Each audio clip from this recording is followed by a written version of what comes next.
Chapter 1. The Novice's Gift Pack Dual Pupils. In the vast expanse of Tsangzhou continent, within the illustrious Xia Empire, a sigh escaped from the lips of Prince Qin Bei as he sat in his royal chamber. Having just traversed into this realm, he found himself astounded by the current circumstances that he was now the 108th offspring of the emperor of the Xia dynasty, and he could not help but marvel at the privileges of an emperor in the world of cultivation and extended lifespan, robust health, and a harem of 3,000 beauties, merely a triviality. His predecessor, in a bid to prove his worth and dispel the label of a useless prince, had recklessly ventured into the treacherous Beast Mountain.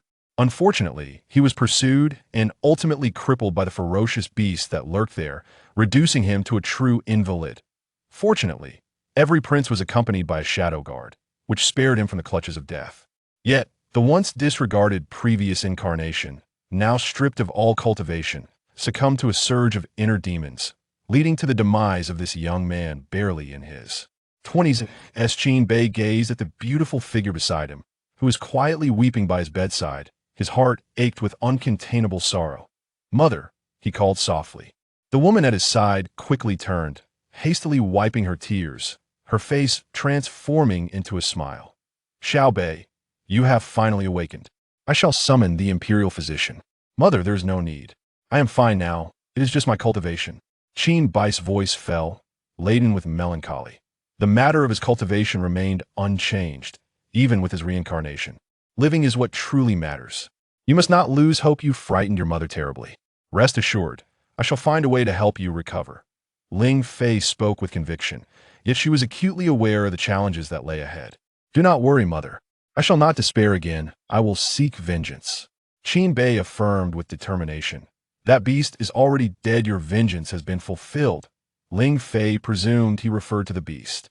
Little did she know, Qin Bei had someone else in mind, though he himself was yet unaware of their identity. His mother believed it to be an unfortunate accident, but Qin Bei, an avid detective in his previous life, held a different perspective. The Shadow Guard was meant to accompany the prince at all times. Despite Qin Bai's lack of talent and the resulting neglect, the Shadow Guard remained unwaveringly loyal, thus no negligence was expected. Why then, had the guard arrived so late during his solitary expedition?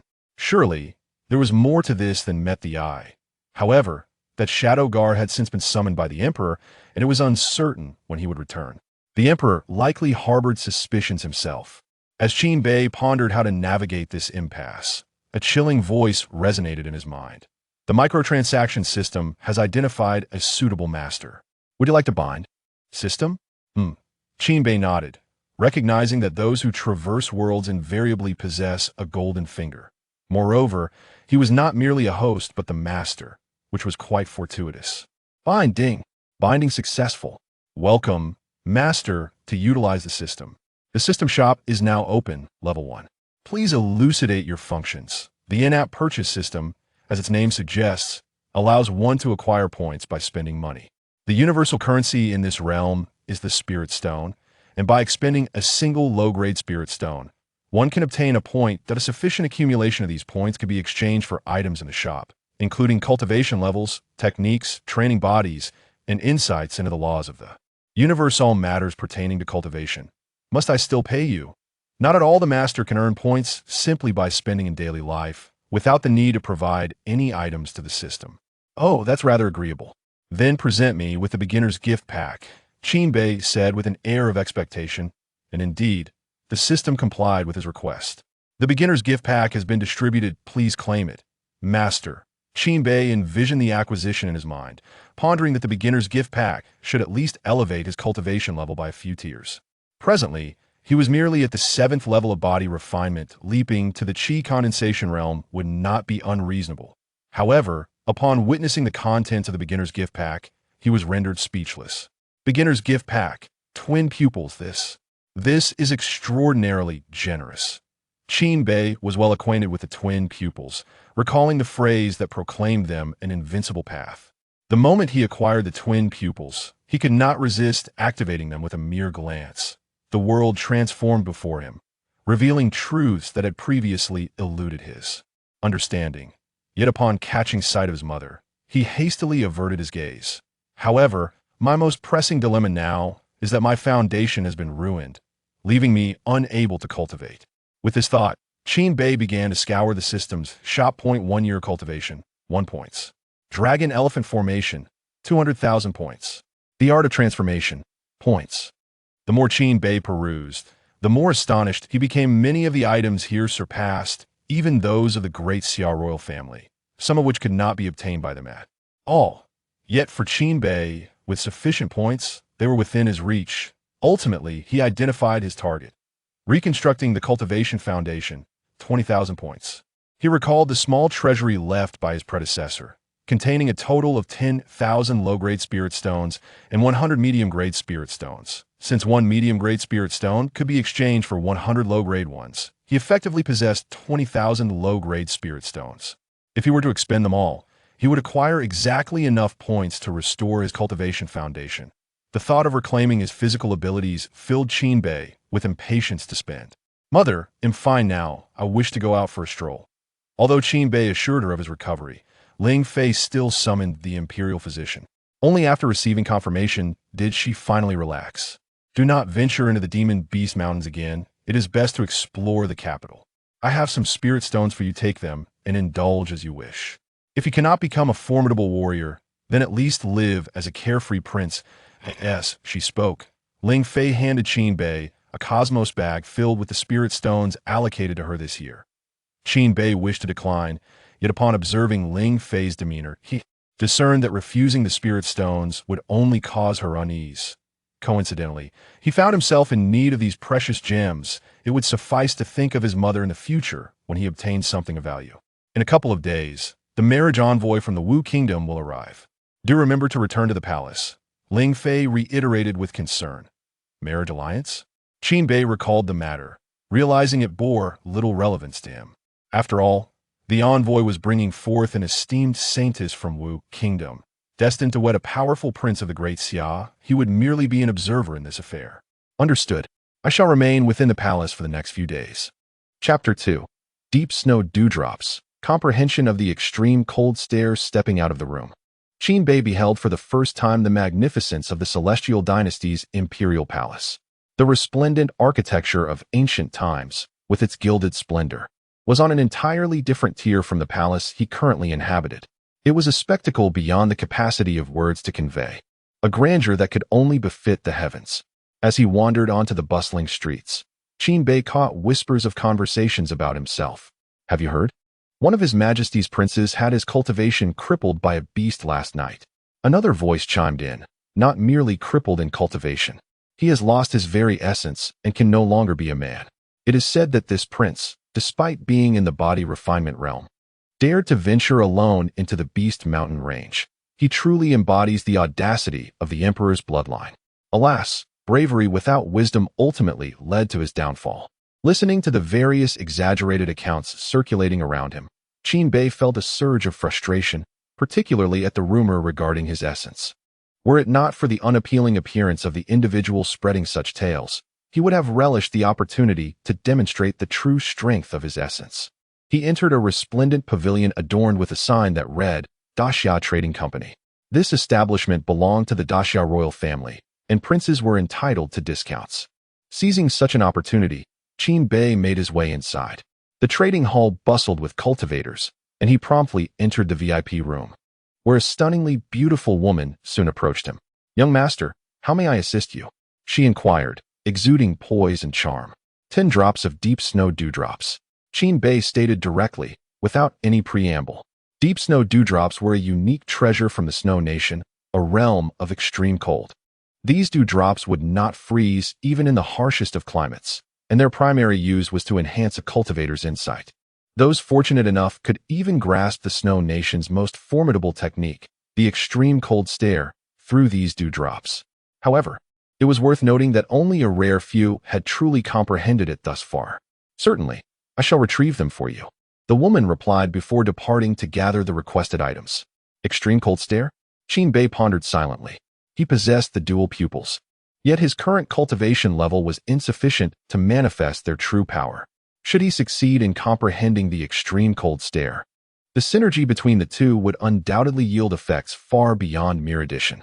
Here are the 10 drops of deep snow dewdrops you requested, totaling 50,000 low-grade spirit stones. How exorbitant, Qin Bei thought, inwardly lamenting. 50,000 low-grade spirit stones represented his entire allocation over 2 years as a prince, a sum that an ordinary cultivator might toil a lifetime to amass. And yet, this vast wealth merely exchanged for 10 drops of deep snow dewdrops. Here are 20,000 low-grade spirit stones and 100 middle-grade spirit stones. Please verify, Qin Bei stated, piling the spirit stones into a small mound and producing his prince's token to confirm his identity. The humble servant pays her respects to His Highness, the prince. Upon witnessing the prince's insignia, the woman hurriedly knelt in deference, her countenance now imbued with a touch more respect. The staff members were all filled with reverence for the current emperor of Xia, and naturally, they extended the same respect to his progeny. This was neither coercion nor temptation, but rather a testament to the Emperor Xia's charisma. Qin Bei began to comprehend the extent of his status within the grand empire of Xia. Leave me. I require solitude for my cultivation. No one is to disturb me, he commanded. Understood, the woman nodded and exited, transforming the guest chamber into Qin Bei's private sanctum for cultivation. System, exchange for the reconstruction of my cultivation body. Exchange successful. In the next moment, Qin Bei felt a warm current coursing through his body. He had anticipated pain, yet to his surprise, the sensation was rather pleasant. The system had indeed taken his comfort into account, bypassing the painful stages altogether.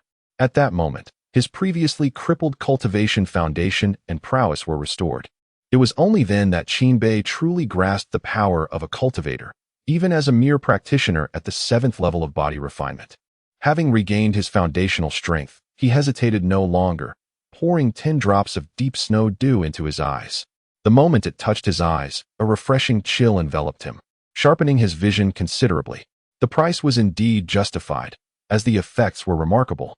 Once all 10 drops were utilized, a faint yet discernible principle began to swirl around his eyes. This was the operational principle of the extreme cold gaze, which even formidable beings at the level of immortals would find challenging to perceive. However, with his unique dual pupil, Qin Bei swiftly detected and captured it.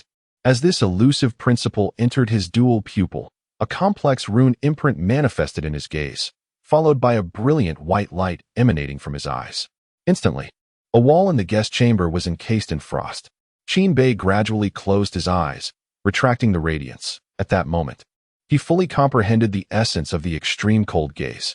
This was the prowess of his dual pupil. What was difficult for others to decipher became markedly simpler under its influence. Although he remained merely at the 7th level of body refinement, with this technique, even practitioners at the foundational stage would pose no challenge. In this realm, the levels of cultivation are as follows: body refinement, qi practice, foundation establishment, golden core, nascent soul, life and death, tribulation crossing, nirvana, immortal entry, true immortal, golden immortal, immortal king, quasi-saint, and saint. Each level is further divided into 9 stages.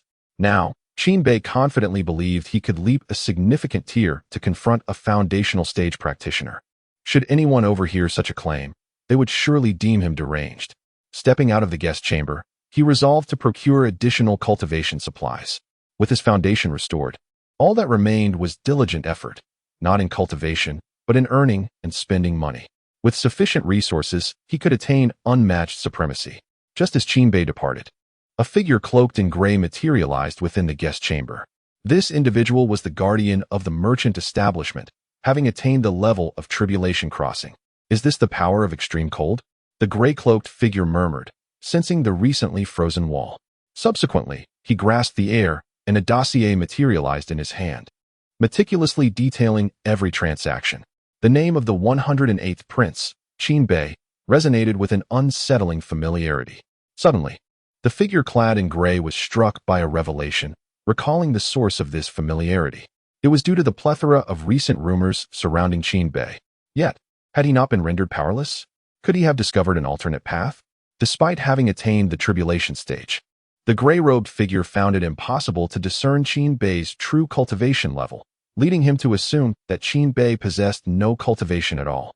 The only conceivable explanation for a person devoid of cultivation to wield the formidable power of extreme cold would be an understanding of the extreme cold gaze.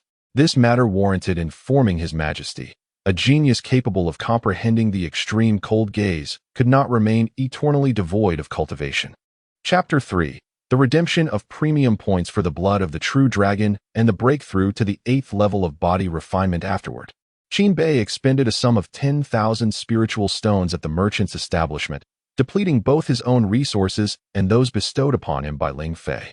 Ultimately, he acquired 1,000 premium points, along with numerous elixirs for beauty and vitality, as well as various cultivation resources. Naturally, the elixirs for beauty were intended for Ling Fei. Upon returning to the palace, Qin Bei entered the cultivation chamber. Concurrently, news of his comprehension of the extreme cold power at the merchants reached the ears of the Summer Emperor. Within the Hall of Declaring Governance, the Summer Emperor, adorned in his majestic imperial robes, was engaged in discussions with his ministers regarding the impending marriage alliance set to occur in 2 days. Chen Er remained staunchly opposed to the notion of the alliance, and the emperor felt it inappropriate to exert excessive pressure, inviting all to express their opinions.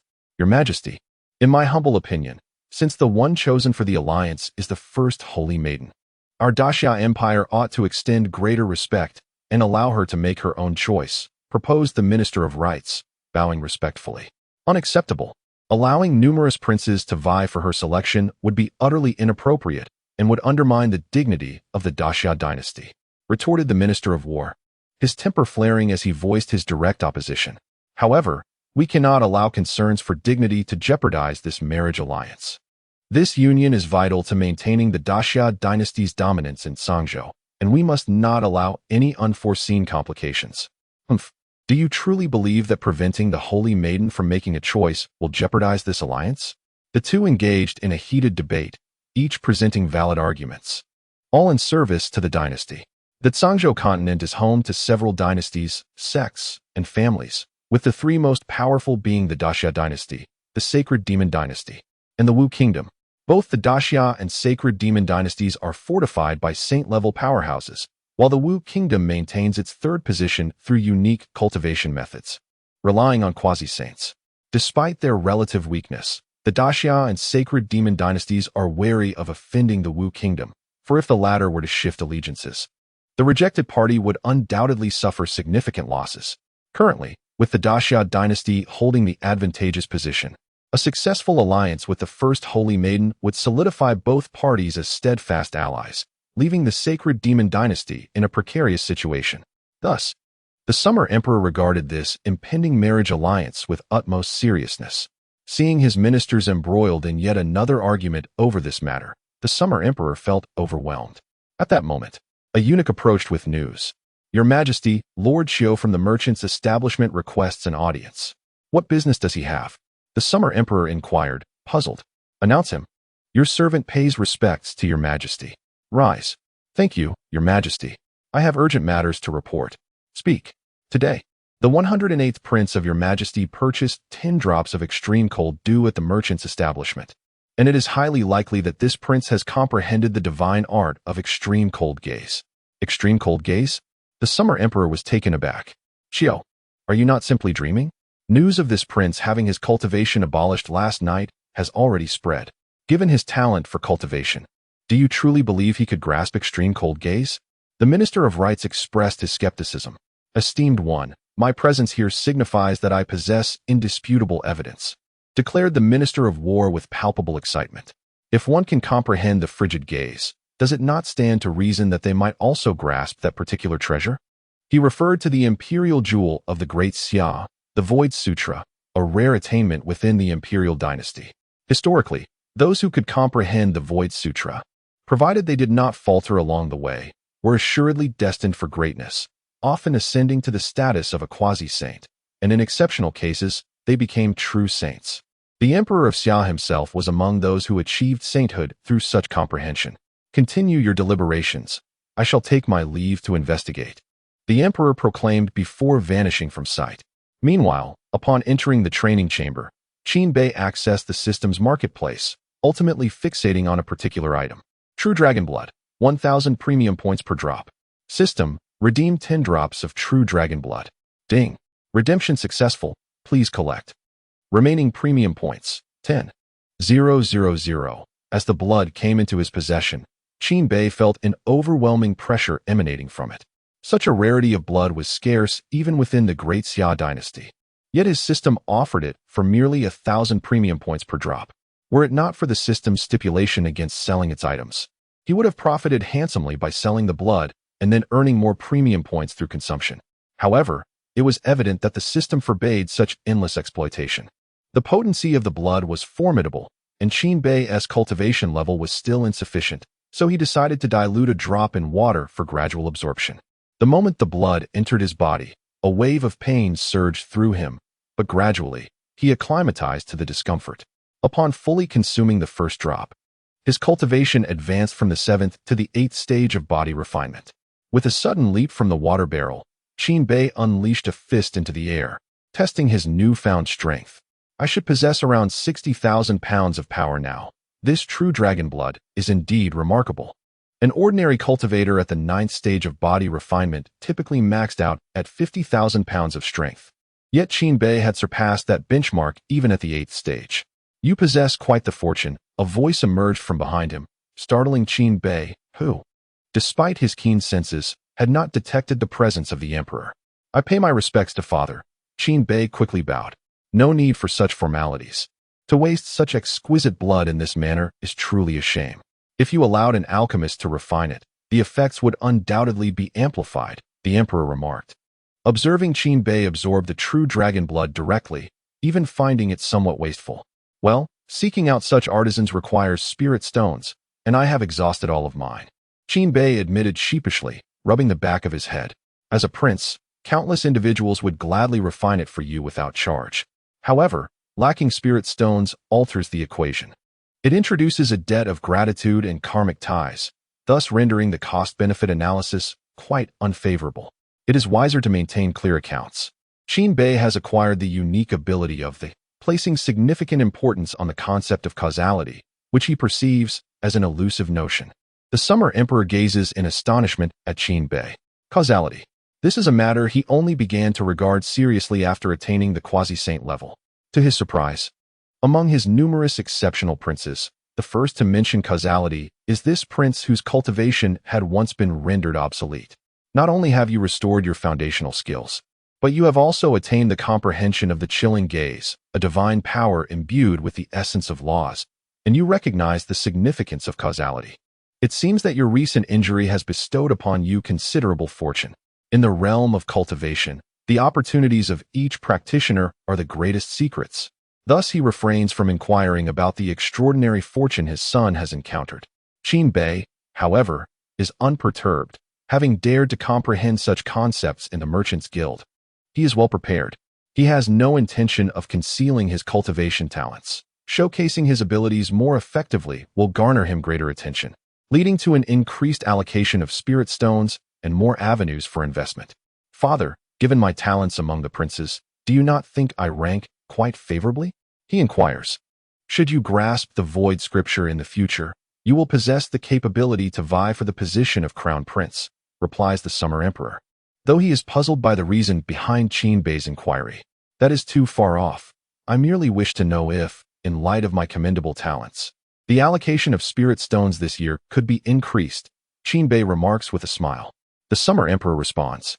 Resource distribution among the princes is based on their cultivation levels, not their talents. If you seek additional cultivation resources, you must strive for them, rather than demand. Qin Bei retorts, a miser indeed, offering nothing. Nevertheless, having comprehended the chilling gaze, now is the opportune moment for you to solidify your skills with the essence of deep snow and dew. I shall arrange for 10 drops to be sent to you. No need, father. Simply provide me with spirit stones, and I shall procure them myself from the Merchants Guild, Qin Bei hastily responds. Ultimately, Qin Bei successfully obtains 30,000 spirit stones from the Summer Emperor. Chapter 4. Breaking Through Limits. 300,000 pounds of strength. Father, where is my shadow guard? Qin Bei recalled the shadow guard taken away by Emperor Xia. He had already been dismissed and was now in the Imperial Forest Army. Has father uncovered anything? The Emperor Xia was once again surprised, observing that Qin Bei seemed to know something. Xiao Xian has seized some opportunities within the secret realm. Once he emerges, he will surely soar to greatness. As his closest relation, your demise could profoundly affect his resolve. Emperor Xia did not disclose who was behind this. But aside from the Holy Demon Empire, no one else dared to act in such a manner. Qin Bei understood. Qin Xian, merely 8 years of age, was his full-blooded younger brother, with whom he shared a deep bond. If something were to happen to him, the young Qin Xian's cultivation would undoubtedly be impacted. And descending into the path of darkness was not an impossibility. This was precisely the outcome his adversaries desired. They will likely meddle in this marriage alliance as well. Qin Bei's gaze turned icy. Although he had just traversed into this realm, he held his family in high regard, perhaps influenced by his past life. And what are your thoughts on this marriage alliance? Emperor Xia inquired suddenly. He was contemplating that the Holy Maiden of Wu Kingdom was now 18, while Qin Bei was 20, an appropriate match.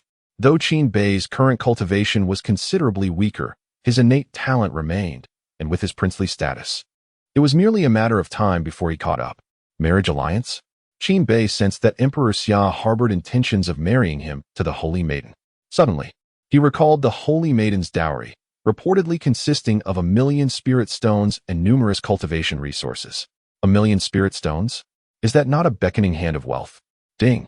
Triggering system random task. Engage to the Peerless Empress. Reward. Undying Phoenix Body. Qin Bei was taken aback by the system's reward. He had thought that possessing a reincarnated eye was remarkable, yet now he was presented with an unparalleled cultivation physique. Was he destined to dominate all? Wait, am I to marry the Peerless Empress? Isn't the marriage partner supposed to be the Holy Maiden? Among the Holy Maidens in this marriage alliance, one of the maidservants is the Wu Kingdom Empress, who chose to undergo a rebirth to break through the Saint Realm. Then who is the current Empress of Wu Kingdom? She is a puppet. Now, Qin Bei understood. No wonder it had always been difficult to secure a princess for marriage. Yet now they were suddenly willing to offer the first Holy Maiden. It turned out the Empress had undergone rebirth, and Wu Kingdom sought a powerful ally. The Great Xia dynasty had become their choice. However, the Empress disguising herself as a maidservant to come to the Great Xia dynasty clearly had ulterior motives. Father, I comprehend your intention. For the sake of the royal family, I am willing to sacrifice myself for this marriage alliance. Ha ha ha, splendid. The Holy Maiden will enter the palace in 2 days. You must be prepared. Emperor Xia was elated, unaware that he rejoiced too soon, for the intended marriage partners were not the same individuals at all. Wait a moment. Sacrifice? Shouldn't this be a fortuitous event? Marrying the first Holy Maiden would provide additional support in the competition for the Crown Prince position. Countless princes desire this, but cannot attain it. Why does it feel like a grievance in your case? The Summer Emperor departed, leaving Qin Bei to continue his cultivation. He still possessed 9 drops of true dragon blood, which he resolved to utilize entirely. Upon exhausting all 9 drops, Qin Bei's cultivation had ascended to the 9th level of body refinement, with the potential to break through at any moment. However, Qin Bei did not intend to break through just yet. He assessed his current strength, which was approximately 100,000 pounds. Although this was roughly double the power of other cultivators, Qin Bei remained unsatisfied. His aspiration was to transcend the extreme realm, aiming for the pinnacle of every stage. The body refinement stage was merely the first hurdle in his quest for transcendence. According to records, the most formidable practitioners in this realm could exert 200,000 pounds of strength, a record set by a unique cultivator possessing a special physique. Qin Bei's ambition, however, was even more daunting. System, convert all remaining points into true dragon blood. Ding, 10 drops of true dragon blood exchanged successfully. Remaining points, 0. Enduring the excruciating pain, Qin Bei accelerated the absorption process. Each drop of true dragon blood granted him immense strength, cumulatively propelling his power to a terrifying level. Though true dragon blood was potent, its efficacy diminished with increased use, revealing that surpassing 200,000 pounds would require more than just this blood. As his strength reached 200,000 pounds, Qin Bei, endowed with his unique dual pupils, sensed that the effects of the blood would soon wane. If true dragon blood was insufficient, then he would seek the true dragon's marrow, the dragon sinews. If necessary, a true dragon's demon core as well. The items Qin Bei proposed were increasingly formidable, all available for exchange in the system shop. After a night's rest, the following day, he visited the merchant to procure 10 drops of frost, dew, before returning to the palace.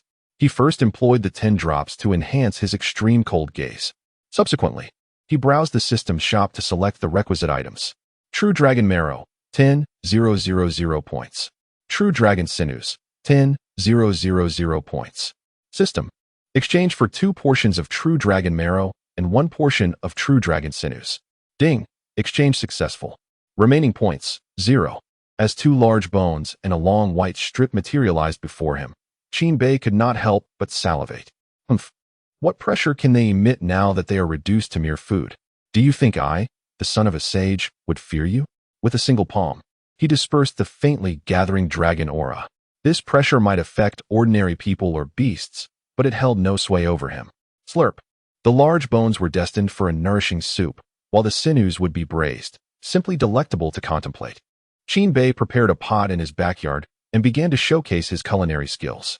Noticing the aura of the true dragon, the Summer Emperor peered over, his face twitching upon witnessing Qin Bei's actions. Has this lad truly acquired a true dragon? To use it for cooking is such a waste. Alas, it seems I may need to grant him some spirit stones judiciously. Although Emperor Xia regarded the treasures of the true dragon with admiration, he harbored no intentions of intervening. In fact, he adopted a laissez-faire attitude towards each prince, refraining from excessive interference in their fortunes. The young man's ability to withstand such formidable power suggested he possessed a unique constitution yet to be unveiled. Qin Bei sampled the bone broth, finding its flavor exquisite, superior to anything he had ever tasted. The culinary delights of the cultivation world were indeed remarkable, even with his humble cooking skills. He managed to create something so delectable. With the broth complete, Qin Bei commenced preparing braised dragon tendons. Let us dine. With his physical form significantly enhanced, he now found that he could directly consume these delicacies, though it left him feeling uncomfortably full. A prolonged belch escaped him as he savored the last mouthful of broth, caressing his round belly, unwilling to stir. I dare say my strength has surpassed 300,000 pounds. Breaking through the limits of the body refinement realm should not be overly challenging, Qin Bei muttered to himself. Little did he know, had others attempted such feats, they would have met with catastrophic failure, let alone the prospect of transcending their limits. However, 300,000 pounds was already the zenith of his capabilities. Any further indulgence might well lead to his demise. The advantage of having a was evident, as it allowed Qin Bei to sense his limitations in advance. To achieve the might of 1,000,000 pounds, it appeared he would have to await the arrival of the undying Celestial Phoenix Body. Contemplating this, Qin Bei felt a tinge of anticipation for the Empress's arrival. Chapter 5. The arrival of the Marriage Alliance delegation from the Kingdom of Wu the next day, at noon. Look, the Marriage Alliance delegation has arrived. Although we cannot see the Saintess, the women accompanying her are all exceptionally beautiful. One can only imagine the beauty of the Saintess herself. This is the future princess. We must not indulge in fantasies. After the alliance, the Great Xia dynasty will undoubtedly become the absolute ruler of the Zhangzhou continent. The Marriage Alliance delegation was numerous, with the Saintess's palanquin at the center, drawn by 4 formidable 7th-tier demonic beasts comparable to those undergoing tribulation. Inside the palanquin, the Saintess of Wu and her personal maid observed the enthusiastic citizens of the Great Xia. Throughout their journey, they had witnessed many cities of the Great Xia and had truly come to appreciate the prowess of the current Xia Emperor. Even the citizens of the border towns, who might never have seen the Emperor in their lifetime, spoke highly of him, expressing genuine admiration from the depths of their hearts. Saintess, the people of the Great Xia dynasty have arrived. Please, may the esteemed Saintess alight. The palanquin from afar could not enter the imperial palace, and even the visiting Saintess was required to transfer to another. Veiled in white silk, the Saintess emerged from the palanquin, accompanied by her maid, who was similarly concealed. However, it was easy to deduce from their alluring figures and glimpses of their faces that they were 2 stunning beauties. Thank you, the Saintess spoke, her voice cool as a secluded valley yet extraordinarily melodious. Please, within the palace, an edict proclaimed. All princes residing in the palace are to proceed to the Golden Luan Hall. This decree reached each prince's place of cultivation, summoning even those who were in seclusion. I wonder what father is thinking, actually summoning all of us princes to the court to meet the Saintess. I heard it was that Qin Bei who suggested it to father, claiming that arranged marriages are not conducive to happiness, and that love should be mutual. What nonsense is this? I cannot comprehend a word. I don't quite understand either, but it seems Qin Bei makes a fair point. Let us go? We are all several hundred years old, yet we must still attend. Once this is over, I shall make sure to deal with that Qin Bei for this ridiculous idea. Enough. That fellow seems to have encountered a great opportunity. Father has mentioned him several times during morning court. Then I shall certainly deal with him. Otherwise, once his cultivation surpasses ours, it will be difficult to handle him. The above conversation transpired among the princes making their way to the court. Among them were those of several hundred years, already entering the realm of immortality, alongside others in their 30s who had undergone tribulation numerous times, and even a few bouncing around at the age of 3 or 4. All because of Qin Bei, everyone was now headed to the court for a matchmaking event. Meanwhile, Qin Bei, walking along the path, hurried to evade, internally lamenting that this place was unsuitable for lingering. Originally hoping to enjoy the presence of beautiful women, he found that everyone else had lost interest, resembling monks instead.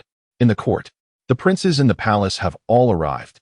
Qin Bei observed the gathering, noting that there were at least over 100 of them. He felt a genuine admiration for his father. This was merely a fraction of the royal offspring. One could only wonder how many princesses were present. Your humble son pays his respects to the emperor. All the princes knelt in unison. Rise, commanded the emperor of the Great Xia, gesturing from his dragon throne, prompting the princes to stand involuntarily. Now that all the princes are present, let the delegation from the kingdom of Wu enter. Yes, your majesty. The delegation from the kingdom of Wu entered the court. Only the holy maiden and a few officials from Wu had the privilege to attend the imperial court.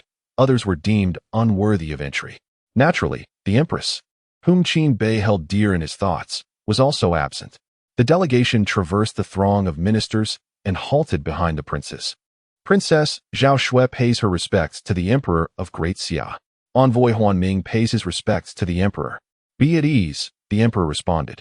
Your majesty, on our way here, we encountered individuals from the sacred demon empire who came to offer their congratulations. They have also entered the palace with our delegation. Envoy Huanming reported. At these words, silence fell over the court. The sacred demon empire and the Great Xia Empire were destined to clash. It was hardly surprising that their representatives would arrive, clearly intending to cause disruption. Announce their presence. Despite knowing the intent behind their arrival, the emperor permitted them to enter the hall. Announced the delegation from the sacred demon empire. Soon, an elder and a youth entered the grand hall. Hun Tian pays his respects to the emperor. Wu Yu pays his respects to the emperor. The emperor waved his hand, allowing them to rise. The demon emperor is quite considerate, Hun Tian remarked, frowning. In the sacred demon empire, everyone referred to his father as the holy emperor, yet here in the Great Xia, he was merely called the demon emperor.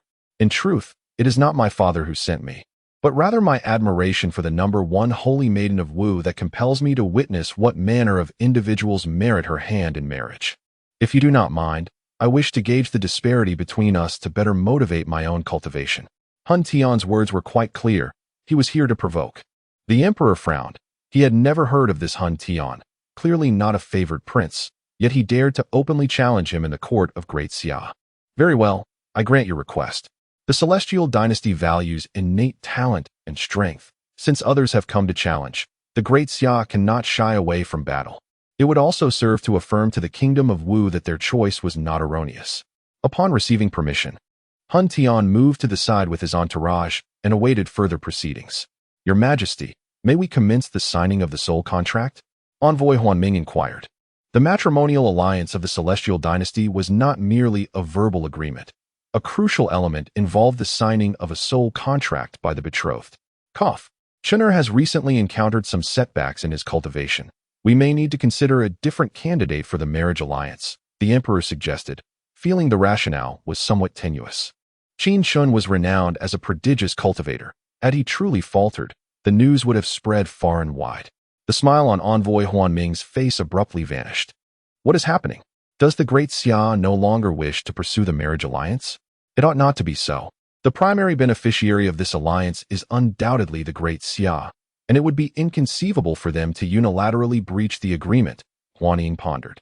Meanwhile, Huan Tian, who had already stepped aside, furrowed his brow. He had come today to challenge Qin Shun, and now there was talk of a change. Your Majesty, although I have been sent here for the purpose of alliance, I was the foremost holy maiden of the Wu Kingdom before becoming a royal consort. Should the great Xia be unwilling to proceed with this union, I shall return to Wu Kingdom forthwith. Mu Zhaoxue's cold voice resonated, directly exposing the emperor's clumsy deceit. The holy maiden has misunderstood. I hold the matter of the alliance in great esteem. Thus, I have summoned all the princes from the palace to ensure that we may select the most suitable candidate, the emperor declared. Your Majesty, my choice of Prince Qin Shun is not born of affection, but rather because of his exceptional talent. He is undoubtedly a candidate for the next generation of Xia's emperors. Mu Zhaoxue stated candidly. My goodness, this woman is remarkably bold, daring to speak such truths, Qin Bei muttered softly. Little Bei, what does my goodness mean? A prince beside Qin Bei inquired with curiosity. It refers to a plant, he replied. Cough. The emperor on the throne cleared his throat, casting a glance at Qin Bei. Did this lad regard this as an appropriate setting for whispered conversations? Your Majesty, all of my princes are exceptionally talented individuals, each possessing the potential to become the future emperor of Xia. Although Chun'er has commendable cultivation skills, his singular focus on training renders him incapable of becoming the next emperor. The emperor asserted plainly. Mu Zhaoxue frowned. She had been following the empress's directives, and now, faced with this unexpected turn of events, she found herself at a loss. Your Majesty, since Prince Qin Shun is unwilling to proceed with the alliance, I propose we postpone the matter for further discussion. Huanying, as the head envoy, felt compelled to interject. If the great Xia Empire lacks sincerity, then Wu Kingdom too must adopt a resolute stance. As the situation teetered on the brink of collapse, the emperor suddenly spoke. Holy Maiden, to be frank, before your arrival, there was already one of my princes who harbored affection for you, and his talents are not much inferior to Chun'er's. However, this prince insists that you must also find him appealing, or he shall not consent to the alliance. Hence, I summoned all my princes in hopes that you might choose the one who captivates you most. Should you happen to select him, it would indeed be a delightful narrative. Chapter 6. The Powerful Soul Tian. Alas. Qin Bei internally lamented his misfortune. The intent of the Summer Emperor was unmistakably directed at him, yet he had never uttered such words. Clearly, this old man was fabricating tales. Intrigued by the Summer Emperor's remarks, he had just received a telepathic message from the Empress, indicating that he could select any prince with sufficient cultivation talent and was not obligated to choose the likes of Qin Shun. However, talent is not readily discernible at a glance. Thus he wished to assess the various princes, uncertain if the Summer Emperor would acquiesce. Mu Zhaoxue responded respectfully, naturally. That is permissible. The Summer Emperor readily consented. At that moment, Soul Tian, who had been standing quietly at the side, recognized his opportunity had arrived. Your Majesty, it is inappropriate for the Holy Maiden to engage in combat in such a public setting. Soul Tian is willing to represent her and engage with the princes. The Summer Emperor turned to Mu Zhaoxue. Is the Holy Maiden amenable? I am willing. Very well, my sons, those who are interested in an alliance, please step forward. The Summer Emperor glanced over the princes, pausing briefly at Qin Bei. He evidently believed Qin Bei would be the first to leap forth, yet Qin Bei remained unmoved, as tranquil as an elder in meditation. Soul Tian, aged 20, 7th level of Foundation Establishment, please bestow your guidance. Soul Tian stepped into the spacious arena, issuing a challenge to the princes. I thought the Holy Demon Dynasty would send a formidable contender to disrupt our proceedings, yet it is merely a Foundation Establishment practitioner? And at the age of 20, no wonder he is unknown. Interest waned abruptly. It was dull. You may proceed. Upon hearing Soul Tian's declaration, several originally promising princes lost interest, as such cultivation was insufficient to capture their attention. Among the princes of the Great Xia, attaining Foundation Establishment at 20 years old was merely middling. They could not even compare to the likes of Qin Shun, a prodigy, let alone the upper echelons. Not to mention Mu Zhaoxue, who, despite being only 18, had already attained the formidable Golden Core stage. Soul Tian was acutely aware of his low cultivation level, yet he believed he was unmatched within his realm. Since the assessment was based on talent, the battle would naturally occur within the same cultivation level. Who will be the first to fight? The Summer Emperor, however, began to harbor doubts. Even the most befuddled Demon Emperor would not send a mere novice to disgrace himself. Father, I am willing to engage. A figure stepped forward from behind Qin Bei. Excellent. As the prince approached Sol Tian, an invisible barrier arose around them, ensuring that their combat would not disturb the surroundings nor damage the ground. After all, this was the Golden Luan Hall. While the Celestial Dynasty permitted combat, it would not tolerate any destruction. Qinling, 13 years old, 7th level of Foundation Establishment, please bestow your guidance. The two were equally matched in cultivation level, yet their ages revealed the disparity in strength. Please. Sol Tian smiled, standing with his hands clasped behind his back. The battle was about to commence. Holy Maiden, how does this prince fare? Inquired the Summer Emperor with a smile. Though youthful, he has already reached the 7th level of Foundation Establishment, exhibiting exceptional talent, replied Mu Zhaoxue. However, the dialogue between the two had just concluded, and the battle ahead had also reached its end. I concede. As he gazed at Han Tian, who stood with his hands behind his back, Qinling's eyes brimmed with resentment. He had yet to unleash his full potential before being vanquished in their recent confrontation. What transpired? I failed to grasp the details. I barely paid attention to this clash. The numerous princes were astonished, bewildered by the events that had unfolded. Only Qin Bei had witnessed the fight in its entirety. Han Tian had not employed any formidable divine abilities, nor had he even utilized his movement techniques. He had simply struck Qinling while he was gathering his strength. This attack was swift, precise, and ruthlessly effective, leading to Qinling's defeat. Many others had also discerned the truth. Qinling's loss stemmed entirely from his lack of combat experience, which had exposed his vulnerabilities. This was an inevitable aspect of royal life. Although their cultivation was high, their combat experience often fell short. The expression on Emperor Xia's face darkened. He had not anticipated such an embarrassing defeat in the very first match. What would the envoy of Wugwa think? Your Majesty, I must mention that although my cultivation is merely at the 7th level of Foundation Establishment, I entered the sacred demon forest at the tender age of 8 and only emerged at 20, Han Tian remarked, bowing slightly. As he cast a glance at the gathered princes, his eyes were filled with disdain, mirroring the expressions they had directed at him moments earlier. A sharp intake of breath echoed around him upon hearing his words. He had emerged from the sacred demon forest. No wonder he was so formidable. Elder brother, what is the sacred demon forest? You all seem particularly concerned about it. Qin Bei inquired, casting a puzzled look at those around him. Your talent is lacking, so you remain unaware of such matters. The sacred demon forest is a secret realm of the sacred demon dynasty, accessible only to those below the Foundation Establishment level. Within its confines, spiritual energy is scarce, and myriad demonic beasts abound, many of which surpass the Foundation Establishment realm.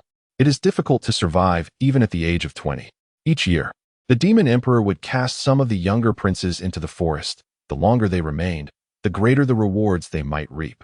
However, many princes perished. There have been nearly 800 fatalities to date. Those who manage to cultivate to the Foundation Establishment level within are considered candidates for the Crown Prince. Thus far, only 5 have succeeded, and the last to emerge was of the same caliber as Qin Shen. Understanding dawned upon Qin Bei. Han Tian was indeed a cunning individual, masquerading as an underdog. The envoy from Wugwa, observing from the sidelines, was equally astonished, realizing Han Shen's distinguished background. Upon learning this information, the prince's earlier sense of superiority dissipated.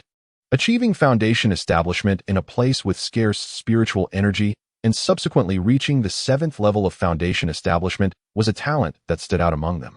This complicates matters. There is no one in our age group capable of defeating him at the same level. Qin Zhen, a prince beside Qin Bei, remarked with a frown. Elder brother, how about you take on the challenge? This. Qin Zhen shook his head. Being significantly older, he possessed far more experience and insights. If it came down to battles at the same level, he would indeed be among the elite princes. However, he is already a practitioner at the transcendent stage. Even if he were to suppress his realm and achieve victory, it would still be a tainted triumph. What? Is it that upon learning this news, no one dares to challenge me? The great Xia dynasty has fallen to such a state. I shall summon Qin Shen, for he alone is capable of engaging me in combat. At this moment, the brilliance of Han Tian shines forth. With the status of a prince from the sacred demon dynasty, he is unafraid of provoking these royal heirs. Han Tian is aware that as long as he does not foolishly challenge the Summer Emperor, he remains absolutely safe within the great Xia kingdom. I shall fight. Chapter 7. The might of the divine demon body Qin Jun, aged 42, stood at the third level of the tribulation realm, unable to restrain himself any longer. He thought it better to endure the slander than to let it be known that no one among the imperial princes of the Great Xia could match him. As he sensed the oppressive aura emanating from Qin Jun, Hun Tian also began to take him seriously. The opponent had already reached the tribulation realm. His understanding was profound, and one could not afford to be careless. "Please enlighten me," Qin Jun declared, wielding his sword, his cultivation restrained to the 7th level of the foundation establishment realm. "Please." This battle drew the attention of everyone in the court. The two engaged in combat for dozens of rounds, yet neither gained the upper hand. Clearly, both possessed considerable combat experience. "Let it end." Qin Jun pointed his sword at Hun Tian, speaking calmly. He had probed the opponent's limits and discerned that Hun Tian was invincible within the foundation establishment realm. If Qin Jun could unleash an attack comparable to that of the Golden Core realm with his 7th level foundation establishment cultivation, Hun Tian would undoubtedly be defeated. And Qin Jun possessed such capability. This strike, named White Rainbow. "If you can withstand it, I shall concede." Upon these words, the sword intent enveloped Qin Jun, and sword energy coalesced, radiating a brilliant white light. He had attained a complete understanding of sword intent through his mastery of the sword. This strike, even a true Golden Core cultivator would struggle to endure, let alone Hun Tian. "It is over." Upon witnessing this move, Huan Ming remarked, "What do you think of this individual, Holy Maiden?" Mu Xiaoxue nodded. "Strong, yet still insufficient to compare with Qin Jun." Huan Ming understood. It was simply a matter of preference. As Qin Jun unleashed his sword strike, all the princes were poised to cheer. However, at that moment, Hun Tian revealed a sinister smile. "Roar!" Hun Tian bellowed, akin to a ferocious beast. "Divine demon body, activate." In the next instant, a dark mist enveloped Hun Tian, and his figure vanished, replaced by a towering entity standing 3 meters tall, adorned with horns and cloaked in darkness like a demonic deity. The white rainbow accurately struck Hun Tian's right arm, aimed to sever it. Yet, amidst the swirling black mist, the brilliance of the white rainbow began to wane, until the sword energy ultimately dissipated. A drop of black blood oozed from Hun Tian's shoulder, subsequently transforming into dark mist. Evidently, Qin Jun's strike had inflicted harm, albeit limited. So it is the divine demon body. Even the Emperor of Great Xia was taken aback, never having anticipated Hun Tian possessed such a formidable cultivation physique. This divine demon body ranked among the top 10 in the cultivation world. It was precisely due to the current demon emperor's possession of such a physique that he could be regarded as an equal to the Emperor of Great Xia, who had comprehended the Void Sutra. The might of the divine demon body was thus evident. For those of the Great Xia dynasty, unless they comprehended the Void Sutra, it was exceedingly difficult to surpass opponents of the same realm, even for Qin Jun at present. Although Qin Jun was gifted, he had yet to grasp the Void Sutra. The divine demon body. Mu Xiaoxue's cold brow furrowed slightly. Qin Jun merely harbored hopes of comprehending the Void Scripture, yet had reached no conclusion. However, now there existed a prodigy from the sacred demon dynasty, comparable to the understanding of the Void Scripture. Her heart was wavering, even contemplating reaching out to the Empress to discuss whether to terminate this marriage alliance. Having already resolved to make sacrifices, she now pondered which party would yield the greatest benefit from such an alliance. It was troubling. Qin Jun was not a match for his opponent, complicating matters further. A prince beside Qin Bei remarked that the adversary had already attained the realm of immortality, possessing a clear view of the current situation. Qin Jun's most formidable strike had failed to defeat the opponent, rendering the hope of victory exceedingly slim. Was he pushing himself too hard? Qin Jun gazed at the sword in his hand and sighed. Although he had grasped the essence of swordsmanship, his cultivation at the foundation establishment stage rendered him incapable of fully unleashing this strike. In contrast, Hun Tian could execute it flawlessly. Thus, he was naturally at a disadvantage. Qin Jun contemplated conceding. He had previously declared that if Hun Tian could withstand his attack, he would surrender, for continuing the fight would be futile. However, before he could finish his words, Hun Tian surged towards him. "You think you can just concede and leave after injuring me? Absurd." Hun Tian's strike was swift, precise, and ruthless. Caught off guard, Qin Jun could only instinctively raise his sword in defense. With a resounding crash, Hun Tian's fist shattered the sword. landing solidly on Qin Jun's right arm. The impact sent Qin Jun flying several meters, blood trickling from the corner of his mouth.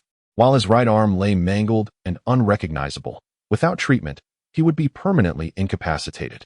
Qin Jun seethed with anger. Realizing that his opponent had taken advantage of his momentary lapse in attention to launch a sneak attack. The significance of the right arm to a swordsman was self-evident. Clearly, Hun Tian aimed to cripple a prodigious prince of the Great Xia dynasty, and he had succeeded. To restore the arm ravaged by the demonic body would require not only a plethora of rare medicinal materials, but also an extensive amount of time. For a genius, time was of the essence. Should circumstances turn unfavorable, Qin Jun might never ascend to the ranks of true strength in his lifetime. In response to Qin Jun's fury, Hun Tian merely chuckled coldly, refraining from further assault. After all, this was the territory of the Great Xia. Despite his preparations, he dared not act recklessly. Having incapacitated one of his opponent's arms was sufficient. I concede, Hun Tian declared, his aura dissipating as he retracted the demonic body, though its lingering might remain palpable. Your Majesty, upon my arrival, I heard my father speak of the great talents emerging from the Great Xia dynasty in recent years. It seems our intelligence regarding the Great Xia was erroneous. Their genius is not as formidable as we believed, Hun Tian remarked calmly. Addressing the Emperor of Xia seated on the dragon throne, the Xia Emperor maintained a composed demeanor, yet all present understood that he was seething with anger. How could he not be furious after being publicly humiliated by a mere child? The expressions of all the princes were grim. Their anger was not solely due to pride, but also stemmed from concern for Qin Jun's injuries. Brother, how are you? Qin Bei inquired, stepping forward to support Qin Jun after his injury. The relationship between their mother and the two princes was amicable, thus their bond was also relatively strong.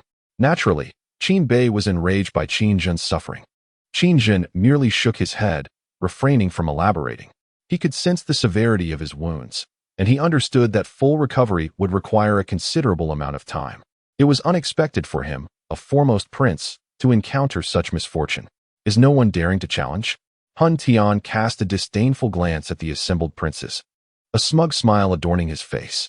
Holy Maiden, selecting a consort is of paramount importance, as it pertains to the future fortune of your Wu kingdom. Our sacred demon empire is willing to offer the same conditions for an alliance. I wonder what the Holy Maiden's thoughts are. Hun Tian had grown increasingly brazen. However, the Emperor of Xia, seated upon the throne, sensed that Hun Tian clutched a jade pendant, evidently the teleportation talisman of the Demon Emperor. It was clear that, despite his arrogance, Hun Tian was not devoid of wisdom, remaining ever vigilant against the potential wrath of the Emperor of Xia. Chapter 8. Qin Bei takes action. This individual is exceedingly arrogant, audaciously attempting to seize a wedding. Your Highness, perhaps you should take action to discipline him on our behalf. Such a notion is inappropriate. The words of Hun Tian incited fury among the numerous princes, yet most remained merely enraged, hesitant to confront him directly. With Qin Jun already defeated, few among the princes could claim superiority over him within the same realm. The only ones assured of victory were those princes who had ascended for centuries, having grasped some semblance of the law's power. Even with Hun Tian's demonic physique, he would be no match for them. However, to engage a practitioner of the foundational stage would be unseemly, even if victorious. Such a feat would tarnish the reputation of the Great Xia. Thus, although several ascended princes were equally incensed, they showed no inclination to intervene. Observing Qin Jun's increasingly pallid countenance, Qin Bei discerned that demonic energy had already infiltrated his body, necessitating immediate treatment. Allow me. An ascended prince approached Qin Bei, taking over the care of Qin Jun, striving to stabilize his injuries. Yet, this merely prevented further deterioration. True recovery would require an extended period of rest. Meanwhile, outside the Golden Luang Hall, most of the visitors from the Wu nation lingered in the palace courtyard, including the Empress disguised as a maid. Empress Ji Zhuyu was acutely aware of the events unfolding within the Grand Hall. Unlike Mu Zhaoshui, who found herself in a quandary, Ji Zhuyu remained resolute. Regardless of Hun Tian's prowess, she stood unwavering. The offerings from the Great Xia dynasty were beyond the reach of the Holy Demon dynasty. Hesitation was unwarranted. Although the Xia Emperor was benevolent, any inclination to breach the agreement would unleash his boundless wrath upon Wu nation, resulting in insurmountable losses. Furthermore, half of the great Xia's talents were absent from the palace, leaving the true strength of the dynasty untested by a single Han Tian. Through a mental link, the Empress conveyed her thoughts to Mu Zhaoshui within the hall. Inside the hall, upon receiving the Empress's counsel, Mu Zhaoshui turned her gaze towards Han Tian.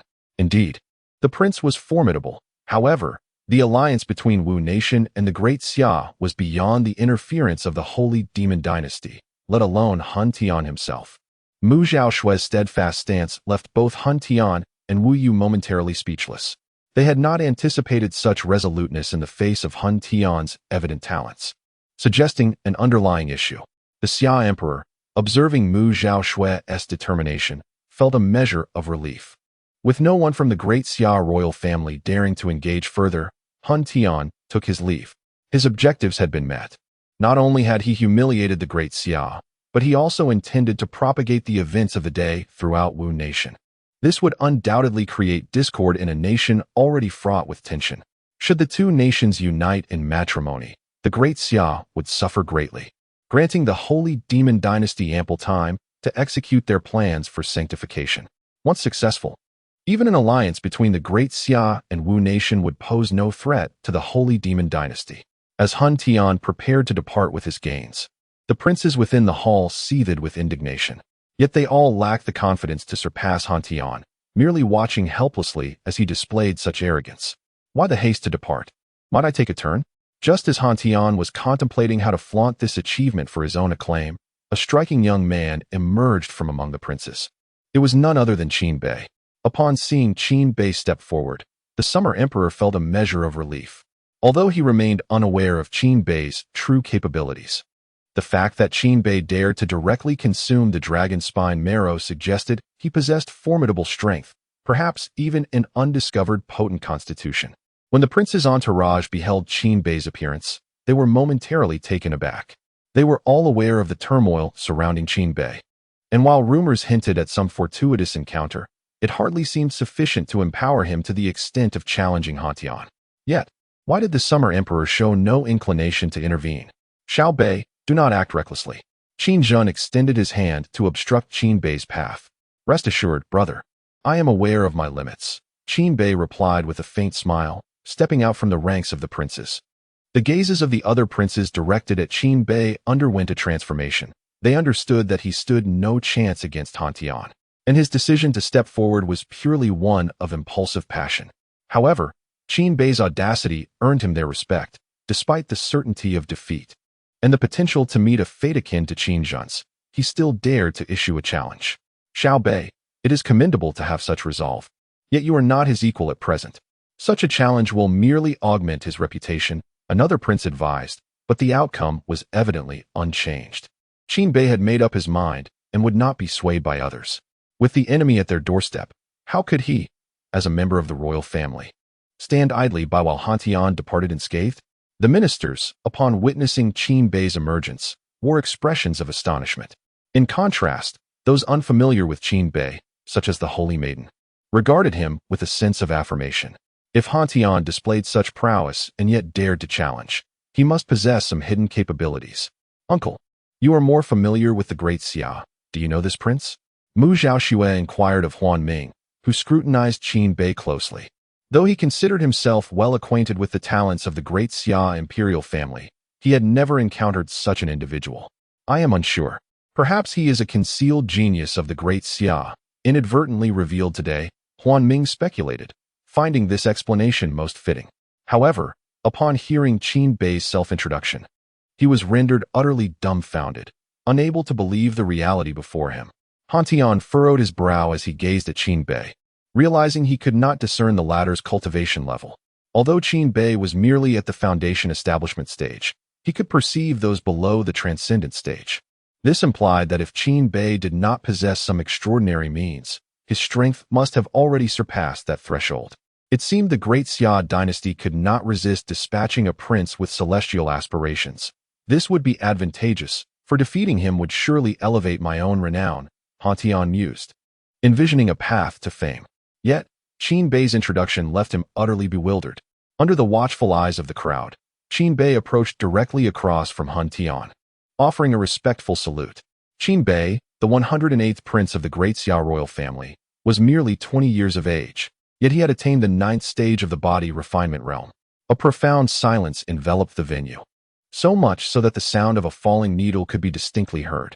The expressions of the court officials were peculiar, though they maintained their composure, having prepared themselves for this moment. However, the representatives from the Wu kingdom were markedly different.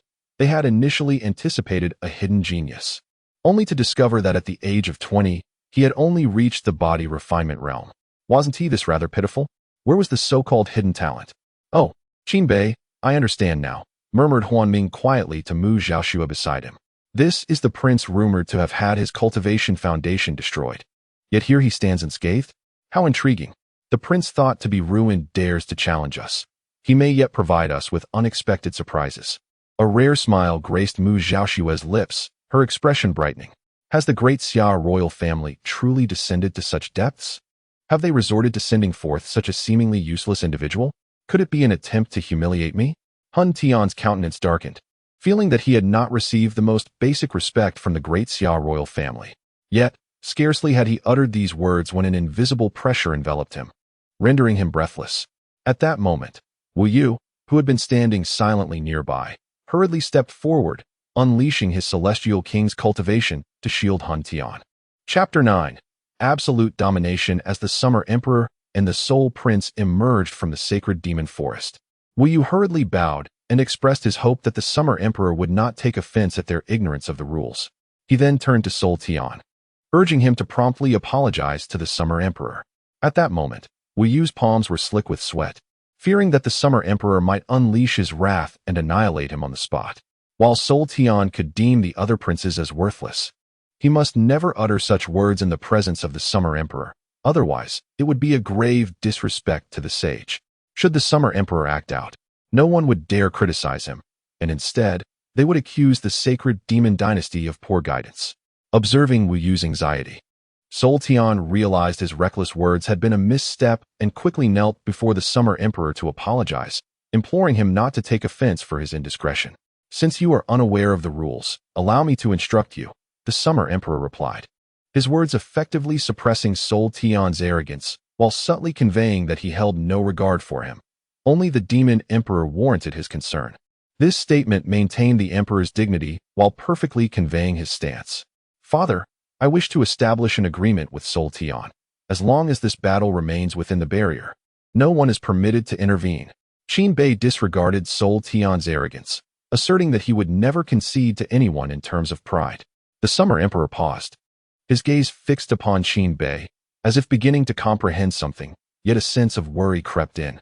Despite Qin Bei's lack of favor, he was still his son, and now possessed formidable talent. The Emperor felt compelled to express concern for Qin Bei. Any complications arising from the duel would be a significant loss.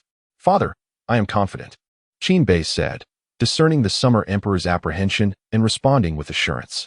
Very well, I grant this request. The Summer Emperor waved his hand, solidifying the arrangement without regard for Soul Tian's thoughts. Such was the advantage of being in one's own territory. Wu Yu retreated with a grim expression, leaving only Qin Bei and Soul Tian within the barrier.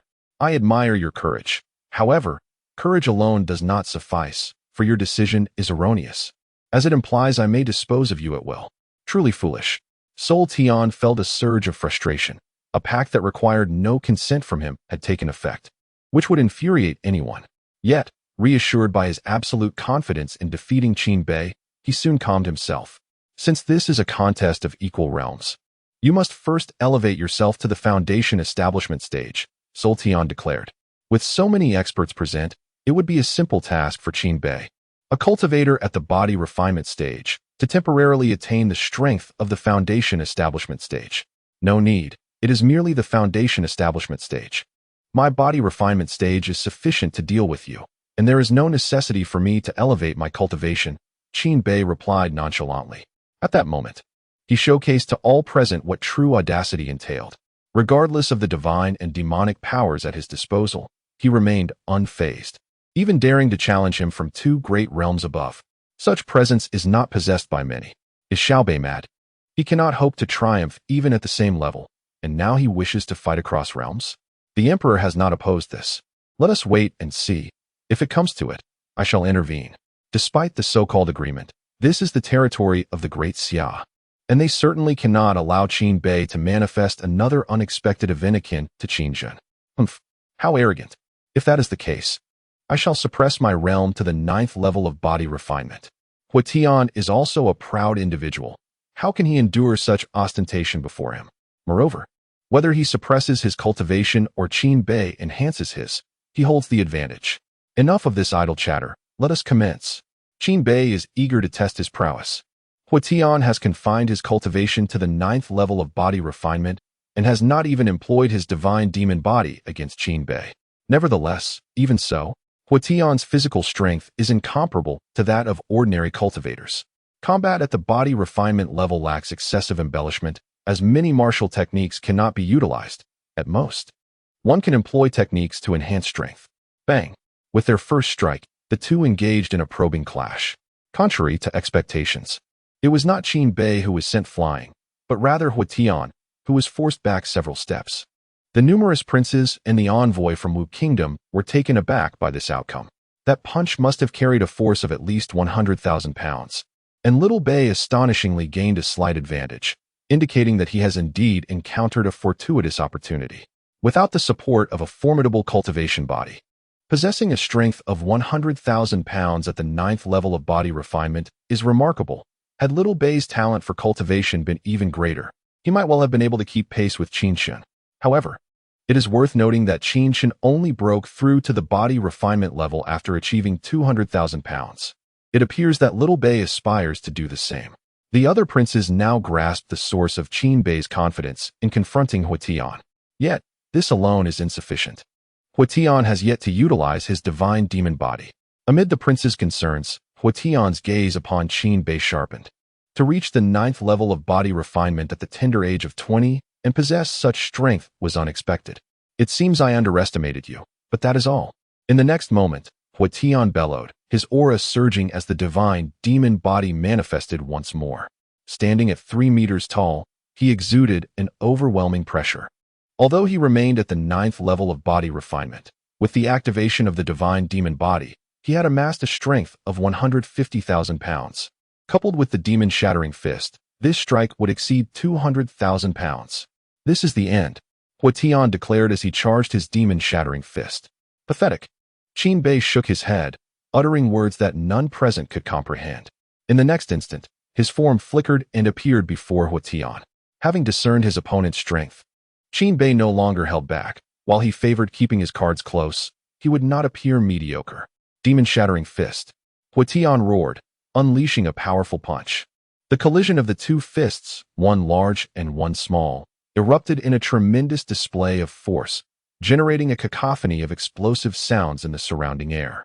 As preparations were underway for a decisive strike, it was evident that this punch would be beyond Xiao Bei's capacity to withstand, and it was imperative to prevent him from sustaining further injury. Qin Zhen conveyed this concern to his elder brother, Qin Si, who nodded in agreement, ready to intervene and catch Qin Bei. However, the unfolding events left everyone in the arena utterly astounded. The might of the soul heaven, having already harnessed the formidable powers of the divine demon body, was unquestionable.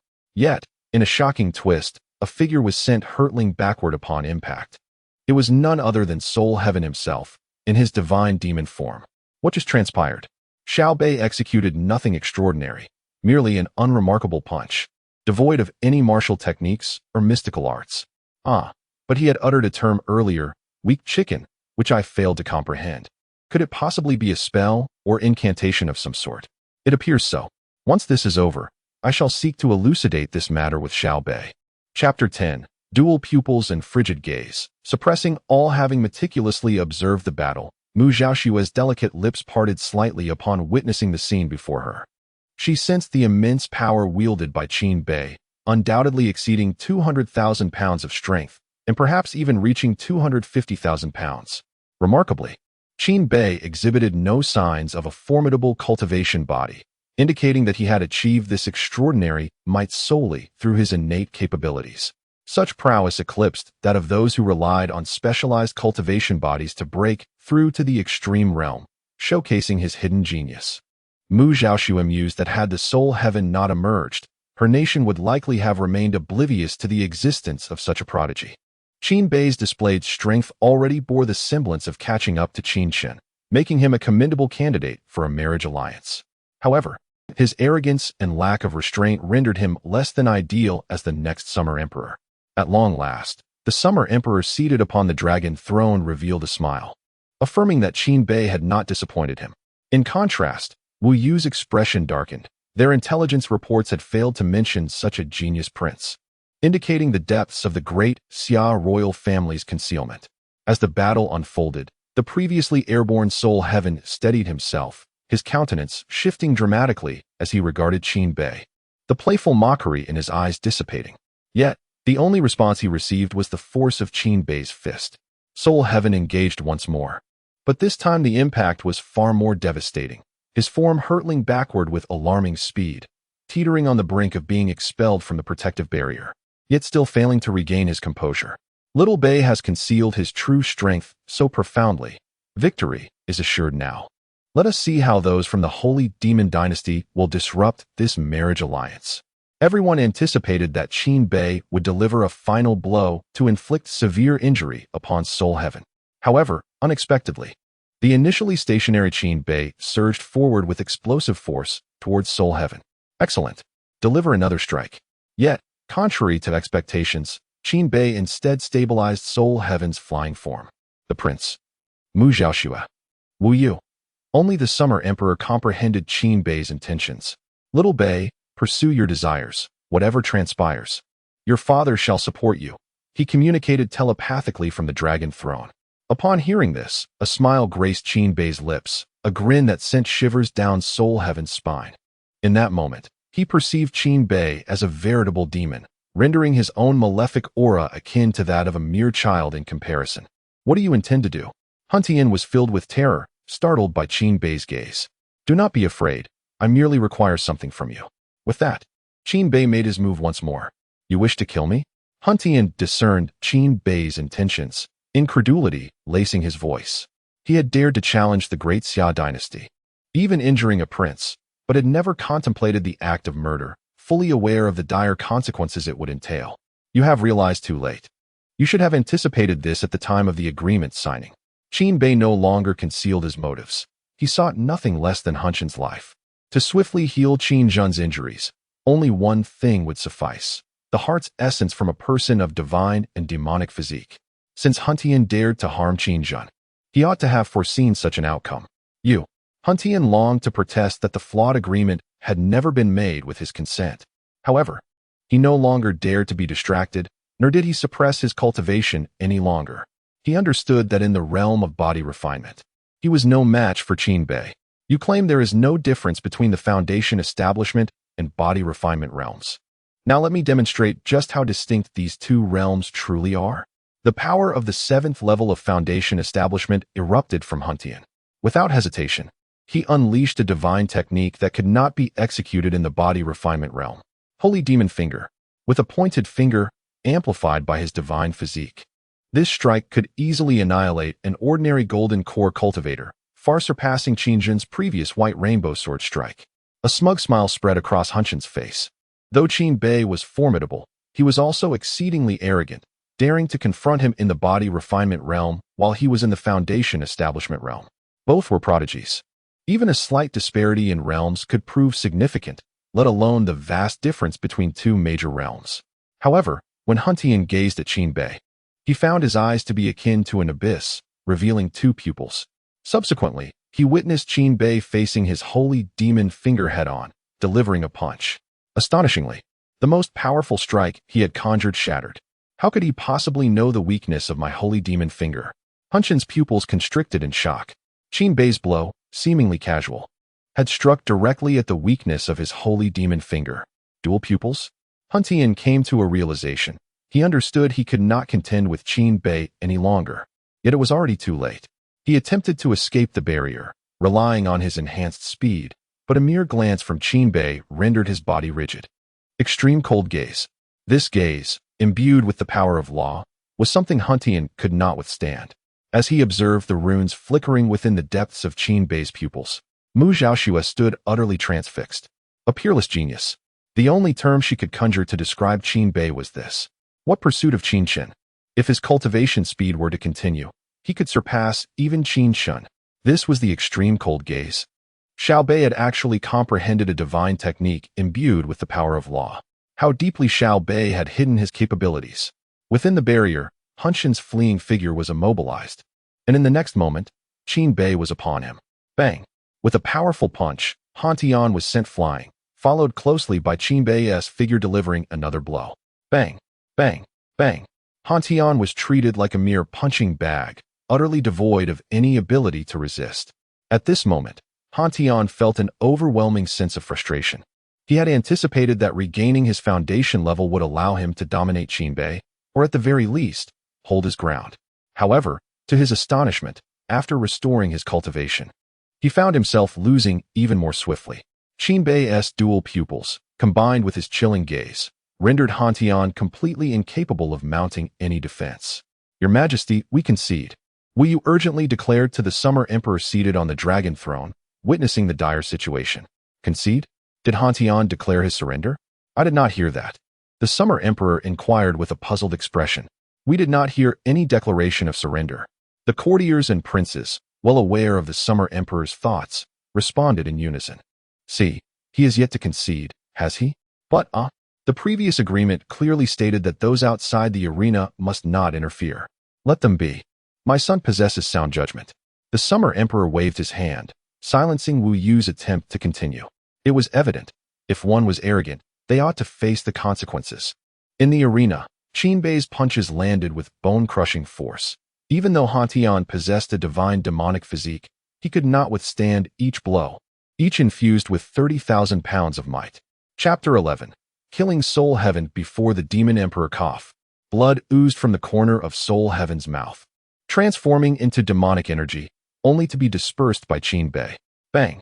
Another fist struck down, and Soul Heaven's divine demonic form finally succumbed, reverting to his original state. Could it be that he intends to slay Soul Heaven? Huan gazed at Qin Bei in terror. It seems so. That punch was aimed at the heart, and Soul Heaven likely cannot withstand it.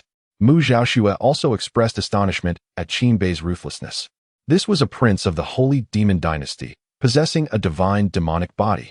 Certainly a formidable contender. The audacity of Qin Bei to attempt to kill him would surely earn the ire of the Holy Demon Dynasty. In the arena, Qin Bei transformed his fist into a claw, reaching for the location of Soul Heaven's heart.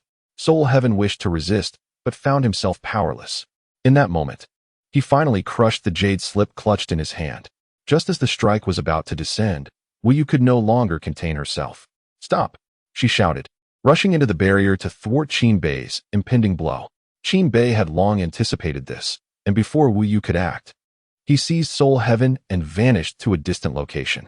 Impudent. A eunuch by the side of the Summer Emperor reacted swiftly, appearing before Qin Bei in an instant. Messenger, please exercise restraint. This is sheer audacity.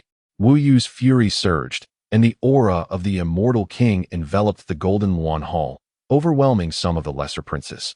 Fortunately, the eunuch who intervened was no ordinary figure, dissipating Wu Yu's pressure effortlessly.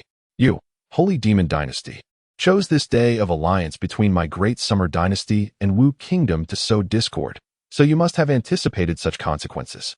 It is merely a matter of skill. Wu Yu retorted. You have disregarded the agreement and disrespected the authority of the Great Summer. I shall strip you of your powers and cast you into the dungeons. The voice of the Summer Emperor resonated like thunder, striking Wu Yu with palpable force. With a mere gesture, the Emperor's command rendered Wu Yu, at the Immortal King level, defenseless, and she was on the brink of being incapacitated when suddenly a finger appeared in the void to nullify the Emperor's strike. Your Majesty, show mercy where it is due. They have already lost. Let them go. A figure clad in a black dragon robe materialized within the Golden Luan Hall. It was none other than the Emperor of the Holy Demon Dynasty, the Demon Emperor. The appearance of the Demon Emperor did not catch the Summer Emperor off guard, nor did he respond to the latter's words. Observing the situation, the Demon Emperor turned his gaze towards Qin Bei and Soul Heaven. You are formidable. It is no shame for Soul Heaven to be defeated by you. Release him, and I can assist in restoring your brother's injuries. The demon emperor spoke in a flat tone, devoid of emotion. Qin Bei looked towards the summer emperor, who remained silent, clearly indicating that the decision rested with him. This was, in essence, a test for him. Qin Bei understood the significance of Soul Heaven to the Holy Demon Dynasty. Should he harm Soul Heaven, he would undoubtedly invoke the wrath of the demon emperor and face relentless targeting in the future.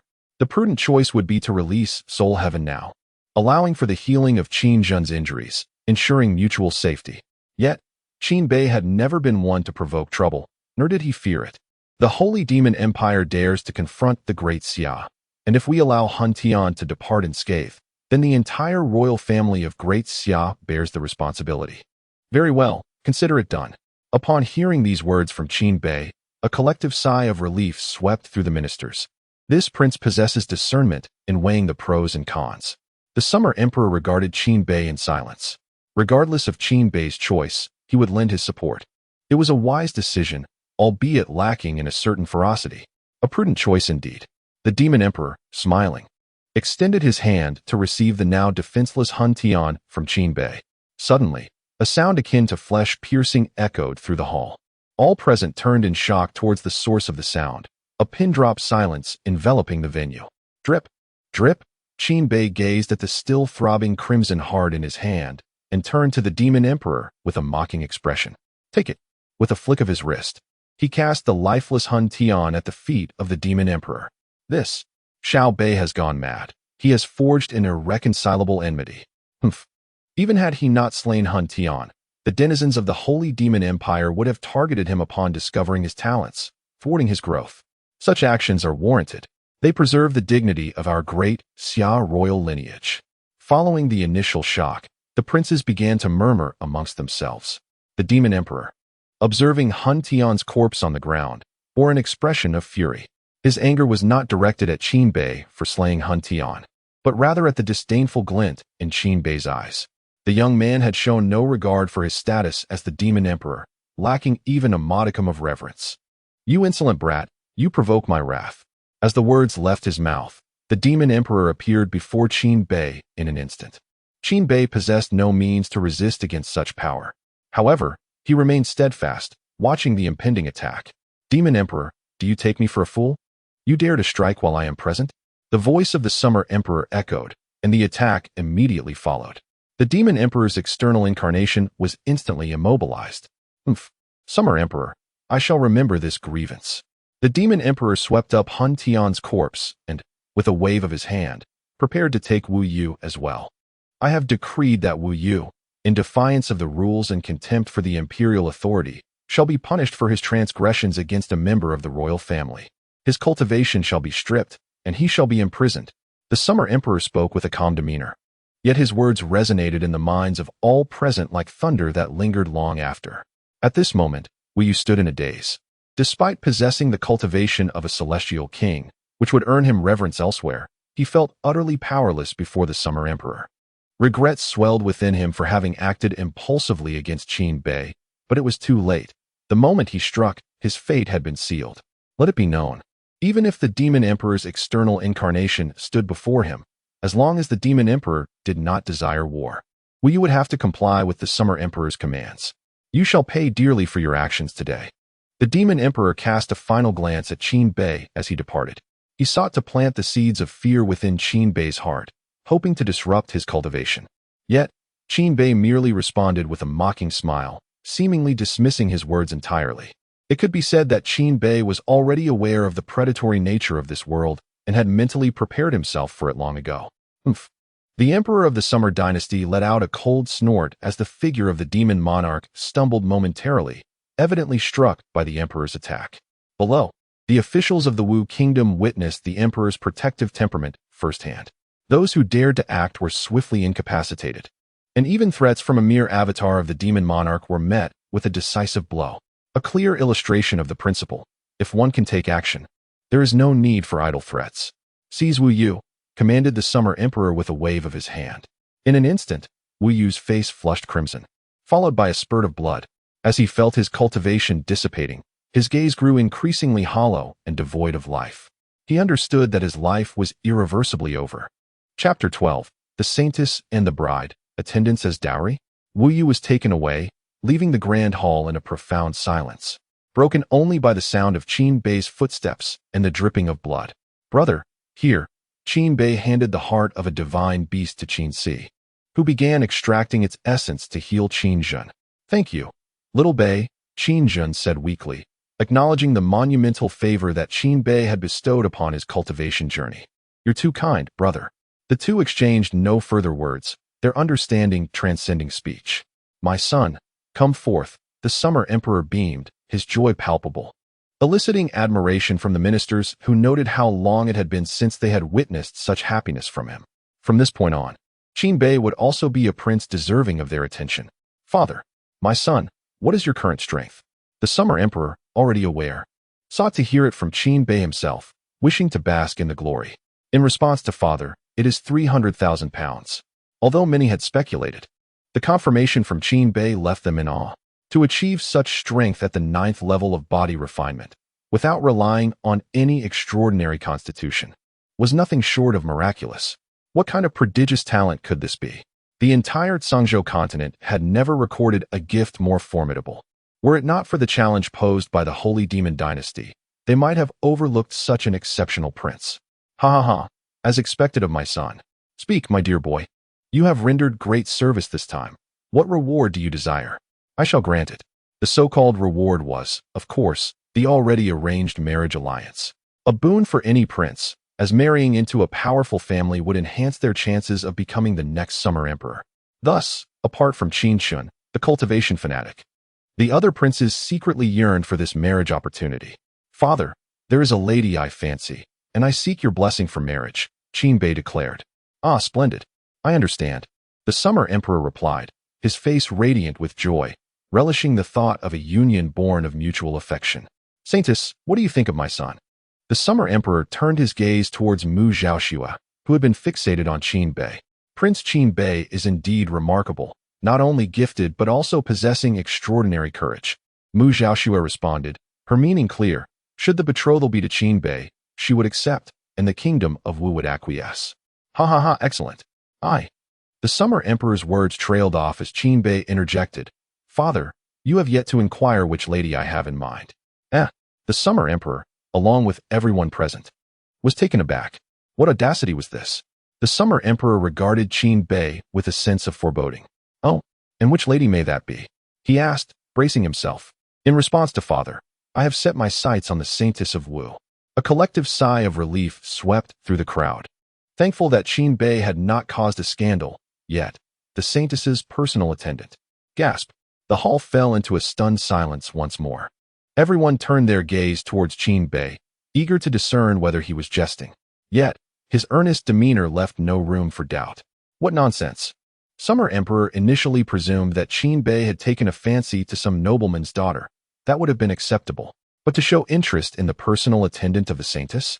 What could that possibly signify? Was the Saintess deemed inferior to her maid? Should this news circulate, the kingdom of Wu might perceive it as an affront to their Saintess. Only Mu Zhaoxue felt a profound shock within her. She was aware that the maid belonged to the Empress of Wu. Qin Bei was not only exceptionally gifted, but also possessed discerning taste. Father, when I first laid eyes on this person, I was instantly captivated. Her visage has consumed my thoughts. However, before Qin Bei could articulate his sentiments further, he was interrupted by the Summer Emperor. Regardless of your reasoning, I shall not permit it. As it became evident that the task set by the system was unattainable, the immortal phoenix within him waved a reluctant farewell. Just as Qin Bei began to feel disheartened, he received a message from the Summer Emperor. You rascal! Was it not said that you favored the Saintess? Why the sudden change of heart? Father, when did I ever declare my affection for the Saintess? The Summer Emperor paused and realized that Qin Bei had indeed never explicitly stated his preference for the Saintess. It seemed he had misinterpreted the situation. Regardless, you are putting the Saintess in a difficult position. For the sake of Wu's dignity, you must profess your love for the Saintess and marry her. The Summer Emperor insisted. But, fear not, she is but a personal attendant. Should you truly wish, when you marry the Saintess, allow this maid to accompany her as a dowry. Nevertheless, the Saintess must be the primary wife, while the maid shall hold the status of a concubine. The Summer Emperor added. Qin Bei grasped the implications immediately. realizing that the Summer Emperor was not entirely serious. How cunning his father was. A thought struck him. Only children make choices. Adults take all. You impudent child. Although their exchange was conducted under the Summer Emperor's protective barrier, rendering their conversation inaudible to others, the prolonged silence suggested that they were engaged in whispered dialogue. Father, I have long admired the Saintess, having heard tales of her beauty as the second most exquisite maiden of Tsangzhou and her exceptional talents. I beseech you to arrange our marriage. Qin Bei's abrupt shift took the officials by surprise. So, do you favor the Saintess or her maid? The maid was merely a fleeting infatuation. One cannot predict what would happen upon a second meeting, while the Saintess is a lasting desire, cherished for ages. Qin Bei's words were unambiguous, causing even Mu Zhaoxue's stunning visage to flush beneath her veil. Very well. Then I shall grant your wish and unite Prince Qin Bei with the Saintess of Wu, Mu Zhaoxue. Thank you, Father. Thank you, Your Majesty. Qin Bei and Mu Zhaoxue bowed in gratitude. Mu Zhaoxue understood that Qin Bei's feelings for her might not be genuine, viewing their union merely as a political alliance.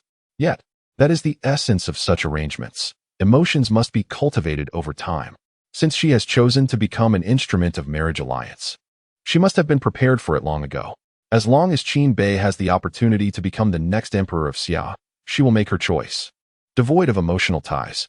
Well, since the crown prince harbors feelings for the Saintess's maid, I shall permit her to accompany him as a concubine. Upon the utterance of these words by the emperor of Xia, those present were momentarily taken aback. It became clear to everyone what the private conversation between the emperor and Qin Bei had entailed, and why Qin Bei's attitude had undergone a complete transformation. They had been waiting in anticipation. Although the envoys from the kingdom of Wu felt somewhat uncomfortable with the situation, they could not find fault, as this was, after all, a normal occurrence.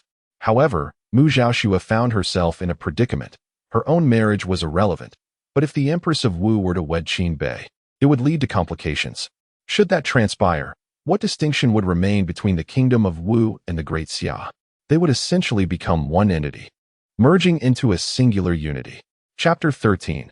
Bestowed the title of Northern Prince, granted 3 royal seals outside the Grand Hall. The female imperial princess, Zhu Yu, furrowed her brow upon hearing Qin Bei profess his infatuation for her. She wondered which prince he was referring to, yet she was acutely aware of her current status. To refuse would undoubtedly raise suspicions, but to acquiesce felt equally troubling. Having undergone a rebirth, she had lived for so long without a single man daring to approach her. And now, just after her reincarnation, such an absurd situation had arisen. Perhaps it was fate. She decided to observe this man for a while. Although Zhu Yu was an empress, her demeanor was predominantly one of pride. The reason no man had ever claimed her was not due to frigidity or aloofness, but rather an unwavering belief that none were worthy of her. Yet, Qin Bei now exuded a subtle force that threatened to shatter her pride and conquer her heart. Within the Golden Luan Hall, the emperor spoke, "My son, let us forge a soul contract." "Father, I wish for the 3 of us to form a soul contract together." Qin Bei replied, "Ha ha ha, indeed. Announce the maidservants to enter." Announce. The maidservants of the Saintess enter the hall. Soon, Zhu Yu, adorned in a flowing white gauze gown, entered and stood alongside Mu Zhaoxue. The two, one in green gauze and the other in white, both veiled, possessed figures that ignited fervent desires, their slender waists captivating all who beheld them. The beauty of such figures was enchanting, and with both appearing simultaneously, it became evident to all why Qin Bei dared to provoke the wrath of the Summer Emperor. The Summer Emperor nodded at Qin Bei, acknowledging his discerning eye, affirming that he had not shamed his father. Princess Zhu Yu pays her respects to the Summer Emperor. Zhu Yu introduced herself, using the name she had chosen for herself, distinct from the one she had held as Empress. "Very well, rise. I have granted you to Prince Qin Bei as a concubine." The Summer Emperor did not seek Zhu Yu's consent, for this was a decree, a tradition upheld even within the Celestial Dynasty. "Thank you, Your Majesty, for this bestowal." Zhu Yu was prepared for this moment and responded swiftly. The Summer Emperor nodded, pleased with the maidservant's composure. "Let us proceed with the contract." As the Summer Emperor spoke, Qin Bei stepped between the 2 women, taking Mu Zhaoxue's hand with his left and Zhu Yu's with his right. The 3 exchanged glances, and an invisible force emerged above their heads. This was the power of the world's laws. Unless one could attain a strength capable of transcending this world's limitations, any violation of the contract would invoke the world's punishment. The process of forging the contract was swift, and upon completion, the alliance between the Great Xia and the Wu Kingdom was solidified. Ding! Engagement task with the Empress completed. Reward received. Immortal Phoenix Body. No sooner had the contract been finalized than Qin Bei received a notification from the system. Though he lacked time to fully comprehend the implications, he could sense the formidable power of the Immortal Phoenix Body, as if he had acquired a body impervious to death. The contract was successfully established. Qin Bei glanced once more at Mu Zhaoxue and Ji Zhuiyue, this time their exchange imbued with an unusual sentiment. Mu Zhaoxue's gaze had softened, losing some of its previous chill, while Ji Zhuiyue's haughty demeanor had notably diminished. However, such changes were only evident in their interactions with Qin Bei before others. They remained as aloof and proud as ever. Qin Bei's perception of the two had evolved from mere interest in their utility to a genuine curiosity, imbued with a hint of emotional connection. Excellent. Summon the appropriate auspicious day to fulfill the marriage contract. The successful alliance brought a weight off the Xia Emperor's heart. Despite some initial turbulence, the outcome was favorable. Henceforth, Qin Bei, the Emperor's 108th son, was bestowed the title of Northern Prince, along with 3 royal seals. The Emperor proclaimed this decree to the realm once more. Salutations to the Northern Prince. The ministers were somewhat taken aback. They had not anticipated that Qin Bei would receive 3 royal seals upon his elevation. Such an honor was exceedingly rare within the Xia royal lineage. Qin Shun, upon his ascension, had only received 1 seal and had toiled for years to attain 3, ultimately becoming a prince of the 3rd seal. The bestowal of 3 seals to Qin Bei clearly indicated that his merit was not solely a matter of talent, but also a reflection of the advantageous union with the Mu Kingdom. The benefits of such an alliance were becoming apparent. Thank you, Father Emperor. Now, the court is dismissed. Congratulations, Northern Prince. As Qin Bei exited the Grand Hall, he was met with a chorus of well wishes, to which he graciously responded. With a new bride by his side, Qin Bei promptly sought out his mother. Mu Zhaoxue and Ji Zhuiyue followed closely behind him. Fear not, my mother is exceedingly gentle. There shall be no difficulties between mother-in-law and daughter-in-law, Qin Bei reassured them with a smile, having unexpectedly gained 2 stunning brides upon his arrival in this world. He felt that fortune was truly smiling upon him. Moreover, the substantial dowry of 100,000 spirit stones was a windfall indeed. Exchanging glances, Mu Zhaoxue and Ji Zhuiyue perceived a sense of resignation in each other's eyes, while Qin Bei appeared commendable in the court. His demeanor in private struck them as somewhat unreliable. Meanwhile, in the imperial harem, Ling Fei had already received the news. Upon learning that her son had displayed remarkable talent in the Grand Hall and had become betrothed to the saintly maiden of the Mu Kingdom, her joy was immeasurable. Although both Mu Zhaoxue and Ji Zhuiyue possessed strong personalities, they tempered their behavior in the presence of Ling Fei, leading her to question whether these truly were the famed saintly maidens, as they exhibited none of the expected aloofness. After their meeting with Ling Fei, Qin Bei departed the palace with the 2 women. Having been conferred a title today, he would henceforth reside outside the palace, as suitable accommodations had been prepared in advance. The residence was situated in the most desirable area adjacent to the imperial palace. Only royal relatives or high-ranking officials can reside here, and only the imperial merchants are permitted to establish shops. The Northern Prince Qin Bei's residence is located in this vicinity. Upon arriving at the entrance, Qin Bei encountered a eunuch holding a decree and awaiting his return. Ah, Northern Prince, you have finally returned. I have been waiting to report back, the eunuch exclaimed. Thank you for your hard work, Qin Bei replied. Not at all, not at all.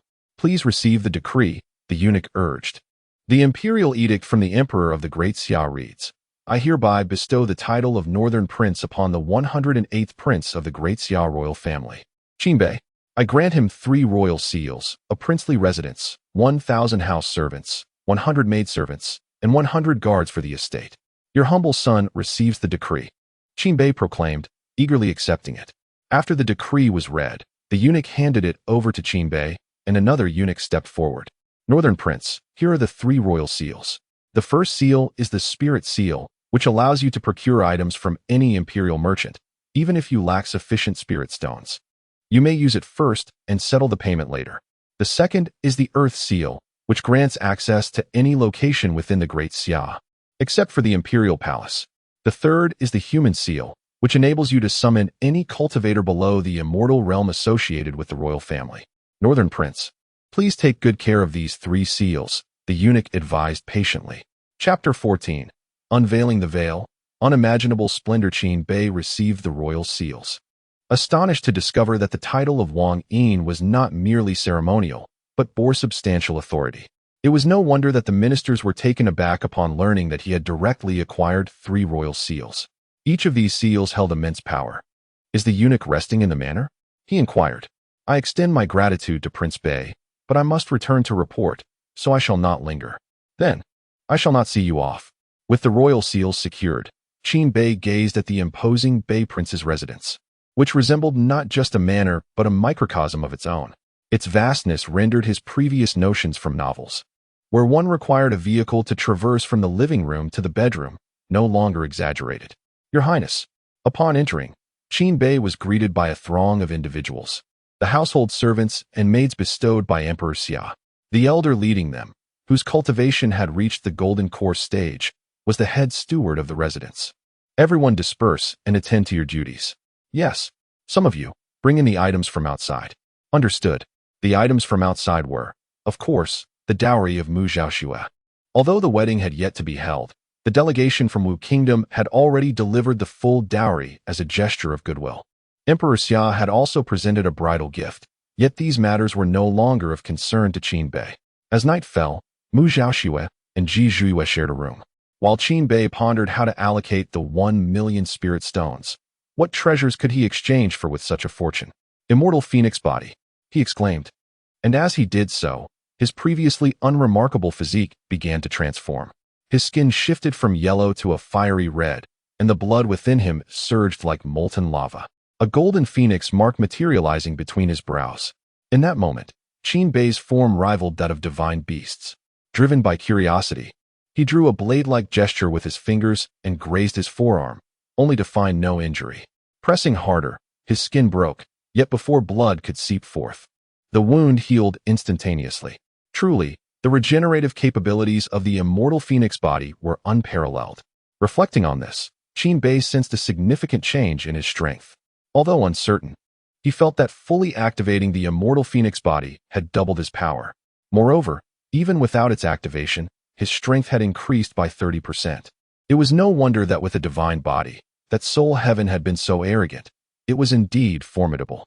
Your Highness, the princess awaits, came the steward's voice from outside. What does she await me for? Well, Your Highness, the old servant cannot be too explicit, can I? Qin Bei suddenly struck his forehead, recalling that in this realm of cultivation, the rule states that once a soul contract is established, it is equivalent to being married, even if the wedding ceremony has yet to take place. Thus, today marks Qin Bei's wedding day. Naturally, one need not elaborate on the customs associated with such an occasion. You may leave, he instructed. Yes. As Qin Bei exited the room and made his way to the quarters of Mu Zhaoxue and Ji Zhuiyue, he felt an inexplicable sense of nervousness along the way. After all, in 2 lifetimes, this was his first experience of marriage. Inside the room, Mu Zhaoxue felt a bit awkward, seated opposite the Empress of the Wu nation. Your Majesty, have you truly made this decision? Mu Zhaoxue inquired with curiosity. She still found it hard to believe that the Empress would choose to marry into the same man as herself. How could someone as proud as the Empress be willing to share a husband? Despite Mu Zhaoxue's belief in her own exceptional qualities, she felt she could never compare to the Empress. Do not call me Your Majesty. Since I have already consented in the Grand Hall, I shall not regret it. Until my identity is revealed, you may address me as sister, Ji Zhuiyue replied calmly. She had multiple reasons for marrying Qin Bei. She valued his innate talent, sought to learn the void scripture of the Great Xia to break through to the Saint Realm, and wished to experience the feeling of love, believing such an experience might aid her in her own breakthroughs. Sister. Mu Zhaoxue attempted to call out, feeling somewhat awkward. After receiving Ji Zhuiyue's response, Mu Zhaoxue still found the situation surreal. Just then, a knock sounded at the door, causing both women to tense up. At this moment, the only person bold enough to knock would be their husband, Qin Bei. I'm coming in. With that, Qin Bei tiptoed into the room. as he approached and eventually seated himself between the two. Even the Empress, who prided herself on her worldly experiences, felt quite anxious. Qinbei glanced to his left and right before taking hold of both their hands. "Why are you so nervous?" Upon grasping their hands, he discovered both were sweaty. "Husband." The word felt somewhat awkward as it escaped Mu Xiaoshua's lips. Qinbei felt equally uncomfortable. "If you're not used to it, you can just call me Bei Gu in private," he suggested with a hint of exasperation. "Bei Gu?" Oh, how delightful it was for Qinbei to hear her call him that. "Come on, you try it too. I want to hear it." He would not let Ji Zhuiyue off so easily either. "Bei Gu." Qinbei. To his astonishment, Ji Zhuiyue said it so naturally that it sent shivers of delight through him. "From now on, we are one family. Though you are the primary wife, you must not bully Xiaoyue, understand?" Qinbei relished the flustered expressions on their faces. "All right, let your husband see what you both look like." The two individuals were adorned in white veils, and Qinbei refrained from using his heavy gaze, preserving an air of mystery until this moment. As he extended his hand towards Mu Xiaoxue, she felt as if she were frozen in place, paralyzed by the moment. Qinbei's fingers reached for the edge of her veil, inevitably brushing against the delicate, fragrant lobe of her ear. Having never been touched by a man, Mu Xiaoshue's ears flushed a deep crimson, and her typically serene visage transformed into one of embarrassment. As the veil was lifted, Qinbei beheld Mu Xiaoshue's beauty in its entirety, not merely as he had envisioned, but far surpassing his expectations. It became evident that celestial beings truly existed. The enchanting women he had encountered in his previous life paled in comparison to Mu Xiaoxue. This beauty was beyond anything Qinbei had ever imagined prior to meeting her. What are you staring at?" Mu Xiaoxue finally mustered the courage to avert her gaze, timidly inquiring. This demeanor starkly contrasted with her usual aloof nature. She recognized this shift, yet attributed it to the bond of their soul contract, finding no cause for concern. How could I not gaze upon my stunning wife?" Qinbei mused, unable to resist the allure of such beauty. Even if he could not claim her heart immediately, he deemed it a splendid choice to pursue her physically. And this was merely the second beauty. He could only wonder what the first beauty, the Empress, might be like. Qinbei turned his attention to Ji Zhuiyue, curiosity bubbling within him. Chapter 15. Qinbei, a man of integrity. Qinbei was quite taken by Mu Xiaoshue's reaction. Her shyness, coupled with a hint of invitation, was irresistible to any man. He then extended his enchanting touch towards Ji Zhuiyue, employing the same technique. His caress evoked a markedly subdued response from her. There was no blush upon her cheeks, and throughout, her gaze remained unwaveringly fixed upon Qinbei. This left him perplexed, struggling to decipher Ji Zhuiyue's inner thoughts. Her snow-like skin bore no blemishes, and her features were undeniably exquisite. Yet, to Qinbei's surprise, Ji Zhuiyue's beauty paled significantly in comparison to Mu Xiaoshue's. Could it be that the standards of beauty in this world diverged from his own? It seemed implausible. As these thoughts swirled in his mind, he swiftly recalled that Ji Zhuiyue, being the reincarnation of the Empress, had never truly perished. Thus, her appearance in Disya could not reflect her original visage. With this realization, Qinbei discreetly summoned the power of his heavy eye. Indeed, the transformation was profound. Ji Zhuiyue's countenance underwent a remarkable enhancement. Her features became more refined and three-dimensional, and her aura radiated an elevated grace. Just by her visage, she exuded an air of unattainable elegance. Truly, she was the epitome of beauty. Unable to restrain himself, Qinbei gently caressed Ji Zhuiyue's delicate face. The previously composed Ji Zhuiyu instantly became flustered, rising abruptly like a startled fawn. Clearing his throat in embarrassment, Qinbei attempted to ease the tension. "Brother Bei, Xiaoyu is rather bashful. She will need time to acclimate to this matter. If you wish, I can." Mu Xiaoshue's voice dwindled to a whisper, nearly inaudible by the end. Observing this, Qinbei couldn't help but chuckle internally. Mu Xiaoshue's timidity far surpassed that of the Empress. Nevertheless, she was willing to step forward for Ji Zhuiyue's sake. Ji Zhuiyu seemed poised to voice her thoughts, yet ultimately chose silence.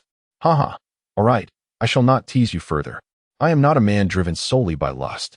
I understand that we still have some emotional distance to bridge. Rest assured, I shall not impose. When the day arrives that you are both willing, I shall not hold back," he declared, playfully lifting their chins with a teasing glimmer in his eye. Now rest easy. I assure you, I shall not intrude upon your slumber. With a light-hearted jest, Qin sought to alleviate their unease before taking his leave. Once he departed, Ji Zhuyu and Mu Zhaoshui exchanged astonished glances. Although Mu Zhaoshui had expressed her willingness, it was evident that she did so with reluctance.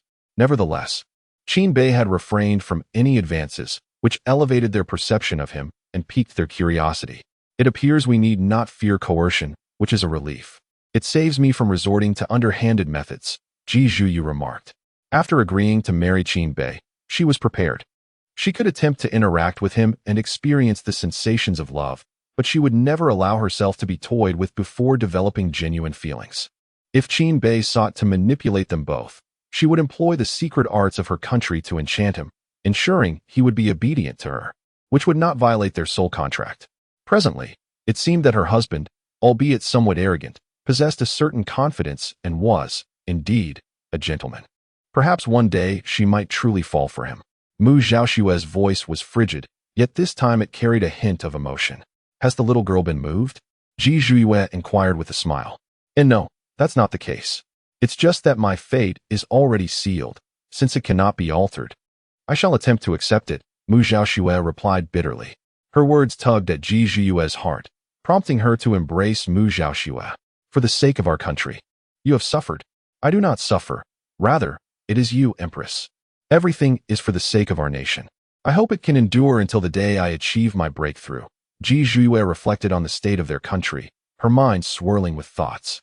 After returning to his chamber, Qin did not rest but continued his cultivation.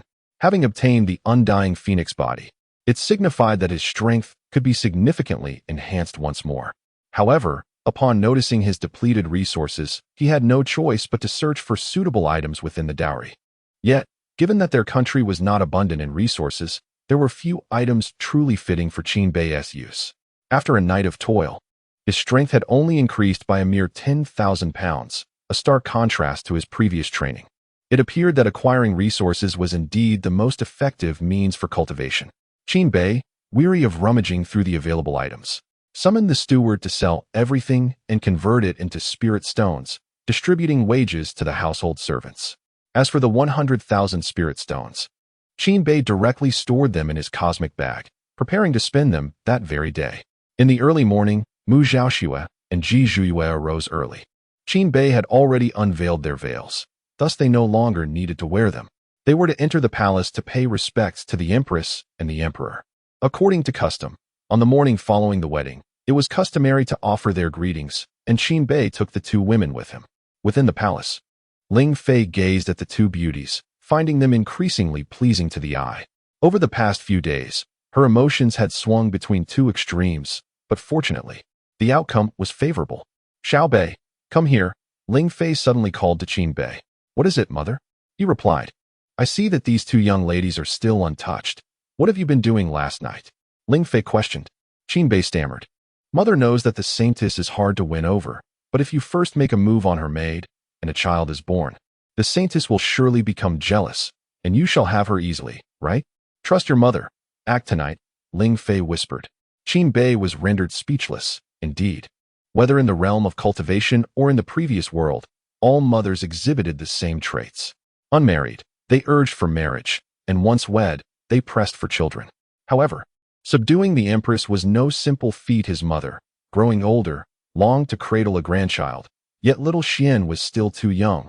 The expectation rested solely upon him. Qin felt an urge to exclaim, You are merely 40 years old. In this world of cultivation, you are still but a child, truly. Mother, you are correct. Hence I have prepared numerous wonderful items for you, all designed to stave off the effects of aging. With that, Qin presented all the treasures he had procured the other day, laying them before Ling Fei. Ling Fei made a move as if to strike, prompting Qin to hastily retreat. Mother, the Emperor has just requested that I pay my respects to him before seeking you out. He has matters to discuss with me. I shall depart now, allowing Xiaoya and Zhao Shui to keep you company. With that, Qin hurriedly exited, leaving the three to converse. Mu Zhaoshui and her companion could hardly suppress their laughter. Who would have thought Qin would find himself in such a predicament? Quite amusing indeed. Chapter 16. The stirring in the darkness. The spy of the Beastmaster sect in the Imperial Hall. When Qin Bei arrived, Emperor Xia was diligently reviewing memorials. Despite being in a celestial dynasty, the emperor was far from leisurely. The vast territories under the rule of the great Xia dynasty meant an abundance of trivial matters requiring his decisions. More often than not, Emperor Xia opted to manifest his other selves to address these mundane affairs. "Father, I have arrived. Please, take a seat." After reviewing a memorial, Emperor Xia finally paused his work and turned to Qin Bei. "Do you know why I summoned you?"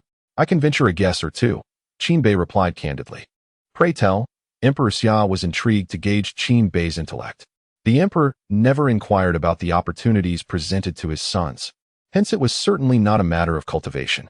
Even if I were to inform him of my unique cultivation physique, I surmised he would not pry further. Emperor Xia interjected.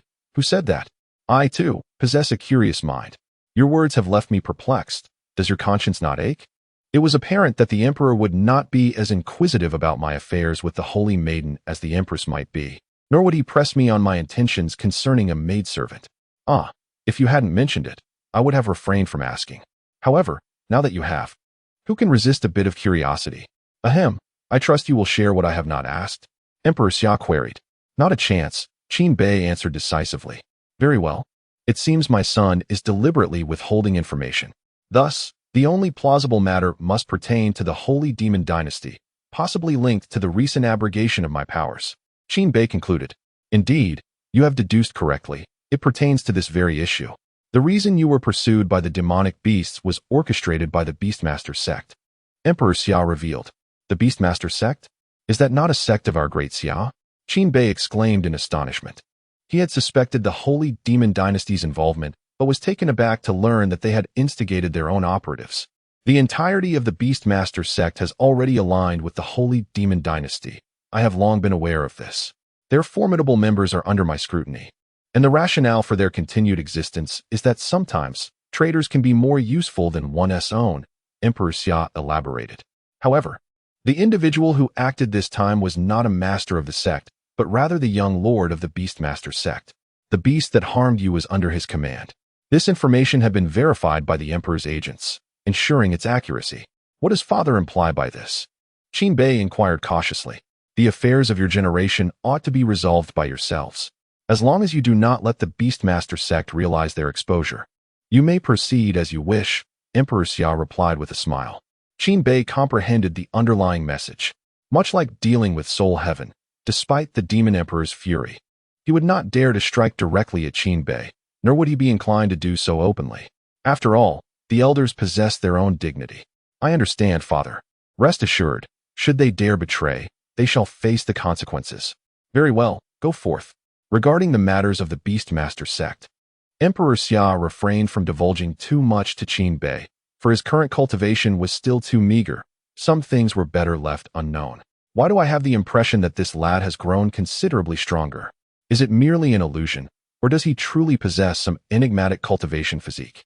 As he observed Qin Bei's departing figure, Emperor Xia remarked indifferently, "Go, and diligently follow Prince Bei.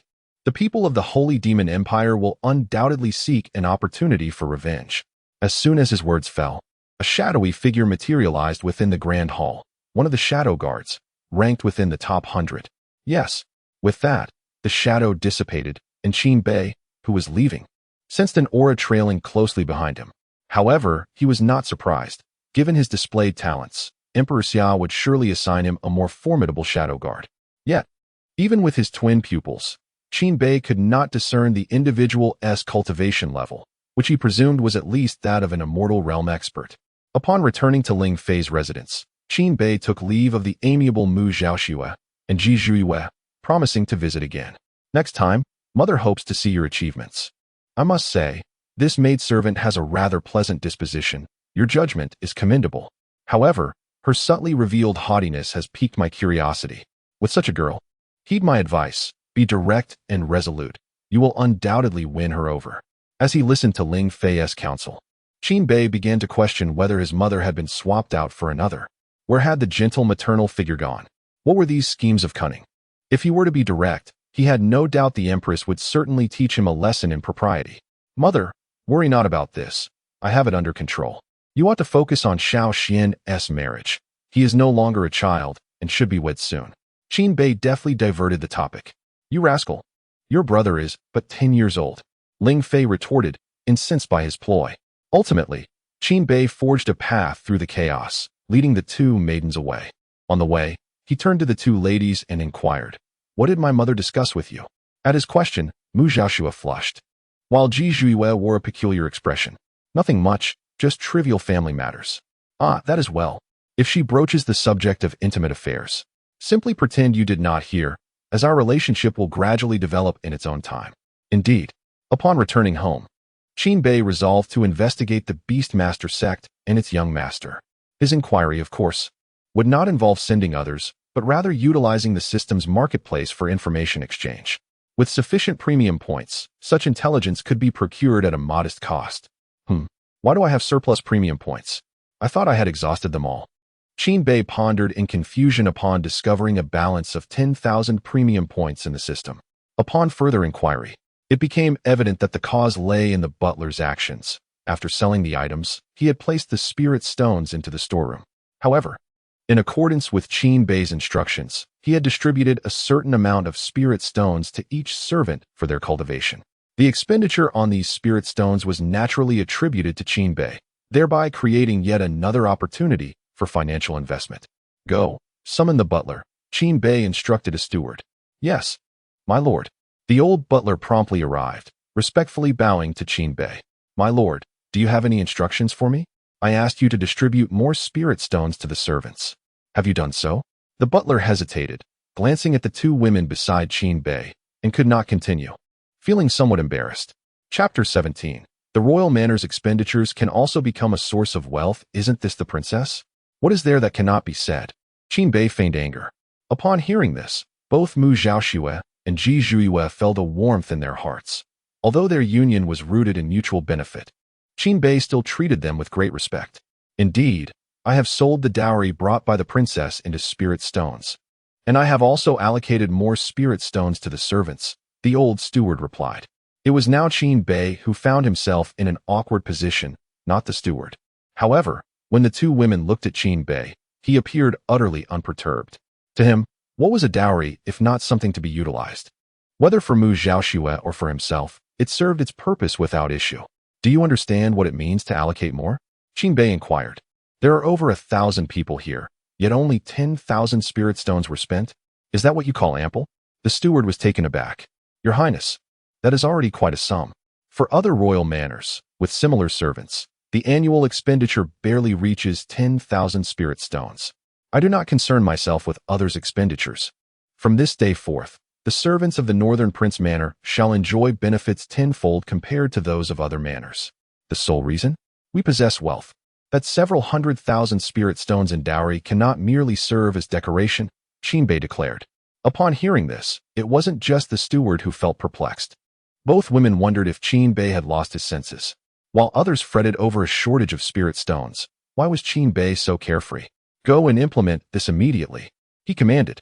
"Yes, yes," the old steward, while appearing compliant, felt an overwhelming joy within.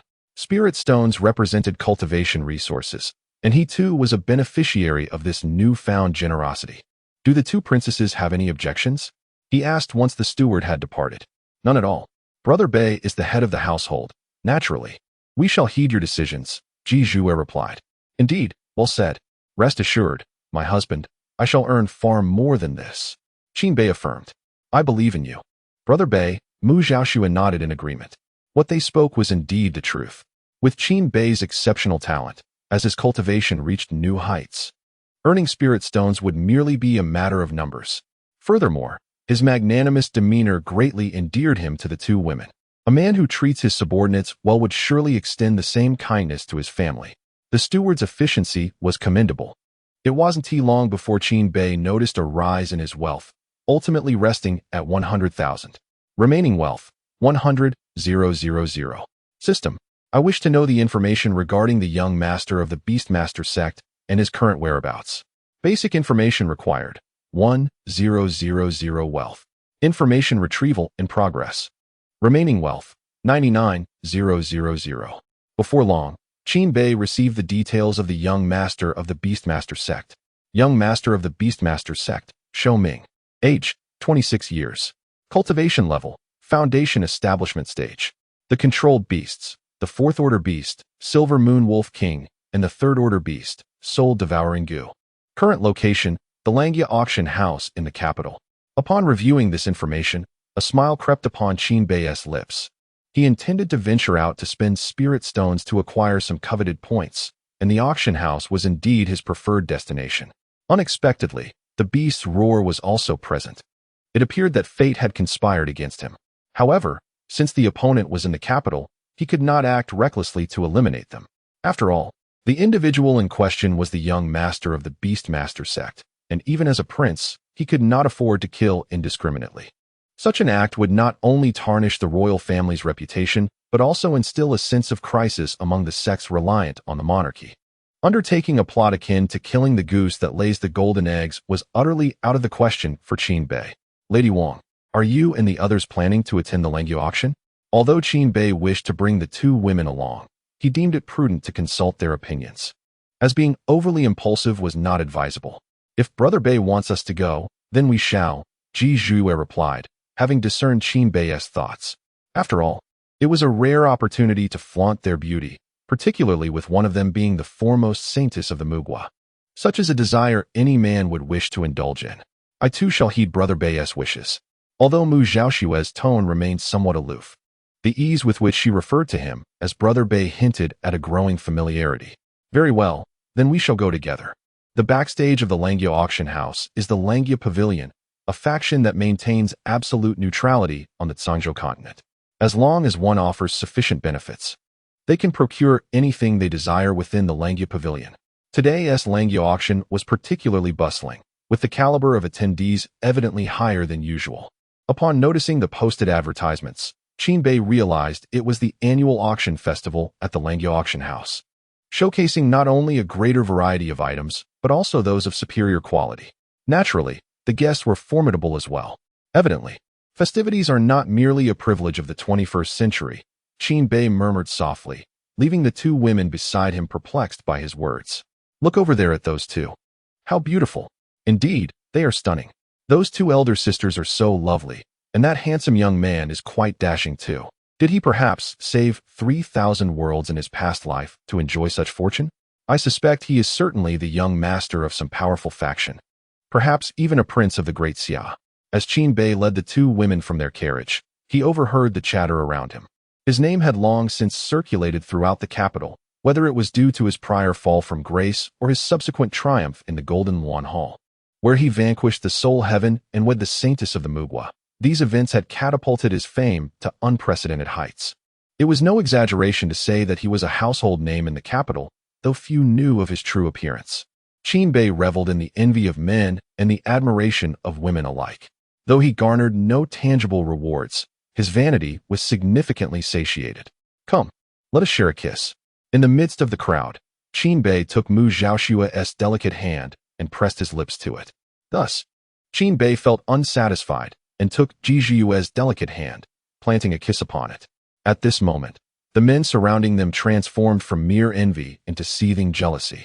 Their desire to land a few punches on Qin Bei's triumphant visage palpable. The fantasy of sibling affection I had concocted was shattered by that singular kiss. It was infuriating. I resolved to remember his face and keep a wary eye on him during the auction. Indeed, I may lack other talents, but I possess an abundance of wealth. Mu Zhaoxue and Ji Zhuye exchanged glances, each recognizing the sense of helplessness mirrored in the other's eyes. This husband, typically so serious, would inexplicably indulge in such frivolities from time to time, catching them off guard and leaving them quite bashful. Xiao Bei. At that moment, a voice filled with surprise emerged from the side.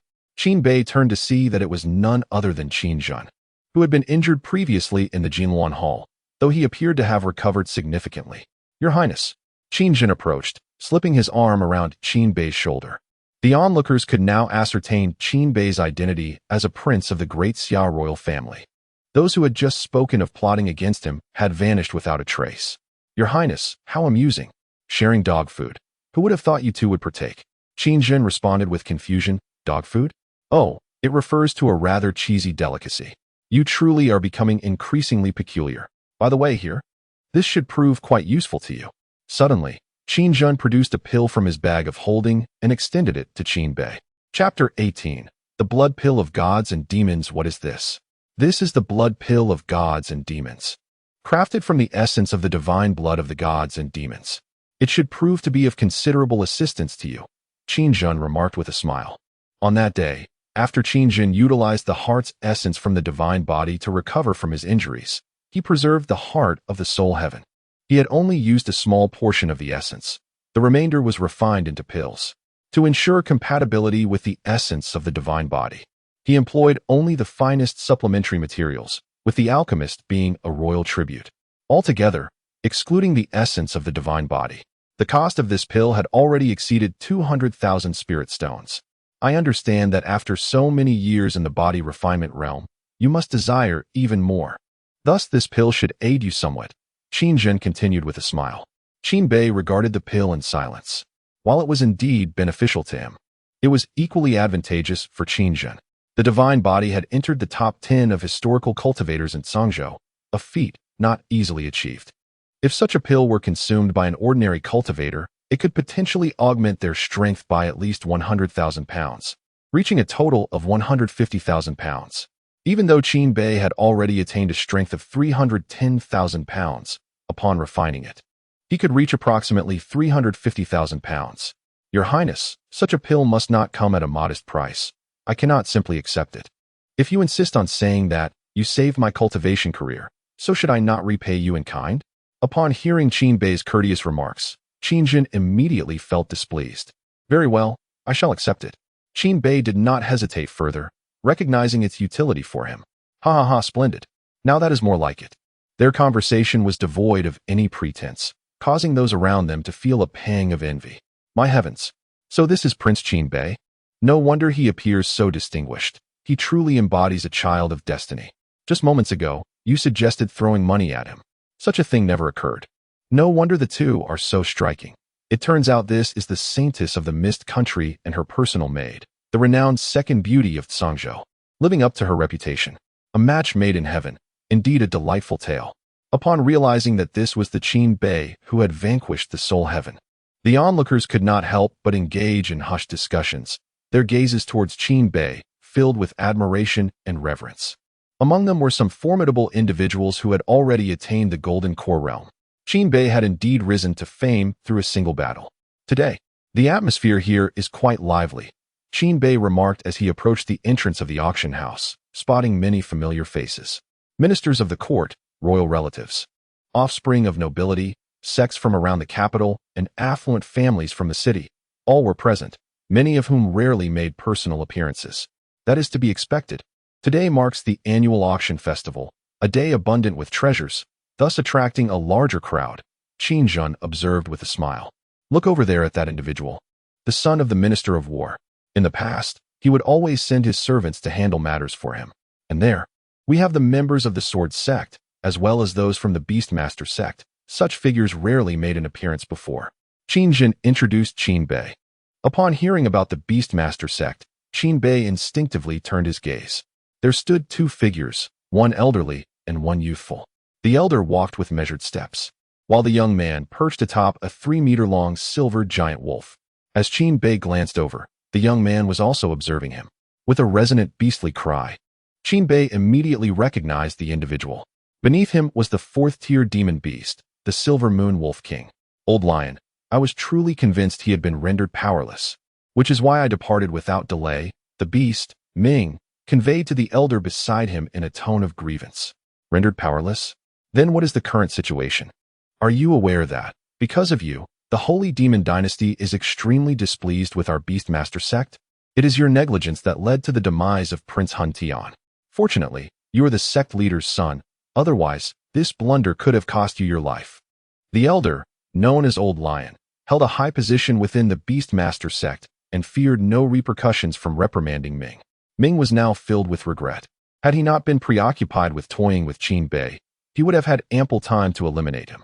Nevertheless, he was certain that Qin Bei had indeed been stripped of his cultivation, suggesting that the latter must have encountered some fortuitous opportunity. Thus, his remorse deepened. Had he aligned with Qin Bei, the fortunes that Qin Bei now possessed would rightfully belong to him. And all of Qin Bei's accolades should have been his as well. As he observed the fervent cheers that Qin Bei received, his heart simmered with envy, especially at the sight of the two beautiful women beside him and the coveted divine demon blood pill. He felt these accolades should be his. However, he failed to comprehend that his status was of an entirely different echelon compared to that of Qin Bei. Stop looking. Since he has the audacity to slay Prince Hun Tian, his days are surely numbered. The sect is prepared for you to take action again. This time, I hope you do not take it lightly. Old Lion stated with gravitas. Really? Ming exclaimed in surprise. He had not anticipated such haste in taking action. Yet, considering that Qin Bei had not only slain Hun Tian, but also insulted the Demon Emperor, it was only logical that the Holy Demon Dynasty would seek vengeance swiftly. Rest assured, although he triumphed over Hun Tian, he remains merely at the body refinement stage.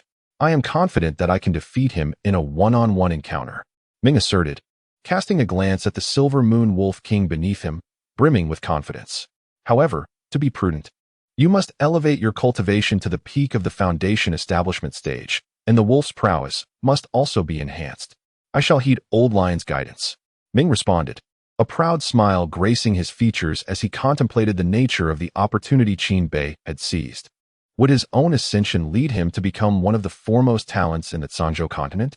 The mere thought filled him with excitement.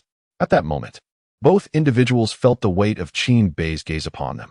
The elder lion furrowed his brow, for in that fleeting moment of eye contact, he had momentarily lost his focus. As he observed Beast Ming, he noticed a look of utter bewilderment upon the latter's face. Awaken, the elder lion commanded softly, prompting Beast Ming to regain his composure. What just transpired? Beast Ming inquired, his tone laced with confusion. It seemed that I had underestimated this individual. The elder lion mused quietly. Nevertheless, he nodded in acknowledgement towards Qin Bei and then led Beast Ming into the auction hall. Xiao Bei, what has captured your attention? Qin Jin asked, following the direction of Qin Bei's gaze, yet he discerned no remarkable figures. Oh, it's nothing, merely someone who piqued my interest, Qin Bei replied nonchalantly. Upon hearing this, Qin Jin seized Qin Bei's arm, steering him away from Mu Zhaoxue and her companion. Xiao Bei, this is where you falter. Indeed, you are now the Prince of the North, and having several, even a dozen concubines, is inconsequential. However, you must refrain from doing so in the presence of the Saintess, as it casts a poor light. Qin Bei's lips twitched slightly. His royal brother was hardly a paragon of virtue. Why must you say hardly? Come, let us proceed. The auction is about to commence. Chapter 19. The heavenly auction room of the Langya auction house. Look, it's Miss Fei. What a stunning figure she possesses. Isn't she the auctioneer for today? What brings her here at this moment? Perhaps a distinguished guest has arrived. Such occurrences have happened before. As Miss Fei is indeed the face of this auction house. The last time it was the Grand Elder of the Sword Sect. But I haven't heard of any officials or prominent figures visiting. If only I could spend a night with such a perfect woman, I would gladly meet my end. Such thoughts are futile. Do not act recklessly. The last man who attempted to pursue such a venture met an untimely demise before he could even fulfill his desires. As Qin Bei prepared to enter the auction house through the ordinary entrance, he too caught sight of the enchanting woman. One must admit, although Miss Fei's visage may not rival that of Mu Zhaoxue, her figure is exquisite, and when paired with that fiery red qipao, few men could resist stealing glances. What are you staring at? Is it captivating? A cool voice emerged from beside Qin Bei, belonging to Mu Zhaoxue. Ahem, not as captivating as you. Then why do you continue to gaze? Who says I am looking at her? I am merely admiring her qipao. It is quite impressive. Xiao Bei, cease your staring. This woman is not to be trifled with, Qin Jun interjected. He too had cast several glances at Miss Fei. Yet he was acutely aware that beneath her seemingly warm demeanor lay a cunning nature, rivaling or even surpassing that of men. It appears she is approaching us, Ji Zhuiyue remarked coolly. As expected, Miss Fei approached the group with a smile. Prince Bei, this way please. What does Miss Fei mean by this? Qin Bei inquired, puzzled. My subordinates were remiss in delivering the invitation, so I have come personally to escort you to the heavenly auction room, Miss Fei replied gracefully. Though her words were commonplace, they bore an enchanting allure, particularly aimed at men. The heavenly auction room? Is it not reserved for officials of the second rank and above, or elders of significant authority within the sect? How is Prince Bei permitted entry? Could it be that Prince Bei possesses some undisclosed distinction? Indeed, it must be so. The Langya Pavilion is known for its accurate information, if even Prince Qinshun is limited to the earthly auction room. Yet Prince Bei is granted access to the heavenly room. Does that not imply he is held in higher regard than Prince Qinshun in the eyes of the Langya Pavilion? Moreover, Prince Bei is married to the Saintess. Despite a slight disparity in cultivation talent compared to Prince Qinshun, this connection undoubtedly elevates his significance. Surrounding individuals engaged in hushed discussions. The Langya Pavilion is a staunchly neutral sect, and the information they provide, as well as their rankings, are unerringly accurate. Thus, while many found it preposterous that Qin Bei was placed ahead of Qin Shun, none dared to contest it, merely speculating what hidden attributes Qin Bei might possess. As the protagonist, Qin Bei could not help but furrow his brow. The VIP rooms at the Langya auction house are categorized into 4 tiers: Run, D, Tian, and D. The Ren tier is typically reserved for the offspring of the powerful, while those fortunate enough to access the D tier are generally gifted young individuals, some elders from sects, and court officials of the second rank or below. The Tian tier is exclusive to those wielding significant power within major sects or the Great Xia dynasty. As for the D tier, it is solely reserved for the Emperor of Xia. Even the leader of the Beastmaster sect would only be permitted entry into the Tian tier auction room. The display of his current stature evidently fell short. However, Qin Bei was still invited, which surprised him.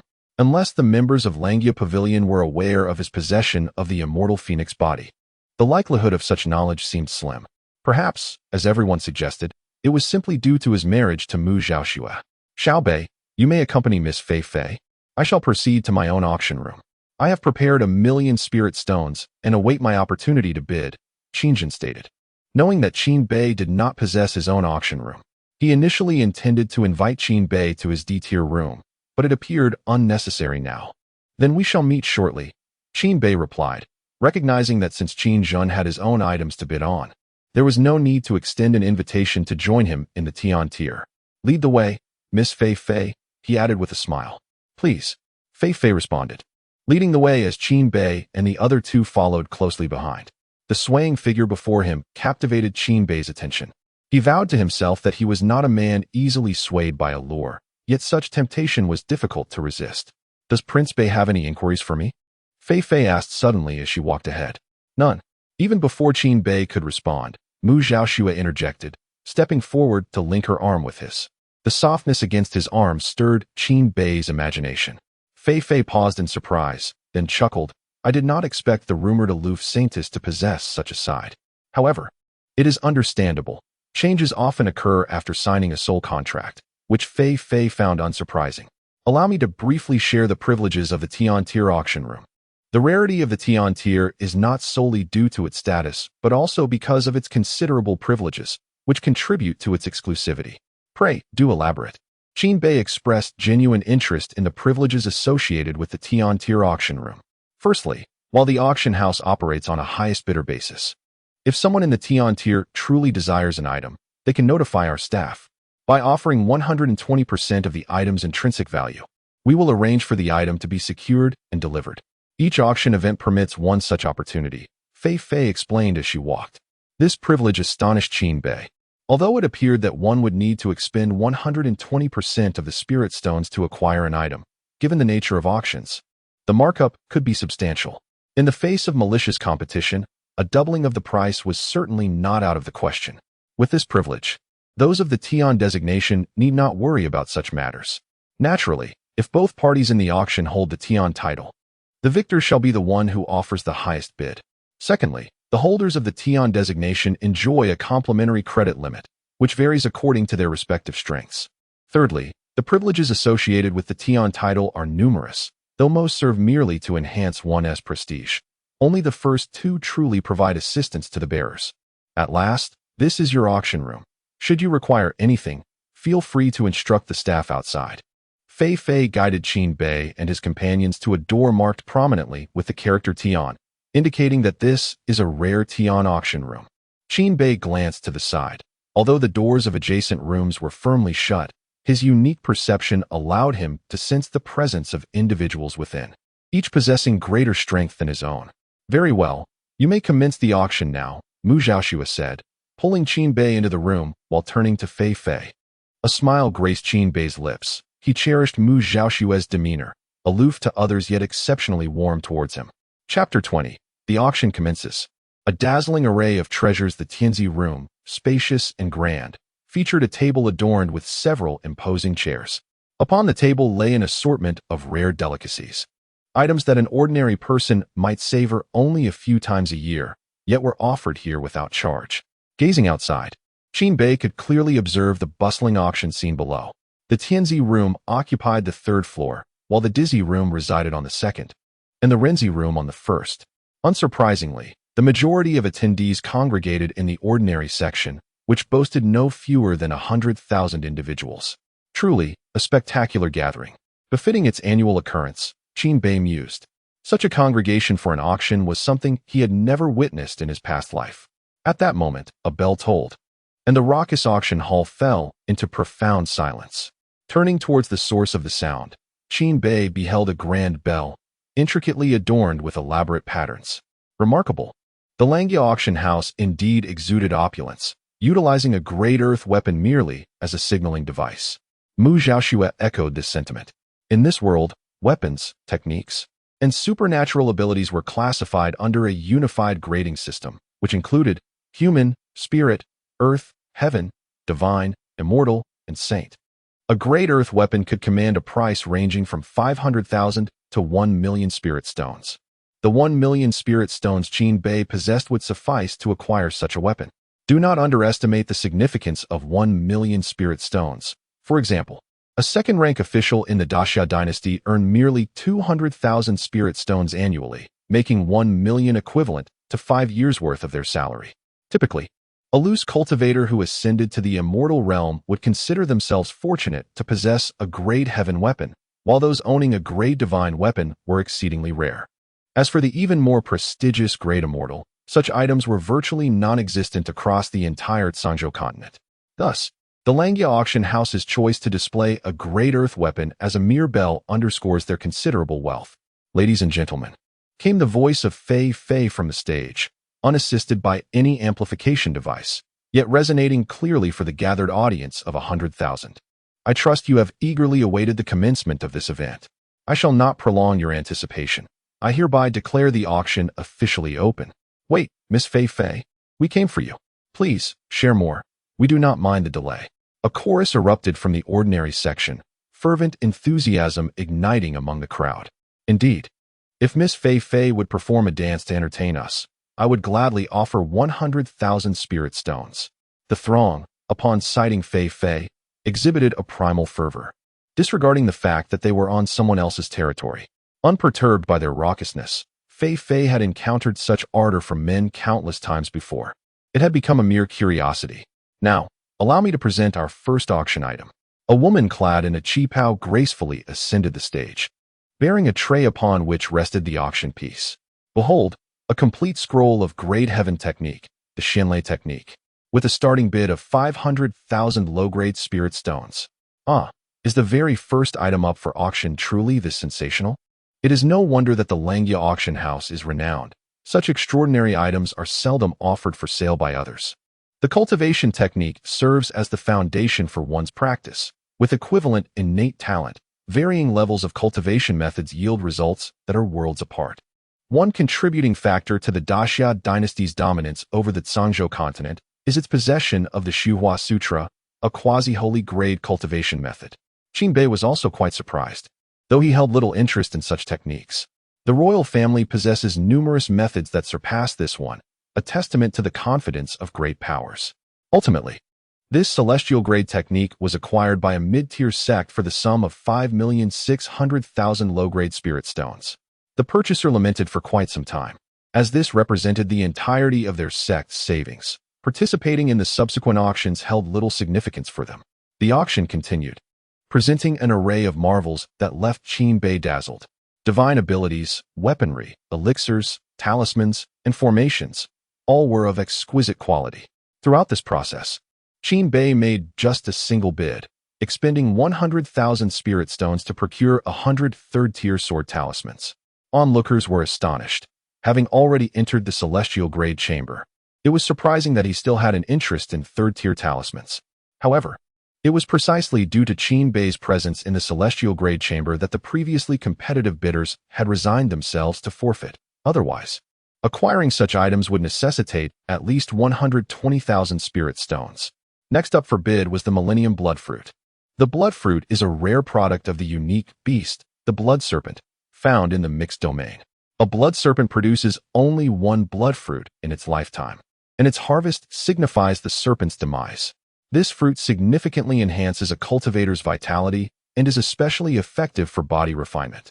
With a starting bid of 200,000 low-grade spirit stones, Qin Bei, who had been leisurely enjoying some fruit, immediately straightened in his seat upon hearing this announcement. The Millennium Bloodfruit, harvested from a blood serpent that has lived for 10,000 years, likely belongs to an 8th-tier beast, corresponding to the nirvana stage for cultivators. Such a grade of spiritual herb is of little use to ordinary body refinement cultivators, as even a fraction of its potency would be too much for them to withstand. However, Qin Bei was different. He had long anticipated encountering a bottleneck upon reaching a force of 400,000 pounds, necessitating a special item to break through. This bloodfruit was the perfect choice. 300,000.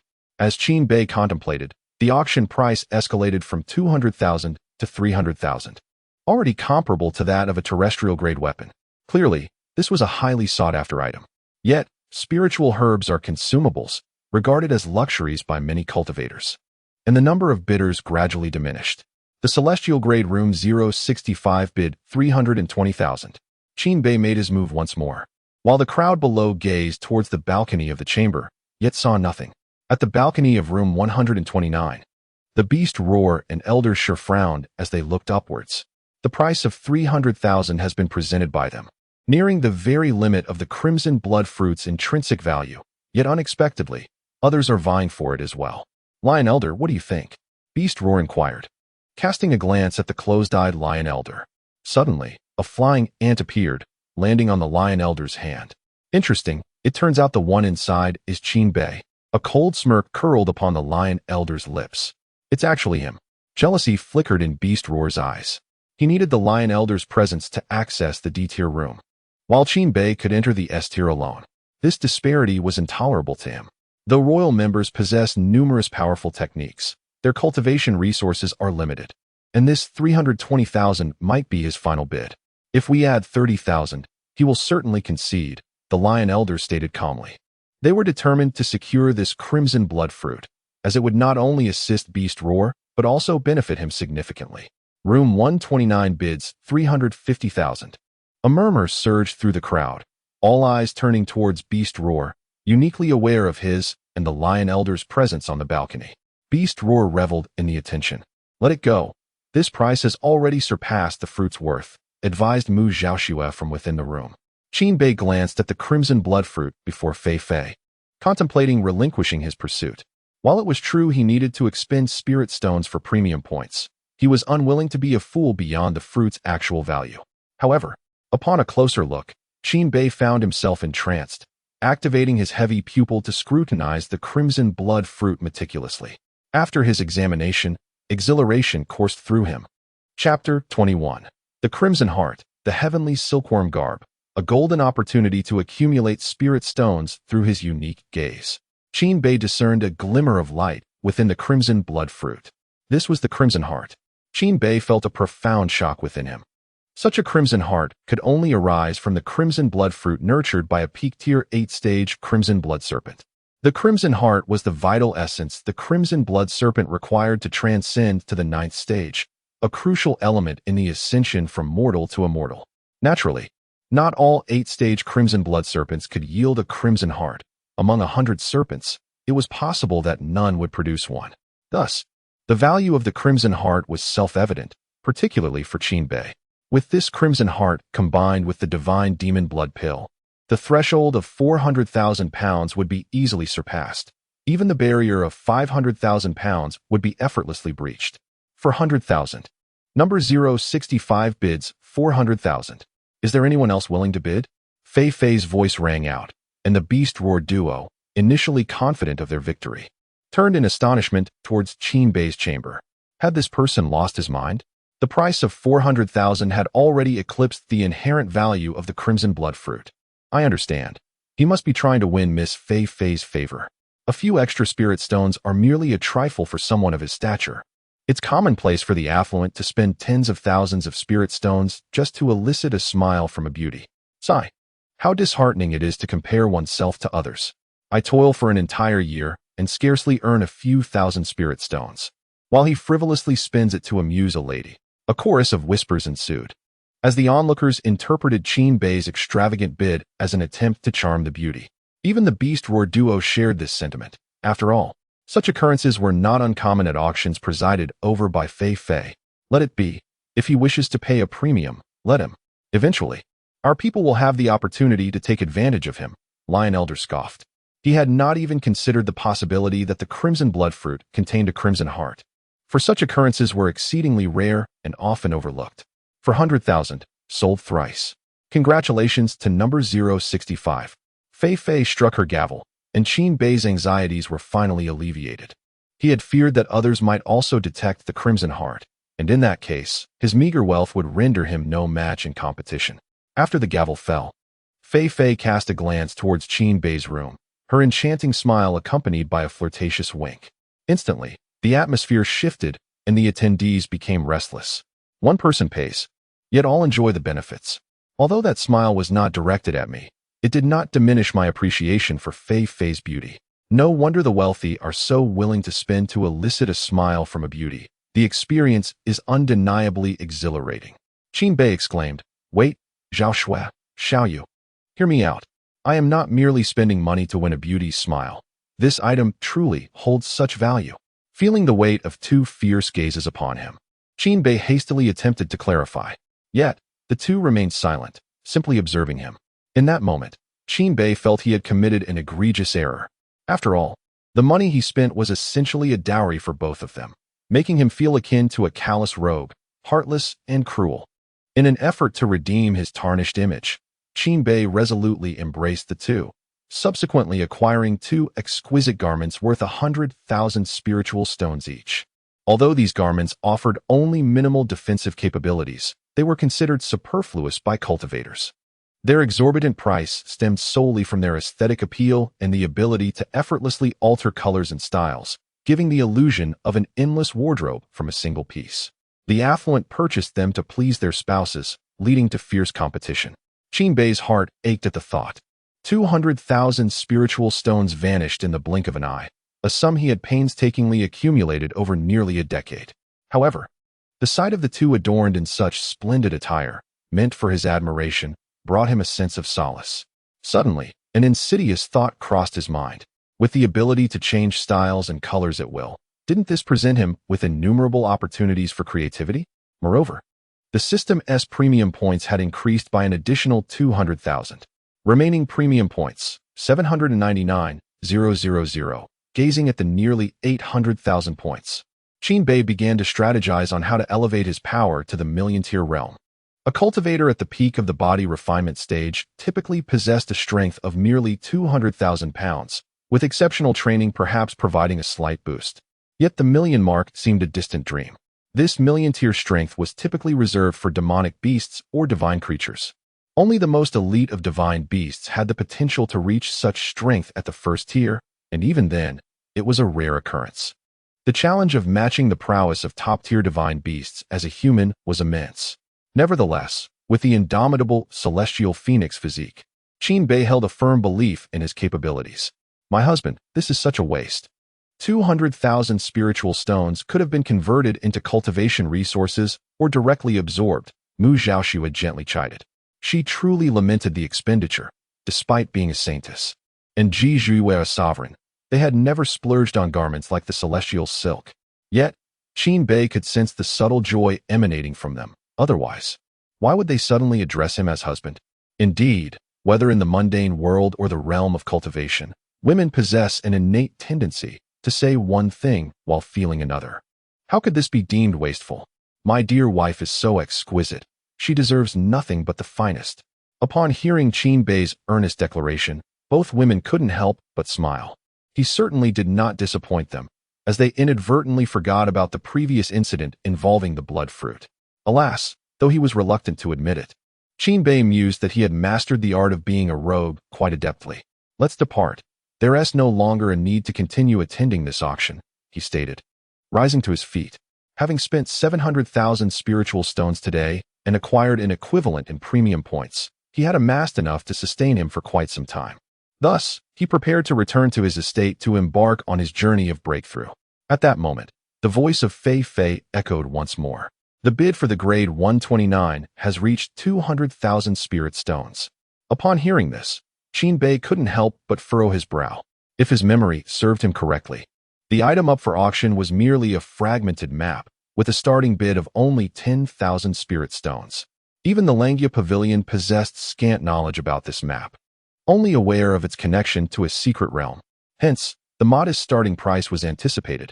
However, it was astonishing that such an item had now escalated to a price of 200,000. Moreover, the bidder was none other than Beast Ming and his faction, who harbored animosity towards him. Initially intent on departing, Qinbei's interest was immediately piqued once again. 200,000 for the first time. Is there any further bidding? Fei Fei's radiant smile indicated that the auction's outcome had surpassed all expectations. 200,000 for the second time. Qinbei refrained from glancing at Fei Fei and instead stepped out onto the balcony, revealing to the crowd that he was indeed the occupant of this room. Goodness, the owner of the top-tier room is so young? Who is this person? How can he possess a top-tier room, yet remain unrecognized? While one may not know him, surely one cannot be oblivious to the beauty by his side. She is none other than the first holy maiden of the Kingdom of Charm, Mu Zhaoxue, renowned as the second most beautiful woman on the Zhangzhou continent according to the Langya Pavilion. So, this individual must be the fabled North Prince? I never anticipated that the North Prince would exude even more grace than the rumors suggest. Truly a worthy descendant of the Summer Emperor. I wonder where the North Prince will rank on the upcoming refreshed strength rankings of the Langya list. It is certain he will not place low. He is likely to secure a position within the top 100 on the body refinement list. The top 100? Is it truly that formidable? It is said that the North Prince currently possesses 30,000 pounds of strength, which is the basis of my speculation. Amidst the crowd's discussions, Qinbei remained indifferent. His gaze settled on Beast Ming and Lion Elder. Upon sensing Qinbei's scrutiny, the two exchanged glances. Qinbei discreetly activated his heavy eye. He discerned that both Beast Ming and Lion Elder's hearts were racing, clearly indicating their inner turmoil, likely triggered by the fragmented map. Intriguing. In an instant, Qinbei conceived a splendid opportunity for profit. Chapter 22. The map and the power of the Tian room, as if sensing Qinbei's gaze. Elder Shi inadvertently lifted his head to meet Qinbei's ambiguous expression, which bore a hint of a smile. An ominous premonition washed over Elder Shi. His apprehension was soon confirmed when Fei Fei's sultry voice rang out, 065. The Tian room bids 250,000. Initially, Fei Fei had anticipated that the item would sell for around 200,000, and she glanced toward Qinbei in surprise. If she had harbored any doubts about Qinbei's extravagant purchase of the blood fruit, they dissipated upon witnessing his willingness to spend 250,000 on a mere fragment of a map from the Langya Pavilion. It raised significant suspicions regarding his intentions towards her. What an adorable younger brother, Fei Fei mused internally. Despite her usual indifference towards others, she found herself harboring no aversion to such thoughts about Qinbei, perhaps due to her awareness of his remarkable talent. While the crowd assumed that Qinbei was granted the Tian room due to his familial ties with Mu Zhaoxue, Fei Fei, as an insider, understood that his acquisition of the prestigious room was entirely justified by his imminent ranking on the upcoming body refinement realm power list. This ranking warranted the auction house's efforts to cultivate a favorable relationship with him. Meanwhile, the expressions of Mu Zhaoxue and Ji Zhuiyue, who had just been appeased, morphed into something peculiar as they observed Qinbei. Both women pondered whether their husband was already considering other women before securing their own places in his affections. Had they ever heard of a primary wife feeling ashamed before a concubine? Men, truly creatures of base instincts. Even a genius in cultivation was not exempt from this folly. Perhaps I should offer him some sweetness? If he truly turns his attention to others first, where would that leave my dignity? Suddenly, an unsettling thought crossed Mu Zhaoxue's mind. She was taken aback by her own line of thinking. The soul contract is a double-edged sword. How could I entertain such shameful notions? This is so unlike me. 250,000 once. Fei Fei joyfully proclaimed. Elder Shi, hurry and place your bid. Beast Ming urged anxiously. Previously, when the blood fruit was snatched away, he had been infuriated. However, seeing Qin Bei's willingness to pay above market value had somewhat placated him, allowing Qin Bei a moment of pride. But this time was different. Others might remain oblivious to the map's true significance, yet the beast-taming sect was acutely aware. After all, they possessed another copy of the map. In essence, the primary purpose of this auction was precisely this seemingly insignificant, tattered map. Elder Shi remained silent, merely observing Qin Bei.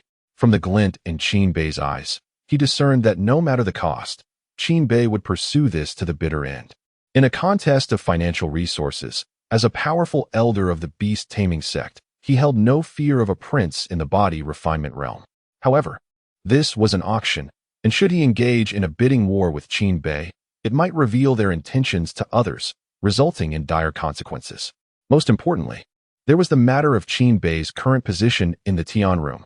He was well aware of the privileges associated with the Tian designation, and Qin Bei had resolutely insisted on vying for the map.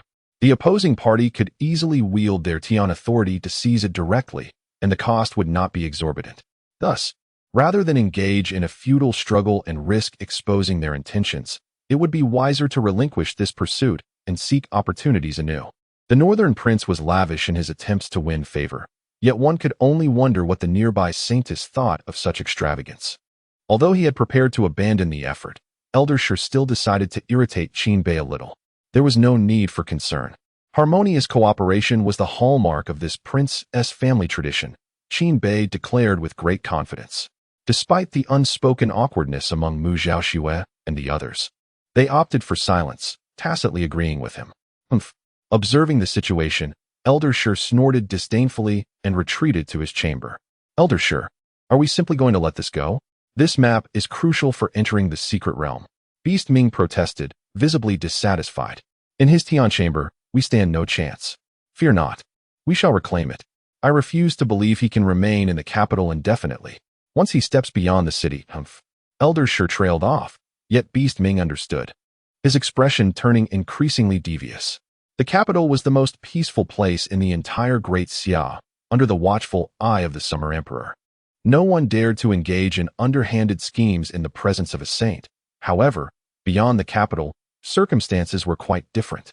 The distance between heaven and emperor still held weight in this realm of cultivation. At that moment, an undetectable flying insect emerged from Elder Shi, landing stealthily upon Qin Bei's shadow and entering a dormant state. This creature, known as Shadow Gu, could attach itself to the shadow of a cultivator, remaining unnoticed by the host, who lacked any celestial roots, as the insect bore no offensive capabilities, serving solely a surveillance role. For outsiders, even a saint would find it challenging to perceive any anomalies while the insect slumbered. Its only drawback was its extreme rarity. There were scarcely a few within the Beastmaster sect. Had Qin Bei not begun to distinguish himself, Elder Shi would have been reluctant to employ it on him. Qin Bei, having expended 950,000 spirit stones in a single transaction, felt elated, for it signified a substantial influx of resources. The auction continued, yet the heavyweight items had yet to be revealed. However, this was of little concern to Qin Bei, as he had exhausted his funds, and the remaining items might not even be beneficial to him. He was quite satisfied with his current gains. The transfer process for Tian items was remarkably swift. Within mere minutes, Qin Bei obtained the several items he had bid on. Most were directly stowed away in his Qianquan bag, leaving only 2 pieces of heavenly silkworm garb. Come, let us return so I may see you in it.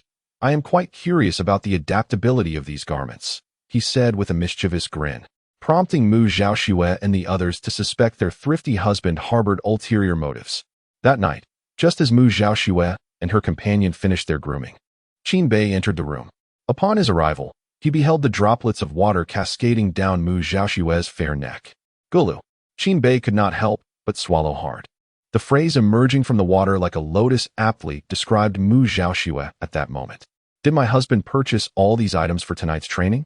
Ji Zhuye inquired. While Qin Bei heard little else, the term husband resonated deeply with him.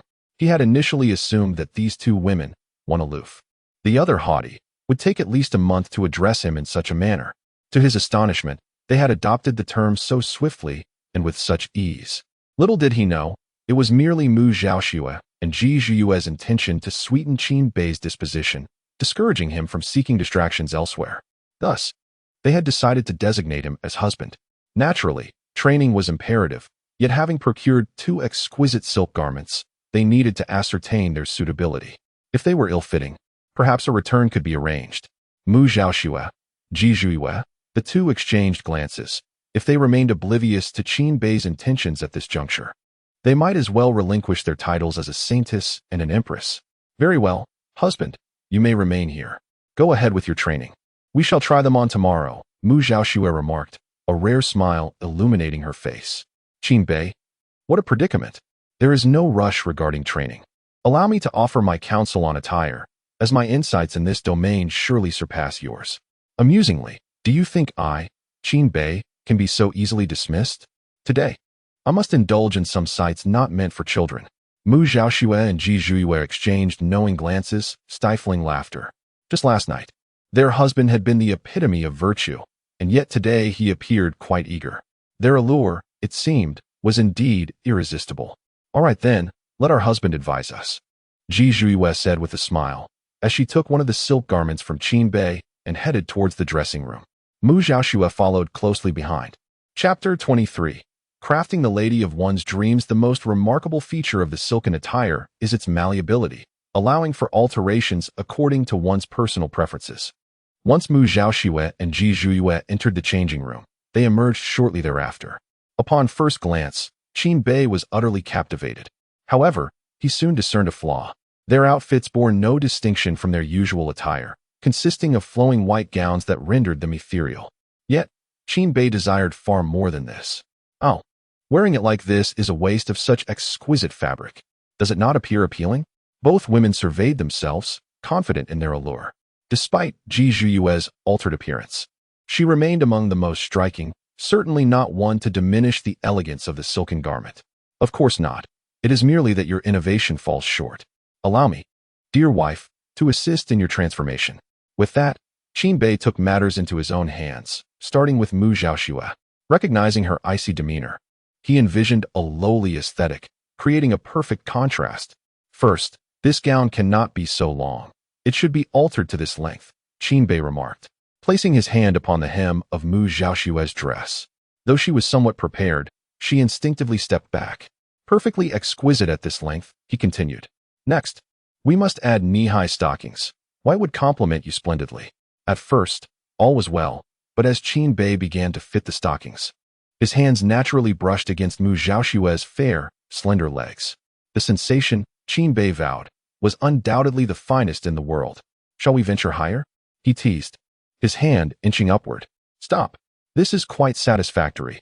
I rather enjoy it, Mu Zhaoxue exclaimed, blushing profusely. It was her first experience with such intimate contact, leaving her feeling utterly flustered. Should Qin Bei venture further, she believed she might wish to hide beneath the covers. Very well, Qin Bei replied, somewhat reluctant. Now, it is your turn, Xiaoye. With that, he began his ministrations on Ji Zhuyue. He had a precise vision for her, an embodiment of the proud queen. White stockings would not suffice, only black would do. Moreover, Ji Zhuyue often donned white gowns, but this time, Qin Bei opted for a regal black ensemble. Her more ample figure would undoubtedly support such an authoritative presence. It must be subtly revealing, just enough to spark my desire, he remarked, tracing a line near her décolletage. The tantalizing hint of alabaster skin stirred the imagination. Ji Zhuyue could only laugh incredulously at Qin Bei's earnest, yet mischievous demeanor. Excellent. Absolutely splendid, he declared, clapping his hands in admiration of his own handiwork. Currently, Mu Zhaoxue adorns herself in a JK uniform complemented by white stockings.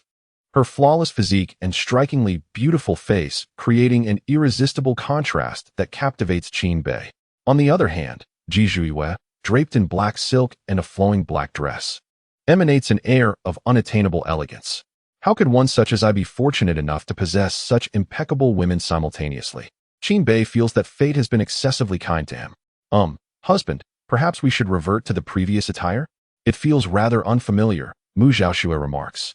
Her expression somewhat peculiar as she notices Qin Bei's gaze.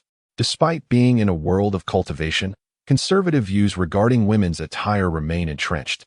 This is her first time wearing so little, especially in front of a man, albeit one who is her own. Conversely, Ji Zhuiyue finds the ensemble rather appealing.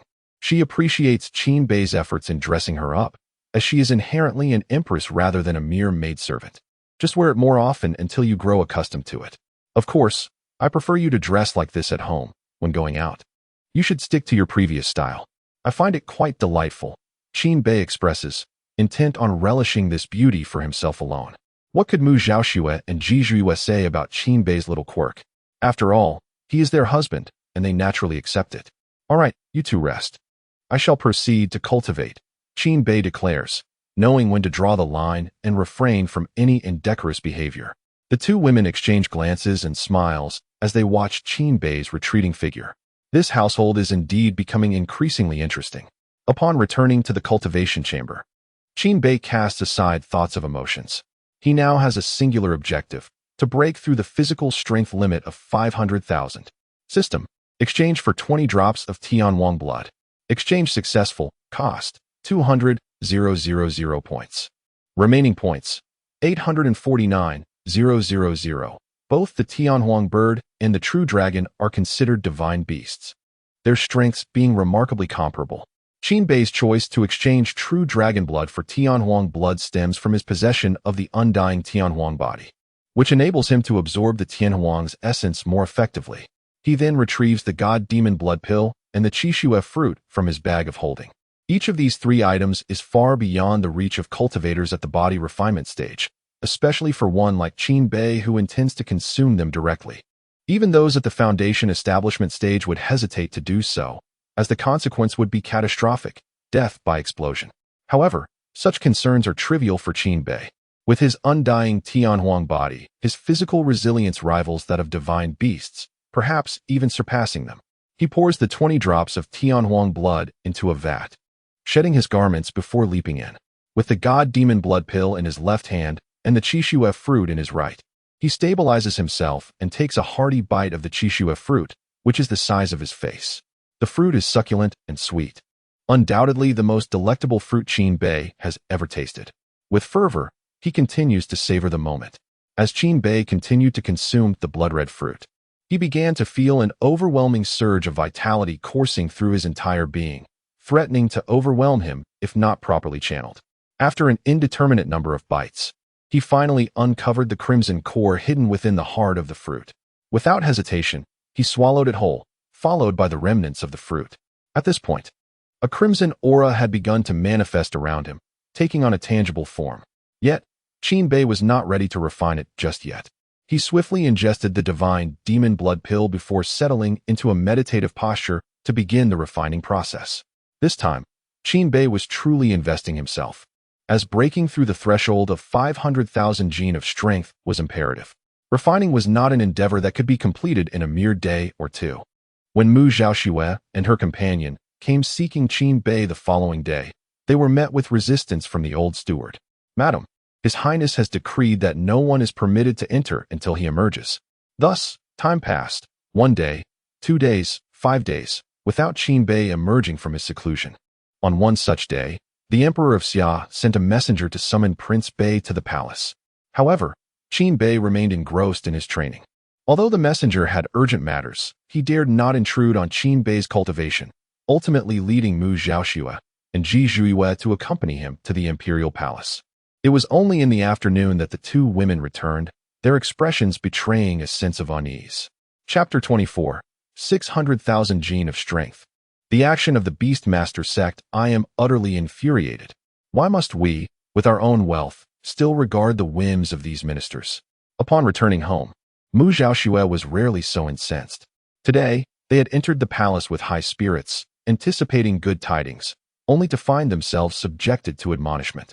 During the morning court, the Deputy Minister of Revenue directly reported in the Golden Luan Hall, accusing Prince Bei of squandering hundreds of thousands of spirit stones to curry favor with a woman, a sum that constituted the dowry of the saintess. The emperor has always taught his princes that spending money is permissible, but it must be judicious.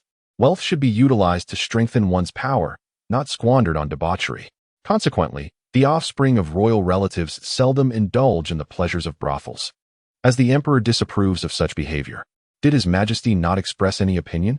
Ji Zhuye consoled. What vexes me is that the emperor remains silent. It is evident that these ministers harbor biases, yet he allows them to persist. Moreover, he advises my husband to be more reserved in the future. I have never endured such indignities in Wu country. I find it perplexing that I must seek permission from others on how to utilize my own finances. Is it not said that the great Xia is quite enlightened? What is this nonsense? In contrast, Ji Zhuye maintained a more pragmatic perspective on the matter, understanding that the core issue was not merely about expenditure, but rather about political factionalism. Such occurrences are likely to become more frequent. Previously, her husband was an inconspicuous prince, of little concern to anyone. But now, he not only possesses exceptional talent, but has also wed you, the saintess, thereby becoming a formidable contender for the position of crown prince. Factional struggles are now inevitable. Moreover, to secure the throne, her husband must learn to be more circumspect. Today's incident has indeed served as a poignant reminder. Ji Zhuye, well versed in the intricacies of imperial power, recognized that Qin Bei's temperament, if unchanged, would not render him the best candidate for crown prince. Unless he could suppress all influential forces single-handedly, such an endeavor would be exceedingly challenging. As the two conversed, they habitually referred to their husbands with affectionate ease, oblivious to the gravity of their words.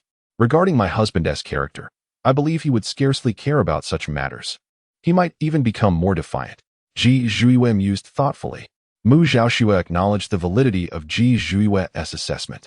Though she had known Qin Bei for a brief time, his personality was somewhat discernible. Arrogant and proud, while he may not be overbearing. His demeanor certainly exudes a sense of superiority. This was evident when he struck down Sol Tian before the demon emperor, showing little regard for the face of a saint. Such audacity is rare in the Zhangzhou continent. Let us see what my husband has to say, she concluded. The two then set forth to seek Qin Bei. Your Highness, the prince has emerged from seclusion this morning. And where might he be? The prince mentioned a desire to practice his skills. Thus he has gone to the Demon Beast Mountains. Did he specify a time for his return? No, he did not. Very well, when the prince returns, inform me at once.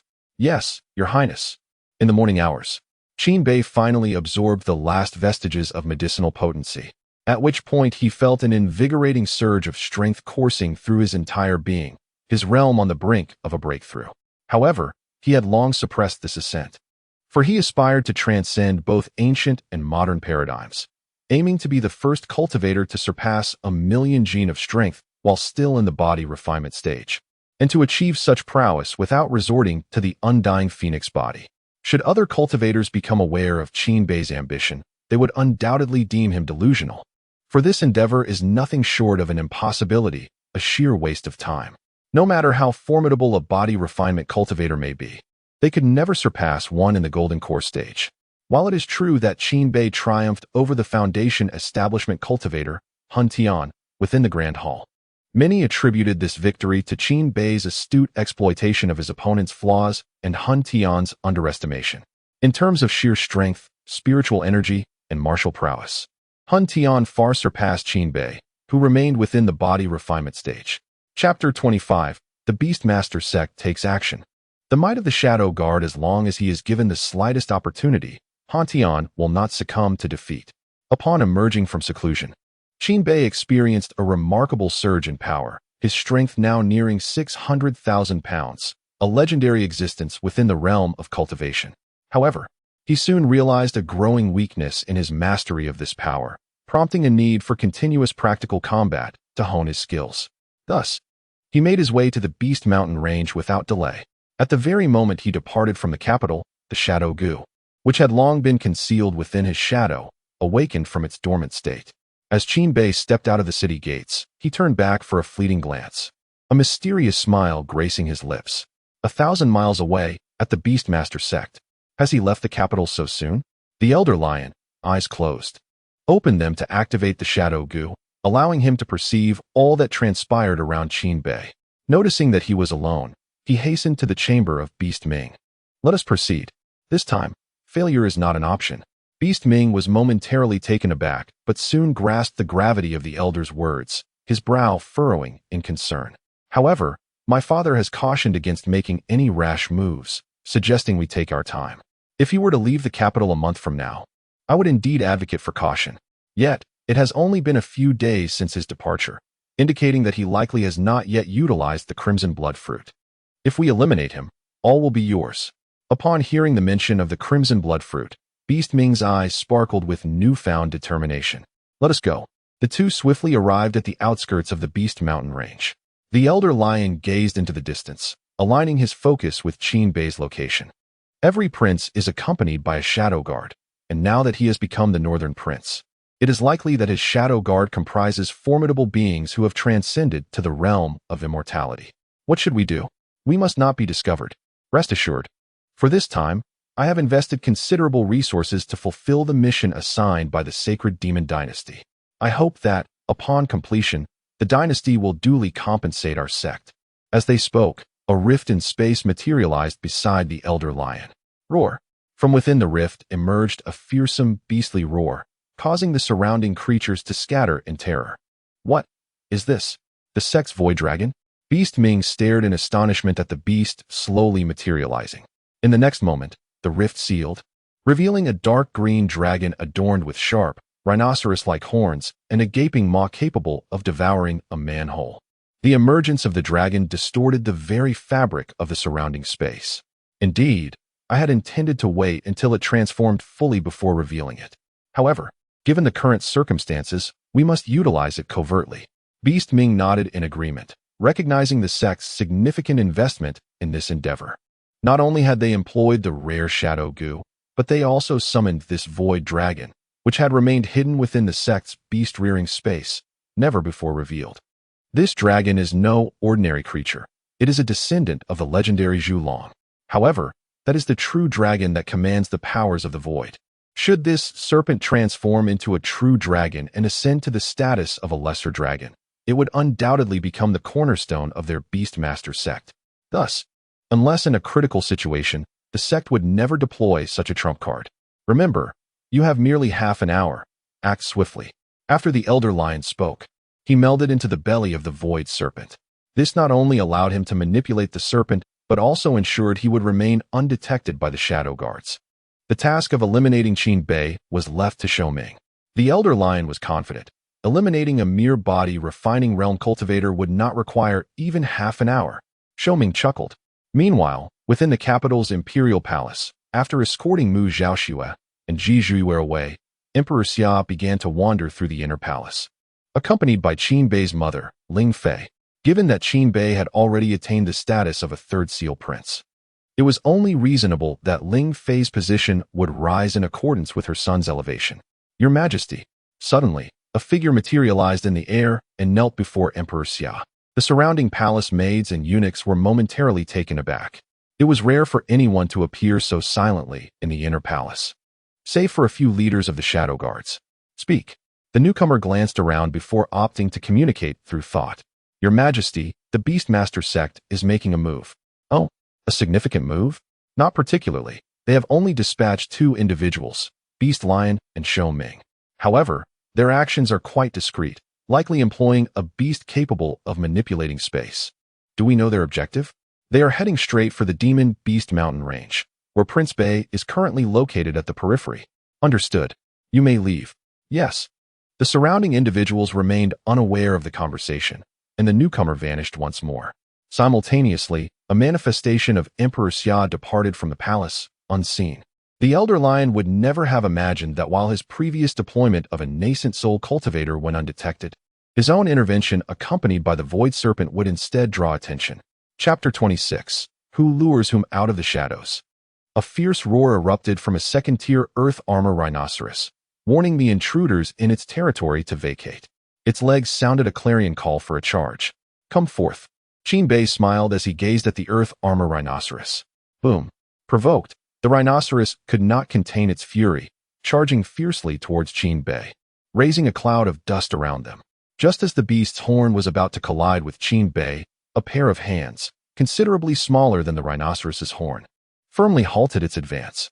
Even at the peak of the second tier, The beast's strength, weighing in at 500,000 pounds, seemed lacking for a creature of its kind. Sensing the mockery in Qin Bei's demeanor, the earth armor rhinoceros became increasingly agitated. However, no matter how hard it charged, it could not force Qin Bei to yield even an inch. You are incapable. Next. With that, Qin Bei exerted his strength, lifting the earth armor rhinoceros effortlessly. This action instigated panic among the surrounding beasts, causing them to scatter in terror. If they could speak, they would surely question Qin Bei. Are we the beasts or are you? Do not flee. I have yet to truly engage. The rhinoceros, realizing it was outmatched, turned to flee, discarding its anger in the process. Qin Bei pursued closely behind. Suddenly, a dragon's roar echoed from an unknown direction, causing Qin Bei to freeze in place. In that instant, he realized that the beast's call he had awaited for so long had finally arrived. However, what he first beheld was a colossal dragon spiraling through a rift in space. Its sharp claws aimed directly at him. Lion Elder was aware of the shadow guards surrounding Qin Bei, yet he still sought a surprise attack, hoping to eliminate Qin Bei swiftly. Thus, upon his entrance, he sealed the surrounding space, rendering Qin Bei immobile.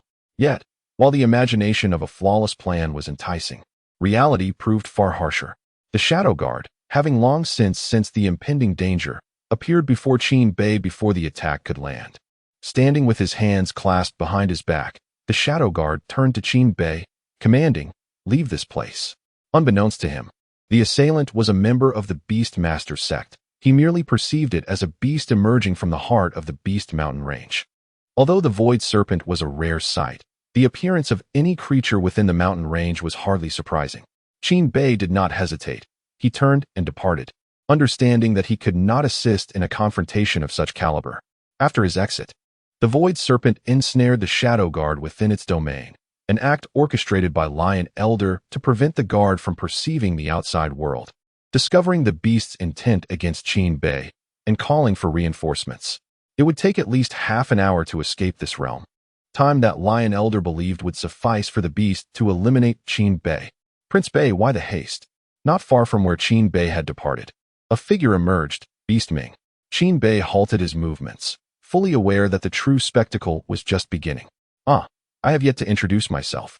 I am the young master of the Beastmaster sect, Shou Ming. Do you antagonists often indulge in a prelude before your grand entrance? What does that mean? What does that mean? A smile crept across Qin Bei's face as he flipped his palm, revealing a dark object nestled within. You. Shou Ming gazed in astonishment at the item in Qin Bei's hand, for it was a shadow worm, and a deceased one at that. How did you uncover the shadow worm? Have you attained immortality? Impossible. You are merely 20 years old. That cannot be the case. Of course, it is impossible. It is simply that your methods are woefully inadequate, making discovery rather effortless. Very well, since you have already discerned my intentions, I shall drop the facade. To tell you the truth, I was the one who rendered your cultivation useless last time. You might wonder why I dare to lay hands on a prince, correct? Shou Ming wore a grin, reveling in the audacity of striking against the imperial family of Xia, particularly relishing the fact that he had incapacitated Qin Bei. Qin Bei regarded Shou Ming as if he were a fool. Is it merely because you have allied with the Holy Demon Dynasty? Do you truly believe the imperial family is oblivious to your clandestine maneuvers? Shou Ming's pupils contracted as Qin Bei's deduction regarding the Holy Demon Dynasty caught him off guard. Moreover, what did the latter part of his statement imply? Could it be that the Xia imperial family was already aware of the Beastmaster sect's treachery? Impossible. Had the emperor known of any issues within the Beastmaster sect, he would have long since ordered their extermination. How could they have allowed us to persist until now? You seek to intimidate me. Fool. Qin Bei could not help but admire the young man's imagination. Let us engage. I have come here specifically to provoke you into action, considering myself an ideal sharpening stone for your ambitions.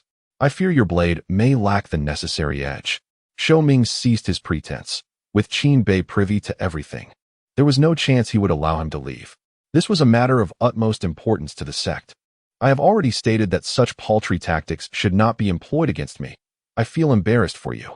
Just as the confrontation was about to commence, Qin Bei clenched his right hand tightly, a stream of white liquid dripping between his fingers. Shou Ming's expression soured, for Qin Bei had crushed his marrow-devouring worm, which he had discreetly released during their earlier exchange. He was no mindless villain. His lengthy dialogue had been a ploy to draw Qin Bei's attention for a stealthy, fatal strike. Yet, unexpectedly, it was his own marrow-devouring worm that met its demise. Can you also employ worms? Shou Ming could conceive of no other possibility. How could Qin Bei, merely a body refinement cultivator, detect his ambush and recognize the shadow worm? It was utterly astonishing. As for Qin Bei, he was not a practitioner of worm sorcery. Possessing the rebirth eye allowed him to perceive these dark entities with clarity. An attempt to ambush him was simply out of the question. Qin Bei is not one to indulge in frivolous chatter. Although he had not yet traversed through time when he was cast aside, he had long since set his sights on the true architect of his plight. Today, rather than claiming that the Beastmaster sect sought him out for trouble, it would be more accurate to say that he had ensnared the Beastmaster sect in a trap of his own making. All in the name of eliminating Shou Ming with utmost propriety. It is futile, no matter how formidable you may be. You cannot possibly contend with a fourth-order Silver Moon Wolf King. Today, your demise is inevitable. As he spoke, a colossal wolf, entirely adorned in shimmering silver and measuring 3 meters in length, emerged from Shou Ming's beast space.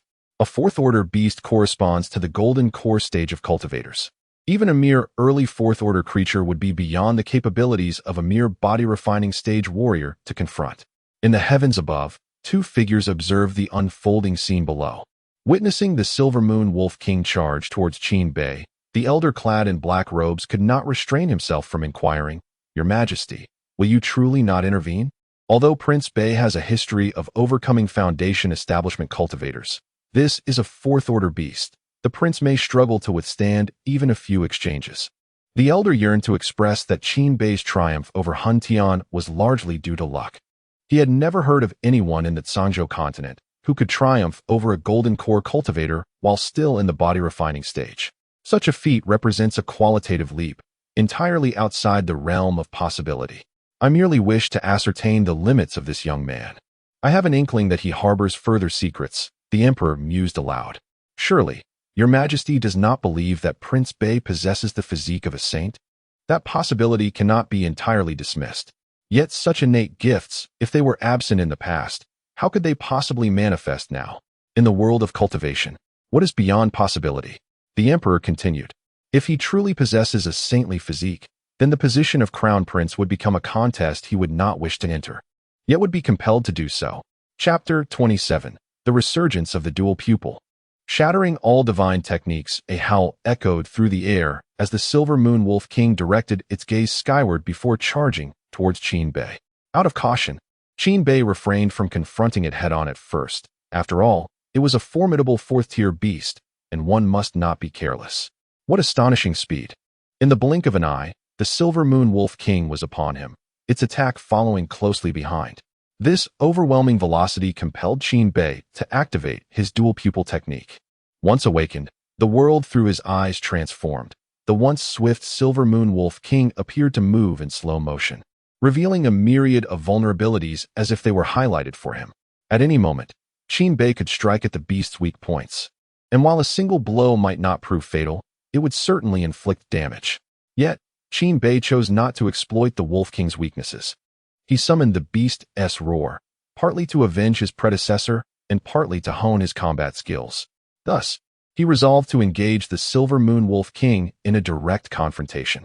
How absurd!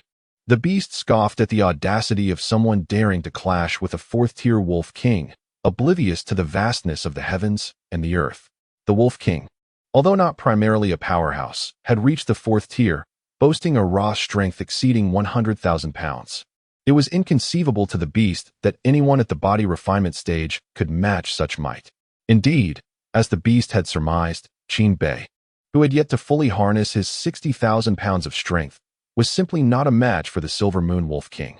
In their first collision, he was sent flying, stabilizing himself only to find a 100-meter-long trench carved into the ground before him.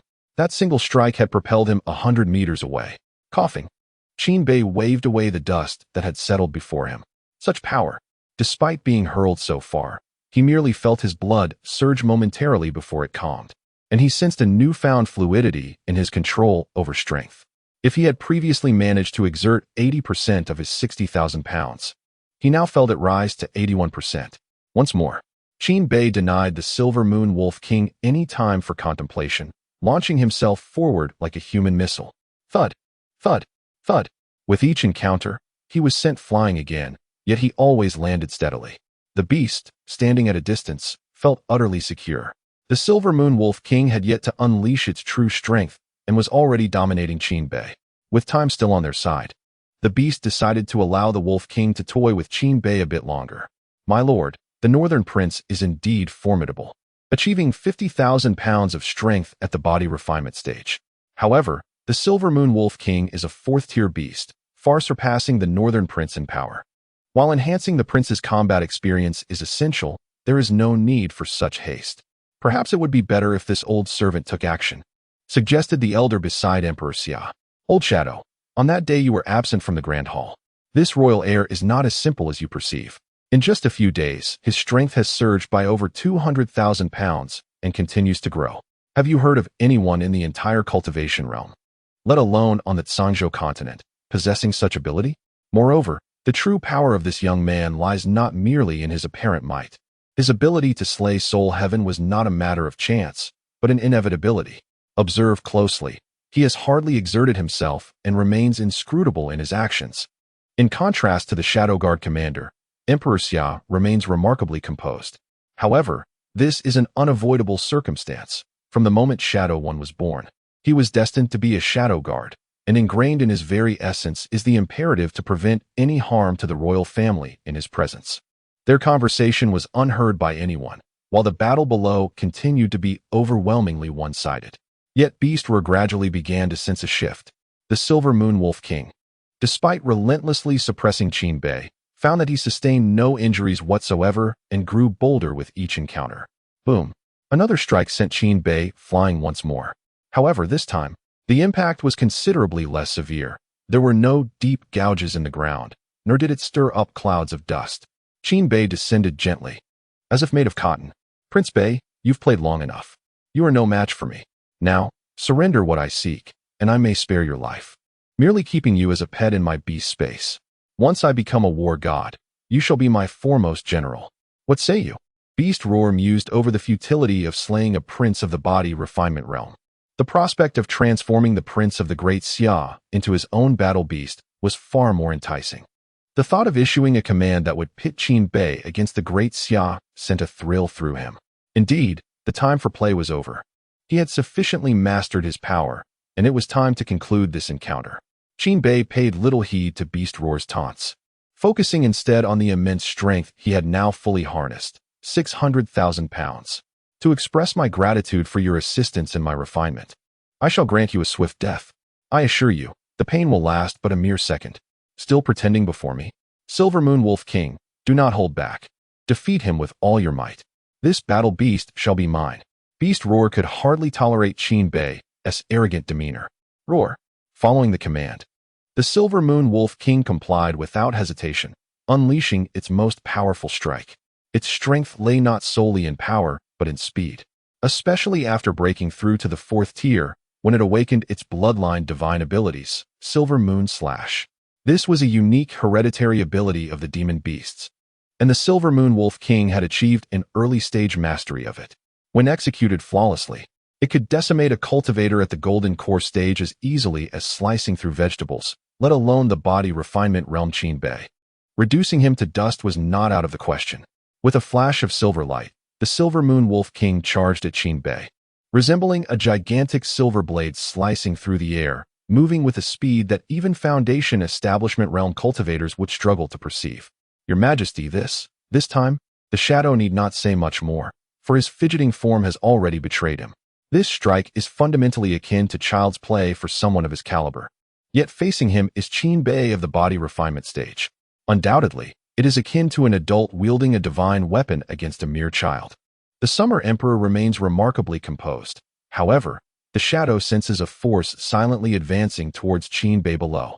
Yet, this assault takes on a different significance before Qin Bei. The power of the heavy pupil once again reveals its might. This move indeed possesses numerous vulnerabilities. I scarcely know which one to choose, Qin Bei scoffs. Subsequently, this formidable strike hurtles towards Qin Bei's thigh. Post-disability, I shall diligently train you. The Beast Roar chuckles, clapping his hands as he strides forward. convinced that this blow will spell Qin Bei's defeat, and that it is time for him to reap the fruits of victory. However, the next moment, he witnesses his battle beast halting before Qin Bei.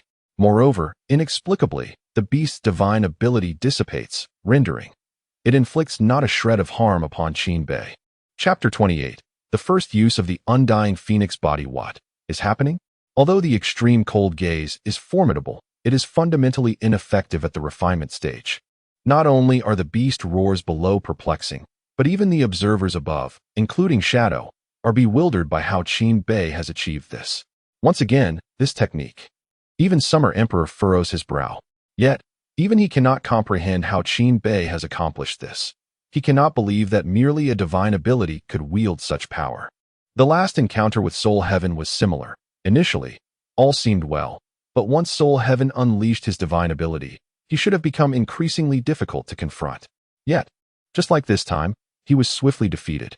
Qin Bei's ability to cause even the mightiest adversaries to falter so rapidly completely contravenes the rules of this cultivation realm. However, to Qin Bei, this is merely the norm. The enemy expends immense energy to unleash a divine ability, while he, possessing the heavy eye, can discern its weaknesses with clarity, making evasion or dismantling it significantly easier.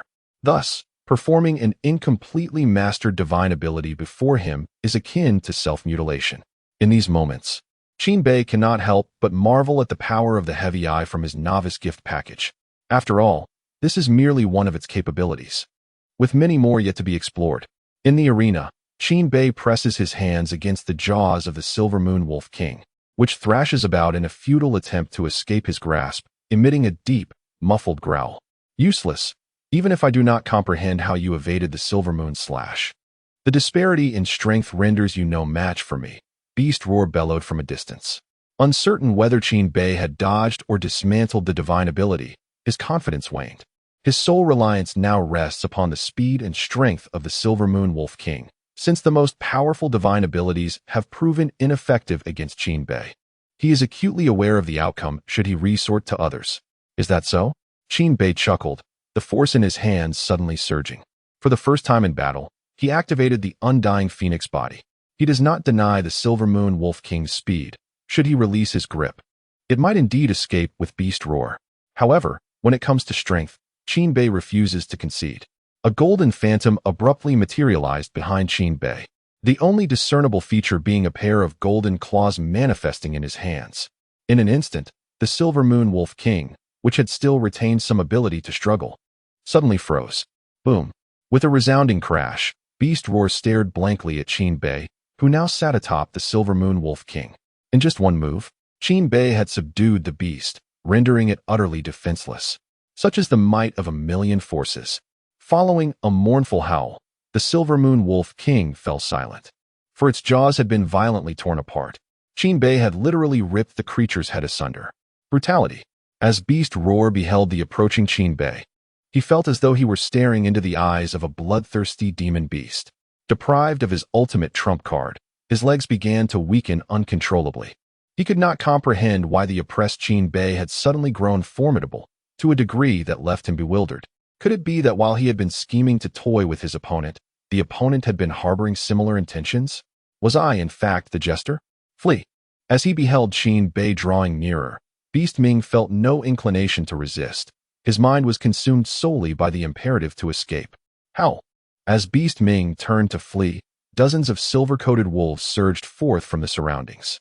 The Silver Moon Wolves, among which the strongest had already reached the third tier. This was the final aid bestowed upon him by the Silver Moon Wolf King before its demise, summoning its kin to besiege Qin Bei. Witnessing this, Beast Ming felt a wave of relief. Qin Bei, this matter shall not be settled so easily. You will inevitably become my battle beast.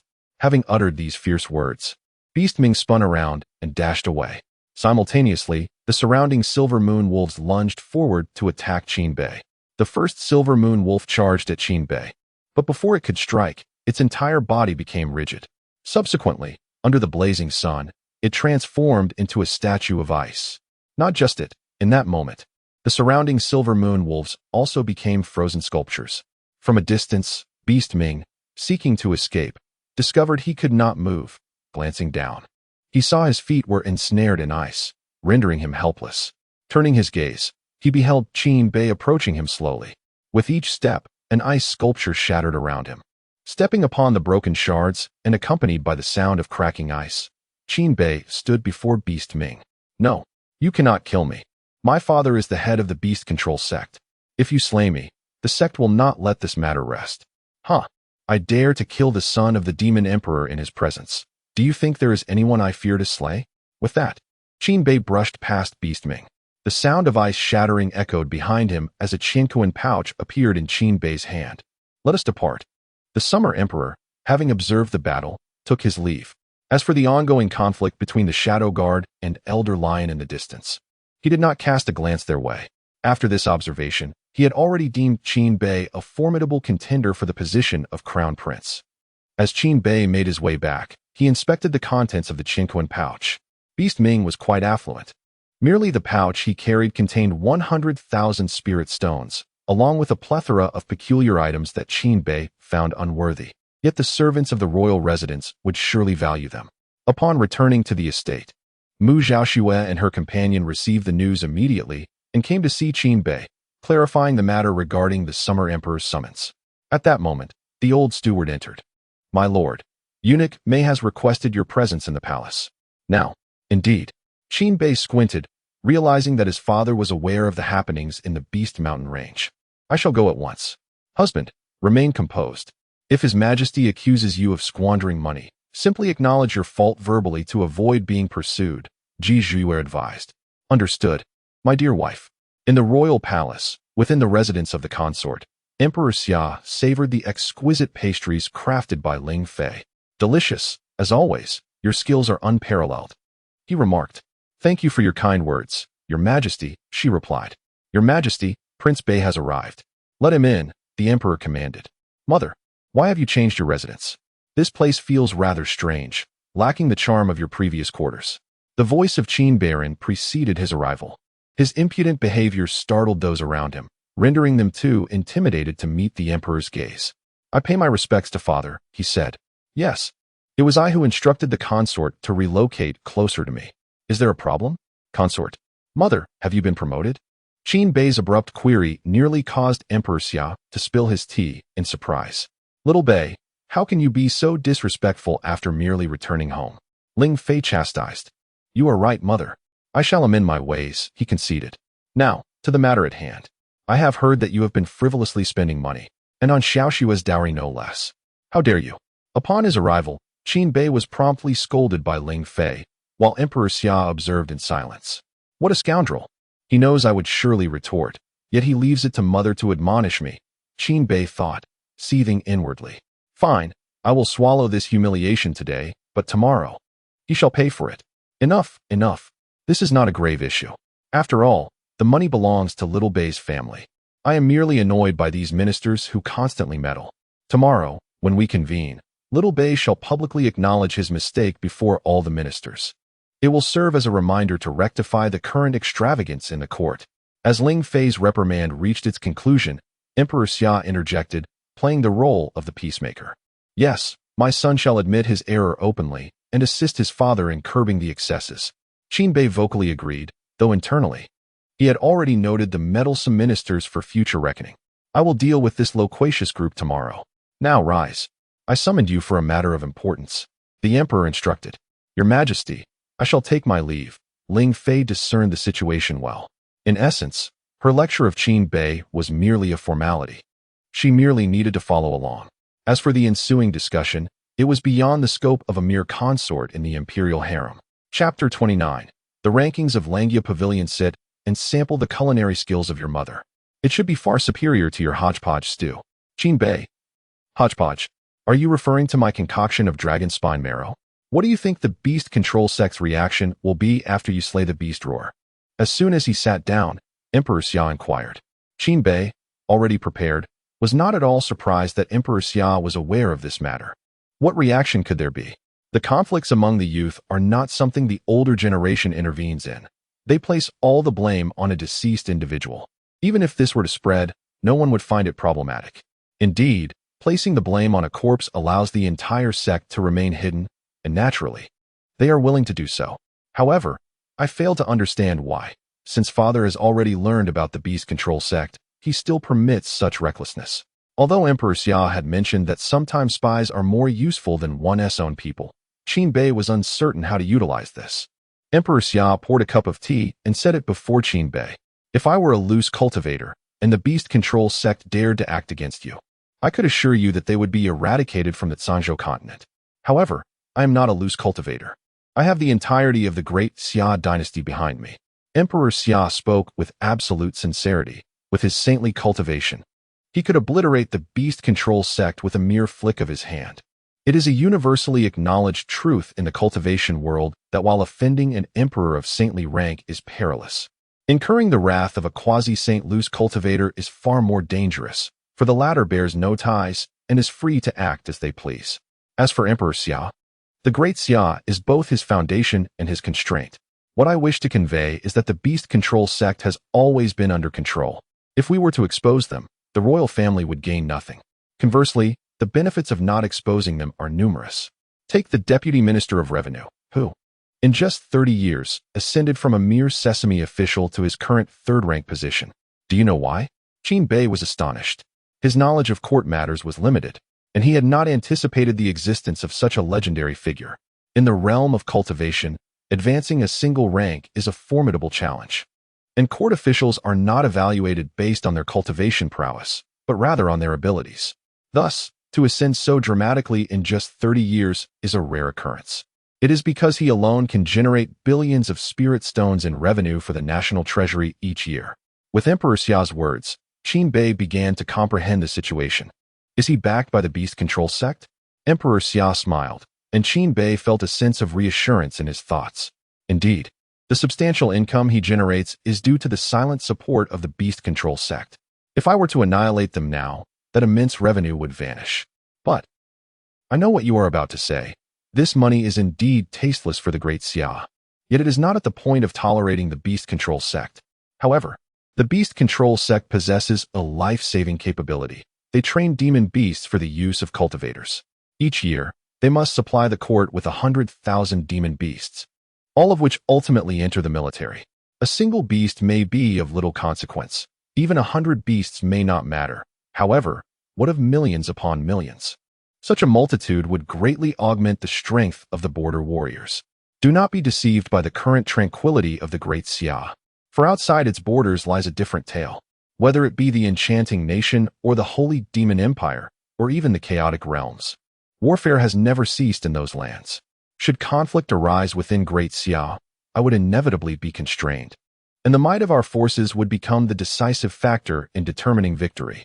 Now you comprehend why I have chosen to be lenient, do you not? At last, Qin Bei grasps the rationale behind it. A ruler must understand the essence of benefit. Acting on impulse is a privilege reserved for wandering cultivators. I understand.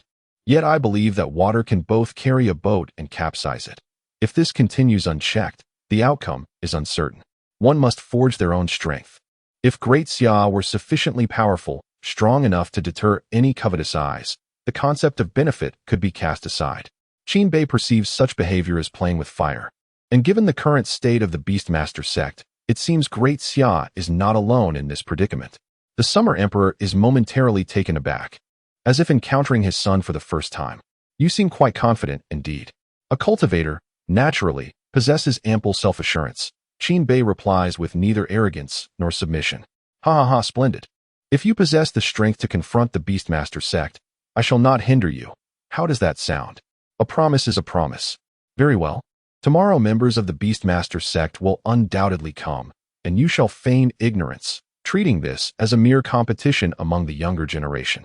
But will the Beastmaster sect not harbor suspicions? Whether they suspect or not is of little consequence.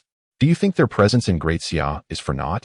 It is precisely for the beast resources that Great Xia offers, resources that the Holy Demon Empire cannot provide. Thus, even if they suspect their exposure, they will still dare to take risks until I turn against them. I see. It is a matter of mutual exploitation. I wonder what benefits the Holy Demon Empire has bestowed upon the Beastmaster sect to incite such betrayal against Great Xia. Only the allure of profit. Now, return to your duties, and remember to admit your fault before the ministers tomorrow. The Summer Emperor gestures for Qin Bei to depart, reminding him of the need to apologize. Qin Bei muses, "So I was summoned merely to be reminded not to sever ties with the Beastmaster sect, and I must pay for my own apology.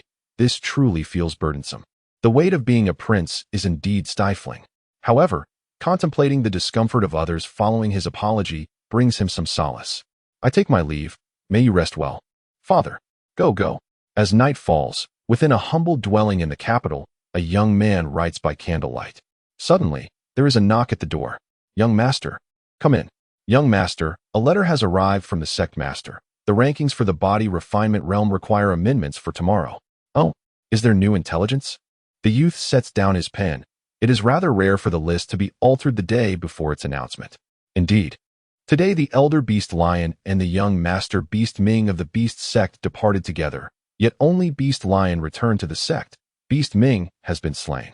The Northern Prince? The young master inquired in astonishment. It has been confirmed that Beast Ming's corpse bore the essence of extreme cold. And with the Northern Prince also present in the Demon Beast Mountain range today, there is no room for doubt. Ah, how intriguing. A prodigy has emerged from the Zhangzhou continent. You may proceed to amend the rankings, and they shall be announced first thing tomorrow morning. Yes.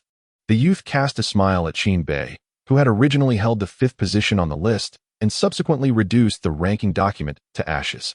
Chapter 30. My grave mistake. Upon returning home, Qin Bei chose not to rest, but instead to reflect upon his recent accomplishments. Prior to his departure, his strength had barely reached 600,000 pounds, yet now it had stabilized at that very threshold, allowing him to wield it with remarkable efficacy. His mastery of the extreme cold technique had also progressed from mere rudimentary understanding to a level of proficiency. The goal of attaining 1,000,000 pounds of strength was drawing ever nearer. Qin Bei mused quietly, his foremost aspiration being to break through to the 1,000,000-pound mark, after which he intended to fervently exchange his acquired points for cultivation. His current level of cultivation paled in comparison to that of his contemporaries, who were deemed geniuses. Indeed, endeavoring to achieve what others had failed to accomplish came with its fair share of advantages and disadvantages, a sentiment Qin Bei lamented. Were it not for his esteemed background as a prince of the Great Xia, he would have hesitated to embark on such an uncertain path. The following day, at dawn, the early morning court of the Great Xia commenced with the sun yet to rise, as civil and military officials departed their residences to attend the assembly. Along the way, Qin Bei encountered numerous officials, most of whom greeted him with polite cordiality, though a few expressed their disdain. Upon arriving outside the Golden Luan Hall, he unexpectedly met a familiar face, Beast Lion. The expression on Beast Lion's face was one of gloom as he knelt outside the hall, and upon spotting Qin Bei, his countenance darkened further. The death of Beast Roar had resulted in a severe reprimand from the sect leader, not to mention the revocation of his authority. Yet, he believed himself to be more wronged than Do-Yi, for the true fault lay with the Holy Demon Dynasty, which had failed to provide accurate intelligence. In hindsight, it was difficult to blame the Holy Demon Dynasty. Who could have anticipated that a mere body refinement practitioner could vanquish a beastmaster with a 4th-tier beast? They were not in error. The fault rested with Qin Bei. Fortunately, the Xia Emperor had not taken any action, indicating that the Beastmaster sect had not yet been exposed, thus leaving room for redemption. Inside the Golden Luan Hall, the officials could already predict the unfolding events upon sighting Qin Bei's arrival. The Emperor was indeed just. Even a prince must publicly acknowledge his errors. Was this not the monarch we revered? Look over there. Is that Beast Lion from the Beastmaster sect? What brings him here? This is the court, not a place for outsiders. They speculated that perhaps something had gone awry within the Beastmaster sect. Otherwise, how could a powerful elder be reduced to kneeling outside? As the ministers debated, the Xia Emperor made his entrance punctually. All discussions ceased, and the officials bowed in reverence. We pay our respects to your majesty. Rise. If there are matters to address, speak. If not, you may leave. The steward announced as customary. At this juncture, those with matters to discuss stepped forward, with Qin Bei unhesitatingly taking the lead. Father, I have matters to convey. Proceed, the emperor replied. Emperor Xia gazed at Qin Bei with a sense of satisfaction, finding him to be quite obedient. The courtiers present were well aware of the impending events, as most had participated in the deliberations against Qin Bei. Father, I must confess my transgressions from a few days ago at the Langya auction. where I squandered funds frivolously. Hence, I seek your permission to make a public apology before all the esteemed ministers. I recognize my errors, Qin Bei stated earnestly. Very well. Acknowledging one's mistakes is the first step to rectification. Pray tell, what were your misdeeds? Emperor Xia responded in a cooperative manner. I have committed a grave error. One so egregious that it defies reason, leaving me utterly ashamed to face you, Father. Qin Bei lamented, drawing curious glances from those around him. This seemed overly dramatic. While squandering money was indeed a fault, it hardly warranted such severity. Was Prince Bei being excessively polite? Most who had participated in the deliberations merely aimed to temper Qin Bei's growing influence, lacking any genuine malice. Yet, how had it escalated to such a dire admission from him? Emperor Xia was equally speechless, finding the performance somewhat excessive. My error lies in purchasing the extravagant celestial silkworm garment with the dowry meant for the saintess, a luxury item worth 200,000 spirit stones, utterly useless to me. A prince whose annual allocation is merely 25,000 spirit stones. Wouldn't you all agree? Qin Bei inquired of the surrounding ministers. Indeed, such extravagance is sheer waste. Imagine how many ordinary citizens of the great Xia could be aided with those spirit stones. This hedonism cannot be tolerated, declared the Deputy Minister of Revenue, unabashedly voicing his thoughts. Your words ring true. Although Great Xia boasts a multitude of cultivators, the majority are common folk, especially in the border regions who are in dire need of assistance. I feel deeply remorseful. Henceforth, I shall not retain a single spirit stone from the royal allocation as penance for this indulgence. The celestial silkworm garment will be sold, and the proceeds will be dedicated to aiding the ordinary people of the borders. Qin Bei proclaimed with righteous fervor. Is that truly necessary? The deputy minister seems overly aggressive. After all, this is Prince Bei's own money. Furthermore, spending the saintess's dowry on her seems quite reasonable, especially since Prince Bei went to great lengths to please the auction staff, spending hundreds of thousands of spirit stones. That is the crux of the matter. Some courtiers argued. Indeed, while we must curb extravagance, who among us does not possess a few celestial silkworm garments? Such behavior is understandable, others chimed in. Qin Bei's decision struck the surrounding ministers as excessively harsh. They merely intended to caution him, not to impose genuine penalties, especially since the spirit stones held little significance for those present. The Deputy Minister of Revenue, upon hearing the remarks, found himself at a loss for words. This does not appear to be my doing. It was Qin Bei who made these statements. Besides, during the deliberations, none of you remained idle either. Prince Bei, this matter is not so severe.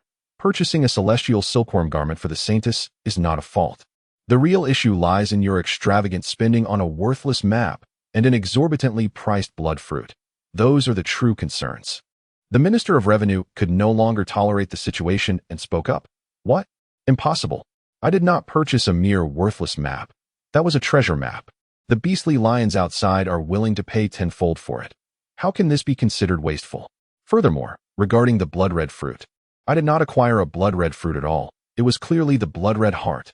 Is it a loss to buy a blood-red heart for 400,000? After speaking, Qin Bei demonstrated through a jade slip how he consumed the blood-red heart raw, allowing everyone present to witness him devouring the blood-red fruit, until he finally revealed the blood-red heart. Suddenly, everyone in the room was rendered speechless. It truly was the blood-red heart. And Qin Bei had consumed it raw. Consumed it? Wait, if it is indeed the blood-red heart, then it is a significant profit. Coupled with the treasure map, it is an even greater gain. Therefore, how could we accuse Prince Bei of extravagance? This is absurd. Yet, Prince Bei was fully aware of this situation and still admitted fault. There must be a conspiracy at play. In an instant, the ministers present sensed an ominous turn of events. Not only them, but even Emperor Xia seated on the throne felt an unsettling foreboding. This child was supposed to admit fault. How did it turn into an accusation of wrongdoing? This script does not align.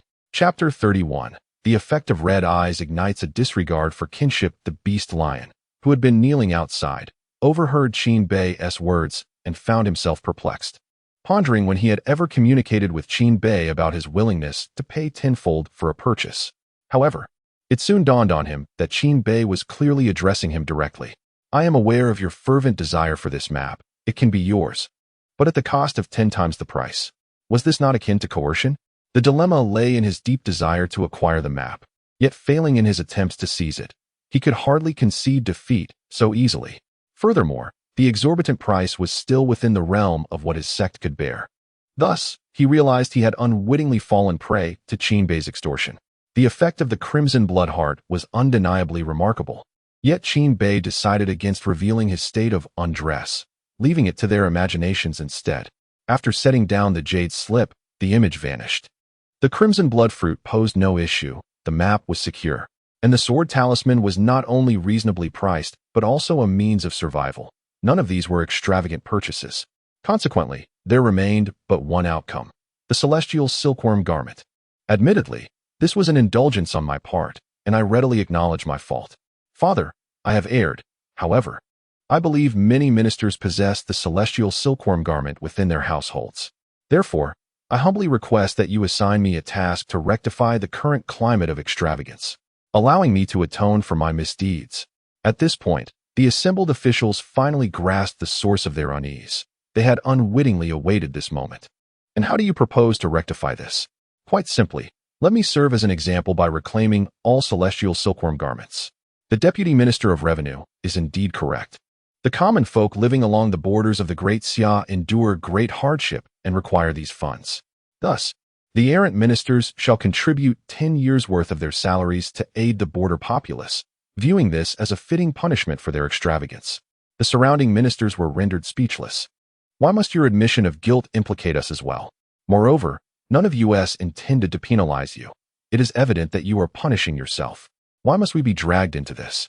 Your Majesty, I believe the Deputy Minister of Revenue, panicking, sought to salvage the situation. If this matter were to come to fruition, he, who had been closest to Qinbei, would surely earn the ire of others. Enough. Prince Bei is indeed correct. However, reclaiming the celestial silkworm garments is unnecessary. Let us not provide fodder for ridicule of the Great Xia Court. As for those officials possessing such garments, they shall face a penalty of 20 years' salary. The Emperor of Xia decisively declared. Gasp. All the ministers were left in stunned silence. Was this decision made so hastily? Surely, the Emperor had not acted too rashly. They had no intention of punishing Prince Bei. They merely sought for him to reflect on his actions. In light of the current circumstances, some officials began to suspect a collusion between Qinbei and the Emperor, merely to awaken their awareness. 20 years of salary was neither a trivial nor exorbitant sum for them. Rather, it was evidently a warning from the Emperor. Father, you have penalized the ministers, chastised your son, and what of my numerous royal brothers, sisters, and especially your most cherished, Princess Langya? I have heard she is quite extravagant. She deserves a severe punishment. Gasp. The entire assembly fell silent once more. All eyes were fixated in terror upon Qinbei. A myriad of questions lingered in the air. Unasked, how dare you? Even the Summer Emperor was momentarily taken aback. Indeed, what the prince said was right. They too shall be punished, just like you, and shall no longer partake in the royal allocations. We have reached this juncture. If the Summer Emperor fails to impose a penalty, he would be criticized mercilessly. Father, please, do not continue. Qinbei attempted to interject, but the Summer Emperor abruptly cut him off. Father, I must say, among the imperial concubines, there are several who possess the heavenly silkworm garment, including my own mother. They too deserve punishment. The Summer Emperor was left speechless. The numerous ministers, once eager to speak, now dared not even cast a glance at Qinbei, fearing that a mere look might incur the Emperor's wrath and label them as accomplices. The atmosphere was suffocatingly silent. The room was steeped in an eerie stillness, with all present confined to their own thoughts. How audacious! The northern prince had become utterly ruthless, forsaking all familial ties. Those officials who had harbored grievances against Qinbei moments prior now felt no animosity. Their ire was directed solely at the Minister of Revenue. Why meddle in such trivial matters? You have summoned a calamity, and now look where we are. Chaos reigns, and even the formidable Summer Emperor cannot contain it. Punishment. It is indeed time for punishment. My harem's allocation shall be halved. Is this satisfactory for you, my son? The Summer Emperor finally grasped Qinbei's intentions. This was no act of contrition. It was a display of defiance. Yet, he also discerned the underlying motives. First, to rectify the increasingly extravagant tendencies of the court. Second, to deliver a stern warning to the gathered ministers. Provoke me at your peril. Arrogance. That was the only word the Summer Emperor could conjure. Father, what do you mean by satisfaction? It seems you are suggesting that I wish to punish them. These actions are all in accordance with your wishes. You need only make the decision. Qin Bei feigned innocence, deftly deflecting the blame. The allocation of harem personnel could not be scrapped entirely, as they lacked the means to seek sustenance independently, unlike the princes and princesses. The harem's members rarely ventured beyond the palace walls, hence they required royal support. Thus, a halving of their resources was indeed the gravest punishment. Very well, this matter is settled. You may withdraw, my son, as you wish. Qin Bei surveyed the ministers, who were too intimidated to utter a word, and felt an immense sense of satisfaction. A pack of sycophants. This is my wealth. I shall spend it as I please. Let us see if they dare meddle in my affairs again. Bring in the Beastmaster sect. The Summer Emperor sighed, rubbing his temples. The punishment was easily resolved. But how to placate the horde of women in the harem later? Qin Bei had indeed posed a conundrum. Nevertheless, he held no intention of reproaching Qin Bei. In fact, he contemplated rewarding him. The allocation of spiritual stones was intended for the cultivation of royal family members, whether through direct absorption of the spiritual energy or purchasing cultivation resources. Even if it cost millions, the Summer Emperor would not bat an eye. However, certain consorts within the imperial harem have expended a staggering sum of 1 million spirit stones solely to acquire a piece of jewelry. This extravagant trend has long been a subject of his concern, yet he lacked a pretext to address it. Qin Bei has inadvertently provided him with a solution to this dilemma. The Beastmaster sect's Beast Lion humbly greets your majesty. Summoned to the Grand Hall. The Beast Lion finally kneels in the presence of the Emperor. Your Majesty. As the Beast Lion was about to explain that the conflict between Beast Roar and Qin Bei was merely a trivial rivalry among the younger generation, he was abruptly interrupted by Emperor Xia. Enough, there is no need for further elaboration. Prince Bei has already conveyed the matter to me. Your Majesty, the Beastmaster sect has failed to impose proper discipline. I beseech your Majesty to mete out punishment. Your words are too severe. Disputes among the youth are inevitable. However, the occurrence of a life-and-death battle is something I shall not tolerate. Thus, I decree that the annual tribute of 200,000 demon beasts from your sect shall be increased to 500,000. Initially intending to reprimand the Beastmaster sect, Emperor Xia found himself entirely unperturbed by the escalating circumstances instigated by Qin Bei. Understood. The Beast Lion had prepared for this confrontation beforehand. Yet he was taken aback by the Emperor's insatiable demands, which exceeded mere doubling. The surrounding ministers stood in bewilderment, utterly confounded by the unfolding events. Nevertheless, this penalty was one the Beastmaster sect could endure, hinting at a matter of considerable consequence. I am weary today. We shall conclude the court session. With that, Emperor Xia vanished from sight. Long live your majesty. The ministers exchanged glances, ultimately turning their eyes toward Qin Bei. However, none dared to approach him, fearful of inciting this tempestuous figure once more. Even the deputy minister of revenue merely cast a frustrated glance at Qin Bei before departing. Conversely, the Beast Lion approached Qin Bei. Chapter 32. The transaction of a map for 3 million spirit stones. Prince Bei, are you inclined to purchase that map? Although Beast Lion harbors a profound animosity towards Qin Bei, he maintains a facade of utmost respect. Of course, did I not mention? If you are willing to pay 10 times the price, I shall consider selling it to you, Beastmaster sect. 10 times? Is this the lowest price? There is no room for negotiation, Qin Bei replied, turning away, disregarding whatever Beast Lion had to say. Wait. Prince Bei, 10 times it is. Beast Lion is eager to achieve merit. If he can return to the Beastmaster sect with this map, it would count as an accomplishment for him.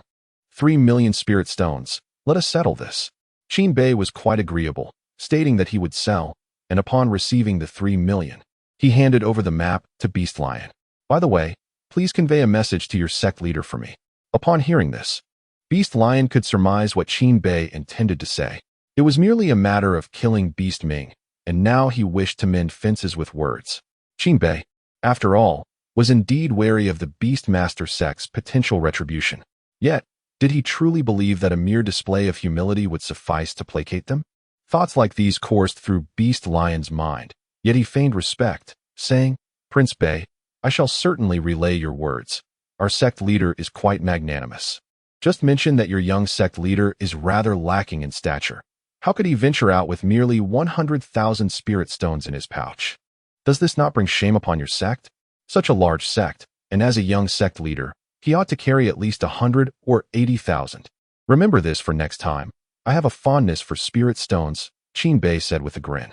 Beast Lion, who had initially anticipated Qin Bei's submission and felt a sense of triumph, suddenly found his expression darkening.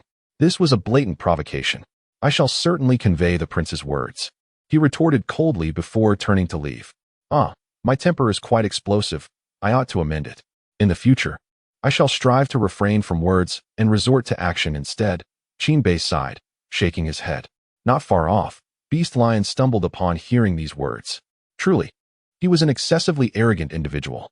Having achieved a resounding victory, Qin Bei did not return home, but sought out Emperor Xia. Meanwhile, news of the crackdown on extravagance swiftly spread. A group of victims, though seething with anger, dared not express their discontent, yet they all recognized one name: Prince Bei. He was the type who, when faced with adversity, would drag everyone down with him. Of course, not all victims endured in silence. Some officials, though displeased, felt compelled to endure, for Qin Bei was a prince, and his status was exalted. However, those of equal standing could no longer remain passive, particularly Princess Langya, who was favored by Emperor Xia. She received a distribution of 200,000 spirit stones annually from the royal treasury, yet now, due to Qin Bei, all of it was gone. Could she tolerate this? Furthermore, did this mean that in the future, any desire to purchase a celestial silkworm robe would require prior approval? She was not alone. The concubines in the palace were equally restless. From queens to concubines, no fewer than 1,000 individuals were penalized. Qin Bei, with a single stroke of his hand, had inadvertently offended a significant portion of the royal family. Xiaoqinzi, come. Let us teach that meddling prince of the north a lesson. Princess Langya, upon receiving the news, was the first to act. Eager to take her brother to confront Qin Bei, the one she referred to as Xiaoqinzi was none other than the currently esteemed figure within the royal court, Qin Shen. I shall not go. Today, I am merely here to visit mother, Qin Shen replied impassively. You remain indifferent while your sister is being bullied? Princess Langya furrowed her delicate brows in inquiry. Qin Bei's actions were not without merit. I had long wished to address your extravagant behavior, but out of consideration for your gender, I refrained from speaking up. Qin Shen, devoted solely to his cultivation, displayed a quintessentially straightforward demeanor when faced with his sister's grievances. Princess Langya, exasperated, stomped her foot. Yet, she understood her brother well. When he made a decision, he stood firm. For instance, his refusal to engage in a political marriage was absolute. No amount of persuasion could sway him. Not even the strongest of dragons could drag him back. Indeed. He is a formidable opponent. However, I observed his battle with Hun Tian, and it appeared that Hun Tian did not fully unleash his foundational strength before being defeated. It is truly astonishing that he emerged alive from the sacred demon forest, given his lack of battle instinct, she remarked, feigning understanding as she patted Qin Shen's shoulder. Qin Shen was not swayed by Princess Langya's manipulation. Upon hearing of Qin Bei's victory over Hun Tian, his immediate impulse was to challenge him. But after viewing the battle recording, his enthusiasm waned. Princess Langya found herself utterly at a loss, resorting to sulking in silence. Just then, a maid hurried in from outside. Princess, the rankings from Langya Pavilion have been updated. You are still ranked 10th on the beauty list. The maid joyfully presented a jade slip. Ha, was this not to be expected? I am not vain, Princess Langya declared, though her hands moved swiftly as the jade slip projected the list. Surrounding the list were projections of various rare flowers, instantly captivating any male gaze. Beauty list. First, Empress of Wu Nation, Ji Zhuiyue. Second, Princess Consort of the Great Xia, Mu Zhaoxue. Third, 10th, Princess of the Great Xia, Qin Ling. Upon seeing her name, Princess Langya set down the jade slip with satisfaction. She then pointed at Qin Shen's forehead, chiding, You, that is Mu Zhaoxue. Not only is she beautiful, but she also possesses remarkable talent and is the holy maiden of Wu Nation. Marrying her would bring nothing but benefits. How could you blockhead? Simply give up? Princess Langya's frustration was palpable, akin to that of a mentor disappointed in a pupil. I possess no interest whatsoever in the throne. My sole ambition now is to ascend to the pinnacle of the Golden Core combat rankings. In Qin Chen's grasp lay a jade slip, revealing the leaderboard of the Golden Core combat rankings, where his name occupied the 12th position. Have you not already reached the peak of the Golden Core realm? Why then do you find yourself ranked 12th? Princess Langya exclaimed in astonishment. She had believed that Qin Shun would at least secure a place within the top 5, only to discover he did not even make it into the top 10. You have yet to comprehend the Void Sutra. It is indeed impossible to breach the top 10 without it. In contrast to Langya's surprise, Qin Shun found this outcome rather predictable. You still have the opportunity to gain insights this year. Strive hard, for I shall support you from behind. Princess Langya declared, raising her little hand. By the way, let us see how my Qin Bei fares in the body refinement realm rankings. If he is truly as weak as you say, I dare say my foundation establishment cultivation can match his, she remarked with a mischievous grin. Qin Shun, too, was curious about Qin Bei's ranking, and as he scrolled through the recordings, he swiftly located the body refinement combat rankings. What is this? Why is he not listed here? Could it be that Qin Bei has not even made it into the top 100? He chuckled. I might just take matters into my own hands. Princess Langya laughed heartily upon noticing the absence of Qin Bei's name from the leaderboard. However, Qin Shun furrowed his brow. While he believed that Qin Bei did not solely rely on brute strength to defeat his foes, the prowess Qin Bei had demonstrated undoubtedly warranted a place within the top 10 of the body refinement combat rankings in Sangzhou. The absence of his name indicated only one possibility. Qin Bei had transcended the confines of Sangzhou and was instead ranked on the broader body refinement combat rankings maintained by the Langya Pavilion. Yet, entering the top 100 on this leaderboard, regardless of the realm, was a formidable challenge. The list not only included those currently at this level, but also chronicled individuals who had previously occupied this realm and had long since surpassed it. In essence, this ranking documented the top 100 since the inception of the cultivation world. The value of such a list is self-evident. Even he had never graced this leaderboard. With this thought, Qin Shun hastily retrieved a new jade slip, eager to validate his hypothesis. He searched diligently until he spotted the name of Prince Qin Bei of the Great Xia. In his haste to check the ranking, the jade slip slipped from his grasp and fell to the ground. What happened? You appear utterly dazed. Princess Langya commented as she picked up the jade slip and examined it. The result mirrored Qin Chen's reaction, leaving her equally astonished and unable to steady the jade slip in her hand. Chapter 32. Father, may I borrow some money? Within the royal palace. After departing from the Golden Throne Hall, Qin Bei made his way directly to the nurturing residence. Offending numerous individuals in the court was primarily due to the fact that, as the Summer Emperor had surmised, he possessed the coveted system that would undoubtedly lead to increased expenditures in the future, potentially resulting in extravagance. If he were to be constantly scrutinized and harassed over his spending, it would be quite distressing for him. Thus, it was imperative for these ministers to comprehend his vengeful nature, making them think twice about any future grievances they might wish to voice. However, there was another motivation behind Qin Bei's actions, the pursuit of wealth. Upon hearing that Qin Bei wished to see him, the Summer Emperor was momentarily uncertain as to what scheme Qin Bei was concocting this time. Your son greets you, father. Qin Bei entered and immediately performed a deep bow to the Summer Emperor. The Emperor furrowed his brow. Typically, such formalities were unnecessary during a greeting, and Qin Bei's excessive display of reverence made him uneasy. Rise, my son, and explain what brings you here, the Emperor commanded. As Qin Bei stood, he wore a cheerful smile, attempting to appear dutiful.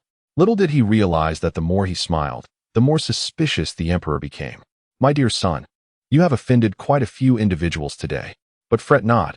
I shall ensure that they do not target you easily. The Emperor finally spoke, unable to contain himself. Father, you misunderstand. I am not the least bit afraid of offending these individuals. I have come to borrow some spirit stones from you, Qin Bei replied. At the beginning of his statement, the Emperor was somewhat impressed by his son's courage to confront authority, but the latter half left him bewildered. What did you say? The Emperor asked incredulously. Father, I have indeed helped you address the issue of extravagance.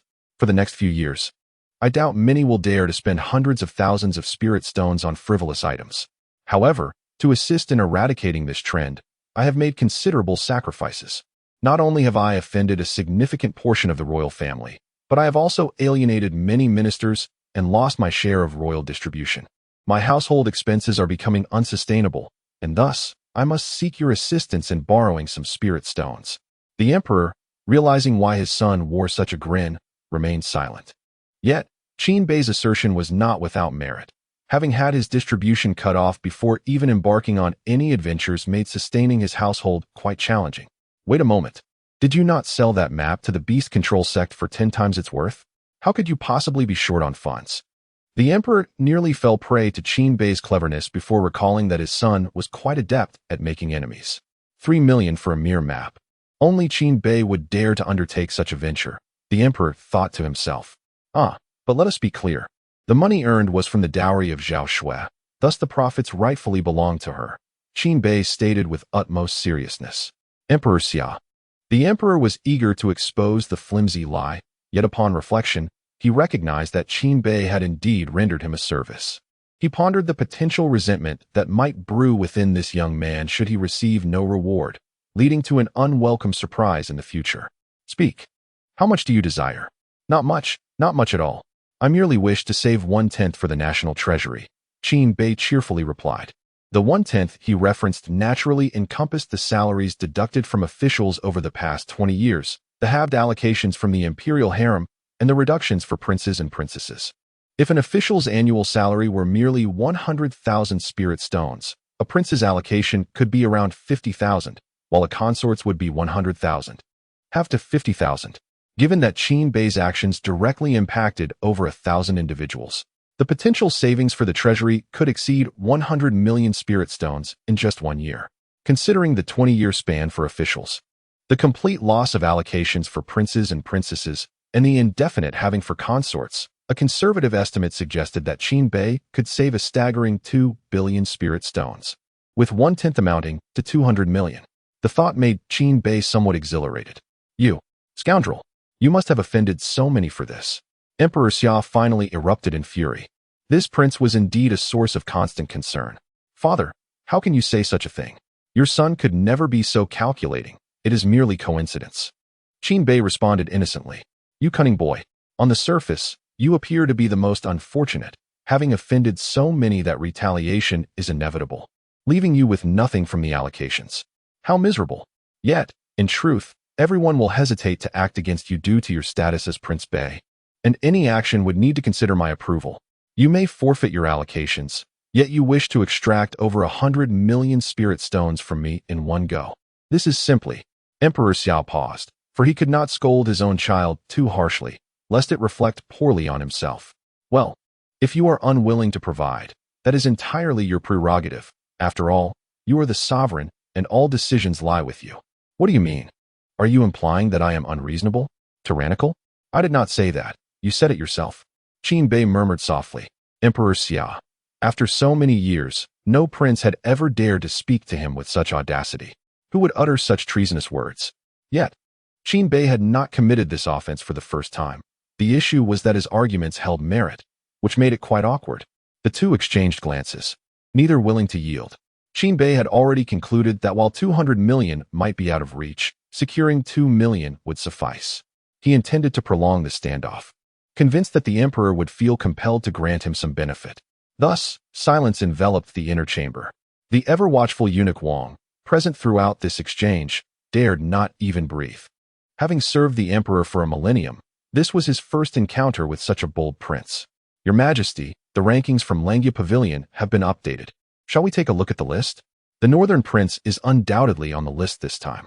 Suddenly, the royal eunuch recalled the rankings of the Langya Pavilion, and he believed this matter might temporarily alleviate the current atmosphere. Indeed, why not engage in a wager, my dear? If you manage to rank within the top 5, I shall grant you 200 million over the span of 10 years. What say you? The summer emperor smiled slyly. That would be splendid. Father, you truly are magnanimous. Qin Bei thought, as he meticulously aimed to secure a position among the top 5 of the Zhangzhou continent. Observing the beaming Qin Bei, the summer emperor teasingly remarked, I was referring to the top 5 in the cultivation world, not merely within the Zhangzhou continent. Father, you lack chivalry. You have already made your promise. Quickly, bring forth the jade slip from Langya Pavilion. The summer emperor decisively concluded the matter. Do not accuse me of being unreasonable. If you fail to make the cut, I shall still bestow upon you 200,000 spirit stones as a token of your efforts this time. Chapter 34, Ranked First. A breakthrough of 900,000 gene of strength. The Summer Emperor had witnessed Qin Bei's prowess during the battle in the Monster Beast Mountain range. Thus he understood that Qin Bei's ambition to penetrate the top 5 of the Zhangzhou continent was but a trivial pursuit. He set his sights on the entire realm of cultivation. Moreover, he believed that his son held great promise to break into the top 5. Even if it wasn't feasible at present, it would surely be within reach in due course. As the jade slip illuminated with the rankings, the 3 individuals present lifted their gazes in unison. Indeed, as the Summer Emperor anticipated, Qin Bei's name graced the list, and their eyes shifted to the preceding ranks. First place, Prince Qin Bei of the Great Xia. Even as a sage, the Summer Emperor could not suppress a deep breath of astonishment. While he had surmised that his son might secure a spot in the top 5, he had never imagined that it would culminate in the very first position. Congratulations, Your Majesty. Heartfelt felicitations, Your Majesty, exclaimed Wang Gonggong, hastily offering his congratulations. Having closely followed the Summer Emperor, he understood all too well the significance of this top ranking. Ha! Suddenly, the Summer Emperor erupted into laughter. First, ha ha ha ha, splendid, truly splendid.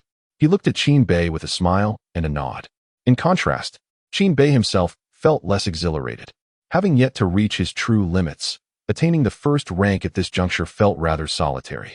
Father, it is time to fulfill your promise.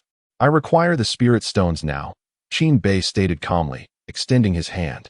The Summer Emperor replied, Here, I shall provide them immediately. The Summer Emperor was now exceedingly generous with the spirit stones. I will ensure that 2 million are dispatched to your royal residence each month. Then I shall take my leave, Qin Bei thought gleefully. Although the annual allocation of 25,000 spirit stones had vanished, he now had access to 2 million spirit stones each month. Such wealth surpassed even the speed of robbery. Now, he could indulge without restraint. The recent announcement of the rankings by the Langya Pavilion not only astonished the royal family, but also sent ripples throughout the entirety of the Great Xia, captivating both officials and common cultivators alike. Those who had previously sought to trouble Qin Bei reconsidered their intentions, dismissing such absurd notions. The cultivation realm's ranking, which changed but once in a century, had now shifted dramatically, with a new first place emerging. The shock was profound. Similarly, the astonishment was not confined to the Great Xia. Other forces within the Zhangzhou continent and beyond were equally intrigued. The name Qin Bei piqued the curiosity of all, as they sought to understand how he had eclipsed the former first-ranked Chaos Dao body to ascend to this pinnacle. It can be said that the name Qin Bei had become renowned within the realm of cultivation. There were those who envied him, others who admired him, and many who marveled at his achievements. Yet, the majority yearned to meet Qin Bei, eager to challenge him. Were it not for the Langya Pavilion's list, few would have believed such a figure could exist. Due to the lack of records regarding Qin Bei possessing a powerful cultivation body like the Chaos Dao body, it seems rather ludicrous that an ordinary cultivator could overpower such a formidable entity. Yet, the reality unfolded in such a manner. The legends surrounding the northern prince of the Great Xia gradually spread among the populace. Initially, these tales were quite favorable, largely based on factual accounts. For instance, it was said that the northern prince had once been stripped of his cultivation but, through fortuitous circumstances, emerged as an unparalleled genius. However, as time passed, the narratives took on bizarre and fantastical elements, suggesting that the northern prince was a reincarnation of a sage or even a divine beast. Nonetheless, these whimsical tales bore no relevance to Qin Bei, who was engrossed in his cultivation chamber. After departing from the nurturing palace, he went to meet Ling Fei, leaving behind 1 million spirit stones for his mother. Despite Ling Fei's vehement objections, emphasizing that Qin Bei's cultivation was of utmost importance, he departed without affording her a chance to protest further. Upon returning to the royal residence, Qin Bei bestowed 1 million spirit stones each upon Mu Zhaoxue and Ji Zhuiyue, granting them the freedom to spend as they pleased, unbothered by any concerns regarding extravagance. It had become widely known that one should never provoke the red-eyed monster, the northern prince. Subsequently, Qin Bei entered seclusion, eager to break through the million-power threshold and advance to the next realm. The two women discerned his intentions and refrained from disturbing him, even arranging for guards to ensure that no one intruded upon his meditation. In that moment, it seemed they had truly stumbled upon a treasure. Within the chamber, Mu Zhaoxue remarked to Ji Zhuiyue, "I was initially apprehensive, but now it appears my concerns were unfounded. To attain the top position on this list, my husband's future prospects are limitless." Ji Zhuiyue responded, "Even if I were to undergo a recultivation, I could only rank within the top 20. Yet, my husband has ascended to the first place. I am beginning to wonder how he accomplished such a feat. Do you think he might genuinely be, as they say, a reincarnation of a divine beast? If we were to dedicate ourselves, wouldn't that mean we'd become human-beast hybrids? Pooh, pooh, pooh. You little girl, maintaining a composed exterior yet harboring such thoughts? Are you already contemplating surrendering yourself to your husband? Could you not exhibit a bit more restraint?" Ji Zhuiyue chastised exasperatedly. Mu Zhaoxue replied, "With my husband being so formidable, I cannot afford to lag behind. This time, during my recultivation, I must establish a solid foundation in the heavenly Tao. Only in this way can I keep pace with my husband." Ji Zhuiyue suddenly declared. The extraordinary talents exhibited by Qin Bei had begun to instill a sense of pressure in both women. They were not the type to rely solely on men. They valued their own cultivation and refused to be mere appendages, even in the presence of such a genius as Qin Bei. Moreover, Ji Zhuiyue had many responsibilities awaiting her, as the hopes of the entire Wu nation rested upon her shoulders. Within the cultivation chamber, Qin Bei once again exchanged for the blood essence and marrow of divine beasts from the system. However, he soon realized that the effectiveness of such things was diminishing for him, as if he were nearing a limit. Previously, a single drop of essence blood could augment his strength by 10,000, but now he required 5 drops, and gradually it escalated to 10. The remaining points for enhancement were depleting continuously. It was only when his enhancement points were entirely exhausted that Qin Bei's strength finally reached 900,000 pounds. It was clear that he could no longer rely on the essence blood of divine beasts, as its efficacy had significantly waned. Qin Bei ceased his training. Utilizing divine beast essence for cultivation had become largely futile. He began to meticulously search the marketplace, hoping to discover other items that could aid him in augmenting his power. However, ordinary items would undoubtedly prove ineffective. What he desperately needed was a transformation, for only after such a metamorphosis could he hope to surpass the 1 million pound threshold. At long last, Qin Bei found an item in the marketplace, the 9-turn celestial Ganoderma. This was a rare and extraordinary herb, primarily known for its ability to assist cultivators in their transformation, 1 transformation per turn and 9 transformations for 9 turns. If Qin Bei were to consume this Ganoderma, he would be poised to achieve the 1 million limit. Even if 1 was insufficient, surely 2 would suffice. However, upon seeing the price, Qin Bei was momentarily taken aback. A single piece cost a staggering 200,000 enhancement points. This was exorbitantly expensive, and he noticed that the exchange button for the 9-turn celestial Ganoderma was grayed out. "System, what is the meaning of this?" Qin Bei inquired. "Master, the current level of the system marketplace is level 1. Most items remain locked and will only be accessible once your cultivation reaches the Qi refinement stage, at which point the marketplace will automatically upgrade to level 2 and unlock a portion of its items." It was then that Qin Bei realized there had been a LV1 indicator beneath the system marketplace all along, which he had overlooked due to his lack of exploration since acquiring the system. Nevertheless, it was reasonable to assume that while he needed to level up, the system required it as well. "Never mind. I am currently in a world of cultivation. I cannot depend solely on the system. There are myriad opportunities outside." Qin Bei said calmly. "Isn't it merely the 9-turn celestial Ganoderma? I am confident that the royal family possesses it." After a month of seclusion, Qin Bei finally emerged from the training chamber. The world outside had undergone considerable changes during this month, most of which were closely tied to Qin Bei himself. Chapter 35. An incident in the Foundation Establishment Secret Realm since the announcement of the rankings by the Langya Pavilion. Many have sought to become acquainted with the enigmatic Qin Bei. However, an even greater number have emerged as challengers. These individuals are prodigies nurtured by formidable factions. The name Qin Bei was previously unknown to them, yet he has ascended to the pinnacle of the combat rankings, which has stirred a sense of indignation among them.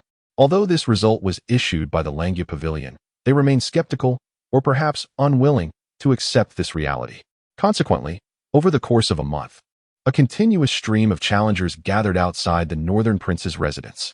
Among them were several of the top 5 prodigies from the Zhangzhou continent's physical cultivation rankings.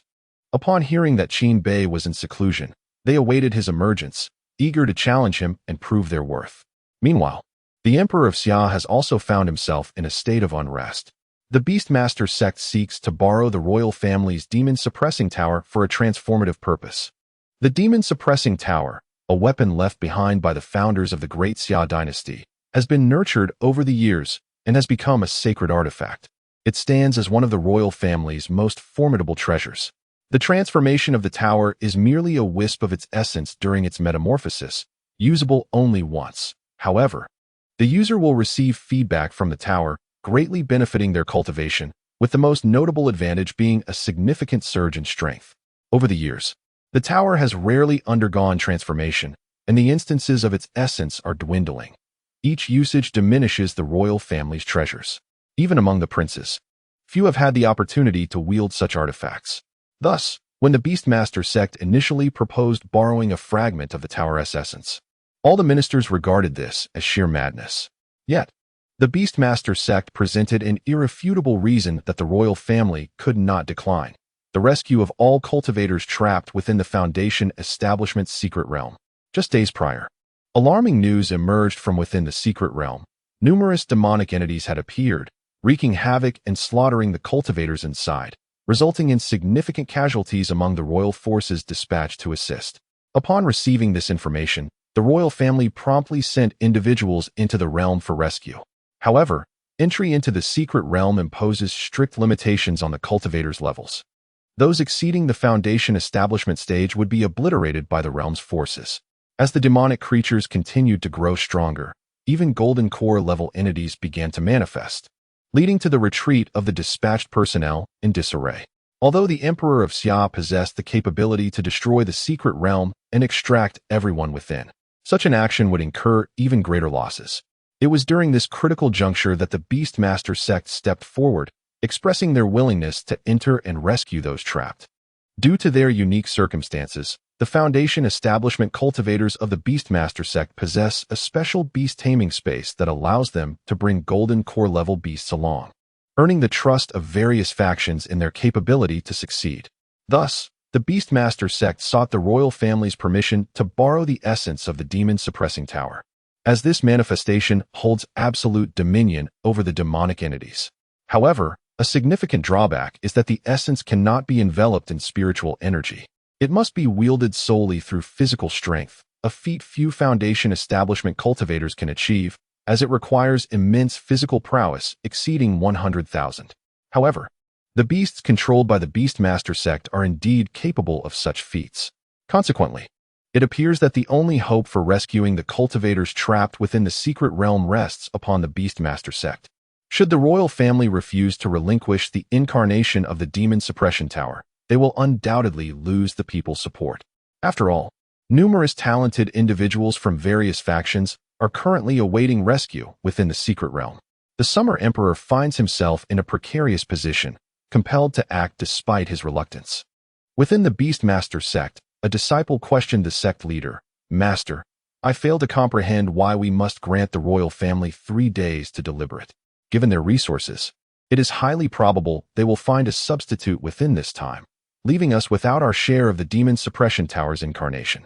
You are too short-sighted," which has led to the detriment of Meng'er. The sect leader retorted coldly, "Doesn't the royal family already possess a ready substitute? I firmly believe he can indeed wield the incarnation of the demon suppression tower with his physical prowess." Are you referring to Prince Bei? Although he is merely at the refinement stage, he shines too brightly.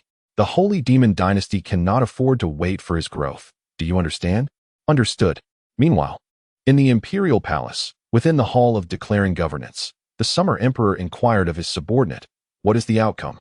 "Your Majesty, it has been confirmed that the fiends within the secret realm were unleashed by the Holy Demon Dynasty, just as you suspected. This entire affair has been orchestrated by the Holy Demon Dynasty and the Beastmaster sect, targeting Prince Bei." Indeed, the Summer Emperor exhaled sharply. While external forces perceived only the surface of this unexpected incident, he recognized its complexity. The timing was too coincidental. The royal family had just produced a prodigy when chaos erupted in the Foundation Establishment's secret realm.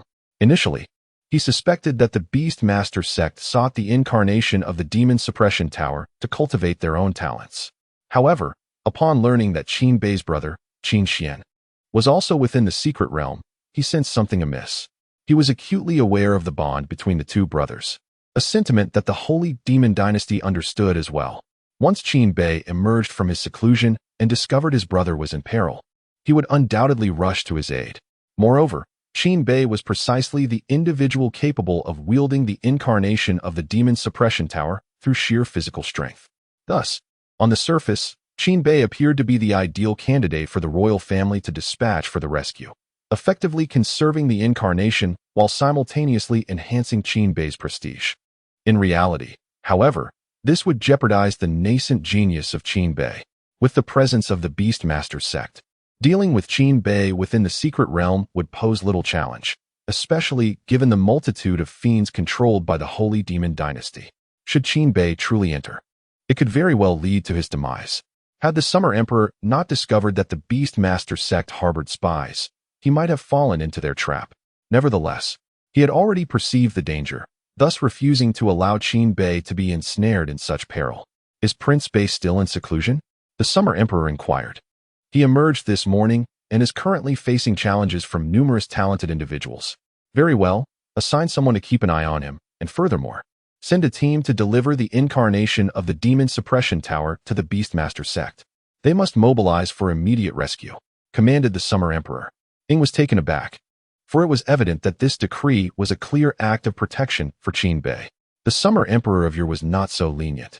He had always believed that cultivators must carve their paths through bloodshed, seizing opportunities relentlessly, and would never permit a prince to flourish as a sheltered bloom. Understood. Despite his astonishment, Ing complied with the order. Just then, a jovial voice echoed from outside the Hall of Political Affairs. Father. The Summer Emperor and Ing exchanged surprised glances, for the speaker was none other than Qin Bei. Prince Bei, are you not engaged in a contest against a host of prodigies? What brings you to the palace? Ing inquired, perplexed. Lord Ing, Qin Bei replied with a respectful bow, then chuckled. What host of prodigies? I merely knocked the sword sect disciple down so hard that his trousers fell, and everyone else scattered like shadows. Ing, Summer Emperor. Chapter 36. The sword sect genius who was beaten to tears. Jian Wushuang, a disciple of the sword sect, the one ranked first in combat strength among those in the body refinement realm in Sangzhou continent? Ing inquired uncertainly. Indeed, that boy. He dared to challenge me at the tender age of 12, acting quite arrogantly. So, I pulled down his trousers and, in front of everyone, struck his bare backside. Father, you should have seen it. He was so stubborn, gritting his teeth and refusing to cry out. Qin Bei recounted, animatedly gesturing, clearly eager for a repeat performance. Xia Huang exchanged glances with Ing, both suddenly sensing that a troublemaker of extraordinary proportions was about to emerge. Did the sword sect not intervene? Ing asked again. Such a talent as Jian Wushuang typically has protectors, and their cultivation levels are not to be underestimated. It was manageable at first, but when I struck Jian Wushuang, that's when the sword sect's people finally made their appearance. Ah, that's a relief. At least you didn't embarrass the sword sect, Ing nodded in approval. The sword sect is undoubtedly a major power, one that even the royal family must regard with some level of deference. Should Qin Bei truly have reduced their genius to tears, it would have been a significant affront. Fortunately, I am no pushover myself. Even with the sword sect's intervention, it was of no consequence. I seized Jian Wushuang and made my way towards the palace. There were the imperial guards stationed outside. Not even the sword sect would dare to act recklessly there. Thus, separated by the palace walls, their members could only watch as I spanked Jian Wushuang. The imperial guards bore witness, and it was only then that the boy finally succumbed to tears. As Qin Bei finished his tale, an odd atmosphere enveloped the scene. The previously relaxed audience stared blankly at him. How had such a grave matter transformed into farce in the presence of the Northern Prince? If this incident were to spread, would Jian Wushuang not become the subject of ridicule henceforth? Xia Huang felt a pang in his heart. It seemed his earlier instincts were correct. A true troublemaker was indeed about to emerge. Now that you have emerged from seclusion, go visit your mother. I have matters to attend to. Though Qin Bei had caused a commotion, Xia Huang was reluctant to dwell on it, for the pressing concern remained the foundational secret realm. Father, I have come to petition for entry into the foundational secret realm. Upon hearing Qinbei's request, both Xia Huang and Ning frowned. Father, the matter of the foundational secret realm has been conveyed to me by the princess. It is fortuitous, for I wish to enter the realm to hone my skills and seek a few 9-transformation celestial ginseng for breakthroughs. Moreover, Xiao Xian is still within the realm, and I am uneasy about sending others in his stead. The playful demeanor of Qinbei vanished, replaced by a serious countenance. Xia Huang and Ning exchanged glances. No, you do not grasp the seriousness of this matter. Xia Huang firmly rejected Qinbei's request. Father, since I am aware of the Beast Tamer sect's treachery, I can surmise that this situation is far from simple. If I can eliminate one Beast Ming, I can certainly eliminate another. After emerging from seclusion, Qinbei had gleaned the truth of the matter from Ji Zhuiyue and had come to understand the underlying reality. However, in stark contrast to Emperor Xia's concerns, Qinbei harbored no fear for his own safety. Rather, he eagerly anticipated the impending battles with these formidable foes. It is only through genuine combat that one can truly grow stronger. Even if this situation had not arisen, Qinbei would have sought out powerful adversaries in a bid to transcend his ultimate limits. Observing Qinbei's resolute demeanor, Emperor Xia refrained from voicing direct opposition this time. He suddenly realized that ever since Qinbei had showcased his prodigious talent, his protective instincts may have been excessive. This was not his usual character. The royal family was not devoid of extraordinary talents, yet Emperor Xia seldom intervened. Upon reflection, perhaps it was because Qinbei was entangled with the two significant factions of the beast-taming sect and the sacred demon dynasty. Very well, I grant you permission to proceed. Emperor Xia concluded, having come to terms with the notion of allowing Qinbei to venture forth, acknowledging that whatever the outcome, it would be Qinbei's destiny to shape. Thank you, Father Emperor. Please return and make your preparations. Shortly, I shall send someone to deliver the avatar of the demon suppression tower to you. Emperor Xia instructed with a wave of his hand. Understood. Soon after, the royal decree was issued, allowing Prince Bei to enter the Foundation Establishment's secret realm with the avatar of the demon suppression tower to combat the demonic creatures. This news rapidly spread throughout the cultivation community, leaving many perplexed by Emperor Xia's decision. Had it been their own sect that produced a genius like Qinbei, they would never have risked such a talent, even if it meant expending 10 avatars of the demon suppression tower. Upon returning to the royal residence, Qinbei immediately summoned Mu Zhaoxue and Ji Zhuiyue to inform them of his intention to enter the Foundation Establishment's secret realm. Both women were not surprised by Qinbei's decision. You two should remain at home and await my return, Qinbei instructed, resembling a husband bidding farewell to his wife before a journey. Wait, I wish to accompany you. Ji Zhuiyue interjected as soon as Qinbei finished speaking. You want to go too? Qinbei asked, his brow furrowing in confusion. I am already at the pinnacle of the qi refinement stage. The most crucial step for me now is to establish my foundation. To seize a favorable opportunity for foundation establishment, I must venture into the secret realm. Ji Zhuiyue explained further. Rest assured, I will not become a burden to my husband. Qinbei smiled. Very well, my lady, then we shall go together. After all, this was Ji Zhuiyue, the Empress of the Mu Kingdom, and Qinbei felt no apprehension about her potentially hindering his progress. He had often wondered why Ji Zhuiyue remained at the pinnacle of the qi refinement stage. Initially, he assumed she wished to maintain her role as a maidservant.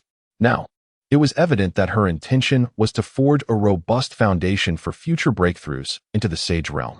Unlike the Great Xia, the Mu Kingdom lacked such advantageous places for foundation establishment. It was apparent that acquiring resources from the Great Xia was one of Ji Zhuiyue's motivations for masquerading as a maidservant. Then I shall await your return here. Mu Zhaoxue remarked softly. She too yearned to join, yet as she had already reached the Golden Core stage, entry into the secret realm was beyond her reach. Your Highness, the envoy of the Demon Suppression Tower has arrived, the old steward announced. My lady, shall we set forth? Qinbei raised his hand, signaling Ji Zhuiyue to link her arm with his. Ji Zhuiyue beamed a charming smile as she entwined her arm with Qinbei's and exited the room. Mu Zhaoxue, standing behind, gazed enviously at the departing pair. Chapter 37. The Rules of the World. the life of a mediocre in exchange for a genius's slim chance outside the royal palace.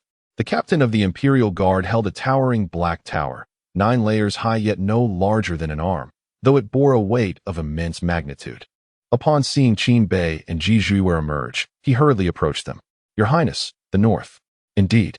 Is this the incarnation of the Demon Suppression Tower?"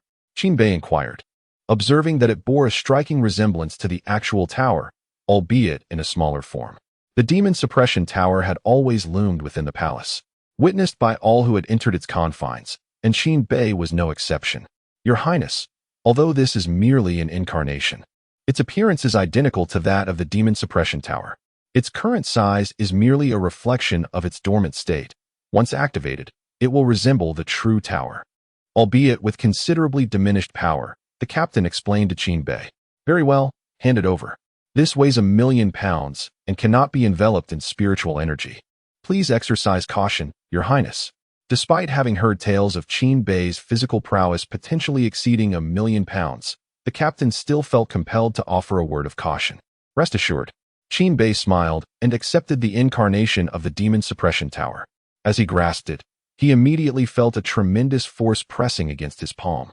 To his surprise, even with his own strength of 900,000 pounds, he struggled to maintain his grip and had to subtly invoke the undying Phoenix Body to stabilize it. With keen curiosity, Qin Bei examined the object in his hands, realizing he now possessed the embodiment of a sacred weapon, something rare and coveted. Even with his system, he pondered when he might acquire a sacred weapon of his own. He felt the weapon pulsating with a vast reservoir of spiritual energy, which perhaps elucidated why wielders experienced significant enhancements in their power upon its use. It bore similarities to receiving a sudden infusion of cultivation energy, presenting both benefits and drawbacks. The captain of the Imperial Guard was utterly astonished by Qin Bei's composed demeanor. While he required both hands to secure his hold, he was taken aback to witness the North Prince, of considerably lower rank, managing to wield it effortlessly with a single hand. No wonder he had achieved the foremost status in the realm of cultivation. Such strength left the body refinement realm without competitors, the captain mused. He then gestured to the entourage behind him. "Your Highness, these are the Foundation establishment cultivators selected by His Majesty. I shall escort you to the entrance of the secret realm, and they will accompany you, ensuring your safety." Although Emperor Xia had granted Qin Bei access to the secret realm, he nonetheless dispatched additional personnel to accompany him, to prevent him from being overwhelmed by sheer numbers. Furthermore, there was an essential motive behind this decision. Emperor Xia was preparing to cultivate Qin Bei's reputation within the military. Leading this contingent was none other than the captain's youngest son, Kong Yu. "This is Kong Yu, the one in charge of this expedition, and he ranks 5th on the Foundation Establishment Combat Power list," the captain introduced.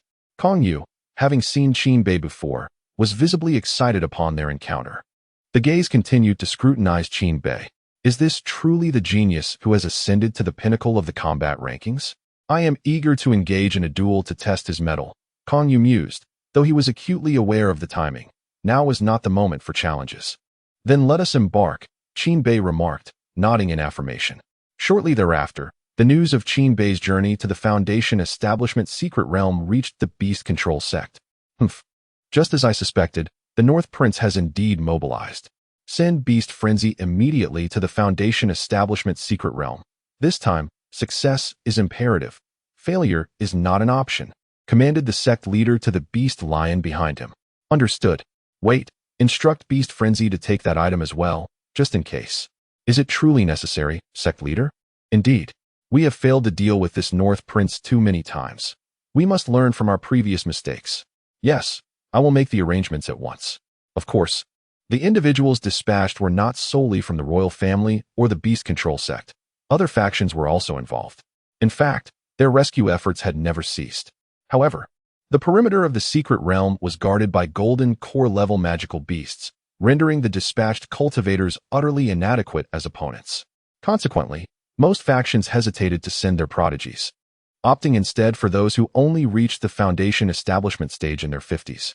They were willing to exchange the lives of the mediocre for a slim chance of rescuing the geniuses within the secret realm. Although this notion is undeniably cruel, it reflects the harsh reality of a world where strength reigns supreme and sympathy is a luxury. Captain Hua, how long until we arrive? Qin Bei inquired, glancing at the captain of the Imperial Guard escorting them while standing upon his flying sword. Your Highness, with my speed, we shall arrive in 3 hours. I have a question that has long troubled me, Qin Bei continued. If the Foundation Establishment Secret Realm can give rise to golden core-level magical beasts, why do so many factions not seek golden core-level powerhouses to suppress their cultivation to the Foundation Establishment stage, enter the Secret Realm, and then unleash their full power? If that were the case, dealing with the magical beasts within would be a trivial matter. This question had plagued Qin Bei, but he had lacked the opportunity to voice it previously. You may not be aware, but the Foundation Establishment Secret Realm was once the abode of the spirit race. After their extinction, it was sealed and transformed into a secret realm. The spirit race was renowned for their perception. Thus, any attempt to suppress cultivation would be futile against the laws governing the entrance of the secret realm. Should someone force their way in, they would be annihilated. If annihilation is not possible, the entire secret realm would self-destruct.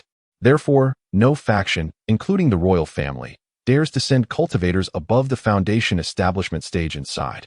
Captain Hua patiently elucidated. Oh, now I understand, Qin Bei acknowledged, realizing the profound history behind the secret realm. As he nodded, he noticed a pair of eyes fixed upon him. Since boarding the flying sword, Kong Yu had been intently observing him. Do you have a question? Qin Bei inquired. Your Highness, may I be so bold as to ask how you managed to surpass 1,000,000 pounds of strength at the body refinement stage? In the records, even a Chaos Saint with a Chaos body could only reach a strength of 800,000 pounds during the tempering stage. Could it be that you possess a cultivation body even more formidable than the Chaos body? Observing the curious Kong Yu, Qin Bei smiled. I acquired a true dragon and even cooked it for consumption, which is how I attained this level. Qin Bei's words were a blend of truth and fiction.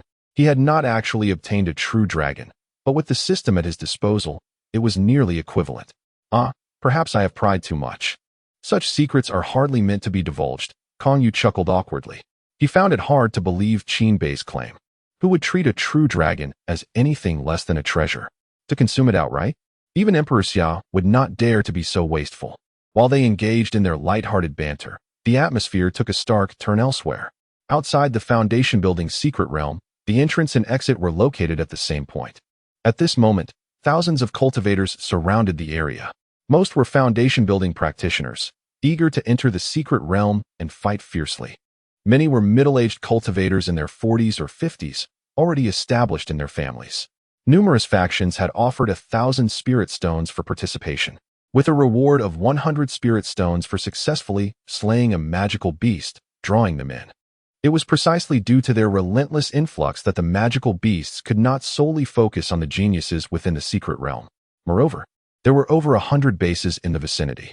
These were strongholds of various factions, tasked with escorting their sect's prodigies into the secret realm, and now also responsible for rescuing the geniuses trapped inside. The royal base was the closest to the entrance, a testament to the royal family's undeniable status. Within the royal base, an elder was intently observing the entrance. He could detect any change at the first moment.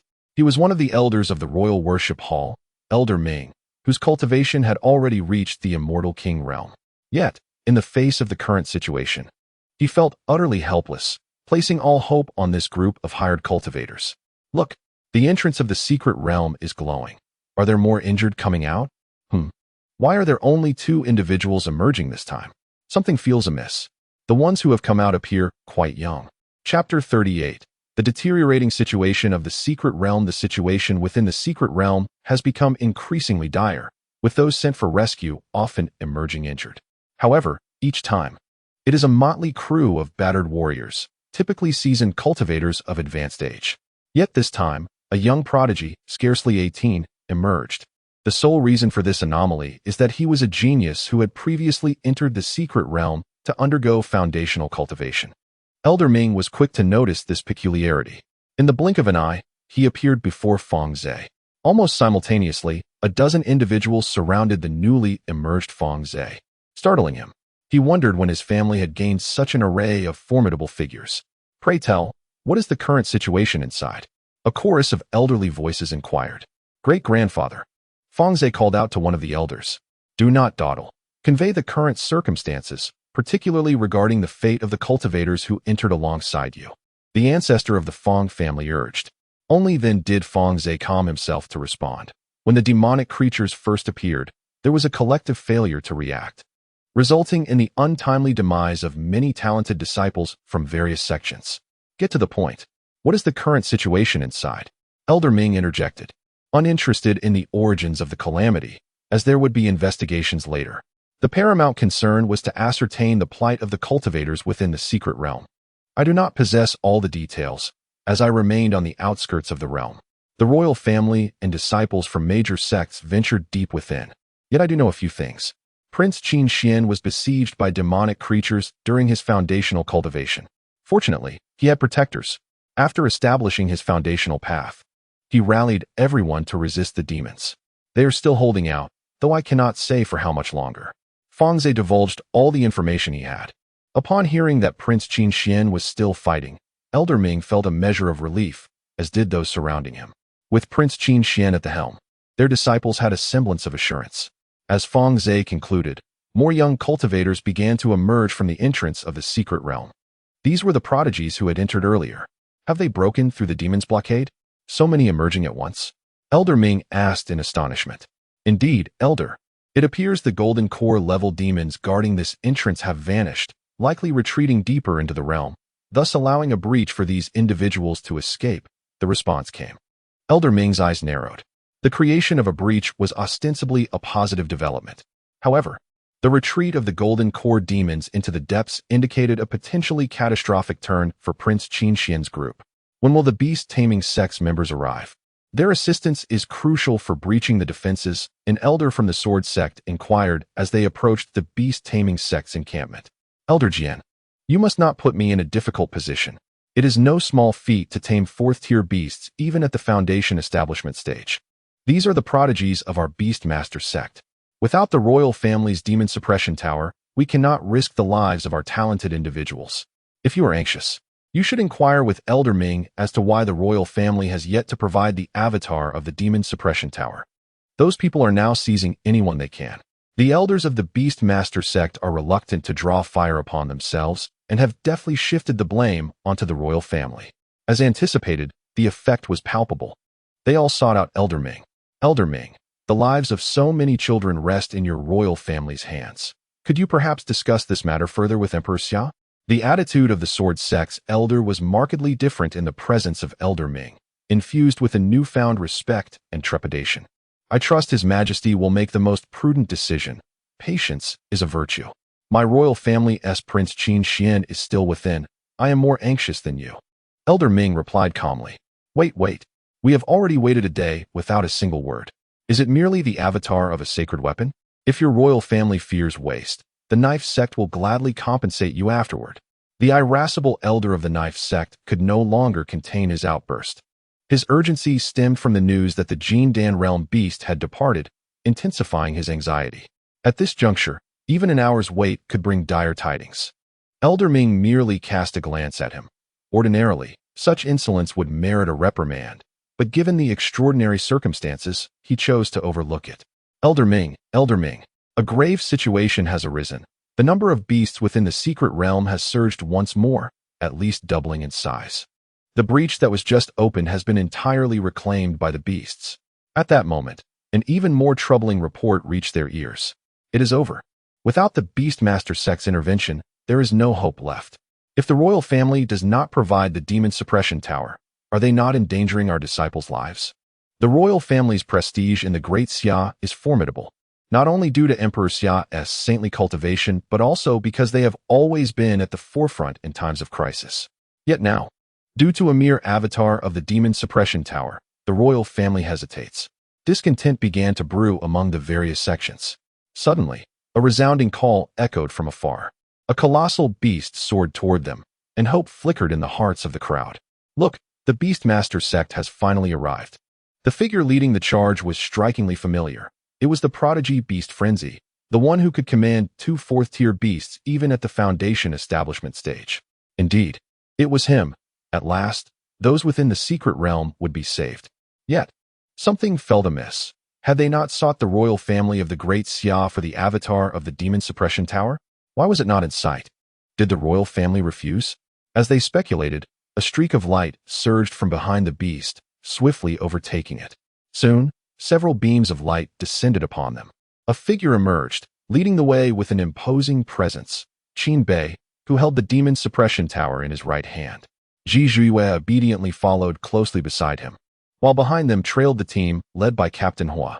In that moment, Qin Bei's figure loomed magnificently in the hearts of those around him, for he was the savior of their sect's prodigy, the royal family.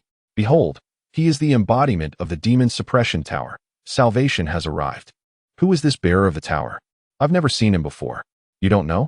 Such a handsome figure is none other than the recently ascendant Prince of the North. Who would have imagined that the royal family would allow him to venture forth? What? The Prince of the North? Has the royal family lost its mind? They are sending such a genius into danger. Does the embodiment of the Demon Suppression Tower hold such significance?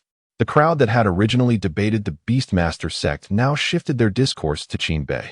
They were not the only ones caught off guard. Even Elder Ming had not anticipated that it would be Qin Bei arriving. Elder Ming. Upon landing, Qin Bei strode directly toward Elder Ming, entirely disregarding the attention from those around him.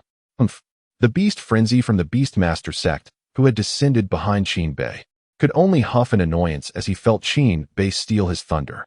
You may bask in your arrogance for now, but once we enter the secret realm, it will be your downfall. Chapter 39. Entering the secret realm. Prince Bei, I never anticipated that your majesty would truly consent to your presence, Elder Ming remarked with a hint of surprise. Yet, we shall discuss that later. The pressing concern now is how to initiate the rescue. Furthermore, what is the current state of Shaoxian? At this moment, Qin Bei's foremost concern was the safety of Qin Xian. The situation unfolded as follows. Elder Ming personally apprised Qin Bei of the circumstances. Upon hearing the details, Qin Bei's brow furrowed in worry. He realized that he had received the news far too late. There is no time to delay. I shall lead a team into the realm immediately, Qin Bei resolutely declared. His plan was straightforward: to breach the demonic defenses and swiftly enter the secret realm to locate Qin Xian, subsequently bringing them both back to safety. If feasible, he would also eliminate all the demons within. There are two entrances here, Prince Bei. The first entrance has been vacated by the Golden Core Realm demons, leaving only Foundation Establishment Realm ones. The second entrance, however, is still guarded by two Golden Core Realm demons. So it would be prudent for you to enter through the first. Indeed, we shall leave the second entrance to my Beastmaster sect. A member of the Beastmaster sect interjected at that moment. You? The Elder of the Sword sect questioned, eyeing the Elder of the Beastmaster sect with skepticism. Is that acceptable? Beast Kuang is one of our sect's foremost talents. He can certainly contend with the two Golden Core Realm demons. Although he lacks the embodiment of the Demon Suppression Tower, he can ensure that these two demons do not interfere with Prince Bei's rescue mission. The Elder's assertion garnered the admiration of those present, demonstrating that the Beastmaster sect was not a bystander in times of crisis. Beast Kuang, following closely behind, cast a cold smile at Qin Bei. The demons within had been brought in by their sect. Now that Qin Bei had taken the bait, the next crucial task was to amass strength to eliminate him before he could fully develop. Naturally, he would not spare the many talented disciples of various sects within the secret realm, particularly Qin Xian, who had achieved the foundation establishment of the heavenly path. To eliminate so many prodigies in one fell swoop would be a monumental achievement for the sacred demon dynasty, ensuring his future ascendance to nobility. His willingness to confront the second entrance was not without purpose. To assassinate Qin Bei at the entrance would be futile, even with two Golden Core Realm demons present. After all, Qin Bei wielded the Demon Suppression Tower, an artifact that exerted a suppressive effect on demons. It was plausible that with the tower, Qin Bei could vanquish the two Golden Core Realm demons he had painstakingly evolved. Thus, he opted to confront the second entrance. Once Qin Bei entered the secret realm, he would seal the exit, rendering Qin Bei a fish in a barrel, subject to his whims. Especially upon noticing Ji Zhuiyue accompanying Qin Bei, Beast Kuang's excitement surged. He hadn't expected such a task would come with such enticing rewards. No need for that. The Demon Suppression Tower is in my hands. I shall lead the eradication of these two Golden Core monsters. The Beast Control sect may proceed through another entrance, declared Qin Bei, his tone leaving no room for dissent. While others perceived these monsters as the greatest threat, Qin Bei understood that the true peril lay with the Beast Control sect's beast frenzy. Your Highness, these are golden core entities, not something you can handle with mere Foundation establishment cultivators and the Demon Suppression Tower. The beast frenzy interjected, furrowing his brow. My decision is not open to question. You need only to comply, Qin Bei stated, his tone resolute, as if addressing a subordinate. Very well. If Prince Bei is confident in confronting golden core monsters, I shall gladly deal with the Foundation establishment ones. The beast frenzy acquiesced, albeit reluctantly. Now, everyone, divide into 2 teams. One shall accompany me through the second entrance, and the other shall follow the Beast Control sect through the first entrance, Qin Bei proclaimed loudly. Understood. Understood. Understood. Echoed the voices of the surrounding 10,000 Foundation establishment cultivators in fervent agreement. Let us proceed, Qin Bei said, turning to Ji Zhuiyue. Within the second entrance, nearly 10,000 Foundation establishment cultivators surrounded the teleportation array. Yet, despite their numbers, they could only defend a 1-kilometer radius around the array. And as the monsters increased in number, their defensive perimeter continued to shrink. Occasionally, injured cultivators retreated from the outermost perimeter, using the teleportation array to escape. However, many more fell, unable to return, perishing at the fringes. At the outermost edge, where the monster assaults were most ferocious, a dozen members of the Red Battle Mercenary Group worked in unison to fend off the advancing beasts. With a swift motion, the leader of the Red Battle Mercenary Group cleaved a pitch-black creature in 2. Black ichor splattered everywhere. Yet, in the next moment, the bisected monster reformed, returning to its original state. What manner of creature is this? I've never seen anything like it. Cutting it in 2 does not kill it. Aim for its brow. That is the source of its power. If we do not destroy it, the creature will continue to resurrect, advised the leader of the Wolf War Mercenary Group, who had been holding the line for quite some time. Each newly arrived cultivator faced this dilemma, and he patiently offered guidance. With renewed determination, the leader of the Red Battle Mercenary Group directed his strike at the monster's brow. Indeed, this time, the vanquished creature could not reform, dissolving into a cloud of black mist that vanished completely. However, having slain just one monster, a horde surged forth to take its place. A mere team of a dozen was no match for the onslaught, plunging them into a dire predicament. As the only female member of the mercenary group found herself in imminent danger, the others were too preoccupied to offer assistance. The leader of the Wolf Warriors Mercenary Corps, Hejan, stood resolutely, vanquishing the approaching monstrosities and rescuing the individual in peril. Be cautious. If you cannot endure, retreat without hesitation. To feign strength is to invite death. Hejan cautioned. We are here to earn a living, not to gamble with our lives. Suddenly, a voice filled with terror screamed, Captain, move aside. Without a moment's hesitation, Hejan grasped the nearby female mercenary and swiftly evaded to the side. Swish! The razor-sharp claws sliced through the air. Despite Hejan's rapid reflexes, he could not evade the strike entirely, resulting in one of his legs being left behind. The searing pain brought forth the ominous specter of death. A chilling, sinister laughter echoed, and a shadowy figure emerged from the space Hejan had vacated. It was a grotesque amalgamation of man and beast, possessing the form of a human yet adorned with the vicious claws and fangs of a predator. Its obsidian body dripped with a dark liquid that transformed into sinister miasma, swirling ominously around the creature. Golden Core Realm. Hejan, disregarding his injuries, gritted his teeth and fled towards the rear. Trying to escape, rasped the voice of the Golden Core beast, as it flickered and swiftly closed the distance to Hejan.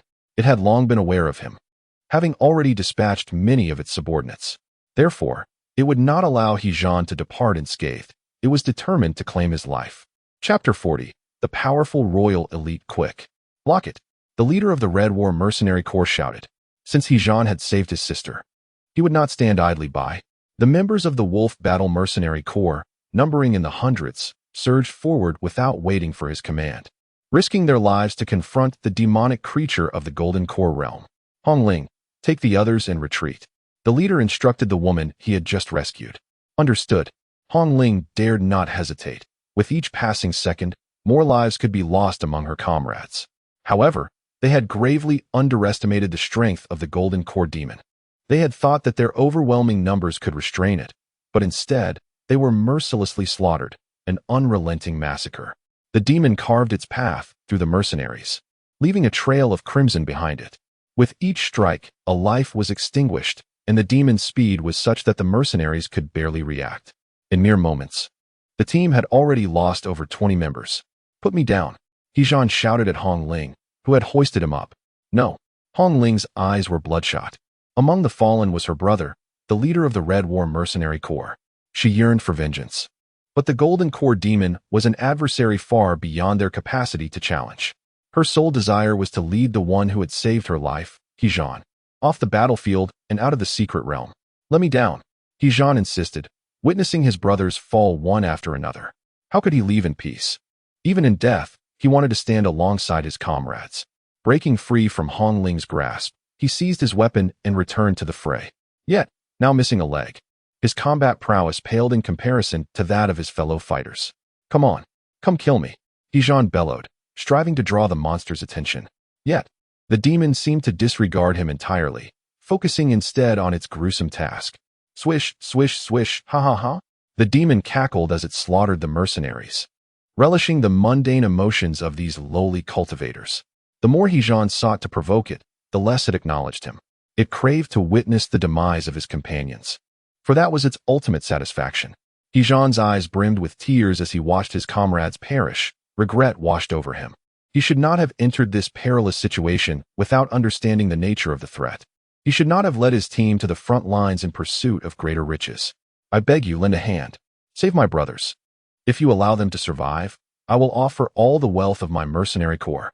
Hejan called out to another nearby mercenary group. The horrifying scene had not gone unnoticed by the surrounding cultivators. Yet, at that moment, no one dared to intervene against the demon.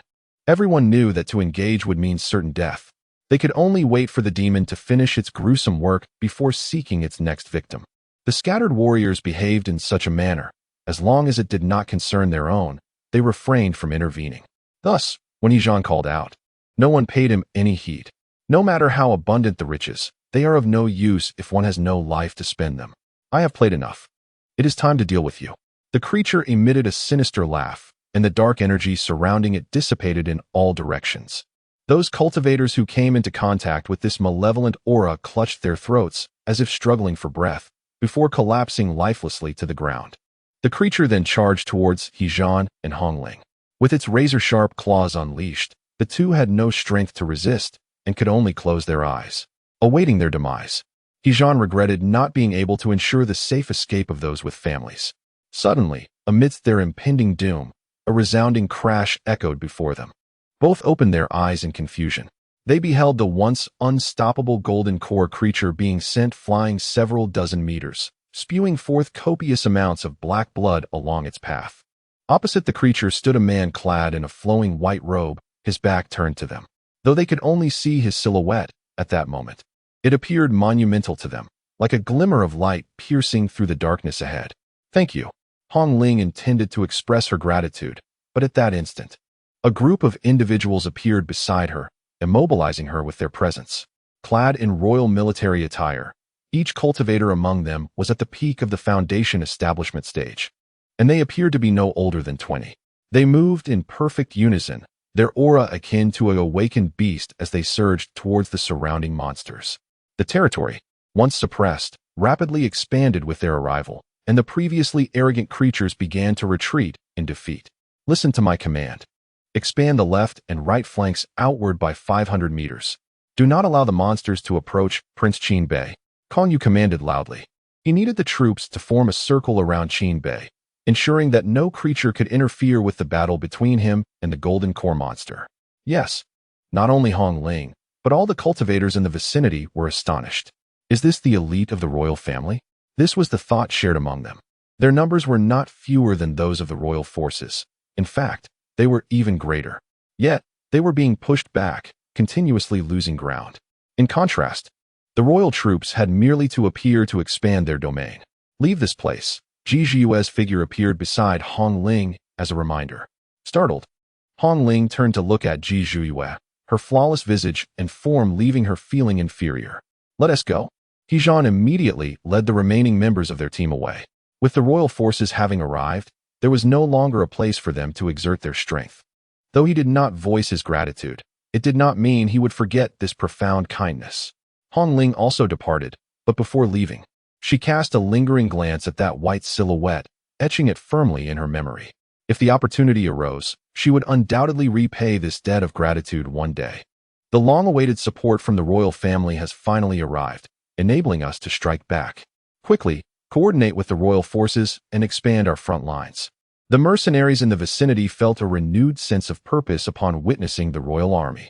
With this newfound resolve, these scattered warriors began to unleash the power that was rightfully theirs. The front lines began to stretch and expand outward. Even though the number of monsters continued to grow, the previously lost territories were being reclaimed. Moreover, a steady stream of cultivators was entering through the teleportation array. A balance of power was swiftly established between the two sides. Of course, a pivotal reason for this equilibrium was the absence of the two Golden Core Realm monsters from the fray, as they stood across from Qin Bei. Ji Zhuiyue observed Qin Bei confronting the monsters from a distance, remaining still and vigilant. Should Qin Bei find himself in a precarious situation, she would intervene to escort him away. Thus, she refrained from engaging in battle, ever watchful. Chapter 41. The slaughter of Golden Core demons. Qin Bei bent down to retrieve the demon suppression tower, which had become lodged in the ground. Just moments ago, he had hurled the tower as if it were a mere stone, and to his astonishment, it had struck the demon with remarkable efficacy, injuring it in a single blow. Consequently, another Golden Core demon was drawn to the commotion. The demon suppression tower. The wounded demon rasped, clearly taken aback. You are aware of the tower. It seems you are not mere products of the secret realm. The Holy Demon Dynasty's audacity grows ever bolder. Qin Bei weighed the tower in his hand and retorted, Do not presume that possessing the demon suppression tower makes you our equal. This is merely an incarnation of the tower. It cannot suppress us. Another demon scoffed disdainfully. Is that so? Qin Bei mused, fixing his gaze upon the two demons. With a powerful motion, he hurled the newly acquired demon suppression tower once more.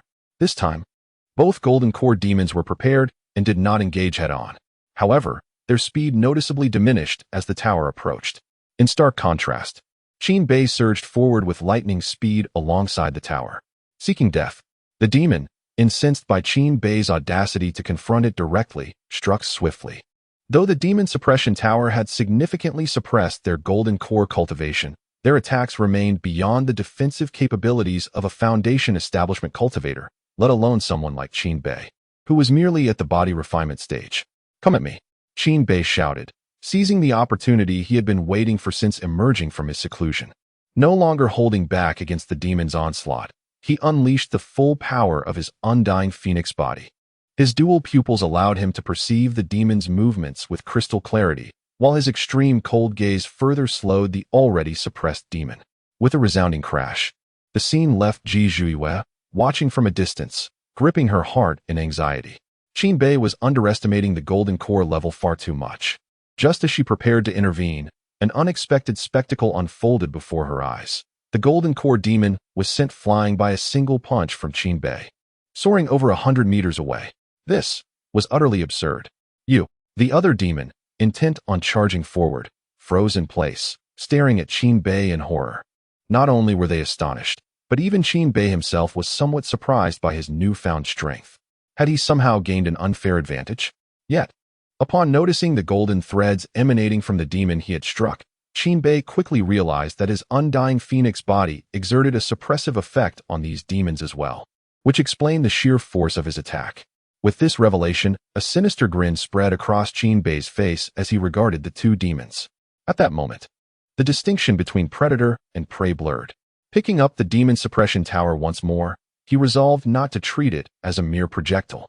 Instead, he gripped it in his left hand and, with a surge of energy, charged towards the Golden Core demons. A peculiar scene unfolded on the battlefield. Two formidable creatures of the Golden Core realm, once brimming with arrogance, were now fleeing in a panic. However, the presence of the demon suppression tower hindered their escape, rendering their speed inferior to that of Qin Bei. Upon being caught, they were subjected to a relentless beating. Despite their resistance to physical attacks, the two monsters found themselves overwhelmed, succumbing to a state of nausea and distress. They attempted to confront Qin Bei with their golden core prowess, yet the demon suppression tower, firmly held in his grasp, effectively suppressed their abilities, even in its mere embodiment. Their only recourse was to engage in a physical confrontation, but they were utterly no match for Qin Bei in that regard. Thus, they found themselves trapped in a vicious cycle. The onlookers bore witness to Qin Bei's valorous demeanor, and in that instant, their collective spirit surged.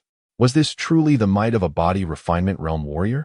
Indeed, an extraordinary display of strength. Kong Yu marveled at Qin Bei as he pursued the monsters. Don't run. Come here for another couple of punches. You're surprisingly resilient. Qin Bei called out, one hand wielding the tower and the other clenched in a fist. The monsters, however, thought to themselves, if you wish for us to cease our flight, perhaps you should relinquish the demon suppression tower. It's rather unfair for you to wield it against us. Seeing that the two creatures remained obstinate in their attempt to escape, Qin Bei resolved to ensure they would never run again. Thus, with two resounding thuds, the two golden core monsters met their end. This sudden turn of events caught everyone off guard. A golden core creature had been utterly powerless against a body refinement cultivator. It was simply outrageous. Qin Bei shook his hands, flicking off the dark blood that clung to him. I wonder what they've been consuming to grow so repulsive. He muttered, disgust evident in his tone. Long live Prince Bei! Erupted the enthusiastic cheers from the surrounding crowd. In contrast, the morale among the remaining monsters began to falter, their retreat hastening.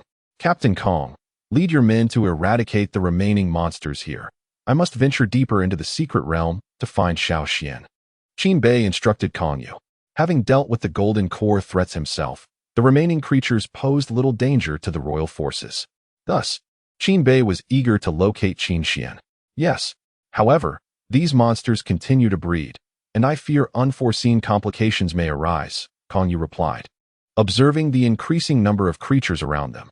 Rest assured, Qin Bei reassured him, before casting the demon suppression tower into the air. This time, it was unlike before. It did not simply fall to the ground. Instead, Qin Bei had genuinely utilized the tower, contrasting with his earlier treatment of it as mere stone. As the tower spun in the air, it emitted a series of piercing sounds. While the cultivators found it merely bothersome, the surrounding monsters appeared entranced, their black viscous forms quivering and their descent accelerating. With a resonant hum, the originally arm-sized demon suppression tower suddenly surged to 100 times its size, reaching a towering height of 100 meters. Even the distant fiends were affected by this formidable display.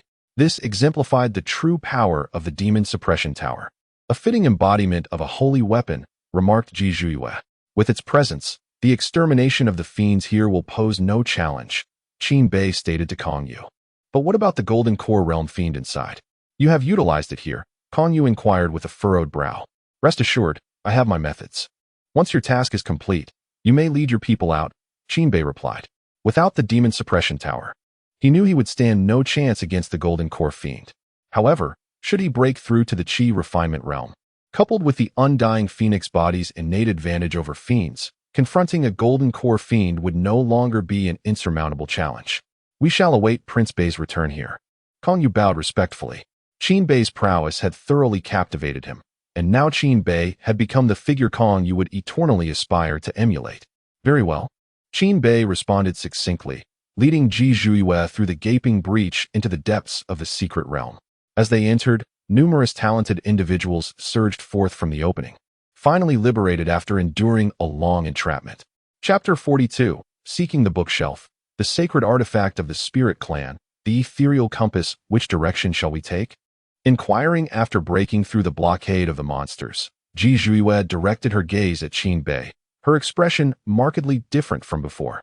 Though their time spent together was limited, each encounter with Qin Bei had brought her unexpected astonishment. For instance, just moments ago, a mere body refinement cultivator had pursued and soundly defeated a golden core cultivator.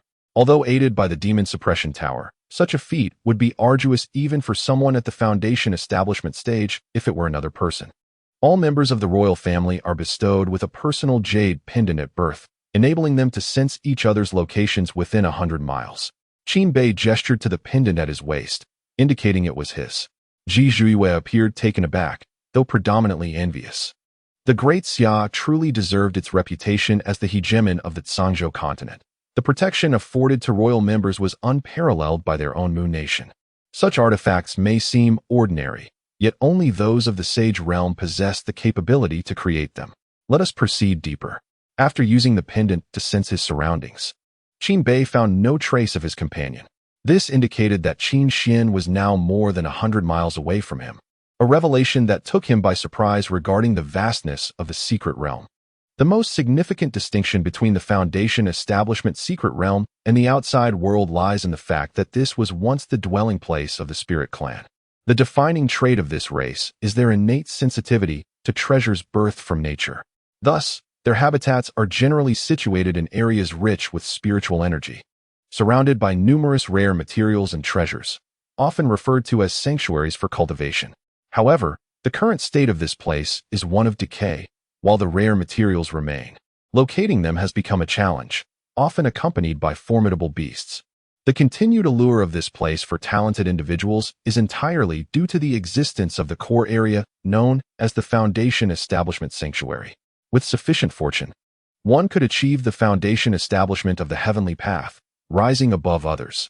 Qin Xian exemplifying this perfectly. Yeah. Qin Bei suddenly called out as they moved.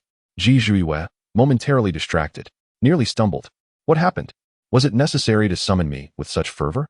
She questioned, regaining her composure. I thought it sounded pleasant to call you that. Surely, I cannot simply address you as Ji, can I? Oh, yeah, since you have entered, are you prepared with what you need for Foundation establishment?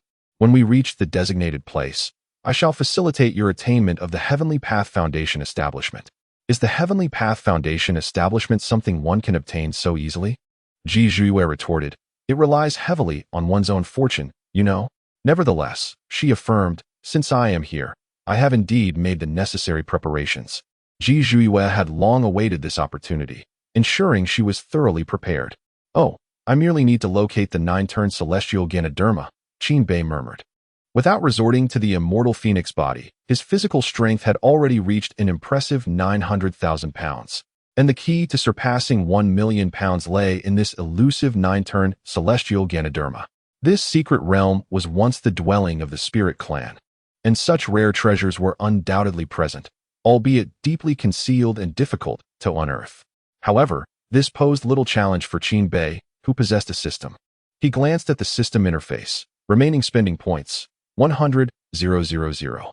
His points had been depleted upon exiting the realm. And the reason he still had 100,000 was that prior to his departure, he had instructed the old steward to procure a spirit-gathering array from the royal trading house to be placed in the royal mansion.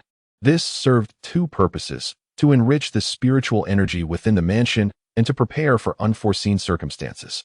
For instance, at present, these 100,000 spending points would prove immensely beneficial. System, I wish to seek rare treasures. Do you have any recommendations? Yes, Spirit Clan Sacred Artifact, Floating Spirit Compass. The next moment, Qin Bei beheld the introduction of the Floating Spirit Compass. Floating Spirit Compass, Sacred Artifact of the Spirit Clan, a quasi-holy weapon. An essential tool for treasure hunting and medicinal gathering. Upon reading the description, Qin Bei realized this was precisely what he sought. However, upon seeing the price, so many zeros, he was certain he could not afford it. And moreover, such an item was beyond the reach of a first-tier marketplace. System, are you jesting with me? Master, how could I dare? You did inquire, did you not? What I require is something I can utilize immediately and afford. This is simple. The Floating Spirit Compass also has an avatar, which is equally effective and only requires 100,000 spending points. Now that is more acceptable. After the exchange was completed, Qin Bei's spending points returned to 0. Yet, this was inconsequential. Acquiring the Floating Spirit Compass was of utmost importance. Why have we stopped? Ji Zhuiyue inquired with confusion. At this moment, I am no match for those monsters. It would be wiser to first break through to the Qi refinement realm and then proceed, as it would expedite our journey. Sharpening the axe does not delay the work of chopping wood. Once my realm is elevated, my speed will also increase. Now, but did you not wish to advance further first? Ji Zhuiyue frowned, assuming Qin Bei was eager to break through due to Qin Xian's predicament, which was not the outcome she desired. However, should Qin Bei have made his decision, she would not oppose him. Of course not. This breakthrough is imperative for me. Thus I must locate the 9-turn celestial Ganoderma beforehand. With that, Qin Bei produced the floating spirit compass. What is this? It feels so familiar. Ji Zhuiyue, upon seeing the floating spirit compass, sensed an uncanny familiarity, yet could not recall why. It is the sacred artifact of the spirit clan, the floating spirit compass. Although this is merely an avatar and not a quasi-holy weapon, Qin Bei explained with a smile. Ji Zhuiyue's beautiful eyes widened in astonishment, utterly shocked. The spirit clan had long lost track of the duration of their decline, and the sacred artifacts were nowhere to be found. To his surprise, this seemingly unremarkable husband possessed an incarnation of a sacred object. Surely, even the royal family of the great Xia lacked such a treasure. Indeed, her husband was a man of great fortune. Ji Zhuiyue reaffirmed her assessment of Qin Bei. Without further delay, Qin Bei commenced his study of the compass's operational method. The technique was rather straightforward. One simply needed to channel the essence of the desired object into the compass, prompting it to automatically seek out nearby locations where such an item might exist. The 9-turned celestial Ganoderma was a divine-grade spiritual herb, which Qin Bei naturally did not possess. Not even a trace of its essence. However, he did have the celestial Ganoderma. Although it was merely a mortal-grade herb, it shared a common root with its illustrious counterpart, and their essences bore similarities. Thus, Qin Bei placed a celestial Ganoderma at the center of the compass. The results were remarkable. Within a minute, the floating spirit compass began to react. Several light points pointed in various directions, indicating that celestial Ganoderma was abundant in the vicinity. Truly, this place, once inhabited by the spirit clan, still teemed with rich resources despite their absence. Qin Bei chose to advance toward the direction of the brightest light point. Chapter 43. The 9-turned celestial Ganoderma, guardian beasts, and the crimson flame bird. Behold, the celestial Ganoderma.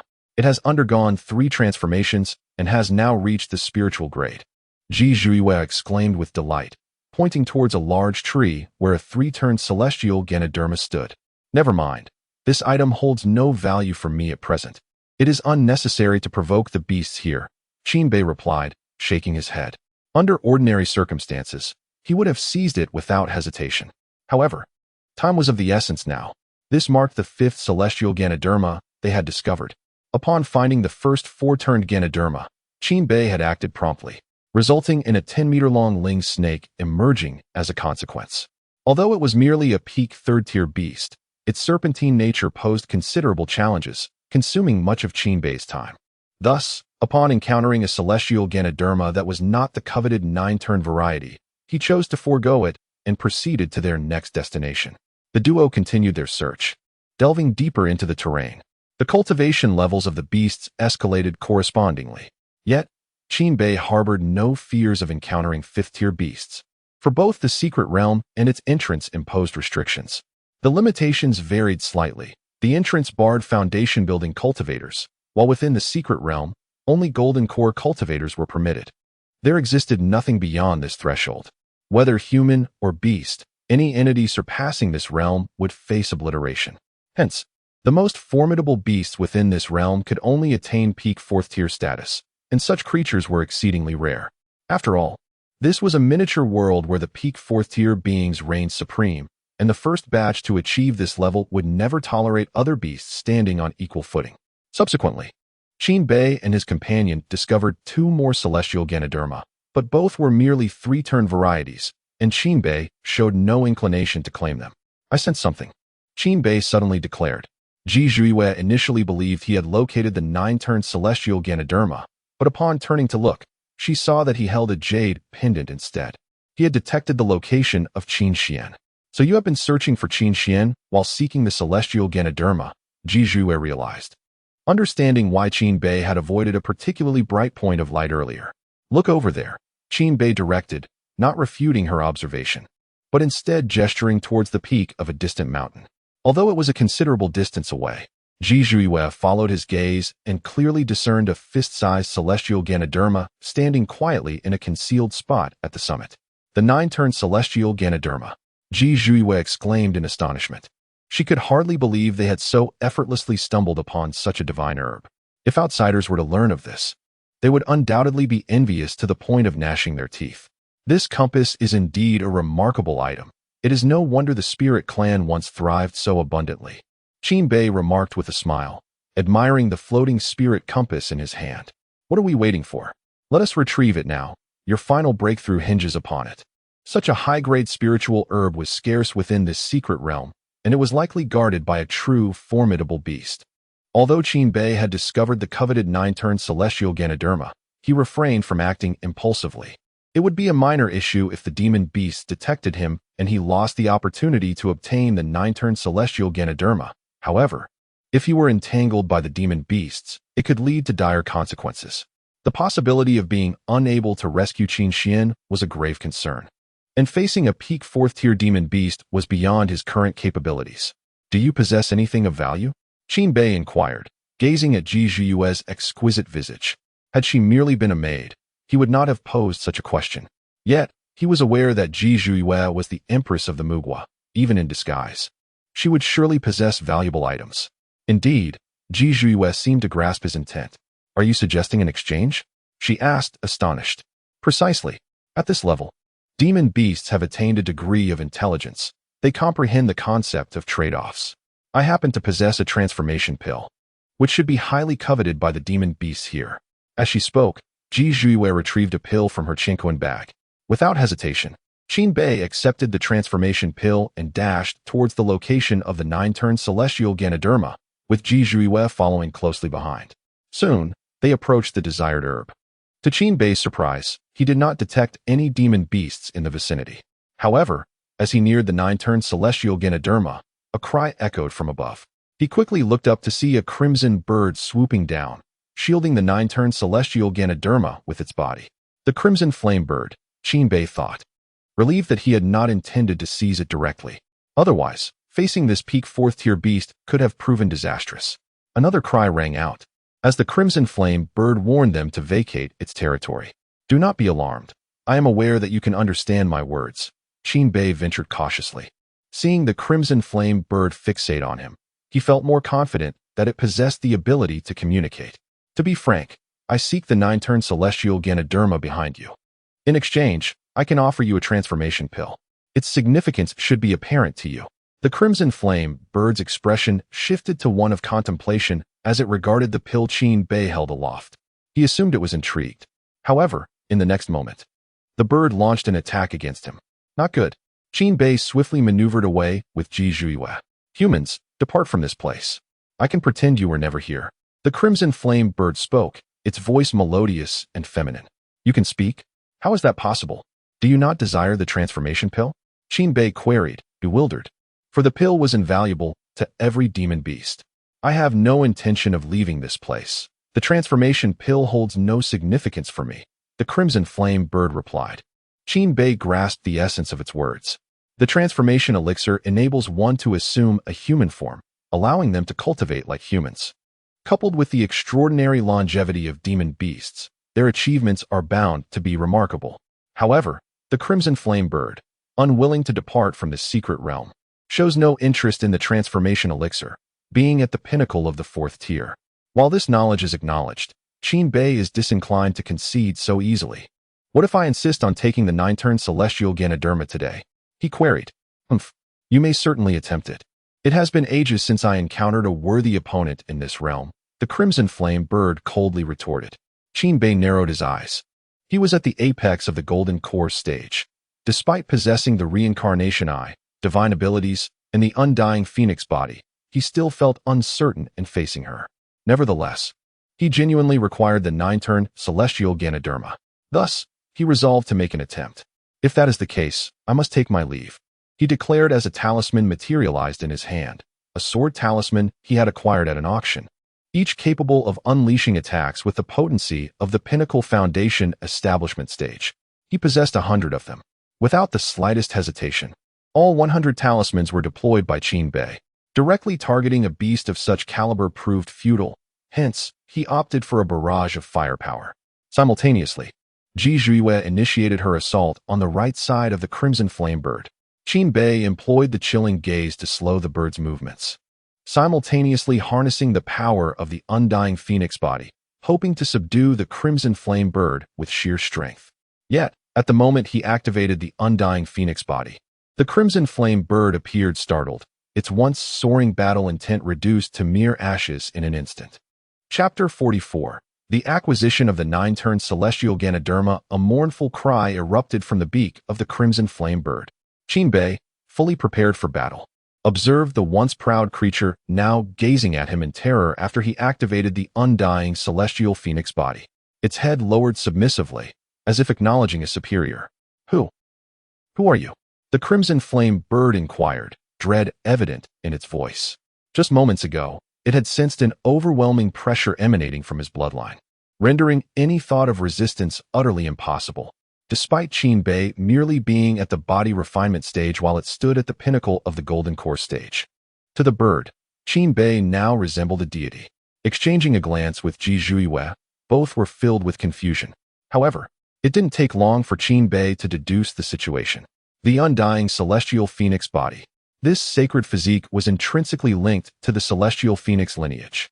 Moreover, having utilized a considerable amount of celestial phoenix and true dragon blood to enhance his strength beyond 1,000,000 pounds, such divine beasts exerted a certain dominance over demonic creatures. The crimson flame bird's profound submission stemmed from its ancestral lineage, which indeed included the celestial phoenix. Faced with its forebear, it could not harbor even a flicker of defiance. Delighted by this revelation, Qinbei approached the 9-turn celestial Ganoderma. As he neared, the crimson flame bird instinctively recoiled, ultimately permitting him to pluck the precious herb. I shall not take this without offering something in return, Qinbei said, placing a transformation pill on the ground before departing with Ji Zhuiyue.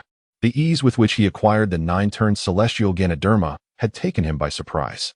Had another demonic creature been present, the outcome might have been drastically different. Fortunately, the worst-case scenario had not materialized. With the precious herb in hand, Qinbei and Ji Zhuiyue swiftly left the area. Finding a secluded cave, he prepared to formally break through the 1,000,000-pound threshold. This location was ideal, situated merely a few dozen miles from Shaoxian, so once he achieved his breakthrough, he could swiftly make his way there. Yes, you focus on your breakthrough. I will stand guard outside and ensure no disturbances. All right. With the 9-turn celestial Ganoderma in hand, Qinbei entered the cave. Meanwhile, as Qinbei chose to undergo his breakthrough, the situation faced by Qin Xian and his companions grew increasingly dire. Your Highness, you must leave this place. The emergence of the golden core stage demon has rendered us unable to hold our ground, a young man, seemingly in his 20s, urged, kneeling before a child who appeared no older than 10, though merely 10 years of age.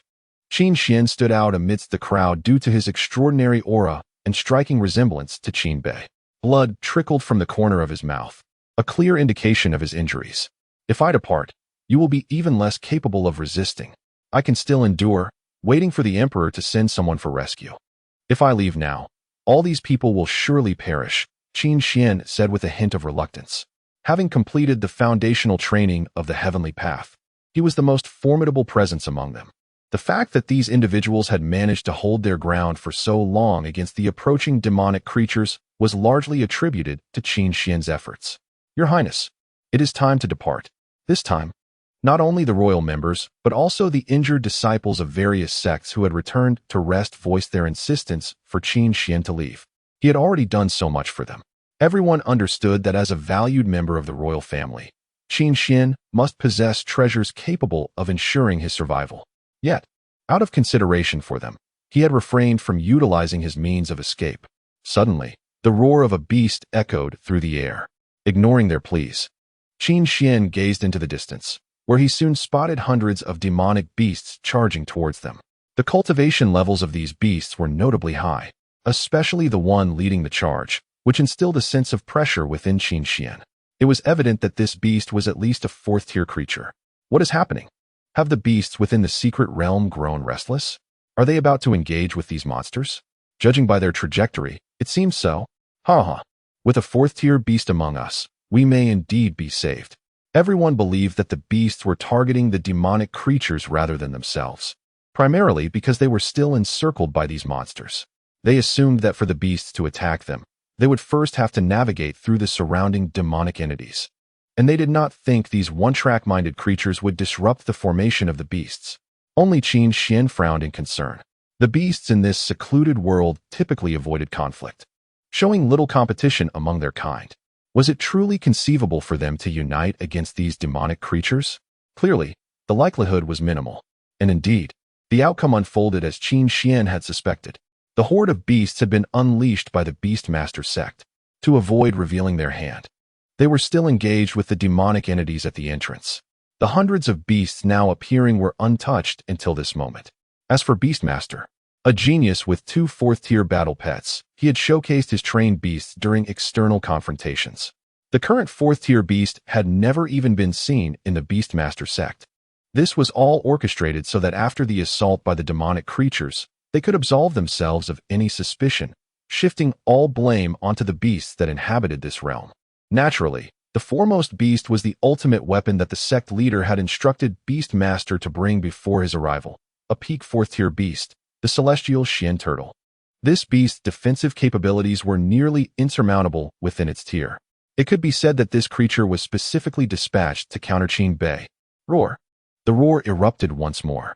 Just as everyone anticipated that the monstrous beasts would assault the formation of magical creatures, the surrounding entities unexpectedly opened a gap. Hundreds of these vile beasts surged forth directly towards them. What is happening? Alas, these beasts are not targeting the magical creatures. They are coming for us. By the heavens.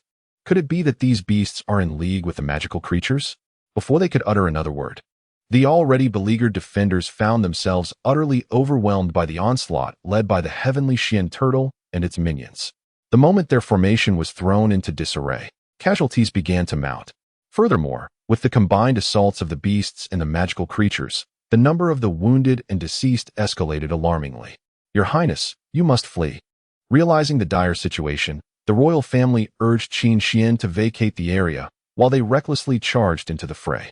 In such circumstances, had it been Qin Bei, he would have undoubtedly chosen to retreat and preserve himself, for in his eyes, the lives of these cultivators bore little significance compared to his own. Yet, Qin Xian was entirely different. As long as hope remained, he would not abandon these individuals. Thus, even fully aware of his disadvantage, he surged forward, rallying his comrades to reform their ranks in defiance of the encroaching threat. Chapter 45. Breaking through the pinnacle of Qi cultivation yet. A creature of the Golden Core realm was already beyond their capacity to confront, and now the emergence of a 4th-tier peak beast rendered them utterly defenseless. Even with the presence of Qin Xian, their efforts proved futile. Witnessing one genius after another fall, Qin Xian, who had always been shielded by the royal family, experienced the harsh realities of this world for the first time, the law of the jungle. Ultimately, the cultivators failed to maintain their final line of defense. No one among them continued to resist, as further defiance held no meaning. This included Qin Xian himself. He no longer opposed, for he found himself unable to do so. With a splatter, blood mixed with entrails was expelled from his mouth. At merely 10 years of age, Qin Xian displayed a level of composure in the face of life and death that surpassed that of the nearby 15 or 16-year-olds. Your Highness.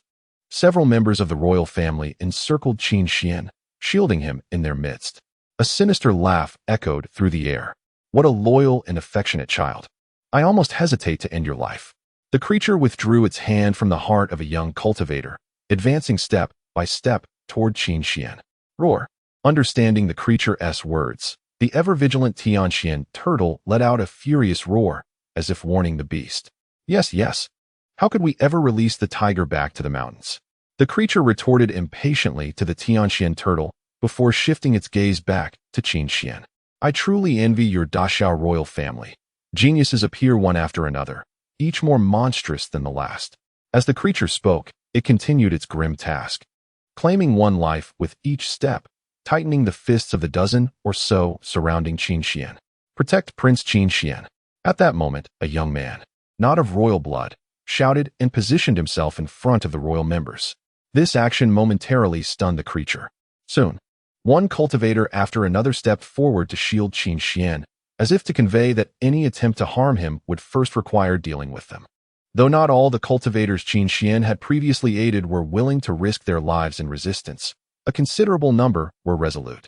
Within a brief span, over 100 injured cultivators stood valiantly in front of Qin Xian. The creature's once mocking expression darkened. It was unsurprised that royal members were willing to sacrifice themselves for the prince's survival. However, among those before it were disciples of the sword sect, the blade sect, and powerful signs from noble families.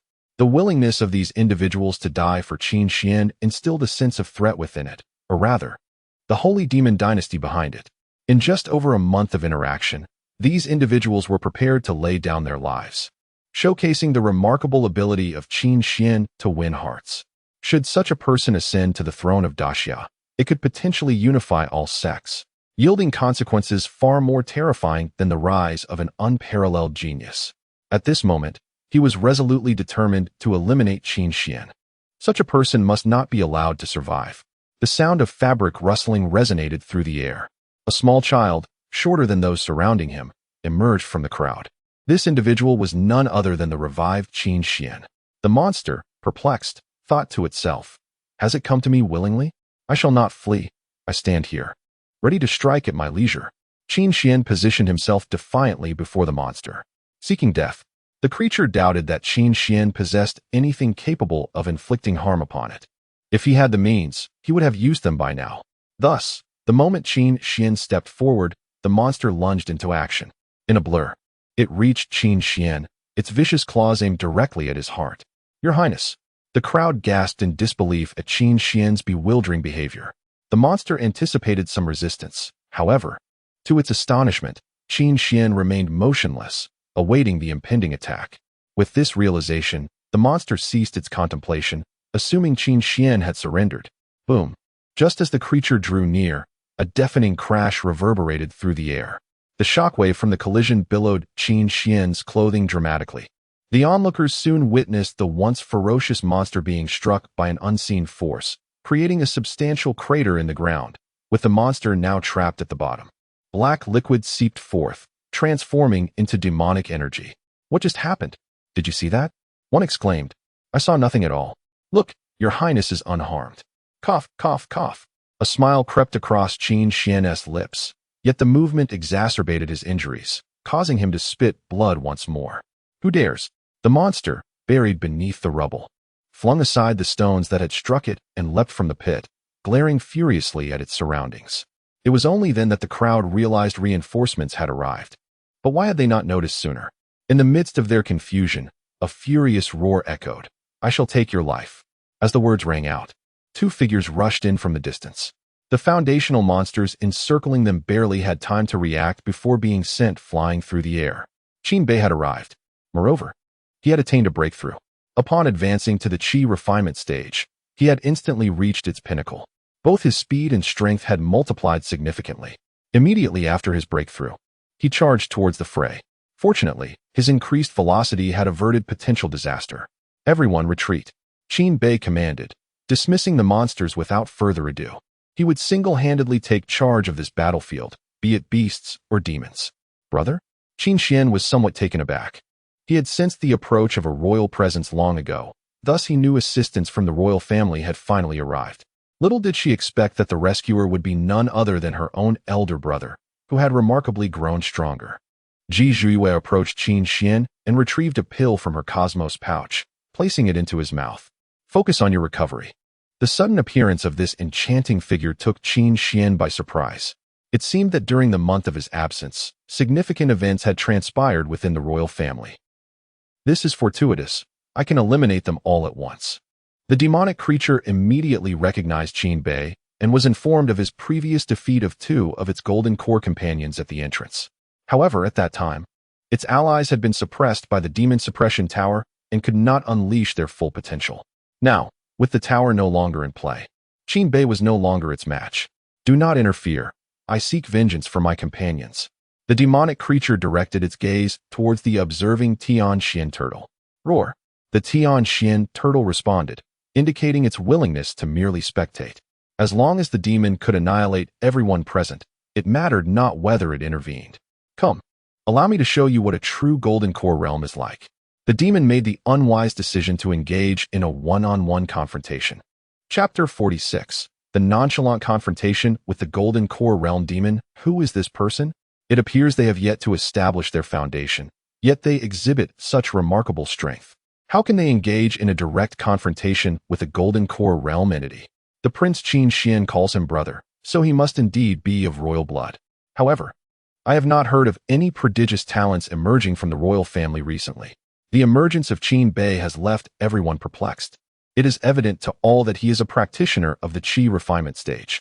Yet, this very practitioner dares to face a golden core demon head-on, and astonishingly, remains unfazed.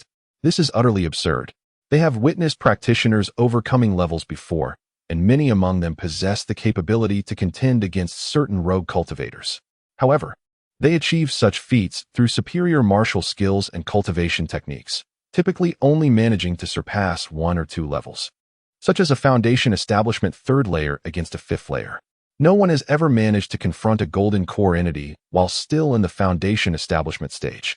Even those at the pinnacle of foundation establishment cannot contend with a golden core. The chasm between these realms cannot simply be bridged by improved techniques or martial prowess. The notion of Qin Bei, a Qi refinement practitioner, standing against a golden core adversary is something they have never heard of, let alone witnessed. What do you think? That's my brother. Impressive, isn't it? Qin Xian said proudly, his head held high. In that moment, he truly resembled a 10-year-old child. Beside him, Ji Zhuiyue could see that this boy was genuinely delighted. He likely does not comprehend why Qin Bei is so formidable, yet that does not diminish his desire to boast. In the arena, the confrontation between Qin Bei and the demon intensified. Initially, their clash lacked any finesse. It was merely a contest of raw strength. The demon, relying on its golden core cultivation, commanded a force exceeding 200,000 pounds, convinced of its inevitable victory. On the other hand, Qin Bei, upon breaking through to the Qi refinement stage, had ascended directly to its zenith, his own physical strength reaching a staggering 200,000 pounds. In a fit of rage, Qin Bei unleashed the undying Phoenix Body, causing his power to double instantaneously. He pressed the demon back relentlessly. Were it not for the demon's superior speed, Qin Bei could have subdued it entirely. How can your strength be so immense? The demon found itself grappling with an unexpected reality. The magnitude of Qin Bei's might momentarily left it in shock. Want to know? Then stand still and take a couple of my punches, and I shall reveal the secret to you. Qin Bei spoke casually, yet his body remained relentless in its assault. He aimed to capitalize on this momentum and vanquish the demon. A battle of strength is for those low-tier practitioners. I shall not indulge you in such games. The demon, realizing it could not match Qin Bei's raw power, was wise enough not to engage in a head-on clash. At the Golden Core stage, sheer strength loses its significance. The manipulation of spiritual energy becomes the true determinant of combat. This is precisely why Qin Bei's physical prowess surpasses that of most Golden Core practitioners, yet practical experience may not guarantee victory. As he spoke, the demon employed its martial skills for the first time within the secret realm. The esteemed martial technique of the earthly realm, the shadow demon formation. Dark energy emanated from the demon, enveloping Qin Bei within its grasp. Without a moment's hesitation, Qin Bei summoned his strength and surged toward the demon. He let out a chilling laugh as he ascended into the air. Qin Bei, having missed his target, refused to relent. Although he had not yet attained the ability to fly, he was still capable of leaping to the demon's altitude. Regrettably, the demon, avoiding a direct confrontation, slipped away like an elusive eel, rendering Qin Bei unable to make contact. Ultimately, he chose to remain stationary, awaiting the demon's assault. As anticipated, upon noticing that Qin Bei had ceased his pursuit, the demon also halted its retreat. It was indeed humiliating for a Gold Core realm entity to be pursued by someone in the Qi refinement realm. Soon enough, the shadow demon formation had fully ensnared Qin Bei. Those around could not discern the events transpiring within. Ha ha ha, having entered my shadow demon formation. Everything here is under my command, the demon's voice echoed, yet Qin Bei could not see its form. The surrounding dark energy enveloped him, and his field of vision extended no further than a meter. Suddenly, sharp claws sliced through the air behind him, leaving a trail of crimson in their wake. It was Qin Bei's first injury. Turning to look, he found the demon had vanished without a trace. Within this realm, I can appear wherever I desire. You are merely a stationary target for my attacks. The demon's voice reverberated from all directions, accompanied by its relentless strikes. Qin Bei still failed to evade. This was the principal dilemma of challenging an opponent of a higher rank. They possessed innumerable advantages while he had but one. It seemed that, after this encounter, he would have to place greater emphasis on enhancing his agility techniques. Gazing at the wound on his arm, Qin Bei remarked, "This injury shall not hinder me." As he spoke, the injury miraculously healed. His recuperative abilities were astonishingly potent, a gift bestowed by the Immortal Phoenix Body. Such taunting attacks from the demon would pose no concern, even if repeated 100 times. Closing his eyes briefly, Qin Bei opened them anew to a completely transformed scene. The dark energy no longer obscured his vision, and the demon's figure was no longer elusive. However, he observed that the demon's speed had intensified within this realm. Already at a disadvantage in terms of swiftness, the demon's enhancement made him even less capable of keeping pace. Thus, Qin Bei feigned ignorance, biding his time for the demon to walk into his trap. Indeed, oblivious to the impending danger, the demon lunged at Qin Bei once more. This time, it aimed for his neck, intending to deliver a swift, fatal blow. Yet, in an instant as it drew near, Qin Bei's right hand darted out, seizing the demon's right claw. "Huh, you can see me?" the demon exclaimed in terror, attempting to withdraw. However, Qin Bei, seizing this hard-won opportunity, would not permit it to escape. Grasping the demon's right hand was not sufficient. He proceeded to grip its neck directly. After a futile struggle, the creature realized its efforts were in vain. With a strength of 2 million pounds, it felt as insignificant as a child before Qin Bei. Fortunately, it had invoked the Shadow Demon Array, allowing it to transform into demonic energy and escape. However, after attempting to do so, it discovered that Qin Bei still held it firmly in his grasp. Why had its divine abilities failed? The creature was perplexed by this enigma, unaware that the cause lay in Qin Bei's subtle manipulations. Although he lacked formidable divine powers beyond the glacial gaze, he possessed the acumen to discern the weaknesses of such abilities. The greatest flaw in the Shadow Demon Array was inherent to the creature itself. Thus, the moment Qin Bei seized control, he struck at its vulnerability, causing the array to dissipate. Meanwhile, Ji Zhuiyue anxiously observed the swirling demonic energy. If she struggled to penetrate this veil, Qin Bei would undoubtedly face the same challenge. Should a Golden Core Realm demon seize the initiative, it would prove exceedingly difficult to counter. Just as her concerns deepened, she witnessed the surrounding demonic energy vanish, revealing Qin Bei's form. What he held tightly in his grasp was none other than the Golden Core demon. Was it subdued? What had transpired? Had the demon been defeated without her noticing? The swiftness of its downfall was astonishing. Surely, her brother, Prince Qin Xian, ranked first among the Qi Refinement Realm combatants. In comparison, the pinnacle of the Zhangzhou continent could scarcely contest with those of the Foundation Establishment Realm, let alone withstand 30 exchanges against a Golden Core opponent. I speak of the historical rankings within the cultivation world. A group of survivors exchanged excited remarks. Qin Xian basked in their praises, feeling quite pleased, even if they were not directed at him. Roar. In the distance, the Tianxian turtle was equally taken aback by this outcome. Had it known, it would never have allowed the creature to engage in a one-on-one confrontation. Was this not a grave miscalculation? Roar. The Tianxian turtle bellowed at Qin Bei, warning him against recklessness. Yet, Qin Bei merely cast a casual glance in its direction before delivering a decisive punch to the demon's unresisting head. Such creatures, once subdued, were no match for cultivators. Qin Bei shook his hand, ridding himself of the repugnant black ooze. It remained as disgusting as ever. He had already slain 3 Golden Core demons, each encounter leaving him with hands smeared in that foul, stinking substance. Suddenly, a round of applause erupted around him. "Brother, you are incredible." Qin Xian, having recovered somewhat, eagerly rushed toward Qin Bei. He looked at his younger brother, who had just stood defiantly before everyone, now barely reaching his shoulder. Qin Bei smiled. "You are impressive too, but remember to flee in such situations next time, understand?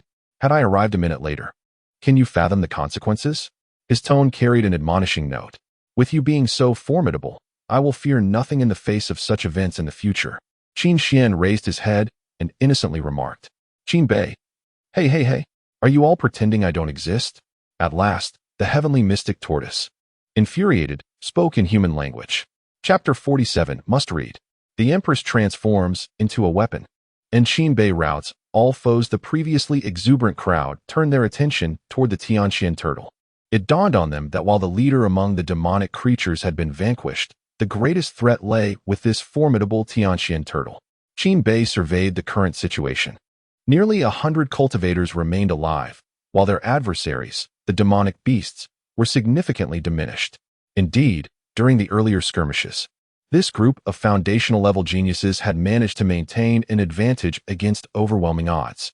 Had it not been for the emergence of the Golden Core realm demonic creatures, and under Qin Xian's leadership, they would not have required any assistance. However, the subsequent group of demonic beasts not only appeared to be in prime condition, but also included the peak fourth-tier entity, the Tianxian turtle.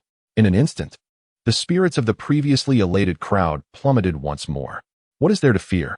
With my brother present, a mere fourth-tier beast will be reduced to ashes with a mere snap of my fingers, Qin Xian declared, hands on his hips, exuding arrogance. Qin Bei interjected.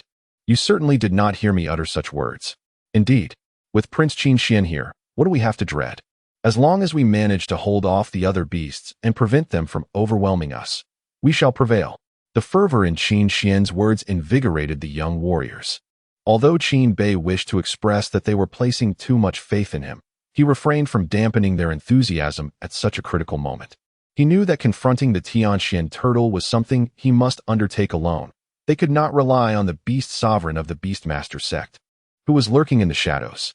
With this thought in mind, Qin Bei glanced in the direction of the beast sovereign, vowing to repay this grievance 100-fold in the future. Very well, I shall take on this turtle. You all focus on safeguarding yourselves, he instructed, turning to Ji Zhuiyue. Keep a close watch on Xiaoxian. Understood. Yet, in the next moment, the surrounding youths felt an unseen force repelling them, including Qin Xian and Ji Zhuiyue. What is happening? Why have we come here? Look, it seems that Prince Qin Xian's brother has not moved, one exclaimed. What is this barrier before us? Why can't I advance? What is going on? Confusion swept through the crowd as they struggled to comprehend why they had been pushed back. An invisible barrier loomed before them, preventing any forward movement. This is not good. Ji Zhuiyue's pupils constricted as realization struck. What have you discovered, beautiful sister? Qin Xian inquired urgently. This is the bloodline divine ability of the Tianxian turtle, the Tianxian domain. Ji Zhuiyue's tone was tinged with urgency, eliciting gasps of astonishment from those nearby. Could it truly be the Tianxian domain? Is it not exceedingly rare for even 1 in 1,000 from the Tianxian turtle lineage to awaken this ability? What a coincidence to encounter one, Qin Xian asked, equally astonished. While the Tianxian domain lacks lethal power, its uniqueness lies in the fact that within this domain, the Tianxian turtle can permit entry to whomever it desires and expel anyone it wishes to remove. The only potential to disrupt this domain lies in surpassing the formidable Tianxian turtle. Otherwise, all matters are dictated by it. Is it merely a coincidence? Ji Zhuiyue shook her head, clearly dismissing the notion of coincidence. It was no wonder she had sensed something amiss in this situation. Now, everything fell into place. All that transpired was a calculated scheme to lure Qin Bei into the secret realm, subsequently utilizing the Tianxian turtle to annihilate him. The orchestrator behind this nefarious plot was likely the Holy Demon Dynasty. Realizing this, Ji Zhuiyue grew increasingly concerned. At present, the only person on their side was Qin Bei, while on the opposing side, 100 ferocious beasts stood behind the Tianxian turtle. This meant that the Tianxian turtle had effectively forced Qin Bei into a confrontation against a horde of monstrous creatures. Even if Qin Bei could engage in battles beyond his level, this was not the manner in which to fight. 1 against 100 peak third-tier beasts, accompanied by a fourth-tier pinnacle creature. Even a peak golden core cultivator would have no choice but to retreat in such dire circumstances. I am not like that worthless entity. He relishes one-on-one duels, while I prefer to see you unable to do anything despite your disdain for me. The rough voice of the Tianxian turtle echoed. Charge forth and trample them into a pulp. Boom, boom, boom.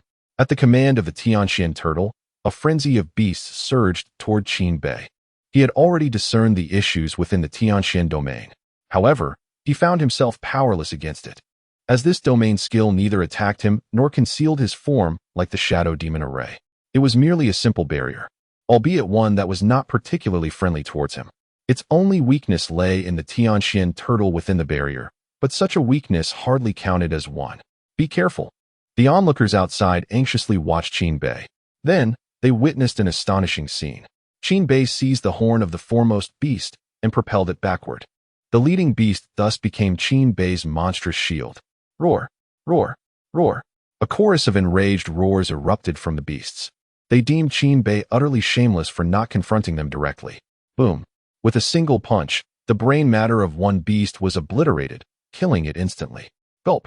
In that moment, I found it difficult to discern which side was truly the beast. How could I have worried so excessively? This was a humanoid, ferocious beast. How terrifying. No one had anticipated that just a moment ago, they were concerned for Qin Bei's safety, and in the next, they were pondering who the real beast was. At that moment, Qin Bei resembled a humanoid tyrannosaurus, obliterating each beast that dared approach him. No beast could withstand even a single punch from Qin Bei and survive. Thus, a peculiar scene unfolded in the arena. A group of malevolent beasts, intent on evading misfortune, fled in terror upon realizing Qin Bei's formidable prowess, desperately attempting to escape the confines of their territory. However, without the consent of the heavenly mysterious tortoise, their escape was thwarted, leaving them encircled by Qin Bei. Meanwhile, Beast Frenzy, who had been observing from a distance, turned a sickly shade of green, filled with frustration. Yet he dared not unleash the two beasts under his command in front of so many witnesses. He could only place his hopes upon the heavenly mysterious tortoise. Silence. All of you, calm down. The heavenly mysterious tortoise bellowed, astonished by the turn of events. With its roar, it managed to regain control over the chaotic beasts, demonstrating its residual authority. What a bunch of incompetence. With that, the heavenly mysterious tortoise finally decided to intervene itself. However, it did not launch an attack against Qin Bei, for it was not particularly adept at offense, which explained why it had avoided a direct confrontation with him despite reaching the peak of the 4th tier. Come, strike me. The heavenly mysterious tortoise challenged Qin Bei brazenly. Taken aback by such an audacious request, Qin Bei felt compelled to oblige. Without hesitation, he unleashed his full power, delivering a blow exceeding 4 million pounds of force towards the tortoise. Such a strike would severely injure or even annihilate a 4th-tier beast. Yet, when it struck the tortoise's shell, it merely caused the creature to stagger back a single step. As the tortoise's head reemerged, Qin Bei was astonished to see no visible signs of injury. His most potent attack had failed to harm this resilient creature. Is that all you've got? Just a tickle? Put some effort into it. The heavenly mysterious tortoise scoffed. With a series of strikes, Qin Bei continued to assault the tortoise, yet it remained unscathed. Its defensive capabilities were astonishingly formidable. Moreover, Qin Bei realized he seemed to be ensnared by the tortoise's bloodline divine ability, Frenzied Taunt. This ability influenced his actions, compelling him to persist in his attacks despite his initial inclination to withdraw. In the midst of Qin Bei's relentless onslaught, the surrounding beasts regained their confidence, one by one launching their own attacks against him. This was disastrous. Their coordinated effort was precisely aimed at him. Even the oblivious Qin Xian could perceive that the strategy was directed against Qin Bei. On one hand, the invulnerable heavenly mysterious tortoise stood to absorb the overwhelming power of Qin Bei's assaults. On the other, a swarm of 3rd-tier beasts targeted his defensive weaknesses. The plan was executed with precision. Indeed, as Qin Bei faced this barrage, his previous valor began to wane, though he could withstand several blows from the 3rd-tier beasts. Thanks to his undying Phoenix Body, the relentless onslaught soon overwhelmed him. Ultimately, he was still merely a peak Qi refinement cultivator, unable to endure indefinitely against the ceaseless waves of attacks from the beasts. Whether it be the Twin Pupils or the Immortal Phoenix Body, they have yet to fully unleash their true might. Upon entering the secret realm, this marks the first time Qin Bei has genuinely sustained an injury. A mouthful of fresh blood is spat forth. Ha ha, you are not so formidable after all. With the initial injury comes the inevitability of a second. Even the formidable regenerative abilities of the Immortal Phoenix Body cannot restore Qin Bei's wounds in a timely manner. At this moment, Qin Bei continues to assault the heavenly mysterious turtle, enduring the relentless onslaught surrounding him with a dazed demeanor. It is only when the turtle's divine abilities wane that Qin Bei retreats to a distance, grievously wounded. Yet, despite his dire condition, the attacking beasts cease their aggression, awaiting the turtle's next use of divine powers before resuming their assault. Qin Bei gazes at the heavenly mysterious turtle, aware that he must devise a means to penetrate its defenses. Otherwise, even without the turtle's divine abilities, It would be exceedingly difficult for him to extricate Qin Xian from this predicament. However, his most potent attack lies in sheer strength, which has proven ineffective against the turtle. Had I known, I should have procured a superior weapon, Qin Bei laments inwardly, caught up in his aspirations to surpass 1,000,000 pounds of strength. He had neglected to prepare a suitable weapon and offensive techniques. What now? There is no way to counter it. Qin Xian exclaims anxiously. Meanwhile, Ji Zhuiyue furrows her brow, grappling with her dilemma. She realizes that she is the only one who can assist Qin Bei at this juncture. Yet, to aid him in such a manner would mean she would be irrevocably bound to him. The kingdom of Wu's impressive standing as the third most powerful in the Zhangzhou continent, despite the absence of saintly cultivators, is attributed to its unique qualities. Every practitioner of Wu's techniques embodies a peerless divine weapon, one that continuously undergoes transformation. Even when she was an empress, one of her subordinates, on the brink of sainthood, willingly became a divine instrument in her hands. Thus, Wu's kingdom could stand shoulder to shoulder with forces possessing saintly power. However, the flaw of this technique lies in the fact that once one willingly transforms into a weapon and is grasped by another, they are forever bound to that individual. Unless one of them perishes. Ji Zhuiyue, having lived for so long, had never contemplated becoming a weapon to be entrusted to anyone, for her pride led her to believe that no one could claim her as their master. Yet now, faced with the man she has known for a month, she hesitates. She desires to confront the heavenly mysterious turtle herself, but without Qin Bei's control, even if she were to transform into a divine weapon, she would find it impossible to contend with the turtle. Ji Zhuiyue wishes to deliberate further. This is the most arduous decision she has faced in many years. Yet, Qin Bei's condition deteriorates further. At last, she relinquishes her struggle, casting aside her imperial pride to follow her heart. In that moment, she acknowledges Qin Bei. She recognizes her somewhat unwitting husband. Subsequently, she transforms into a streak of light, effortlessly entering the realm of the heavenly mysterious turtle. Husband, I have come to assist you. Ji Zhuiyue's voice is resolute, imbued with a newfound emotional depth compared to before. This is her debut, and it is likely that the results may not be favorable. A request for 5-star reviews and small tokens of appreciation is made. Chapter 48. One strength overcomes 10 in a moment of uncertainty. Qin Bei was suddenly stirred by a familiar voice. Turning around, he found no familiar figure, but instead, a flying sword radiating a bluish glow approached him. Ultimately hovering before him, the voice emanated from this very sword. Qin Bei felt somewhat bewildered, as he was not well versed in the ways of the Wu kingdom and was unaware that its practitioners possessed such abilities. My dear husband, why are you in a daze? Although Qin Bei required time to digest this revelation, he knew he could not afford to linger in confusion. Upon grasping the azure sword before him, he instantly sensed a connection intertwining with his soul. Subsequently, an extraordinary sensation enveloped him. The weapon in his hand felt as though it were an extension of his own being, eliminating the need for the customary adjustment that others experienced when acquiring a new weapon. Moreover, at that moment, Qin Bei could perceive Ji Zhuiyue's thoughts. To his astonishment, her predominant feeling was shyness. Yet, upon realizing the reason, Qin Bei no longer found it strange. This communion of souls was not unlike the consummation of a marriage. One was spiritual, the other corporeal. My husband, envision a weapon with which you are proficient. Ji Zhuiyue's voice resonated within Qin Bei's mind. It was then that he discerned he was holding an unshaped longsword. A weapon with which he was proficient? Indeed, Qin Bei had such a weapon in mind. In his previous life, he had studied at the Shaolin Temple, mastering the art of staff combat. His thoughts then drifted to the legendary golden staff from Tales of Yore. And so, a golden rod, weighing a staggering 100,000 pounds, manifested in Qin Bei's grasp. Those around him were momentarily taken aback by the sudden appearance of this weapon. Even Ji Zhuiyue, as the weapon, was perplexed. Faced with the formidable Tianxian turtle, known for its exceptional defense, she had anticipated that Qin Bei would opt for a sharp blade or, at the very least, a spear. She had never imagined he would choose such an unwieldy weapon, nor that her first experience of being wielded by another would be with such a staff. It was utterly absurd. Nevertheless, regardless of her thoughts, Qin Bei had already charged forth with the golden staff in hand. I'll show you what it means to be a coward. Stand your ground. As he swung the golden staff, he shouted fervently. In the midst of this, The surrounding beasts surged forward, preparing for a sneak attack. Yet, before they could reach Qin Bei, they found the golden staff elongating in his grasp, appearing before them in an instant. Bang! Bang!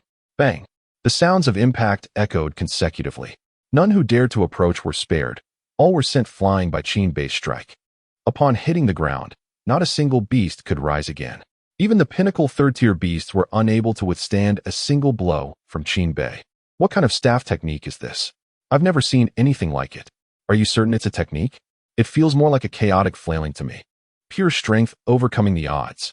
Ah, your words resonate with undeniable truth.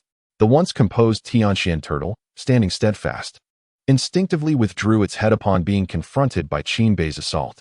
Not only that, but its four limbs also retreated, transforming it into a genuine turtle retreating into its shell in response to the looming threat.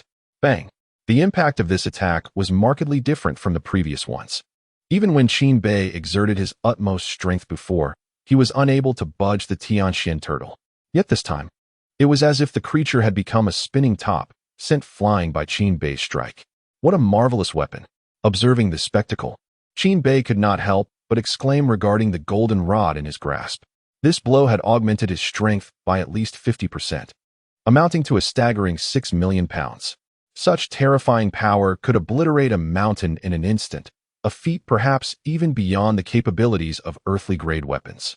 As the Tianxian turtle attempted to emerge once more, it found itself once again hurtling through the air. Bang! Bang! Bang! Qin Bei showed no mercy to the beleaguered creature. Such brutality! Your Highness, could this truly be your elder brother? No one anticipated that the elegantly poised Qin Xian would have a combative, unreasonable beast of a brother. What a fine man! Upon returning, I shall enter the palace to serve as a maid, hoping to attend to Prince Qin Bei. A throng of youthful geniuses gazed at Qin Bei, who was mercilessly thrashing the Tianxian turtle, with admiration. Meanwhile, in the shadows, Beast Frenzy's countenance turned ashen.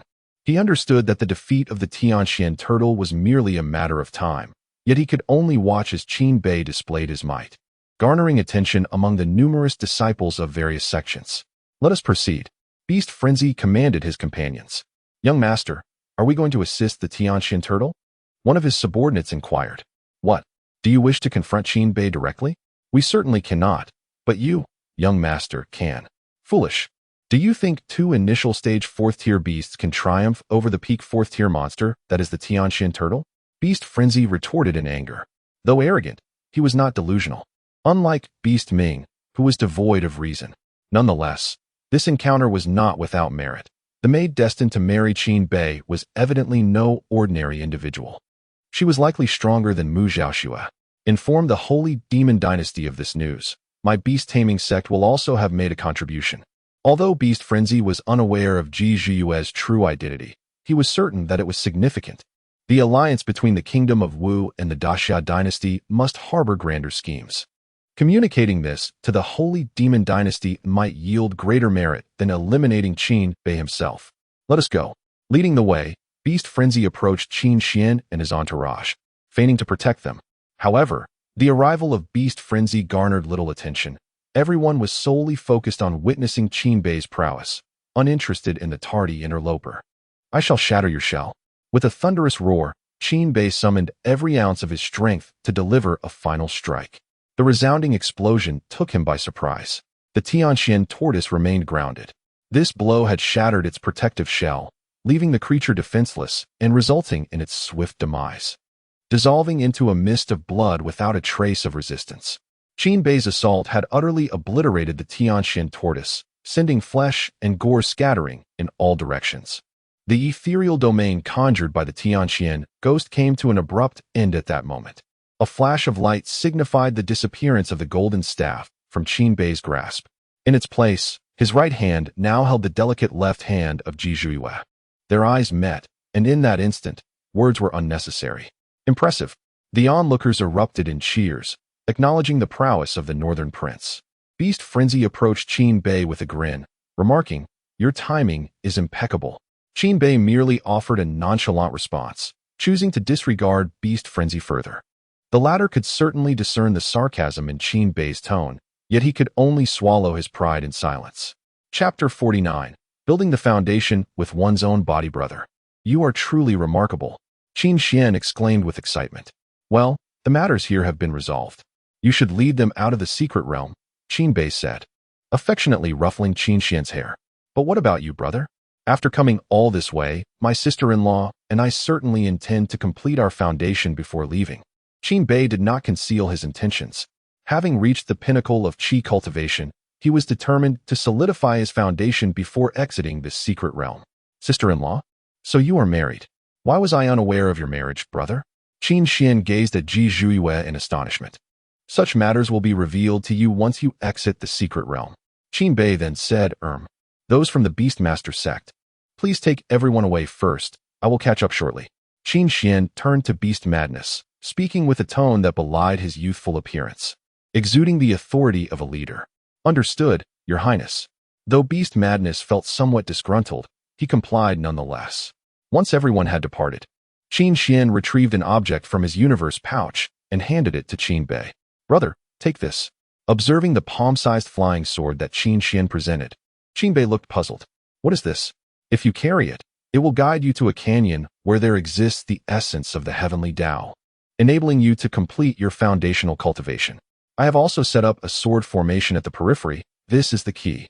However, only one person can establish their foundation at a time, so my sister-in-law may only achieve an earthly foundation, Qin Xian said, a hint of shyness evident as he glanced at Ji Zhuiyue. Although they were now family, there remained a distinction in Qin Xian's heart. Qin Bei held great significance for him. Qin Bei stared at the flying sword in Qin Xian's small hand, lost in thought. The secret realm opened once every 3 years for a mere 3 months, and the locations imbued with the essence of the heavenly Tao were exceedingly rare. It was already a stroke of luck for one person to complete their foundational cultivation during each opening. Yet, upon discovering the first source of the heavenly Tao's essence, Qin Xian had not considered his own foundation, but rather sought to seal it away for later use. The certainty that Qin Xian had not completed his foundation before seeking out the essence stemmed from the fact that he had encountered demonic creatures during his foundational cultivation. Therefore, there would have been no time remaining to search for the essence afterward. Such selfless dedication reminded Qin Bei of events prior to his own arrival in this realm. In terms of sacrifice, it seemed that Qin Xian embodied the role of an elder brother far more than he did. Had it not been for the gifts bestowed upon his previous self, Qin Xian would have likely broken through to the foundational level at the age of 8, rather than waiting until 10. All right, from now on, I can handle such matters myself, Qin Bei said with a smile, feeling the weight of the flying sword in his hand. I have always known you were formidable, brother. After all, if I am this impressive, how could you possibly be weaker? Qin Xian replied, equally delighted. Having taken my leave, you all have but a month remaining. Though the locations for foundational cultivation are scarce, I have managed to identify a few. Here, take this guiding flying sword, sister-in-law. Ji Zhuiyue accepted the sword. Her curiosity piqued as she observed Qin Xian's departing figure. Your younger brother truly differs greatly from his peers, she remarked. A clever little devil, Qin Bei chuckled in response. Let us be on our way. Just as Qin Bei's words resonated, a brilliant orb of white light soared toward him from a distance. Ji Zhuiyue instantly became alert. Do not be alarmed. This is a remarkable treasure, Qin Bei said, grasping the orb of light in his hand, smiling. What is this? The spiritual energy is so dense, Ji Zhuiyue inquired, her gaze fixed on the luminous sphere in Qin Bei's grasp. This is what the Beastmaster sect desires, the feedback from the Demon Suppression Tower. Qin Bei elucidated with a smile. No wonder the people of the Beastmaster sect, despite enduring immense pressure from other sects, still covet the Demon Suppression Tower. This feedback could potentially enable one to break through at least 3 minor realms in foundational cultivation, Ji Zhuiyue mused. Let us proceed. Time is of the essence. After securing the feedback from the Demon Suppression Tower, Qin Bei led Ji Zhuiyue, following the flying sword toward the canyon indicated by Qin Xian. Several hours passed, and the flying sword finally came to a halt. Qin Bei gazed into the distance and indeed spotted a canyon, sensing the fluctuations of a formation surrounding it. This is the place. Then you shall enter. I will seek another location, Ji Zhuiyue replied, though her thoughts were occupied with her own quest for heavenly spiritual energy. If she could not find it, she would prefer to await another opportunity for advancement. having undergone a recultivation. She understood that while the initial realms may not possess great strength, they significantly influence future development. To become the strongest, she must excel in these foundational stages. Heavenly foundational cultivation is indispensable. Who says I am going in? This is prepared for you, Qin Bei said with a playful smile directed at Ji Zhiyue. Ji Zhiyue's exquisite face displayed a look of profound confusion. What? Do you not wish to complete your heavenly foundational cultivation? No. Such a precious opportunity is being offered to me? Ji Zhiyue expressed her disbelief. Indeed, the chance for heavenly foundational cultivation is rare, however, as family. And given that you seem destined to become my loyal servant, offering it to you is merely an investment in myself. What is so surprising about that? Qin Bei replied with a calm smile. Ji Zhiyue still felt a sense of unreality. This was heavenly foundational cultivation, akin to Qin Xian. She was acutely aware of the value of such an opportunity, hence his unhesitating decision to give it to Qin Bei without considering his own interests. Naturally, Ji Zhiyue had no grounds for complaint. All right, you should enter quickly. Though heavenly spiritual energy is challenging to find, I believe it is not impossible for me. Do not forget, I possess the floating spirit compass. Ji Zhiyue regarded Qin Bei earnestly before ultimately breaking into a sweet smile. All right, I shall heed your words. Qin Bei gently tucked Ji Zhiyue's hair behind her ear, his intimate gesture catching her off guard. Had this been before they entered the secret realm, she would have instinctively recoiled. Yet, in this moment, her cheeks flushed and her ears softened, but she did not retreat an inch, allowing Qin Bei to play with her hair. Very well, do enter. After you complete your foundation establishment, I shall seek you out. With a smile, Qin Bei watched Ji Zhiyue's figure as she entered, feeling a sense of accomplishment as the Empress of the Mu Kingdom had chosen to wed him, thus achieving his first goal. He departed without utilizing the floating spirit compass to seek out places infused with heavenly aura. His desire to grow stronger was independent of the heavens. He sought not the aid of the celestial will. Foundation establishment through heavenly means merely involved the infusion of spiritual energy imbued with celestial intent into one's body. This process would yield a power exponentially greater than that of a typical foundation establishment practitioner. Yet, such strength relied on the capricious will of the heavens, which could unleash calamities at any moment. Qin Bei yearned for self-reliance. Therefore, the medium through which he would establish his foundation was his own body, devoid of celestial influence. His strength or weakness would be determined solely by himself, with his physical prowess transcending both ancient and modern standards, should he achieve foundation establishment in this manner. The so-called heavenly foundation establishment might appear diminished in comparison. Before embarking on this journey, Qin Bei first needed to fully master the sudden surge of power he had acquired. The natural course of action was to engage in combat with the beasts within the secret realm. Thus, Chapter 50, The Ultimate Secret Technique. Brother, I implore you. Is there no other way? I am truly ill-suited to assist you in stabilizing your cultivation. You ought to seek another beast. Indeed, it is your rugged resilience that stands out. No other creature can match your fortitude. Days have elapsed, and the other sects within the secret realm have long since departed. During this time, Qin Bei has challenged every fourth-tier beast he could find in the vicinity.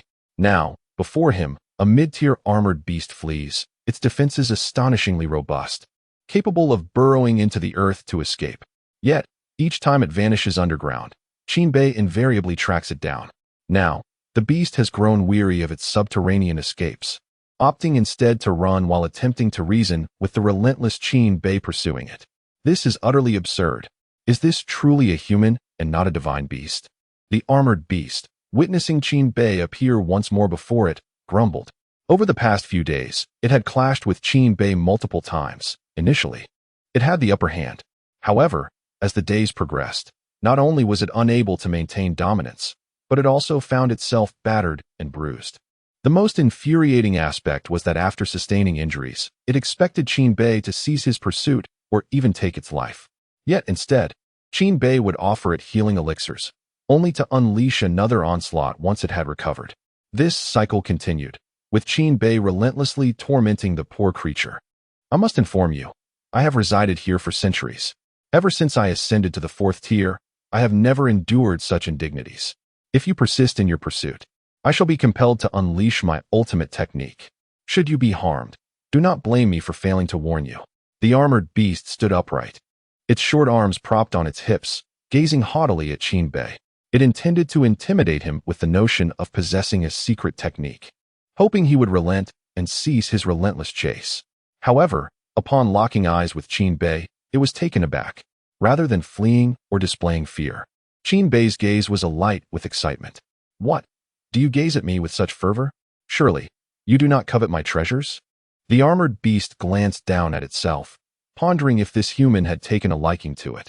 You mentioned possessing a secret technique, did you not? I am eagerly awaiting its demonstration, Qin Bei replied, his expression brimming with anticipation.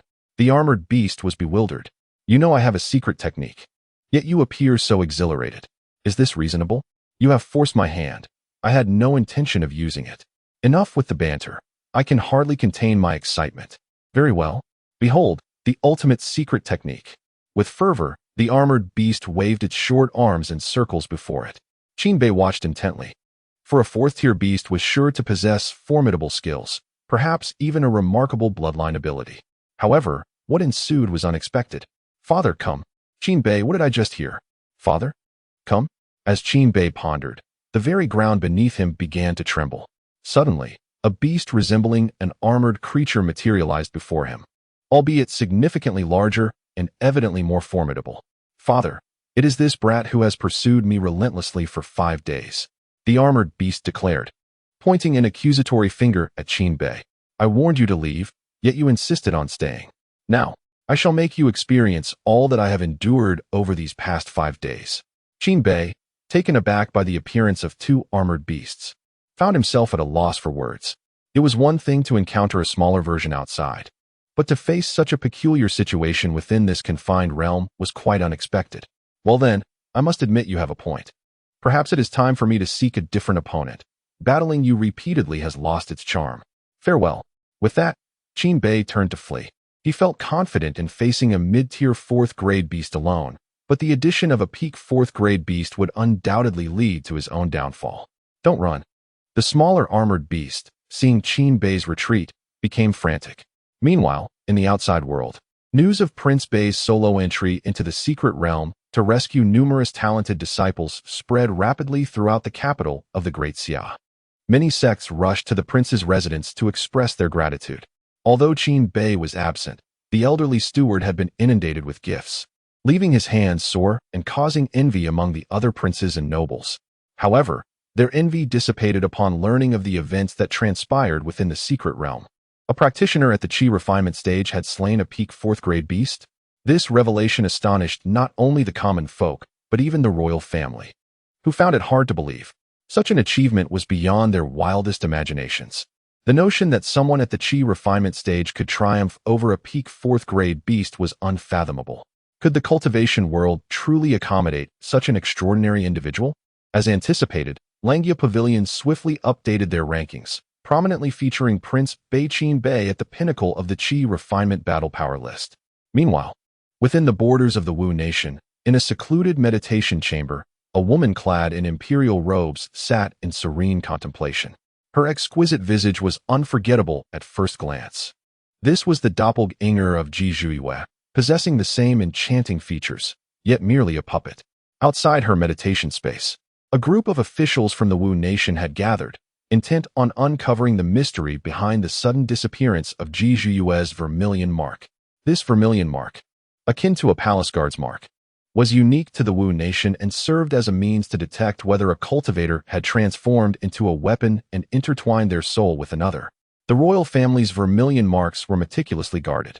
However, just days prior, Ji Zhuiyue's vermilion mark had inexplicably vanished, leaving the guards in disbelief at what their eyes had witnessed. As the Empress remains in seclusion, how could she possibly connect her soul with another? Once this news broke, the court was abuzz with speculation.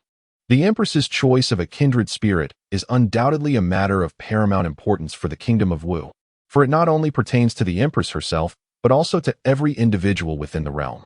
Fortunately, the High Priest, tasked with overseeing affairs, acted swiftly to suppress the dissemination of this information, ensuring that only the court was privy to this significant event while the populace remained unaware.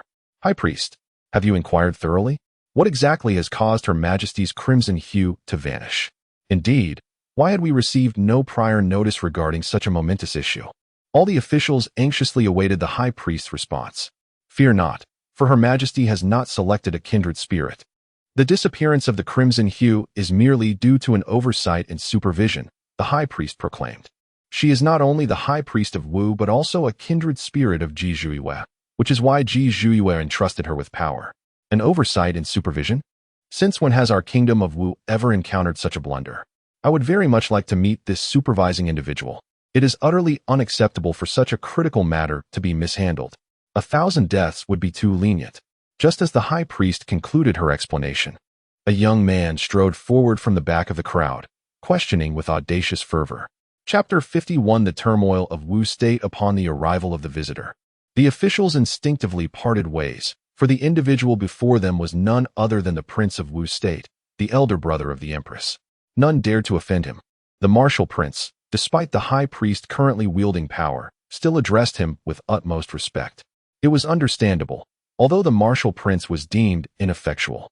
Every supporter behind him was far from being inconsequential. My sister's decisions have become increasingly muddled over the years. It is hard not to ponder whether she has once again acted foolishly, aligning herself with the worthless. The prince lamented, a woman cannot govern without succumbing to sentiment. Why does our father not grasp this truth? The moment his words resonated in the air, silence enveloped the surrounding crowd. Clearly, the officials also found it hard to believe the High Priest's claims of error. After all, the royal Crimson Guardian had safeguarded the realm for millennia without falter. How could there suddenly be a blunder? Martial Prince, please exercise restraint.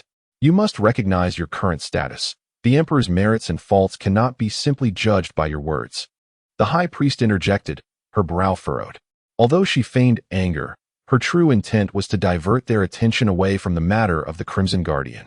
Only she was privy to the fact that the Empress had departed with the Saintess to the Great Xia. She was uncertain of the circumstances that led the Empress to hastily choose a companion, yet she understood that this information must remain concealed from those present, lest Wu State descend into chaos. Is what I say not true? I cannot interfere with your solitary pursuits to transcend into the Sage Realm, but to transfer authority to you, instead of me, is a grave error. The High Priest narrowed her eyes. The martial prince's casual reference to her as a girl before so many was a blatant disrespect towards her authority and, by extension, towards the Empress. Martial Prince, you must comprehend whom you are addressing. She retorted. What? Are you enraged? Do you wish to resort to violence? The martial prince met her gaze with unyielding confidence, his challenge dripping with provocation.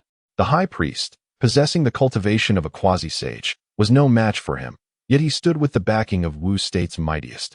And furthermore, our Saintess Mu Zhaoxue, a prodigy of unparalleled beauty, has been sent away for a marriage alliance. Is this the foolish decision you, as a ruler, have made? The martial prince's demeanor was one of hysteria, and the surrounding officials dared not utter a word.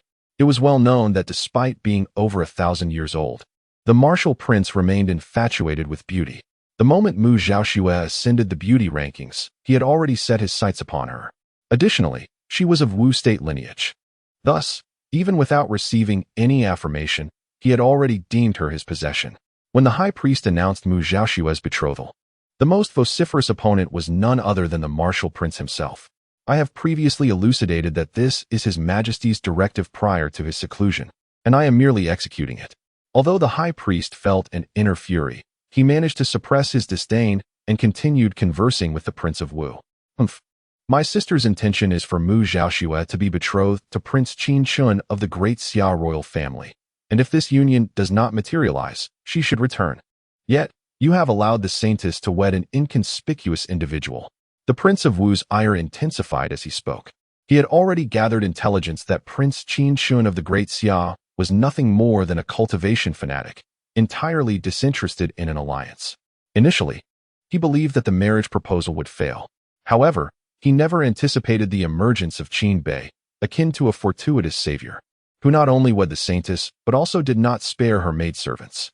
Had he not forcibly taken the woman he coveted? The Prince of Wu believed he could have forged a bond of friendship with Qin Bei. Alas, the two were destined to be eternal adversaries. Prince of Wu, do you truly concur with this statement? The high priest remarked with a faint smile, tinged with sarcasm. Before the saintess's marriage to Prince Qin Bei, we indeed lacked understanding of this individual, but subsequent events have proven the marriage envoy's discerning eye. A genius who ranks first in the cultivation realm's combat prowess. Doesn't such an alliance with our Wu kingdom surpass that of Prince Qinshin? The high priest spoke with considerable confidence. Simultaneously, he harbored envy for the great Xia royal family, truly a bastion of talent. Merely a 20-year-old still at the refinement stage. What does it matter if he holds the top position in combat prowess? Can he truly challenge immortals with such cultivation? Lacking in innate talent for cultivation, even the strongest combat prowess amounts to naught. The Prince of Wu retorted with a cold scoff. Furthermore, he merely ranks first in one realm. Can he excel in every realm? He is not the possessor of a sacred body. Do you genuinely believe that a mortal can rival a sacred body? This is but a fleeting phenomenon. The Prince of Wu continued, speaking with undeniable conviction. Moreover, the question of Qin Bei's talent is not solely his perspective. Indeed, it is a sentiment shared throughout the Wu kingdom. This includes the assembly of ministers standing below, all of whom harbored concerns over this matter. What significance does formidable combat prowess hold? If one lacks innate talent for cultivation and cannot ascend to immortality, then strength merely equates to superiority within the same realm. The Zhangzhou continent boasts an abundance of formidable warriors, with no shortage of low-tier combatants. Furthermore, what of cultivation speed? Consider Qin Bei, for instance. His contemporaries of the same age have already attained the golden core stage, with some even reaching the nascent soul stage. Yet, the first-ranked Qin Bei remains merely at the refinement stage. This indeed presents a dilemma for him. However, it is beyond his control, as his former self possessed only mediocre cultivation talent. He has only recently traversed into this realm. The full extent of the system's prowess has yet to truly manifest. Nevertheless, achieving a breakthrough to the peak of the Qi refinement stage in such a brief period, with a forthcoming advancement to the foundation establishment stage, is undoubtedly remarkable within the cultivation world. Most importantly, Qin Bei's advancement has not been a case of hastily pulling up seedlings, but rather has firmly established a foundation more robust and formidable than anyone else's.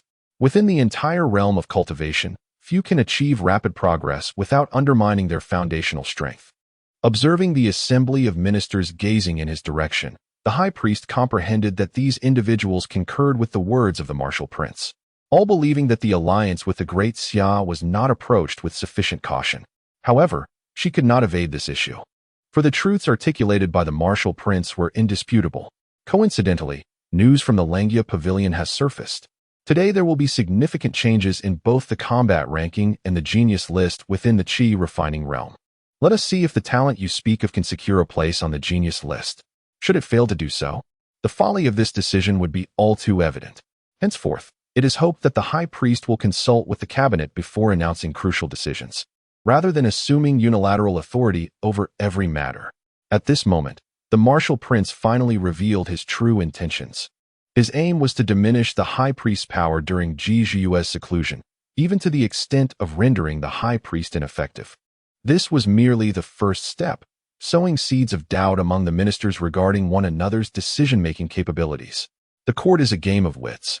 Chapter 52, The Genius Rankings. 30th. The assembled ministers were no fools. They could discern that this was merely the pretext the Prince of War sought to redistribute power.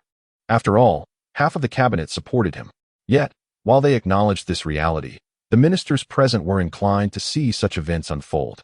When Ji Zhiyue ascended the throne, she faced considerable opposition from the majority of court officials.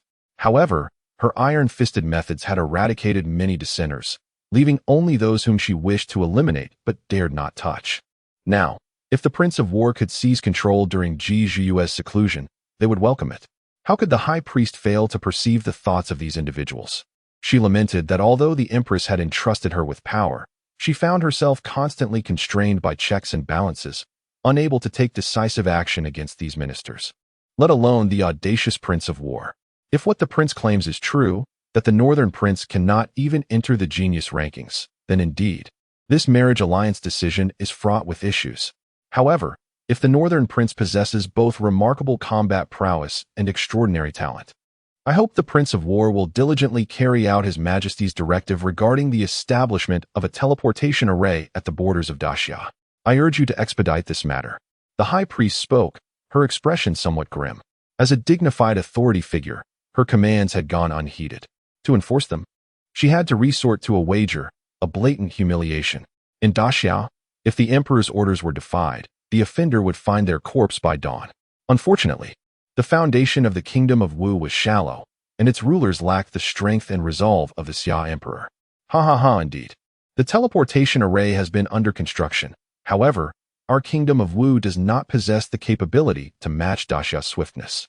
Rest assured, after this matter, I shall urge them to hasten their efforts, and I will personally oversee the progress, the Prince of War replied with a smile, reveling in his success. He had taken special care to investigate the Northern Prince. At merely 20 years of age, he remained in the body refinement realm. Even if the latter sought to achieve exceptional combat strength within this realm, it was inconceivable to remain stagnant at this age. Consider the former champion of the body refinement rankings. He had struggled for 2 years within the realm to surpass all predecessors, achieving the pinnacle of strength at merely 8 years old. 20 years. For ancient beings who have lived for thousands of years, that span of time is but a fleeting moment. Yet, for young practitioners, their formative years before the age of 100 represent the zenith of their cultivation progress. No one would dare squander 2 decades merely for the sake of transcending the ages.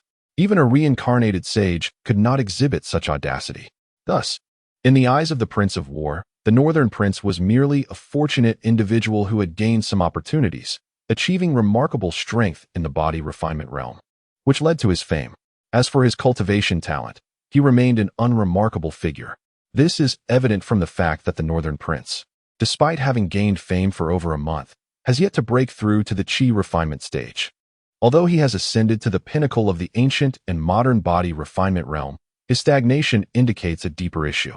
It is not merely a lack of desire to advance, but rather an inability to do so, presumably due to insufficient talent. This notion is not solely held by the martial king, but is a common sentiment among the majority of cultivators, as it reflects the typical perspective of a standard practitioner. Little do they know, Qin Bei is discontent with merely being the foremost in the body refinement realm and yearns for further self-transcendence. Such an audacious ambition may only be conceivable by someone like Qin Bei, a traveler from another world. Someone, bring forth the jade slip from the Langya pavilion. The high priest commanded coldly. Although this is a gamble, she harbors great confidence, for she unconditionally trusts Ji Zhuiyue. Given the Empress's significant regard for Mu Zhaoxue, she cannot fathom that the Empress would pair her with someone incapable of progressing alongside her. Moreover, now that the Empress has wed this Northern Prince, it is evident that he possesses unique qualities. The High Priest even speculates that the chosen companion of the Empress may indeed be this Northern Prince. Soon, a jade slip belonging to the Langya Pavilion was delivered to the High Priest.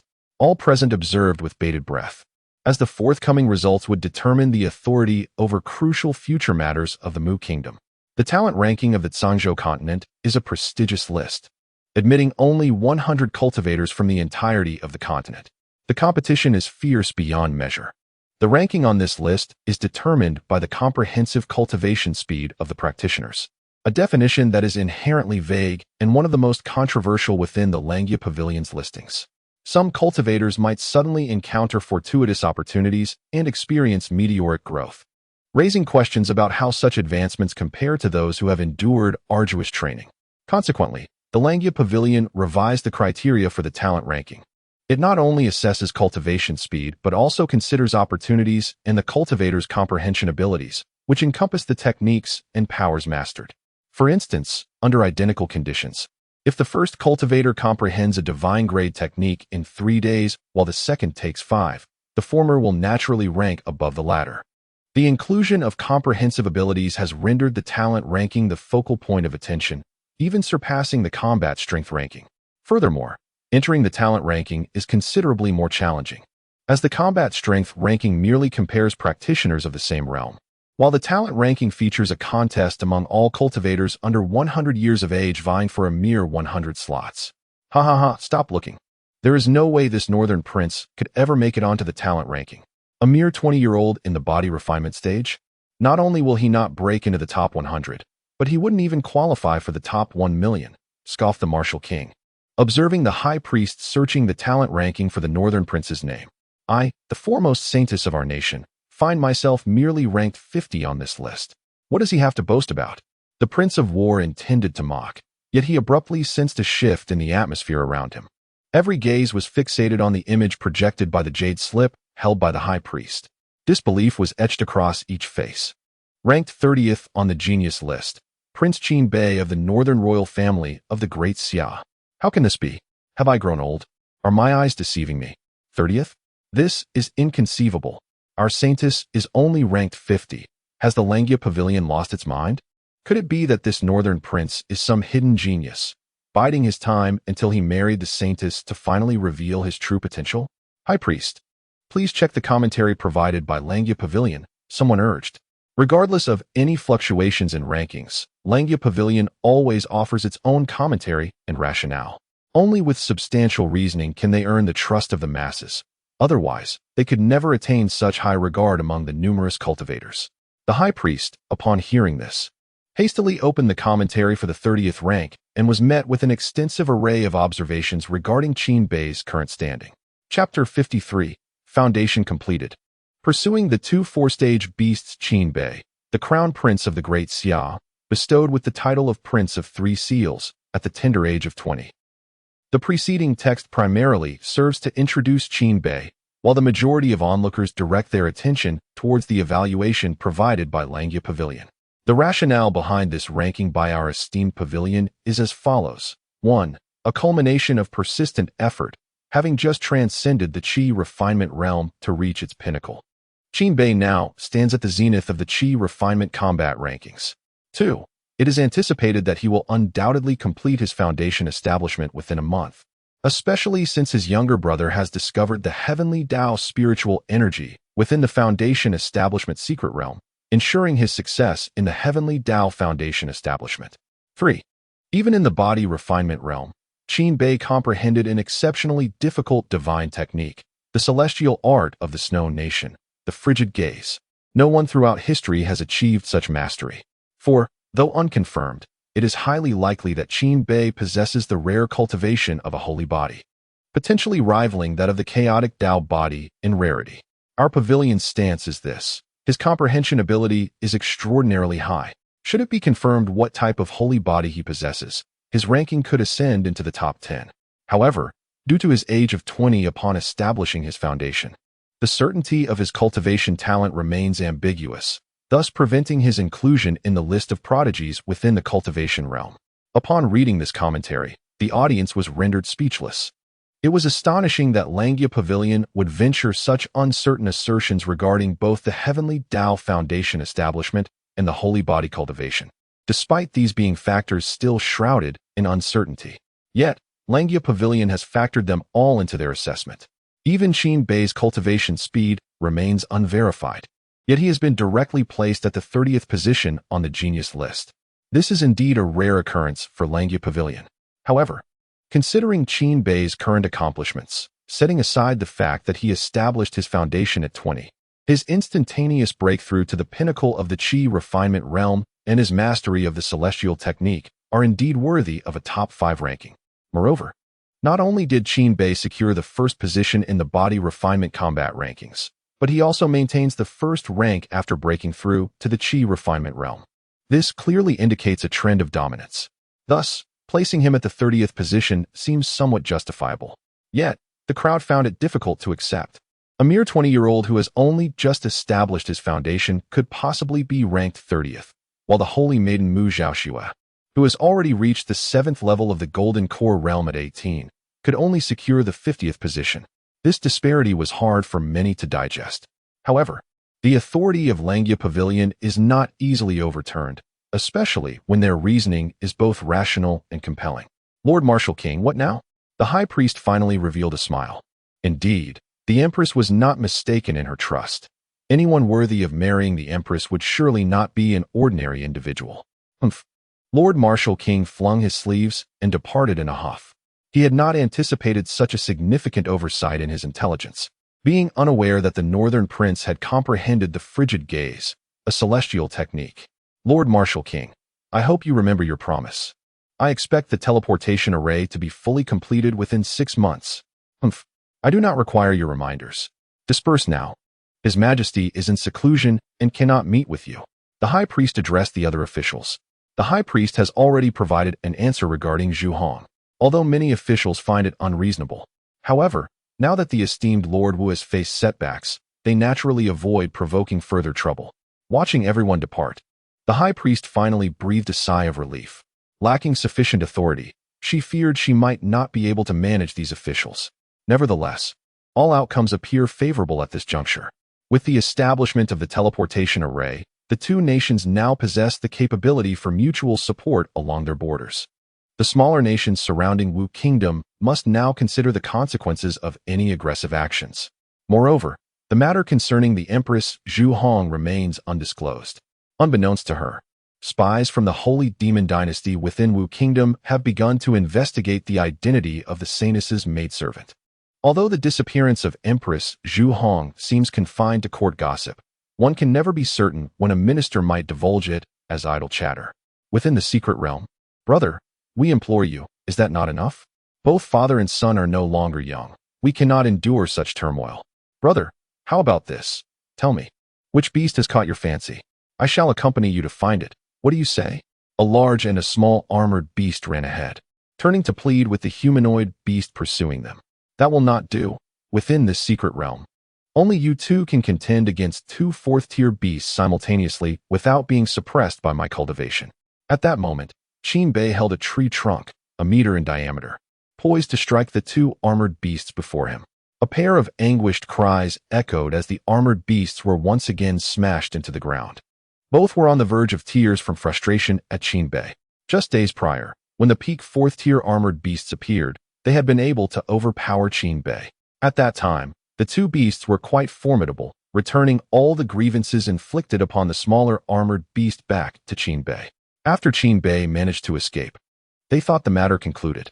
Little did they expect Qin Bei's return today, significantly stronger than before, having completed his foundation establishment. Not only that, but he also surged to the 5th level of foundation establishment, aided by the feedback from the Demon Suppression Tower.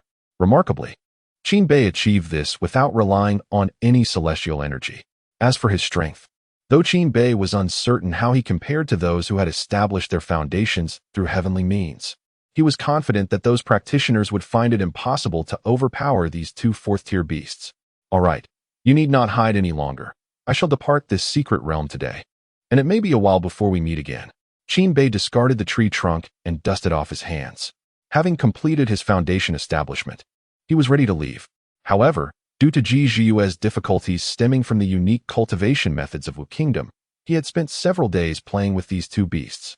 Indeed, it was play, as Qin Bei had achieved a perfect mastery over his newfound power. Even after advancing immediately to the 5th level of foundation establishment, he could still expertly control this strength. Really?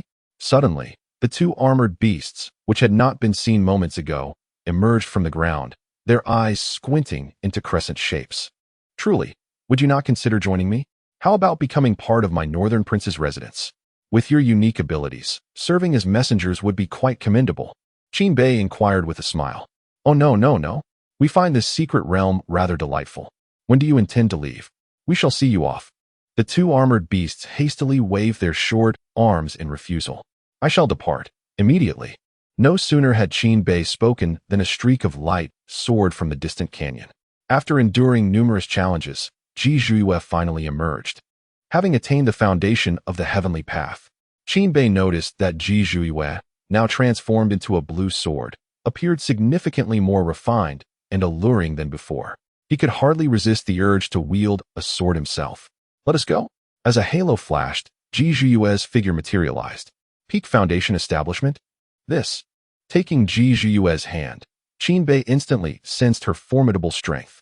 She had remarkably reached the peak of foundation establishment. In contrast, after his own breakthrough and the feedback from the Demon Suppression Tower, he had only managed to advance 5 levels. Ji Zhiyue had directly surged to the pinnacle. I have remained at the peak of Qi refinement for quite some time, and with the elixir I consumed post-breakthrough, reaching the peak is hardly surprising. Ji Zhiyue remarked with a smile, her pride gradually dissipating in Qin Bei's presence. Her words did not astonish Qin Bei. Reflecting upon it, after all, she was the Empress reincarnated, formerly possessing the strength of a half-saint, undoubtedly endowed with countless treasures. The prospect of her breaking through to the Golden Core realm and experiencing a meteoric rise to its zenith seemed entirely acceptable to Qin Bei. Very well, let us depart then.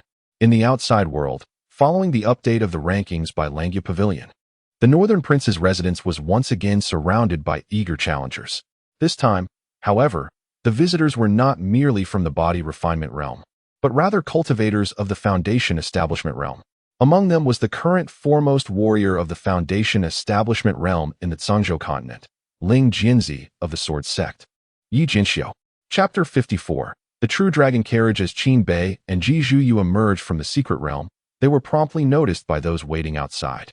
Prince Bei, His Majesty requests your immediate presence in the palace upon exiting the secret realm. Kong Yu respectfully addressed Qin Bei with a gesture befitting a subordinate. Very well, Qin Bei replied. Please, lead the way. The Emperor has arranged a carriage for you. Kong Yu gestured towards the distance. Qin Bei glanced over, his eyes filled with astonishment. The carriage was one he recognized all too well, the True Dragon Carriage. It had been the royal transport during the reign of the Summer Emperor and the Crown Prince. It was widely rumored within the royal circles that whoever was bestowed this carriage would undoubtedly be the future Crown Prince of the Great Xia. Although the Summer Emperor had yet to grant such an honor, any prince seated within this True Dragon Carriage would surely be a formidable contender for the position of heir apparent. Now, with the Summer Emperor permitting him to return to the capital in this carriage, it was evident that Qin Bei's standing had risen significantly, potentially marking him as the future Crown Prince. This realization would undoubtedly attract unwanted attention. Qin Bei was not particularly fond of the royal intrigue, yet he believed in seizing the moment. The opportunity to ride in the True Dragon Carriage was rare.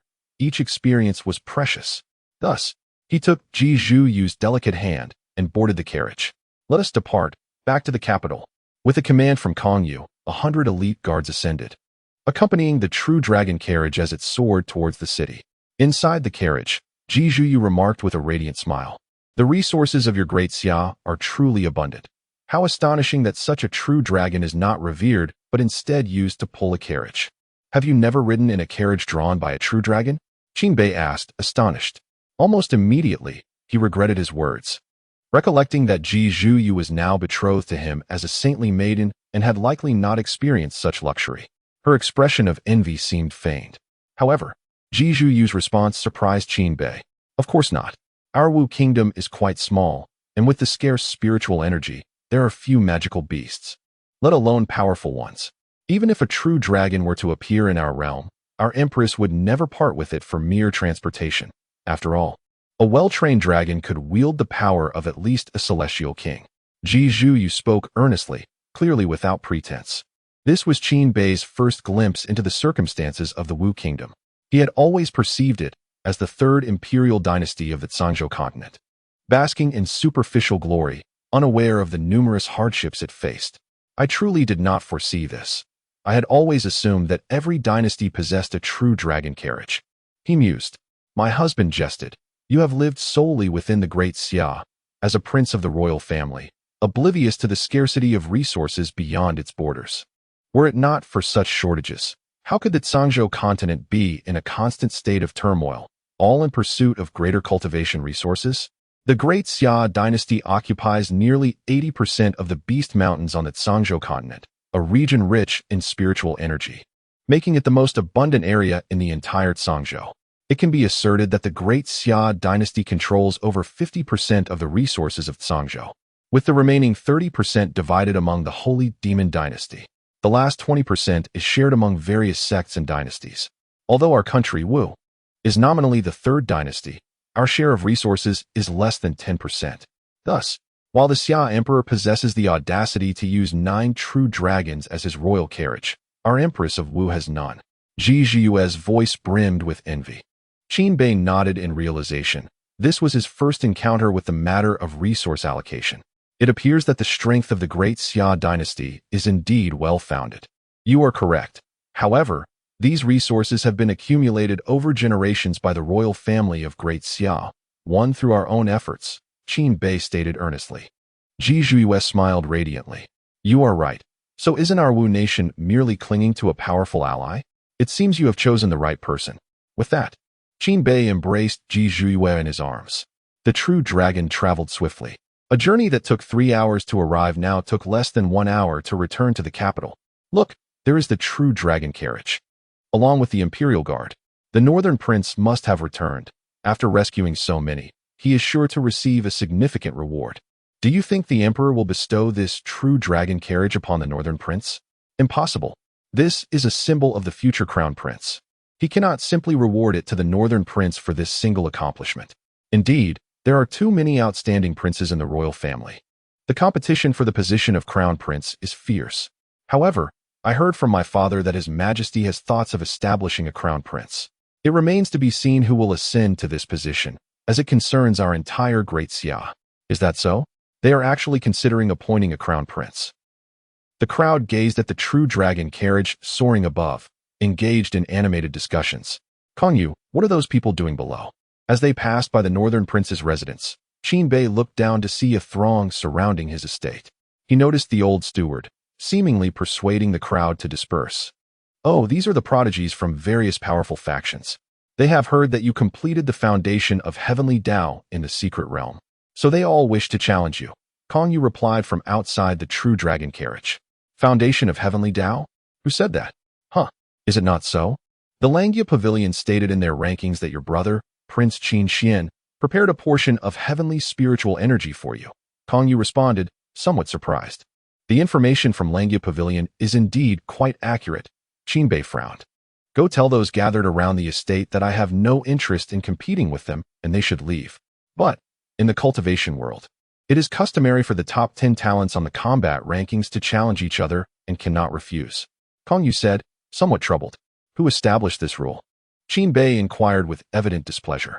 Well, no one really said it, but ever since the appearance of the rankings from Langya Pavilion, it has become an unwritten rule. Very well. Inform them that this prince has little patience for pointless challenges. Should anyone wish to contest, they must be prepared to offer 100,000 spirit stones for each challenge. What? This? Engaging in battles without any tangible benefits is not in this prince's nature. Let them be willing to spend if they wish to challenge. If not, they can leave. Convey my exact words. Understood. Kongyu replied, beads of sweat forming on his forehead. He had long heard that the Northern Prince had become particularly arrogant following the incident in the Golden Hall. Not only did he dare offend half the royal family, but now he also took on so many talented disciples from various sections. Indeed, the disposition of geniuses tends to be eccentric. Nevertheless, one must consider that the Northern Prince had saved numerous talented disciples from various sections. Recently, a group of elders had visited to present gifts. A bit of arrogance now seems quite permissible. Chapter 55. The Summer Emperor's intent to establish a crown prince. The true dragon chariot is one of the few vehicles permitted to fly within the imperial palace. Along the way, numerous guards patrolled, yet none approached to impede his passage. Hence, Qin Bei swiftly arrived at the palace, ultimately reaching Ling Fei's residence.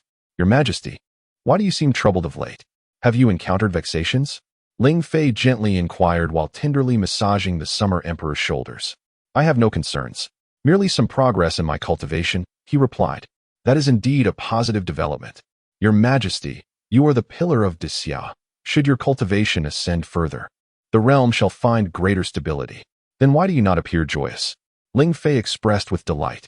Having entered the palace at the tender age of 20, she was now 40. Over the years, she had never heard of any breakthroughs in the Summer Emperor's realm. This was hardly surprising, for at the level of the Summer Emperor, ascending to new heights likely required centuries or even millennia, along with unimaginable resources. While my breakthrough is certainly a good thing, once I enter seclusion, I must devote myself entirely, without any external distractions. The question remains, who shall govern the vast Xia in my absence? Ling Fei was not naive. She instantly grasped the emperor's concerns. If Xia were likened to a colossal machine, then the Summer Emperor was its engine. Without him, the machinery would cease to operate, with no one capable of taking his place. A century ago, during my last seclusion, the late emperor managed affairs in my stead. But now, alas, mentioning the late emperor brought a pang of sorrow to the Summer Emperor's heart. Even after exhausting all of Xia's resources, he had been unable to save the late emperor, a wound that would forever fester within him. But there is still old Ying, whose prestige is undeniable. Ling Fei remarked with a light laugh. Him? That old man is far too benevolent, the Summer Emperor replied, shaking his head. Mercy does not command troops, an immutable truth. Your Majesty, you cannot remain stagnant in your cultivation. Everyone relies upon your prowess, she urged.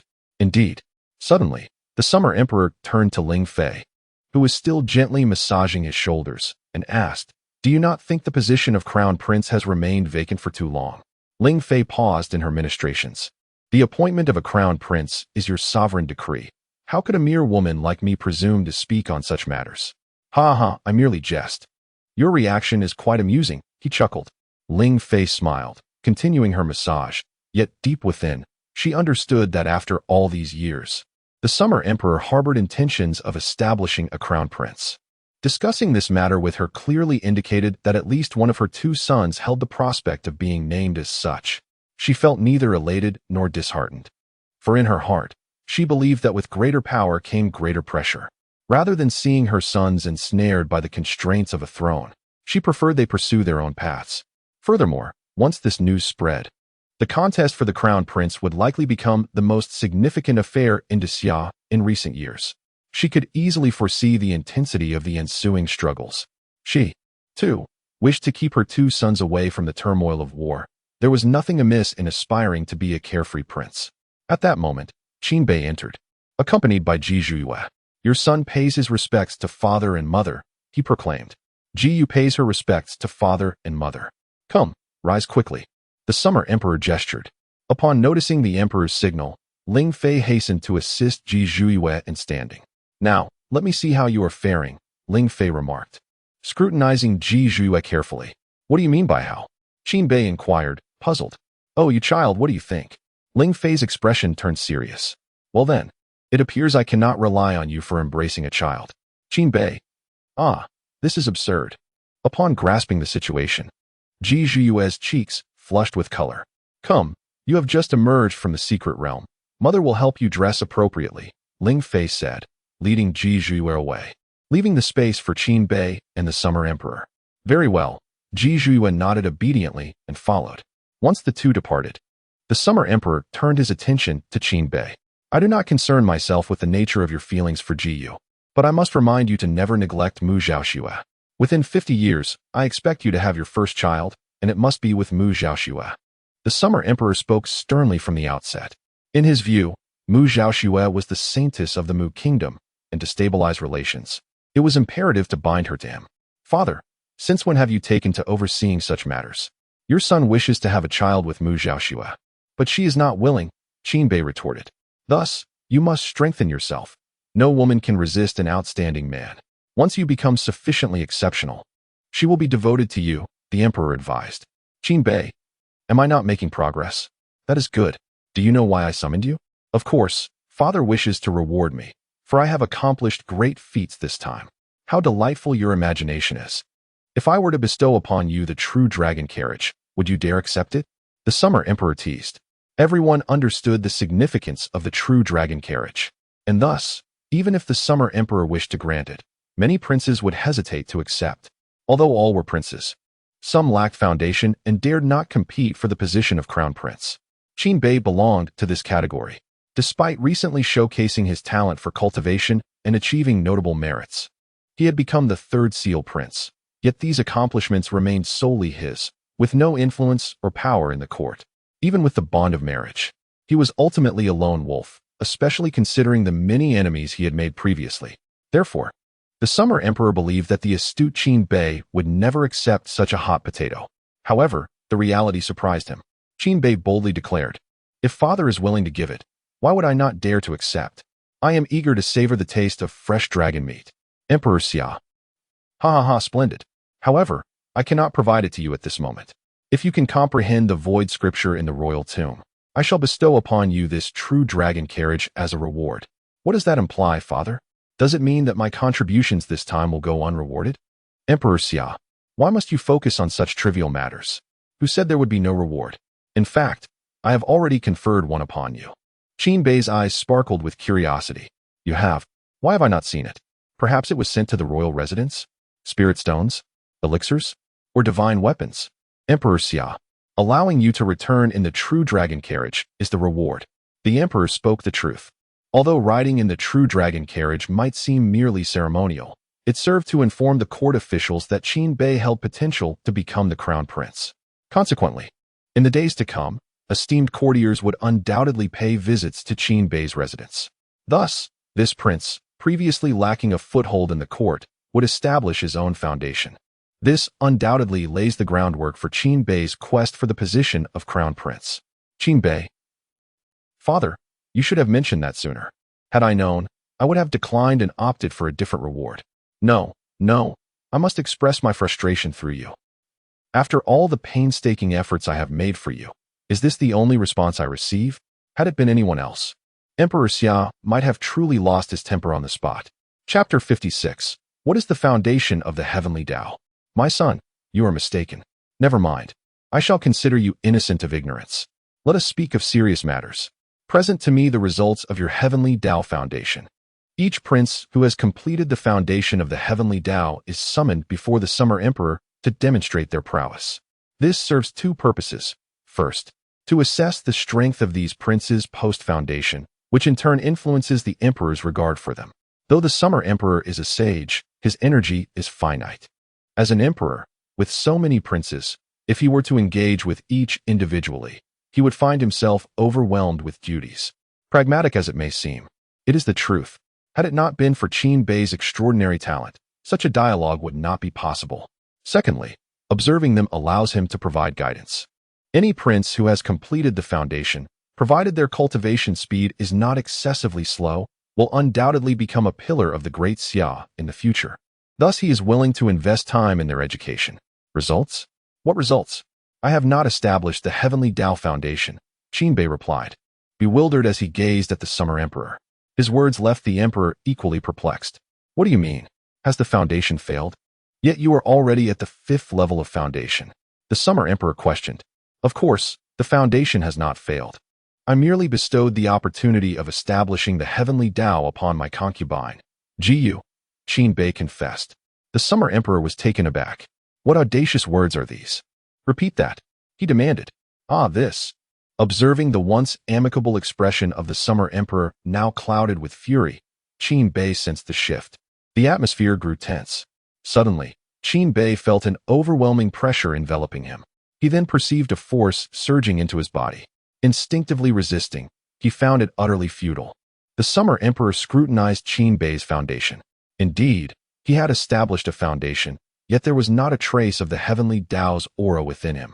This confirmed Qin Bei's honesty. He had not completed the foundation of the heavenly Tao. The Summer Emperor rarely displayed such fury, pointing an accusing finger at Qin Bei. Momentarily at a loss for words. Alas, it is evident that women only hinder cultivation. I should never have arranged your marriage. In the eyes of the Summer Emperor, Gu was merely a concubine of Qin Bei. The opportunity to establish the heavenly Tao foundation was not something all the esteemed princes had achieved. Yet Qin Bei had given it to a concubine, such folly driven by love. Father, in truth, Qin Bei attempted to explain that his foundation was not as dire as it seemed. Although no one had succeeded previously, he firmly believed it was not inferior to the heavenly Tao foundation. However, the agitated Summer Emperor raised his hand, cutting him off mid-sentence. Enough, this is your own decision. I shall not interfere. The royal tomb will open in 2 months, at which time those of the royal family who have attained the celestial realm or above the golden core stage will be able to enter and comprehend the Void Sutra. Therefore, in these 2 months, you must break through to the golden core stage to have the opportunity to enter the royal tomb. Otherwise, you will have to wait another 2 years. Really? I shall return to prepare immediately. I will surely break through to the golden core stage within 2 months. Qin Bei exclaimed with great joy. After breaking through to the foundation establishment stage, he felt that the cultivation method he practiced was inadequate, and he lacked formidable divine abilities. Initially, he considered the painful option of exchanging for a divine-grade cultivation method through the system. However, the opportunity to comprehend the Void Sutra, a supreme sacred-grade technique, has now made him disdainful of divine-grade methods. What are you so pleased about? With only 2 months' time, do you really believe that you, who have yet to achieve the celestial foundation, can break through to the golden core stage? The Summer Emperor remained discontent. Father, rest assured. I will find a way. Qin certainly had a plan. Not to mention that his self-established foundation is no weaker than the celestial foundation. It might even be stronger. Even if that were not the case, he still had the system. The ability to exchange for cultivation through premium points is a feature he had yet to utilize. As long as he has premium points, breaking through to the golden core stage would be a mere formality. Leave now. I do not wish to see you any longer. The Summer Emperor gestured. The longer he looked at Qin, the stronger his desire to reprimand him became.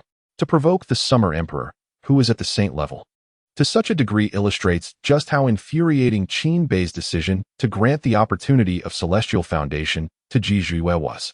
Then I shall go find Xiao Xian. Go on, go. As Qin departed, the Summer Emperor was left alone, muttering, every time, he manages to infuriate me. Ha ha ha, Your Majesty. Do you not also quite appreciate Prince Bei's personality? A venerable voice chimed in, as Elder Ing appeared beside the Summer Emperor. Few in this world can match the loyalty Prince Bei shows towards his consort. Do you not admire his deep sense of affection and duty? Elder Ing remarked with a smile. Having accompanied the Summer Emperor for many years, he could see that the Emperor had indeed been angered. Yet within that anger lay a sense of admiration. These two brothers have both taken after their mother, valuing loyalty and affection, even to the point of recklessness. The Summer Emperor shook his head. Indeed, they take after Consort Shen. Elder Ing sighed. Summer Emperor? What do you mean? Are you suggesting that I am unfeeling and ungrateful? Elder Ing. Well, that is what Your Majesty said. You. In their exchange, the two spoke as if they were longtime friends, devoid of any hierarchical distinction. However, I do not understand why Your Majesty has chosen to advance the opening of the royal tomb to 2 months from now. This may pose a challenge for Prince Bei. Even if Prince Bei has completed the foundation of the heavenly path, achieving the foundation within 2 months would require an array of medicinal elixirs. Currently, as Prince Bei has not yet established his foundation, it is inconceivable that he could ascend to the Golden Core realm in such a short span. Even with the aid of elixirs, Shadow remarked, somewhat perplexed. Originally, the opening of the Imperial Tomb was scheduled for 6 months hence. Yet Emperor Xia had hastily advanced it by 3 months, leaving him utterly bewildered. I intend to teach him a lesson. Certain matters cannot be overlooked. Even with deep affection and loyalty, one must discern priorities. Did you truly believe I would allow him to break through to the Golden Core in just 2 months? Emperor Xia scoffed. What if Prince Bei truly manages to break through in 2 months?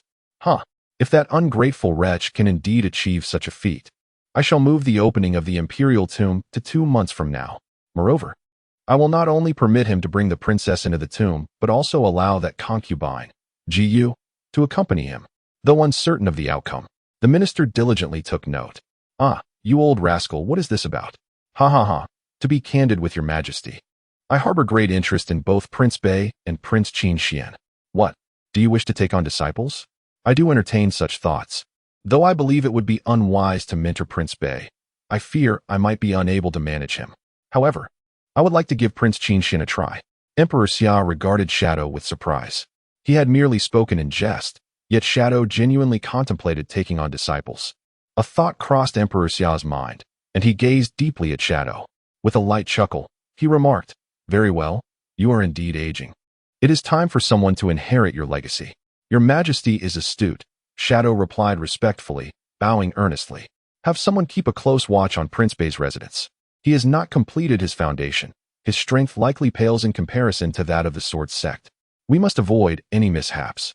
Furthermore, be wary of his haste to break through, as it may lead to cultivation deviations. Rest assured, Your Majesty, I shall follow closely and ensure nothing goes awry, Shadow smiled. Knowing that although Emperor Xia reprimanded Qin Bei for his emotional decisions, it only served to heighten the Emperor's concern. At the very least, the other princes vying for the position of Crown Prince had not received such deliberate reminders from Emperor Xia. Chapter 57. The opportunity to make money has arrived after leaving. Qin Bei did not seek out Ji Zhuye, but headed directly to the residence of Qin Xian. Upon arrival, he found Qin Xian in deep meditation, presumably solidifying his cultivation. Sensing Qin Bei's presence, Qin Xian immediately ceased his practice. "Brother," Qin Bei exclaimed with a smile, extending his arms to lift the rushing Qin Xian high into the air. While Qin Xian maintained a composed demeanor in front of others, he transformed into a clingy 10-year-old child when with Qin Bei.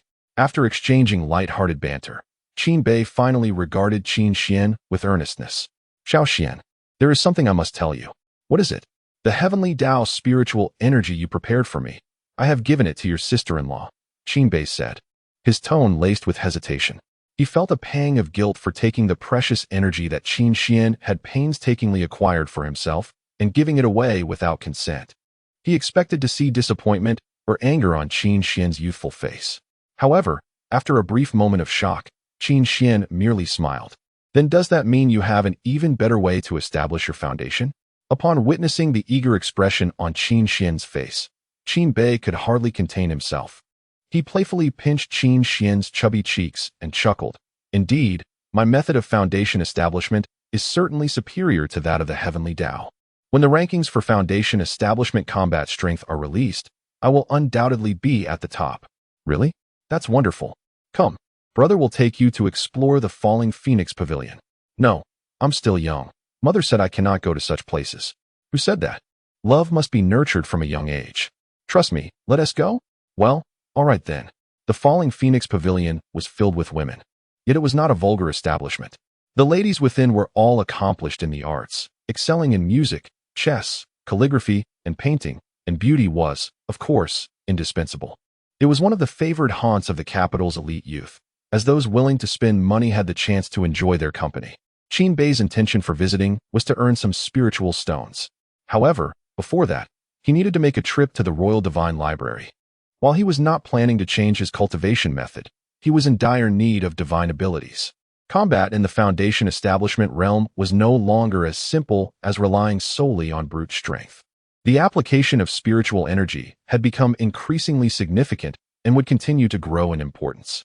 Thus, the cultivation of divine abilities and techniques had become exceptionally crucial, even serving as a foundational criterion for evaluating a cultivator in the Langya Pavilion. "Xiao Xian, you haven't practiced any powerful divine abilities yet, have you?" "Not yet. The strongest I possess is merely a spiritual grade martial technique, which hardly qualifies as a divine ability," Qin Xian replied, shaking his head.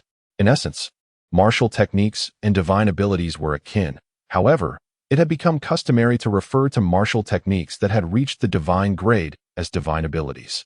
Qin Bei's extreme cold gaze had transcended the divine grade, reaching the immortal grade. "Then let us go and select some excellent martial techniques." "Sounds great." Compared to the Falling Phoenix Tower, Qin Xian evidently yearned to visit the martial arts repository. The Royal Martial Arts Repository is situated within the palace grounds.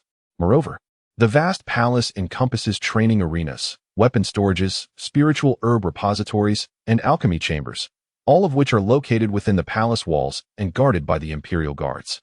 Today, the martial arts repository buzzes with unprecedented liveliness, as royal members emerging from the secret realm have solidified their cultivation in recent days. Upon achieving foundational establishment, every cultivator instinctively seeks to practice techniques and divine powers. "Little brother, I have decided. I desire the Willow Fluff Body technique. With your capabilities, procuring a celestial-grade martial art for me should be effortless, correct?" Princess Langya has also arrived today. Although she places great emphasis on her appearance, she has not forsaken her cultivation. According to royal protocol, anyone wishing to practice divine powers must earn them through their own efforts. "I cannot assist you in cheating," Qin Xian stated expressionlessly. "Why not just keep it to yourself?" Langya retorted. "After all, this matter is an unspoken rule within the royal family. Who truly cares how divine powers are obtained? Even if I assist you in acquiring them, without striving for them yourself, you will never grasp the essence.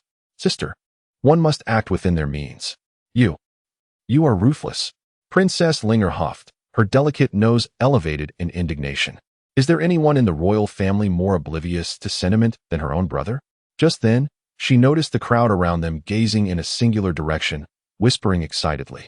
"Look, is that not Prince Bei?" "Indeed. I saw him once in the secret realm. He was incredibly handsome."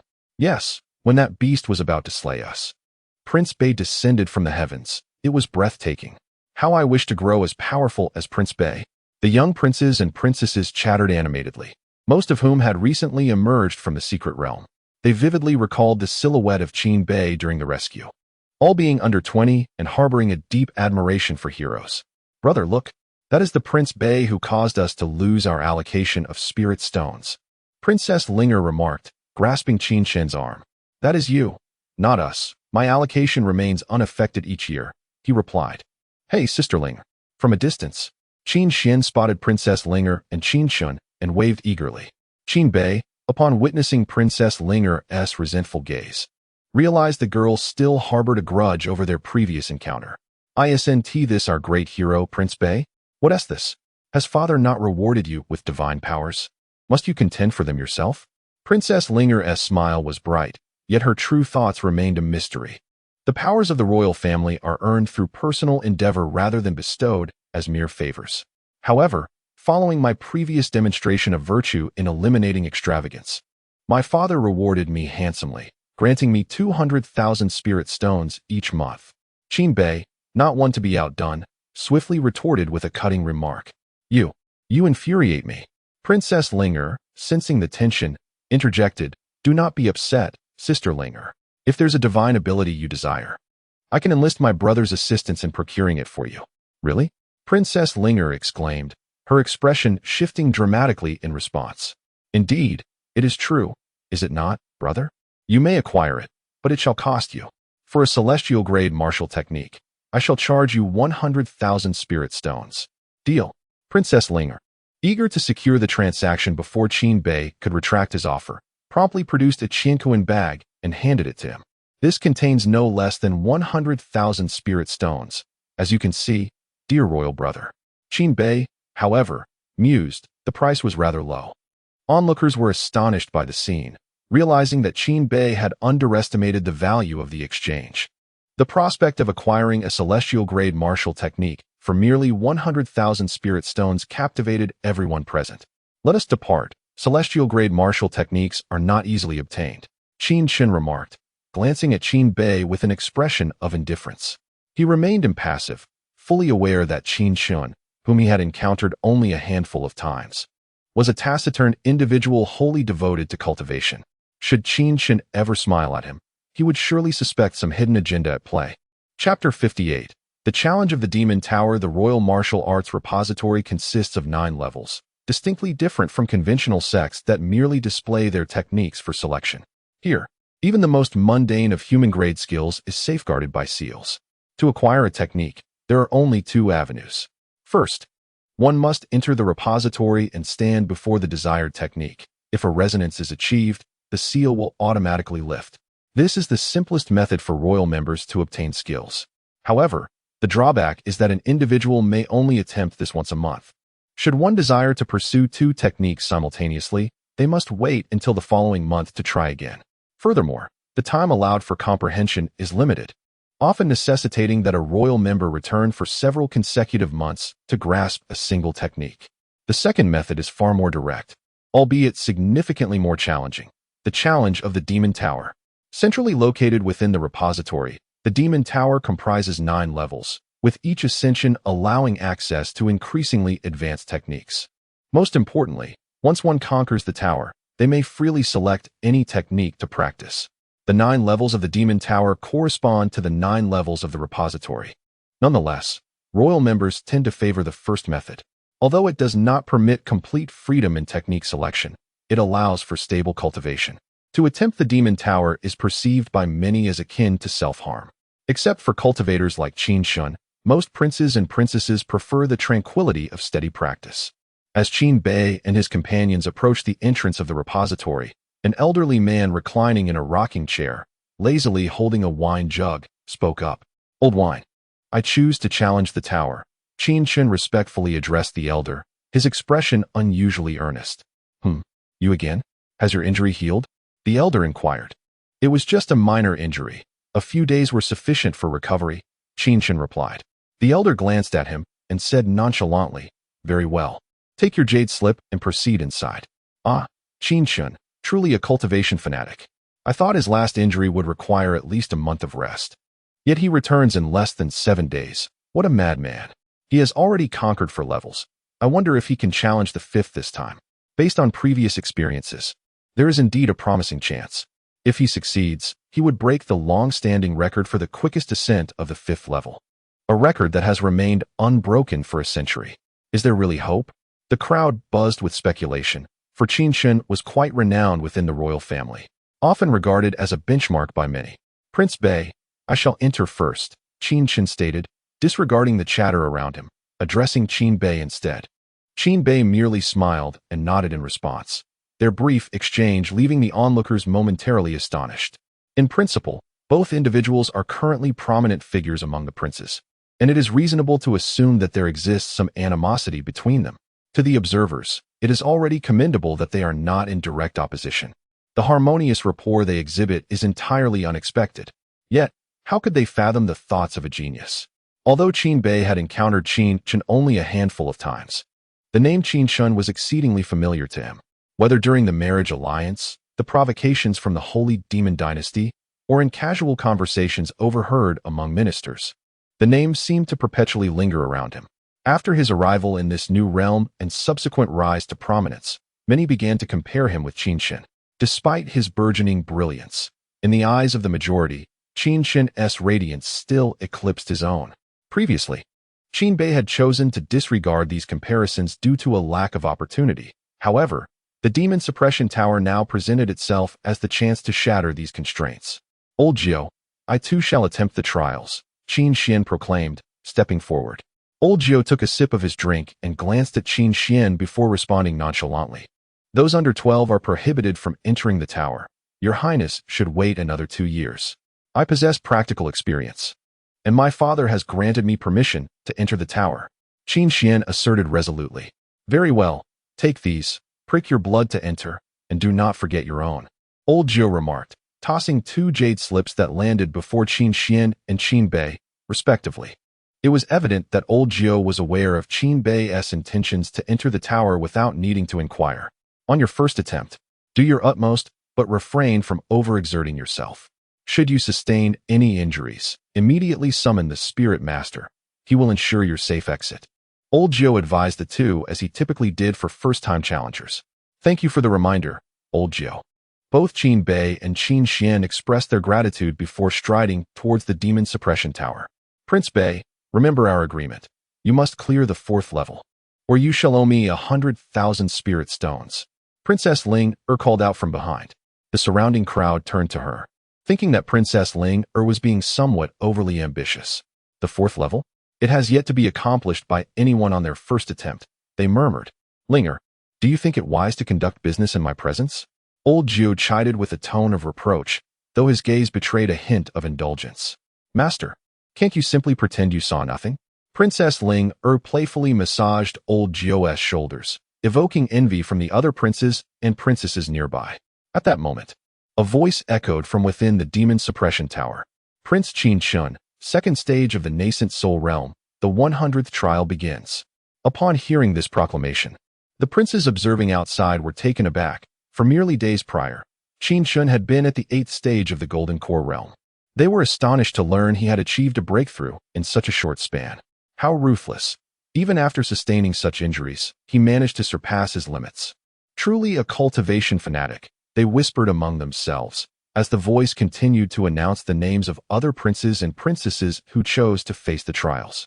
Soon, they also heard the names of the 2 princes. Prince Qin Bei, at the 5th level of Foundation Establishment, was embarking on his inaugural tower challenge. Prince Qin Shi, at the 2nd level of Foundation Establishment, was also undertaking his first tower trial. Previously, it had not been apparent that Prince Bei had cultivated at such a rapid pace. Had it truly been less than 3 months since he had ascended from the body refinement realm to the 5th level of Foundation Establishment? This was undoubtedly the result of years of diligent preparation, the culmination of 2 decades of effort. However, the likelihood of him maintaining such a speed in his future endeavors seemed rather slim. Even so, I remained optimistic about Prince Bei's chances in the tower. He should be able to reach the 3rd level. Yet, it was uncertain, for this was his first attempt at the tower, and he lacked experience. Those who could reach the 3rd level were undoubtedly proficient in multiple martial techniques, whereas it seemed Prince Bei was only versed in a singular divine skill. Is that all you possess, a single divine skill? Did you have any when you were at the foundation establishment stage? Ah, no. Master, what is your opinion of Prince Bei? Do you think he can surpass the 4th level? My Lusu body technique relies on him. I cannot say whether he will succeed, but I am certain he will surpass you first, replied the old man leisurely. Humph, I shall no longer brew wine for you. Princess Langya felt insulted and angrily turned her head away. Chapter 59. I, Qin Bei, am not only invincible in strength. The interior of the demon suppression tower is vast. Qin Bei and Qin Xian entered the 1st level simultaneously, but upon entry, they were separated. Each challenger has their own designated area, and only the spirit of the tower knows what awaits within. Once inside, Qin Bei began to observe his surroundings. He found himself in a grand chamber, with a door in the distance, presumably the gateway to the 2nd level. While Qin Bei was contemplating, a phantom suddenly materialized before him. 1st level, defeat 10 adversaries of the same realm. After uttering this proclamation, the apparition vanished. Soon after, Qin Bei sensed 10 distinct presences surrounding him, all at the 5th stage of the foundation establishment realm. No wonder the royal family was reluctant to challenge the tower. This 1st level would likely prove daunting for many. Qin Bei mused to himself as he gazed at the 10 figures before him. However, this posed no challenge for him. Not to mention 10 adversaries of the same realm. Even 1,000 would merely require a bit more effort on his part. Attack! The 10 figures surged towards Qin Bei simultaneously. In the face of such an assault, he chose to confront them head-on. Within mere moments, the 10 shadows that charged at him were crushed under his might. Meanwhile, outside the demon suppression tower, an announcement echoed through the air. Look, the speed leaderboard for challengers has been updated. What? Did Qin Chen advance further? No, it's Qin Bei. He has shattered the speed record for the 1st level. What? This record was set by the Emperor himself. Gasps of disbelief filled the crowd. The record left by Emperor Xia had stood for countless years, and every prince aspired to surpass it, yet none succeeded, not even Qin Chen. Now, it had been broken by Qin Bei, who was attempting the tower for the 1st time. This is outrageous. Wow, Prince Bei is incredible. It seems he has a real chance of surpassing the 4th level. Princess Langya exclaimed, her eyes sparkling with admiration. The elder Zhou glanced at her, shaking his head. This girl was quite something. Just a moment ago, she harbored animosity towards Qin Bei, and now she not only ceased to resent him but appeared to idolize him. Yet, it was precisely this nature that earned her such affection. After all, he had dominated the battle rankings twice. Even now, as a foundation establishment cultivator, his ability to dispatch adversaries of the same realm with such speed was hardly surprising, Zhou remarked. The true test, however, lay ahead. Inside the demon suppression tower, having vanquished his foes, Qin Bei soon stood before the grand door. Upon entering, he was greeted by yet another unfamiliar realm. The same phantom appeared once more. 2nd level, defeat 100 peak foundation establishment adversaries. Qin Bei exclaimed in astonishment. Is the 2nd level truly this formidable? Is this the difficulty faced by all challengers? He pondered this question with great curiosity. If this is the case, then Qin Chen is somewhat terrifying. At the 9th level of the nascent soul stage, wouldn't he the 2nd layer present encounters with hundreds of cultivators above the life and death realm? And if the opponent managed to reach the 5th layer, what kind of monstrous being must they be? This time, the ethereal figure did not issue any tasks after the initial announcement. Upon hearing Qin Bei's inquiries, it responded. Within the demon suppression tower, each individual's circumstances differ, and the level of difficulty is determined by the prowess displayed in the preceding layer. You are the first to encounter hundreds of peak foundation establishment cultivators at the 2nd layer. Although the ethereal figure did not reveal any emotion, Qin Bei sensed a hint of mockery directed at him. So, did my performance in the previous layer appear too formidable? Who was the most formidable in the past? Qin Bei inquired curiously. Your father, he faced 10 peak foundation establishment cultivators and passed through in one attempt. Oh, and do not think about concealing your strength. It is futile. The moment you stepped into the demon suppression tower, it was predetermined that this layer would pose this level of difficulty. The only thing you can do is to exert your utmost effort to surpass each layer without resorting to cunning tricks. How do you know what I am thinking? Because every newcomer thinks this way. Qin Bei, I wish you good luck. Rarely, the ethereal figure displayed a smile before vanishing from sight. Hundreds of peak foundation establishment cultivators. Such a level of difficulty would undoubtedly overwhelm others. rendering them incapable of progressing.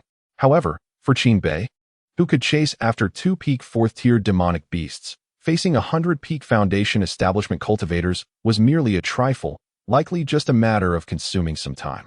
Attack! The 100 demonic cultivators roared as they charged towards Qin Bei. He would not coddle them. Raising his hand, he prepared to eliminate these foes. However, he soon sensed something amiss with his body. Spirit tool, why didn't you mention earlier that you suppressed my spiritual energy? Qin Bei quickly understood what had transpired, feeling an overwhelming urge to curse. No one had ever encountered a situation of spiritual energy suppression at the 2nd layer before. It is quite normal that I forgot to inform you. The spirit tool's voice was unapologetic, as if it were Qin Bei's own overwhelming prowess that was to blame. Nonetheless, for Qin Bei, dealing with cultivators below the golden core stage was inconsequential. Whether he had spiritual energy or not, even against 100 peak Foundation Establishment cultivators, he could still prevail through sheer strength. Thus, this layer merely served to expend a bit of Qin Bei's stamina. When Qin Bei entered the 3rd layer of the Demon Suppression Tower, the onlookers outside were astonished to see him once again shatter the record for the 2nd layer's completion speed. Is Qin Bei aiming to dominate the rankings? Incredible. No wonder Langya Pavilion is confident in placing him at the top of the combat power list. He truly deserves it. If he could break through to the 5th layer in one go, it would completely rewrite the records, even overshadowing his father. That is implausible. His father reached the 5th layer on his first attempt. Although he did not pass through, he was the most formidable being since the establishment of the Demon Suppression Tower. How could such a record ever be broken? Thus, it appears that the Emperor's speed in overcoming challenges is indeed unparalleled. Has this record not been broken? Upon your remark, I suddenly find myself believing that Qin Bei might truly surpass this achievement. Within the Demon Suppression Tower, a phantasm reemerges. Level 3. Defeat 100 peak Foundation Establishment Demon Cultivators. Qin Bei, what distinguishes this level from the previous one? Of course, there is a difference. This time, your physical strength will be stripped away. As the phantasm's voice faded, Qin Bei felt something depart from him. It was the corporeal power upon which he had always relied. Qin Bei was astonished, not anticipating that the Demon Suppression Tower could actually strip him of his physical strength. This was exceedingly bizarre. His greatest advantage in battle had always been his physical prowess, which surpassed that of his peers by several multiples. Now, with this strength entirely suppressed, he could only rely on spiritual energy, a transition that left him somewhat disconcerted. However, he soon comprehended that the tower sought to test whether he could remain invincible even after relinquishing his pride in his physical capabilities. Since you wish to witness it, I shall oblige. Qin Bei laughed heartily and declared with magnanimity. He, Qin Bei, is not invincible merely due to a singular ability.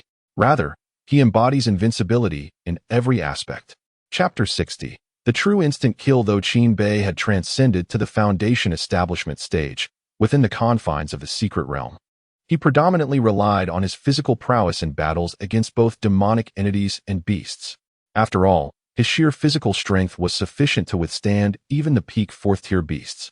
In contrast, without the aid of martial techniques, the lethality of spiritual energy appeared rather diminished.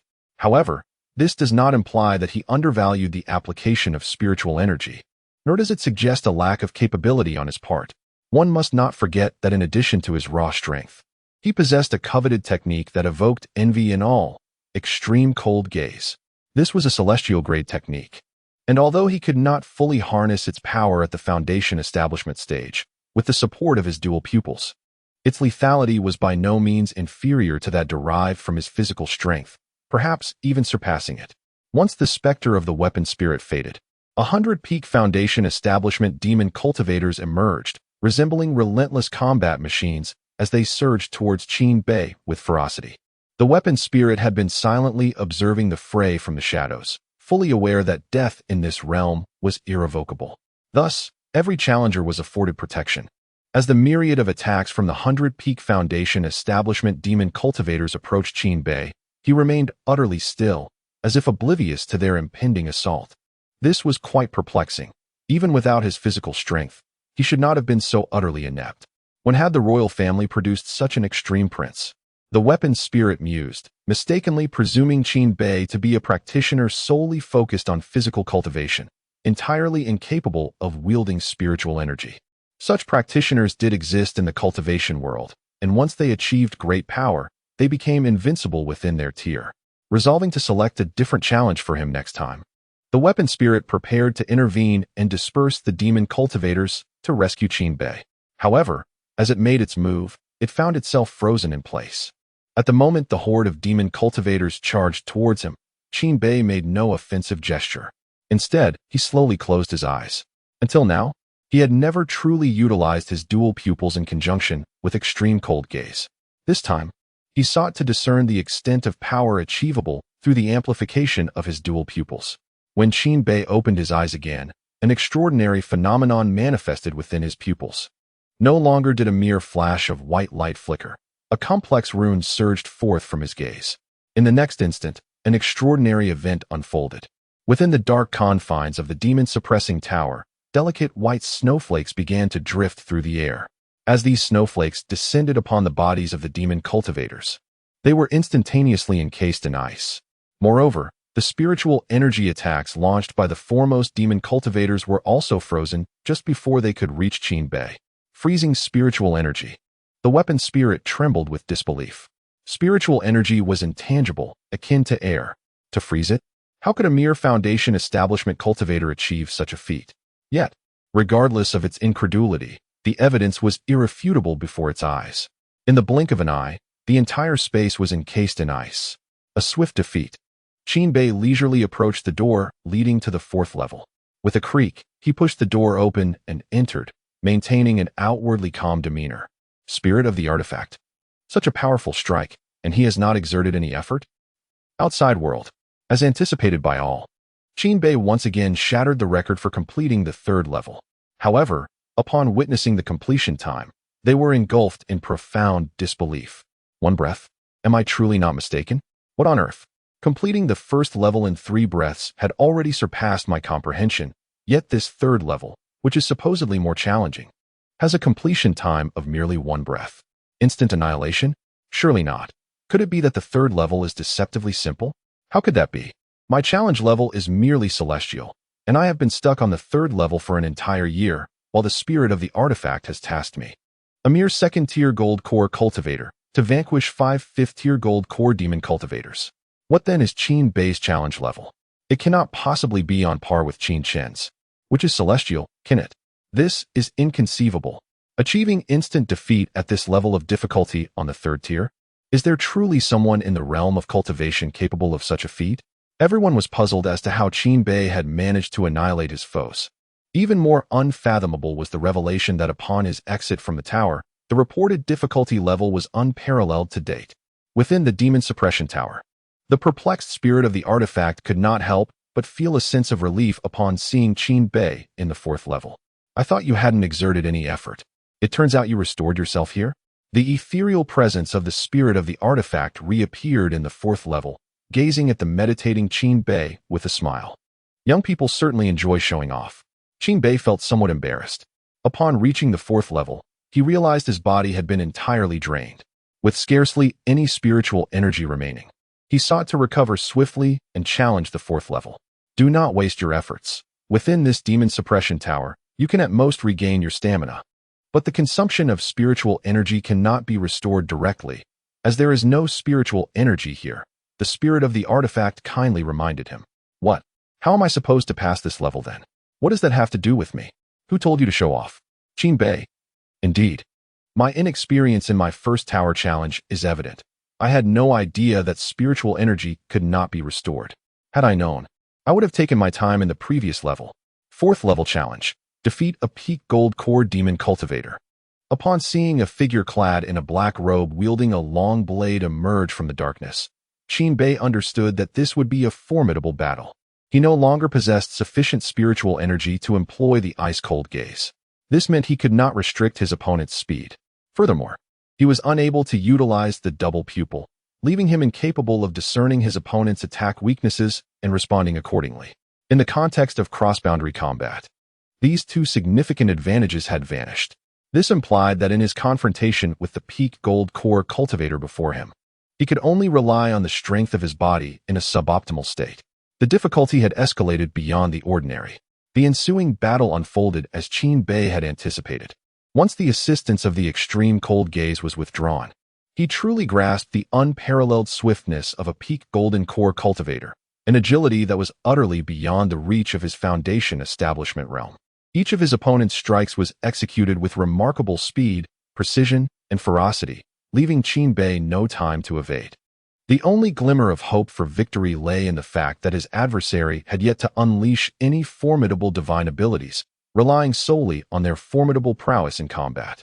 This instilled in Qin Bei a renewed sense of determination to persevere. After countless exchanges in battle, he lost count of the injuries he had sustained. Were it not for his immortal Phoenix Body, which enabled swift healing of his wounds, he would have surely succumbed to a grievous fate. Indeed, the cultivation physique he possessed was uniquely extraordinary. Its recovery capabilities were astonishingly rapid, and his strength appeared inexhaustible. Qin Bei's relentless combat prowess continued to astonish the weapon spirit. This young prince was the most formidable combatant the spirit had ever witnessed in its existence. Moreover, the tenacity with which Qin Bei repeatedly charged forward, despite being repelled time and again, mirrored that of another individual within the confines of the Demon Suppression Tower. Both were madmen, and it seemed that the aspirations of the great Xia to break free from the Zhangzhou continent were on the verge of realization. The weapon spirit murmured to itself. Chapter 61. I am the spirit of the Demon Suppression Tower. Can you show me some respect? The battle raged on, with Qin Bei possessing the Immortal Phoenix Body, demonstrating not only formidable regenerative abilities, but also seemingly boundless stamina. As long as the peak golden core realm demon cultivator opposite him could not deliver a fatal blow, he would inevitably succumb to Qin Bei's attrition. Qin Bei himself was unaware of how long the confrontation had endured. He merely felt a pervasive numbness throughout his body. Although his injuries healed swiftly at first, the pain repeatedly tempted him to surrender. Now, however, his tattered white robe was stained crimson with blood. In the next moment, the demon cultivator struck Qin Bei's shoulder with a blade, but his resilient bones thwarted the weapon's advance. Qin Bei no longer felt pain. Instead, he seized this rare opportunity. With his left hand, he pressed down on the long blade, preventing the demon cultivator from withdrawing it. The demon, already at a disadvantage in strength, found himself unable to escape the confines of safety after enduring prolonged combat. In an instant, Qin Bei's battered right hand grasped the demon's throat. Despite the defensive energies the cultivator employed, he could not withstand the meticulously planned strike from Qin Bei. A sharp crack echoed as bones shattered. With a swift motion, Qin Bei discarded the lifeless body of the demon cultivator and settled into a meditative posture. He examined his own wounds. Most had healed remarkably, leaving no scars. Only a trickle of blood remained from the injury on his shoulder. Yet, that too soon ceased as the wound closed. Applause resonated from the shadows. The spirit clapped while exclaiming, "You are undoubtedly the most tenacious individual I have ever encountered." You are mistaken. It is precisely because I am aware of the danger that I dare to engage in such reckless behavior. If he possessed the capability to kill me with a single strike, believe me, I would have fled at great speed, Qin Bei replied with an air of calm. The spirit was taken aback. Other cultivators yearned to showcase their utmost effort, willing to risk their lives to impress me, the spirit. Yet here was Qin Bei, who, despite his evident determination, claimed to cherish his life. Indeed, even monsters possess their own peculiar philosophies. How about it? Shall we venture forth to the 5th level? If you conquer the 5th level, you will set yet another record, the spirit inquired, its voice laced with temptation. Can you reveal the details of the next level? I cannot. Then what is the purpose of your presence here? This conversation is of no use. I am the spirit of the Demon Suppression Tower. I am aware. I said, I am the spirit of the Demon Suppression Tower. I acknowledged it. What of it? Even your father would show me respect. Oh, esteemed spirit, you truly are of no assistance whatsoever. You. The spirit suddenly recalled something, shifting from anger to joy. There is indeed something I have long forgotten to tell you. What is it? Within the Demon Tower, one cannot directly restore spiritual energy while traversing its challenges. However, one may consume spiritual elixirs. Otherwise, how could anyone possibly progress to the 7th level? Qin Bei's eyes widened in astonishment, gazing at the spirit of the artifact as if confronting a sworn enemy, filled with a desire to take action. You did that on purpose, he exclaimed. You have wronged me, The artifact spirit replied with utmost seriousness. I was merely intrigued by your remarkable physique and wished to test the limits of your capabilities. Yet, the spirit's words trailed off abruptly. Very well, let us swiftly advance to the next level. With that, the spirit vanished, leaving Qin Bei alone to recuperate. Though Qin Bei's bag of holding contained few elixirs, he did possess some for restoring spiritual energy. Half an hour later, as he regained his strength, he suddenly felt a surge of spiritual energy within him. Is a breakthrough imminent? He pondered, astonished that he would achieve such a feat following a grueling battle. Indeed, combat proved to be the most effective catalyst for advancement. Qin Bei produced tens of thousands of spirit stones, placing them before him. In no time, he seamlessly ascended to the 6th tier of the Foundation Establishment realm. Indeed, the spiritual energy I require for this breakthrough is several times that of others, he mused, observing the depletion of the spirit stones before him. These tens of thousands of spirit stones could suffice for someone else to ascend from the 1st to the 9th tier of Foundation Establishment. Yet for me, they merely suffice for one level. However, Qin Bei found joy in this realization. Others would struggle to absorb such an amount. Much like during the body refinement realm, he had been able to restrain his cultivation until surpassing a strength of over 100,000 pounds before breaking through, a feat unattainable by others. Taking a deep breath, Qin Bei steadied his mindset and stepped through the gates of the 5th level. This time, he did not reset the completion speed of the 4th level, but merely ranked within the top 10. Yet the onlookers outside were not disappointed. Rather, they were rendered speechless in shock. For Qin Bei had truly reached the 5th level on his very first attempt at the tower. To grasp the significance of this achievement, one need only consider that Qin Shen took 100 attempts to reach the 5th level. How arduous such a feat was. The last person to accomplish this remarkable act was none other than the reigning Summer Emperor, an invincible figure in the eyes of all princes. Master, it seems I might obtain a divine-grade martial technique, exclaimed Princess Langya, her excitement palpable as she clutched the shoulder of the elder. What are you thinking? He replied. For someone like you, merely comprehending a heavenly-grade martial art would be a stroke of luck. Furthermore, who would bestow upon you a divine-grade technique? Do not count on me. Who is counting on you? Princess Langya retorted. I am relying on my royal brother, Prince Bei, who has already shattered 3 records for traversing the tower. Upon hearing her words, those around them recalled an important fact. Indeed, each time one breaks a record in traversing the tower, they are rewarded with a low-grade divine technique or supernatural ability. With Qin Bei having shattered 3 records, that amounts to 3 techniques or abilities. How terrifying. Have you forgotten that during the initial attempt at the tower, one reached the 5th level? Even if one did not succeed, that still equals the record, which entitles one to a reward of an extraordinary top-tier martial art. This implies that even if Qin Bei emerged now, he would still be eligible for 3 extraordinary rewards along with a top-tier martial art. Furthermore, there is the privilege of freely selecting techniques from the 4th level of the martial arts library. Suddenly, I find myself disinterested in comprehension. I am tempted to challenge the tower instead. Spare me. After all these years, have you not remained stuck on the 2nd level? Perhaps it is wiser to rely on comprehension.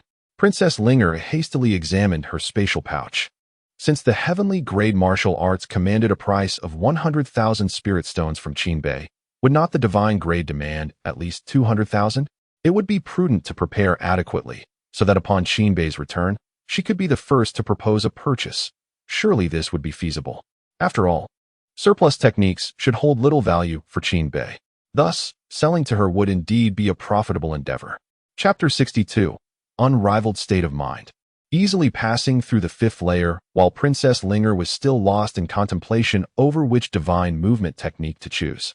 Qin Bei had already entered the 5th layer of the Demon Suppression Tower. He had anticipated that, like the previous 4 layers, he would find himself in a room-like space, where the spirit of the artifact would inform him of the adversary he must defeat to progress to the next level. However, the reality was starkly different. The environment of the 5th layer was entirely dissimilar to the earlier ones. It resembled a miniature world. The ethereal figure of the artifact spirit did not make an appearance. Artifact spirit, are you there? I apologize for my earlier lack of respect. Could you perhaps show yourself for a chat? Qin Bei attempted to summon the spirit's apparition to assign him a task, but his efforts were in vain. The spirit had no intention of appearing to offer guidance.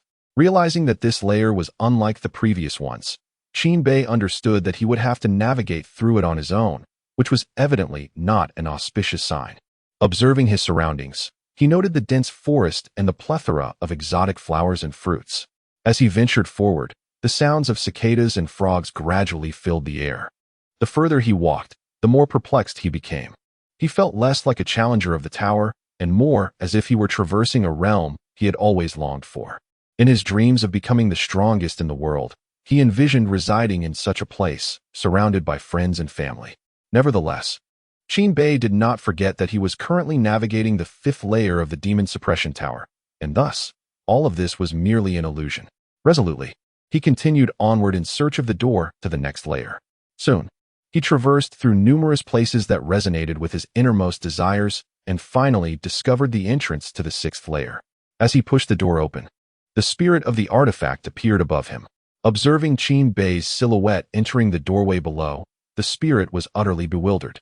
It was a moment of sheer astonishment. It even began to question whether it had made an error. How had the trial of the 5th layer transformed into this? This challenge did not assess one's combat abilities, but rather one's heart.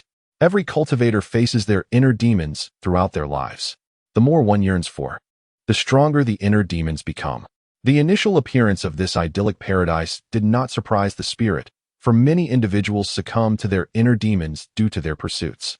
The more splendid the beginning, the more perilous the conclusion. In severe cases, even the Demon Suppression Tower could not guarantee the safety of those attempting to pass through. A prime example was Qin Shun. During his last attempt at the 5th layer, had the spirit delayed its intervention by a mere second, Qin Shun would now be a mere shell of a cultivator. Yet, witnessing Qin Bei's seamless passage without any hindrances was a first for the spirit. Inside the 6th layer of the Demon Suppression Tower, Qin Bei glanced back in confusion, realizing that the entrance he had come through had vanished. Had he truly traversed the 5th layer so effortlessly? Artifact Spirit, are you there? Qin Bei called out several times, only to find no response. Indeed, everything that had just transpired was an illusion. The true journey was only beginning. Qin Bei declared with conviction, "Congratulations. You have once again successfully set a new record for clearing the 5th level." Just as Qin Bei remained on guard, the figure of the spirit appeared. What? Did I truly just clear the 5th level? Qin Bei gazed incredulously at the emerging spirit. The spirit replied, "Shouldn't it be me who is astonished? Why do you, the challenger, look so bewildered? Was the 5th level truly that simple? Then why did Qin Shin nearly perish during his attempt? Could it be that the spirit, in its benevolence, manipulated the outcome for me?" Qin Bei regarded the spirit with an expression that suggested he understood everything. The spirit countered, "I am absolutely impartial. How can you even suggest such underhanded manipulation?" The spirit yearned to retort sharply at Qin Bei. However, in pursuit of clarity regarding its own doubts, it maintained a calm demeanor and inquired, "Do you possess any aspirations?" The spirit pondered. Only 2 types could achieve such a state devoid of inner demons. One type is the selfless cultivator, whose only desire is to wander freely, cultivating as fate allows, without grand ambitions or grievances. Such individuals stand a significant chance of never encountering inner turmoil. If Qin Bei were of this ilk, the spirit would feel disheartened. For such a prodigious talent without lofty aspirations would be a tragic waste. "Aspirations? I have countless," Qin Bei exclaimed. "Oh, pray tell," the spirit responded with newfound interest. "For example, to be entwined with my beautiful wife, surrounded by children, ideally 2 within the next 2 years, 1 boy and 1 girl. Just envisioning their rush towards me fills me with excitement. Do you understand this kind of joy? Oh right, you are a spirit, lacking a physical form, therefore unable to experience such tender joys, especially when the object of affection is breathtaking." Qin Bei sighed, realizing it was futile to share such sentiments. The spirit retorted, "Trust me, had you not been of royal lineage, I would have already struck you down. I meant for you to speak of grand ambitions, not of a life you yearn for. Do you not have any enemies? Do you not wish to grow powerful enough to trample them beneath your feet? Oh, if it's that you seek, indeed I have foes. I aim to become the strongest man in this world. Enemies? Soon, I shall have none, for no one will dare oppose me." Qin Bei spoke with unwavering confidence, as if he were proclaiming an impending reality. The spirit observed Qin Bei's self-assured demeanor and began to comprehend. Qin Bei was not devoid of aspirations. Rather, he was free from inner demons. Beneath the audacious exterior lay absolute self-assurance, a belief that anything he desired could indeed be achieved. Perhaps the adversaries that have recently emerged remain unresolved. However, Qin Bei remains unfazed, for he firmly believes that regardless of what transpires, he will emerge unscathed and continue to cultivate his own strength. In the face of such unwavering confidence, even inner demons cannot take root. Thus, it is evident that Qin Bei embodies the second scenario, an invincible state of mind. When it comes to this aspect, even the current emperor of Xia pales in comparison to Qin Bei. Indeed, a prodigy is a prodigy, excelling in both combat and mental fortitude. The spirit within him mused, then turned to Qin Bei and praised, "You are formidable, without a doubt. You shall become a powerful figure in the future.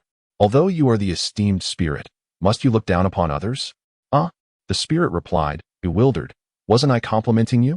I've declared myself the strongest in the world, yet you only foresee me as a formidable figure? Is this a sign of disdain?" The spirit stammered, Well, perhaps I failed to articulate my compliment adequately. Enough. Indeed, arrogance is merely a facade, that inner confidence resides solely within. Very well. You claim to be the strongest in the world. Are you prepared to confront the 6th level now? I must inform you, at this juncture, you will not prevail against it. The spirit spoke with unwavering certainty, for after traversing so many levels, it had gained a comprehensive understanding of Qin Bei's capabilities. Chapter 63. Exiting the Demon Tower, what are the enviable rewards? Qin Bei inquired. 10 peak golden core realm demon cultivators, each possessing a heavenly grade martial technique, ready to unleash their might at any moment during combat. Any one of their strikes could severely injure or even slay you in an instant. Decide now. Shall you continue the challenge or retreat to hone your formidable divine abilities before returning? Qin Bei fell into a contemplative silence. If he were to face a single peak golden core demon cultivator armed with a heavenly grade martial technique, he might still engage in battle, with at least an 80% chance of victory. But 10? Even with his spiritual energy and stamina fully restored, his chances against 10 peak golden core cultivators would dwindle to a mere 10% at best. Should this thought be revealed to others, they would surely deem Qin Bei insane. How could a mere 6th level foundation establishment cultivator claim to have a 10% chance of overcoming 10 peak golden core cultivators? Who would believe such a thing? I will give it a try. In the end, Qin Bei resolved to test his mettle. As the 10 peak golden core demon cultivators materialized, Qin Bei immediately sensed an overwhelming pressure. The battle was imminent. In his peak condition, Qin Bei could continuously utilize his heavy eye to observe these 10 foes. In moments of crisis, he would employ his frigid gaze, though not to its fullest extent, as that would deplete his spiritual energy and could only potentially slay one demon cultivator, an unwise trade-off. Thus, he reserved its use to slow his adversaries, relying on his formidable physical prowess and inexhaustible strength to engage in a war of attrition with the 10 demon cultivators. Injury was inevitable, but as long as it wasn't critical or fatal, Qin Bei would not consider himself truly harmed. Conversely, the 10 demon cultivators, despite their peak golden core cultivation, could not dismiss Qin Bei's full onslaught. They were compelled to defend themselves against his relentless assault. As the battle progressed, Qin Bei grew bolder, while the 10 demon cultivators began to falter from their peak condition. Their recuperative abilities paled in comparison to Qin Bei's. Recognizing their predicament, the demon cultivators ceased their war of attrition. Demon Shadowblade. One of the demon cultivators bellowed. In an instant, countless phantoms of the large blade appeared, sealing off all of Qin Bei's retreat routes, forcing him to confront the attack head-on. Heavy Eye. At that moment, Qin Bei activated his Heavy Eye. He discerned that among the myriad of strikes, only one was genuine, the rest were mere illusions. Thus, he evaded with ease, taking advantage of the demon cultivator's forward charge to deliver a devastating blow. This strike, imbued with millions of pounds of force, struck true at the cultivator's heart. The unguarded demon cultivator collapsed instantly. Hiss! A monster! The observing spirit tool, witnessing this spectacle, could not help but exclaim in astonishment. The current spirit tool was unlike any it had been before. The corporeal form is no longer an illusion. It has materialized into existence. If not mentioned, no one would discern this entity as a spirit. This is the true essence of the spirit. The previous manifestation was merely a wisp of consciousness. The reason for its presence in the battle is twofold. First, an intrigue towards Qin Bei, and second, to ensure his protection. Engaging in combat at the Foundation establishment level against a peak golden elixir opponent is exceedingly perilous. A moment's inattention could be fatal.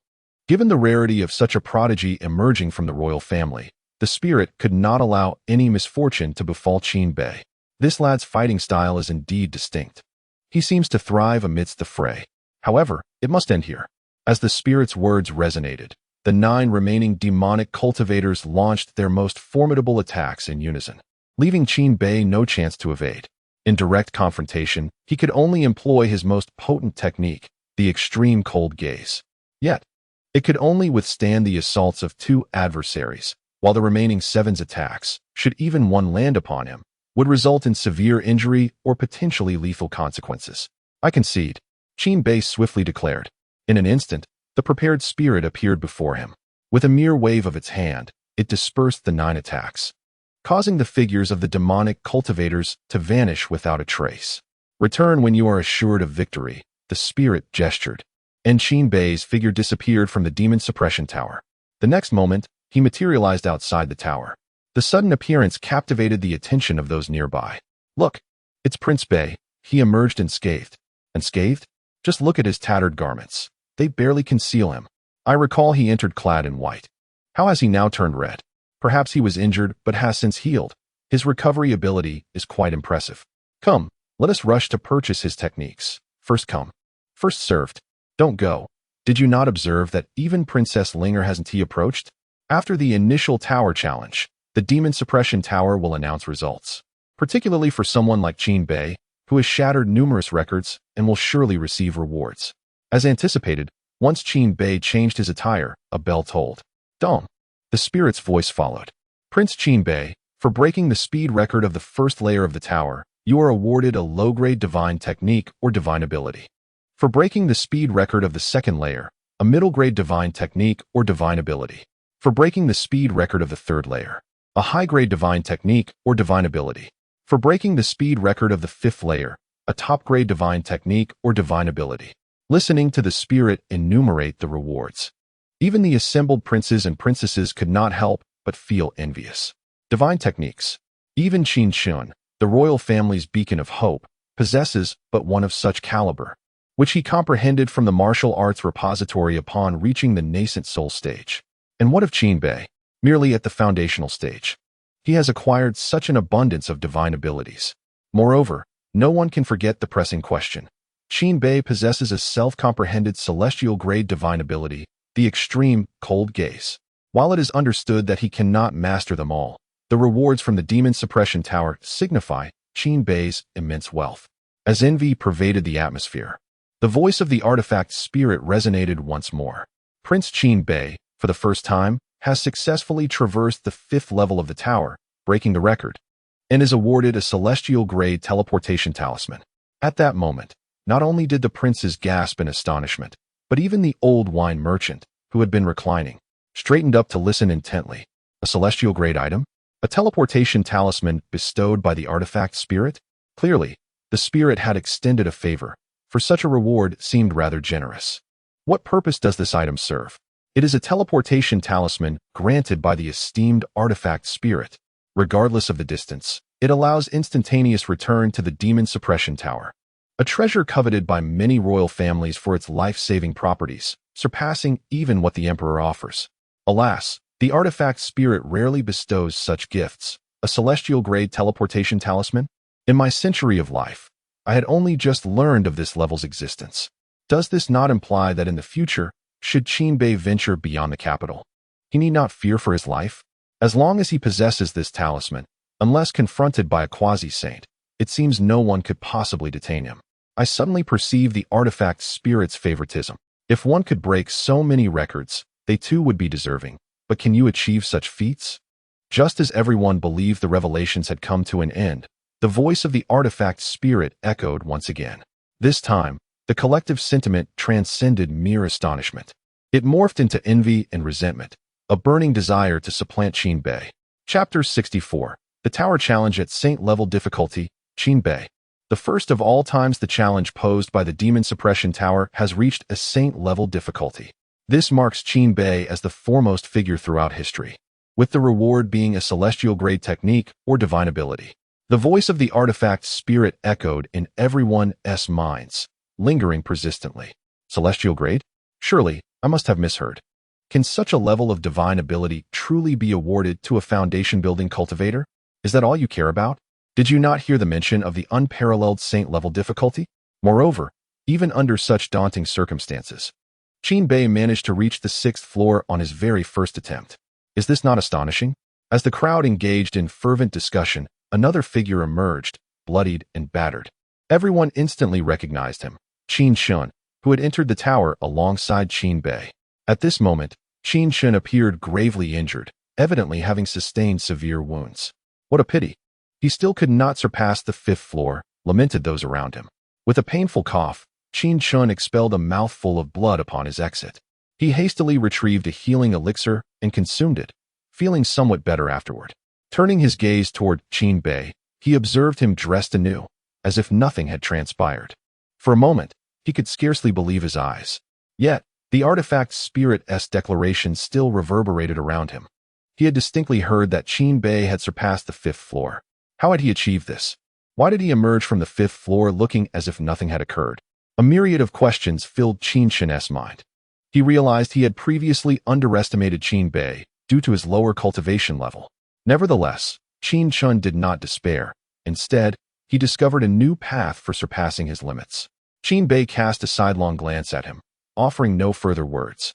From this point onward, whenever others spoke of Qin Bei, they would no longer regard him as inferior to Qin Shun due to cultivation disparities. In the eyes of the older generation, Qin Bei had begun to display a talent that surpassed even that of Qin Shun, provided his cultivation speed could keep pace with him.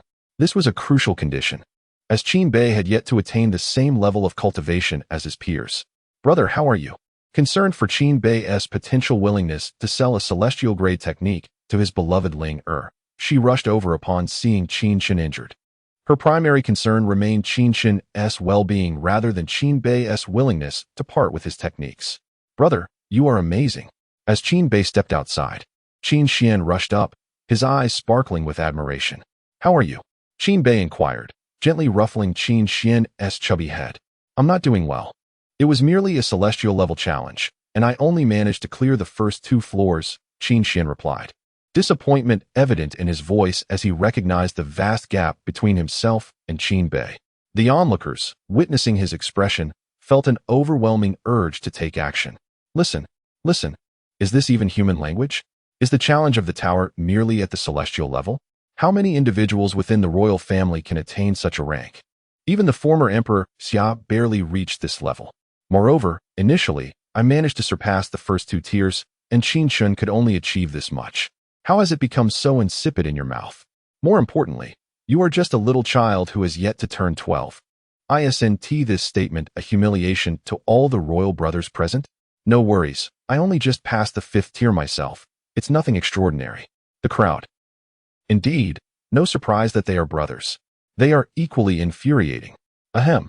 Finally, the elder Jiao, who had been standing by, could no longer hold back and coughed a couple of times. Prince Bei, please refrain from dampening the spirits of others. Come forth to choose your desired reward. Here he comes. Qin Bei approached Elder Jiao with great enthusiasm. His purpose for traversing the tower was precisely this moment. Allow me to clarify. You currently possess 4 divine-grade items and 1 celestial-grade item, rewards bestowed by the Spirit Master, which you may select directly without the need for comprehension. Having passed the 5th tier of the Demon Suppression Tower, you are free to comprehend any martial skills or divine abilities from the lower 5 tiers of the Martial Arts Pavilion. What levels of martial skills are available in the lower 5 tiers of the Martial Arts Pavilion? Qin Bei inquired, for this was crucial for his forthcoming actions. Look here. This board displays the corresponding levels of martial skills for each tier of the Martial Arts Pavilion. Elder Jiao pointed to a nearby board. Both Qin Bei and Qin Xian looked over with curiosity. First tier, human grade, all levels. Second tier, spirit grade, all levels. Third tier, earth grade, all levels. Fourth tier, celestial grade low mid. Fifth tier, celestial grade high top. Sixth tier, divine grade low, mid-7th tier, divine grade high, top. 8th tier, celestial grade, all levels. 9th tier, saint grade. Upon reviewing this, Qin Bei realized that the highest level he could freely select was the top celestial grade. This level of martial skill is already quite advanced for those at the foundation establishment stage. The surrounding group of Golden Core practitioners were all eager for martial skills of this caliber. However, for Qin Bei, who had received 4 divine grade rewards and 1 celestial grade item, the skills from the 5th tier no longer held any allure. Take these 5 jade slips whenever you wish to exchange for martial skills or divine abilities. Simply bring these slips to make the exchange. Elder Jiu retrieved 5 distinct jade slips from his bag and handed them to Qin Bei, explaining the corresponding levels of each slip, particularly the one corresponding to the celestial grade, which, when held, made Qin Bei feel the subtle power of the laws. These jade slips are not one-time use. They must be returned to me after use, Elder Jiu reminded him. Understood. Moreover, you are likely aware of the regulations of the martial arts pavilion. Regardless of whether the jade slips containing martial techniques are rewards from the esteemed spirit or ones that one has comprehended independently, each slip is solely sufficient for the cultivation of a single individual, rendering simultaneous practice by 2 individuals impossible. Old Jiu reminded. The martial arts techniques within the pavilion are not original manuscripts. They are merely representations inscribed upon the jade slips by later generations using their souls. Higher-tier techniques may even feature soul demonstrations. The drawback is that once an individual has observed them, the soul imprint will vanish. This, of course, is a deliberate design by the royal family. Firstly, to prevent the leakage of royal techniques to outsiders, thereby allowing them to master these arts. Secondly, to avert internal exchanges of benefits among royal members who have comprehended these techniques. The absence of explicit regulations against such exchanges further serves to enhance the motivation of royal members to conquer the tower and to deepen their understanding of the techniques. For instance, if one were to comprehend a celestial grade technique and the jade slip could be freely borrowed, the individual could leverage this technique as a bargaining chip to acquire countless benefits. Such actions would contravene the royal family's principle of achieving everything through strength. As a result, a single technique being sufficient for only one individual to cultivate ensures that the recipient will undoubtedly treasure it, making it improbable for them to bestow it upon another. Even if an exchange were to occur, it could only happen once. The royal family finds it significantly easier to obtain techniques than to seek them externally. Hence, even in the event of an exchange, acquiring something of equivalent value is unlikely. Naturally, few would be inclined to engage in such exchanges. Old Jiu also wished to impart to Qin Bei that if he were to sell the jade slips in his possession to others, he would be unable to cultivate them himself, urging him to think carefully before proceeding. Chapter 65. A flourishing trade, abundant spirit stones. Rest assured, my friend, I am well aware of these matters. With that, Qin Bei tucked the jade slip representing celestial treasures into his cosmic bag. He then turned his gaze towards Qin Xian. Little Xian, you are merely lacking a formidable divine ability. Otherwise, you would undoubtedly surpass the 3rd level. Therefore, I shall grant you the opportunity to choose a divine technique. As he spoke, Qin Bei extended the jade slip that signified the pinnacle of divine treasures. I don't believe I need such things at the moment. A technique of such high caliber would be beyond my foundational cultivation, rendering it ineffective. Why not procure a heavenly technique for me instead? Qin Xian replied, initially taken aback. Come now, I have already cultivated celestial treasures. What significance does a divine technique hold for you? You may not be able to unleash its full potential now, but in time, you certainly will. To seize the initiative, one must tread upon countless prodigies, Qin Bei responded. Very well, I shall give it a try. Just as the two conversed, Princess Langya arrived, supporting Qin Shun as they approached. Royal brother, you possess an abundance of divine techniques. How about selling one to me? I would exchange the heavenly technique I intended to buy for a divine one instead. However, Qin Bei began, but Princess Ling seemed to grasp his meaning immediately. Of course, a divine technique cannot simply be traded for a mere 100,000 spirit stones. How about this? I shall take both the advanced and intermediate divine techniques. And in return, I will offer you 300,000 spirit stones. What do you say? With that, Princess Langya reached for the cosmic bag Qin Shun intended to use. Qin Shun. A cascade of spirit stones spilled forth from the cosmic bag. How does that sound? I am quite generous, am I not? As a man of stature, you should also be a bit more accommodating, Princess Linger said, her eyes sparkling with anticipation as she looked at Qin Bei. That is not the issue, royal sister. You seem to have misunderstood my intent. I am willing to sell you the advanced and intermediate divine techniques. But the heavenly technique we previously agreed upon cannot be returned or exchanged. You must either forego the heavenly technique or allow me to procure the desired technique for you. Qin Bei stated calmly. That is preposterous. How could Qin Bei, characterized by the attributes of a Pishio, accept returns? While 100,000 spirit stones may not be exorbitant, they are not insignificant either. Princess Linger, I see now, this feels rather akin to a coerced transaction. Yet, judging by Qin Bei's demeanor, should I insist on a return, the prospect of obtaining a divine technique would be utterly hopeless. How many spirit stones are you prepared to sell to us? Let us establish a uniform wholesale price. 30,000 spirit stones for the advanced divine technique, 25,000 for the intermediate, and 20,000 for the beginner. Everyone, take note. The same prices apply to all of you. Qin Bei called out to those surrounding him. In an instant, the vicinity outside the Royal Martial Arts Pavilion took on an atmosphere reminiscent of a bustling marketplace. The old wine merchant, who had been drinking, twitched at the corners of his mouth upon hearing Qin Bei's pricing. Divine techniques.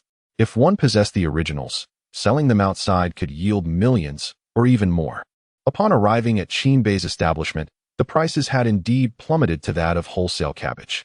As for the thoughts of the wine elder, how different could Qin Bei's sentiments be? However, this was the royal family's technique, explicitly stated to be non-transferable.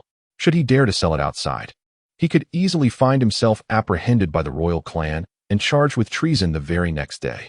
Thus, the items in Qin Bei's possession could only be sold to members of the royal family, and he dared not inflate the prices too much. After all, each royal member could comprehend the techniques on their own. If the prices were exorbitant, no one would be inclined to purchase. Hence, Qin Bei resolved to adopt a strategy of modest profit through volume. With so many royal members, if each were to buy a share, his worth could soar into the hundreds of millions in no time. Moreover, the top-tier techniques were priced at 150,000 spirit stones, while those below the top tier were set at 100,000 spirit stones. Interested parties could make their purchases at once. As Qin Bei finished his proclamation, the first buyer was naturally Princess Ling. You are quite the opportunist. Qin Chen's savings barely amount to several 100,000, and you've drained them all, Princess Linger remarked, somewhat disheartened. I say, dear sister, it is not your coin being spent, so why the lament? Qin Bei retorted while collecting spirit stones. You, she exclaimed, here. Take these 2 jade slips. Qin Bei promptly produced 2 jade slips to silence Princess Linger's complaints, which she eagerly accepted, her spirits lifted. I have already paid for the top-tier movement technique, and I expect my goods without a return. Rest assured, I shall fetch it shortly. Royal brother, I wish to acquire the remaining low-grade divine techniques. Here are 200,000 spirit stones. Prince Bei, I seek to purchase a top-tier technique. Could you assist me? Of course, we are family here. Just ensure the spirit stones are in order. Prince Bei, since we are family, might you consider a discount? What? It's already so inexpensive, and you wish for a lower price? Nonsense. Next. No bargaining allowed. Who said we are family? The crowd murmured in confusion. Qin Bei continued to record the desired techniques while collecting spirit stones. Such delightful transactions. Ahem, Prince Bei, do take care. The wine elder could no longer bear the sight. After overseeing the martial arts pavilion for many years, he had never witnessed such a scene. While the discreet sale of 1 or 2 items could be tolerated by the royal family, Qin Bei's wholesale approach was quite baffling. Fear not. I shall adhere to the rules and will not engage in any violations, Qin Bei assured the wine elder with an understanding look. Beware, do not fall for his tricks. Just as the excitement peaked among the crowd placing orders with Qin Bei, an unsavory voice broke through the commotion. Qin Ku, what do you intend to do? Qin Xian immediately recognized the speaker, having had past conflicts with him. He had not anticipated this individual would disrupt his brother's profitable venture. What do you think? I am here to stop you from swindling money. Qin Bei narrowed his eyes. Qin Ku, what do you mean by that? The surrounding individuals inquired in astonishment. What does it mean? Have you all forgotten? He has indeed passed the 5th level of the demon suppression tower. merely acquiring the opportunity to comprehend freely at the 5th level of the martial arts pavilion. It is not as if he can simply take away any technique he fancies. You have all been misled by the few techniques rewarded by the spirit of the instrument. The rewards from the spirit of the instrument can be chosen directly, yet he possesses only those few jade slips. And the pinnacle martial arts techniques sold to you require him to comprehend them at the martial arts pavilion before he can bring them out. However, comprehension necessitates both time and talent. With so many of you present, do you truly believe he can grasp such a multitude of techniques? Do you think he is a deity? Upon hearing Qin Ku's words, everyone suddenly understood. Reflecting upon it, it indeed made sense. They nearly conflated the two due to the rewards from the spirit. See, I told you to take it easy, but you didn't listen. Did you forget about this matter yourself? The old drunkard chuckled from behind. Qin Bei turned to look at the old drunkard, a slight smile gracing his lips. Who said I had forgotten? With these 20 or so orders, isn't it a matter of moments to comprehend them? Qin Bei declared confidently. He was certainly aware that passing through the demon suppression tower did not equate to freely taking any technique inside. If that were the case, those who had conquered the tower would have long engaged in mass sales. The purpose of conquering the tower was merely to enhance one's opportunities and time for comprehension. Those who did not conquer the tower had only one opportunity for comprehension per month, limited to the span of 1 hour. In contrast, those who had passed through the tower could comprehend at any time, even staying inside for months without exiting. The reason no one engaged in large-scale sales was that comprehension was still required. Moreover, those who had conquered the 4th level were the cream of the crop, and they certainly did not have the luxury of time to assist others in comprehension. However, Qin Bei was different. He possessed a system. While others would squander time in comprehension, he would not. For him, this was a surefire profitable venture. Chapter 66, System Upgrade, Level 3 Qin Bei. Perhaps it is best to refrain. Although you are the only one who has successfully navigated the 5th level on your first attempt, there are indeed several princes within the royal family who have also conquered it. None of them are willing to assist so many individuals in acquiring techniques, as it would be an egregious waste of time. Qin Shen stepped forward to counsel. He had his own motives. After all, he had finally found a peer to aspire to. He did not wish for Qin Bei to squander his time on comprehending divine arts merely for the sake of accumulating spirit stones. Indeed, Prince Bei, your talent is exceptional. You should focus on the long term. Cultivation is paramount, and opportunities for earning will abound in the future. Moreover, the rewards bestowed upon you by the Spirit Master are already quite substantial. With your current level of cultivation, these spirit stones are more than sufficient. Jiu Lao chimed in, emphasizing that assisting other royal members in comprehending techniques was not a means of earning, but rather a misallocation of precious cultivation time. With his cultivation already lagging behind his peers, engaging in such frivolities would likely hinder his future achievements. Perhaps I shall only take these 2 divine techniques. Forgo the heavenly grade movement technique, and you need not worry, I will not seek a refund. Princess Linger also expressed her disapproval of Qin Bei wasting his prodigious talent. In that moment, those surrounding them began to grasp the gravity of the situation. Many who had previously placed orders began contemplating refunds. The fervent atmosphere was abruptly doused with cold reality. Qin Bei glanced at Qin Shen and Jiu Lao, realizing their concerns stemmed not from disdain, but from genuine care for his well-being. The only one truly intent on causing trouble was Qin Ku. I have yet to begin. How can you predict the outcome?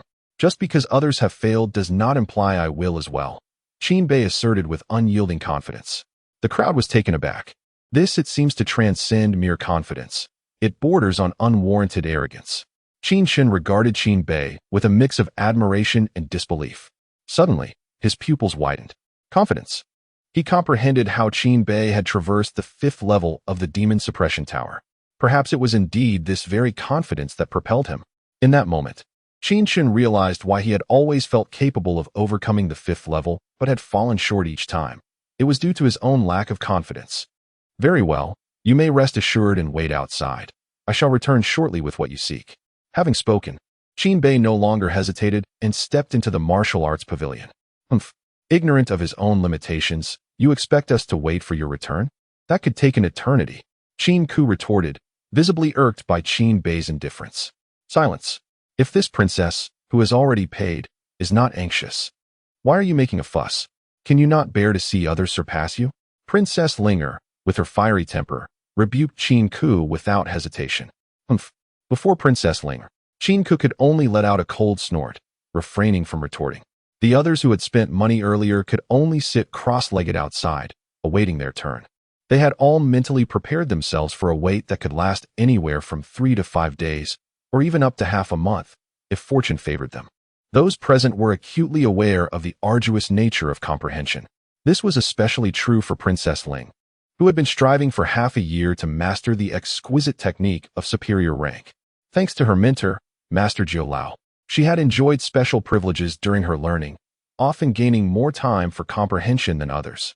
Nevertheless, despite her advantages, she had yet to grasp the technique after 6 months, even though it was inherently suited to her. As for Qin Bei, although his experience in the 5th level of the Demon Suppression Tower had significantly increased his comprehension time, it was impossible for him to be compatible with every technique and divine ability. The technique of Willow Flower was more suited for female practitioners, while Qin Bei, with his bold and aggressive fighting style, was evidently ill-suited for such a delicate art. Thus, his path to understanding was fraught with additional challenges. This was one of the reasons why Qin Chun was reluctant to assist Princess Langya. Upon entering the martial arts pavilion, Qin Bei did not linger on the 4 expansive lower floors, but ascended directly to the 5th floor. Once there, he recorded the location of his target before stepping inside. His primary aim was the superior rank technique that Princess Langya coveted, Willow Flower. 29097. Qin Bei silently recalled the noted position, 29th column, 9th layer, 7th from the left. True to his memory, he quickly located the technique, which was quietly suspended within a compartment the size of a head, accompanied by detailed records. Willow Flower, superior rank technique, consisting of 3 levels. The introduction was extensive, but Qin Bei was disinterested in a thorough reading, extending his hand toward the jade slip. However, a seal prevented his hand from crossing the threshold, allowing him only to observe but not touch. To break the seal, one must rely on soul perception. Only through mutual resonance would the seal dissipate. In such instances, it was customary for those selecting techniques to sit on the ground, calming their minds to connect their souls with the seal in hopes of unlocking it. The more aligned one's soul was with the technique within the seal, the easier it would be to break through.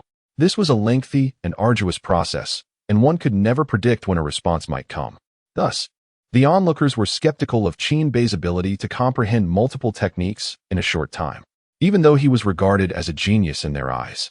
The challenges he faced remained formidable. Qin Bei sensed the situation. Though he did not delve deeply, he was acutely aware that acquiring this technique would not be a simple endeavor. If one were to proceed methodically, it would indeed take him a considerable amount of time. However, he need not adhere to such a systematic approach, for he possesses a system. System upgrade. Qin Bei silently summoned the system within his mind. Current system level, LV. 1. Masters current cultivation. Foundation establishment stage 6. The system can be upgraded to LV3. Do you wish to confirm the upgrade? Long ago, during the breakthrough in the secret realm, he had the opportunity to upgrade the system for free. However, at that time, there was no pressing need, so he did not rush. Now, the items he wishes to exchange for require a level 3 system, leaving him with no choice but to upgrade. Qin Bei's gaze fell upon a section of the system mall. Enlightenment. Upon use, it can assist in comprehending techniques, divine abilities, or cultivation challenges. Repeated usage can accumulate, and once a certain threshold is reached, instant enlightenment can be achieved. Required system level to unlock, LV3. Required points. This was precisely what he desired. Such enlightenment may not allow him to fully grasp these divine abilities and techniques in a single instance, but he did not truly seek to comprehend them. He merely wished to attain a semblance of resonance.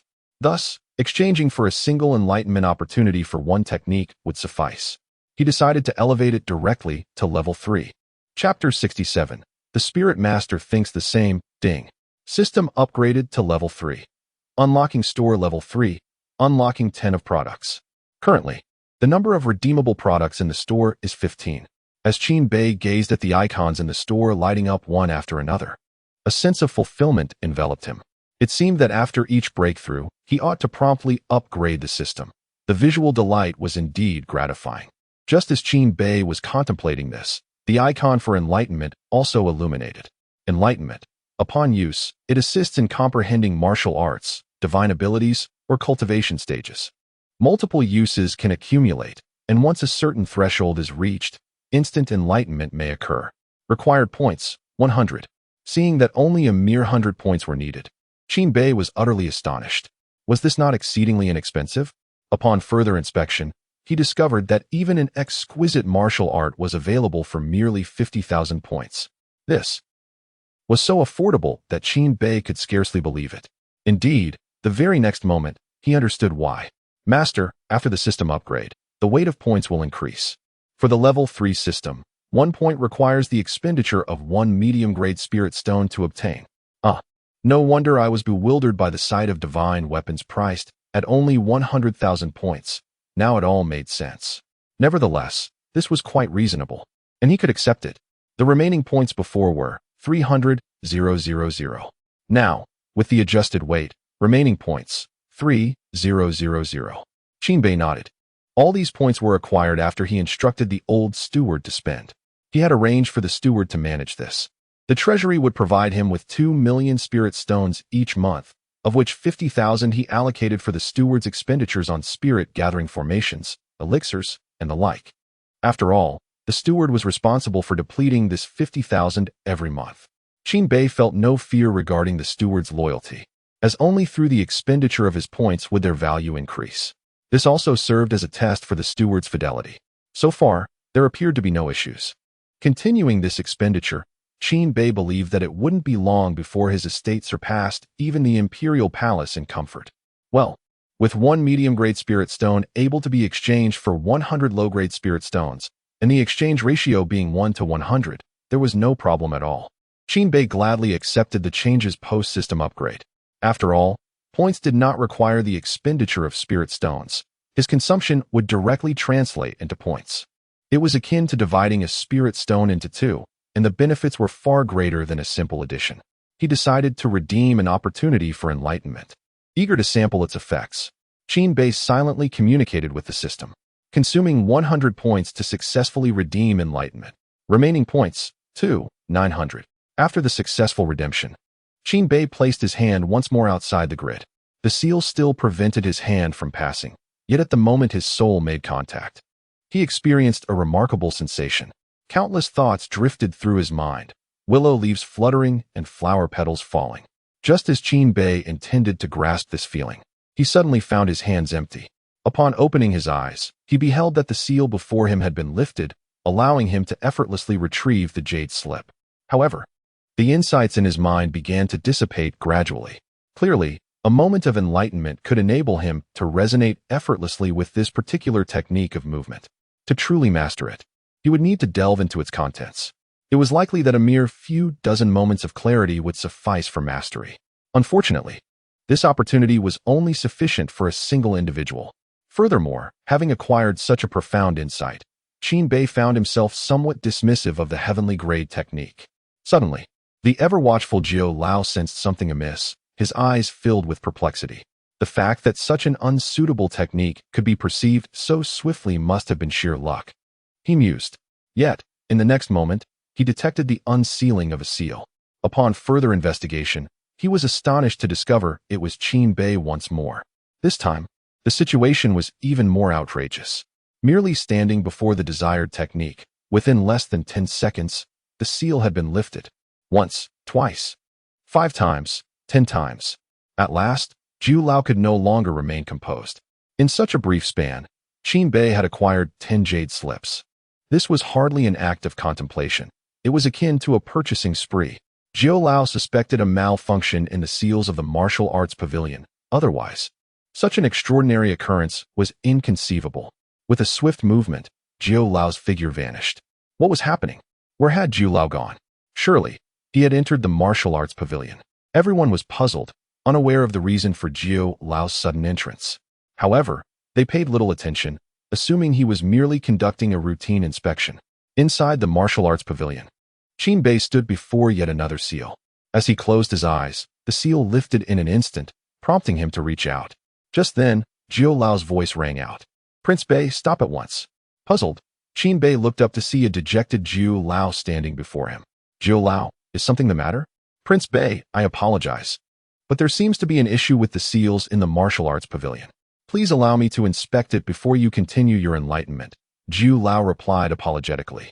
An issue? Qin Bei glanced around in confusion. But I don't see any problems. Jiu Lao raised an eyebrow. Are you serious, Prince Bei? It takes merely 10 seconds to lift a seal, and you call this no issue? Ah, I see now, Qin Bei stammered, realizing that Jiu Lao's suspicion stemmed from his own abilities. Jiu Lao, that is where you are mistaken. I sense you regard me with a hint of disdain, much like the spirit of the artifact. Qin Bei declared with righteous indignation. Jiu Lao, is this a matter of my regard for you? Anyone in my position would harbor doubts. No, it is not a question of my skepticism, but rather an inherent issue. Otherwise, how could one grasp the essence so swiftly every time? Since you have stated it thus, I shall demonstrate whether a problem truly exists. With that, Qin Bei led Jiu Lao to another location. Before a certain seal, a royal member was earnestly striving to comprehend the techniques within. Do you see? This individual has been here since my arrival, exerting all his effort to understand. Yet as you can observe, I suspect he is once again doomed to failure. Indeed. It appears that the seal is genuinely intact. How did you achieve this? Jiu Lao inquired, astonished. I anticipated your question. Now observe closely. This is how I attain understanding. With that, Qin Bei approached the individual who was in the midst of contemplation. Your Highness, do not squander your time. Step aside and allow me. Without regard for the other's reaction, he closed his eyes. What do you intend to do? You. Before the individual could finish, he witnessed the seal that had been troubling him dissolve. It was undone. Even Jiu Lao, standing nearby, was left in disbelief. Here, take this. Qin Bei tossed a jade slip to the individual. Thank you, Your Highness. No need for thanks, just 100,000 spirit stones. Qin Bei extended his right hand. What? Are you unwilling to part with 100,000? No, I am willing. I shall retrieve it at once. With that, the young prince produced his Qinquan bag. 1,000 medium-grade spirit stones thus found their way into Qin Bei's Qinquan bag. Jiu Lao, do you have any further doubts? So, how did you accomplish this? I have stated it clearly. Do not doubt me as if such feats were insurmountable. Very well, quite audacious. I am inclined to strike you. Oh, it seems the spirit of the artifact shares the same sentiment. Chapter 68. The Summer Emperor becomes anxious in the palace. Within the nurturing residence, the Summer Emperor held a white piece while Shadow grasped a black one. The game unfolded with each player making their moves, neither gaining the upper hand. The Beastmaster sect has become increasingly audacious of late, the Summer Emperor remarked as he placed a piece down. With your majesty present, no matter the schemes of the Beastmaster sect, their efforts shall ultimately prove futile, Shadow responded, stroking his long beard thoughtfully. It has been too long, the Summer Emperor suddenly declared, leaving even Shadow momentarily bewildered by his meaning. The Beastmaster sect has lingered in our great Xia for far too long. It is time for their eradication, he continued, placing down another piece. You have lost. Shadow was taken aback, glancing at the board to realize he had been checkmated. Is your majesty preparing to take action? He inquired, astonished. The Summer Emperor had been cognizant of the affairs of the Beastmaster sect for over a millennium. Throughout this time, he had repeatedly proposed their elimination, only to be met with the Summer Emperor's refusals, accompanied by ample justification. The supply of demon beasts and external interferences had been the reasons for the Beastmaster sect's continued existence until now. With the recent completion of a marriage alliance with the Wugwa, external threats had temporarily subsided. Thus, if not now, when would internal troubles be addressed? Understood. I shall make the necessary preparations, Shadow replied. Why the haste? The Summer Emperor queried, observing Shadow about to depart. Is this not in line with your majesty's style of execution? Shadow retorted. The Summer Emperor chuckled, then added, a single Beastmaster sect is hardly worth my personal intervention. What does your majesty imply? Shadow asked, puzzled. Once the royal tomb is opened, I shall entrust this matter to my sons. The only stipulation is that the annual supply of demon beasts must remain uninterrupted. The Summer Emperor rearranged the pieces and indicated for Shadow to sit and continue the game. Shadow glanced at the board and then at the Summer Emperor. I comprehend, he said, now understanding the Emperor's intentions. The Summer Emperor genuinely aimed to identify the most suitable candidate for the Crown Prince in the near future. Rather than merely seeking to eliminate the Beastmaster sect, this was a trial for the princes vying for the title. with the Beastmaster sect removed, ensuring the annual supply of demon beasts would pose a challenge for them. Is this not somewhat unfair to them? Shadow inquired, referring to the princes. If they cannot manage this task, then being a guardian prince at the borders is a commendable role, the emperor replied. Understood. The emperor, a ruler, has always sought to maximize benefits rather than merely resolve issues, weighing the various pros and cons. Yet, it was still early. Only after the royal tomb's opening would it become evident which of his sons were truly suitable. The two exchanged knowing smiles, one appearing middle-aged, the other elderly, both exuding a cunning demeanor. Their new game soon reached a critical juncture, the Summer Emperor just a step away from defeat. At that moment, hurried footsteps echoed from outside. The esteemed eunuch May entered the Hall of Nurturing with hurried steps, his expression marked by urgency. Your Majesty, a message has arrived from the Elder of the Offering Hall regarding some matters at the Martial Arts Pavilion, seeking your opinion. What is it? Emperor Xia inquired. His brow furrowed. He was preoccupied, his thoughts entrenched in the intricacies of a chess game, striving for a counterattack. It is said that Prince Bei has breached the tower. Eunuch May reported. Oh, do they all presume that my son has completed the foundation of the heavenly path and can navigate through the first 3 levels? Yet he has faltered at the 2nd level, which is why they have come to report. Emperor Xia remarked with a hint of amusement, still irked by the notion that the heavenly path foundation had been bestowed upon a concubine. It was entirely reasonable for him to struggle with the initial levels. Actually, the prince reached the 6th level on his first attempt. Eunuch May's heart trembled, though he maintained a facade of composure. With a start, Emperor Xia dropped a chess piece, which landed heavily on the board, producing a resounding clatter. What did you just say? The 6th level? He questioned incredulously. Indeed. Not only that, but Prince Bei has also surpassed the record you set during your own tower challenge. Currently, the only record remaining from the first 5 levels is the one you achieved at the 4th level. The others have all been exceeded by the prince. Moreover, the difficulty of the tower he faced was of unprecedented divine caliber. Emperor Xia was momentarily speechless. Furthermore, the prince has received a celestial reward from the spirit of the artifact, gaining both divine techniques and a celestial transmission jade slip, which he is now selling in abundance at the Martial Arts Pavilion to numerous princes and princesses. Eunuch May conveyed, finding the situation rather surreal. Isn't there a seal in place? How has Prince Bei managed to sell so extensively? Elder Ing finally interjected, unable to contain his curiosity. Replying to you, Lord Ing, the prince has deciphered each technique in mere moments, lifting the seals effortlessly. Thus, Elder Ying's bewilderment mirrored that of Emperor Xia, who was beset by a torrent of questions. The amount of information was overwhelming. Wasn't Qin Bei unable to complete the foundation of the heavenly path? How could he possess such strength? Moreover, even if he had completed it, surpassing the 3rd level on the first attempt would already be an extraordinary feat, let alone achieving levels that Emperor Xia himself had never experienced. We must investigate, Emperor Xia decided, exchanging a knowing glance with Elder Ing. In unison, they vanished from the Hall of Nurturing, only to reappear outside the Martial Arts Pavilion moments later. Upon their arrival, they quickly spotted their target. Unbeknownst to Qin Bei, Emperor Xia had come. He was engrossed in his own delight, oblivious to the impending confrontation. Dear brother, I do not mean to criticize, but as someone in the Golden Core realm, do you truly think purchasing a mid-grade divine technique is befitting your status? If I were in your shoes, I would certainly add another 50,000 and procure a top-grade divine technique. With just 50,000 spirit stones, you could elevate your standing. What do you think? Qin Bei proposed, presenting a jade slip. Prince, I have run out of spirit stones. Not all princes possess your knack for earning wealth. Next. Qin Bei waved his hand in resignation. If you wish to purchase, do so promptly. Once I conquer the 6th level, I shall no longer sell those of celestial grade, and will only offer those of divine caliber. Should the techniques prove effective, I would appreciate your assistance in spreading the word, and next time, I shall offer you discounts. As Qin Bei peddled his martial arts and techniques, he called out enthusiastically. Master Jiao, Princess Ling, and Qin Chun stood behind, gazing in astonishment. Master, are you truly not going to intervene? I wish to, but Prince Bei has not contravened any regulations. While there is no explicit permission granted for selling to members of the royal family, there is likewise no prohibition. It has always been an unspoken rule that permits such transactions. Master Jiu replied helplessly. He still aspired to conquer the 6th level, and subsequently sell divine techniques. Brother, why not give it a try yourself? I do not wish to squander so much time.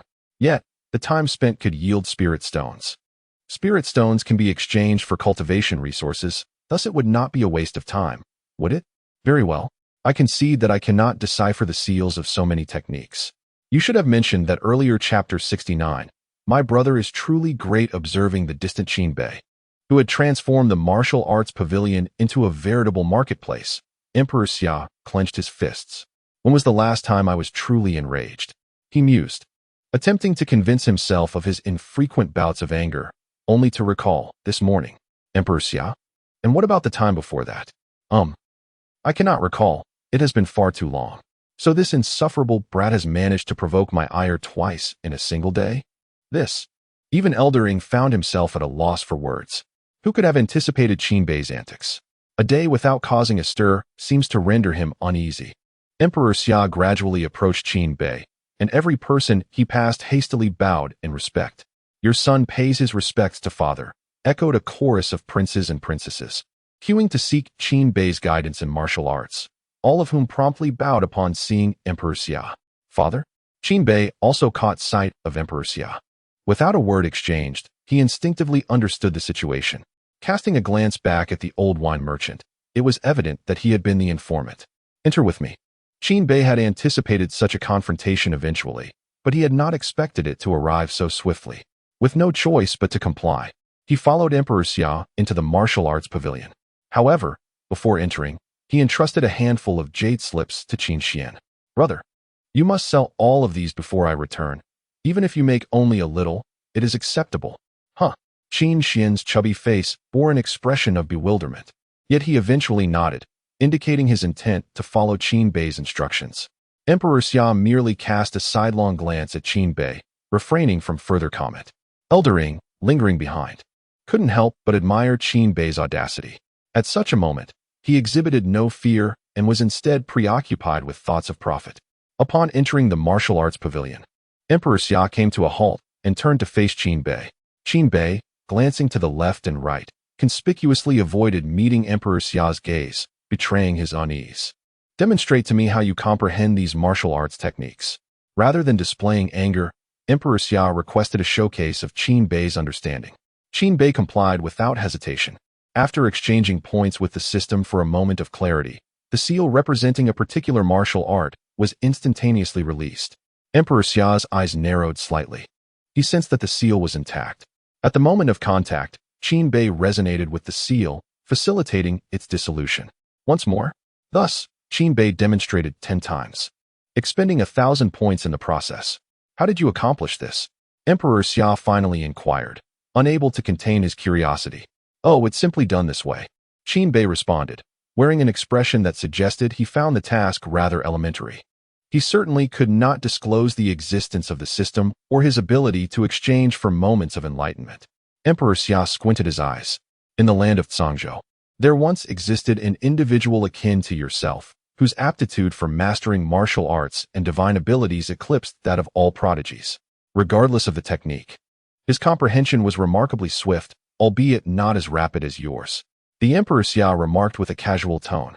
Ultimately, he could only attribute Qin Bei's prowess to an innate talent for martial understanding, an inherent gift that cannot be acquired through study. Thus, Qin Bei's standing in his eyes was once again elevated, and much of his initial ire dissipated. Let us discuss matters of substance. Are you in dire need of funds? Emperor Xia inquired, hands clasped behind his back. Indeed, Qin Bei responded without hesitation. The royal treasury allocates 200,000 spirit stones to you each month, an amount sufficient for a prince at the foundation establishment stage over the course of 10 years. Do you still claim to be in need?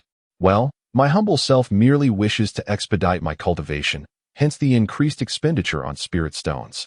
Furthermore, I earn my own living through merit. There is no shame in that, Qin Bei stated earnestly. Emperor Xia raised an eyebrow in disbelief. Is this truly a matter of shame? Why are the royal techniques sealed? Is it not to compel members of the royal family to exert greater effort in their cultivation and rely on their own capabilities? If individuals like you can acquire techniques with such ease, what motivation remains for them to strive? His tone turned serious. Do you comprehend the absurdity of your misjudgment? Oh, I see now. I shall adjust the prices upwards, encouraging royal members to work harder for their earnings, Qinbei retorted. Qinbei. Emperor Xian nearly found himself exasperated by the response. I understand, father, Qinbei replied, a hint of grievance in his voice. I do not intend to sever your financial avenues. However, your actions risk undermining the cultivation atmosphere within the royal family, leading them to believe that martial techniques are too easily obtained. Such conduct must cease henceforth. Nonetheless, I am not unreasonable. I shall ensure that an additional 100,000 spirit stones are dispensed to the Prince of the North each month. Such a fortuitous development. The formerly despondent Qinbei's eyes widened in astonishment, his face lighting up with joy. You are correct. Your cultivation level is too low. To catch up with your peers, one must accumulate resources for training. However, I must caution you, regardless of your progress, ensure that your spiritual foundation remains steadfast and unshaken. Rest assured, father, I fully comprehend these principles. Otherwise, how could I dominate the combat rankings? Qinbei expressed confidence in this regard. Then enlighten me. Why have you not completed the Heavenly Tao Foundation establishment, yet managed to traverse the first 5 levels of the Demon Suppression Tower? This was the inquiry that weighed heavily on Emperor Xia's mind. Typically, he refrained from probing into his son's cultivation. However, given Qinbei's present circumstances, he found it necessary to inquire. This morning, I intended to explain, but I sensed your displeasure, father. Although I have not completed the Heavenly Tao Foundation establishment, I have achieved an alternative method of foundation, establishing it through my own being. Establishing a foundation through one's own being? You have accomplished this? Emperor Xia asked, astonished. Is it particularly difficult? Qinbei replied with a shrug. Xia Huang remained silent, yet his heart was engulfed in profound astonishment. The concept of building a foundation through one's own body was perhaps unknown to many other cultivators, or even unheard of entirely. However, he was not among them. In his prideful youth, he had looked down upon the notion of establishing a foundation through the heavenly path, believing that relying on the heavens was an unwise choice. He had attempted to cultivate his foundation through his body, only to nearly ruin his own foundation in the process. Thus, Xia Huang was acutely aware of the immense difficulty entailed in this method. Did nothing unexpected occur? He inquired. Everything went smoothly. Even more so than my wife's Heavenly Path Foundation establishment. Not a single issue arose. Qinbei replied with an air of calmness. Xia Huang felt a twinge of discomfort at this. Go on. Take the reward bestowed upon you by the spirit and return to your residence. Do not enter the palace again for the time being. Is that all? There are no punishments or anything of the sort? Qinbei asked, his tone laced with surprise. Xia Huang responded with a bewildered expression. Your father thinks I have said nothing. I shall take my leave now. He cast a deep glance at Qinbei's departing figure. In the next moment, he found himself within the confines of the Demon Suppression Tower. Brother, are you all right? Did father punish you? Qin Xian rushed forward upon seeing Qinbei emerge, concern etched across his face. The onlookers shared the same sentiment. For this outcome would determine whether they could continue to procure techniques from Qinbei in the future. Nothing of the sort. Father merely wished to understand why I grasped the techniques so swiftly. Why? Why else? It is undoubtedly due to my extraordinary talent. That is a relief. Then we can continue to seek techniques from Prince Bei, one remarked. Indeed. For merely 200,000, one can acquire divine-level techniques. I can hardly wait to see Prince Bei conquer the 6th level of the Demon Suppression Tower. The surrounding royal members exhaled in relief. However, Qinbei's next utterance plunged them into despair. Yet I have come to a resolution. I shall not jeopardize your futures for the sake of profit. You are still young. Will you not strive for techniques and martial arts on your own? Do not always think of taking advantage of me. Therefore, I shall cease engaging in the trade of these matters. Qin Xian gazed up at him, as if illuminated by divine light. My brother is truly magnificent. Yet, among the audience, only Qin Xian appeared to believe Qinbei's lofty declarations. Chapter 70, Must See PS. Is this the unrest I desired in Sangzhou? Are you truly giving up? I have prepared my spirit stones, and you claim we shall not exchange them? I feel quite cheated. Indeed, dear brother, let us make one final effort. If only to appease our elder brother, who has his spirit stones ready. Those who hesitated and failed to make the trade now feel they have suffered a great loss. I must inform you that our father is within. If you wish to leave a favorable impression, you should depart swiftly. I shall not assist you any further. Xiaoxian, let us go to my royal residence for a few days. Visiting Luofeng Tower is certainly out of the question today. We shall defer it to another day. Very well.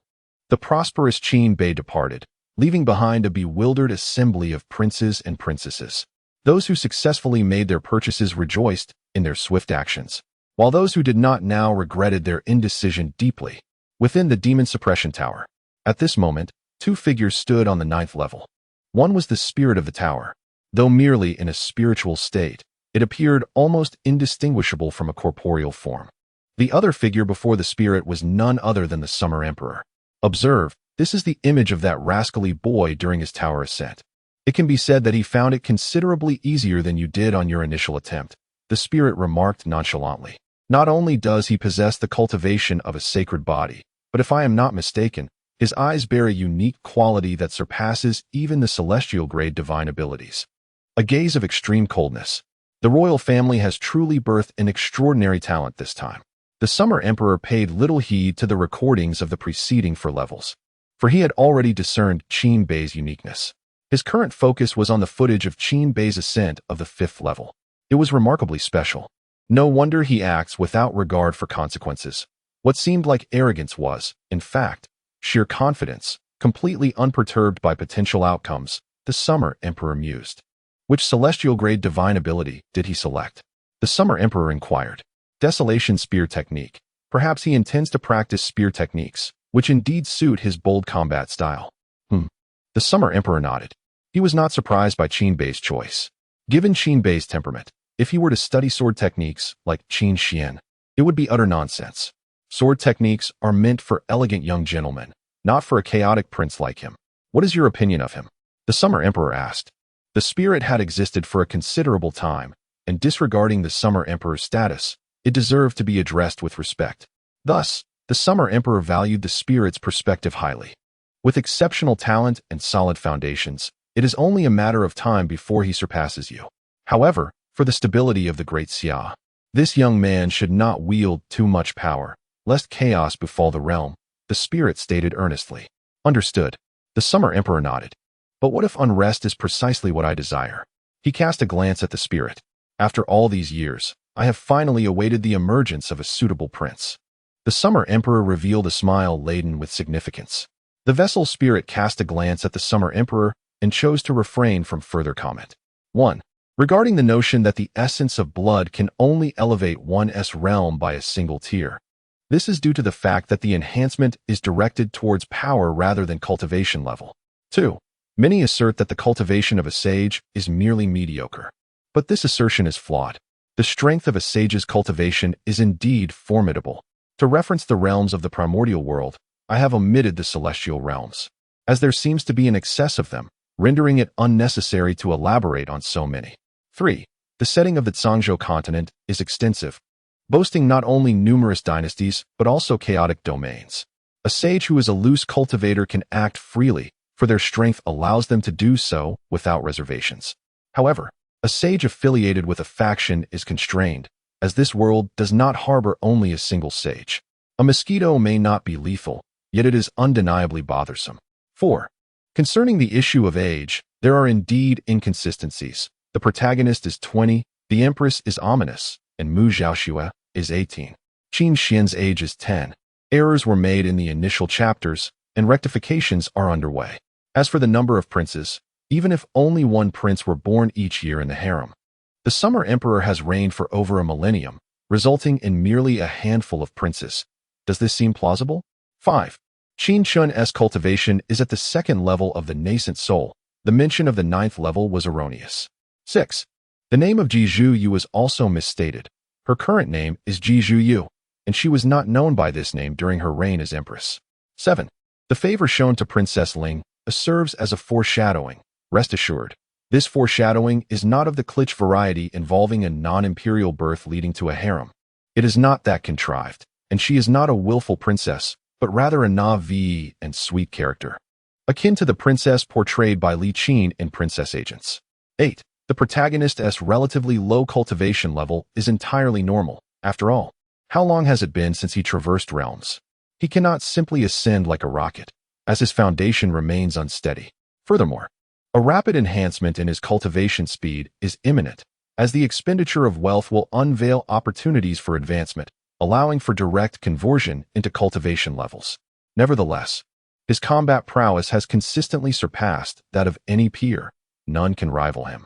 Chapter 71. The opportunity to make money has arisen again. 1 million. 2 million. As Qin Bei walked along the road back to the Wangfu, he counted the spirit stones, eager to ascertain his earnings this time. By the end, he couldn't help but feel that this round of profits was remarkably effortless. "Brother, how much did you earn?"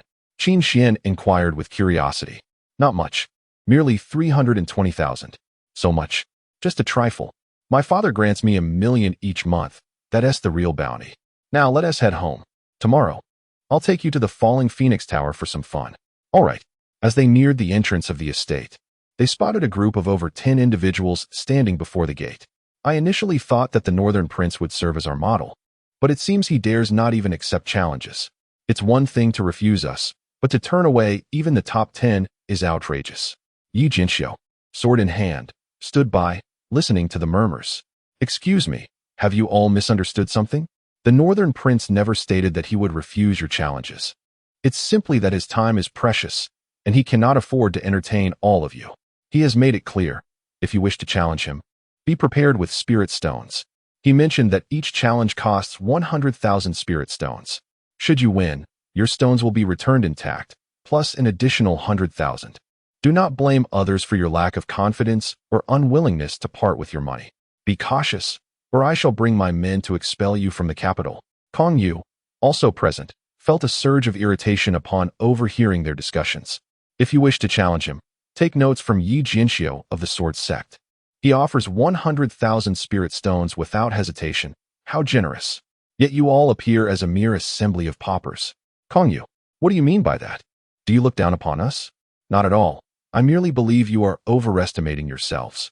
If you cannot even best me, how do you expect to contend with the Northern Prince?" Kong Yu crossed his arms, glancing disdainfully towards the sky. The individuals present were all ranked among the top 20 in the Foundation Establishment combat rankings, backed by formidable sections. However, in the face of Kong Yu, they could only retort verbally. Moreover, with Kong Yu ranked 5th in the Foundation Establishment combat rankings, he was no pushover. The majority present were not his match. "We are at least within the top 20 of the Foundation Establishment combat rankings. To proactively challenge the Northern Prince is already a considerable concession on our part. Yet he not only refuses the challenge, but also demands spirit stones. This is excessive. No royal has ever behaved in such a manner. That is because the Langya Pavilion's rankings have yet to be updated. Once they are, the Northern Prince will undoubtedly claim the top position. Being the best in the cultivation world is hardly unattainable, is it? The Northern Prince is unlike you. You have only managed to enter the top 20 at your current level. In time, he will dominate the rankings. If he were to accept every challenge without compensation, he would be overwhelmed." Kong Yu retorted disdainfully. Since emerging from the secret realm, he had developed unwavering confidence in Qin Bei, a conviction that far exceeded mere self-assurance. "Kong Yu, your grandiose claims are amusing. I concede that the Northern Prince possesses formidable strength. However, do you genuinely believe that he can claim the title of the strongest without reaching the pinnacle of the Foundation Establishment realm? The individual who currently reigns at the top of the Foundation Establishment combat rankings once triumphed over a peak golden elixir practitioner, an extraordinary feat indeed.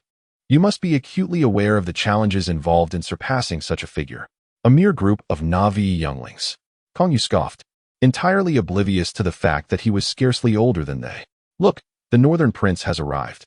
Upon this proclamation, all eyes turned in unison towards a singular direction, including those of the ever-observant Yi Jinxiu. Boom, boom, boom. In an instant, the throngs that had congregated at the entrance of the royal residence surged forth towards Qin Bei. "Northern Prince, I challenge you. Northern Prince, please accept my challenge." Qin Bei regarded the crowd with utter incredulity. He had anticipated that his earlier brusque remarks would dissuade them, if not incite their ire, prompting a retreat. Yet, to his astonishment, not a single soul had departed after his prolonged stay in the palace. "Northern Prince, I truly cannot rid myself of them. They refuse to offer spirit stones for a challenge and adamantly linger here, insisting on your acceptance of their duels. Moreover, their insolent remarks are infuriating. Kong Yu approached Qin Bei, voicing his concerns. However, rest assured, Yi Jinxiu, the foremost contender in the Foundation Establishment realm, is willing to stake a substantial sum of 100,000 spirit stones for a challenge against you. Once they witness Yi Jinxiu's defeat at your hands, their aspirations for confrontation will surely dissipate. After absorbing Kong Yu's explanation, Qin Bei cast a glance towards the distant figure of Yi Jinxiu, sword in hand. Before surveying the throng before him, he began to comprehend the thoughts swirling within the minds of those ranked within the top 20 of the Foundation Establishment combat standings. Although he had yet to secure a position on the combat rankings, it was merely because the Langya Pavilion's list had not been updated.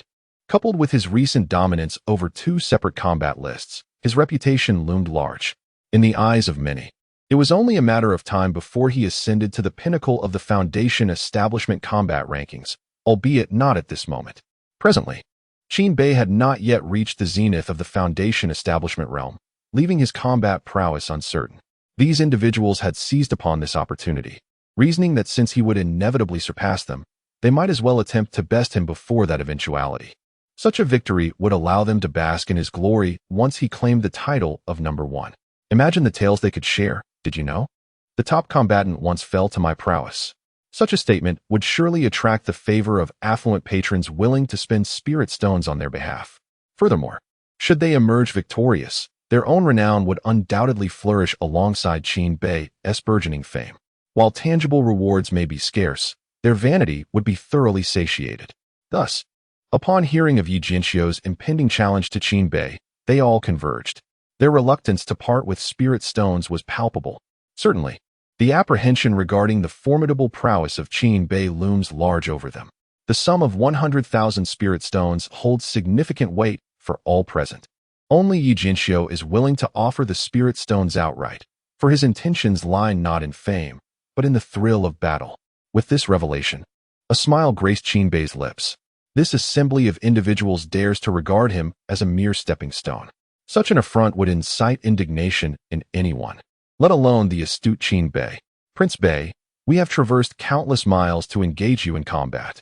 You have yet to ascend the foundation-building combat rankings, while our 10 members are already among the top 20 in the Zhangzhou combat standings. Logically, it should be you challenging us. However, out of respect for your royal status and your dominance in the previous 2 rankings, we have chosen to extend this challenge to you. We hope you will accept. Spoke the individual ranked 3rd on the combat list, Mo Huai, hailing from the illustrious Mo family of the Great Xia. Very well, I accept your challenge. But let me reiterate, 100,000 spirit stones. If you dare to wager, step forward. If not, vacate the premises. Qin Bei's audacious declaration reverberated through the air, rendering Mo Huai and his cohort silent. Despite his status as the 3rd-ranked combatant, he could not ascertain his chances against Qin Bei's undisclosed combat prowess. Think it over and depart if you lack conviction. Yi Jinxiu has already provided the funds. I am not inclined to entertain the likes of you, those who relish chaos yet lack the fortitude. Qin Bei's parting words were laced with provocation, igniting a spark of ire within their hearts. This would facilitate his plan to deal with them. The 10 individuals, though incensed by his remarks, chose to exercise restraint and awaited the clash between Qin Bei and Yi Jinxiu. Once the duel commenced, they would be able to ascertain whether they were indeed Qin Bei's equals. Should they find themselves capable, they could challenge him directly, reaping both the substantial reward of 100,000 spirit stones and the glory of recognition. Conversely, if they deemed themselves inferior, they would refrain from challenging him, incurring no shame or loss. Mo Huai and his companions awarded themselves top marks for their strategic thinking. Prince Bei, I am Jianzong's Ling Jianzi, Yi Jinxiu, the elder brother of Jian Wushuang. As Qin Bei approached, Yi Jinxiu bowed respectfully. Are you here to avenge that little brat? Prince Bei jested, come now. In the realm of cultivation, challenges are a matter of normalcy, devoid of notions of vengeance. Oh, I had presumed you were displeased after I had smacked him, thus inviting you to exact revenge, Yi Jinxiu retorted, leaving Mo Huai and the others exchanging bewildered glances. Unexpectedly, there was such a backstory, a smack on the backside. Was it truly Jian Wushuang's doing? This indeed was a tantalizing piece of gossip. Prince Bei, I have already presented the 100,000 spirit stones. May I now extend my challenge to you? Yi Jinxiu currently harbors no desire to engage in conversation with Qin Bei, and he is particularly hesitant to utter any harsh words. This stems from his apprehension that, should he prove to be an inadequate adversary, he might ultimately suffer a fate akin to that of Jian Wushuang, merely as a result of his own bravado. Should this occur, his esteemed identity as a disciple of the Sword Sect would be rendered a mere jest. Very well, let it be here. Chapter 72. The battle begins. The Northern Prince's residence is expansive, extending far beyond its internal confines. The territory stretches 3 miles outward, a testament to the vastness typical of the cultivation world, where a small dynasty may possess land comparable to that of an illustrious planet. Thus, Qin Bei and Yi Jinxiu found a vacant area just outside the gates of the residence, preparing for their confrontation. "Come forth, Northern Prince," Yi Jinxiu proclaimed, standing resolutely with his sword, exuding an impressive aura. When it comes to bravado, Qin Bei couldn't help but admire the disciples of the Sword Sect. Each one seemed more adept at posturing than the last. "Wait." Qin Bei raised his hand, disregarding Yi Jinxiu's speechless expression. He stepped out of the arena and approached Qin Xian. "Xiao Xian, hurry, set up a betting table and let them place their wagers." These challengers sought to achieve fame through conquest. It would be quite reasonable for him to extract a few spirit stones from them, wouldn't it? Qin Xian was somewhat taken aback, pondering if such a gambling setup was customary for these martial challenges. Nevertheless, he ultimately proceeded as Qin Bei instructed. Qin Xian soon noted a peculiar trend. Since their emergence from the secret realm, his elder brother seemed increasingly enthusiastic about amassing spirit stones. Though the reasoning eluded him, he figured it prudent to comply with his brother's wishes. Betting is now open. A minimum wager of 50,000 spirit stones. The odds will be determined by the total amount wagered. "I will act as the house." Qin Xian echoed Qin Bei's teachings, his voice capturing the attention of a dozen onlookers. However, upon learning that the bets were on the victor of this duel, their interest waned. Come now, they aren't foolish, one might think. Indeed, while they had come to challenge Qin Bei, that did not imply they deemed him weak. Rather, they sought to test the waters. If Qin Bei proved feeble, they would reap a substantial reward. Yet, there remained the possibility that he was exceedingly formidable, capable of defeating Yi Jinxiu, the top combatant of the Zhangzhou continent, despite being merely at the 6th level of the Foundation establishment stage. Should such an outcome arise, they would leave empty-handed, both in fortune and reputation. Thus, they refrained from participating in the wager, opting instead for the comfort of free gains. Spend money? Only if it guarantees greater returns. They scoffed. Does the Northern Prince truly believe he can swindle our spirit stones with such clumsy tactics? Perhaps he has focused too much on his cultivation. Prince Qin Xian, we shall abstain from betting on this martial challenge. It holds no allure, one remarked. Indeed, let us hasten the battle's commencement. Once Yi Jinxiu finishes his challenge, we too wish to test our mettle, another added with a smile. This left Qin Xian at a loss, his round visage reflecting uncertainty. Faced with such a scenario, he was unsure how to entice them into willingly parting with their wealth. He glanced at Qin Bei, seeking guidance on how to proceed. Yet, Qin Bei merely shook his head, indicating that if they were unwilling to wager, then it mattered little. Upon witnessing the scene, Qin Xian had no choice but to relinquish this opportunity for profit. Mo Huai and the others, observing the situation, could not help but smile inwardly. They were no longer children. It was inconceivable that they could be so easily deceived. "North Prince, may we commence?" Yi Jinxiu inquired with evident exasperation. A single utterance of "wait a moment" from Qin Bei forced him to maintain his pose for an agonizingly long time. In pursuit of a dashing appearance, he remained utterly still. "Very well, we may begin, but I must forewarn you. I do not strike lightly, and once I do, your fate may be far more dire than that of Jian Wushuang," Qin Bei declared with a menacing tone.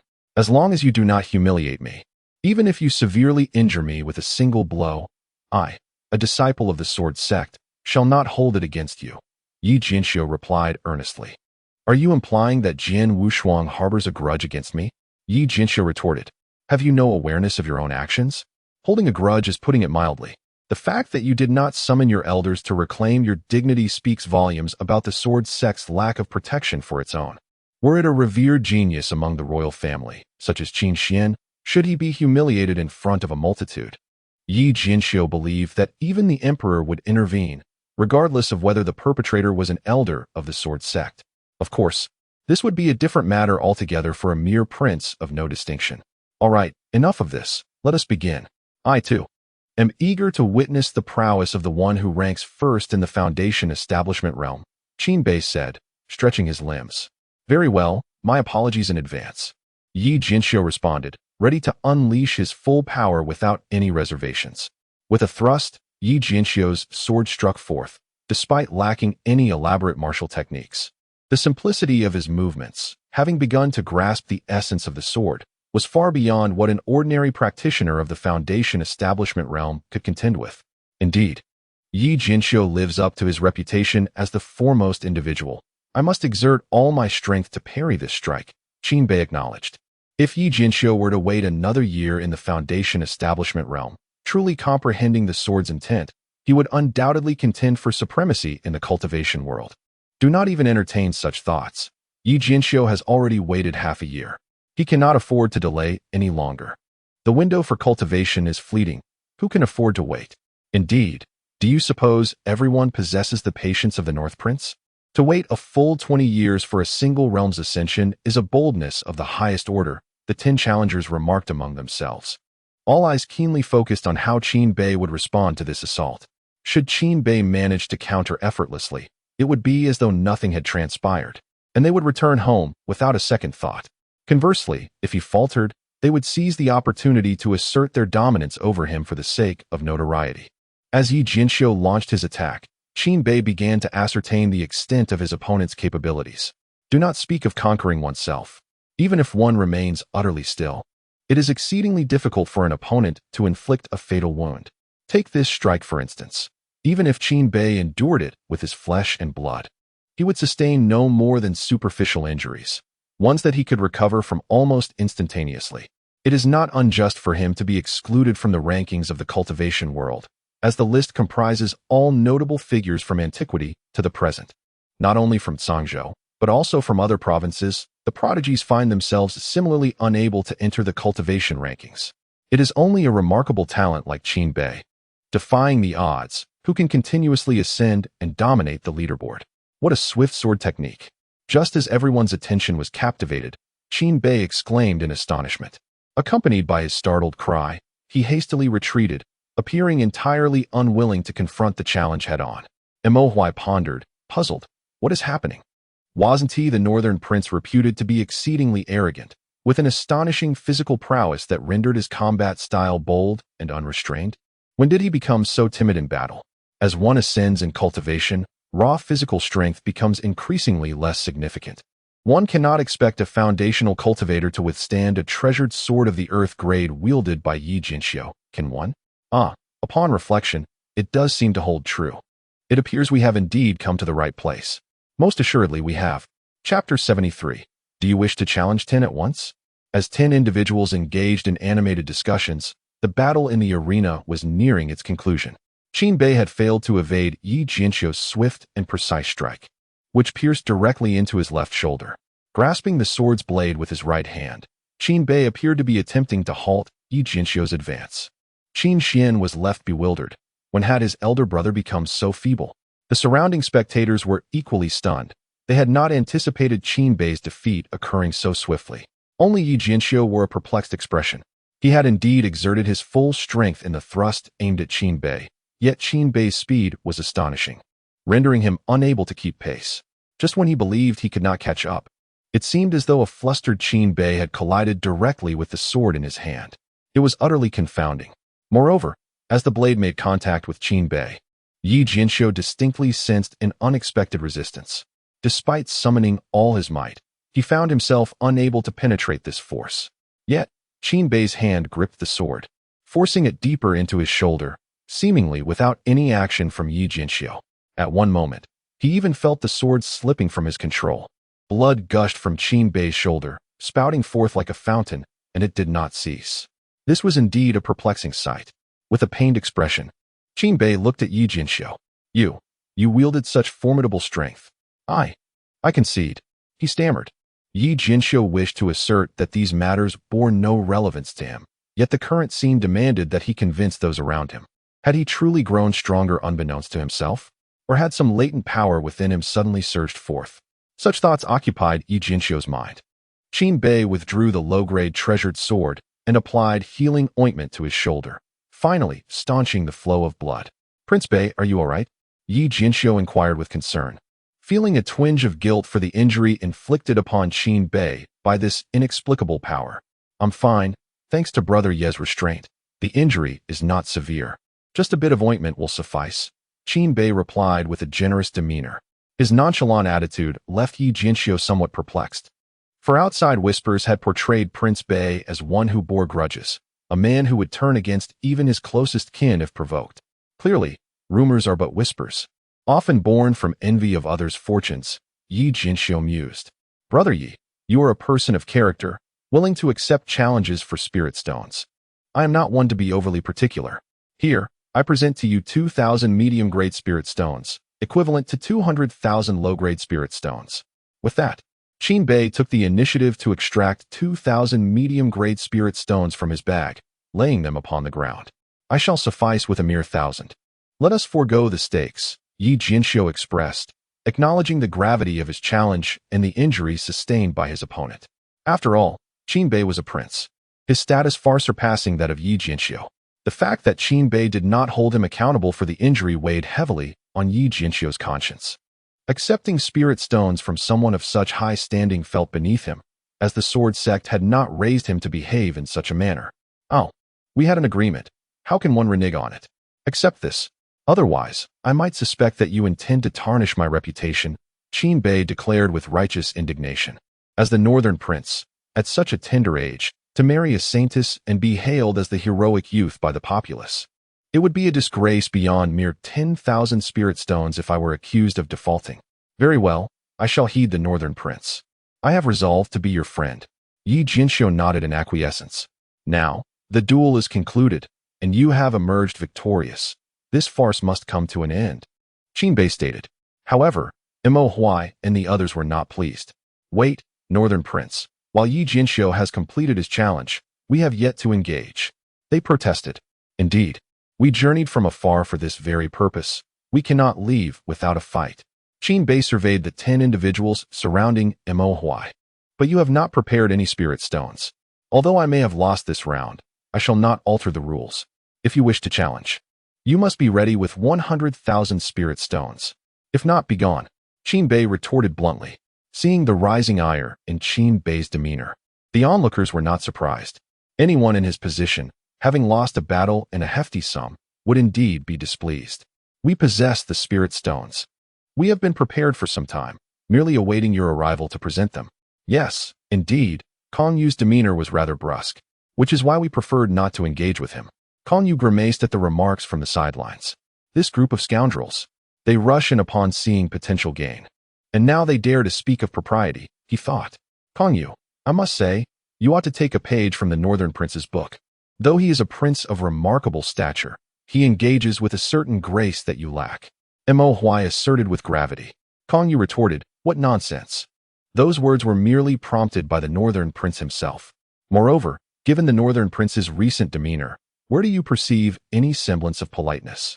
Perhaps from his posterior? He longed to rebut with spite, but ultimately restrained himself, recognizing Qin Bei's intentions.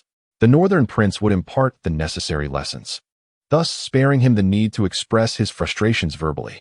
Come, here are the spirit stones I have prepared, 1,000 medium-grade spirit stones."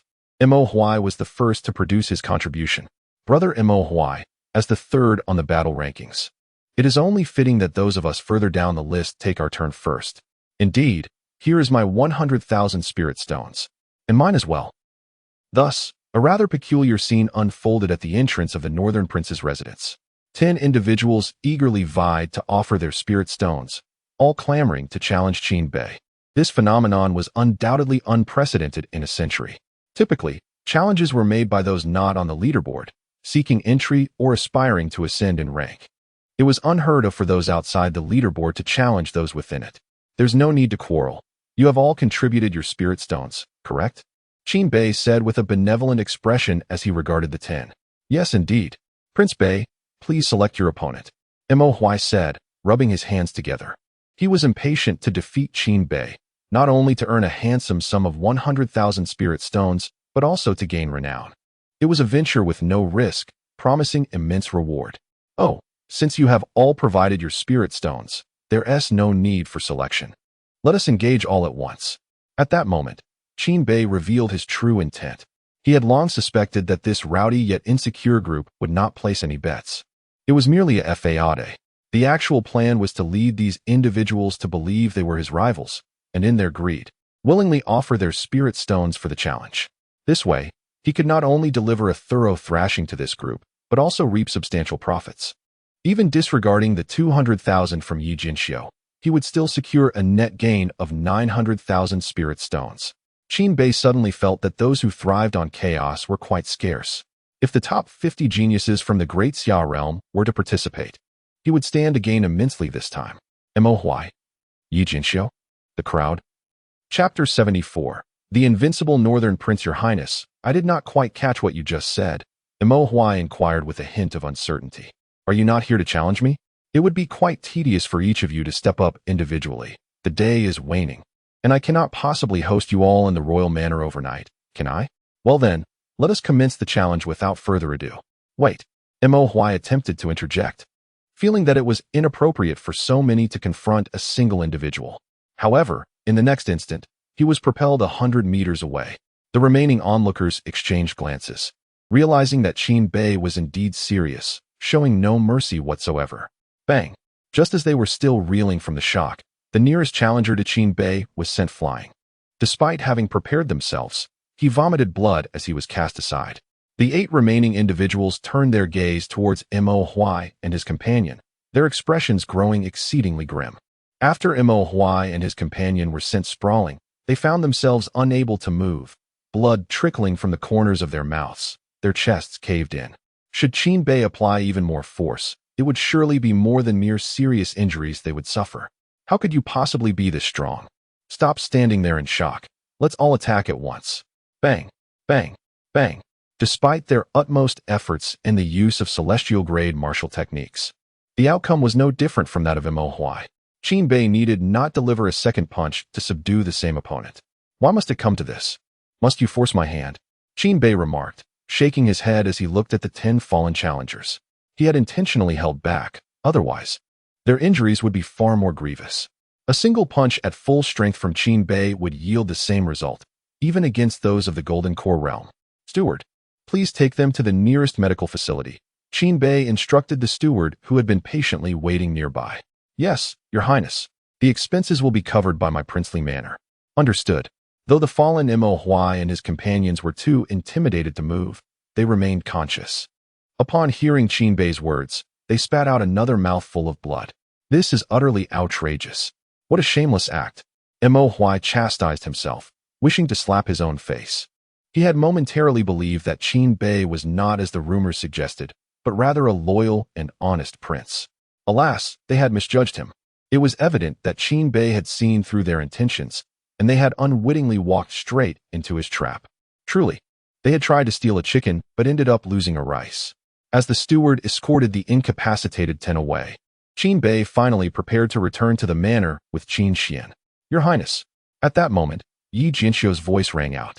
Is there something you wish to discuss? Brother Yi? Yi Jinxiu. Just now, upon hearing Ye's brother's title, he found it quite melodious. But now, witnessing the current situation, even he, despite his dullness, understood what had transpired. The notions of mysterious powers and triumphing over Qin Bei were mere fabrications. His ability to overcome Qin Bei was entirely orchestrated by the latter. In fact, to enhance the illusion and avoid arousing suspicion from Mo Huai and others, Qin Bei had even lent him a helping hand. Reflecting on it, aiding another while injuring oneself. It was absurd. This implied that he struggled to inflict harm even on a stationary Qin Bei. As he contemplated this, Yi Jinxiu began to doubt himself for the first time. Was he truly the foremost in the combat rankings of the Zhangzhou continent? Why was he incapable of contending with someone at the 6th level of Foundation establishment? Or perhaps Qin Bei was not simply a Foundation establishment practitioner. Wasn't this strength rather extraordinary? Prince Bei, I desire a genuine duel with you, Yi Jinxiu declared, gripping his sword and cupping his fists. Qin Bei glanced at Yi Jinxiu and nodded. Very well, unleash your strike, demonstrate your strongest blow. Then I shall make my move." As his words fell, the sword in Yi Jianxiu's hand emitted a resonant hum. He initiated with his most formidable attack, the 5 Elements Sword Technique. First form, Withering of all Flora. The 5 Elements Sword Technique was a mid-grade divine art, renowned as a powerful skill of the sword sect. Although Yi Jianxiu had only mastered the first form, it was still divine. Moreover, this strike was infused with all his spiritual energy. Coupled with his nascent comprehension of sword intent, it was more than sufficient to slay a golden core practitioner. Yi Jianxiu's intent was straightforward. Even if this blow could not vanquish Qin Bei, it would at least compel him to exert his full strength. Thus, he would discern the chasm between himself and Qin Bei. However, as his sword approached Qin Bei, the latter exhibited no intention to move. Yi Jianxiu assumed Qin Bei was unprepared to engage. Yet, in the next moment, his forceful strike came to an abrupt halt. Before him, Qin Bei held the chubby hand of Qin Xian with one hand, while the other hand lifted, pinching Yi Jianxiu's sword firmly between 2 fingers. Yi Jianxiu believed this was his strongest strike, one that would at least compel Qin Bei to exert himself. However, the reality was that Qin Bei effortlessly neutralized his attack. With a crisp sound, Qin Bei flicked his index finger against the sword's body, causing the Earth-grade treasure sword to emit a clear, ringing chime. In the next instant, Yi Jianxiu's hand began to tremble. With a cough, he spat out a mouthful of blood and swiftly retreated. Yi Jianxiu ultimately lost grip of the treasured sword, which clattered to the ground. Then, a more terrifying scene unfolded. The sword that had fallen to the ground began to shatter, piece by piece, transforming into a broken weapon. Yi Jianxiu stifled the pain in his chest, gazing at Qin Bei in utter astonishment. Qin Bei wielded his sword with casual grace, yet he could channel immense power through it, ultimately injuring himself in the process. The sword, serving as a conduit, bore a burden far greater than he could manage, and ultimately succumbed to the strain, shattering into pieces. What a pity, Qin Bei lamented. Had the power been controlled better, such a fine weapon would not have been wasted. Turning to Yi Xiong, he offered sage advice. To stagnate in pursuit of a ranking within the realm of combat is not a prudent choice, for it is not solely a matter of effort. Rather, talent and opportunity play a far more significant role. With that, Qin Bei and Qin Xian strode through the grand gates of the Wang residence, leaving Yi Jianxiu seated in stunned silence upon the ground, his mind replaying the moments of their recent confrontation. For the first time, Yi Jianxiu grasped the essence of invincibility. Although Qin Bei's cultivation level was ostensibly inferior to his own, the aftermath of their battle instilled within him a singular realization. Henceforth, no matter how much he advanced, he would never match Qin Bei's prowess. Furthermore, Qin Bei's final counsel resonated deeply within him. He had been at the pinnacle of the foundation establishment stage for 6 long months, yet his desire to ascend the combat rankings had hindered his breakthrough. Throughout this time, he had meticulously monitored each refresh of the rankings, only to find himself never once entering the esteemed list. The value of the combat rankings was exceedingly high, comprising the most formidable 100 individuals from antiquity to the present. Having absorbed Qin Bei's words, he understood the futility of his persistence. With this realization, he settled into a meditative position, preparing to transcend his limitations right where he sat.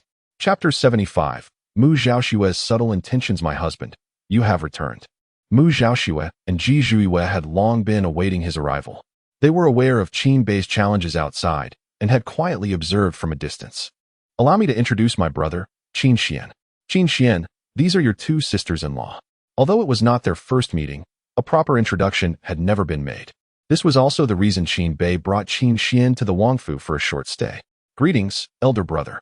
Both sisters-in-law are exceedingly beautiful. Qin Xian exclaimed with a smile, tilting his head back. Indeed, just look at how handsome your brother is. Rest assured, I will find you even more beautiful ones in the future. Not at all. Mother said I should not learn from you, brother. She insists that good looks are of no use. One should seek sturdy companions, preferably a robust country girl, for they are good for childbearing. Uft. Ha. Qin Bei, Mu Zhaoxue, and Ji Zhuiyue erupted in laughter almost simultaneously. What is so amusing? I believe mother is right. And it is hard to imagine anyone more beautiful than my 2 sisters-in-law. I refuse to believe it. The little fellow's words were as sweet as honey. Ji Zhuye pinched Qin Xian's chubby cheeks, clearly fond of the child. Qin Bei observed this with satisfaction, reflecting that while some women may appear aloof and proud towards adults, it is rare for them to maintain such demeanor in the presence of an adorable child. Then I shall find you the sturdiest one in the future. One even mightier than a divine beast. That sounds good, Qin Bei mused, wishing he could record that statement to show Qin Xian when he grows up and understands what women truly are. My lord, the servants have prepared a splendid feast to welcome you back. The old steward observed the opportune moment to interject. Very well, let the servants retire for the evening. Steward, you too should rest. There is no need for anyone to remain here. Understood. At the dining table, an array of exquisite dishes adorned the surface. The four of them sat together to savor the delightful meal. Despite having the ability to abstain from food, Qin Bei had always relished culinary delights in his past life. Upon traversing into this new realm, he discovered an abundance of delectable offerings, rendering the notion of fasting utterly irrelevant. Moreover, the dishes were imbued with spiritual energy, beneficial for his cultivation. My husband, do try this dish, sweet and sour three-tailed carp. Mu Xiaoxue presented a dish that stood out distinctly from the other culinary delights on the table. This, actually, Qin Bei was tempted to remark that the quality of this dish was evidently that of an amateur cook. One need not taste it to recognize it as the handiwork of a novice. Yet, upon seeing Mu Xiaoxue's eager gaze, he comprehended. This must have been prepared by Mu Xiaoxue herself. With that thought in mind, even knowing it may not be palatable, Qin Bei took a bite. Upon entering, Qin Bei's expectations were confirmed. This was certainly not a feast fit for mortals. Had he not known that it was Mu Xiaoxue's handiwork, he might have suspected foul play. Delicious, Qin Bei exclaimed, giving a thumbs up. Really? Mu Xiaoxue's face blossomed into a radiant smile. Yes, but I've had my fill. You all must be satisfied too. Let's take a stroll to aid digestion. We ought to rest now. I haven't had a taste yet, Qin Xian protested, displeased. You've already gained enough weight. No more eating. Time for a diet. Qin Bei chided, playfully tugging at Qin Xian. Yet internally, he mused. Brother, this is all for your own good. This little interlude did not escape Qin Bei's notice, but the astute Ji Zhuye perceived the underlying truth. Mu Xiaoxue had developed feelings. A woman's intuition is rarely mistaken, just as she herself, after emerging from the secret realm, would often reminisce about the moments of soul melding with Qin Bei. Contemplating those memories, she couldn't help but fantasize about a future with him. Thus, she understood clearly that her affections for Qin Bei were genuine. Of course, if her feelings were not sincere, she would not have chosen him as her companion. Moreover, Mu Xiaoxue, as a saintess, was typically aloof towards others. Cooking for someone, that was entirely out of character for her. Yet now she had done just that. There might be a deeper reason behind it. After all, she had entered the secret realm with Qin Bei, while others had not shared that experience with him. Thus, it was only natural that an enamored Mu Xiaoxue would wish to contribute in some way, striving to align her pace with his. This desire to cook was born from that sentiment. However, it was evident that her culinary skills were lacking. Additionally, Qin Bei was clearly not the type to desire a docile, homebound partner. The Wang residence was vast, and to this day, Qin Bei had yet to explore every corner. Having enjoyed a satisfying meal, he decided to take his wife for a leisurely stroll. Though Qin Xian was young, he understood that this was not the moment to be a third wheel. Excusing himself under the pretext of practicing supreme divine skills, he departed. Under the moonlight, the trio strolled, engaging in light-hearted conversation akin to a family. Yet, amidst their chatter, Qin Bei remained oblivious to the contemplative demeanor of Mu Xiaoxue. Today has been quite eventful. I'm feeling weary. Let us return to our chambers for some rest, Qin Bei suggested, glancing at the two lovely ladies. However, as night enveloped the residence, Qin Bei did not immediately retire. Instead, he made his way to the training room, retrieving a jade slip. This slip represented his reward for becoming the first in history to attain the saint-level difficulty. The low-tier divine skill, Desolation Spear Technique. This technique was the result of Qin Bei's careful deliberation. He had already charted his path for future cultivation, focusing on body refinement as the foundation, with weapon mastery as a complement. The spear was his chosen weapon of preference. Certainly, with a systematic approach, it is inconceivable for him to confine himself to merely one type of weapon. To put it plainly, The reason Qin Bei chose to wield weaponry was solely for the sake of enjoyment. Indeed, it was for amusement, because of Ji Zhuiyue and Mu Xiaoxue. The unique nature of their martial arts meant that he could not afford to squander his potential. The reason he did not initially select the most common weapons, such as swords or sabers, stemmed entirely from a phrase that resonated in his mind. A glimmer of cold light arrives first, then the spear emerges like a dragon. Just envisioning such a scene stirred a sense of exhilaration within Qin Bei. With the jade slip in hand, Qin Bei endeavored to comprehend this extraordinary technique. However, before he could embark on his journey, he found that his moment of enlightenment only allowed him a superficial glimpse. He was unable to fully grasp the intricacies of the technique. Yet, Qin Bei was not disheartened.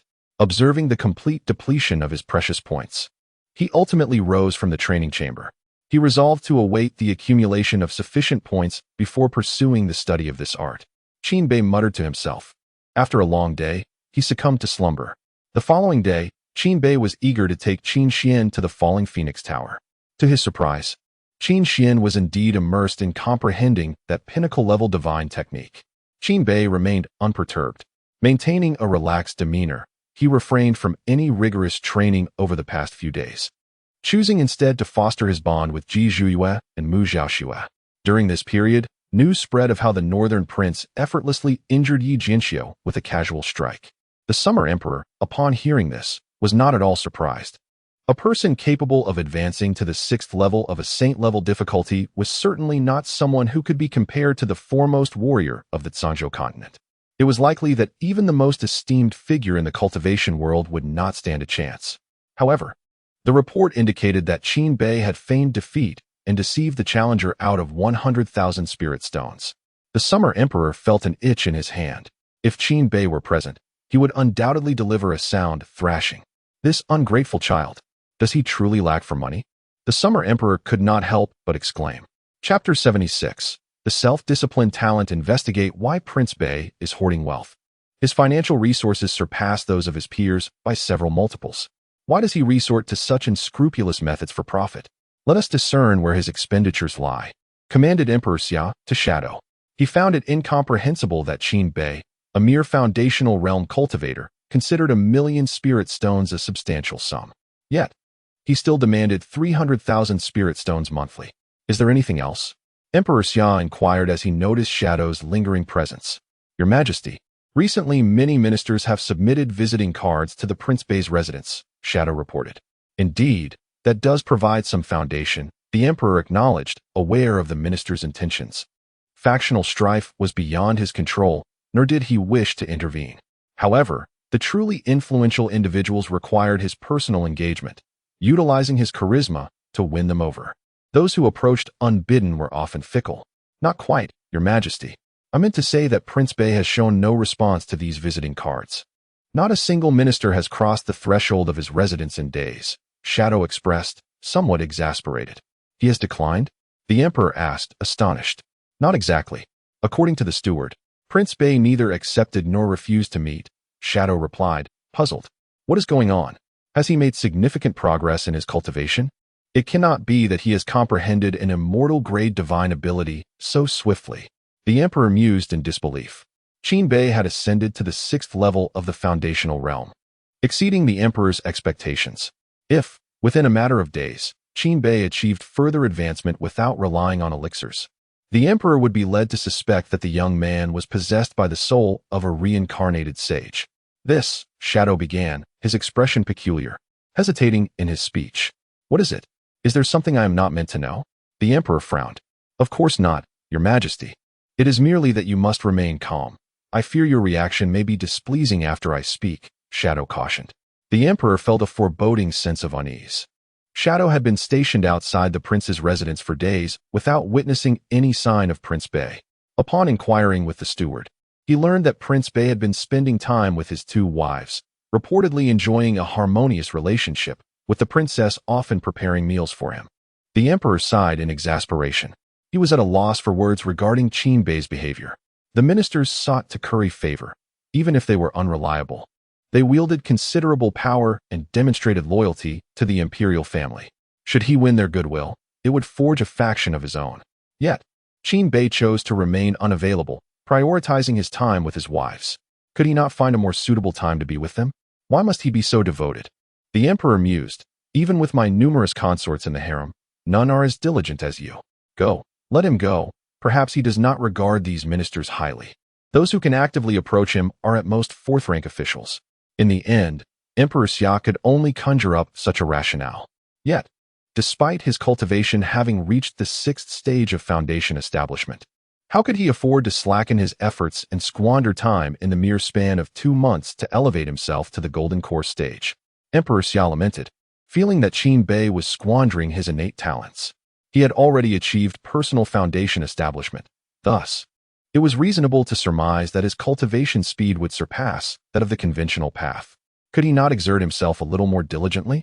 Should he not hasten his progress to the golden core realm? This would bring him closer to the other prodigies of his age. Alas, yes, I shall have someone investigate how the Prince of the North has been expending his funds. Within the Prince of the North's residence, Qin Bei had indeed accomplished nothing these days, merely accompanying the 2 ladies on leisurely outings. Being someone with a system, there was no need for him to toil as others did. Insufficient cultivation? By spending money to acquire points, he could directly exchange them in the system's shop. An unstable foundation? With so many spirit stones, he could convert them all into elixirs that would solidify his cultivation. What kind of explosive growth could he not withstand? Unable to comprehend a divine ability? No matter.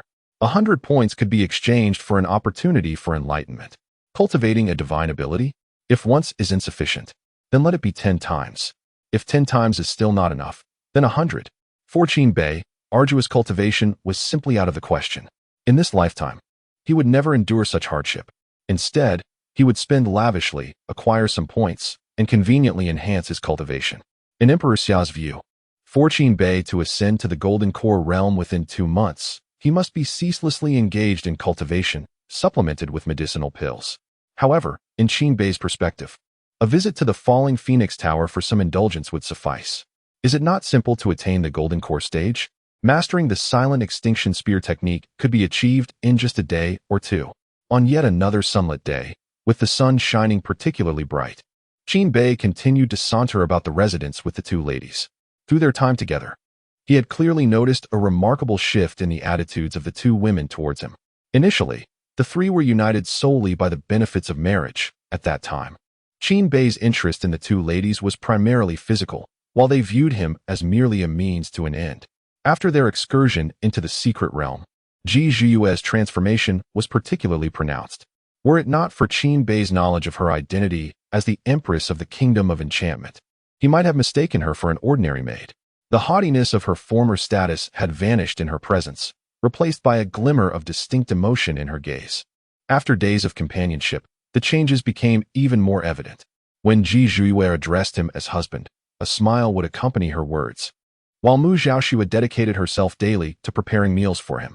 Such actions, unbecoming of a saintly figure, have indeed been undertaken. Qin Bei is acutely aware that the 2 women have begun to embrace the identity of the princess consort. Reflecting on this, Qin Bei often finds his thoughts wandering. The Empress is his beloved, yet he is also a prince of the great Xiao, or perhaps the emperor of the Wu nation. The notion of being referred to as an emperor, despite being a man, stirs within him a sense of excitement. My dear, how about donning a lighter attire today and enjoying some time by the lake? He proposed. Indulgence can often lead to temptation. Yet Qin Bei is resolute in adhering to propriety. Still playing? Perhaps we should focus on cultivation tonight? I feel on the verge of breaking through to the golden core stage, Ji Zhiyue suggested. Although they had only engaged in leisure for a few days, Ji Zhiyue felt that these moments were the most liberating and uninhibited she had experienced in quite some time. There was no cultivation, no study of techniques, and certainly no trivial matters of the court. She was wholly immersed in recreation, and she could hardly recall the last time she had enjoyed such leisure. Thus, a sense of emptiness enveloped her. She felt as though merely playing was a grave misstep. Not only she, but Mu Zhaoxue shared similar sentiments. In contrast, Qin Bei was entirely devoted to revelry, completely oblivious to any notion of neglecting his duties. In his heart, this was indeed the most serious endeavor. Spending time with his beloved and achieving a harmonious union was the true essence of life. Cultivation? Only those without a system need to incessantly strive for advancement. Chapter 77. Ah, the world of cultivation I long for today is different. Today brings forth a delightful surprise. Qin declared earnestly. When is a breakthrough ever not possible? This surprise is a one-time affair, you know. Qin spoke with a tone reminiscent of coaxing a child, a smile gracing his lips. Well, all right then. Ji Zhuiyue felt a surge of joy within, yet maintained an expression that suggested this was her final concession. Allow me to assist you in altering your appearance. When one plays in the water, one must embody the essence of water play. With that, Qin took matters into his own hands. It must be said, the heavenly silkworm garment, though costly, possesses its worth. This reminded Qin of the Balenciaga from his previous life. Although expensive, it offered value beyond measure. Naturally, this heavenly silkworm garment was not something that could be compared to mere trinkets. Qin would never reduce such a fine item to something as trivial as stockings. What common object could possibly be suitable for frolicking in the water? Ah, my husband, what are you doing? Ji Zhuiyue suddenly cried out in a fluster. Qin looked up, his demeanor calm as he responded. Of course, I am simply changing your style. When one plays in the water, one must look the part. But what is it? This is not the first time I've crafted garments for you. Why the shyness? Qin chuckled. The gradual transformation of the heavenly silkworm garment was his favorite part, although he had yet to kiss either of the two women. Every time he fashioned a new look for them, he would seize the opportunity to indulge himself. Initially, the two women were somewhat unaccustomed and resistant, but soon their hesitance dissipated completely. Qin felt free to proceed as he pleased. Creating a pair of stockings could take him half an hour, with the actual crafting taking merely a minute. The rest of the time was spent in playful antics. So long as he avoided sensitive areas, even when he took liberties, the two women chose to remain taciturn. However, this time, Ji Zhuiyue, who had grown accustomed to the process, exhibited a sense of reluctance. No, my husband. This feels rather odd, and too minimal, wouldn't you agree? Even though only the fabric on her legs had been reduced, and the top remained untouched. Ji Zhuiyue could assert that, aside from when she bathed, she had never worn so little. Isn't this for water play? If there's too little, it will get wet anyway. Why not simply eliminate these cumbersome layers? Qin responded with conviction. However, the heavenly silkworm garment possesses waterproof capabilities. Ahem. The pieces I selected are not waterproof. They are custom-made.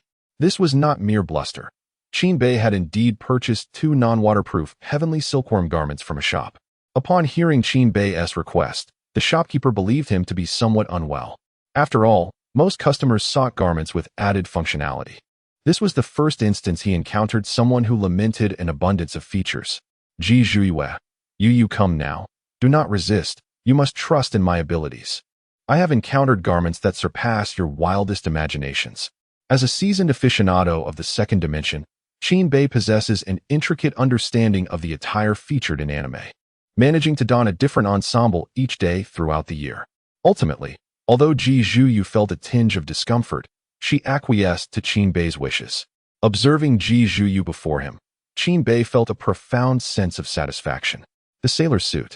Ji Zhuiyue's exquisite figure was perfectly suited for such attire, manifesting the very characters he had once fantasized about in the anime world, yet even more splendidly.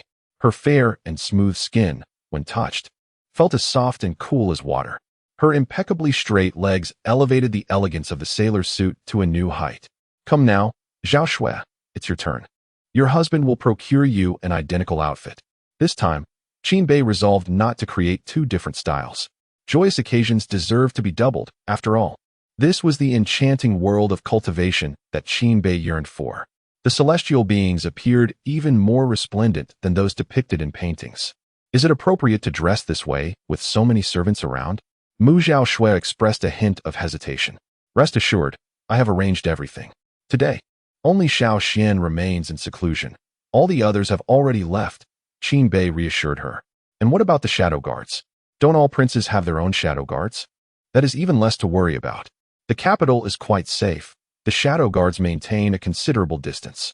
As a married prince, my shadow guard cannot enter the royal residence unless under extraordinary circumstances, Qin stated earnestly. He believed that matters concerning his wife should be savored privately. While it was permissible to admire others' wives, his own was to be cherished solely by him. Engaging in the antics of a rogue was acceptable, yet he would never stoop to being a fool. despite his cultivation level being relatively modest. The presence of his dual pupils allowed him a perception that rivaled even those who had entered the realm of immortality. For instance, during the last encounter with the Beast Master Sect's insect, he had been able to sense it even while in a dormant state. Thus, he felt emboldened to allow the two women to dress as they pleased. Very well, Mu Zhaoshui finally relented, finding the outfit quite appealing. Let us proceed, Qin Bei declared, placing his hands on his hips. Ji Zhuyu and Mu Zhaoshui instinctively linked their arms with his. The royal residence boasted a vast lake, home to an array of exotic fish species, such as the three-tailed carp and the eight-treasure sturgeon. These were exceedingly rare and costly culinary delicacies, ones that ordinary cultivators could only dream of encountering. All of these had been procured at Qin Bei's behest, intended for leisurely admiration. When hunger struck, he could simply catch and prepare them for a sumptuous meal. Raised by him, they brought a sense of assurance in consumption. However, such extravagant indulgences were not met with approval from other princes, who would have deemed the funds better spent on cultivation resources. To squander them on pleasure? Should the Emperor Xia learn of this, he would surely summon Qin Bei to the palace for a stern reprimand. The trio frolicked by the lakeside. "Ah, my lady, one mustn't play tricks. How can one use spiritual energy?" Qin Bei chided playfully. "Ah, there is no need to shield with spiritual energy.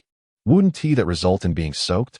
Hee, it's fine. There's no one else around. So if we get wet, so be it. Is it really necessary to use spiritual energy for a bit of fun?" After listening to Qin Bei's persuasive banter, both women ceased their use of spiritual energy. Consequently, under Qin Bei's fervent onslaught, the scene he yearned to witness finally unfolded. The sailor suit clung to the body, droplets cascading down. This tableau could captivate Qin Bei for an entire year. With a mischievous grin, he mused that, since they could not employ spiritual energy, this realm was his dominion. "Zhaoshui, lend me a hand." Qin Bei's relentless assault proved too formidable for Ji Zhuyu, who found herself utterly outmatched. "What is the matter? What is happening? Splashing water is quite normal. I assentee it."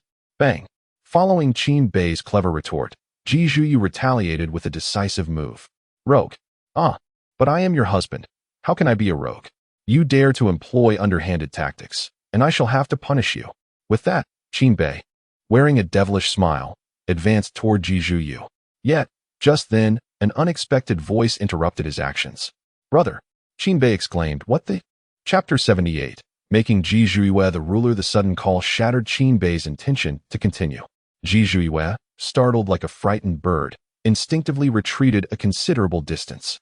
The two girls, who moments ago appeared fragile and were being bullied by Qin Bei, suddenly gathered their spiritual energy and swiftly dove into the deep waters. Surfacing only with their heads above the surface, gazing at Qin Bei. Observing his flustered and angry expression, the two girls exchanged glances and couldn't help but burst into laughter. "Brother," another call echoed, followed by Qin Xian's murmurs. "Weren't we supposed to be by the lakeside? Where is everyone?" Upon hearing this, although Qin Bei felt a surge of irritation, he restrained himself. After all, this was his younger brother, who treated him well. Angering him was unnecessary. A light reprimand would suffice, nothing too severe. "Here," Qin Bei shouted towards the distance. In the next moment, Qin Xian emerged from around a distant corner, his face radiating innocence as he looked toward Qin Bei, still calling out, "Brother, I've been looking for you. What are you up to?" As Qin Xian approached, Qin Bei playfully pinched his chubby cheeks. "Brother, what's the matter? Did I do something wrong?" Qin Xian gazed at Qin Bei with a look of utter innocence. Qin Bei thought to himself, this is quite vexing. If Qin Xian had been causing a ruckus, he could have sternly given him a few swats on the backside. Instead, the boy stood there, innocent and calm, asking if he had erred in any way. With such an attitude, Qin Bei found it difficult to reprimand him. "Didn't you see the message I left outside your retreat?" Qin Bei inquired, perplexed. To avoid disturbances, he had taken meticulous measures, even leaving a note for Qin Xian outside his cultivation chamber, instructing him not to come over. "I did see it, which is why I knew you were by the lakeside," Qin Xian replied, his tone filled with pride, as if he had accomplished something commendable. "Then did you not notice my request for you not to come?" Qin Bei asked, feeling a headache coming on. "I did, but once I came out, I couldn't find anyone, and not knowing what had happened, I thought I should come find you," Qin Xian reasoned, as if it were the most logical thing to do. Qin Bei sighed. This was careless. Had I known it would turn out like this, I would have refrained from leaving a message altogether. In that case, even if Qin Xian had emerged from his retreat, he would not have found me so swiftly. Emerging from retreat. Does that mean you succeeded in your cultivation? It's precisely because I haven't succeeded that I came out to seek your guidance. Brother, please teach me. Qin Xian implored eagerly. Little Xian, you are still young. Do not fixate solely on cultivation. One must balance work and rest, understand? I promise to take you to the falling Phoenix Tower. Since the day is still young, let me show you around, Qin Bei said with a smile. The current situation suggests that teasing the lady is no longer viable. Given this, it may be more prudent to spend some money on indulgences, though Qin Xian yearns to quickly master his abilities. Qin Bei has mentioned several times the allure of the falling Phoenix Tower. He contemplates that he cannot dampen his brother's spirits. Surely, the falling Phoenix Tower is a delightful locale that his brother wishes to visit. However, due to his sister-in-law's presence, his brother finds it inappropriate to go alone. Hence his repeated invitations for Qin Xian to accompany him.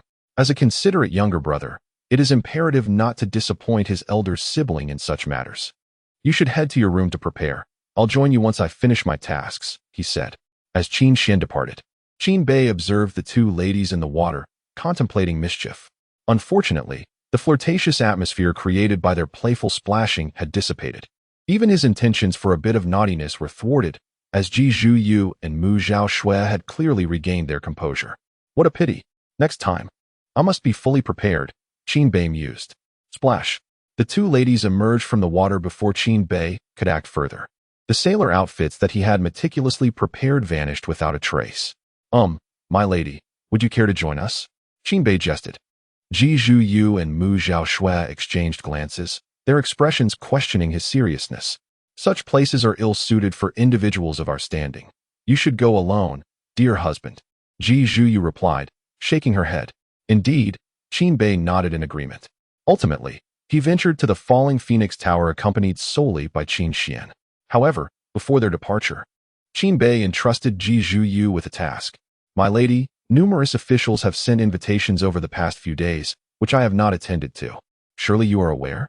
Of course, they both affirmed, nodding. Ji Zhuyu had been closely monitoring the visits from court officials. The two had initially married Qin Bei due to his evident talents, which suggested he might ascend to the position of crown prince. Now, their recognition of him had deepened, and they had come to embrace their roles as his wives.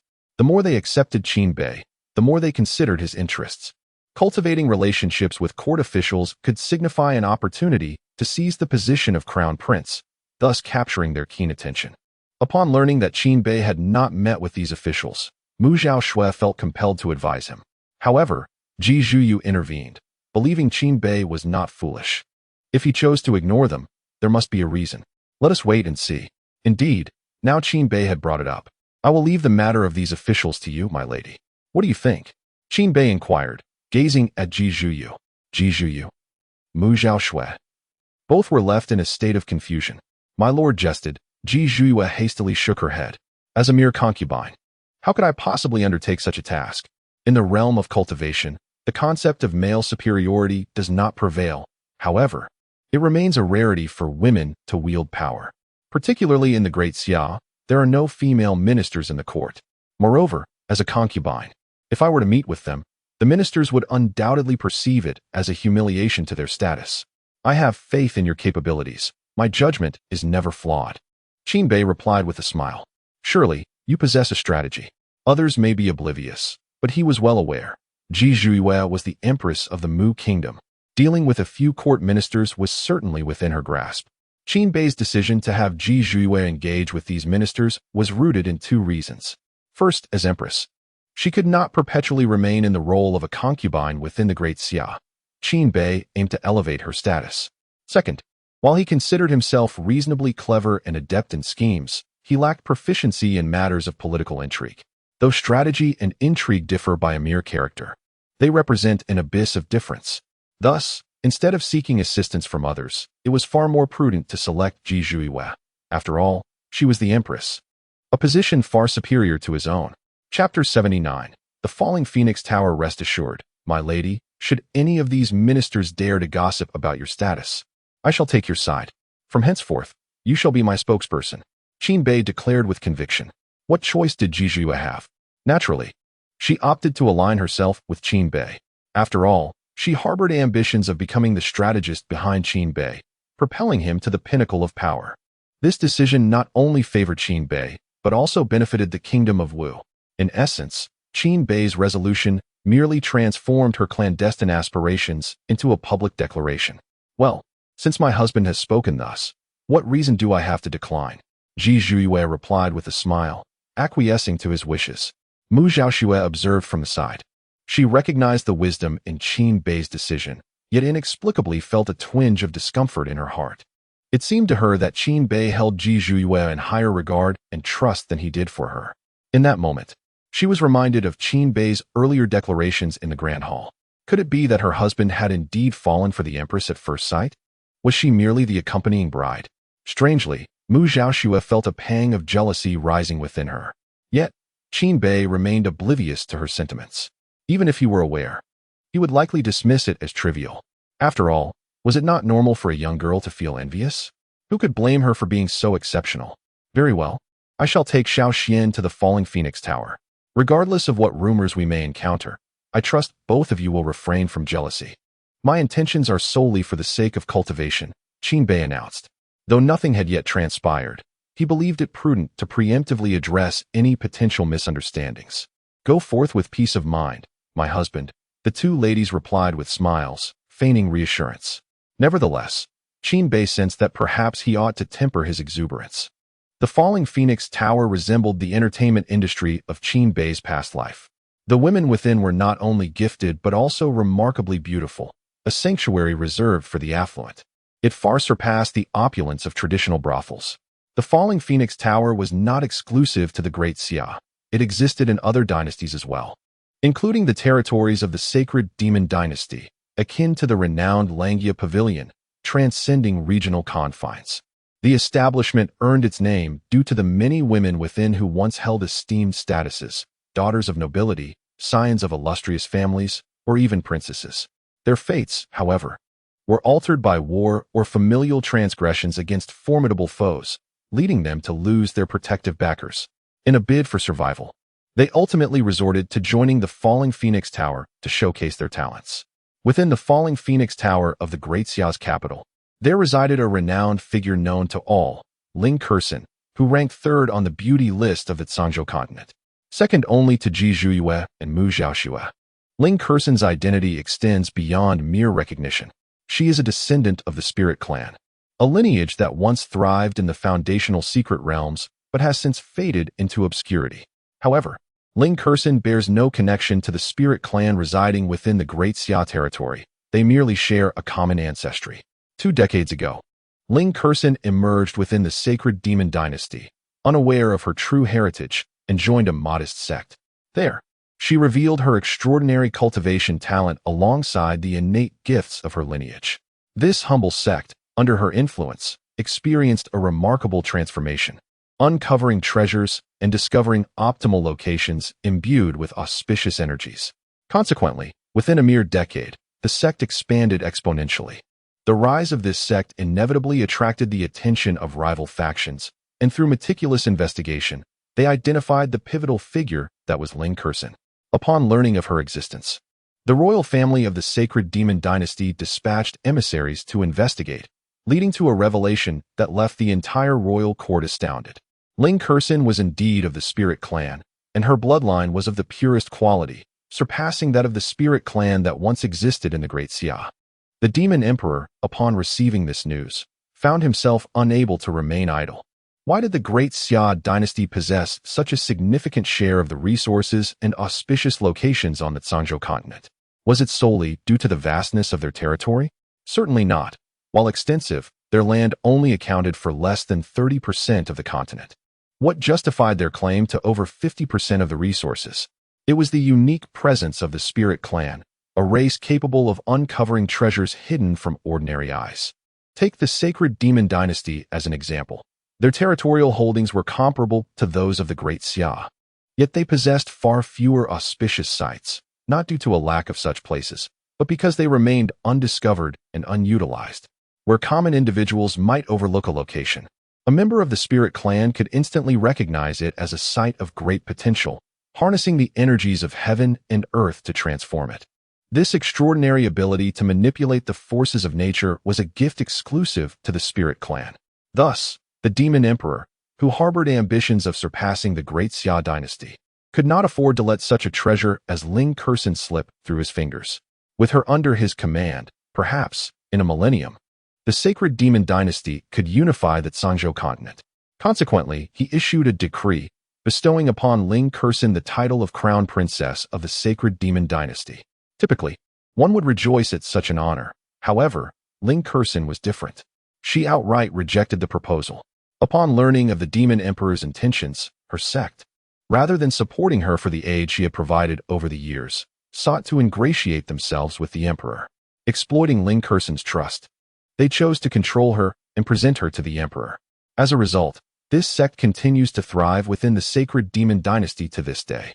Unexpectedly for the emperor, just as he was preparing to take decisive action to secure Ling Kursan and her spirit clan bloodline for his own gain, an enigmatic figure appeared within the palace of the sacred demon dynasty. A solitary voice reverberated through the air, "Surrender Ling Kursan, or the sacred demon empire shall know no peace." Only a being of the saint realm would dare to issue such a threat within the imperial palace of the sacred demon empire. The two adversaries stood locked in a tense standoff for an extended duration, yet no violence ensued. The demon emperor found himself in a predicament. While he was confident he could best this individual in a duel, he could not bring himself to slay a practitioner of the saint realm, especially one who was his foe. Such an act would plunge the sacred demon empire into turmoil. Ultimately, he had no choice but to relinquish Ling Kursan to this person. Consequently, Ling Kursan made her appearance at the falling Phoenix Tower. 5 years prior, news of the emergence of the spirit clan in the Great Xia had reached her ears, prompting her journey to the capital, where she became the crown jewel of the falling Phoenix Tower. This event soon transformed into a tale that circulated widely among the populace of Great Xia.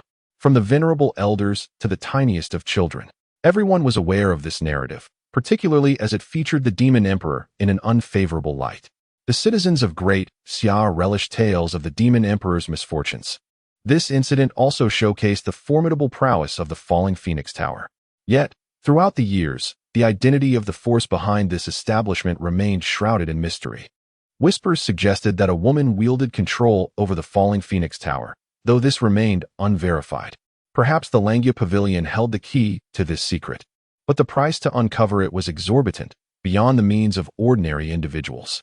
It is essential to note that, whether now or in the future, the protagonist possesses very few spirit stones, not non-existent, but indeed scarce, primarily expended on enhancing their cultivation, which is largely unnecessary. The system's monetization points far surpass the value of purchasing cultivation resources. Moreover, the protagonist's character is not that of a cultivation fanatic. While the aspiration to become the strongest exists, the pursuit of happiness holds equal significance. Spending money on solitude may occur frequently, yet what appears to be a purchase of loneliness often proves to be immensely beneficial, akin to acquiring a map that can be resold for profit. This serves to maintain a light-hearted tone throughout the narrative. Wealth, when flaunted, loses its meaning. Thus, a precautionary note to the esteemed readers: fret not. For aside from the added text, this chapter exceeds 2,100 words. Chapter 80. Children play house to teach lessons. While adults resort to direct killings, the falling Phoenix Tower, nestled in the bustling heart of the Great Xia capital, lies at a considerable distance from the imperial palace. The thoroughfare is teeming with passers-by, and even those cultivators who lack the means to enter find themselves casting furtive glances inside, yearning for the day they too might indulge in its delights. Wow, I've grown up so much and yet never realized there were so many enjoyable things beyond the palace walls. As Qin Xian strolled along, he couldn't resist the allure of a vendor selling clay figurines and eagerly approached to join the commotion. Observing this, Qin Bei could only shake his head. Indeed, even in this world of cultivation, children remain children, enamored by such trivialities. "Boss, I'll take all these clay figurines. No need for change," Qin Bei declared, tossing a spirit stone onto the counter. "Thank you, boss. May fortune smile upon you." The vendor, merely a mortal, typically conducted transactions in gold coins, and spirit stones were a rare commodity. Yet, He understood their value. One spirit stone could exchange for 100 gold coins, a sum he could scarcely earn in a month. "Thank you, brother," Qin Xian exclaimed, clutching his two favorite figurines before dashing off to another stall. As he ambled along, stopping intermittently, Qin Xian's curiosity about the world beyond the palace was palpable. Had he not been en route to his secret realm, he would have spent most of his time within its confines. Qin Bei did not deter him. He preferred this carefree version of Qin Xian to the little adult he had witnessed during their time in the secret realm, standing resolutely before everyone. In the streets, a young man clad in crimson surveyed his surroundings with disdain. "Is this the much-anticipated Great Xia capital? It is indeed splendid, but where are the formidable cultivators? If you hadn't mentioned it, I would have thought I had wandered into a rural village. Indeed, how absurd that mere mortals pass by, and worse still, that they set up stalls," chimed in a woman in a red dress, echoing his contempt. Their voices were raised, unmindful of the crowd around them, and many in the bustling market clearly heard their derisive remarks. "This visit has been truly disappointing. It seems the might of Great Xia is merely a facade. No wonder they chose to ally with the Wugua. They likely realize their strength is insufficient to withstand the holy demon dynasty," the young man lamented, his words dripping with disdain for Great Xia, bordering on an inclination to extol the virtues of the holy demon dynasty. Only the Xia emperor retains a semblance of authority. Otherwise, Great Xia may well. Qin Xian, passing by, caught wind of their arrogant discourse. As a prince of the Great Xia, how could one tolerate being looked down upon, especially by an outsider? Therefore, he retorted without hesitation, "A group of ignorant foreigners, what do they know of true strength? The ancient beast kingdom? It is merely a small nation adjacent to our Great Xia. How dare they boast so boldly in the capital of our Great Xia?" Guangquan furrowed his brows and turned to the speaker. The plump youth appeared to be quite young, yet was already at the foundation establishment stage, which made Guangquan somewhat wary. Perhaps this child was a descendant of a notable family in Great Xia. However, upon glancing at Qin Xian's companion, Qin Bei, it was evident that he was not young, yet his cultivation was merely at the foundation establishment stage. Moreover, their demeanor suggested that the youth was clearly heeding the young man's words. Not to mention, neither of them had any guards accompanying them. Guangquan quickly deduced their identities. They were children of affluent families, whose cultivation was merely the result of accumulated medicinal pills. Feeling reassured, Guangquan thought to himself that as long as they were not scions of prominent families or the offspring of the powerful, he had nothing to fear. Thus, believing he had seen through their identities, Guangquan coldly remarked, "A mere foundation establishment cultivator dares to speak to me in such a manner? If you were in the ancient beast kingdom, you would already be a corpse." Then, as an afterthought, he feigned a nonchalant demeanor and added, "Oh wait. Individuals of your caliber wouldn't even be allowed into the capital of my ancient beast kingdom. You are too weak to be worthy of entry. Only in the capital of Great Xia can you set foot." Guangquan chuckled. "You understand nothing." Qin Xian retorted bluntly, "This time, I shall spare you. However, next time, keep your eyes wide open. The ancient beast kingdom is not one you may insult with your words." With that, Guangquan pointed his finger, and a flying sword shot forth, aimed directly at Qin Xian's wrist. "Pathetic," Qin Xian scoffed, raising his hand to deflect the sword effortlessly. At that moment, he no longer exhibited the submissive demeanor he had shown before Qin Bei. Guangquan was taken aback. His seemingly casual strike, despite being from a cultivator at the 5th level of the Golden Core stage, was not something a mere foundation establishment second realm cultivator, let alone one at the pinnacle of the foundation establishment stage, could easily neutralize. In an instant, he realized his previous judgment had been flawed. This individual was not merely a product of pill cultivation, but a genuine prodigy. "Daring to act against me in the capital of Great Xia? It seems you are tired of living." Qin Xian's eyes narrowed, his voice laced with anger. Everyone present could sense Qin Xian's displeasure. Guangquan noticed as well, but could only sneer inwardly. Though he recognized the opponent's talent, he remained unafraid. After all, he was a battle servant of the prince of the ancient beast kingdom, already at the 5th level of the Golden Core stage, and his opponent was no match for him. Just when everyone assumed Qin Xian would retaliate, he turned to the side and looked at Qin Bei, who stood nearby. With a pout, she said, "Brother, I can't handle this. Please teach this person a lesson for me." The crowd fell silent, realizing that after all this time, she had not intended to take action herself. With two in the foundation establishment stage, what difference does it make who strikes first? Guanxuan scoffed. Qin Bei, however, paid no heed to Guanxuan's taunts. Instead, he gently patted Qin Xian's head and said, "We are in the capital of the Great Xia. Do not casually speak of teaching someone a lesson, understand?" The onlookers observed Qin Bei's demeanor, resembling that of a patient educator, and nodded in agreement. This young man clearly exuded grace and politeness. Yet, the timing seemed rather misplaced. Dealing with someone like Guanxuan should not involve such courteousness. Oh, Qin Xian nodded in understanding. Qin Bei continued, "You must remember your identity. Regardless of who it is, whether through verbal insults or physical affronts, it cannot merely be brushed off as a simple lesson, especially with someone who resorts to violence and foul language.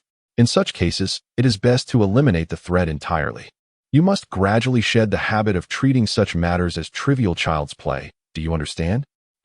Qin Xian looked at Qin Bei, utterly bewildered. Chapter 81. Upon entering the territory of the Great Xia, one must adhere to its customs. Alas, the crowd surrounding Qin Bei was momentarily bewildered.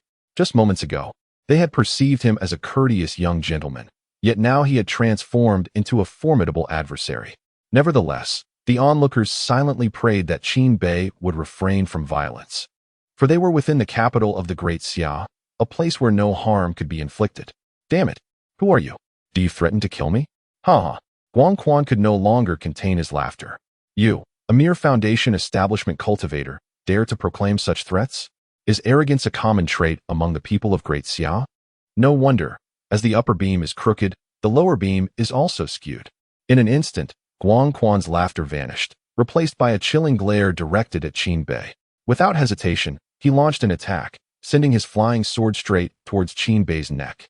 His intent was clear, having arrived from the ancient beast kingdom. He aimed to establish his dominance through bloodshed. Qin Bei snorted disdainfully, merely casting a glance at Guangquan. In the next moment, the sword under Guangquan's control halted midair before plummeting to the ground. When the crowd turned their attention back to Guangquan, he had been transformed into a statue of ice. Despite the abundant sunlight, a palpable chill enveloped the atmosphere. "Cease this." Just as Qin Bei prepared to shatter the icy figure of Guangquan, an irate voice pierced through the air. The crowd shifted their gaze toward the source, revealing a fearsome saber-toothed beast charging into their midst. The onlookers were ruthlessly pushed aside, compelled to make way. Upon the beast's back sat a young man in his 20s, who had just commanded them to stop. Who was this reckless youth? How dare he act with such impunity in the capital? The onlookers speculated.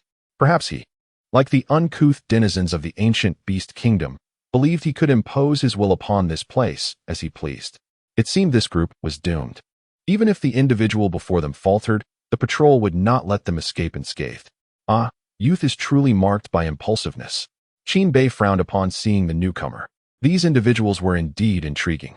Not only did they disparage the Great Xia within its own capital, but they also dared to resort to violence, and now one had the audacity to gallop in on a mount. "Esteemed one, I am Gu Chuan, the prince of the ancient beast kingdom. This man is my warrior servant. I implore you to spare him," Gu Chuan proclaimed, remaining mounted and gazing down at Qin Bei with an air of superiority. "Regardless of your identity, this is not a place for your kind to wreak havoc." Qin Bei retorted coldly. "Your words are quite severe, esteemed one. My servant merely speaks the truth." "Is it so that a grand dynasty like the Great Xia cannot tolerate the truth?" Gu Chuan replied with a mocking smile. "The truth, you say? Very well. Allow me to enlighten you on what truth truly is.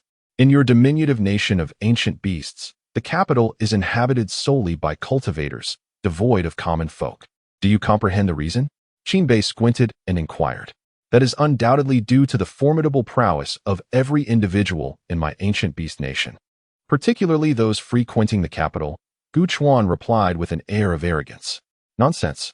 It is solely because your emperor is inept. Commoners dare not reside in the capital, for they risk being slain by cultivators at any moment, let alone selling goods in the streets. Your emperor's incompetence fails to deter the powerful rogue cultivators. Thus commoners are compelled to hide in rural areas, even shunning larger cities for trade. In contrast, within the realm of the Great Xia, all cultivators are strictly forbidden from harming commoners. Any violation results in the scattering of their 3 souls and imprisonment of their 7 spirits, without exception. Furthermore, fighting is prohibited in the Great Xia capital, and the use of magical beasts for swift travel is also banned. Consequently, the capital is home to many exceptional commoners, whose business acumen rivals that of cultivators. All of this is a testament to the Great Xia Emperor's prestige, which is sufficient to intimidate all nefarious elements. Upon entering the domain of Great Xia, one must abide by its regulations. Do you understand? Excellent. The moment Qin Bei concluded his discourse, a chorus of applause and cheers erupted around him. Such a passionate and stirring address garnered unanimous approval from the crowd. Why do the people of Great Xia hold their emperor in such high regard? It is because this generation's emperor possesses extraordinary strategies, primarily directed against adversaries. Yet, for his own subjects, whether cultivators or commoners, he is exceedingly benevolent. Aside from Great Xia, no other dynasty has dared to openly declare a prohibition against cultivators harming commoners. Thus, beyond the borders of Great Xia, many cultivators oppress the common folk. In fact, in places like the Holy Demon Dynasty, commoners are treated as mere resources for cultivation. It is fair to say that, on the Zhangzhou continent, apart from Great Xia, commoners elsewhere endure unimaginable suffering. Only the Emperor of Great Xia possesses such audacity.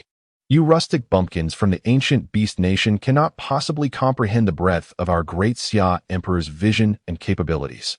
Just a bunch of unsophisticated individuals, thinking that the appearance of a slightly formidable rogue cultivator is something remarkable? Little do they know that every rogue cultivator who enters the Great Xia capital must masquerade as an ordinary person. The surrounding crowd chimed in, collectively bewildering Gu Chuan. Then why would you resort to violence?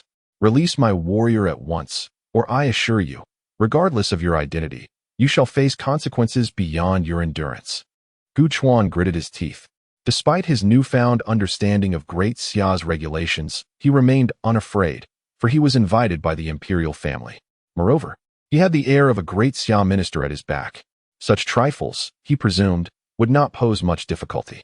Just as he finished speaking, a youth rushed in, panting heavily. Brother Gu, I finally caught up with you. Why the haste?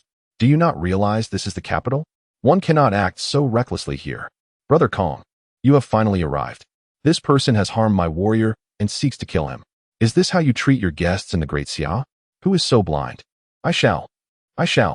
Kong Yu followed the direction pointed by Gu Chuan and beheld a peculiar figure, Prince Bei. The utterance of his title seemed to drain Kong Yu of all his strength. At this revelation, those around them gasped in astonishment. The Prince Bei? So it is he. No wonder he exudes such arrogance. Having only heard tales of Prince Bei, I am astonished to see him in the flesh. Even more striking than the rumors suggested. This is no mere misstep for the crown prince. It is akin to stepping upon a bed of coals. What is the matter? Brother Kong, do you know this individual? Gu Chuan inquired, perplexed. Kong Yu swallowed hard. Yes, indeed, and may I ask, how could your warrior be so careless as to offend Prince Bei? To slay these individuals would be a mere trifle. Do you dare to intervene? Kong Yu whispered urgently into Gu Chuan's ear. What? What do you mean? Gu Chuan was utterly bewildered, completely at a loss for the situation. Do not speak. Leave the rest to me. When the time comes, do as I instruct, without resistance. Kong Yu understood Prince Bei's temperament all too well. The tales of the debauched youth warn against offending him, and there is wisdom in that caution. At least so far. None who have crossed Prince Bei have met a pleasant fate. Chapter 82. Gu Chuan, remember, do not offend Prince Bei, this is my fault. I was responsible for welcoming them, but failed to inform them of the rules of the capital, which led to this misunderstanding. Kong Yu endeavored to shoulder the blame, for he knew all too well how Qin Bei might react. Even though Gu Chuan was the crown prince of another nation, should conflict arise, the repercussions would be dire for him. If the two were to become adversaries, Kong Yu would find himself in a most uncomfortable predicament. Moreover, Gu Chuan had merely sensed that his subordinates were in trouble and rushed over. It was certainly not an intentional act.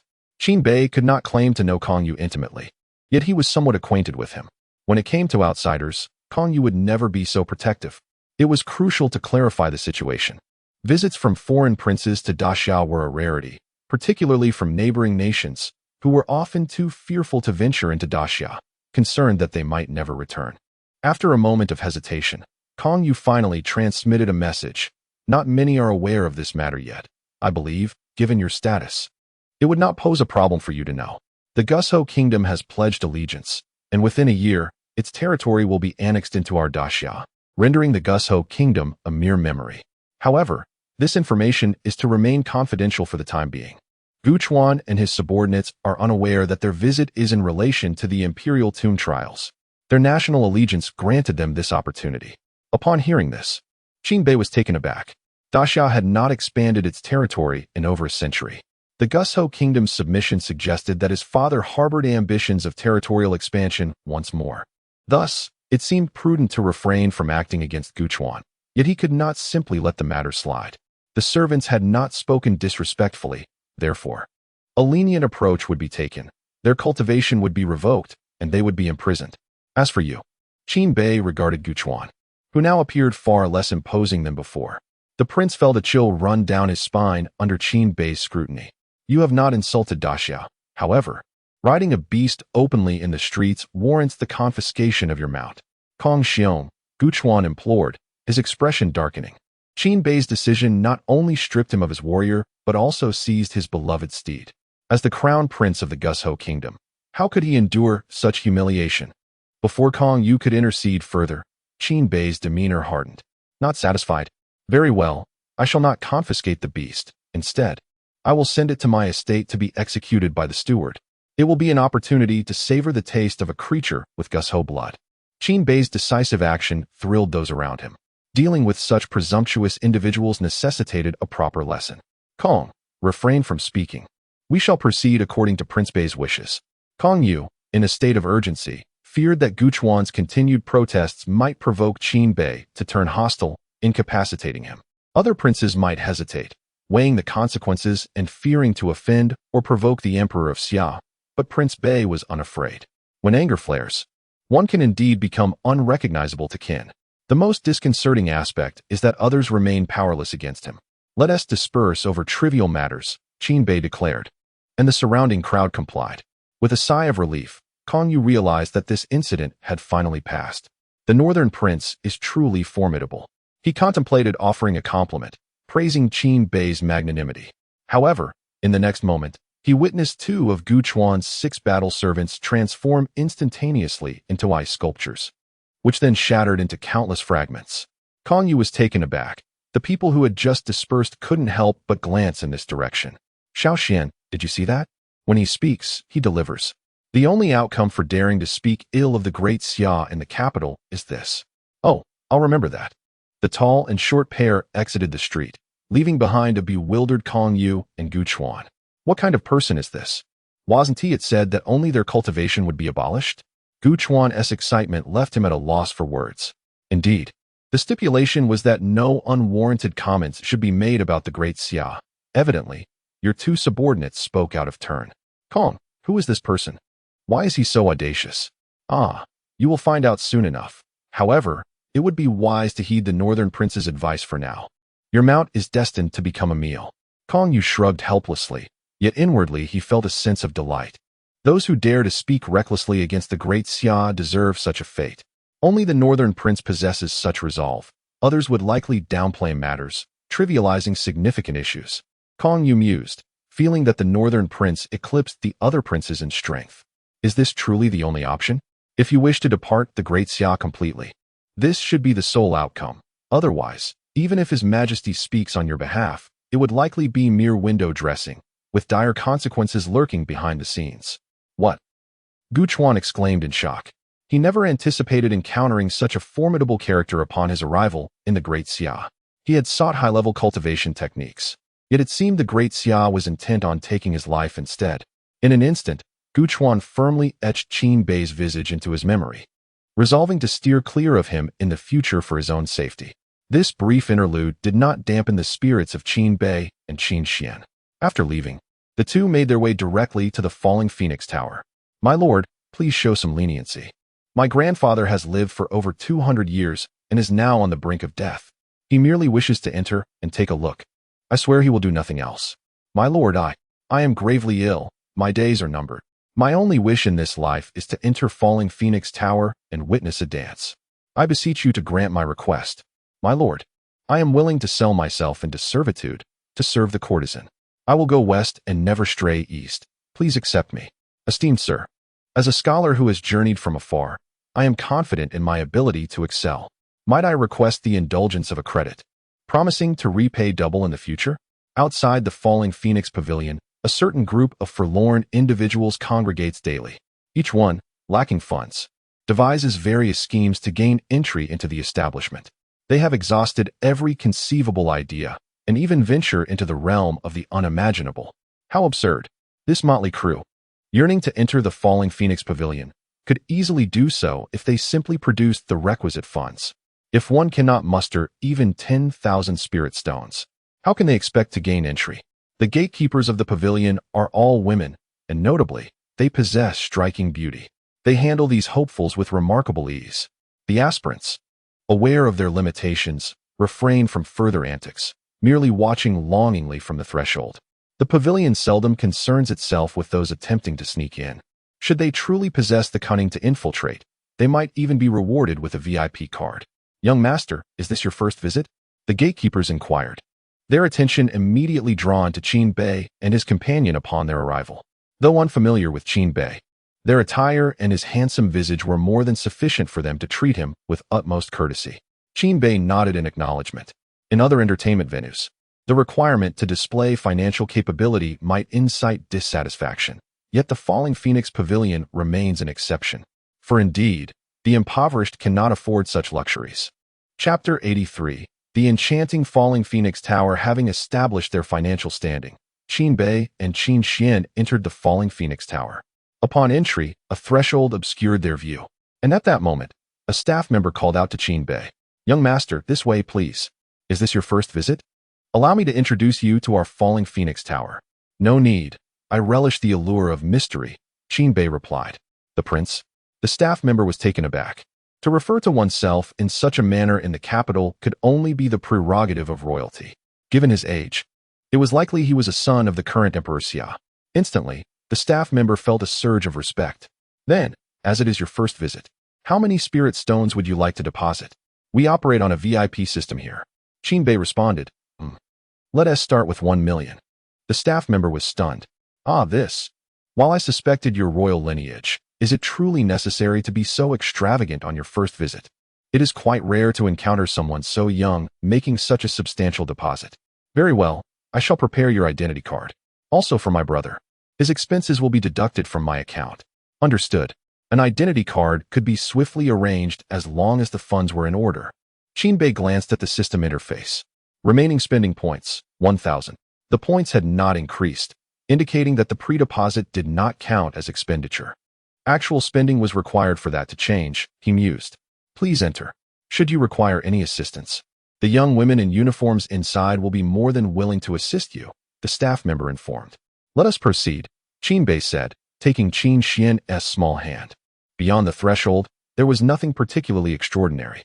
However, once past it, Qin Bei understood why the falling Phoenix Tower commanded such high fees and why a throng of people clamored to glimpse inside. One word encapsulated it all: beauty. "Wow, so many lovely ladies," he exclaimed. "Cough. Xiao Xian, maintain your composure. If you fancy someone, tell your brother, and I shall help you bring her home." "Agreed? Of course. As long as you don't inform mother or father. Then perhaps not." "Ah, you are still young. We should learn more from father. He is our role model." As they chatted, they entered the grand hall of the falling Phoenix Tower. The women bustling about wore identical attire, clearly members of the staff, each adorned with smiles and remarkable beauty.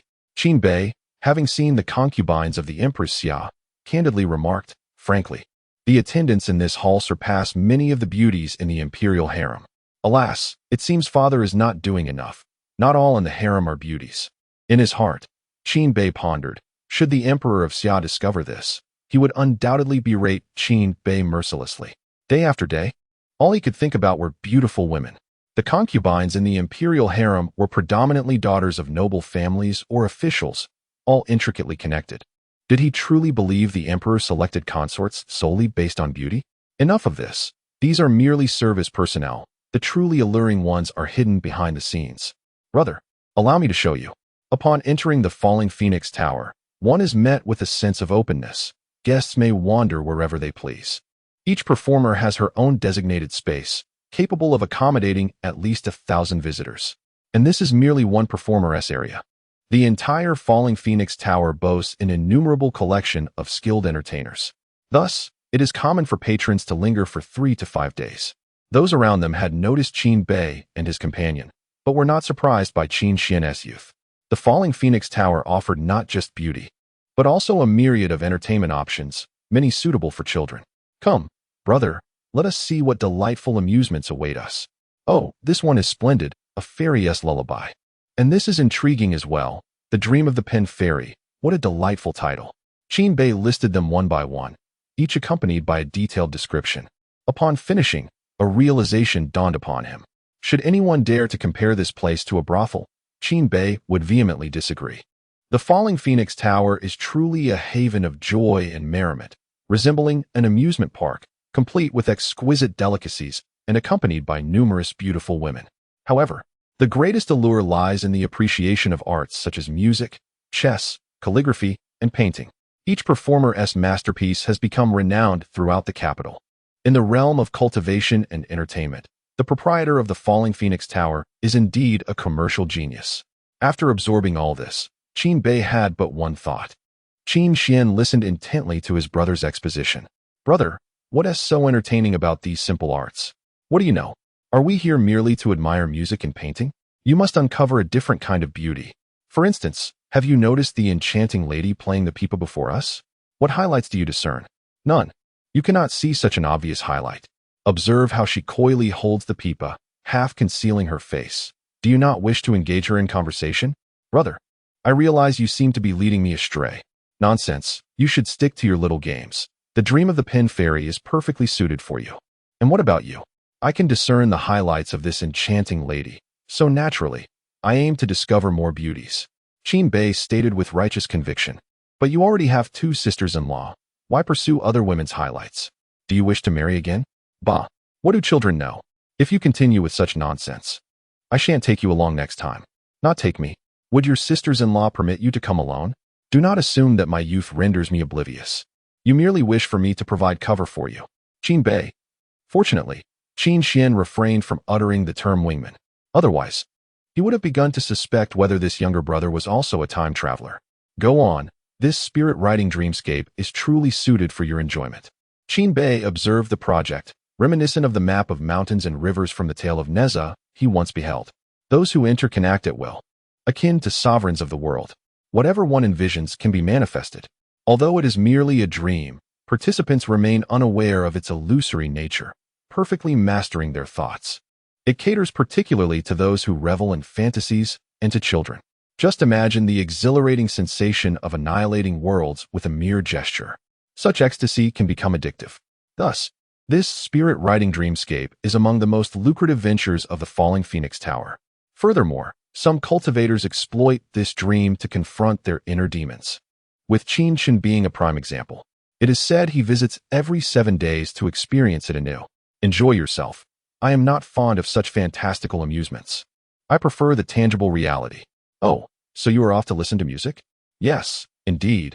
Simply say that should your 2 sisters-in-law inquire upon your return. Qin Bei's purpose for this visit is clear. He has heard tales of Ling Kursan's exploits. Not only is she the star of the Falling Phoenix Tower, but she is also of the Ling clan. Qin Bei is eager to witness her abilities firsthand. Make no mistake, his intentions are purely observational. Absolutely no ulterior motives. At that moment, within a loft at the heart of the Falling Phoenix Tower, Ling Kursan suddenly sensed something, her beautiful visage etched with incredulity. She detected the faint aura of the sacred artifact of the Ling clan, the floating spirit compass. Although it was but a whisper of energy, it was undeniably the floating spirit compass. Chapter 84, Serendipitous Encounter with Qin Bei, escorted Qin Xian to the realm of the Pen Fairy. While it was referred to as the Pen Fairy's dreamland, it was essentially a secluded loft within the Falling Phoenix Pavilion. The proprietor of this loft, who also performed there, was known as Bai Xiaoyu. Though she did not possess unmatched beauty, she was indeed quite lovely. Upon entering the loft, Qin Bei and Qin Xian found themselves in an environment starkly different from the other pavilions they had previously encountered. It was serene, devoid of laughter or the chatter of guests. As soon as they arrived, a staff member from the Falling Phoenix Pavilion welcomed them. After a brief explanation, Qin Bei grasped the reason for the tranquility. The patrons had retreated to private rooms to indulge in their dream escapades, leaving little time for social interaction in the common area. Ultimately, Qin Bei selected an hour for Qin Xian's experience, astonished by the exorbitant fee of 10,000 low-grade spirit stones. Such a sum was unattainable for an ordinary cultivator over a lifetime. Yet, the Falling Phoenix Pavilion thrived with business, leading Qin Bei to conclude that a single phrase aptly described it: wealthy beyond measure. The mastermind behind this establishment was undoubtedly a prodigy of profit. To satiate his curiosity, Qin Bei lingered to observe Qin Xian's dream journey. True to his expectations, Qin Xian fully embraced his youthful spirit within the dream, reveling in joy. The expenditure of 10,000 spirit stones proved worthwhile, especially as he had intended to indulge in this experience. Immediately following the transaction, the system interface reflected an increase of 100 premium points.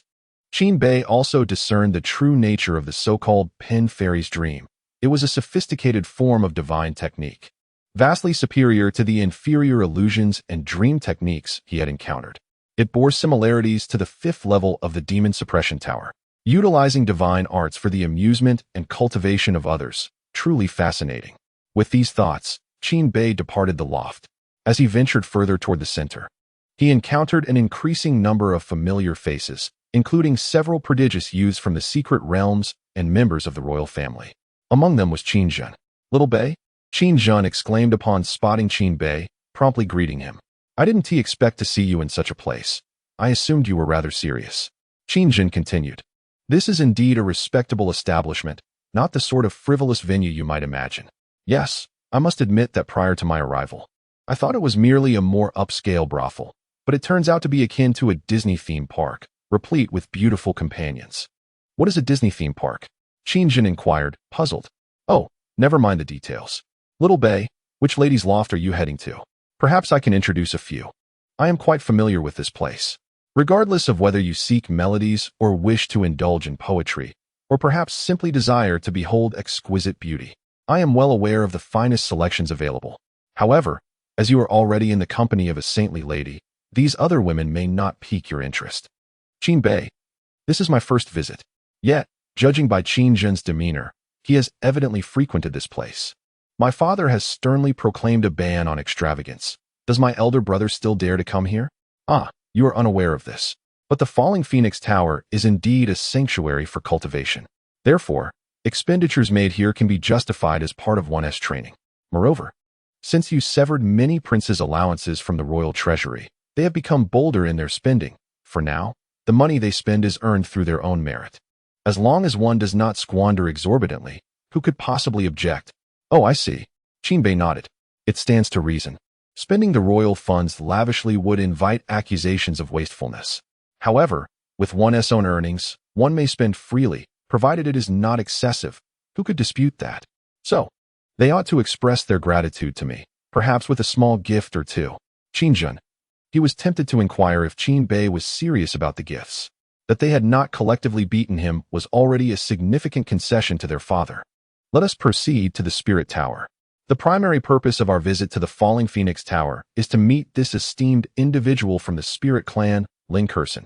It is said that her music can aid in one's cultivation, and I am quite curious about how this assistance manifests.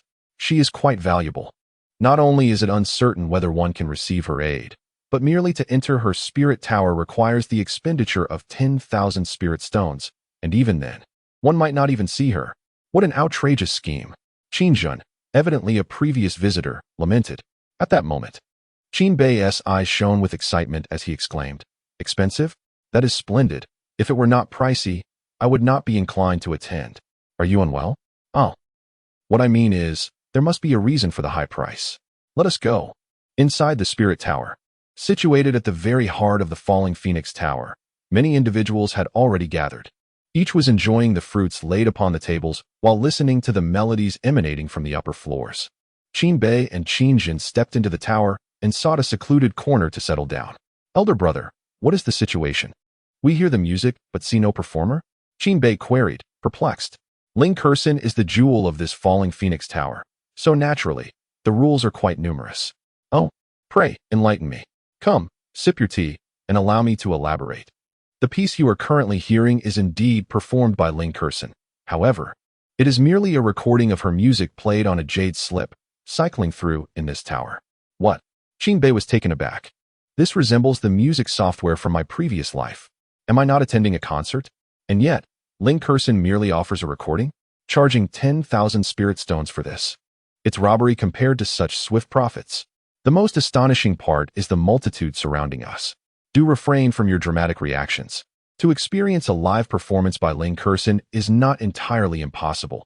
There exists but one avenue to summon her for a personal recital. One must truly comprehend the essence embedded within this melody. Thus, Ling Curson may emerge to play a new piece.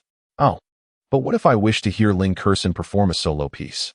Well, Ling Curson has been here for 5 years, and as of now, no one has ever had the privilege of listening to her play in solitude, nor has anyone laid eyes upon her true visage. Qin Bei. Ling Curson is indeed shrouded in mystery. Is she not merely the third on the list of beauties? Yet, she remains concealed from view? What do you know? The reason she ranks third is that our Zhangzhou continent is abundant in exquisite women. My sister-in-law and the Empress of the Mugwa are both extraordinarily captivating, securing their places among the top 10 in the realm of beauty. Were she in any other province, Ling Curson would undoubtedly claim the first position, mind you. And this is all under the veil of modesty provided by Langya Pavilion's rankings. Who can fathom the breathtaking allure she might possess once the veil is lifted? Nevertheless, you have already wed Mu Xiaoxua, so one might presume that you do not covet Ling Curson's beauty, correct?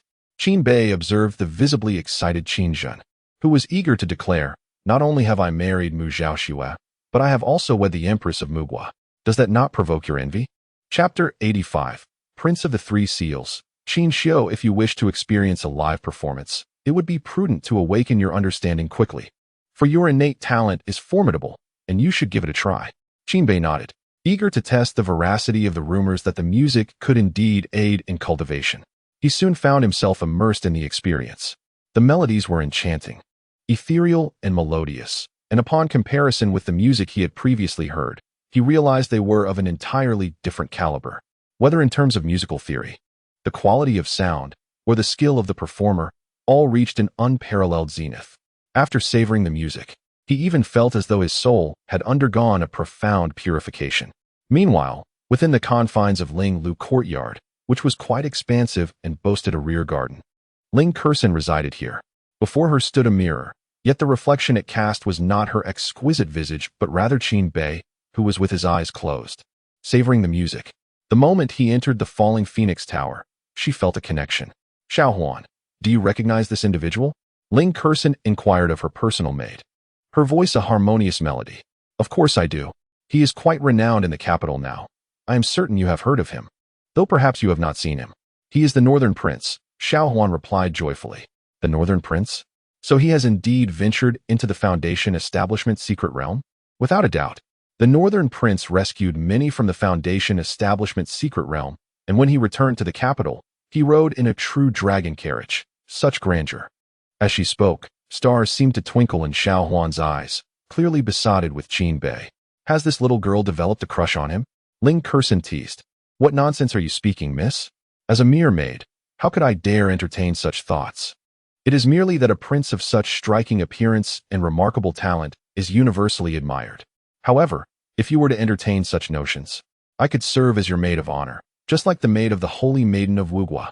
Before Xiaohuan could finish her delightful reverie, an irate Ling Curson struck her. Enough of this nonsense.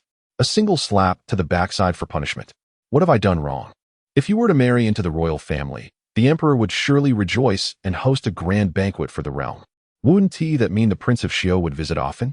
I am aware of your thoughts, Xiaohuan, she replied, her tone teasing but perceptive. Ling Curson fell silent. Over the years, she had come to understand the gravity of her identity as a descendant of the Ling clan and the allure of power. Were it not for the existence of falling Phoenix Tower, she might have already been ensnared by a formidable force. Xiaohuan, relay this message. Tomorrow, I shall select the first guest to enter the curtain, Ling Curson stated with calm resolve. Xiaohuan, however, was left dumbfounded. What? Miss, you cannot be serious.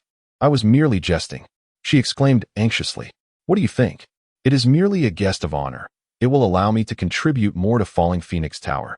Ling Curson replied with a smile. Is that truly the only reason? Otherwise, what could it be? The esteemed guest, after all, is merely an individual for whom music is played in solitude. There is nothing extraordinary about it. Should the listener possess exceptional talent, my cultivation can indeed be accelerated significantly. Everyone is aware that Ling Curson can assist others in their cultivation through her melodies, whether in comprehending techniques or attaining realms. Yet, few realize that this process is reciprocal. While aiding others, Ling Curson also receives nourishment for her own growth, gradually enhancing her strength. Should I inform the host of this? It is indeed a significant matter. No need. I am capable of managing such affairs myself. I shall inform Xiaohuan at once. Wait a moment. Ling Curson abruptly halted Xiaohuan. What is it? Ling Curson offered no reply, her gaze fixed upon the mirror before her. Within the Ling Tower, Qin Bei absorbed the profound essence woven into the melodies. The more he contemplated, the more astounded he became. Within this music lay fragments of the great Tao's principles. Though vague, the presence of such laws within the melodies left Qin Bei utterly astonished. Just as he prepared to exchange several opportunities for enlightenment, an uproar erupted at the entrance of the Ling Tower, rudely interrupting his contemplation. What is this commotion? Acting all high and mighty. Yet it is merely a lack of funds, is it not? I possess ample wealth. Should Ling Curson be willing to perform a piece for me? What is 1,000,000 spirit stones to me?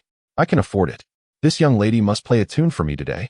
A tipsy youth, clutching a wine jug, sauntered into the Ling Tower, boasting to those around him. His companions hastily covered his mouth, casting apologetic glances at the gathered crowd. I apologize. My young master has had too much to drink and is causing a ruckus. Forgive us. Today's expenses are on me, the first bank. Everyone recognized the newcomer, Qian Lei, the heir of the first bank. With this recognition, the crowd did not express much surprise, for Qian Lei had been intoxicated before. Previously, he had not caused much trouble while inebriated, but this time, it seemed his entourage had failed to restrain him. Given his willingness to treat, the patrons were loath to complain. However, just as everyone thought the incident would pass, a burly man approached Qian Lei. Bang! With a single punch, the man rendered Qian Lei utterly bewildered. Yet, the giant did not stop there. Grasping Qian Lei and his companions as one would a chick, he dragged them outside the Ling Tower. Crack! Two sharp sounds echoed as the giant broke Qian Lei's legs. A wretched scream pierced the air. The effects of the alcohol had finally dissipated for Qian Lei. Everyone stood in shock, gazing at the giant. Who was this formidable person? So audacious as to strike Qian Lei? While it is gratifying to see Qian Lei receive his comeuppance, he undeniably has a wealthy and influential father. Yet, what good is wealth and power? You should consider who is actually instigating the conflict. Qin Bei also noticed this situation. Observing the burly man entering a private room, he curiously inquired, Brother Huang, to whom does this individual belong, exhibiting such arrogance? Who else could it be but Prince Xiu? Prince Xiu? The brother of Qin Ku. Who caused you trouble last time? After reflecting for a moment, Qin Bei recalled. Prince Xiu, like himself, was a third-ranking prince, simultaneously favored by the royal family and deemed one of the most likely heirs to comprehend the void scripture during the upcoming imperial tomb trial. This royal brother is quite audacious, even daring to strike the heir of the foremost bank. He is nothing compared to your audacity, Qin Jun candidly remarked. Qin Bei replied, this heir of the bank has been inebriated and troublesome before. Qin Xiu has long desired to deal with him, but lacked the opportunity until now. This fool's reckless words provide the perfect justification for Qin Xiu to act, while also flattering Ling Curson. Flattering Ling Curson? Indeed. This young man has affections for her and has received substantial backing from the emperor. Therefore, to curry favor with Ling Curson, he need not worry about crippling Qian Lei. The emperor's support is behind him. So he is tasked with pursuing a maiden. I am quite familiar with this. Qin Jin's comment did not surprise Qin Bei. As the descendant of the spirit clan, if Ling Curson could be swayed, it would undoubtedly strengthen the great Xia. Clearly, the emperor, fearing confrontation, resorts to subtler tactics by sending distinguished princes to court Ling Curson. Should she acquiesce, the falling Phoenix Tower would not oppose. It seems that his father is intent on seizing every conceivable advantage. Alas, dispatching such a fool as Qin Xiu for this purpose. Does he truly believe that humbling others in this manner will win the heart of a fair maiden? Such sheer folly. Chapter 86. I shall compete even at the cost of my fortune within the private room. Qin Xiu, possessing the genes of the Summer Emperor, was undeniably handsome. At first glance, one could discern that he was a refined and cultured young man, undoubtedly possessing a certain understanding of poetry and literature. Indeed, this was the truth. At this moment, Qin Xiu was deeply immersed in the essence of the melody.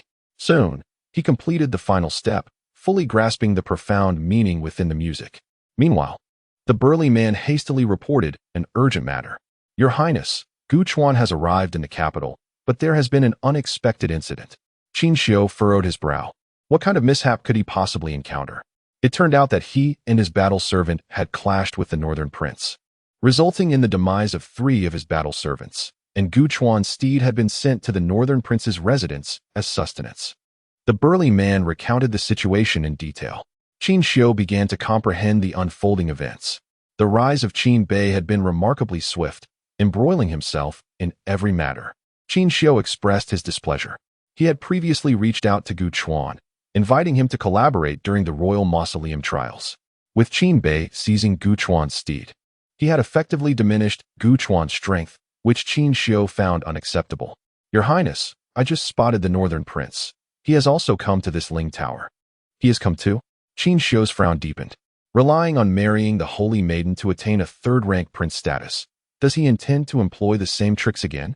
Qin Xiu directly suspected that Qin Bei was here to vie for Ling Curson. The thought filled him with an inexplicable sense of urgency. Although his cultivation level vastly surpassed that of Qin Bei, it was said that Qin Bei had a keen understanding of young women.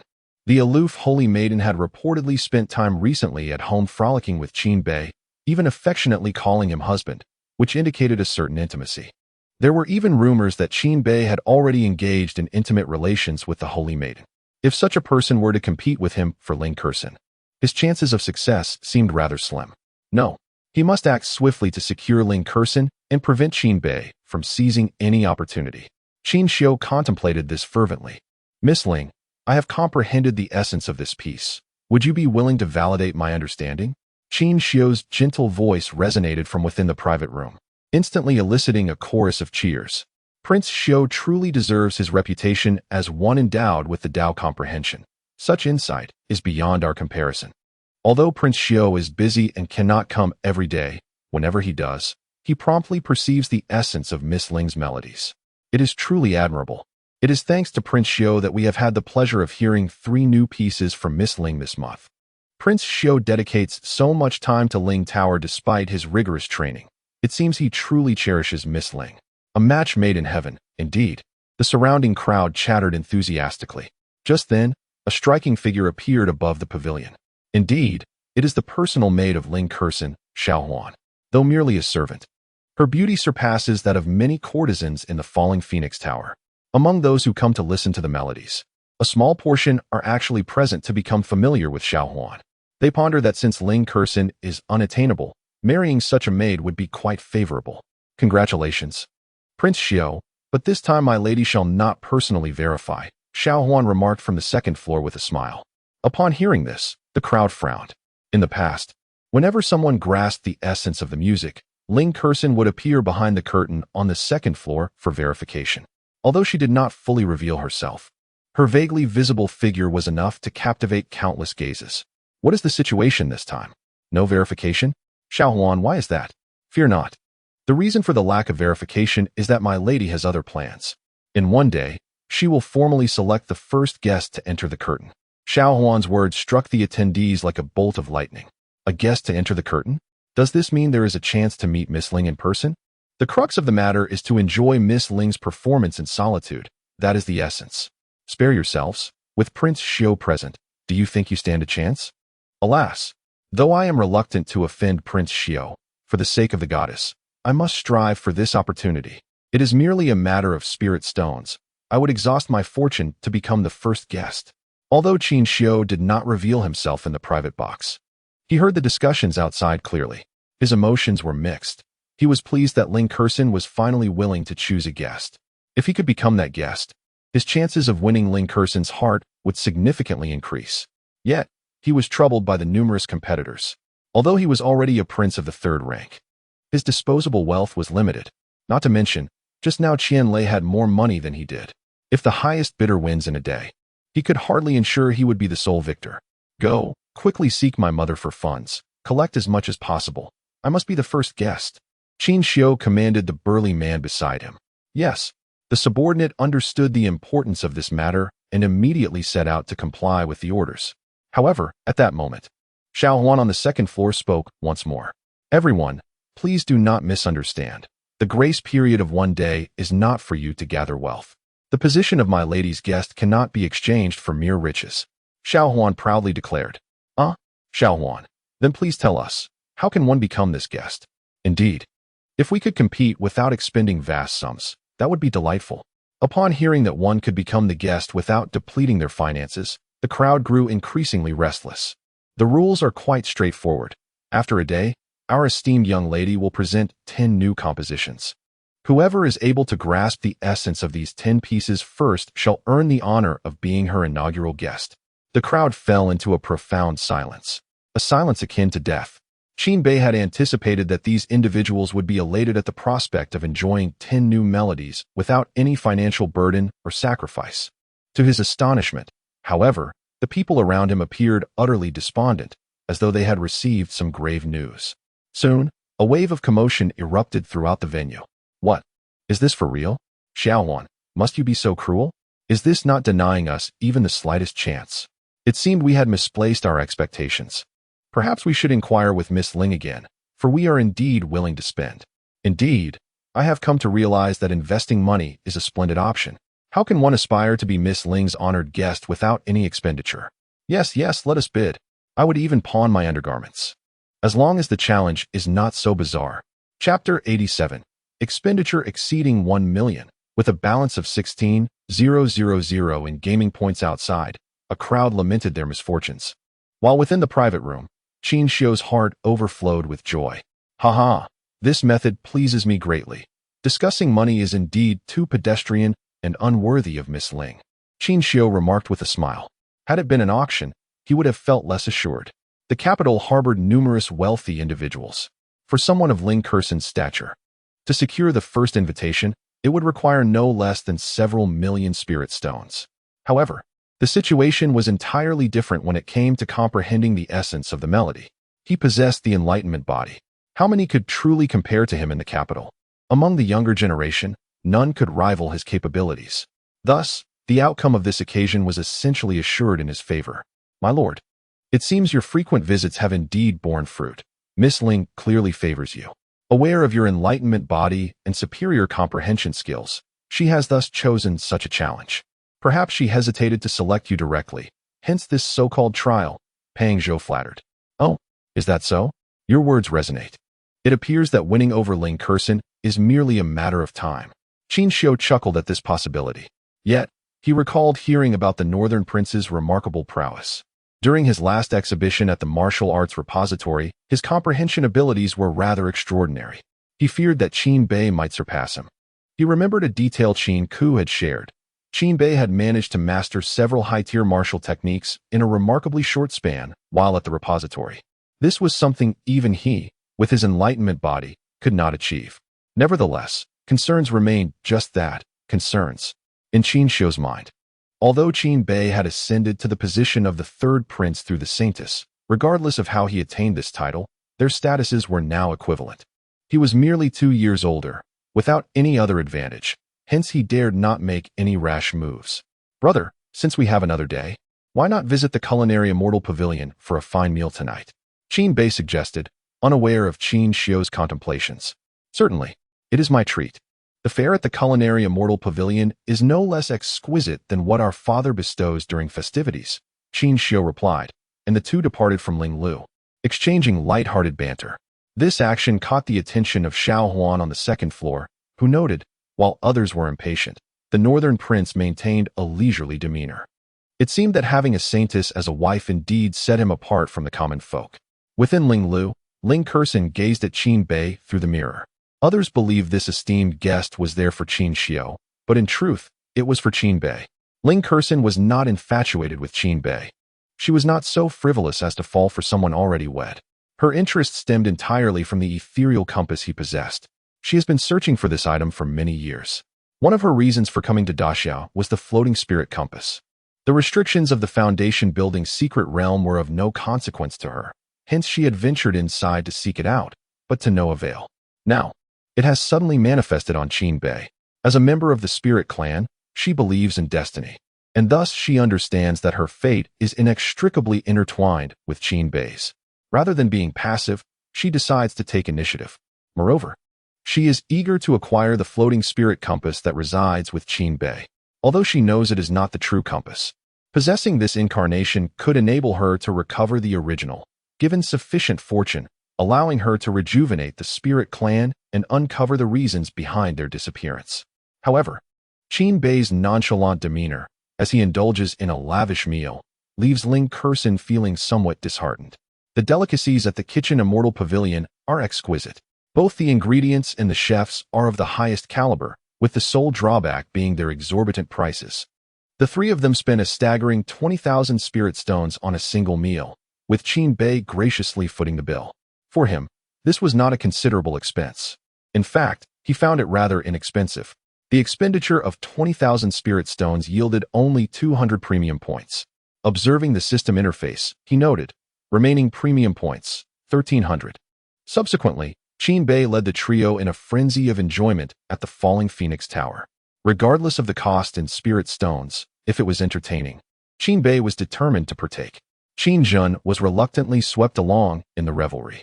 Thus, the three of them spent a carefree evening, racking up over 100,000 spirit stones, all courtesy of Qin Bei. Upon glancing at the system interface again, he saw remaining premium points, 3,000. 3,000 premium points indicated that Qin Bei had expended 300,000 spirit stones, not for cultivation resources, but purely for amusement. This was, in fact, a considerable sum. Typically, members of the royal family would not dare to squander so lavishly. Yet for Qin Bei, it was merely a trifling amount, especially since he carried several million spirit stones. He had come to the falling Phoenix Tower to revel while simultaneously accumulating premium points. At this rate, how long would it take to exhaust his fortune? Qin Bei mused. While he certainly enjoyed himself, the speed of expenditure was incomparable to that of an auction house. On the following morning, Qin Jun and Qin Xian exchanged glances while observing Qin Bei gesturing animatedly ahead, both recognizing the shared sense of helplessness in each other's eyes. Xian, do you think your brother has come into some windfall? Or has he suddenly become wealthy, leading to this spree of indulgent spending? Qin Jun whispered. I'm not sure, but I know that our father seems to bestow a considerable amount of spirit stones upon my brother each month. Likely from some clandestine dealings that my brother forbids me from inquiring about. Qin Xian replied candidly. It seems our father is somewhat biased. If he knew how recklessly my brother was spending, I wonder if he would continue to provide him with spirit stones. Qin Xian said with a resigned shake of his head. At this moment, Qin Bei was utterly delighted. I demand the specialty sturgeon of the Snow Kingdom. Regardless of the distance, procure it for me. And it must be alive. You need not worry about the spirit stones in this regard. Additionally, I require a substantial quantity of the unique spiritual plants from the mixed domain. After all, I possess an abundance of spirit stones. Qin Bei exclaimed. The staff of the 10,000 Things Pavilion hurriedly took notes. Last night, Qin Bei felt that merely indulging in leisure was an excessively slow expenditure of spirit stones. Thus, he decided to acquire some exquisite items. He had no interest in cultivating resources, as he currently had no desire to train himself. Instead, he envisioned directly exchanging his accumulated points for cultivation levels. Consequently, he spent all his resources on peculiar and costly items, reminiscent of the luxuries from his previous life. Your Highness, rest assured that we at the Falling Phoenix Tower can guarantee the return of these items within 3 days for a total of 1.2 million low-grade spirit stones. Given your princely status, you may opt for cash on delivery, the staff member respectfully stated. Do I really need that? Just give me the spirit stones now. Expedite the delivery. I want it all within a day. Ah, this. I will pay extra. It's a deal. Ultimately, Qin Bei expended 1.3 million spirit stones. Remaining points, 16,000. Observing the system's display of 16,000 points, Qin Bei felt a great sense of reassurance. These points were more than sufficient for his current indulgences. Chapter 88. A spectacular scene of enlightenment. Thus, every month, a sum of 1,000,000 spirit stones containing rare treasures is to be sent to my royal residence. There is no need for assistance in cultivation. As long as they are sufficiently unique, I care not for the cost-effectiveness. Before departing, Qin Bei also placed a long-term order. When it comes to purchasing rare cultivation resources, the auction house of Langya Pavilion is undoubtedly the finest. For daily necessities required for cultivation, the Royal Merchant Association reigns supreme, particularly due to the discounts they offer. However, for those treasures that may lack practical cultivation value, but are perhaps visually appealing or delectable, one must turn to the Wanwu Pavilion of Luofeng Tower, which specializes in such goods. Should they be requested to procure rare cultivation resources, Wanwu Pavilion would likely refuse such a business proposition. Although the clientele for rare treasures may not be vast, their allure lies in the high profits, akin to luxury goods. Little Bei, should others learn of your spending habits, they would surely inform Father Emperor. It would be wise to exercise restraint, Qin Jin advised. What is there to fear? This money was earned by me alone. I shall spend it as I please. Who is to dictate my choices? Qin Bei retorted with conviction. But these spirit stones appear to be provided by the royal family, do they not? Qin Xian timidly pointed out. That is still money I earned from the royal family. No one has a say in this matter.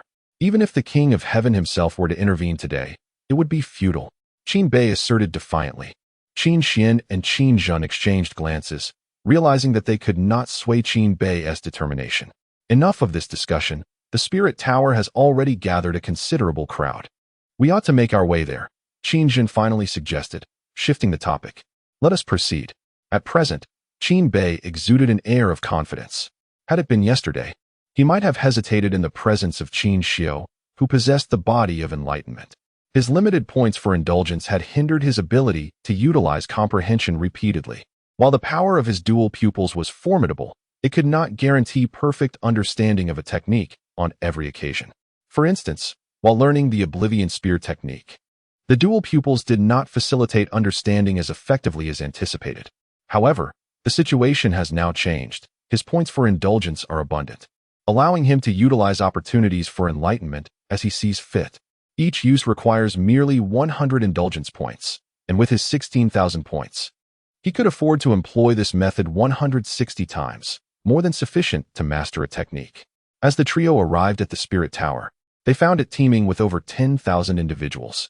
This time, it was not solely the younger generation in attendance. Numerous elders had also come, despite their usually austere demeanor. Upon hearing that Ling Kursin was to summon the first honored guest, these venerable figures could hardly contain their eagerness. Fortunately, with foresight, Qin Jun had prepared a private box in advance, sparing the three from the need to jostle for positions amidst the throng. How fortunate I am not to have ventured out for training. Otherwise, I would have missed such a splendid spectacle. It is indeed a rare occasion to hear Miss Ling's 10 new compositions all at once. However, I find myself bereft of the opportunity to be among the esteemed guests this time. Alas, is it not evident that this gathering is primarily for Prince Xiu? We ought to temper our expectations. Merely being able to listen is already a privilege. My concern lies in the possibility that once Prince Xiu becomes the honored guest, Miss Ling may no longer perform for others, and we shall be the ones to suffer the consequences. Yet, there is no use in dwelling on such thoughts. Even if that were the outcome, it is beyond our power to prevent. I can only hope that when the time comes for enlightenment, Prince Xiu will show us some consideration, allowing us to savor at least one piece before the conclusion. Today, I intend to seek a thorough understanding of the Dao comprehension ability. I am eager to discern whether the Dao comprehension physique is superior, or if the years of my own accumulation hold greater weight. Meanwhile, those surrounding the private box where Qin Xiu resides are engaged in animated discussions. Everyone is aware that in this contest of comprehension, none can rival Qin Xiu. Their presence today serves two purposes: to partake in the revelry and to listen to Miss Ling's new compositions. Indeed, it would be even more delightful if Miss Ling were to make an appearance. How naive these individuals are, having seen little of the world. They only recognize Qin Xiu's prowess, oblivious to your own remarkable abilities, Xiaobei. Qin Jin scoffed at the chatter emanating from outside. Is there animosity between the Emperor brother and Qin Xiu? You seem rather unwelcoming towards him, Qin Bei inquired, puzzled. Not quite animosity, just a lingering disdain, Qin Jin replied, casting a penetrating gaze at Qin Bei. Xiao Bei, you must not falter against Qin Xiu this time. Otherwise, given his character, it won't be long before unflattering rumors about you circulate in the capital. Rest assured, Miss Ling's melodies possess the power to aid one's cultivation. I am quite envious and shall exert every effort to be the first honored guest, Qin Bei responded with a smile. Esteemed guests. The voice of Xiao Huan echoed from the second floor, bringing an immediate hush over the raucous crowd below. I shan't elaborate on the rules, for they are well known to all. My lady has prepared 10 new compositions. From here on, it is up to each of you to rely on your own abilities. Xiao Huan offered no further explanation, for once Miss Ling's melodies commenced, everyone instinctively understood their next course of action. Indeed, as the first composition began to play, all present closed their eyes to immerse themselves in the essence of the music. Qin Xiu in the private box was quick to enter a state of focus. Soon, the second piece resonated, followed by the third, fifth, and ultimately the 10th. All 10 compositions filled the hall simultaneously, significantly increasing the challenge for the audience. Most found it impossible to grasp even one piece, let alone 10, leading to a cacophony of confusion in their minds. The ability to calm oneself and attain comprehension was a feat reserved for the most gifted participants. Certainly, there are still many shameless old souls around. From the moment Qin Bei first heard the melody, an inexplicable sensation enveloped him. The runes within his pupils flickered incessantly, as if yearning to escape his control and showcase their formidable powers. This compelled Qin Bei to refrain from immediately employing his enlightenment, instead savoring this extraordinary sensation slowly. Time slipped away, and half an hour passed in contemplation. This left Qin Jun beside him in a state of agitation. What is wrong with your brother? Why has he not responded for so long? Qin Jin inquired, casting a puzzled glance at Qin Xian. How would I know? I am not my brother. Qin Xian replied casually, munching on snacks. TSK, Qin Jin sighed in frustration, for within the throng outside, some had already successfully grasped the essence of the melody. Most critically, Qin Xiu had completed the 5th piece, while Qin Bei had yet to finish even one, clearly setting the stage for an impending defeat. Chapter 89. The frigid gaze breakthrough. What on earth are these monsters? I have yet to grasp anything, and they have already attained enlightenment. Is the disparity truly this vast? I shall not continue. This is clearly not a realm suited for someone like me. Instead, I shall relish the melodies of Miss Ling. Observing these despondent individuals from her perch above, Xiao Huan merely smiled. Her gaze was fixed on those competitors who had already achieved results. The profound essence within Ling Kursan's melodies, once comprehended, would manifest extraordinary phenomena in a short span. Take the current situation as an example. In the Grand Hall, over 100 individuals were enveloped in a multitude of spiritual energy, with luminous orbs visible around them. Each orb signified that its bearer had grasped an essence within a particular melody. During this time, whether they were cultivating or comprehending mystical techniques, their efforts would yield remarkable results. This is the remarkable power of Ling Kursan's compositions. In the private chamber where Qin Xiu resided, there were 5 luminous orbs, indicating that he had comprehended 5 melodies in the brief span of merely half an hour. Xiao Huan was astounded by this revelation. Typically, Qin Xiu did not exhibit such prowess. Even grasping a single melody usually required an hour. Today, this was no mere extraordinary feat. It was likely facilitated by some special means. Indeed, the truth lay in the fact that Qin Xiu was aware of Qin Bei's presence. In a bid to surpass Qin Bei, he had chosen to overextend his potential. Xiao Huan cast a glance towards Qin Bei's private chamber, her brows knitting together in concern.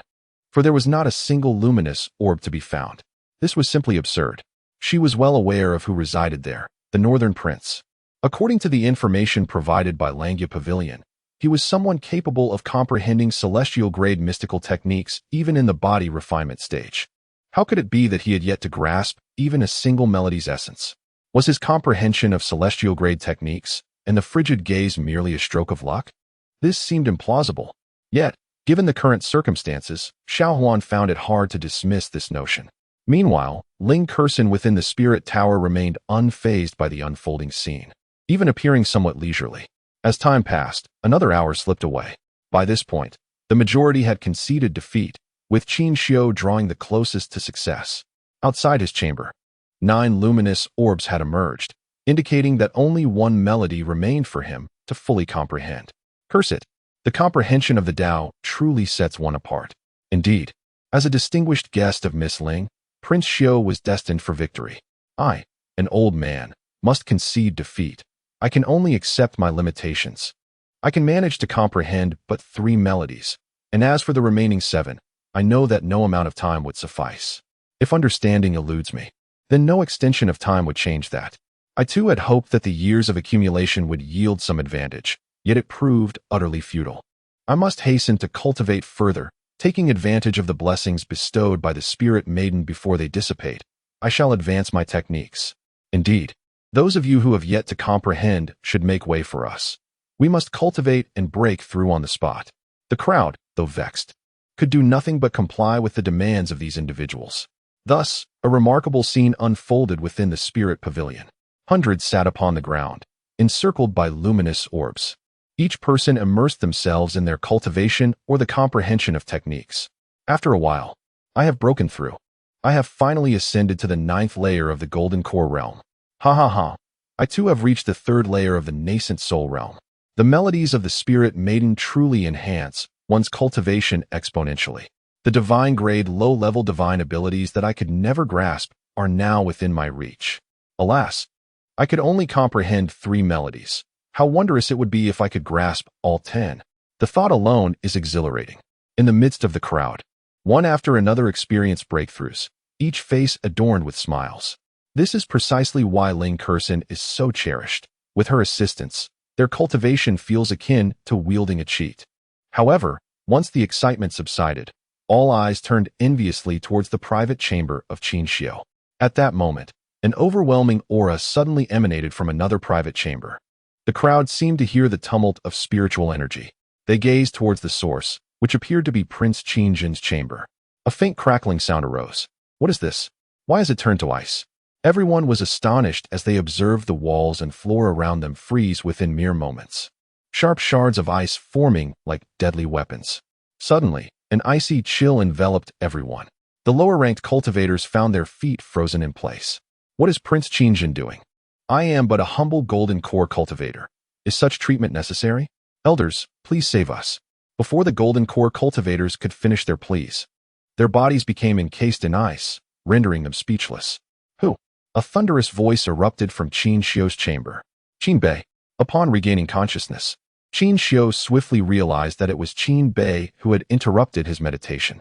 Unable to contain his fury, he shouted in anger. Bang! The door to the chamber shattered, and Qin Xiu's furious figure emerged into the fray. The onlookers watched with amusement as Qin Xiu raged. Qin Bei, come out. Qin Xiu's anger had reached its zenith. Not only had Qin Bei snatched the opportunity to cultivate with Ling Curson, but it is utterly disgraceful to interrupt one's own enlightenment with such despicable means. How shameless. With a creak, the door to the box where Qin Bei was located swung open. However, it was Qin Jun who emerged. Qin Xiu, please maintain your composure and do not bring shame upon our royal lineage here. Royal brother, what do you mean by this? If Qin Bei were to engage me in a fair contest, I would accept defeat without a word. But what is this? If a battle is to ensue, let it be a direct confrontation, devoid of these underhanded tactics that tarnish our royal dignity. Xiao Bei merely experienced a moment of enlightenment and inadvertently harmed everyone. I sincerely apologize on his behalf, Qin Jin said, lowering his head slightly in apology. He then waved his hand, liberating the frozen cultivators of the Golden Core and Foundation Establishment realms. Royal brother, are you showing favoritism? He interrupted my enlightenment. And does he not owe me a word of explanation? At the very least, an apology is in order. And what of these individuals? They too were cultivating and were interrupted. Shouldn't they receive an explanation? Qin Xiu retorted, filled with indignation. Oh, no need for that. No need at all. The Prince of Cultivation interjected. In the course of practice, it is inevitable that one may lose control during a breakthrough.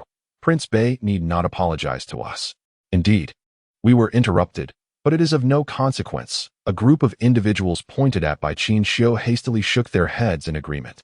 Previously, they had been incensed when their cultivation was interrupted without knowing who was responsible and had contemplated seeking trouble.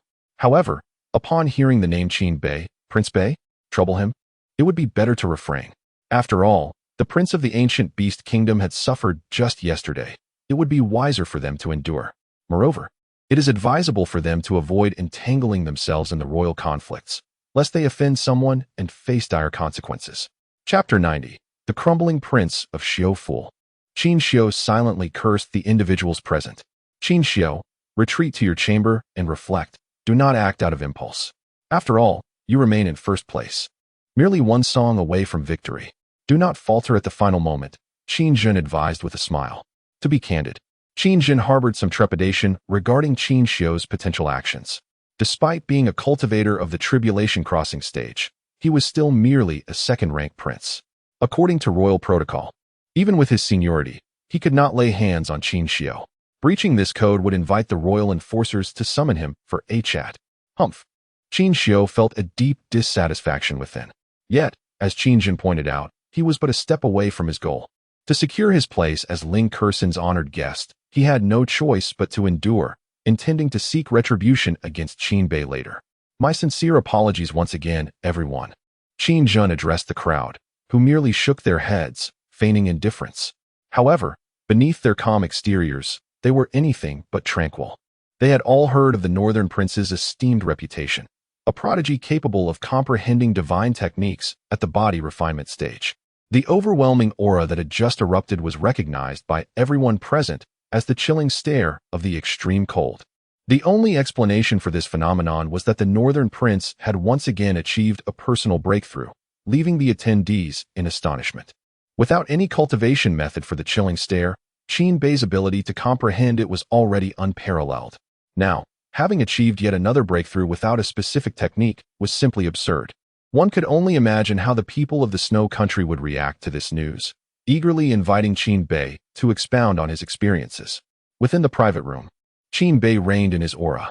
His chilling stare had indeed advanced. While he was uncertain of the exact level he had reached, it was clear that what had once been a mere introduction had now blossomed into mastery. This transformation was intricately linked to the melody performed by Ling Kursan. Furthermore, the most significant factor was the opportunity for enlightenment exchanged through the system. In less than 2 hours, he had redeemed 30 instances of enlightenment, leading to his breakthrough in the chilling stare technique. Little Bei, you are truly remarkable. Qin Jin found himself at a loss for words to adequately describe Qin Bei's prowess. Lacking a suitable adjective, he could only settle for impressive. Just average. Qin Bei replied with a smile. With his breakthrough in the chilling stare, he felt elated. Previously, he had only a 10% chance of passing the 6th level of the Demon Suppression Tower. Now, he was confident of at least a 50% success rate. Once he mastered the Silent Annihilation Spear technique, the 6th level of the tower would pose no obstacle. Just as Qin Bei finished speaking, a luminous orb suddenly materialized around him. Next came the 2nd, the 5th, the 10th, a total of 10 luminous spheres. Qin Jun's pupils dilated as he gazed incredulously at the 10 spheres before him. Little Bei, when did you accomplish this? Weren't you just comprehending the divine cold gaze? Indeed, but these were merely a byproduct. It wasn't particularly challenging, Qin Bei replied with calm assurance. Qin Jin, upon hearing this, couldn't help but cast his gaze toward another private box. There, in that very space, was Qin Xiao. This now constituted a profound enmity. Indeed, in the next moment, a chorus of astonished gasps erupted from outside the box. 10 luminous spheres. Someone has comprehended 10 melodies. Could it be that Prince Bei has done it again? This is utterly outrageous. A genius. To simultaneously grasp the divine and the essence of the melodies. Do you think Prince Bei has already comprehended all 10 melodies, thus propelling his mastery of the divine cold gaze to new heights? Indeed, that seems quite plausible. But what does it matter? It merely attests to Miss Ling's formidable prowess. They were indifferent to the implications. However, for Qin Xiao in the other box, distress was palpable. As he emerged, everyone frowned at the sight of him. Without the need for words, it was evident that Qin Xiao was incensed. Of course, he was furious. He was just one melody away from completion when Qin Bei's breakthrough interrupted his focus. To make matters worse, he had endured this disruption in hopes of becoming Ling Kursan's honored guest. just as he settled his mind to once again contemplate that final melody. Qin Bei's unexpected display shattered his composure. It was utterly humiliating. Yet, seeing Qin Bei stride out from the box, he dared not unleash his wrath. On the second floor, Xiao Huan observed as Qin Bei exited the box, a smile gracing her lips. Compared to Prince Xiao, she thought Prince Bei was far more suited to be her young lady's first esteemed guest. While Prince Xiao was courteous, it felt contrived. Prince Bei, on the other hand, exuded an effortless arrogance. Congratulations to Prince Bei for being the first to complete his comprehension. And we also extend our warmest congratulations for becoming our young lady's inaugural honored guest. Qin Bei nodded to those around him. With his breakthrough in the divine cold gaze, he was now even more eager to meet the illustrious Miss Ling Curson. May I now enter to seek an audience with Miss Ling? He inquired. Of course. Xiao Huan replied with a smile.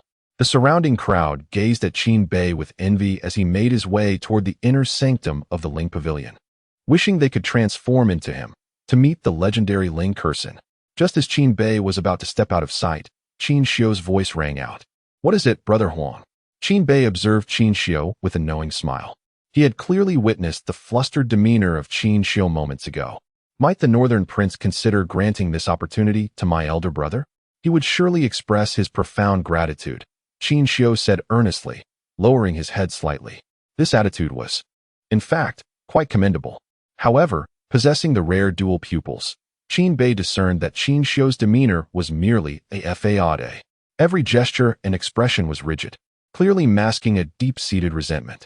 Without hesitation, Qin Bei replied, I shall not. Does the Northern Prince not wish to hear my gratitude? I am prepared to offer 1,000,000 spirit stones. Who does he think he is? Qin Bei scarcely paid heed to Qin Xiu's words. To think that one could barter with a mere 1,000,000 spirit stones was utterly fanciful. Observing Qin Bei's unyielding retreat, Qin Xiu clenched his fists tightly, yet found himself bereft of a more viable solution. He could only internally pray that neither Qin Bei nor Ling Curson would encounter any misfortune. Although he had failed to secure the position of the guest of honor this time, he remained resolute in his determination to strive for future opportunities. As long as Qin Bei did not undermine his efforts, he was confident that Ling Curson would eventually be his. This was the unwavering self-assurance of one who excelled in both status and innate talent. Chapter 91. Ling Curson's perfect supporting role. As the crowd observed that Qin Bei had already entered, they realized their hopes were dashed.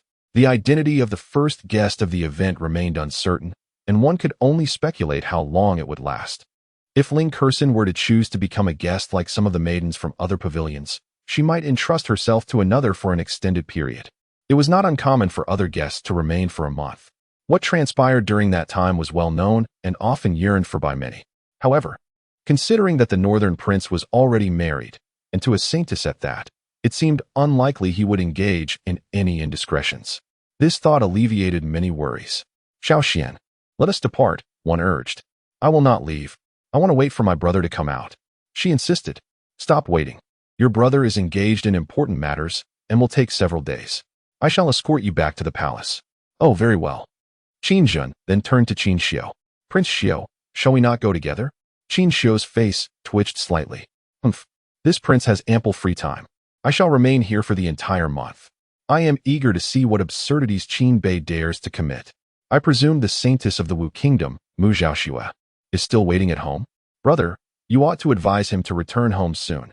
After all, Wu Kingdom is one of the 3 great powers and cannot be offended so easily.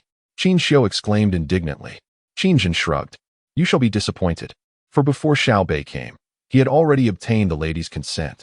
I believe the saintess of Wu Kingdom is a reasonable person. Qin Xiu was furious. Never mind. If you choose not to leave, we shall take our leave. But do not eavesdrop with your spiritual powers, lest you risk your health, he warned with a laugh. Departing with mirth, leaving behind a visibly disgruntled Qin Xiu. Meanwhile, on the other side, Qin Bei followed Xiao Huan into the interior of the Ling Tower. Qin Bei was introduced to a world of affluence. The scenery and furnishings within the tower were not only beautiful, but also extraordinary, truly treasures beyond compare. He felt it rivaled even the imperial palace and was leagues beyond his own royal residence. He had thought his own collection of rare artifacts made his palace luxurious, only to discover that the lady's abode was even more opulent. Indeed, The northern prince should consider the lady's status. What treasures could she possibly lack? Xiao Huan remarked. True. The Ling clan possesses exceptional talents. Qin Bei responded with admiration. Prince Bei, we have arrived. My lady is inside, Xiao Huan announced, halting before a courtyard. Qin Bei nodded, and Xiao Huan departed of her own accord. Qin Bei looked up at the courtyard. Compared to the extraordinary treasures encountered on the way, the courtyard appeared remarkably simple. The items scattered throughout the abode are rather unremarkable, everyday trinkets commonly found in any household. This revelation elicited a sense of surprise in Qin Bei. As he stepped into the courtyard, the fragrant aroma of blossoms enveloped him, accompanied by the melodious strains of a zither. Following the enchanting music, Qin Bei traversed the courtyard and arrived at the backyard, where he beheld a pavilion beside a tranquil lake. There, a woman clad in a flowing green gown delicately caressed the strings of her guqin, her visage partially concealed by a green veil, revealing only half of her exquisite beauty. Naturally, Qin Bei approached the pavilion, choosing silence as he settled down to listen to the enchanting melodies played by the captivating musician. As the final notes lingered in the air, Ling Kursin turned her gaze towards Qin Bei. Although she had glimpsed him in a mirror before, this first encounter prompted her to scrutinize him intently. Undeniably handsome, Qin Bei's quiet demeanor belied an aura of enigmatic confidence that left Ling Kursin momentarily astonished. The reality surpassed the rumors. The princely figure indeed took her by surprise. With a smile, Ling Kursin remarked, "Oh, surprised? What is it? Did you expect the rumors of this prince being arrogant and fierce to be true?" Ling Kursin paused. "Is this the enigmatic confidence you speak of? Previously, I addressed you as Ling and now it's Kursin. Should I refer to myself as Kursin from now on?" "Not at all. The offspring of the Summer Emperor could never be perceived as fierce. I was merely taken aback by your exceptional handsomeness and confidence, Prince," she replied with a light smile. "Ha ha ha. Indeed, that is my sentiment as well. By the way, I am curious about the privileges one might enjoy as your honored guest. Please elaborate, and I shall select a few," Qin Bei said, his eyes twinkling with mirth. Ling Kursin hesitated. "Well, how about I play a piece for you instead? You've listened quite a bit already, and perhaps there is something else?" The prince misunderstood. "The melodies I play do not require your further contemplation. Moreover, the experience of live performance differs entirely. Why not give it a try?" "Ah, very well. We have ample time ahead for delightful pursuits," Ling Kursin replied. "Why does this northern prince appear less dignified than the proper prince? What thoughts occupy his mind?" She mused before beginning her performance. The zither's notes flowed beautifully, unlike anything Qin Bei had ever heard.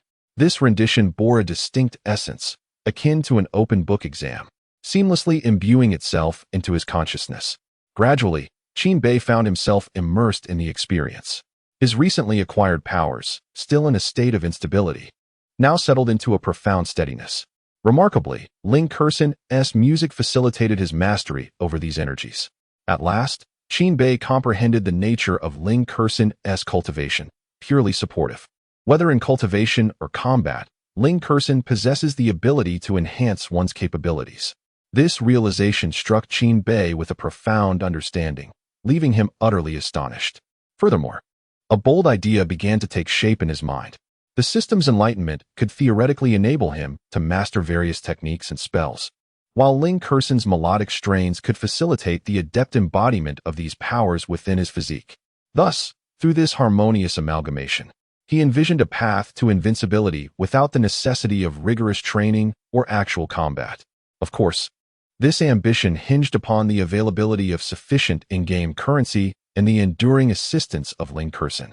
Moreover, Qin Bei contemplated that after exchanging for cultivation resources in the system's marketplace, his strength would surge remarkably, alleviating any concerns regarding an unstable foundation. With Ling Kursin's guidance, he believed that solidifying his prowess would require neither combat experience nor arduous effort. It was, in essence, a remarkable shortcut to success. With these thoughts in mind, Qin Bei resolved to act without hesitation. Although he could not guarantee Ling Kursin's long-term support, he recognized that she was, at present, capable of aiding him. System: how many in-game currency points are required to exchange for a year's worth of cultivation? Chapter 92, Breakthrough, 9th level of Foundation Establishment. 1 year of cultivation, 1,000 premium points. Why has it become more expensive than before? Qin Bei expressed his astonishment. Because the shop level is 3.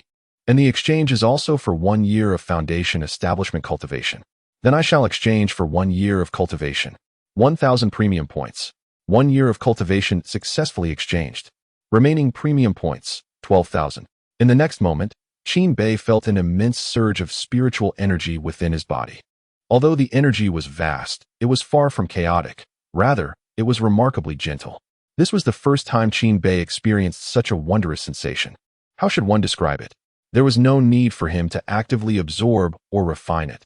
The spiritual energy effortlessly transformed into his cultivation. It was akin to a divine tool for the indolent. Indeed, I was right to trust you, system. This exchange of cultivation is truly delightful, Qin Bei mused inwardly. A breakthrough. Qin Bei's heart soared with joy. In a matter of moments, he ascended from the 6th to the 7th level of foundation establishment. The next instant, Qin Bei found himself perplexed. The spiritual energy he had exchanged had vanished. Yet, he had only just leveled up. How could a year's worth of cultivation energy simply disappear? System, what is going on? Are you pocketing my commission? Qin Bei questioned vehemently in his mind. Master, what are you insinuating? How could I engage in such base actions? Then why did a year's worth of cultivation only allow me to ascend 1 level? This seems rather dubious, does it not? It is no wonder Qin Bei harbored such thoughts. A year of cultivation. If he were at the nascent soul stage or higher, a single level increase would not provoke much thought. However, he was still merely at the foundation establishment stage. In a year's time, one would expect to advance by at least 5 levels. Master, you are misunderstanding the system. The reason you only ascended 1 level is that the spiritual energy within you is far more refined than that of others, making advancement naturally more challenging. The system expressed a hint of grievance. Was it not you who was being overly critical, and yet you accused the system of taking a cut? What happened to the trust we discussed? Has it vanished? Qin Bei, well. Upon hearing the system's explanation, Qin Bei seemed to grasp the situation. In his pursuit to surpass his peers at every level, he had indeed been quite stringent with the spiritual energy entering his body. He was a quintessential example of someone who wished to enjoy leisure while simultaneously outshining others in cultivation. Had it been anyone else, they would likely be ridiculed mercilessly. You desire to play every day and yet aspire to be superior? Are you merely dreaming? However, for Qin Bei, the situation was different. With the system at his disposal, he could indeed manifest such aspirations. If the purity of spiritual energy within other cultivators stood at 1, then the purity within Qin Bei was a staggering 10. Thus, upon reflection, the fact that a year's worth of cultivation led to a single level increase appeared rather commendable. Forget it. I shall not dwell on your questionable dealings. For I possess an abundance of spirit stones. Qin Bei remarked nonchalantly. I did not take any kickbacks. I truly did not. If you don't believe me, I'll prove it by my demise. Qin Bei. All right. You didn't. Quite stubborn, aren't you? System. Then do not linger. Exchange for 3 years of cultivation. Qin Bei declared. With 3 years of cultivation, he could essentially ensure his ascension to the 9th level of the foundation establishment stage. Successfully exchanged 3,000 points for 3 years of cultivation. Remaining points, 9,000. The influx of spiritual energy entering his body this time was thrice that of before. When all the spiritual energy transformed into his cultivation, as Qin Bei had anticipated, his cultivation settled firmly at the 9th level of the foundation establishment stage. Gazing at the remaining 9,000 points, Qin Bei contemplated, but ultimately refrained from converting them into cultivation. He understood that if he exchanged all of them for cultivation, he could undoubtedly break through to the golden core stage in one fell swoop. However, Qin Bei sought not a mere breakthrough to the golden core stage. Given that the foundation establishment stage required a personal foundation, how could the golden core stage be so rashly attained? At the very least, he ought to match the prestige of a solid foundation. Meanwhile, during Qin Bei's contemplative silence, Ling Kersen gazed at him, utterly astonished. In the brief span of a single melody, she witnessed this man leap from the 6th level of the foundation establishment stage to the 9th. This was absurd. Yet, despite her shock, she recognized that what Qin Bei most needed at that moment was to master this sudden surge of power. She could assist him. Thus, a beautiful and melodious piece began to emanate from her performance. The sound of the zither was enchanting, accompanied by the music. Qin Bei gradually gained control over the surging power. Half an hour later, With a sigh of relief, Qin Bei opened his eyes, exhaling softly. He smiled at Ling Kursen before him. Truly, she was a remarkable auxiliary. The North Prince is indeed an extraordinary individual, possessing such an abundance of pure spiritual energy within. Ling Kursen smiled, thinking that Qin Bei's spiritual energy had always resided within him, only to burst forth upon encountering her and realizing her abilities. "I must thank you," he said. "Since you have become my honored guest, there is no need for gratitude for such trivial matters," Ling Kursen replied, shaking her head. The two exchanged glances, neither knowing what to say next, until Qin Bei finally spoke. "If possible, I intend to practice a certain divine ability." Of course, Ling Kursen nodded. She understood his meaning, that he required her assistance nearby. As long as Qin Bei remained earnest, she had no worries. What she feared was his unseemly chatter on topics that would leave her blushing. "Thank you very much." Having said that, Qin Bei leapt gracefully out of the pavilion and found himself amidst the lake. As his toes touched the surface of the water, the surrounding waters within a 10-meter radius instantaneously froze. Qin Bei sat cross-legged upon the icy expanse. Ling Kursen was utterly astonished. It was evident that Qin Bei was not someone from the Snow Nation, known for their mastery of ice attributes. Yet he was capable of such feats even at the Foundation establishment stage. Clearly, Qin Bei had become exceedingly adept at harnessing the power of extreme cold. In the next moment, a jade slip appeared in his hand, containing the celestial technique, Desolation Spear Technique. As the melody began to play, Qin Bei calmed his mind and commenced his comprehension. System: exchange for 20 opportunities for enlightenment. Spent 2,000 points, successfully exchanged for 20 instances of enlightenment. Remaining points, 7,000. This time, Qin Bei's progress was remarkably smooth. Chapter 93, Mastering Marksmanship, entering the realm of gun intent at the moment of comprehension. A miniature figure appeared in Qin Bei's mind. It opened its mouth and began to elucidate the silent extinction gun technique. This technique, a celestial-grade advanced divine skill, was the renowned masterpiece of the ancestor of silent extinction. The silent extinction gun technique comprises 7 strikes. The first strike is a glimpse of cold radiance. Before the gun is drawn, the intent arrives first. Qin Bei then witnessed the miniature figure elegantly demonstrating this initial strike. When this attack was directed at him, even though he knew it could not harm him, Qin Bei instinctively felt the urge to resist. The power of this strike was overwhelming. Reflecting on his past battles, Qin Bei realized that aside from his full-force use of the frigid gaze and the demon suppression tower, he had never encountered a strike that could rival this one. The second strike is the gun emerges like a dragon, swift and domineering. Qin Bei thought to himself, a glimpse of cold radiance precedes it, followed by the gun emerging like a dragon? Could it be that the ancestor of silent extinction has traversed the vast universe? As Qin Bei continued to observe each subsequent strike, his astonishment grew. Finally, he reached the last strike. The 7th strike is silent extinction. 1 battle, 1 strike. Although the introduction was brief, upon witnessing the miniature figure unleash this final blow, Qin Bei was left dumbfounded. Silent extinction. A true annihilation. Everything beneath this strike vanished. Qin Bei inhaled sharply. In that moment, he truly grasped the extent of a genuine master's strength. Simultaneously, he confirmed that his frigid gaze was undoubtedly not as simple as it seemed.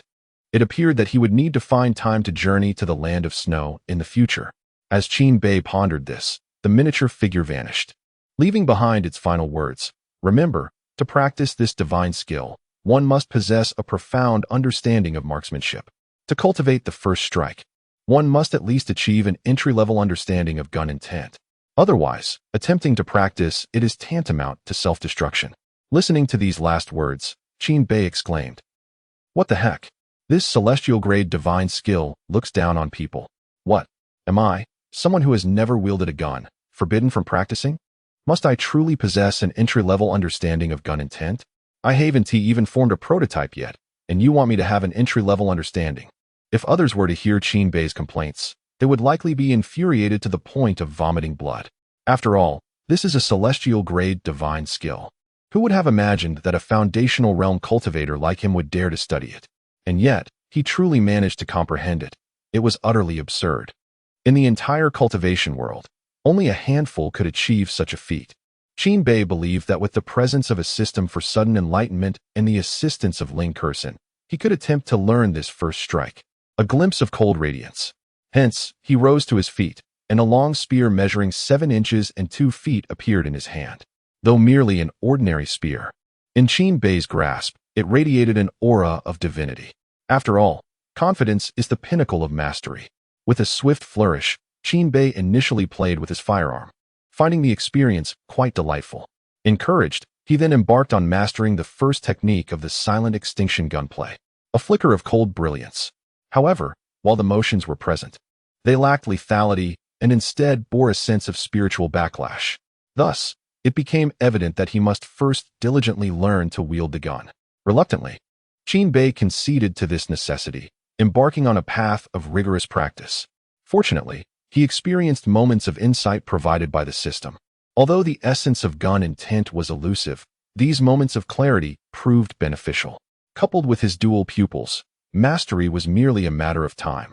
As day turned to night, Ling Kursen continued her melodic performance, while Qin Bei persisted on the icy surface, diligently honing his skills.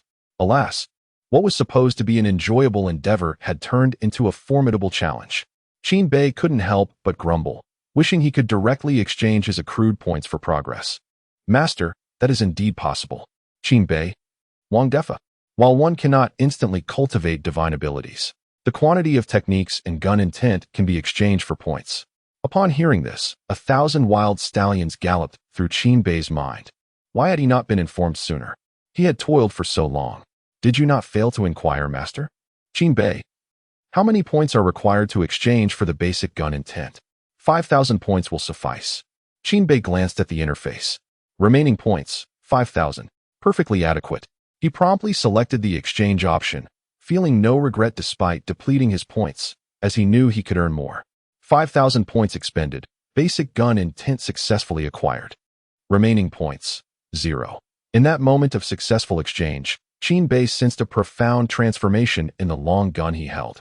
As he resumed practice, he found that his previous flamboyance was replaced by precision.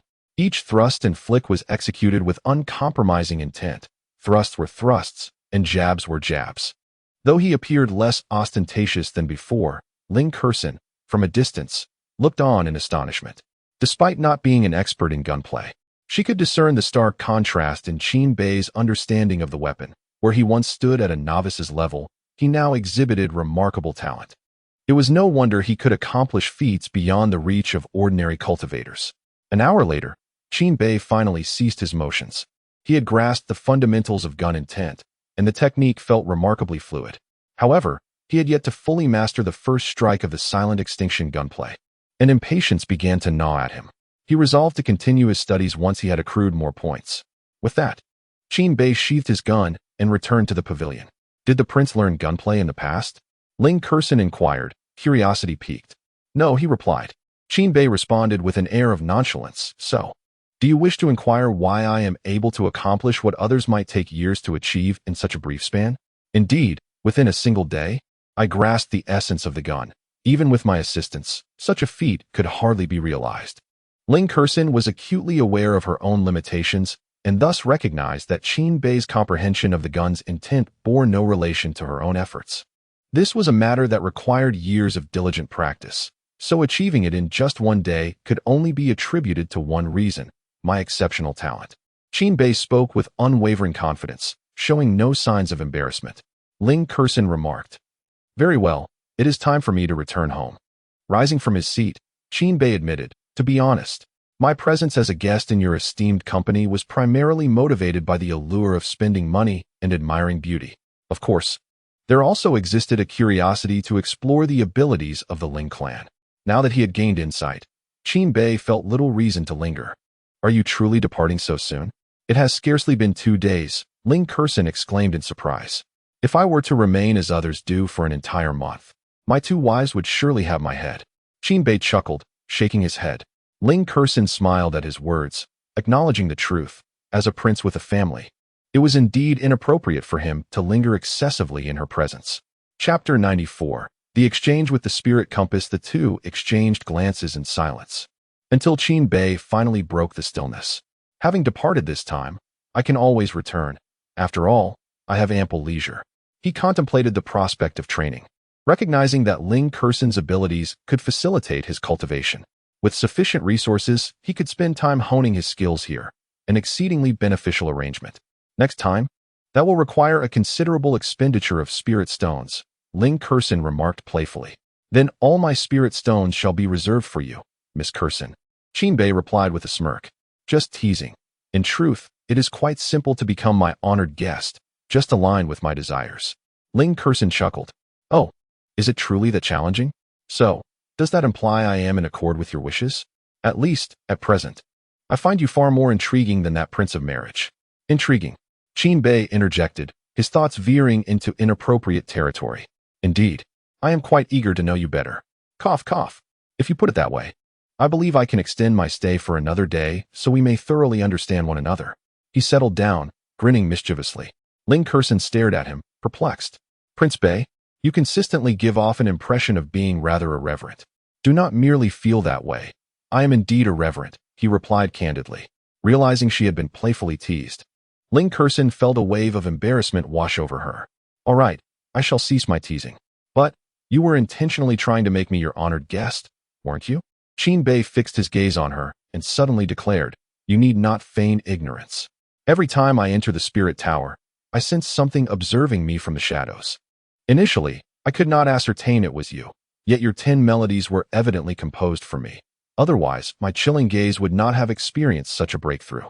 Perhaps it is mere coincidence. It suggests that we are fated to be connected, Prince, Ling Kursen replied with a smile. Then if we are to converse in such a manner, I may indulge myself, Qinbei said with a twinkle in his eye. Ling Kursen sighed inwardly, realizing he was once again being irreverent. I am aware that your approach to me is motivated by this, she said, as Qinbei produced an item from his bag, a sacred artifact of the spirit clan, the spirit compass. Though I am uncertain how you sensed its presence, it must be due to this object. After all, a woman of your caliber would not approach me merely because of my merits. You would need to maintain a semblance of decorum, he mused, toying with the spirit compass. Ling Kursen felt fatigued by their conversation. Qinbei was incessantly seeking advantage and exuding confidence. Upon acquiring this item, will you be able to discern the precise location of the floating spirit compass? Qinbei inquired with curiosity. Seeing that Qinbei had already surmised the truth, Ling Kursen decided to reveal her intentions. Indeed, she sought the floating spirit compass. But she was also eager to understand this emerging young hero, Qinbei. Perhaps not definitively, but there exists a possibility. Oh, this item holds considerable significance for me. Qinbei feigned deep contemplation. I could merely borrow it, and furthermore, I could exchange it for another treasure. Ling Kursen earnestly proposed. Borrow? That is out of the question. How about this? If you permit me unrestricted access to your Ling Tower, I shall gift you this item. What do you think? Qinbei spoke in a coaxing tone. Agreed. To Qinbei's surprise, Ling Kursen consented without a moment's hesitation. You agree so readily? I was prepared to showcase my silver tongue. Why the agreement? I can aid the prince in his cultivation, and in return, the prince can equally assist me. A mutually beneficial arrangement must naturally be accepted. Ling Kursen stated candidly once more. Very well. It is settled. It is settled. With that, Qinbei handed over the embodiment of the floating spirit compass to Ling Kursen. However, I must caution you that I have utilized this item several times. I cannot guarantee how many more uses it may have left. Fear not. I am more acquainted with this matter than you, Prince. Very well, I shall take my leave. This time, Qinbei truly departed, exiting the Ling Tower. As he left, he noticed Qin Xiu wearing a displeased expression. Yet what of it? Qinbei relished the sight of his counterpart as frustration, knowing they could do nothing to alter the situation. Chapter 95. The capable Ji Zhuiwei upon returning from a 2-day excursion at the Falling Phoenix Tower. Qinbei was pleasantly surprised to find that the front courtyard of the Wangfu had undergone a remarkable transformation. Towering bamboo, peculiar stones, and fragrant birds adorned the space. All exquisite treasures he had procured from the Falling Phoenix Tower for decorative purposes. He was thoroughly pleased with the meticulous arrangements made by the steward. Your Highness, in a few days, the renovations throughout the Wangfu will be completed. However, the prepaid spirit stones may prove insufficient. The steward promptly reported upon Qinbei's arrival. It's merely spirit stones. Feel free to procure more. You must understand, I am never in want of spirit stones. Do not hesitate to spend. If we have it. Let us use it. Is that understood? Qin Bei replied with a wave of his hand. Understood. Where is the lady? He inquired. Both princesses are in the main hall. Engaged in the steward's words were abruptly cut off by Qin Bei. Enough, you may leave. Very well. Qin Bei made his way directly to the main hall. Before he even arrived, he caught sight of Mu Zhaoxue and Ji Zhuiyue, who had evidently come out to greet him. My lady, I have missed you dearly over these past 2 days. Qin Bei exclaimed warmly, arms outstretched to embrace Mu Zhaoxue and Ji Zhuiyue. However, his gesture was met with disappointment as both women turned away, their expressions frosty. I have heard that my husband offended the esteemed prince during his time at the Falling Phoenix Tower, all for the sake of that spirit girl, Ling Kursin. Mu Zhaoxue remarked coolly. Indeed, our husband has become quite the spectacle, Ji Zhuiyue chimed in. Qin Bei was momentarily taken aback. It seemed that 3 women could indeed put on a performance without needing a stage. Look what I have brought back for you, he declared, choosing not to defend himself and instead reaching into his chinquan bag to retrieve his carefully prepared gifts. I shan't look, nor will I, the 2 women declared proudly. While they had consented to Qin Bei's visit to the Falling Phoenix Tower, they had not approved of him entering another woman's chambers. Then I shall take them back. What a shame it would be to waste my efforts. Qin Bei feigned disappointment, shaking his head. Mu Zhaoxue and Ji Zhuiyue exchanged glances, and finally, Ji Zhuiyue relented, albeit begrudgingly. Very well, I shall take a look. If it pleases me, I will overlook this transgression. Rest assured, it will certainly please you. As they turned to face him, they beheld Qin Bei holding 2 pink garments. What are these? They look rather peculiar. Yes, indeed. The shape resembles the 2 women observed with growing curiosity, their expressions turning to one of realization. Ha ha ha. Indeed, these are 2 exquisite new Tianqin garments, crafted specifically by me for your intimate wear. These garments are both exceedingly useful and alluring. Would you care to try them on for my evaluation? Qin Bei remarked with a grin. Go to hell. I thought it was something truly valuable, but it turns out to be mere trifles for yourself, the 2 women replied. Exasperated. Well, I have nothing else of worth to offer. After all, you both can utilize the cultivation resources and spirit stones as you please. Gifting such items would be rather mundane, Qin Bei stated earnestly. In terms of cultivation resources, Qin Bei felt himself utterly incapable of matching Ji Zhuiyue. Anything he offered, unless procured from the system or exceedingly rare, might not even pique her interest. Thus, he believed that items they had never encountered or utilized would serve best to curry favor. Let us go. No one is escaping today, Qin Bei declared menacingly, rushing towards the 2 women with the intent of seizing them and taking them back to his quarters. However, in the next moment, Qin Bei's eyes narrowed, and he bellowed. Who goes there? Prince Bei, please show mercy. An elderly man hurriedly emerged from the main hall. Seeing this, Qin Bei swiftly concealed the items behind him. Prince Bei, I apologize for any disturbance. The elder, stroking his grizzled beard, spoke awkwardly. Who are you, and how did you come to be in my residence? Qin Bei interrogated. I am Wan Chong, the deputy manager of the Merchant Guild. Qin Bei looked bewildered at Wan Chong, and then at Ji Zhuiyue and Mu Zhaoxue. What is happening here? My husband, we were just discussing matters, and you returned unexpectedly, which led to this, Ji Zhuiyue said, a hint of embarrassment in her voice. Qin Bei thought to himself, this is so humiliating. Clearing his throat, he said, please, you go inside first. I have matters to discuss with my wife. Yes, your highness. As the elder retreated, Qin Bei finally stowed the garments back into his spatial pouch. What is going on here? Qin Bei inquired, puzzled. My husband, did you not mention before leaving? Those who presented invitations would be received by me. Over time, as we became acquainted, they have taken to approaching me for discussions, Ji Zhuiyue replied with a smile. You have become familiar with them so quickly? Did they not give you any trouble? Qin Bei was skeptical that those living in the Great Xia would regard a concubine with any significance. Indeed, my sister is quite adept in this regard. Although there were a few who initially posed challenges, she deftly handled them with ease, Mu Zhaoxue stated proudly, as if she were the one who achieved the success. Oh, Qin Bei understood. Truly, the Empress was worthy of her title. Even without power, she could still adeptly navigate these individuals. Forget it, let them be. One should handle their own affairs. My lady still shares a laugh with me. Qin Bei chuckled lewdly. Mu Zhaoxue. Ji Zhuiyue. My lord. Wan Chong is the deputy manager of the trading company. Those wishing to meet him usually must queue. Even princes seldom receive his favor. What does it matter? He is merely a manager. Stop sulking. It was only a disruption to your misdeeds. Was it really necessary to react this way? Humph. Do you not know that your husband harbors a vengeful spirit? Ji Zhuiyue. Truthfully, I too wish to avoid dealing with this mess. Ji Zhuiyue spoke helplessly. That's the spirit. Let it go. However, my lord, are you not in dire need of funds? Establishing a connection with him could yield numerous profitable opportunities in the future. After all, he is the deputy manager of a royal business. A little incentive within the rules could afford you a lavish lifestyle for quite some time. Ji Zhuiyue glanced at Qin Bei, noticing a change in him, and continued, Yet, my lord is a man who repays grievances. He surely looks down upon associating with such a person. Perhaps it is for the best. Henceforth, let power reign. For wealth is, but refuse. Ah, wait. In truth, I find this old man quite pitiable. At his age, he deserves some assistance.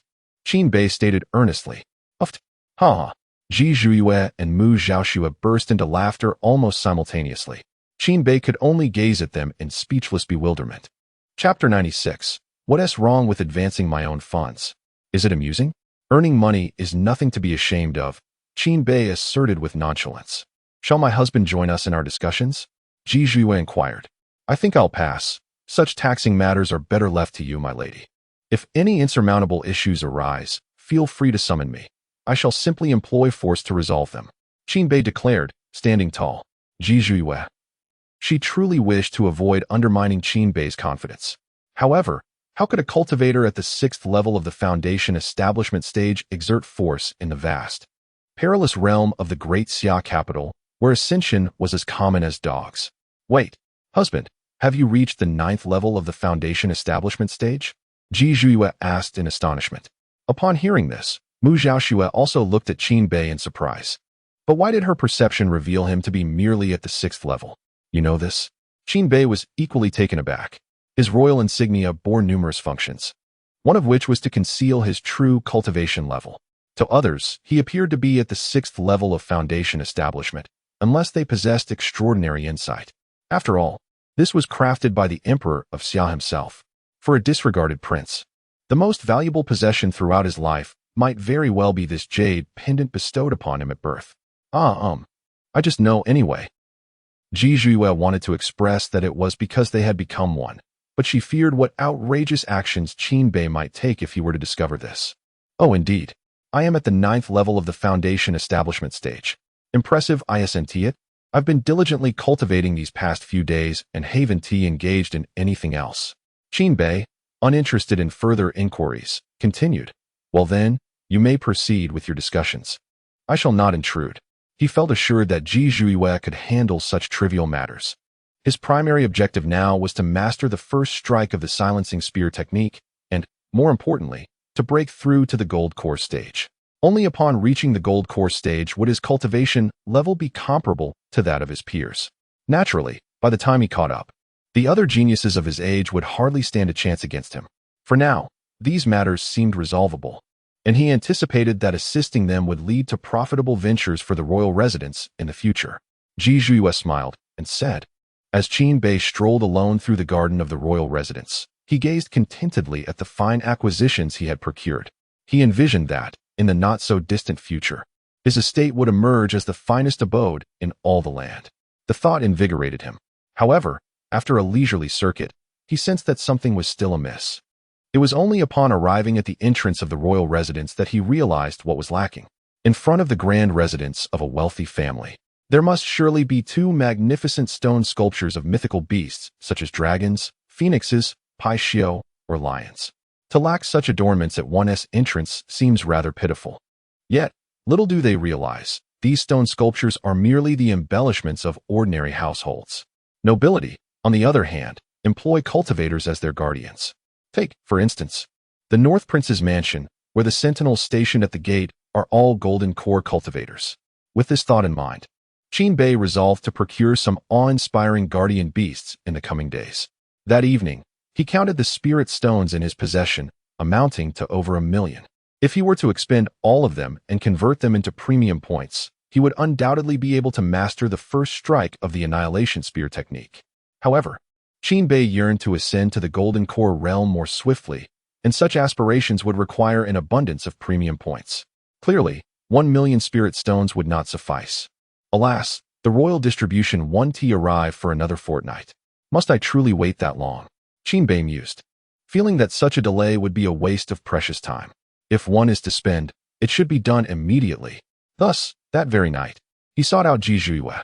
Madam, have any officials from the Ministry of Revenue visited these past days? Qin Bei inquired with a cheerful demeanor. What are you plotting? My husband? Ji Zhuiyue gazed at him with wide eyes. Without uttering a word, Qin Bei's expression alone conveyed that mischief was afoot. He rubbed his thumb and forefinger together. What do you mean? Well, you see, my funds have been a bit tight lately, and I was hoping that if someone from the ministry comes, they could advance my allocation for next month. Of course, if I could secure a higher authority, such as the Minister of Revenue, I wouldn't mind having my entire year's allocation in advance. An entire year? Ji Zhuiyue exclaimed, astonished. You truly dare to ask for such a thing. If they acquiesce, it would be a gross abuse of power. Can you withstand the Emperor's wrath?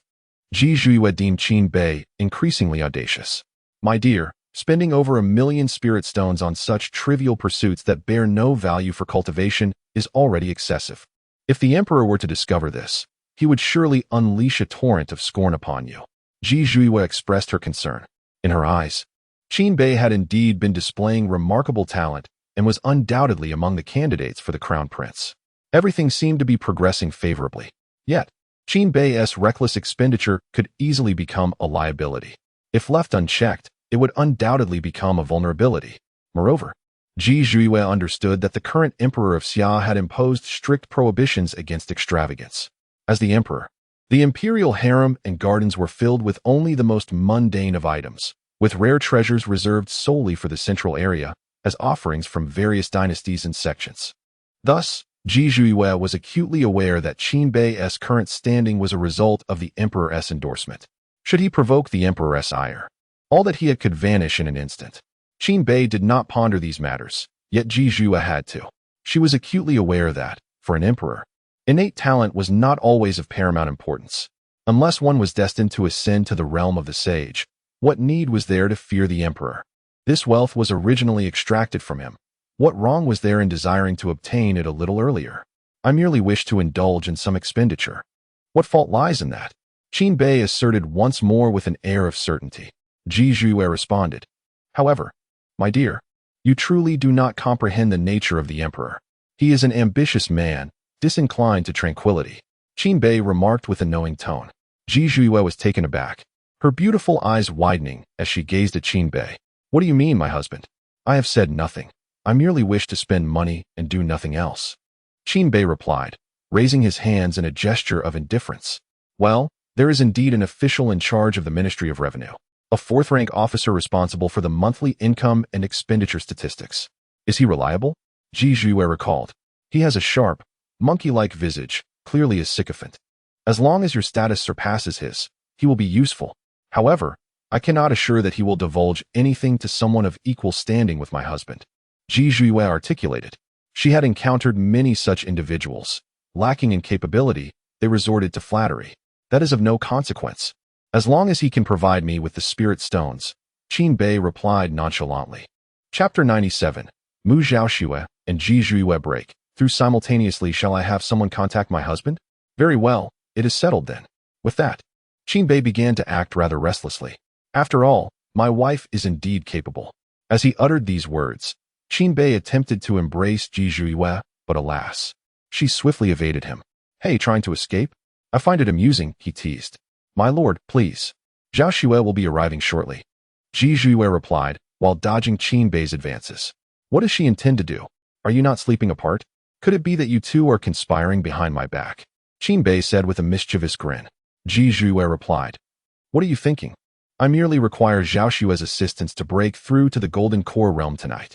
As she spoke, her enchanting eyes were filled with exasperation. She truly could not discern which side of Qin Bei was genuine.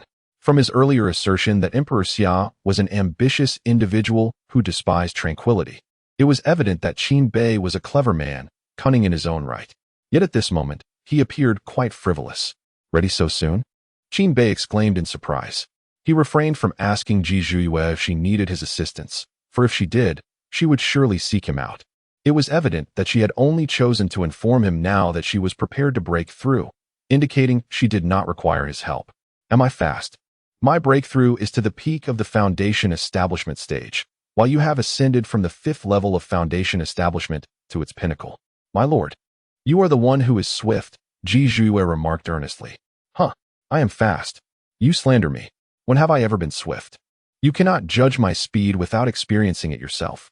Ji Zhuiyue responded. No, the breakthrough shall wait until tomorrow night.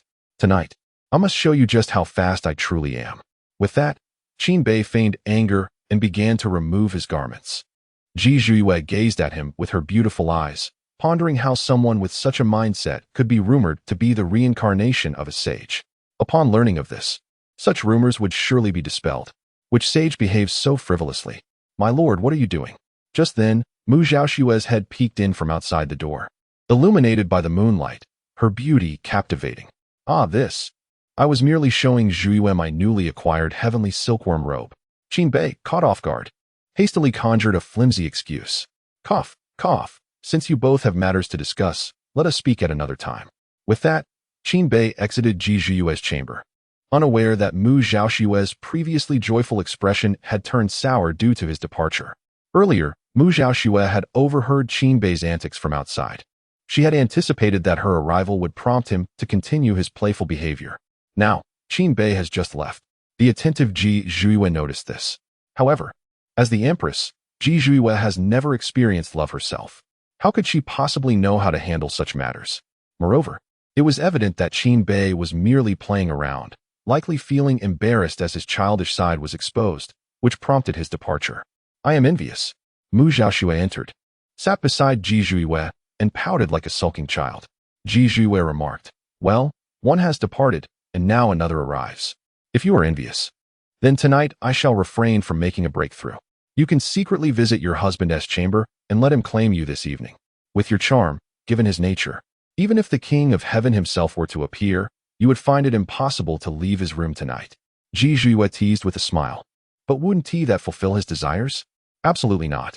At the very least, he should express his intentions first. No, wait, what am I thinking? Focus on breaking through. This time, you shall achieve the golden core, while I strive for the nascent soul. Mu Zhaoxue shook her little head and declared.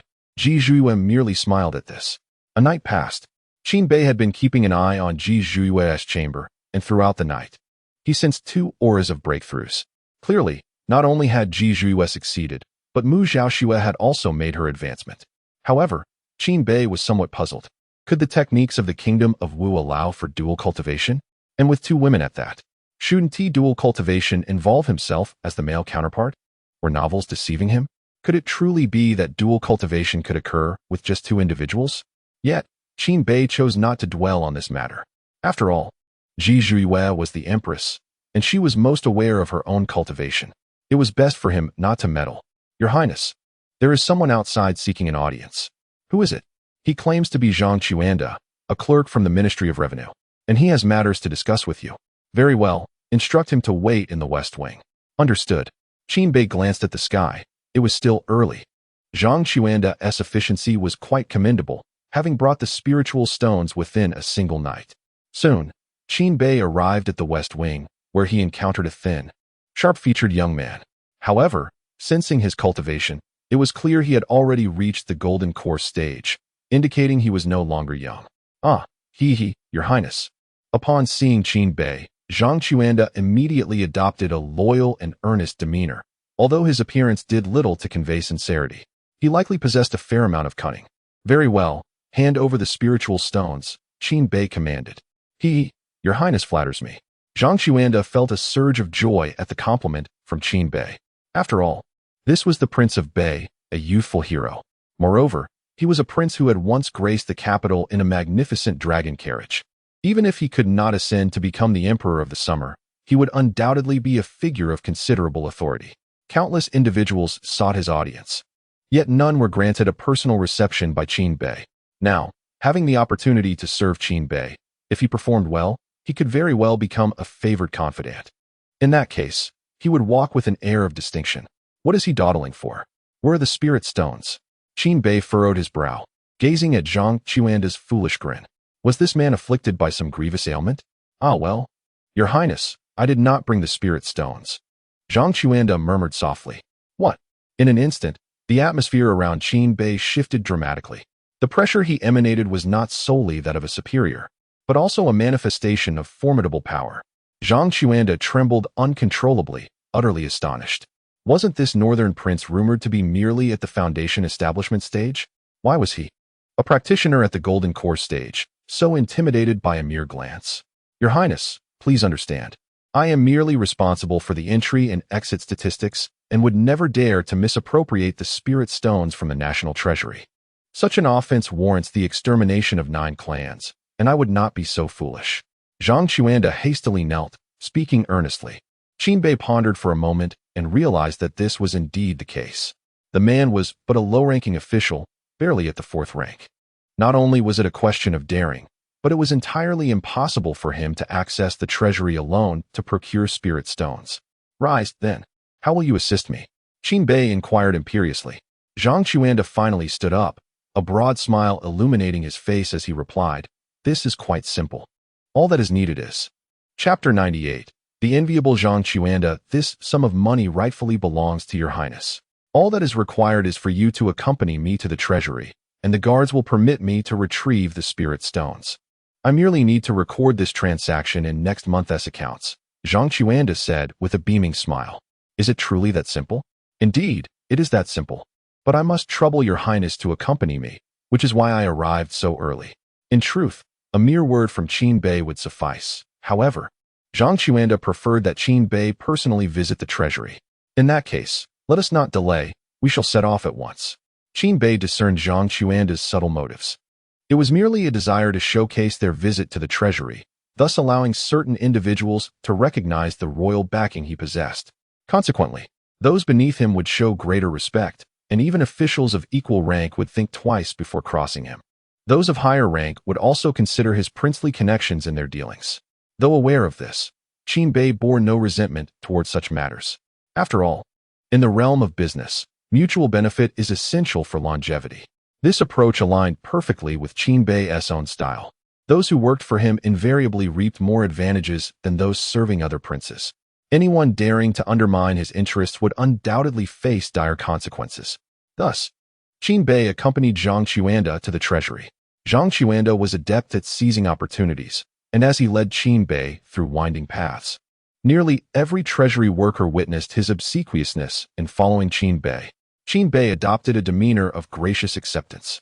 Look, isn't that the northern prince walking ahead of Zhang Chuanda? It appears to be. Goodness, when did Zhang Chuanda manage to climb such heights? I've heard many sought to pay their respects, even those of the 3rd rank, yet none were granted an audience with the northern prince. What extraordinary luck has Zhang Chuanda stumbled upon? Enough of that, let us not dwell. Zhang Chuanda's status is bound to rise further. I envy him. Listening to the surrounding chatter, Zhang Chuanda felt a sense of satisfaction. His modest aspiration had been fulfilled. Your Highness, please follow me, he said. And only then did he lead Qin Bei into a room bustling with activity. My lord, this batch of border supplies must be transported within 7 days. The timeline is tight, so please review it promptly. My lord, the subsequent materials required for establishing the transport array with Wu country have been reported and need preparation. My lord, the moment Zhang Chuanda entered, he was surrounded by a dozen individuals, each eager to present their reports. Your Highness, please attend to your own matters. There's no urgency here, Qin Bei casually remarked. Thank you, Your Highness. With this expression of gratitude, those around finally recognized Qin Bei's status and hastily offered their bows. Qin Bei stood aside, observing the operations at play. It must be said, even in a realm of cultivation, an imperial dynasty is still an imperial dynasty. The functioning of the dynasty resembles a grand and intricate machine, replete with myriad trivialities, many of which necessitate layers of reporting. Zhang Chuanda and his associates acted like cogs within this mechanism, perpetually in motion. Qin Bei watched in astonishment, noting that although Zhang Chuanda was inclined to flatter, he conducted his affairs with remarkable orderliness. Clearly, he was not merely a sycophant. He possessed genuine capabilities. Upon reflection, this was to be expected. Without a modicum of competence, One could not ascend to the rank of a fourth-grade official, especially one tasked with overseeing the national treasury. Finally, after the passage of half an hour, Zhang Xuanda completed his tasks and approached Qin Bei. "Your Highness, shall we proceed to the treasury?" "Very well." On the way, Qin Bei inquired, "Zhang Xuanda, do you believe it is feasible for me to directly request this year's allocations?" As soon as these words left Qin Bei's lips, Zhang Xuanda stumbled forward. "Your Highness, are you jesting with me? A month in advance would be manageable, but an entire year." Zhang Xuanda's sentence trailed off. Qin Bei understood that he was likely implying his request was overly ambitious. "No matter, then let it be for 2 months. That period coincides with the royal tomb trials." Leaving no time for expenditures, Qin Bei remarked nonchalantly. Zhang Xuanda thought to himself, "Well, I've been caught in my own trap." Initially, he had only intended to request a few days in advance, yet his own words had inadvertently secured allocations for the following month. The irony was that he had just proclaimed the feasibility of an advance of 1 month. Regretting his impulsive speech, he lamented internally, "Oh dear, am I digging a pit for myself to fall into?" Zhang Xuanda longed to slap himself, but dared not exhibit his frustration outwardly. He could only endure in silence. The treasury was not far off. This marked Qin Bei's inaugural visit to the treasury, and he was indeed taken aback. The Great Summer National Treasury. The 4 characters radiated an air of sanctity and authority, inscribed by the royal ancestors. Guards surrounded the entrance in layers. Upon inspection, Qin Bei sensed that the lowest cultivation level among them was at the golden core stage. Peering inside, the vastness of the treasury was beyond imagination. This was the wealth of a nation. Token. As they approached the grand entrance, the squad leader of the guards halted them. Qin Bei sensed the leader's cultivation to be at the nascent soul stage. "This is the token, and here are the documents for retrieval." Zhang Xuanda had come prepared, producing the special token and the retrieval documents. The squad leader first scrutinized the token before examining the documents, which indicated a request for allocations from the North Prince's residence for the next 2 months. Upon reading this, the squad leader frowned. "Lord Zhang, is it not yet the day of allocation?" The squad leader spoke with a serious demeanor. "The royal distribution occurs on designated days. There remains a little over half a month until next month's allocation. The Northern Prince is set to participate in the Imperial Tomb Trials and requires an enhancement of his abilities prior to this, hence the necessity for an early allocation. Surely, you understand that facilitating others is ultimately facilitating oneself. If you doubt it, this is none other than the Northern Prince." Zhang Xuanda, noticing the squad leader's lingering hesitation, hastily introduced Qin Bei. The squad leader had already recognized Qin Bei and noted the emblem of nobility adorning his waist. However, he did not anticipate that this individual was indeed the 3rd Seal Prince, the Northern Prince. The captain of the Imperial Guard, Fei Yu, paid his respects to the Northern Prince. "There is no need for formalities. A simple convenience will suffice," Qin Bei remarked nonchalantly. "Understood. It is quite common to receive early allocations when urgent matters arise, provided there is an overseeing authority present. Of course, this is contingent upon the existence of a legitimate reason, such as Qin Bei's impending entry into the Imperial Tomb Trials in just over a month. Otherwise, neither the squad leader nor the overseer would dare to open such a backdoor. After all, this matter is neither trivial nor insignificant. Should anyone pursue it earnestly, it could lead to accusations of misappropriating state resources, resulting in consequences far beyond comprehension." Chapter 99. The abundant treasury. The prince awaited patiently as I dispatched someone to retrieve the spirit stones. The squad leader handed over the token and documents to one of his subordinates. "May I enter as well?" inquired Qin Bei, eager to witness the treasures housed within this treasury. "That may be difficult. Without a special token, no one is permitted entry," came the response. "A special token?" Qin Bei pondered for a moment before producing the earthly seal from his cosmos pouch. "Does this qualify as a special token?" "Well, I recall the eunuch mentioning that with this royal seal, entry is granted to all places except the royal palace. Then, since the treasury is adjacent to the palace walls, does that not imply I may enter?" Qin Bei gestured nonchalantly. "However, if the prince wishes to visit, a search is required, and the cosmos pouch must be left outside," Fei Yu explained, having never encountered a prince wielding an earthly seal visiting the treasury before. It was a necessity. "Very well. I merely harbor curiosity about the interior of the treasury," Qin Bei remarked casually. The thought of pilfering from the treasury was far from his mind. How could a paragon of virtue like himself contemplate such thievery? Prince, please follow me, Fei Yu said, leading the way. After allowing the search to commence, Qin Bei prepared to enter the treasury, only to be halted by Fei Yu. First, please don this talisman. Fei Yu presented a talisman to Qin Bei. What is this? Qin Bei queried. Unbeknownst to the prince, the treasury is rife with magical formations. Without this talisman, one would be subjected to their defensive measures. Oh, quite comprehensive in its defenses. Indeed, this represents the resources of a nation. It must be treated with utmost seriousness. Qin Bei scrutinized the talisman closely. System, can this talisman be exchanged? Yes, one talisman costs 10,000 krypton points. What? 10,000? Why not just steal it? This talisman is crafted by a master. 10,000 krypton points is quite a bargain. Qin Bei contemplated this. Indeed, if such a talisman could be easily replicated, chaos would surely ensue. Prince, this way please. There are numerous storage points for spirit stones. With 600,000 spirit stones, we need only visit one small storage area. Fei Yu smiled as he led the way. The moment Qin Bei stepped into the treasury, he activated his heavy pupil to survey the surroundings. Gasp! In just a fleeting glance, he was taken aback. The density and power of the magical formations were staggering. Without the talisman, not even a cultivator at the foundational level could withstand their assault. It was likely that even a being of the immortal realm would falter within a mere quarter of an hour. And this was merely the outer perimeter of the treasury. What might the central area be like? Surely, only a sage could navigate such a domain. The treasury is not merely a simple repository. It encompasses numerous edifices, each adorned with various plaques that signify the treasures contained within.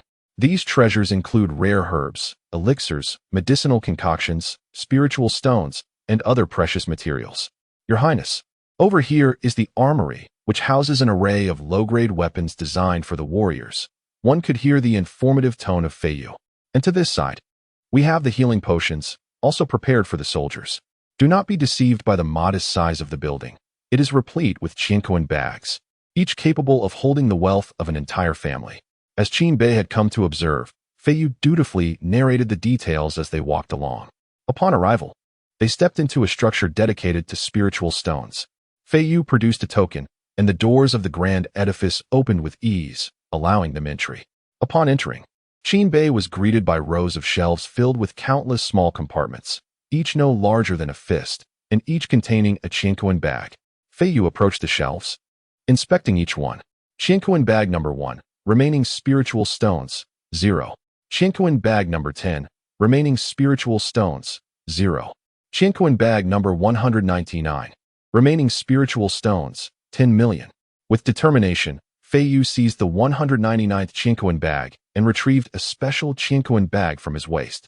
As the two bags came into proximity, a diminutive soul figure materialized. Fei Yu promptly clasped his hands in respect. Esteemed one, I require the retrieval of 6 million spiritual stones. The soul figure offered no verbal response, merely gestured with a wave of its hand. In an instant, spiritual stones began to flow ceaselessly from the 199th Qianquan bag into the one Fei Yu had produced, leaving Qin Bei in astonishment.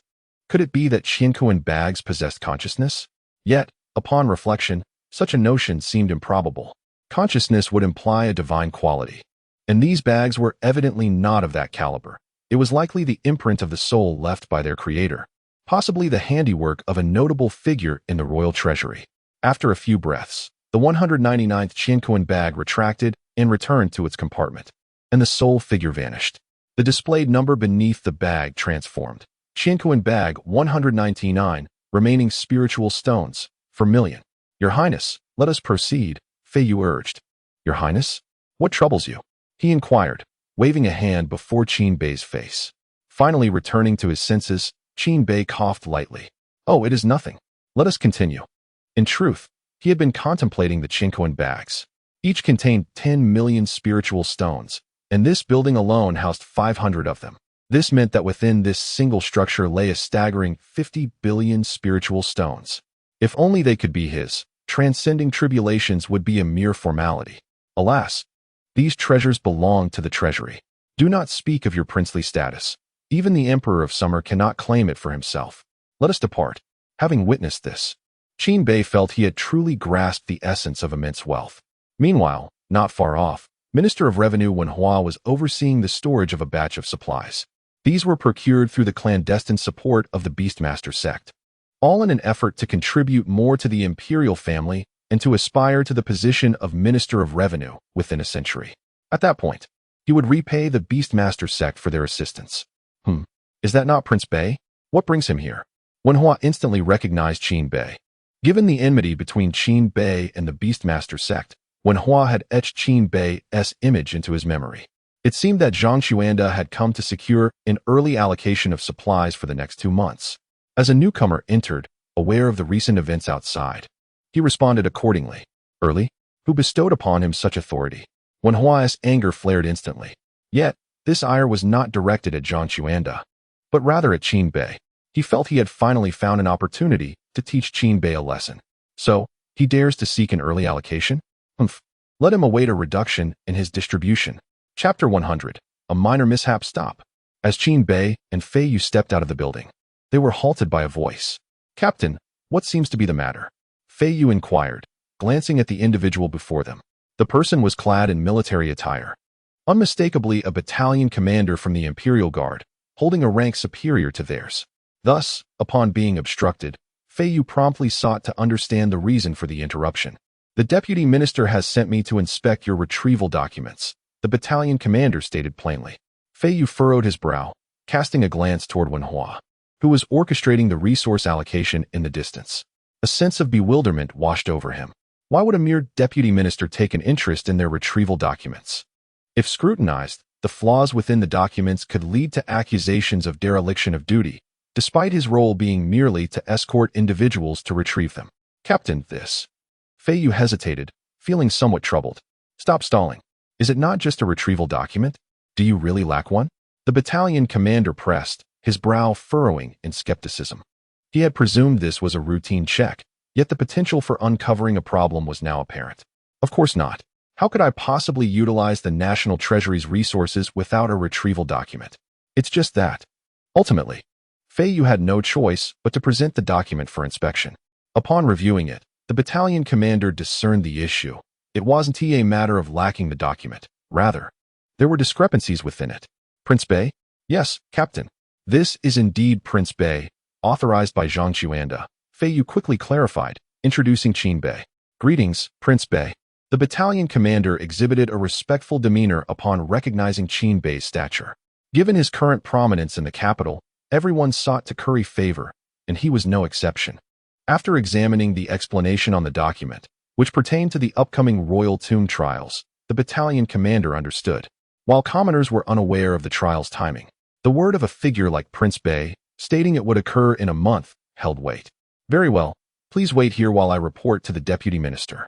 The battalion commander said, mindful of his duty to inform the deputy minister who had tasked him with this inquiry. Despite the approval from the Minister of Revenue, Zhang Xuanda, the deputy minister's higher rank necessitated a report. All right, we shall wait here, Qin Bei replied nonchalantly.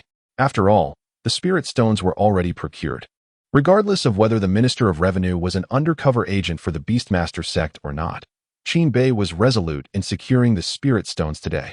However, I must ask for this Qianquan pouch to be entrusted to me. What do you think, Prince Bei? The battalion commander inquired, eyeing Qin Bei with trepidation. Qin Bei. This fellow exhibits quite the audacity to voice such a request. The deputy minister instructed me to bring it. I implore you, Prince Bei, do not make it difficult for a mere soldier, the battalion commander articulated, attempting to convey his predicament without concern for ridicule. His predicament left him unable to offend either side, ultimately relying on who would exhibit greater magnanimity. Observing the narrowed eyes of Qin Bei, the captain sensed impending misfortune. What a fool I am. The Prince of Bei is notoriously arrogant. My actions are tantamount to courting death. The captain was tempted to slap himself in frustration. Just as he was about to concede, he heard Qin Bei's nonchalant voice. Fei Yu, give it to him. Qin Bei had no intention of making things difficult for the captain, understanding the vast disparity in their statuses and recognizing that the captain was merely executing orders. To hold a grudge would be unbecoming. This revelation surprised not only the captain, but also Fei Yu.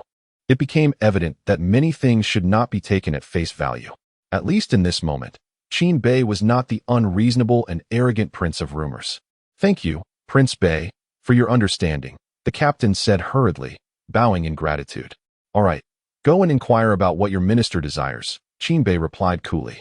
Meanwhile, Wen Hua was preoccupied with arranging tasks, yet his gaze frequently drifted toward Qin Bei. He awaited the moment Qin Bei would erupt in anger, planning to make his entrance and engage in a verbal duel from a moral high ground. He was acutely aware that his status paled in comparison to Qin Bei's. Although he was confident in his strength surpassing that of Qin Bei, the disparity in status forbade him from taking action. However, he found himself disappointed. Qin Bei did not escalate the situation due to the inspection. Instead, he instructed the captain to bring him what he sought. How has the Prince of Bei become so timid? Does he not dare to express anger even towards a captain of the Imperial Guard? Wen Hua mused as he regarded the captain before him. "Minister, the inspection is complete. There are no significant issues," the captain reported upon returning to Wen Hua's side, presenting the retrieved documents in the Qinquan bag. "Is that so? Is this what you call no significant issues? Securing allocations in advance. How does that differ from misappropriating state resources? Since Qin Bei is not raising a fuss, I shall not grant him his wish." Yet, there was a rationale behind this. The royal tomb was soon to be opened, and Prince Xiu had also taken his allocations 2 months early from you. Prince Bei possesses a seal from Zhang Chuanda, which our Imperial Guard has duly acknowledged. The captain explained, puzzled. Such occurrences were not commonplace, yet neither were they rare. In such a vast empire, navigating human relationships was often unavoidable. As long as the royal interests were not jeopardized, even Emperor Xiao would turn a blind eye. Prince Xiu has already reached the nascent soul realm. Once the royal tomb opens, he will undoubtedly gain entry for the trial. But can Prince Bei claim the same? After 20 years, he has merely attained the foundation establishment stage. Do you truly believe he can swiftly break through to the golden core stage? Do not forget, the minimum cultivation level required to enter the Imperial Tomb trial is the golden core stage. Even the princes are not exempt. Are you not experienced enough to discern the truth in such matters? Wen Hua reprimanded. It is so glaringly obvious that they are using the banner of the Imperial Tomb trial to gain an unfair advantage in allocation. How can you not see through this? You lot. And as for Zhang Chuanda, nothing but uselessness. A bunch of imbeciles. The more Wen Hua scolded, the louder he became. Those around him, engaged in their tasks, could all hear, yet none dared to speak up, given his status as a third-rank official. The people present were not ones to provoke. However, considering that the other party was the Northern Prince, should we not exercise some restraint? The captain, having not been troubled by Qin Bei earlier, felt a semblance of goodwill towards him and sought to intercede. Yet, reality dashed his hopes. It was better for him to remain silent. Once he spoke, Wen Hua seemed to find a vent for his frustration. "Useless. What of the Northern Prince? You are acting according to the regulations set forth by His Majesty and the Cabinet. We serve the Emperor, not the Northern Prince. Lacking ability, yet wishing to overstep the rules, let him dream his grand dreams." Wen Hua waved his hand dismissively. Were it not for the consideration that the captain was a soldier and not one of his subordinates, he would have resorted to physical action. "And what of the spirit stones in this bag?" the captain inquired tentatively. "Do I need to spell it out? Return them to me, and also, have someone bring Zhang Chuanda to me." Wen Hua continued. "Understood." Ultimately, the captain had no choice but to comply with Wen Hua's directives, for he was merely a third-rank official, unable to provoke a confrontation. Chapter 101. First, collect some interest from the Beastmaster sect. Fei Yu observed the discussions from a distance. Due to his inability to channel spiritual energy, he was entirely unaware of the discourse taking place. Even though Wen Hua's voice had risen considerably, it remained inaudible to him. However, Qin Bei, on the other hand, did not miss a single word spoken by Wen Hua. He listened attentively to every utterance. Naturally, when Wen Hua suggested returning the spirit stones from the Qinquan bag, Qin Bei ceased to pay attention, as he understood that reason would not prevail today. "Let us go see," Qin Bei remarked with a subtle smile. "Huh." Fei Yu expressed surprise, but promptly followed closely behind Qin Bei. At that moment, the captain, who had been searching for Qin Bei, also caught sight of him. The captain's expression turned somewhat conflicted. He wished to speak, but Qin Bei raised his hand to halt him. "Deputy Minister of Revenue, Wen Hua?" Qin Bei inquired nonchalantly. Wen Hua, who had been prepared to depart, awaited Qin Bei's approach. "Your Highness, I am indeed the Deputy Minister of Revenue, Wenhua, he replied, maintaining an air of composure, unperturbed by Qin Bei's superior status, as he had encountered many individuals of noble birth in his service to the court. However, he recognized that noble lineage without real power was merely a title. The Northern Prince, despite his esteemed title, wielded little authority, and in fact, he, as a deputy minister, held greater power. Oh, so you intend to prevent me from taking the spirit stones? Qin Bei asked with a grin while flexing his wrist. Not to prevent, but merely to act in accordance with protocol, Wenhua responded, his smile unwavering. However, if your highness can demonstrate that you possess the cultivation of the golden core stage, I would be inclined to permit you to take the spirit stones. Golden core stage? I do not possess such a level, Qin Bei replied, shaking his head and feigning distress. Ah, then there is nothing to be done. However, given that your highness has only reached the foundation establishment stage after so many years, if you can break through to the pinnacle of the foundation establishment stage within the next month, I might consider reallocating some spirit stones to you, Wenhua said, satisfaction swelling within him. Wenhua felt quite pleased with himself. What did the 3 seal prints matter? To obtain spirit stones ahead of schedule, he must still rely on Wenhua's goodwill. The thought of Qin Bei striving tirelessly over the next month to reach the pinnacle of the foundation establishment stage, only to ultimately perform for Wenhua's satisfaction, filled him with delight. The surrounding officials and the Imperial Guard discerned the veiled implications of Wenhua's words. To demand that someone of higher status validate themselves before him was a grave insult. What merit did Wenhua possess? Yet, many believed that this time, Wenhua might indeed succeed. In order for Qin Bei to acquire these spirit stones, he must adhere to the instructions given by Wenhua. After all, Wenhua's actions fall within the realm of his authority. Qin Bei is indeed required to demonstrate his capability to reach the golden core stage before the trial in the Imperial Tomb if he wishes to receive the spirit stones in advance. All eyes are fixed on Qin Bei, eager to witness the choices of this rumored Northern Prince, who has consecutively dominated the rankings of combat prowess in 2 realms. Would he yield? The atmosphere in the arena grew increasingly tense, a duel of power and identity unfolding before them. If Qin Bei wished to avoid conflict, he could easily showcase his peak foundation establishment cultivation, leaving Wenhua with little to contest. However, who is Qin Bei? A man who, once his crimson aura ignites, recognizes no kin. Would he bow to such a person? Absurd. Qin Bei has long harbored disdain for the Beastmaster sect, which has targeted him repeatedly. In his eyes, the Beastmaster sect is deserving of death, and Wenhua, a spy for the sect, is merely a means to reclaim his due interest. Just as the audience was engulfed in confusion, applause erupted. Everyone was astonished. Who would dare clap at such a moment? But upon seeing the clapper, silence ensued. It was none other than Qin Bei. Splendid. How wonderful. As he applauded, he approached Wenhua, initially contemplating a good thrashing and then taking the spirit stones. It seemed Wenhua was somewhat dissatisfied with this outcome.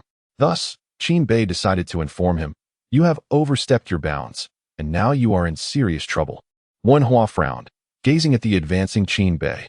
"Northern Prince, what do you mean by this? Are you planning to strike me and take the spirit stones? Do you think this is your domain? Do you believe I am just anyone? I am an official of the court." His bravado was palpable. "I serve the emperor." Wenhua looked at Qin Bei with no hint of fear, even stifling a laugh.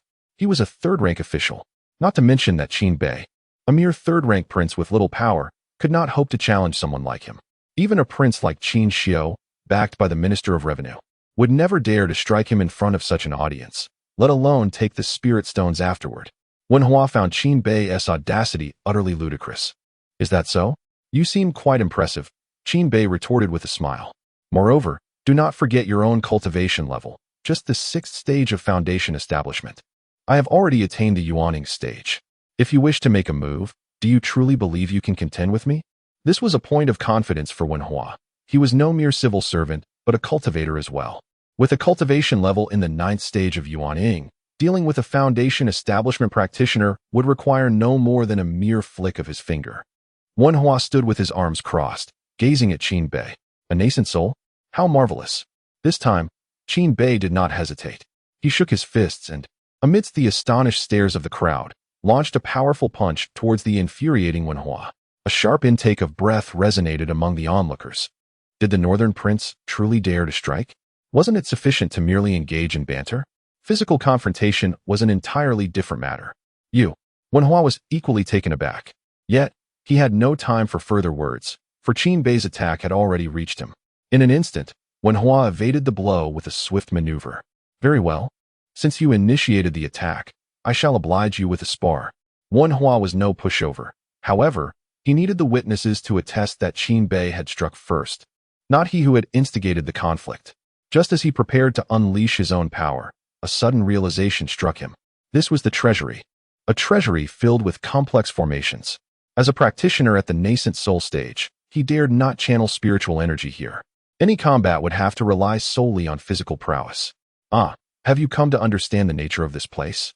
Qin Bei remarked, observing Wenhua's furrowed brow with amusement. Humph, but what of it? My physical strength at the nascent soul level is not to be compared with that of a mere foundation establishment cultivator like you. I advise you to relent now. It is not too late to acknowledge your mistake. Your physique is hardly worthy of comparison with mine. In that instant, Qin Bei's aura surged to its zenith. The next moment, he appeared at Wenhua's side, delivering a punch that sent blood splattering everywhere. Chapter 102. The ineffectual Wenhua Feiyu and his companions gazed in astonishment at the unfolding scene, their eyes wide with disbelief. Just moments ago, Qin Bei had sent Wenhua hurtling over 100 meters with a single punch. Astonishingly, even Wenhua's formidable physical form, cultivated to the undying realm, could not withstand the force of Qin Bei's blow. Blood poured forth from his arm in an instant. What rendered them even more astounded was Qin Bei's audacity to strike. And when he did, it was with a ferocity that left them breathless. Wenhua, who had been thrown aside, looked back at Qin Bei in utter disbelief. He could hardly fathom that Qin Bei would act upon his words so swiftly, leaving him no time to prepare. Yet, before he could utter a word of reproach, Qin Bei was upon him once more. This time, Wenhua was somewhat prepared, but the outcome was beyond his expectations. His physical prowess, honed in the undying realm, proved utterly inadequate against Qin Bei. It was as if he were a mere shadow in the face of a tempest. Crack! The sound of bones fracturing echoed in the air. A pained scream escaped Wenhua's lips. No, please. The excruciating agony of his shattered arm rendered him incapable of forming a complete sentence, each word escaping him in disjointed bursts.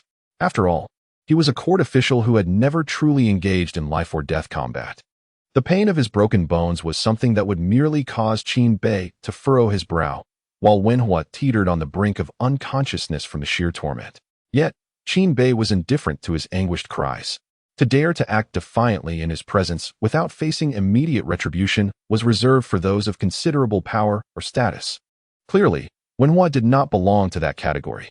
Moreover, even those of higher standing would find themselves on Qin Bei's list of adversaries, such as the members of the Beastmaster sect or the Demon Emperor of the Holy Demon Dynasty. Though their strength might not yet rival his own, Qin Bei had already deemed them stepping stones on his path. Crack! Crack! 2 more sharp snaps echoed through the air. The onlookers, a mix of officials and soldiers, gasped in shock. Wenhua lay incapacitated, his arms and legs rendered useless, a mere puddle of flesh on the ground. The Northern Prince is formidable. Even those at the undying realm are no match for him, Feiyu murmured. Feiyu, go and persuade the Northern Prince. He is a third-rank official. And this could lead to dire consequences, the captain urged. Captain, I am not well acquainted with the prince. How could I possibly persuade him? Feiyu replied, his heart racing as he processed the events unfolding before him. Just before Qin Bei had made his move, he had perceived him as a courteous individual, one who would not abuse his noble status. This was a stark contrast to the rumors of the Northern Prince's arrogance. But now, those rumors had transformed into undeniable reality. Pray tell, aside from Prince Bei, who would dare treat a third-rank official in such a manner? The soldiers present were formidable, particularly the captain, who had transcended the nascent soul stage. Yet he did not dare to step forward and intercede, fearing that his words might provoke Qin Bei's ire and lead to his own downfall. Within the treasury, Qin Bei's aura was overwhelmingly potent. You exhibit considerable bravery, Qin Bei remarked, observing the anguish etched on Wenhua's face. I am a third-rank official. You cannot treat me this way, Wenhua exclaimed in torment. Compared to his earlier confidence and arrogance, his current words were laced with disbelief and terror. He no longer dared to meet Qin Bei's gaze. as the latter's combat prowess had far surpassed his expectations. The thought of resistance had vanished entirely from his mind. Yet he had indelibly etched Qin Bei's image into his memory, vowing that this matter would not end peacefully. He would scheme against Qin Bei both openly and covertly. What shall I do now that I have already acted? Qin Bei furrowed his brow, feigning regret as he inquired. Apologize to me, and I shall overlook this. Wen Hua thought that Qin Bei's feigned remorse indicated a change of heart. Encouraged by this notion, he pressed on. Is that so? If the prince apologizes, you will not pursue this matter? Yes, yes, no, no. As long as the prince does not hold my disrespect against me, you may take these spirit stones. In a few days, I shall assist you in procuring this year's spirit stones in advance. Originally, Wen Hua intended to save face, but upon witnessing the dangerous glint in Qin Bei's eyes, he hastily recanted. That sounds quite agreeable, Qin Bei replied with a smile. Seeing Qin Bei's smile, Wen Hua reciprocated, though his smile concealed a sinister edge. However, that malevolence evaporated in an instant, replaced by sheer astonishment. Regrettably, I possess no habit of forgiving others. Qin Bei's words fell like a chilling whisper. In that moment, his right hand pierced through Wen Hua's dantian, rendering him powerless. With a single strike, Qin Bei obliterated Wen Hua's cultivation. A practitioner of the nascent soul stage was thus rendered impotent by one of the foundation establishment stage. With a gasp, Wen Hua expelled a mouthful of blood, his gaze vacant as he stared at Qin Bei. How could he? How dared he? This singular question consumed Wen Hua's mind. As a third-rank official, he presumed that should he merely be assaulted, the worst consequence would be an apology and some punishment, albeit severe, but a prince could endure it. Yet now, his very cultivation had been eradicated. This was no mere reprimand. A misstep could lead to his disgrace and banishment to his fief, forever barred from the capital. Otherwise, leniency would foster discontent among the officials in court. An oppressive silence enveloped the scene, a deathly stillness. Fei Yu and the others had transitioned from shock to fear. The aura emanating from Qin Bei was utterly terrifying. It is not merely the strength of power that instills fear, but rather the ruthless and unrestrained demeanor that sends shivers down one's spine. How does it feel to be stripped of your abilities? Qin Bei inquired with a smile. You've had your fun, just kill me. Qin Bei replied nonchalantly. Do you dare to kill me? Wen Hua had never contemplated that. Aside from the Emperor of Xia, anyone in this vast land would have the audacity to threaten his life. Even those of higher rank would never utter such words. Madman, you are insane. You cannot kill me. I am a court official. You would not dare. Yet, at that moment, Wen Hua's confidence in his own words wavered. The Qin Bei before him instilled a profound fear within his very bones. He began to believe that the mere utterance of such threats signified a willingness to act upon them. Even though he held the title of a court official and contributed hundreds of millions of spirit stones to the national treasury annually, it became evident that his life was still forfeit. This was undoubtedly the act of a madman. As Wen Hua came to this realization, regret washed over him. Regret for his meddling. Was it truly worth it over 600,000 spirit stones? What harm would it have been to let Qin Bei take them? Now, not only had he rendered himself incapacitated in his attempt to vex Qin Bei, but he also stood to lose his life. What folly! Chapter 103. The Shadow Guard strikes. However, he realized that such thoughts were futile, for Qin Bei had already transformed his palm into a blade, aiming it at his throat. Those surrounding him yearned to intervene and stop Qin Bei, yet they lacked the courage to do so. Qin Bei was not merely speaking. He genuinely intended to eliminate Wen Hua. Perhaps this was not a rational choice, but for Qin Bei, reason was a luxury he could afford to cast aside. Losing his authority would render any future attempts to reclaim it exceedingly arduous. Just as Qin Bei was poised to strike down Wen Hua, a shadowy figure suddenly emerged, rescuing Wen Hua from Qin Bei's grasp. Your Highness, do not. A raspy voice echoed. Qin Bei looked up to see an individual cloaked in black, their face obscured by a veil. The Shadow Guard. It was indeed the esteemed Shadow Guard. Fei Yu and the others instantly recognized the visitor's attire. In the capital of the Great Xia, only the Shadow Guards, under the command of the Shadow Master, would dare to appear in such a guise. This particular guard evidently stood vigil by the side of the Northern Prince, already possessing the cultivation of an immortal. Qin Bei narrowed his eyes at the Shadow Guard. He was aware that this figure had been lingering nearby, yet he had not anticipated their intervention in this matter. Hand him over, Qin Bei stated coolly. Your Highness, Let this matter rest. Killing is not an option. The Shadow Guard, Ibai, replied, shaking his head. Your sole duty should be this. You need not meddle in this affair, Qinbei retorted, displeased. My only task is to ensure the prince's safety, Ibai replied. Preventing the prince from making foolish decisions that could lead to his own downfall is part of safeguarding him. Ibai remained steadfast, speaking with measured calm. Your Highness, incapacitating him is already the most severe punishment. If you were to kill him, it would be an overreach of authority, Ibai urged. Dare to make a move, and I fear no repercussions, Qinbei said in a low voice. No matter what the prince says, I shall protect this person today. Ibai insisted. Is that so? Perfect, for I too wish to gauge the chasm between myself and the realm of immortals, Qinbei declared, flexing his fists, his expression turning serious. Since the prince wishes to test this, I shall indulge you. As Ibai's words fell, an invisible aura of authority manifested. Fei Yu and the onlookers were instantly brought to their knees, struggling to breathe under the pressure. Meanwhile, Qinbei was sent hurtling backward. What the hell? You're cheating. Why do you dare to use spiritual energy here? Qinbei exclaimed, astonished, as he soared through the air. The simple pressure posed no threat to him. However, the other party had indeed employed spiritual energy to propel him away. Because I am a shadow guard, Ibai replied succinctly, offering no further explanation. Qinbei was unexpectedly pushed out of the national treasury by his own strength. This revelation, stemming from the shadow guard, truly took Qinbei by surprise. He had initially believed that the shadow guard was merely a weapon in the hands of the Summer Emperor, not realizing that this blade wielded such considerable power. The ability to manipulate spiritual energy within the treasury? What a profound trust that signifies. After escorting Qinbei out of the treasury, Shadow 100 did not follow suit. Instead, he cast his gaze upon Wenhua, lying on the ground. I saved your life. Should you not repay me? Wenhua looked at Shadow 100, perceiving him as a hero, the very savior of his life. Of course, I, Wenhua, shall repay you with utmost gratitude, he exclaimed with excitement. Very well. I have but one request. Let this matter end here, Shadow 100 replied nonchalantly. What do you mean? Wenhua furrowed his brows in confusion. You are to take a leave of absence to recover. Do not trouble the emperor with this matter, nor should you spread it widely. After all, should it be revealed, it is you who would lose face. Shadow 100's tone remained as calm as still waters. Are you trying to shield Prince Bei? Preventing me from making a report? Wenhua found the situation laughable. Having suffered such great injustice, he was not to be silenced? Would Qinbei roam free without consequence? This indignity was intolerable.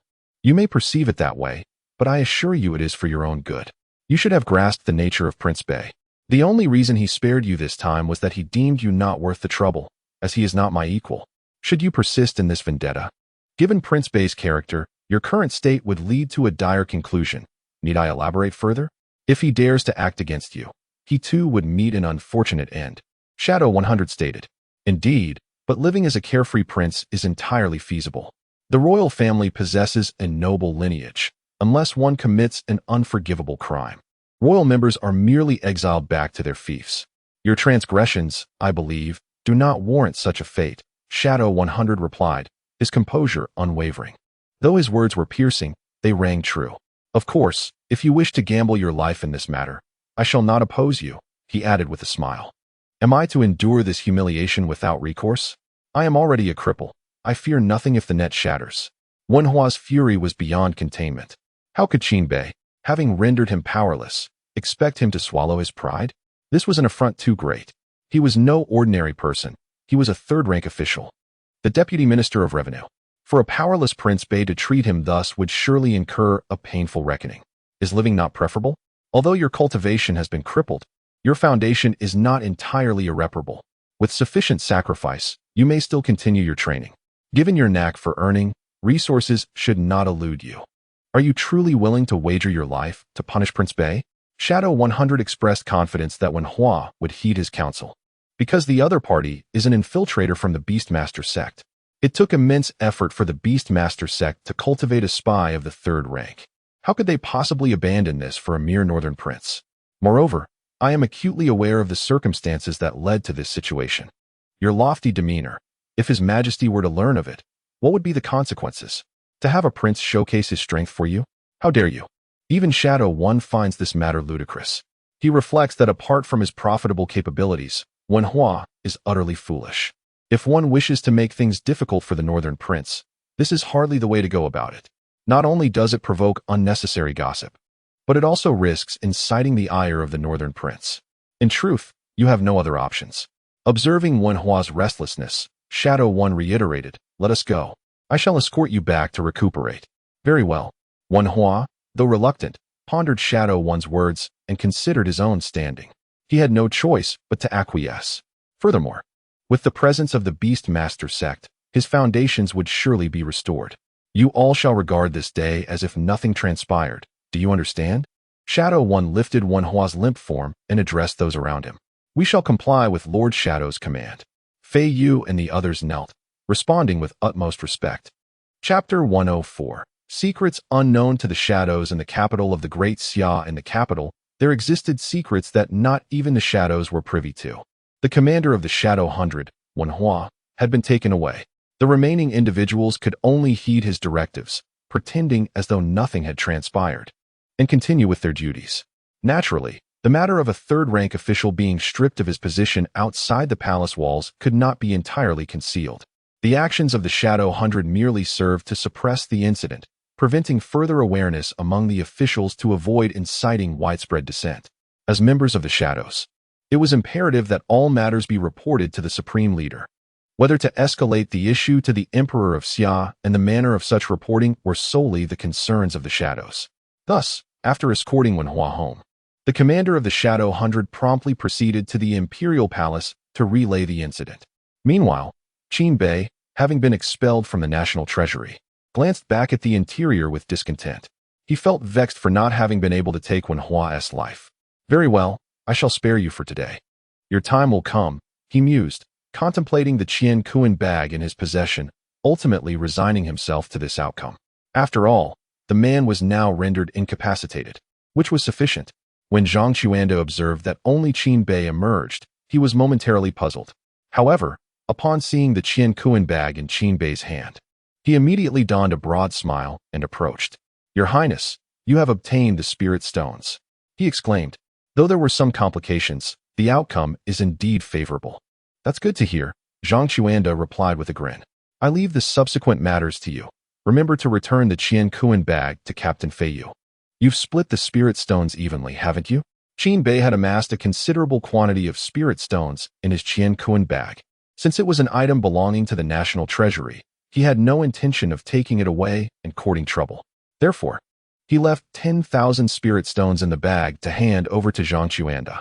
"Your Highness, you honor me by requesting my assistance. How could I possibly accept your spirit stones for such a trivial task?" Zhang Xuanda exclaimed, taken aback upon discovering the remaining stones. "Take them, and remember that a portion belongs to Captain Fei Yu," Qin Bei insisted, not allowing him the opportunity to decline. "Of course, I shall carry out your orders diligently. I will ensure that Captain Fei Yu's share is set aside, and I will manage the subsequent affairs with utmost care," Zhang Xuanda responded, his demeanor turning serious. Taking spirit stones from the treasury was no simple feat. Numerous tasks lay ahead, all requiring Zhang Xuanda's oversight. Hence, Qin Bei had deliberately left the stones, for it was only right to provide incentives for those who executed tasks. "Now, you tend to your own matters. I have other business to attend to," Qin Bei said, planning to depart without lingering. With the spirit stones secured, it was time to spend them. Otherwise, should the Emperor of Xia learn of his incapacitation of Wen Hua, he might demand the funds be returned. Thus, it was prudent to expend them swiftly. As long as the money is spent, when the time comes, one can demand a refund, yet there will be nothing left for oneself. It is a reasonable stance to refuse payment. Regardless of your furious wrath, I am simply devoid of funds. This encapsulates Qin Bei's most genuine thoughts, and he is executing this plan flawlessly. "Ah, Captain Fei Yu, why have you only just emerged? I have been waiting for you for ages." Zhang Xuanda had been lingering outside the treasury, anticipating Fei Yu's appearance to exchange the Qiankuan bag and spirit stones. However, the wait extended for half an hour, causing him considerable anxiety. Oh, there was a slight delay. Fei Yu appeared somewhat distracted, his mind still occupied with the imposing figure of Qin Bei. How formidable! A single disagreement could lead to a brutal beating, even crippling one's cultivation. This Qiankuan bag was entrusted to you by the Northern Prince. It contains 5,000 spirit stones. Truly, the Northern Prince is exceedingly generous. Zhang Xuanda remarked as he handed the Qiankuan bag to Fei Yu. What? Who gave this? Fei Yu recoiled as if his tail had been stepped on, distancing himself from Zhang Xuanda. What troubles you? It was given by the Northern Prince. Who else could be so magnanimous? It seems the rumors are mere fabrications. The Northern Prince, despite his noble status, bears no airs about him. Where is the arrogance that was said to be? Zhang Xuanda shook his head, exuding a sense of indignation. Fei Yu inhaled sharply, glancing at Zhang Xuanda, yearning to reveal the true nature of the Northern Prince. In truth, he was even more ruthless than rumored. The affable demeanor was merely due to the absence of provocation. I cannot accept these spirit stones. Serving the Northern Prince is an obligation, not a transaction, Fei Yu declared with conviction. However, internally, he felt tempted, though his reason warned him that the Northern Prince's possessions were perilously hot to handle. I share your sentiments. Yet if the Northern Prince insists, we must graciously accept. You need not fear retribution from anyone, Zhang Xuanda replied with a smile. Fei Yu mused. If only you knew how these spirit stones were acquired, I believe you would dream of returning them at night. Despite his thoughts, he ultimately accepted the spirit stones. Considering that although the Northern Prince could be harsh with Wenhua, he was benevolent towards those who assisted him. Surely, he wouldn't be discarded one day. Upon returning, Qinbei, having obtained the spirit stones, promptly proceeded to the Langya Pavilion auction house. The individual attending to him was none other than the renowned Fei Fei of the auction house. What brings the Northern Prince here today? Fei Fei inquired, observing the man before her. It had not been long since their last encounter, yet he had already become a figure of great renown in Cangzhou. Now, not only in the realm of Daxia, but in many corners of Cangzhou, the name Qin Bei resonated. His continuous dominance over 2 tiers of the cultivation realm's power rankings was a phenomenon not witnessed in ages. Following the earlier challenge posed by Yi Jinxiu, a disciple of the Sword Sect, anticipation has surged among the populace for the Langya Pavilion to unveil the rankings once more. They are eager to discern whether Qin Bei will continue to dominate the Foundation establishment power rankings. Regrettably, it appears that Langya Pavilion has deliberately withheld Qin Bei's inclusion in the cultivation realm's power rankings, only featuring the top contender from the Cangzhou continent's Foundation establishment list.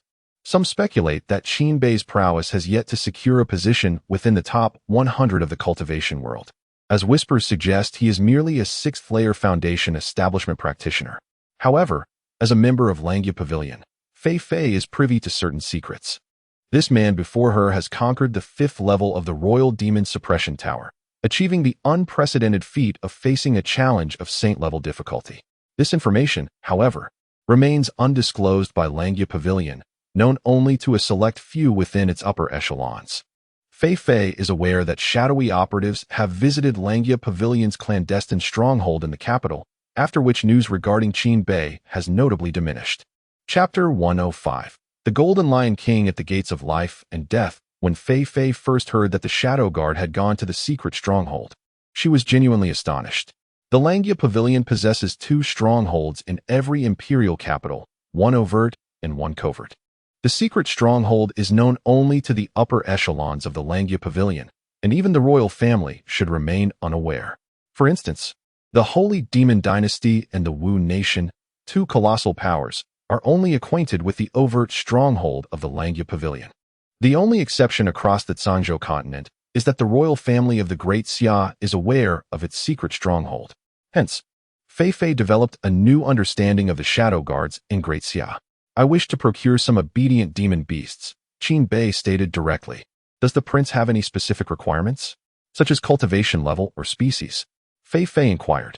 What level of demon beast can one purchase with 1 million spirit stones? Qin Bei asked, as he was not particularly familiar with the trade of demon beasts and needed clarification. With 1 million spirit stones, one could acquire a demon beast at the nascent soul stage. Is the prince seeking a mount? She replied. Indeed, given the prince's status, a majestic mount would be appropriate. By coincidence, our auction house has recently acquired a new batch of demon beast mounts. I can offer the prince a discount. Fei Fei smiled. Then let us proceed. If it pleases me, I shall make a purchase, Qin Bei said as he stood up. Right this way, Your Highness. Fei Fei led the way. with Qin Bei following closely behind. It must be said that although this was not the first time Qin Bei had seen Fei Fei, her alluring figure was indeed captivating. I heard that North Prince was the first guest to grace Ling Kursan's presence. I am quite curious about what she looks like. Could the prince share? To break the silence, Fei Fei proactively initiated a conversation. She is just SOSO. After all, with her face half covered, I cannot discern her clearly. However, her figure pales in comparison to Miss Fei Fei, Qin Bei replied. In truth, he had already seen Ling Kursan's appearance clearly with his heavy pupils. However, he was surprised to find a birthmark the size of a fingertip on her face, resembling a blemish. Although it was not black, it did detract from her beauty. If removed, she would not surpass Princess Ling Er in attractiveness. The people of the Langya Pavilion were evidently unaware of this matter, which was why she was placed in the third position. This reminded Qin Bei of the saying from his previous life, that most faceless internet celebrities were quite unattractive. Ling Kursan's constant veiling was evidently to conceal that flaw. Upon hearing the prince's words, Fei Fei appeared quite pleased. Just speaking the truth. They continued their idle chatter until they arrived at the rear of the auction house a few minutes later. Observing the vast expanse before him, filled with demon beasts, Qin Bei exclaimed in wonder, with so many demon beasts, I thought I had arrived at the beast-taming sect. Huh. The demon beasts we subjugate in the Langya Pavilion are no less impressive than those of the beast-taming sect, Fei Fei proudly proclaimed. The prince leisurely embarked on his exploration. As he advanced, he scrutinized each mystical beast with his profound gaze. Creatures soared through the sky, traversed the ground, and swam in the waters. All were present in this realm. Ultimately, his attention was captivated by a majestic golden lion king. Gazing upon its formidable 10-meter frame, adorned with golden eyes and a luxurious mane, he discerned the purity of its lineage. The golden lion king, upon maturation, could ascend to the realm of immortals.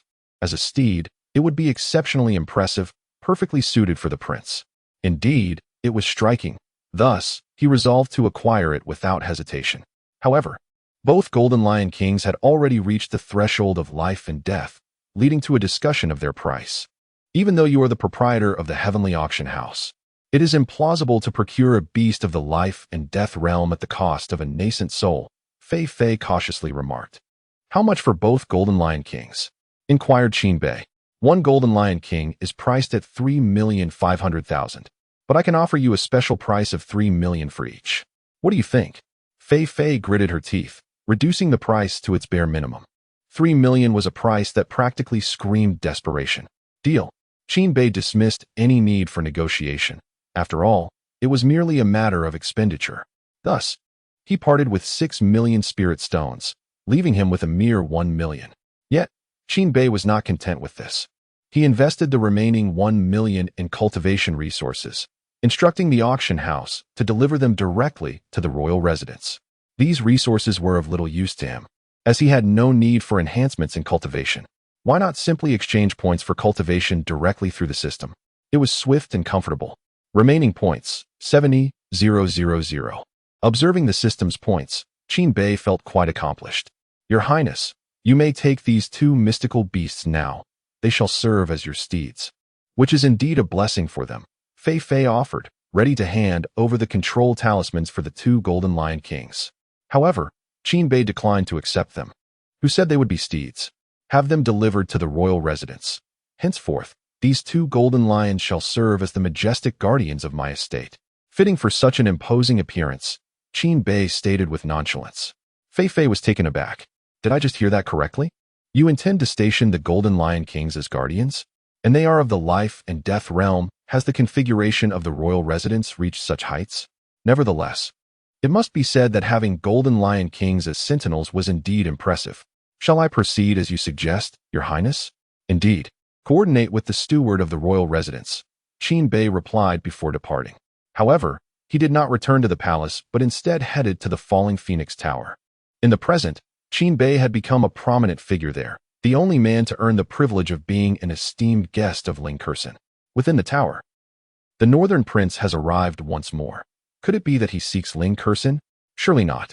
Even if the Northern Prince were to be the first esteemed guest of Ling Kursan, it seems improbable that he could simply enter at will. Who can say? Given the Northern Prince's exceptional qualities, he may have already won her heart. What would that mean for the southern prince, who has failed to capture her affections for an entire year, only to have the northern prince succeed in a single encounter? How amusing. But what concern is that of ours? This is merely an internal struggle within the royal family, and I have long been displeased with the southern prince's haughty demeanor. Everyone turned their gaze towards the speaker, curious as to who would dare speak ill of the southern prince. At last, they recognized him, Qianlei, the son of the foremost banking family. His boldness came as no surprise, even after being reprimanded by the southern prince. His status afforded him the liberty to voice his thoughts. Yet, that was the extent of it. Qin Bei paid little heed to the chatter around him. He strode directly through the crowd and entered the Ling building. The onlookers were left in a state of bewilderment. Did he truly just walk in unimpeded? If so, what does that imply about the relationship between the northern prince and Ling Curson? This is sensational news. Meanwhile, within the palace, Ying reported the morning's events to Ying Yi in meticulous detail. Upon hearing the account, Ying Yi was equally astonished and promptly set out to find Emperor Xia. Chapter 106. Do you think he has never considered becoming the crown prince? In recent days, the Emperor of Xia has been quite occupied. The submission of the ancient beast kingdom has significantly increased the workload of the entire court. Although the ancient beast kingdom is not a first-rate power, it is bordered by 3 first-rate empires. Once the ancient beast kingdom is integrated into the territory of Great Xia, the consequences are easy to foresee. The border arrangements will undoubtedly undergo a seismic transformation. The Emperor of Xia must finalize these plans before entering seclusion. Within the Palace of Nurturing Residence, the Emperor gazed upon the map of the Zhangzhou continent.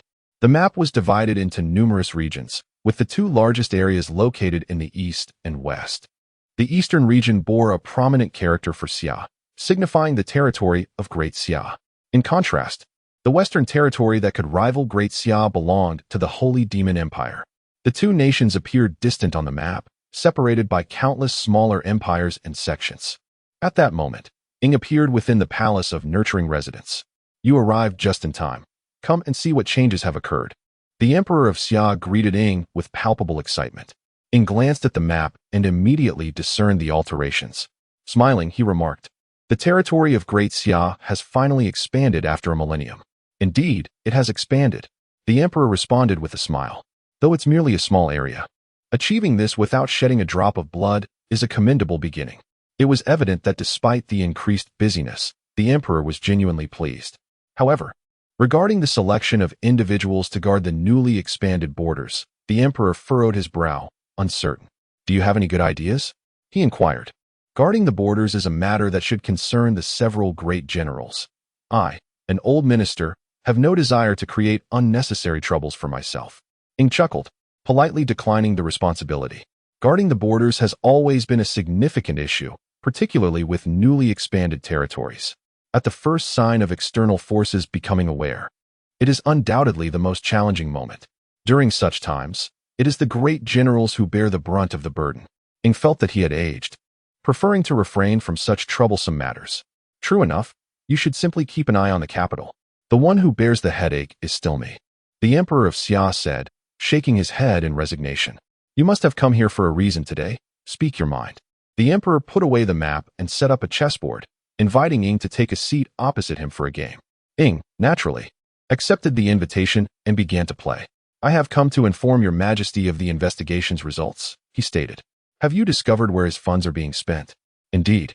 The expenditures of the northern prince's residence are considerably higher than those of other princely houses, as the resources allocated for cultivation to the household servants surpass those of other princely residences by tenfold.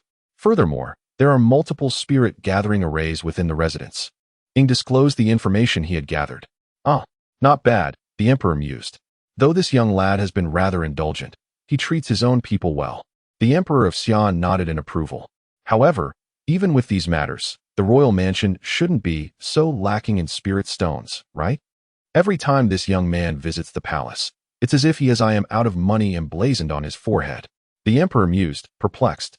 Ying replied, "Well, these are merely a fraction of the expenses. The real expenditures are incurred by Prince Bei himself." "Oh, a mere foundation establishment cultivator receives 300,000 spirit stones each month. Even if he were to expend these resources on cultivation, it would be more than sufficient. How could he possibly be short on funds?" Actually, Prince Bei does not allocate his spirit stones towards purchasing cultivation resources. Most are squandered on indulgences. The Emperor raised an eyebrow in disbelief. Are you suggesting that such an amount is spent on mere pleasures?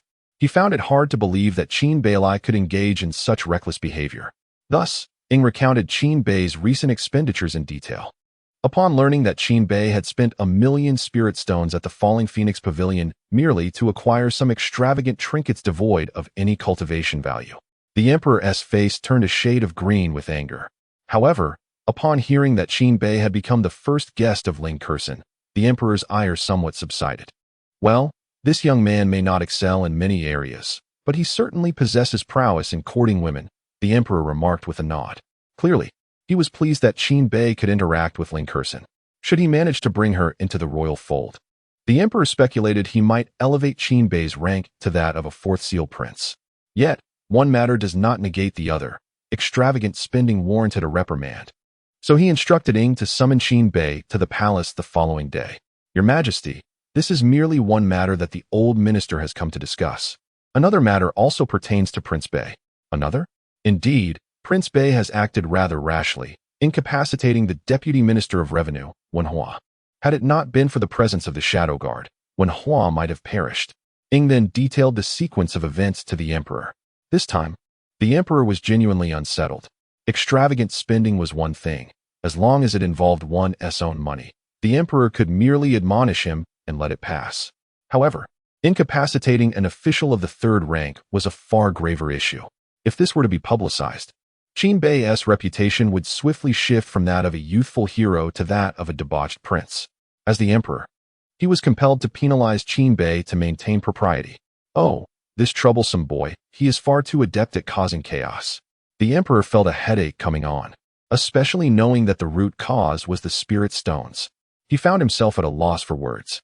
If Qin Bei were truly in need of funds for cultivation resources, he could understand. Yet, this young man was evidently not lacking in such resources. Strangely, the Emperor did not erupt in anger, nor did he express any blame towards Qin Bei. He simply felt a headache from the constant trouble Qin Bei seemed to attract. One couldn't help but wonder if this young man had ever considered competing for the position of crown prince. The sudden, abrupt inquiry may baffle others. Yet the Emperor of Summer comprehends its significance. The matter at hand was instigated by Wen Hua, who, emboldened by his authority, dared to adopt an air of superiority before the royal family. This was intolerable to the Emperor of Summer. Had Qin Bei merely intended to reprimand Wen Hua, the incident could have been swiftly overlooked. However, Qin Bei's fiery temper led him to incapacitate Wen Hua, nearly resulting in a fatality. This escalated the situation considerably, particularly as the Emperor of Summer has already hinted at his intentions to establish an heir. Qin Bei poses a formidable challenge, yet lacks tangible power.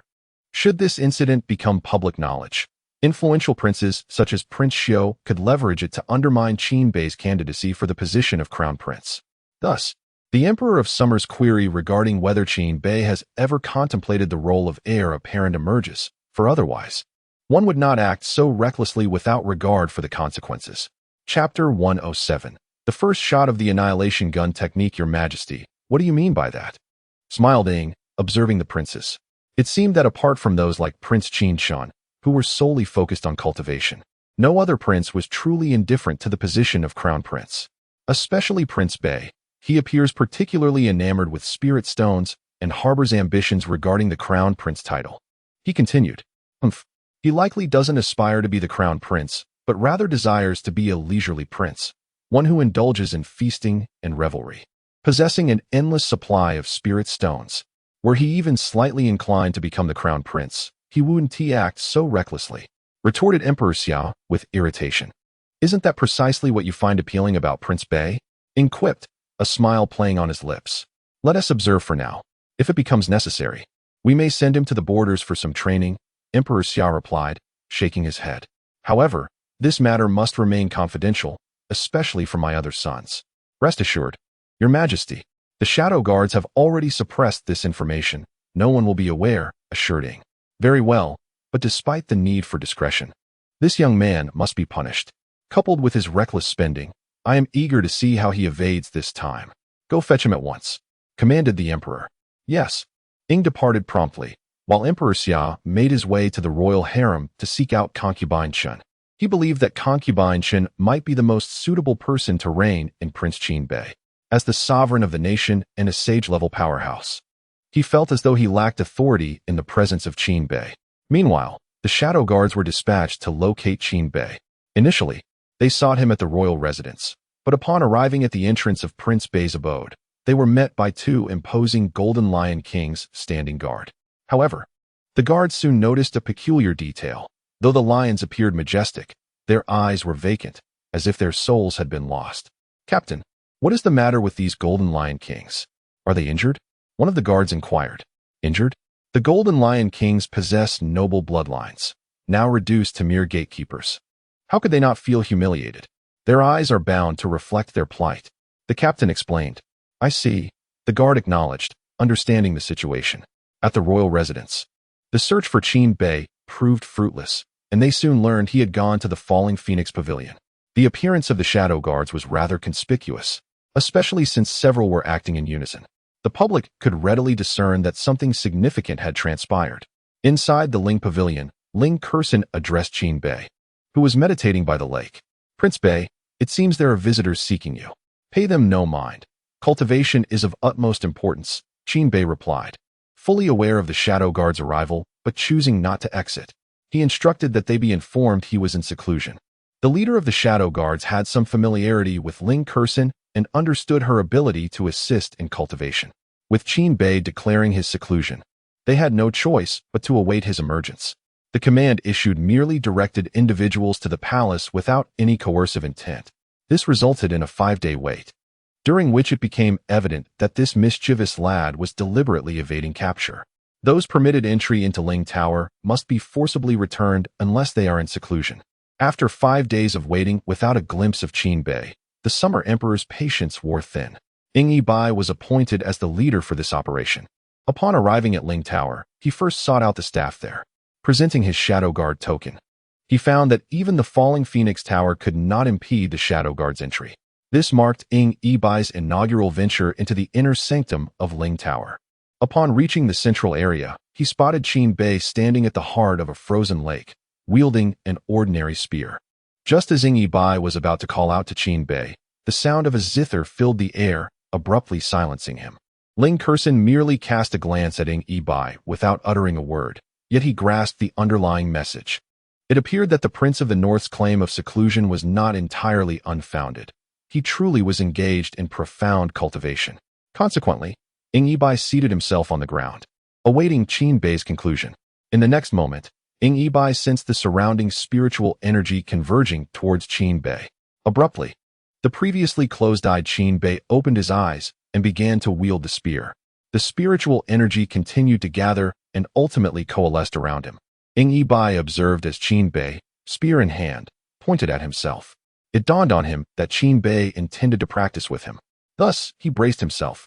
Yet after several breaths, the atmosphere remained tranquil. Puzzled, Yi Bai wondered what was occurring. If Qin Bei sought to engage him in practice, he should initiate an attack. What was with this pose? It was somewhat impressive, yet surely not worth maintaining indefinitely. "Your Highness, this is no time for jest. The Emperor is already irate. If you do not return with me, you may find that the consequences extend beyond the Shadow Guards." Initially believing Qin Bei was merely fooling around to avoid returning to the palace, Yi Bai was caught off guard when a glimmer of light appeared before him. Dismissing it, he prepared to take Qin Bei away. However, the next moment, he was left dumbfounded. That flicker of cold light suddenly surged, its blinding brilliance compelling him to shield his eyes. Boom! Instantly, the light erupted, unleashing countless spear intents that assailed Yi Bai. Success! In the distance, a smile curled on Qin Bei's lips. Over the past few days, he had expended thousands of cultivation points, not only mastering his spear technique to an extraordinary degree, but also elevating his spear intent to a consummate realm. Achieving such mastery at the foundational level was unprecedented. Just look at Yi Jianxiu from the Sword Sect, who had only just begun to grasp sword intent. One can only imagine the immense effort required to attain the consummate realm. Yet, in Qin Bei's case, he was an exception. As long as there exists a point of monetary investment, that suffices. Moreover, within the span of 5 days, Qin Bei has finally mastered the first shot of the silent destruction spear technique, a glimmer of cold brilliance. Shadow 100 was caught completely off guard. However, the disparity in realms remained evident, and no harm was inflicted upon him. Yet, as the radiance faded, observing the tattered appearance of Shadow 100 elicited a faint smile from Qin Bei. "Your Highness, ambushes are unbecoming," Shadow 100 remarked, somewhat speechless, though predominantly astonished. The power of that recent strike had surpassed his understanding of the Foundation Establishment realm. No wonder the Northern Prince dominated the combat rankings. Such prowess was indeed formidable. "One cannot fault me.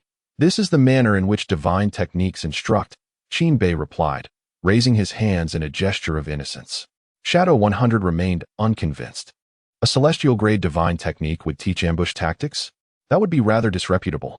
In truth, it was a technique Qin Bei had concocted himself. A day prior, he had been able to execute this first strike flawlessly. The genuine essence of the first shot was straightforward, characterized by speed and power. However, Qin Bei found it rather mundane, prompting him to delve deeper into his studies. Ultimately, he achieved the ability to unleash this formidable strike according to his will, adding an element of surprise. The downside was that it required greater skill. Nevertheless, for Qin Bei, who possessed a system, this challenge was merely a trifling matter. "Your Highness, please proceed. His Majesty awaits," Shadow 100 urged after changing into a fresh set of attire. "Hold on a moment. This strike consumed an excessive amount of spiritual energy. I require some time to recuperate." Chapter 108. "Father, is there still hope after half a month of mastering the celestial-grade divine arts?" On the way back to the royal palace, Qin Bei inquired of Ingyi, "Do you know the reason Father summoned me?" The prince himself should be most aware of his recent activities, Ingyi replied nonchalantly. Qin Bei stroked his chin and retorted fiercely, "Could it be that that scoundrel Wenhua has reported me?" Ingyi pondered, "Why does it seem that Prince Bei is so self-assured? At this juncture, shouldn't he be concerned about potential repercussions?" Yet, Qin Bei displayed no sign of worry. In fact, he made a detour back to the royal manor just to glimpse the two golden lion kings at the entrance. Upon seeing the lackluster lions standing dejectedly, he felt compelled to unleash his frustrations upon them, further exacerbating their grievances. Ingyi could scarcely bear to witness the indignity of the noble golden lion kings, reduced to the status of mere watchdogs. By the time Qin Bei entered the royal palace, it was already afternoon. Emperor Xia had awaited his arrival in the nurturing residence for the better part of the morning.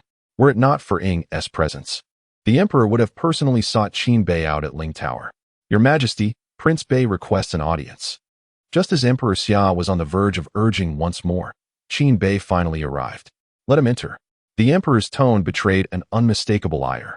Here he was, an emperor of the realm, a sage among men, and also your father, yet summoning you to the palace necessitated a wait of several days. Qin Bei soon made his entrance, bowing respectfully before the emperor. Your son pays his respects to father. He intended to rise, yet the command to stand remained unuttered. Ultimately, he had no choice but to glance up at the emperor, who regarded him with a stony expression. "Ah, it seems this old fellow is holding a grudge." Qin Bei mused silently. After a prolonged silence, Emperor Xia finally spoke. "You may rise." Only then did Qin Bei stand. "You are still merely at the Foundation establishment stage. It requires days to summon you. What will it be like when you reach the immortal stage? Will I have to wait a decade or more to find you?" The emperor's first words were far from amiable. "Father, you are unjustly accusing your son. I have indeed been in seclusion these days. If you do not believe me, you may inquire of Ingyi." Qin Bei replied with a feigned innocence. "Is that so? What seclusion necessitates postponing my summons? Have you perhaps experienced a breakthrough? Or have you comprehended the celestial-grade divine arts and commenced your training?" Emperor Xia interrogated him, based on the intelligence he had received, which indicated that Qin Bei had not exchanged for a substantial amount of cultivation resources.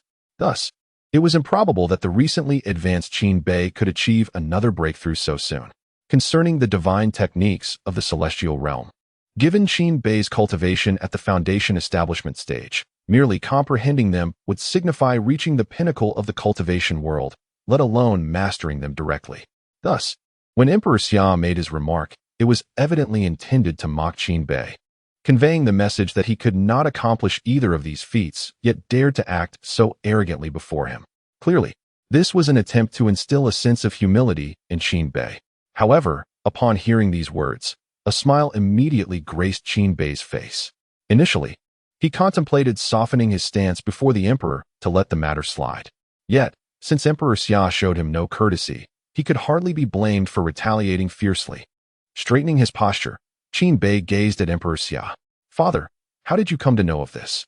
Has the Shadow Guard already informed you of the situation?" He looked at the emperor with a puzzled expression, observing his serious demeanor. In that moment, it was Emperor Xia and the Shadow who found themselves bewildered, exchanging glances as they pondered the meaning behind Qin Bei's words. "What do you mean? Are you suggesting that your cultivation has truly advanced?"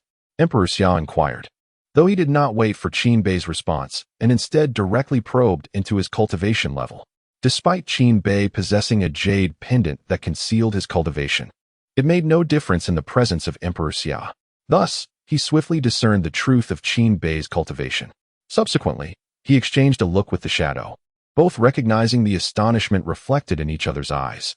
"Peak Foundation Establishment? When did you achieve this breakthrough?" Emperor Xia asked, perplexed. "It was during these past few days, Father.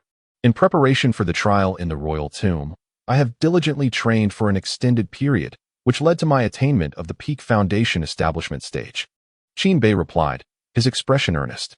Had the Shadow not been following Qin Bei closely and aware of his recent activities, Emperor Xia and the Shadow might have been inclined to believe Qin Bei's fabrications. Diligent cultivation? While others engaged in arduous training by challenging the Demon Tower or battling in the Beast Mountain range, where life and death struggles could most effectively unleash one's potential. Qin Bei had merely spent his days in the Falling Phoenix Tower or en route to it, playing even during his time at the royal residence. There had been no reports from the Shadow Guard indicating that Prince Bei had been fervently training. Yet now, it was undeniable that Qin Bei's cultivation indeed lingered at the peak of the Foundation Establishment stage, leaving no room for Emperor Xia to dispute. "Father, when you dispatched the Shadow Guard, it coincided with the critical moment of my breakthrough in the celestial technique. The silent destruction spear art. This is why I delayed my visit to you for so many days. To accomplish these two tasks within a short time frame, I even arranged for the Ministry of Revenue to bring out 2 months' worth of spiritual stones in advance. Although there were some twists along the way, it was not a significant issue." Qin Bei maintained a sincere demeanor, as if communicating nothing but the truth. "Are you implying that not only have you broken through to the Peak Foundation Establishment stage, but you have also mastered the celestial technique, silent destruction spear art?" The Summer Emperor found himself increasingly restless. If Qin Bei had managed to ascend to the pinnacle of the Foundation Establishment realm in such a short span, one might speculate other factors at play.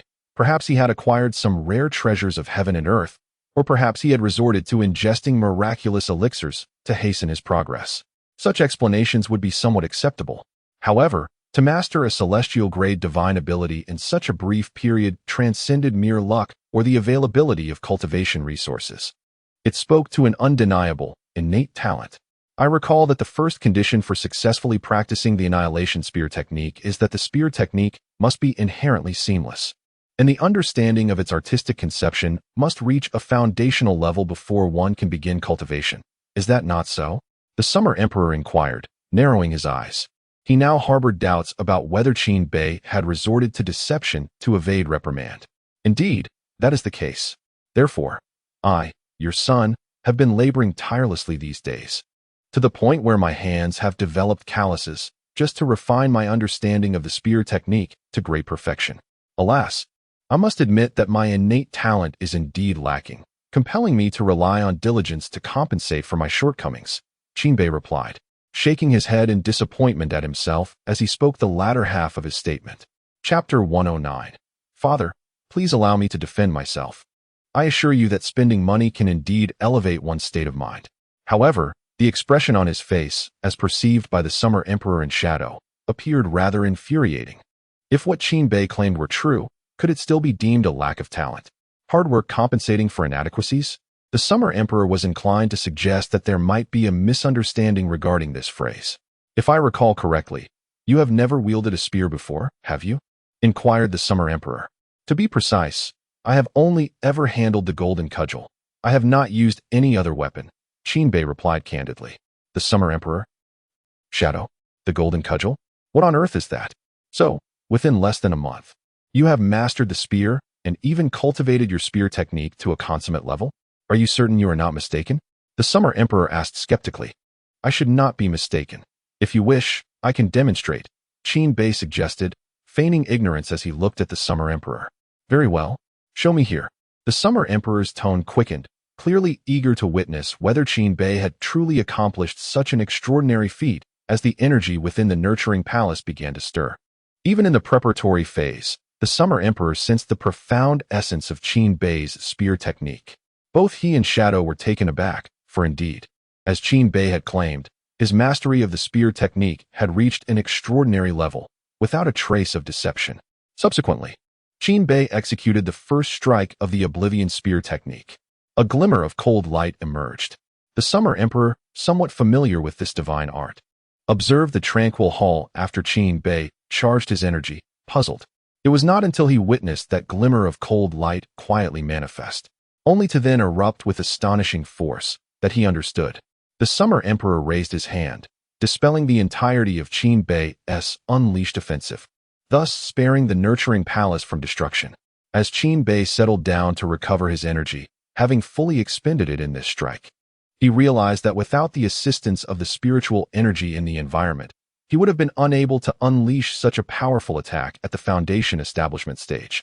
Observing Qin Bei regaining his composure, the Summer Emperor and Shadow exchanged glances.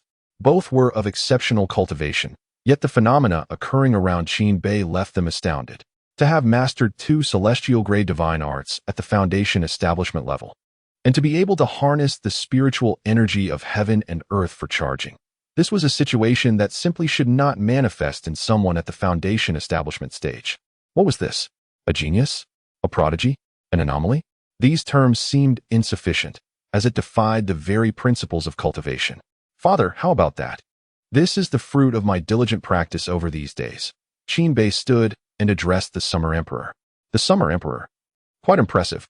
Yet your understanding of diligent practice and talent may be somewhat erroneous.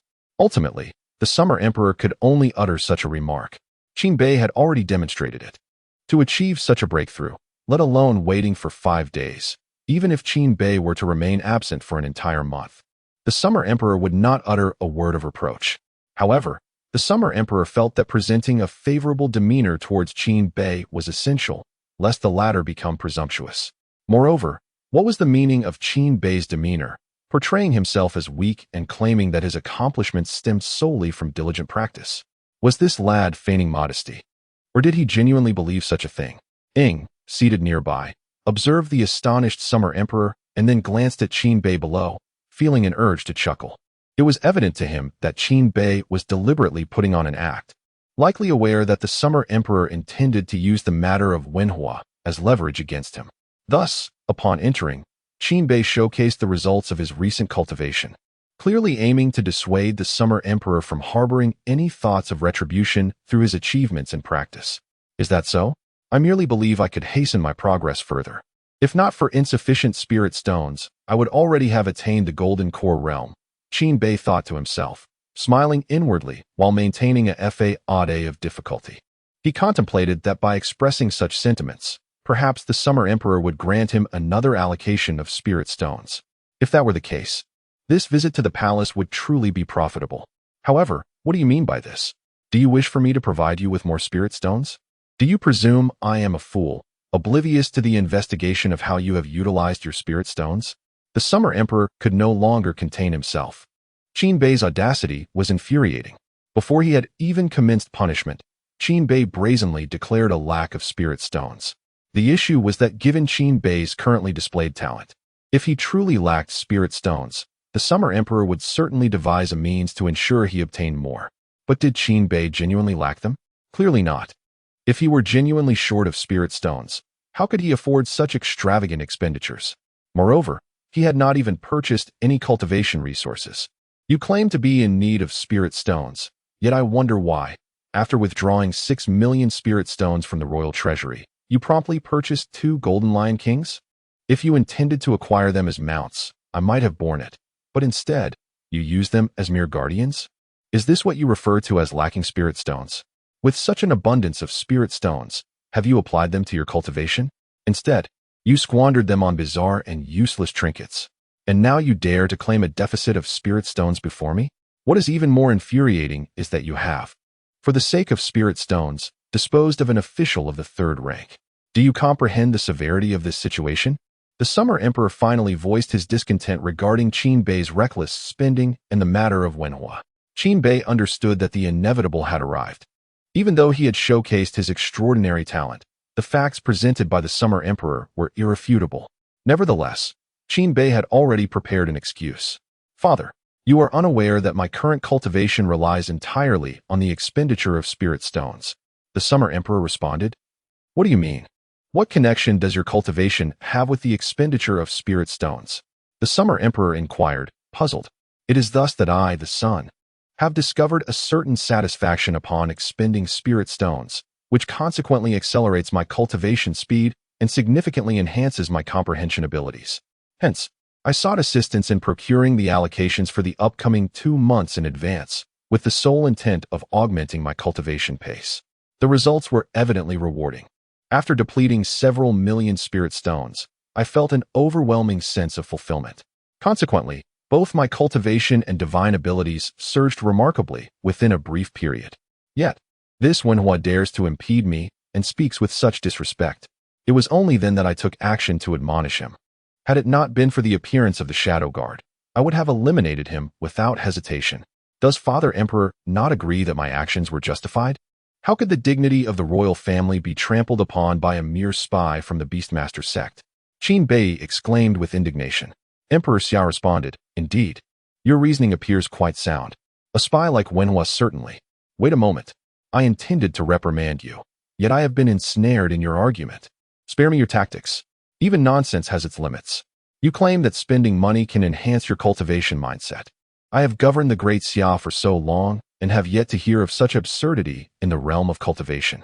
The emperor grasped the crux of Qin Bei's words. The world of cultivation is replete with oddities, yet such a bizarre phenomenon had never been encountered. The notion that expenditure could influence one's cultivation mindset, a clearly incongruous pairing, had been audaciously entwined by Qin Bei. Chapter 110. Come and play chess. If you win, I shall believe your nonsense. Upon observing Emperor Xia's demeanor, Qin Bei realized that the latter had fallen into his trap. As long as Emperor Xia disregarded the matter concerning Wenhua and instead focused on Qin Bei's extravagant spending, he felt assured that the emperor's so-called reprimand would amount to nothing more than a fade. Father, you unjustly accuse your son. Every word I speak is the truth. Qin Bei asserted earnestly. And how do you propose to prove that? Emperor Xia, noticing Qin Bei's seriousness, found his skepticism somewhat alleviated. Yet he remained unconvinced by such fanciful claims. Nevertheless, he decided to grant Qin Bei an opportunity for proof. Observing the exchange between father and son, he glanced at both parties before shaking his head, deeming it prudent to remain a bystander in this familial conflict. Thus, he quietly watched as Qin Bei attempted to defend himself. It's quite simple. My first significant expenditure was on purchasing deep snow dew. It was during that occasion that I discovered my unique circumstances. Otherwise, how could I have so effortlessly grasped the transcendent skill of extreme cold gaze? Qin Bei smiled as he spoke. Emperor Xia listened, beginning to find some semblance of logic in Qin Bei's words. He continued later. I spent a considerable sum at the auction, which notably accelerated my cultivation speed. Subsequently, I have reached the pinnacle of the foundation establishment stage in such a short span, and I have even successfully cultivated a transcendent skill. This serves as the best proof.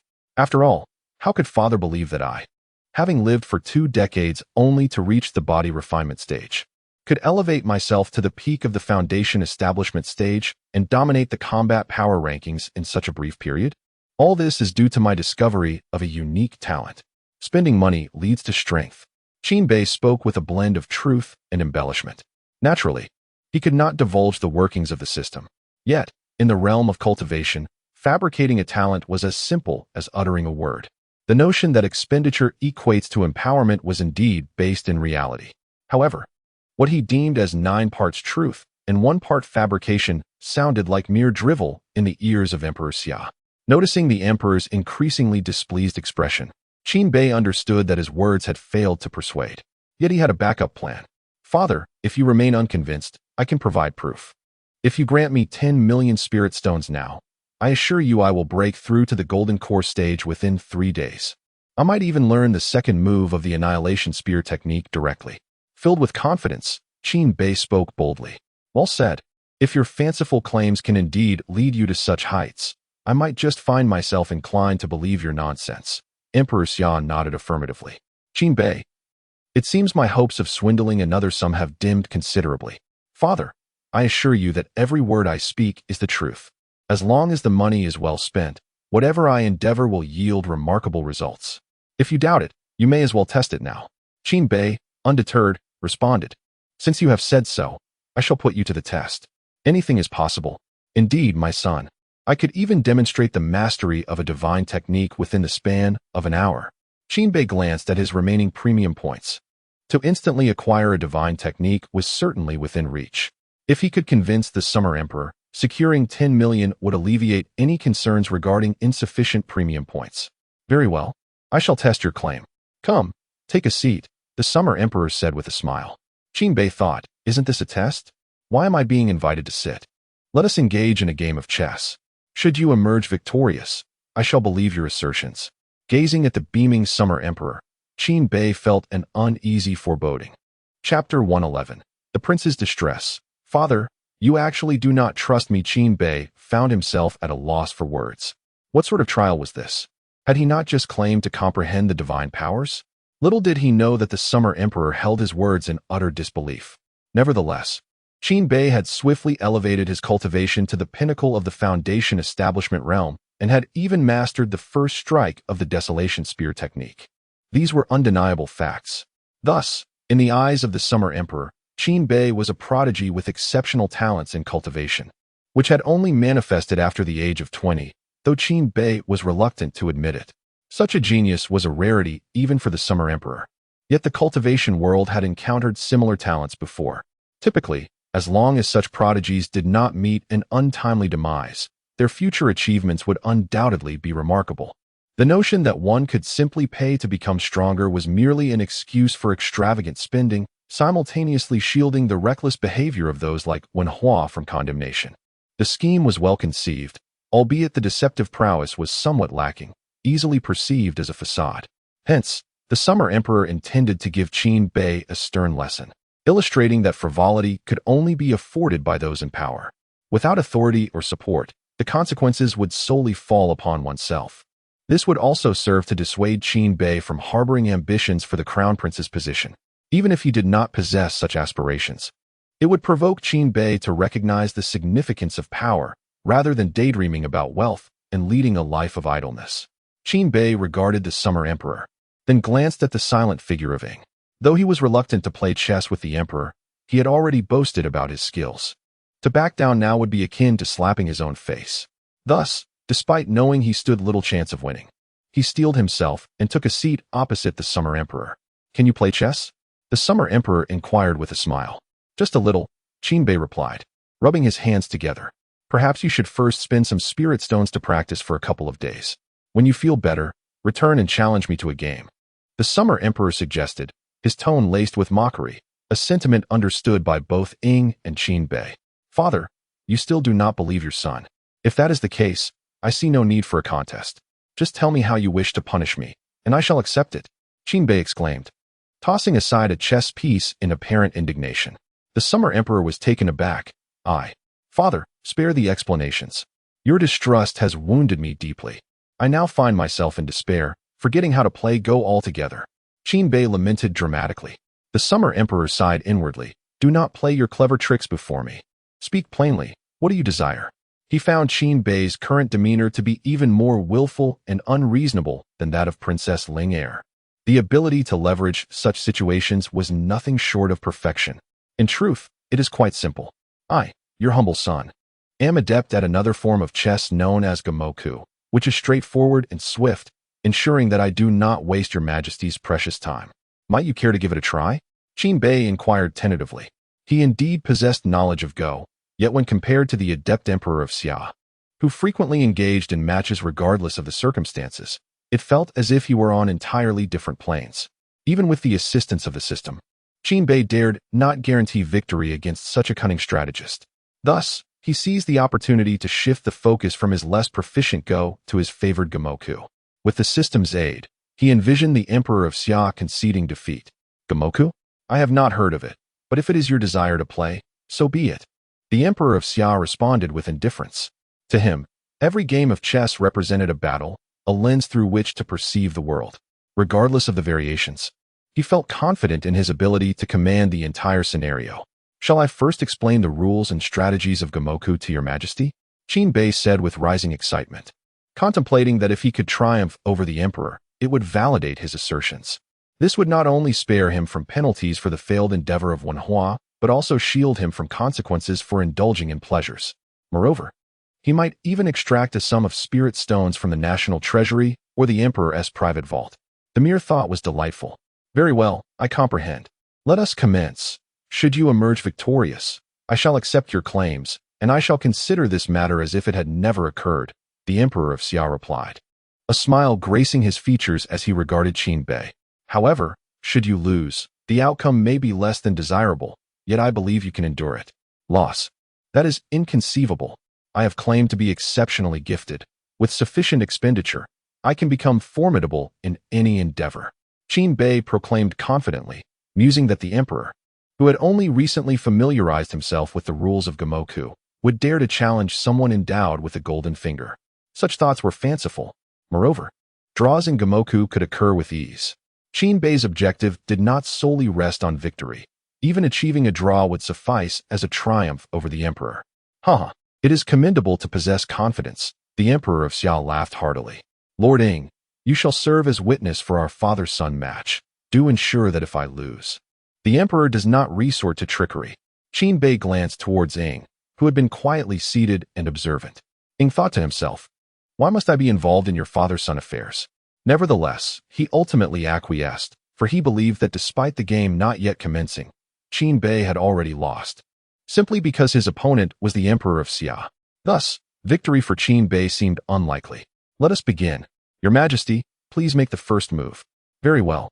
The Emperor casually placed a black stone on the board. Bei promptly followed suit with his own stone. However, when it came to the second piece, Emperor Xia began to deviate from conventional strategies. Bei, confident in his prowess at Gomoku, sensed that Emperor Xia was concealing a formidable move.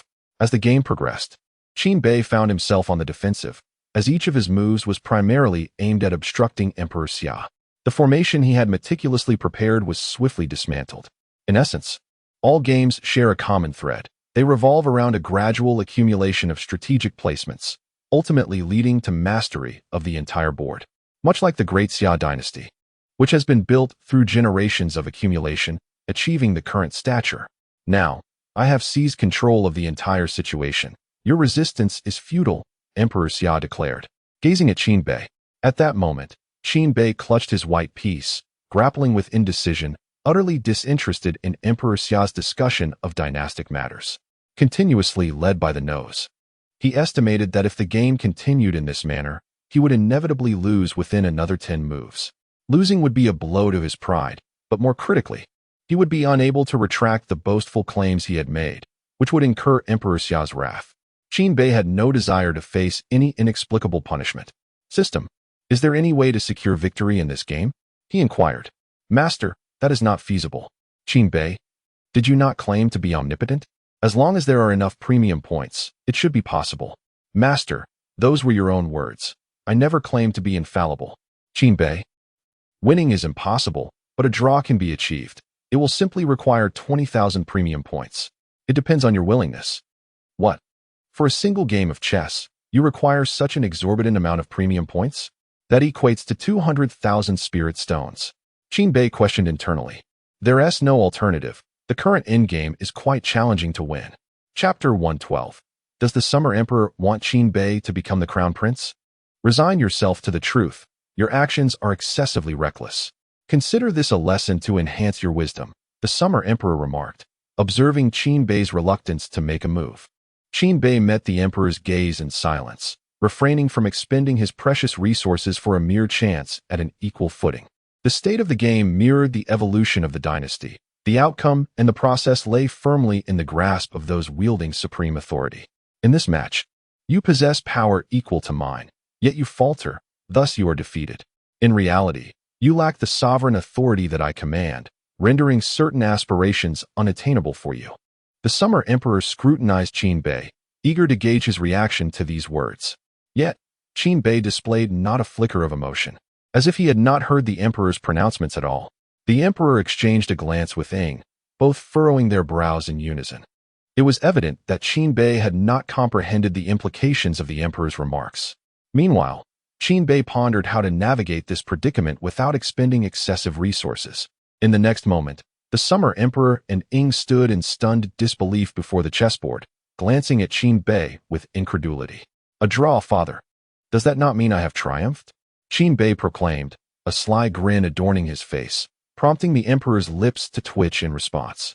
Indeed, just moments prior, Qin Bei had wreaked havoc upon the entire game, scattering the pieces in a chaotic flurry before the eyes of the Emperor and Ing. This blatant act of disruption was audaciously followed by his inquiry about the draw. I warned you of your recklessness, and you have truly embodied it in all its glory. The Summer Emperor retorted, his smile vanishing as he regarded Qin Bei with an icy demeanor. Ing sensed a shift in the atmosphere, an unsettling tension creeping in. I acted upon your counsel, father, Qin Bei asserted, unfazed by the growing discontent. Having already resorted to deceit, he resolved to see it through to its conclusion. When did I instruct you to employ such underhanded tactics? The Summer Emperor narrowed his eyes, a hint of reproach in his voice. Qin Bei met the Emperor's gaze earnestly. Father, you yourself stated that in this game, I possess the same supreme authority as you. The Emperor conceded, I did utter those words. However, since I hold the same authority, does that not grant me the liberty to act as I please? To dismantle this game is but one of my rights, and it represents the simplest strategy one could conceive to outmaneuver you. After all, you declared that with power comes the freedom to do as one wishes. If progressing step by step proves futile, then why not overturn the board entirely? I stand to lose nothing. Even Qin Bei recognized the absurdity of his own reasoning. He was merely grasping at straws, having realized that victory was beyond his reach and resorting to trickery instead. However, upon hearing Qin Bei's words, both Emperor Xia and Ing stared intently at him. The Emperor, who had previously been somewhat irate, found his anger dissipating as he gazed at Qin Bei. The latter, bewildered, struggled to comprehend the Emperor's expression. Nevertheless, he was certain that he seemed to be in the clear. Indeed, it was true. The Emperor declared that since he held the ultimate authority over this strategic game, his reasoning was sound, and thus it would be deemed a draw. He would not pursue the matter regarding Wenhua any further. After a prolonged silence, the Emperor suddenly broke into a smile. Qin Bei was taken aback. Really? He had not anticipated that such a clever argument would actually hold water. You may leave now. I shall suppress this incident. But do refrain from fabricating any more falsehoods in the future. Spending one's own money allows for many things, but talent is talent, even if one surpasses others without effort. There is no shame in admitting it. The Emperor waved his hand dismissively. Then, does my son truly depart? Qin Bei ventured, choosing to ignore the Emperor's latter remarks. Go on, the Emperor replied impatiently, gesturing for him to leave. After bowing in respect, Qin Bei exited the Yangju Palace, astonished by the unexpected smoothness of the encounter. Once Qin Bei had departed, the Emperor and Ing exchanged glances. Ultimately, it was Ing who spoke first. Prince Bei truly possesses the demeanor reminiscent of your majesty in his youth. As he spoke, Ing could hardly suppress a chuckle. Having commanded the Shadow Guards for a considerable time, Ing vividly recalled when the Emperor was merely a prince. During that period, the young Emperor had once gambled on a game of chess against the late Emperor. Faced with impending defeat, he had overturned the chessboard, much like Qin Bei had done today. Alas, I was not as fortunate as he. The Emperor shook his head, recalling the consequences of that incident. 1 year of confinement, with no one permitted to visit. He remembered that year all too well. Had he not been just 12 years old at the time, the punishment would have been far more severe. The reason for the punishment was not mere mischief, but rather an act of disrespect towards the late Emperor. It was after that incident that the Emperor was completely removed from the list of candidates for the crown prince. The late Emperor had no need for a prince who played by his own rules. A prince who disregarded conventionality and wielding power could potentially jeopardize an extraordinary dynasty. It was only when the emperor began to change, transitioning from reckless ambition in his youth to a more measured approach, learning to navigate the hearts of men and becoming obedient, that he eventually rose to become the crown prince, owing to his remarkable talent and adherence to the late emperor's directives. Now, after a millennium of steady governance, the emperor's once lofty aspirations seemed to fade gradually. Only Ying understood that they had not truly vanished. Rather, upon seizing control of the Great Xia, the emperor's concerns had multiplied. Due to the interference from the Holy Demon Empire, the once fervent desire for vengeance has been buried deep. Nevertheless, this generation's summer emperor remains the same vigorous prince of yore. His ambitions lie dormant, yet they have not vanished. This is evident from the fact that the summer emperor did not reproach Qin Bei for his disrespect earlier, but instead permitted his departure. Furthermore, Ying is aware that the summer emperor has just issued a crucial signal. Qin Bei must ascend to the position of crown prince. Chapter 113. The shadow wishes to take Qin Xian as a disciple. If it were to be said that the previous demeanor of the summer emperor merely indicated his recognition of Qin Bei's commendable talent and potential to stir the waters, thereby fostering competition for the position of crown prince, while simultaneously alleviating domestic threats, one might, in a rather unflattering light, liken the emperor's machinations to a game of chess, with Qin Bei as a mere pawn, perhaps significant, yet still a pawn nonetheless. To escape this chessboard and seize a fleeting opportunity, one must exhibit exceptional prowess.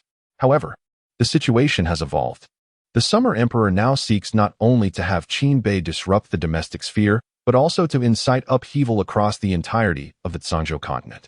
To realize this ambition, it is imperative for Qin Bei to transcend the role of a mere piece and emerge as one of the strategists. Ascending to the position of crown prince is merely the initial step. This paradigm shift is a direct result of Qin Bei's recent display of fearlessness, reminiscent of the young summer emperor himself.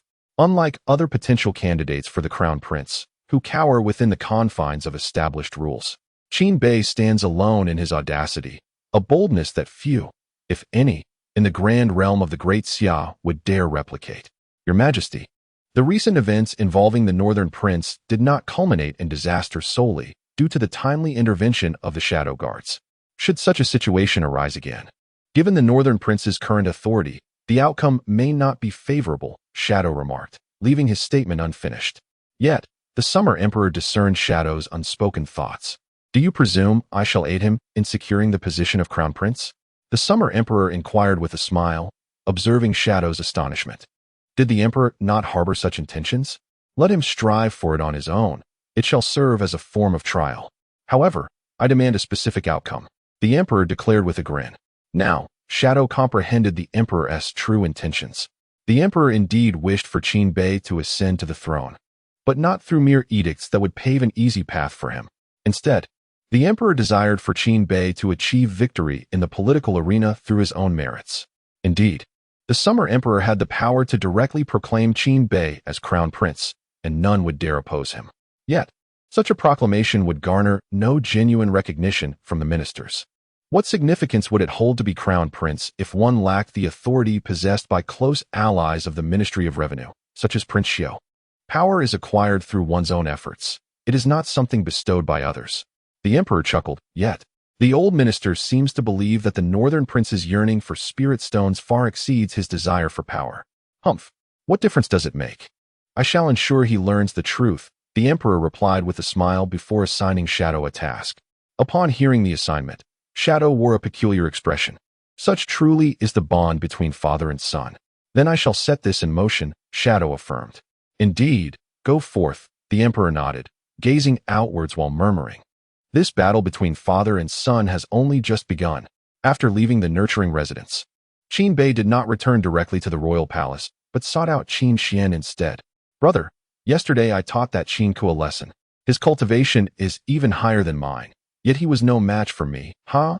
Upon Qin Bei's arrival, Qin Xian eagerly recounted his exploits, hoping to earn his elder brother's praise. Naturally, Qin Bei was not stingy with his compliments. After all, this was his foolish younger brother who needed to be coddled. So, Qin Ku will need months to recover from your beating? Qin Xian was taken aback by his brother's casual inquiry. When did the rivalry among princes become so fierce? Is healing now measured in months? Why was the very first rule he learned about royal decorum the prohibition of infighting? Challenges were permissible, but one must hold back. Well, considering how arrogant Qin Ku was last time, his brother was insufferable. If you had the chance to strike him, shouldn't you ensure he lies incapacitated for a few months? Qin Bei patiently instructed. The palace maid nearby dared not breathe a word, astonished by the prince's brutal demeanor. However, royal regulations dictated that one should not strike with such severity. Qin Xian scratched his plump head, puzzled. Rules are rigid, but people are not. Didn't you just master a divine technique? Qin Bei replied, with someone like Qin Ku, whose cultivation is superficial, his strength is merely a product of accumulated resources. I wouldn't even need to employ my divine technique. A simple martial skill would suffice to defeat him. Qin Xian boasted with pride. One must admit, this confidence reminded Qin Bei of himself. So, you mean to say, in battle, I should use my divine technique to strike Qin Ku, ensuring he spends a few months nursing that mouth of his? If the royal family investigates, I could just claim I recently learned the technique and couldn't control its power? Qin Xian's eyes lit up with realization. Ah, I see now. I shall certainly try it next time. Indeed, the child is teachable, Qin Bei mused. Come now, let us visit mother. If we delay any longer, she will accuse me of being heartless. With that, he led Qin Xian toward the residence of Consort Chen. Along the way, Qin Xian recalled, by the way, brother, a few days ago, Lording sought me out, expressing a desire to take me as his disciple. Should I accept? He wanted to consult his brother about Lord Ying's proposition. Lording? Qin Bei furrowed his brow. If the most powerful figure in the Great Xia was the emperor, then the most enigmatic was undoubtedly Lord Ying. Even members of the royal family were unaware of his true strength, let alone the external powers. Lord Ying had never engaged in public confrontation, focusing solely on the internal affairs of the Great Xia. Furthermore, he commanded the Shadow Guards, the most mysterious force within the realm, often not requiring to act personally in many matters. Much like the Emperor of the Summer, a single command suffices for those beneath him to accomplish their tasks. Rumors abound that Shadow has attained the semi-saint realm, yet no one dares to verify this claim. In the vast expanse of the Great Summer, none would provoke Shadow, who serves as the Emperor's emissary. To instigate Shadow's intervention signifies that the Great Summer is poised to take action against the individual involved. This understanding is well known among the members of the royal family. Consequently, both the Emperor's contemporaries and the current generation of princes, including Qin Bei, aspire to seek Shadow as their mentor. Such an alliance not only provides the backing of a semi-sane instructor, but also the formidable support of Shadow Guards. In the capital, who would dare to show disrespect? Naturally, one would acquiesce, Qin Bei remarked, gesturing animatedly.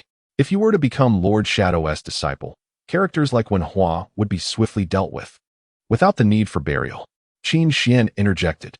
Well, in that case, when Lord Shadow returns, I shall consent.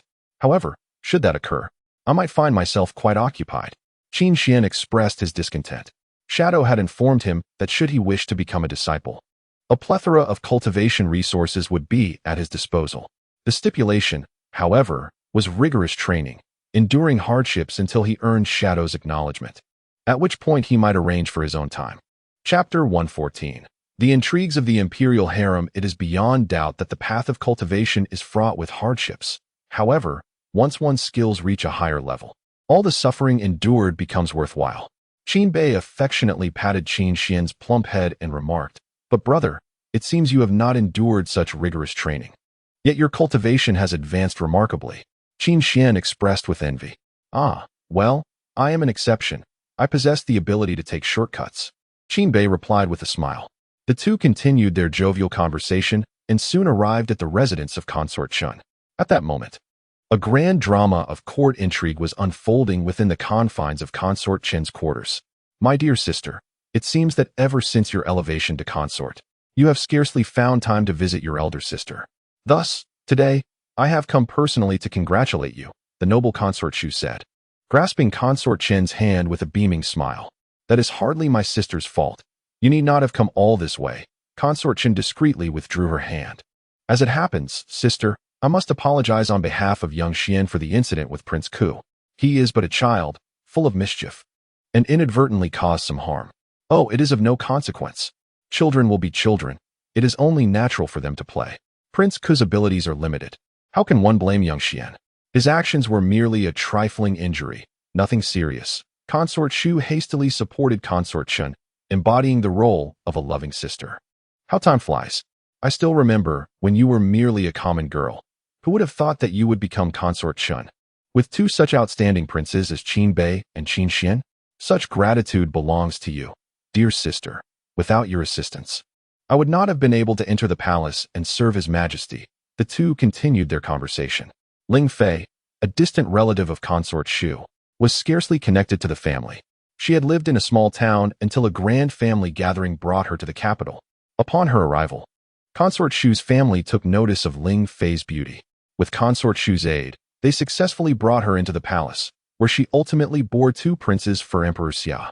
Of course, the family had their own motives for sending Ling Fei to the palace, frequently requesting her assistance in vying for favor within the harem. For several years, Ling Fei, grateful for her family's support, aided Consort Shu in her pursuits, which enabled Consort Shu to ascend to the rank of a second-tier consort, rivaling that of the noble consort. However, Ling Fei herself, despite having borne the exceptional Prince Qin Xian, only attained a fourth-tier rank. It was not until Qin Bei emerged that she was elevated to Consort Chen, achieving the rank of a third-tier consort. Logically, in the imperial harem, one's standing is usually determined by the status of their offspring. With Qin Bei and Qin Xian shining brightly, they evidently outshone Qin Xiu and Qin Ku. Yet, Ling Fei's rank remained significantly inferior to that of Consort Shu. This disparity can be attributed to the backing of a powerful family behind Consort Shu, while Consort Chen lacked such support. Indeed, due to having offended numerous individuals in previous years, Consort Chen had maintained a remarkably stable position for nearly a decade. Because she no longer wished to partake in the competition for favor, she understood that the consequences would not only affect herself, but also implicate Qin Bei and Qin Xian. If that younger sister were to express her gratitude, it would be fortuitous, as I have a request I wish to make of her. The Shu Fei, sensing the opportune moment, spoke without hesitation. The Qin Fei felt a sense of foreboding. However, given that her counterpart was the Shu Fei, she refrained from outright refusal. Is there something you need, sister? If it pertains to those matters from years past, then I truly cannot assist you. I have no desire to become entangled in such conflicts any longer. The Qin Fei stated candidly, attempting to silence the Shu Fei. Yet, the Shu Fei merely chuckled softly. Sister, you need not concern yourself with those trivial disputes of our youth. I have long since dismissed them. And what of my sister? It is as follows. I have heard that Lord Ying intends to take Xiao Xian as his disciple. As you are aware, our Xiu'er has always held Lord Ying in the highest esteem and has longed to study under him. After delivering this statement, the Shu Fei scrutinized Ling Fei's expression, noting the lack of significant change before continuing. Thus, I wish for you to persuade that child, Xiao Xian, to decline Lord Ying's offer. It would be most preferable if you could recommend Xiu'er instead. The Qin Fei's countenance remained unchanged. The Shu Fei, misinterpreting this, believed Ling Fei to be as naive as before, willing to comply with any request, regardless of how foolish it may seem. Should you choose not to refuse, I shall take it as your acquiescence. The Shu Fei said with a smile, reaching out to grasp Ling Fei's hand. However, Ling Fei, her expression devoid of emotion, replied, You misunderstand. I harbor no intention of acquiescence. Xiao Xian's affairs are his own to decide, and I shall support him regardless of the path he chooses. Yet, I shall not impose any constraints upon him. Thus your request is untenable. Ling Fei's tone bore no hint of affection, even icy in its delivery. Most significantly, she refrained from the terms sister or younger sister, opting instead for you and I, which immediately signified to the Shu Fei that this once obedient girl was now poised to defy her. Fortunately, the Shu Fei was prepared for the challenge ahead. There is no need for such hasty refusals, dear sister. Perhaps you might first consider this? With that, the Shu Fei produced an item and placed it before Ling Fei. A flicker of unease crossed Ling Fei's previously impassive visage. This is your father's personal sachet of fragrance, purportedly given to him before you entered the palace? He has carried it with him ever since. He remains in a small town on the border, unwilling to come to the capital, despite my repeated attempts to persuade him to enjoy life here. Alas, he is stubborn, and in this regard, you resemble him greatly.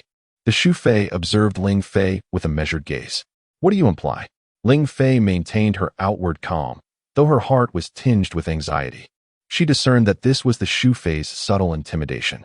Sister, do you remember that before you entered the palace, the elder advised you that within these walls, you must heed my counsel? Thus, sister, I implore you to reconsider, remarked Consort Shun with a smile. Ling Fei felt a surge of anger within her. Yet she could not express it. She could only maintain a facade of calm and replied, I have been in the palace for 20 years. The affairs beyond its gates no longer concern me. My heart is now solely devoted to His Majesty and the young princes, Xiao Bei and Xiao Xian. My father. Ling Fei longed to assert, my father has his own fortune. Yet the words remained unspoken, for uttering them would signify relinquishing her ties to her father. My father is aging.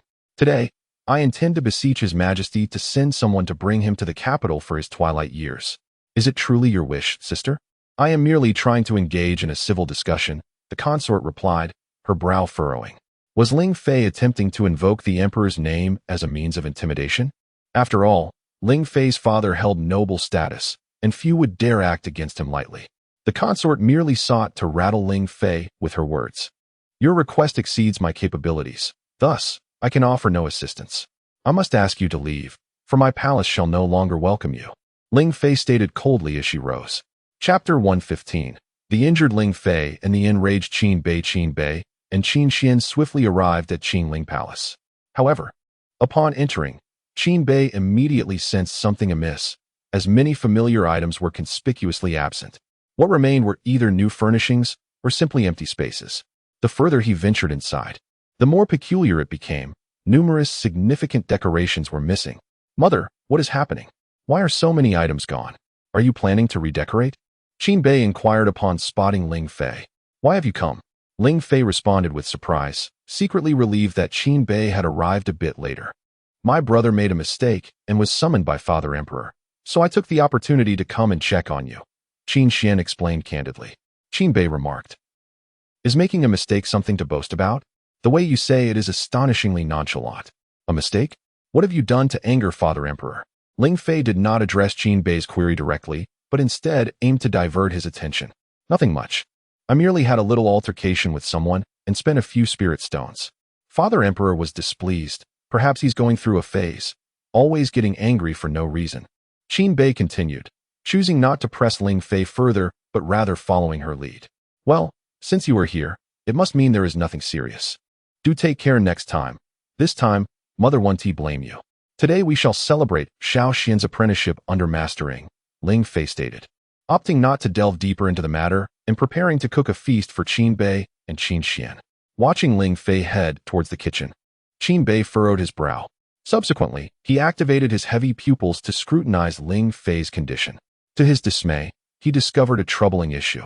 Ling Fei appeared remarkably frail, her internal spiritual energy alarmingly sparse. Upon closer inspection, he noticed cracks in the golden core within her body. Such a condition would only arise from grievous injuries, which seemed implausible since his mother had remained in the imperial palace. Who would dare intrude upon the harem of the Summer Emperor and inflict harm? It would be akin to courting death. In the kitchen, Ling Fei instructed her personal maid, Xiao Yu, please discreetly inform everyone not to speak recklessly in front of Xiao Bei. Yes, Your Highness. You should rest. Allow me to assist, Xiao Yu replied. Approaching to support Ling Fei, her heart heavy with concern. It's nothing serious. I will recover in a couple of days. The dishes you prepare are well appreciated by these two rascals. Ling Fei gently declined Xiao Yu's offer of help. Reluctantly, Xiao Yu complied with Ling Fei's wishes and instructed the palace maids not to disclose the commotion caused by the noble consort today. Before long, Ling Fei had prepared her signature dishes and set them on the table. Qin Xian, carefree as ever, began to eat, while Qin Bei and Ling Fei each harbored their own thoughts. Mother, you still haven't tea answered me. What is going on with Qingling Palace? Why are so many things missing? Qin Bei asked casually. The Lady High felt that the previous style was excessively extravagant. Consequently, to please His Majesty, who had always disdained the opulence of the court ladies, she decided to sell all valuable possessions and replace them with simpler decorations. Ling Fei, with a smile, remarked that this was the excuse she had concocted to rationalize the current situation. Oh, Qin Bei refrained from further inquiries, for he already possessed the answers. Xian, have you made up your mind? Are you willing to become Lord Ying's disciple? Ling Fei inquired, gently stroking Qin Xian's head. I've made my decision. Brother said that such a fortunate opportunity must be seized. Anyone who declines would be a fool.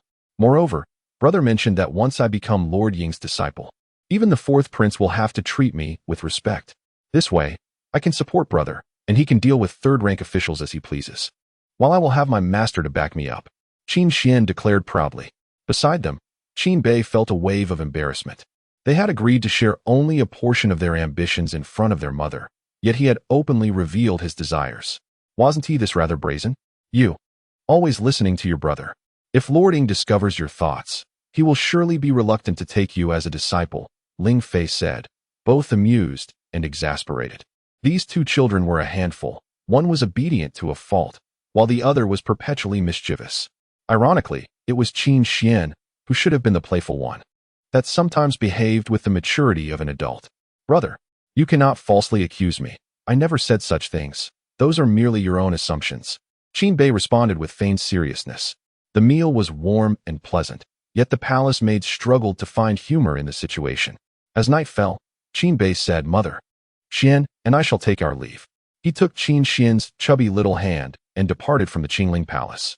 However, not far from their exit, Qin Bei released his grip.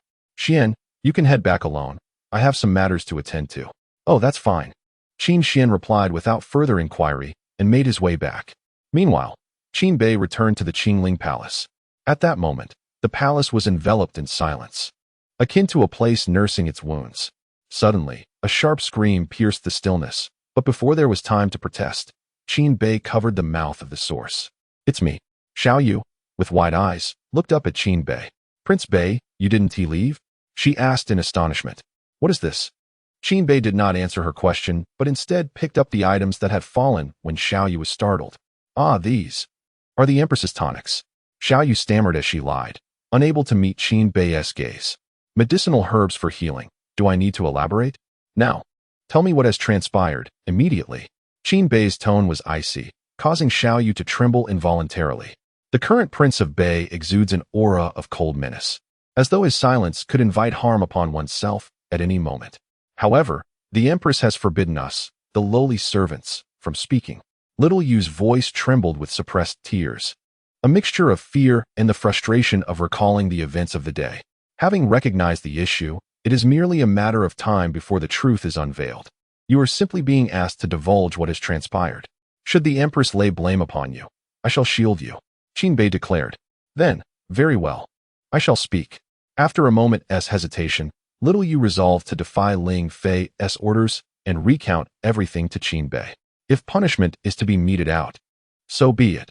She had long suppressed her indignation against the excessive tyranny of the noble ladies. Thus, Little Yu recounted the events of that afternoon in meticulous detail to Qin Bei. Upon hearing her account, his fists clenched tightly, his eyes brimming with fury. Chapter 116. Slaying the Yuanying realm maid and causing chaos in the Shufei's chamber, the Shufei implored the Empress to dissuade Prince Qin Xian from accepting Lord Ying as a disciple. But the Empress resolutely refused. Subsequently, Shufei resorted to threatening the Empress by invoking her father, yet the Empress countered with the authority of His Majesty, silencing her.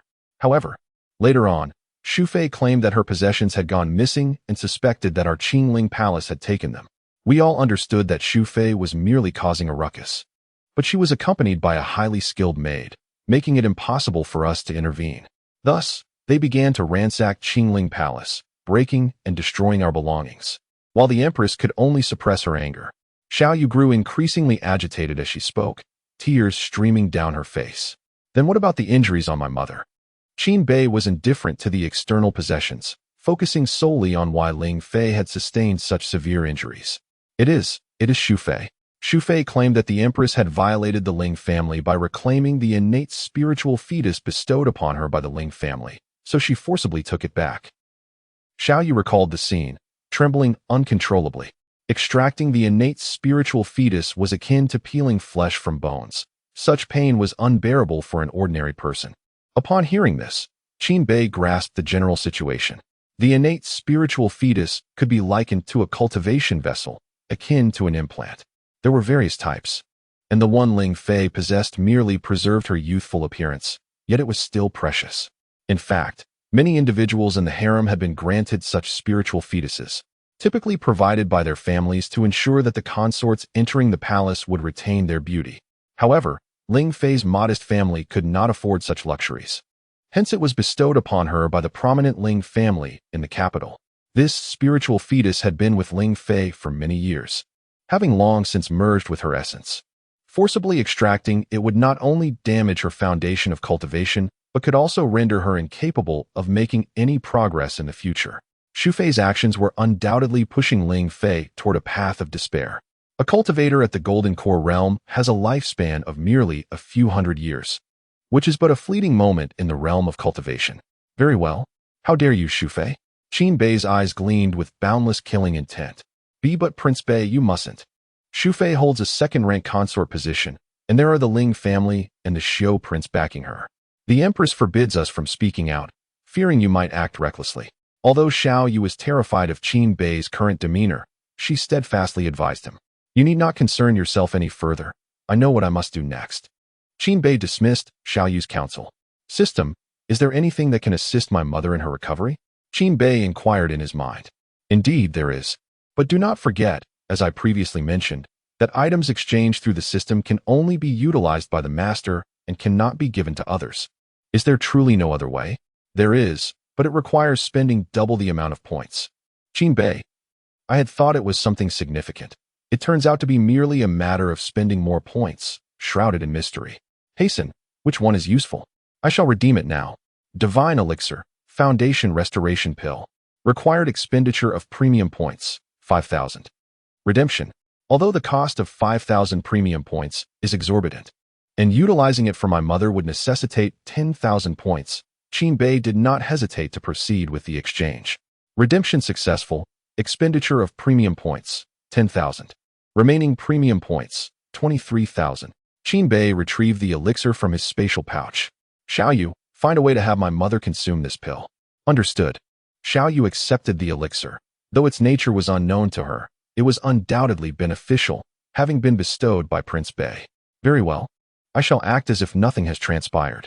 Should my mother inquire, feign ignorance. Just ensure you do not stutter while lying, lest you reveal our secret.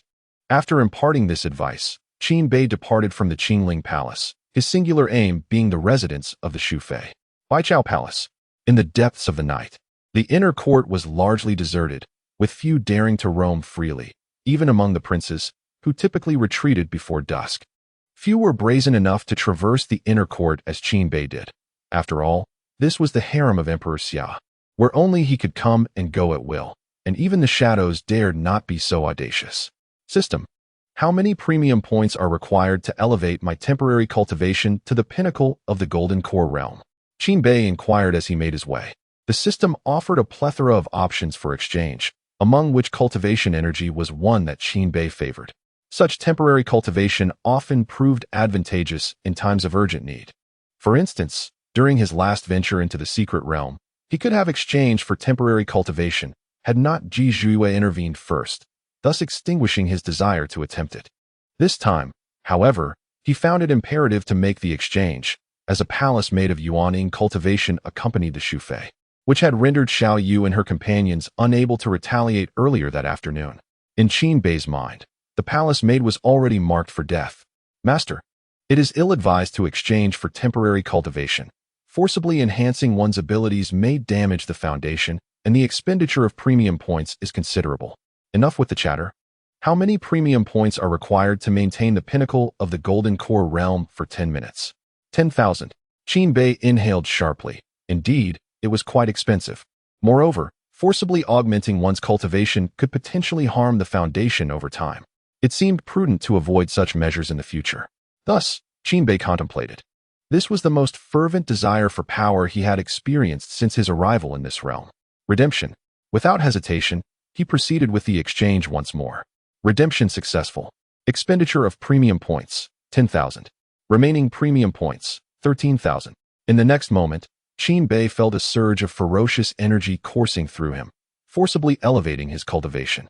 If assistants of such caliber as Emperor Xia were to elevate his cultivation, it would pose no issue whatsoever. However, this method of ascension purely through brute force presents numerous issues. Yet, Qin Bei no longer cares. He has merely 10 minutes. During this brief interval, The Hundred Birds Palace must pay the price. Who goes there? As Qin Bei approached, the palace maids quickly detected his presence. Yet, before their inquiries could fully escape their lips, a spear hurtled through the air. The grand entrance of the Hundred Birds Palace was obliterated, and its insignia dissolved into nothingness. Xu Fei, come forth and meet your demise. Qin Bei's furious voice resonated throughout the palace. Naturally, it was not only the inhabitants of the Hundred Birds Palace who heard him. The patrolling guards of the Forbidden Army were also alerted. With a trespasser in the inner court, the Forbidden Army was prompt in their response. Qin Bei was aware of this, but what of it? Prince Bei. Just then, an individual emerged from within the Hundred Birds Palace. Though Qin Bei had never seen her before, he discerned her aura at the 7th level of the nascent soul realm. Clearly, she was the palace made by Xu Fei's side, the very reason why Xiao Yu and the others had refrained from resistance. Prince Bei, what is your intention? The maid inquired sharply. To see you dead. Qin Bei's terse reply brimmed with murderous intent. With a flick of his hand, the spear returned to his grasp. Without a moment's hesitation, he channeled his energy for his most formidable strike. The first move of the Annihilation Spear technique, a glimmer of frost. The intent of the spear coalesced, light materializing. The maid, at the 7th level of nascent soul, gazed at Qin Bei with disdain, oblivious to the reason for his sudden surge in power. Yet what use was it, being at the Golden Core realm? Nevertheless, her expression was eternally frozen in that moment of scorn. The brilliance erupted, the spear's intent unleashed. Before she even had the chance to react, her soul was shattered. The surrounding maids were struck with terror, their faces drained of color. The arriving Forbidden Army stood, momentarily stunned by the scene before them.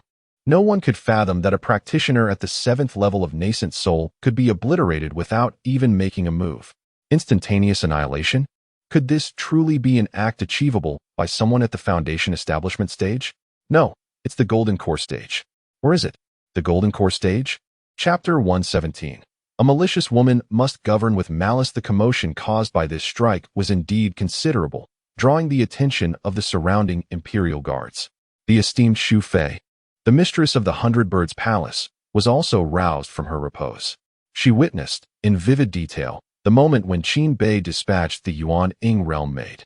Qin Bei, what do you intend to do? Are you plotting a rebellion? The shock in Xu Fei's eyes was unmistakable as she glared at Qin Bei. Her voice laced with fury. You venomous woman. Qin Bei retorted without further ado, fixing a fierce gaze upon Xu Fei. Confronted with his expression, Xu Fei's composure shattered. She sensed that Qin Bei's intentions extended beyond the maid's demise, and that he might turn his wrath upon her. Qin Bei, this is the inner palace, not your royal residence. I am Xu Fei, not some foreign prince. She sharply reminded him. She understood that this northern prince had always been arrogant and lawless, capable of violence at a whim, and she feared that he would lose his reason and truly assault her. Thus, she resorted to invoking her status in a bid to intimidate him. If she could stall Qin Bei for even a brief moment, the Imperial Guards would arrive, thwarting his violent intentions. Xu Fei? Qin Bei scoffed dismissively, his words few and far between, before he charged toward her without hesitation. Protect the mistress. The surrounding maids cried out in alarm, positioning themselves as barriers before Xu Fei in an attempt to deter Qin Bei. Yet, at that moment, they were powerless to impede him. Within the blink of an eye, all the maids were sent sprawling. In the next instant, Qin Bei stood before Xu Fei. What do you want? I am Xu Fei, she stammered, attempting to assert herself. You have no grounds for argument.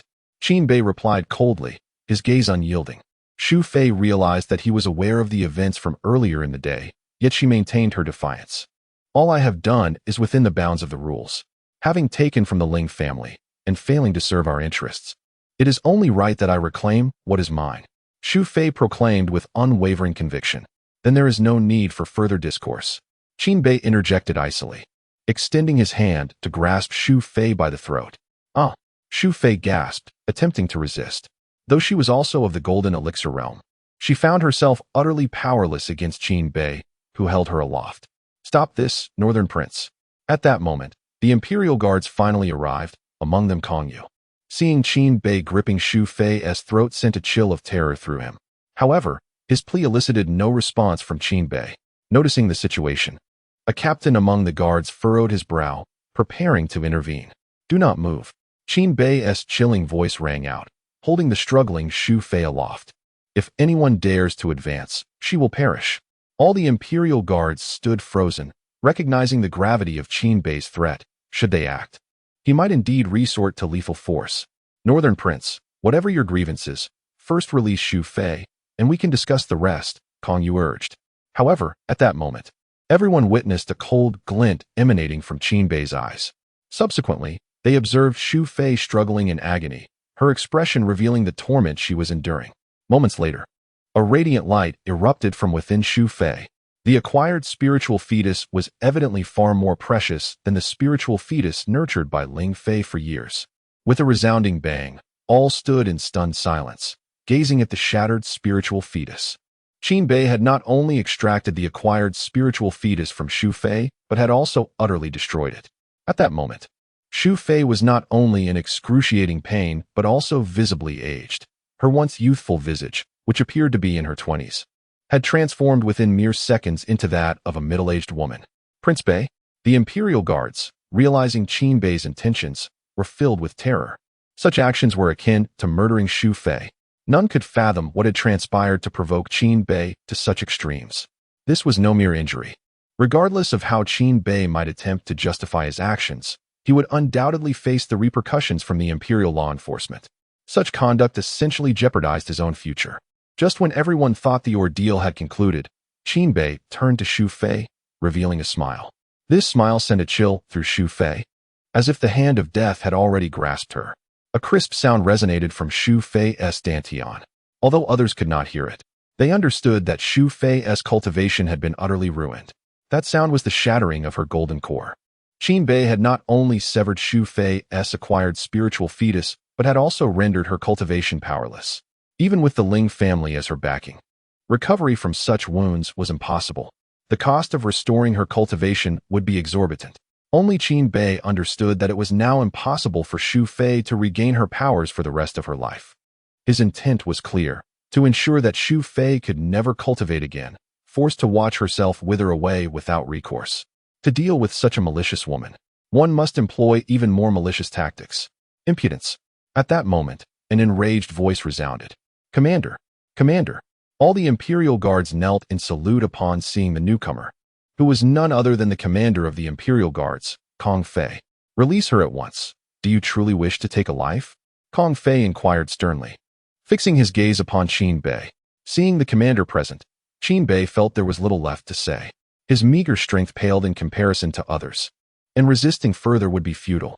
"Apprehend him and hand him over to His Majesty for judgment," Kong Fei instructed coldly. However, as the Imperial Guards advanced to seize Qin Bei, he smiled at Kong Fei and remarked, "That won't do. To injure a second-rank consort within the palace is a grave crime. I believe it is prudent to avoid unnecessary confrontation for the time being and wait until Emperor Xia's wrath subsides." What? Does Prince Bei intend to resist arrest, compounding his offenses? Or does he believe he can escape my grasp? Kong Fei found it amusing. His own strength made it a trivial matter to capture Qin Bei. Resistance to arrest? That was inconceivable. However, when he caught sight of the object clutched in Qin Bei's hand, he was momentarily taken aback. During his moment of astonishment, Qin Bei had already vanished. The teleportation jade slip. Kong Fei exclaimed in surprise. This teleportation jade slip was rather formidable, allowing him to escape right before his eyes. Oh! Kong Fei suddenly recalled a certain fact. Qin Bei was the prince who had shattered the record of the Demon Suppression Tower. He had been rewarded with a celestial-grade teleportation jade slip, enabling him to return to the Demon Suppression Tower at any moment. "Commander, this..." A group of subordinates stood bewildered, astonished that a prince could elude the grasp of their commanding officer. "Take the concubine to receive treatment. I shall report the remaining matters to His Majesty," Kong Fei instructed with a wave of his hand. Thus, this grand spectacle came to an abrupt conclusion, so swiftly that many of the Imperial Guards had yet to comprehend the situation. Someone had actually harmed a second-rank concubine within the inner palace. Who would dare believe such a tale? Chapter 118. Entering the Demon Suppression Tower, slaying the Yuanying Realm cultivator today, the Summer Emperor was in high spirits. Still engaged in a game of chess with Shadow during the night, their exchanges were lively and even satisfactory. It appeared that, given the Northern Prince's rapid cultivation pace, the royal trials would indeed need to be advanced. After placing a piece, Shadow smiled and remarked, "Let it be advanced. I was already prepared." The Summer Emperor nonchalantly replied, "What of young Xian? Has he agreed to take you as his master?" "Not yet," Shadow responded. "He wishes to consult the Northern Prince first. Knowing the Northern Prince's disposition, he will surely consent. It is merely a matter of time before Prince Qin Xian agrees." Speaking of this brought sadness to Shadow. So many sought him as a master. Yet to accept Qin Xian as a disciple, he had to await the Northern Prince's approval. Truly, well, your abilities have been passed down. I am somewhat relieved, he added as they continued their chess match. At that moment, the royal eunuch appeared. "Your Majesty, the commander of the Imperial Guards requests an audience." "Oh, let him in." "Yes, your servant pays his respects to your Majesty." "Rise. Speak freely. It is rare for you to seek me out. What significant matter brings you here?" The Summer Emperor inquired, though he did not expect anything of great consequence. However, the words of Kong Fei left him utterly astonished. "Your Majesty, the Empress has sustained grave injuries, inflicted by the Northern Prince." Both the Summer Emperor and Shadow thought they must have misheard. What reason would the Northern Prince have to harm the Empress? "I do not know the full circumstances. I only witnessed the Northern Prince storming the Hundred Birds Palace, slaying a undying realm maid, stripping the Empress of her postnatal spiritual fetus, and obliterating her golden core and cultivation foundation," Kong Fei reported honestly. He truly did not know the entire truth. All he spoke of was what he had personally witnessed. Preposterous. The Summer Emperor was genuinely enraged this time, his precious chessboard disintegrating into ashes before him. "Your Majesty, do not rush to conclusions. We must first ascertain the facts," Shadow advised from the side. The Summer Emperor, though furious, managed to restrain himself. "Bring him forth. I wish to personally inquire who granted him the audacity to act in such a reckless manner." "Your Majesty, the Northern Prince has fled. He is likely within the Demon Suppression Tower now." The Summer Emperor. "He injures others and then flees, evading justice?" "Your Majesty, allow me to handle this matter. Within 3 days, I will surely provide you with a satisfactory answer." Shadow understood that the Northern Prince had landed himself in grave trouble, yet he also comprehended the Summer Emperor's sentiments, thus willingly shouldering the responsibility. "Very well. I entrust this matter entirely to you. Such a rebellious son must face severe punishment for his actions," the Summer Emperor declared coldly. "Understood." Inside the Demon Suppression Tower. "Ah, is that not the confident young lad? What has transpired? Have you resorted to using the Jade Slip so soon? Are you being pursued?" Upon entering the Demon Suppression Tower, Qin Bei heard the sarcastic voice of the artifact spirit. "Who said that?" "I merely wished to challenge the tower. I found the pace too slow and decided to utilize the Jade Slip for its simplicity and speed," Qin Bei replied with a smile as he retracted the Jade Slip. "Ah, being chased is no disgrace. If one's cultivation is low and one cannot win, fleeing is a wise choice," the artifact spirit remarked leisurely, aiming to undermine Qin Bei's confidence, which had grown excessively buoyant, leaving the spirit feeling diminished in comparison. "I am determined to challenge the tower now. Come, let me see what progress you have made these past days," declared Qin Bei. With a snap of its fingers, the artifact spirit initiated the tower challenge. Beginning from the first level, to the spirit's surprise, Qin Bei had already reached the pinnacle of the foundation establishment stage. "Quite impressive. No wonder you are brimming with confidence," the spirit mused. Observing Qin Bei breezing through the initial 2 levels with ease, the spirit felt no astonishment. Soon, they arrived at the 4th level of the tower, where Qin Bei had previously failed to set a new record. This time, however, he faced not 1, but 2 peak golden core cultivators. Yet, for Qin Bei, who had adeptly wielded the spear, this posed little challenge. Without resorting to the techniques of extreme cold gaze or the annihilation spear art, he effortlessly cleared the level. The speed of his success astonished the artifact spirit. "Well done. It seems the difficulty must be heightened for the 6th level. No, let us increase it starting from the 5th. The spirit chuckled to itself. However, upon witnessing Qin Bei's untroubled passage through the 5th level's mental trial, the spirit fell silent. Wasn't he being pursued? How could his mindset remain so unshaken? His confidence is excessive. The artifact spirit fumed, feeling disrespected by Qin Bei's nonchalance towards the 5th trial, a creation the spirit took great pride in, having thwarted numerous prodigies. "Come, let me present you with a true challenge," the spirit said with a grin. The sacred level difficulty was at the spirit's discretion, and this time, for the 6th level, Qin Bei would face not 10 peak golden core cultivators, but a single nascent soul practitioner. Although the number had decreased, 10 golden core cultivators could scarcely match the prowess of one nascent soul expert, especially one proficient in divine techniques. Thus, Qin Bei's task to clear this level would prove arduous. To the spirit's astonishment, Qin Bei did not engage with full force. Instead, he sheathed his spear and revealed a technique he had not previously utilized: extreme cold gaze. The moment he unleashed this divine ability, the spirit sensed something was amiss. This iteration of the technique was significantly more formidable than the last. To think that one could restrain the movements of a nascent soul cultivator. Naturally, the cultivator would not remain passive, directly employing their divine abilities. Despite their elevated realm and formidable powers, Qin Bei, utilizing his utmost effort in the extreme cold gaze, managed to shatter the nascent soul cultivator's divine abilities, augmented by the power of his. This was unfathomable. Even celestial-grade divine abilities should not be capable of such a feat. How could a foundation establishment cultivator possess such strength?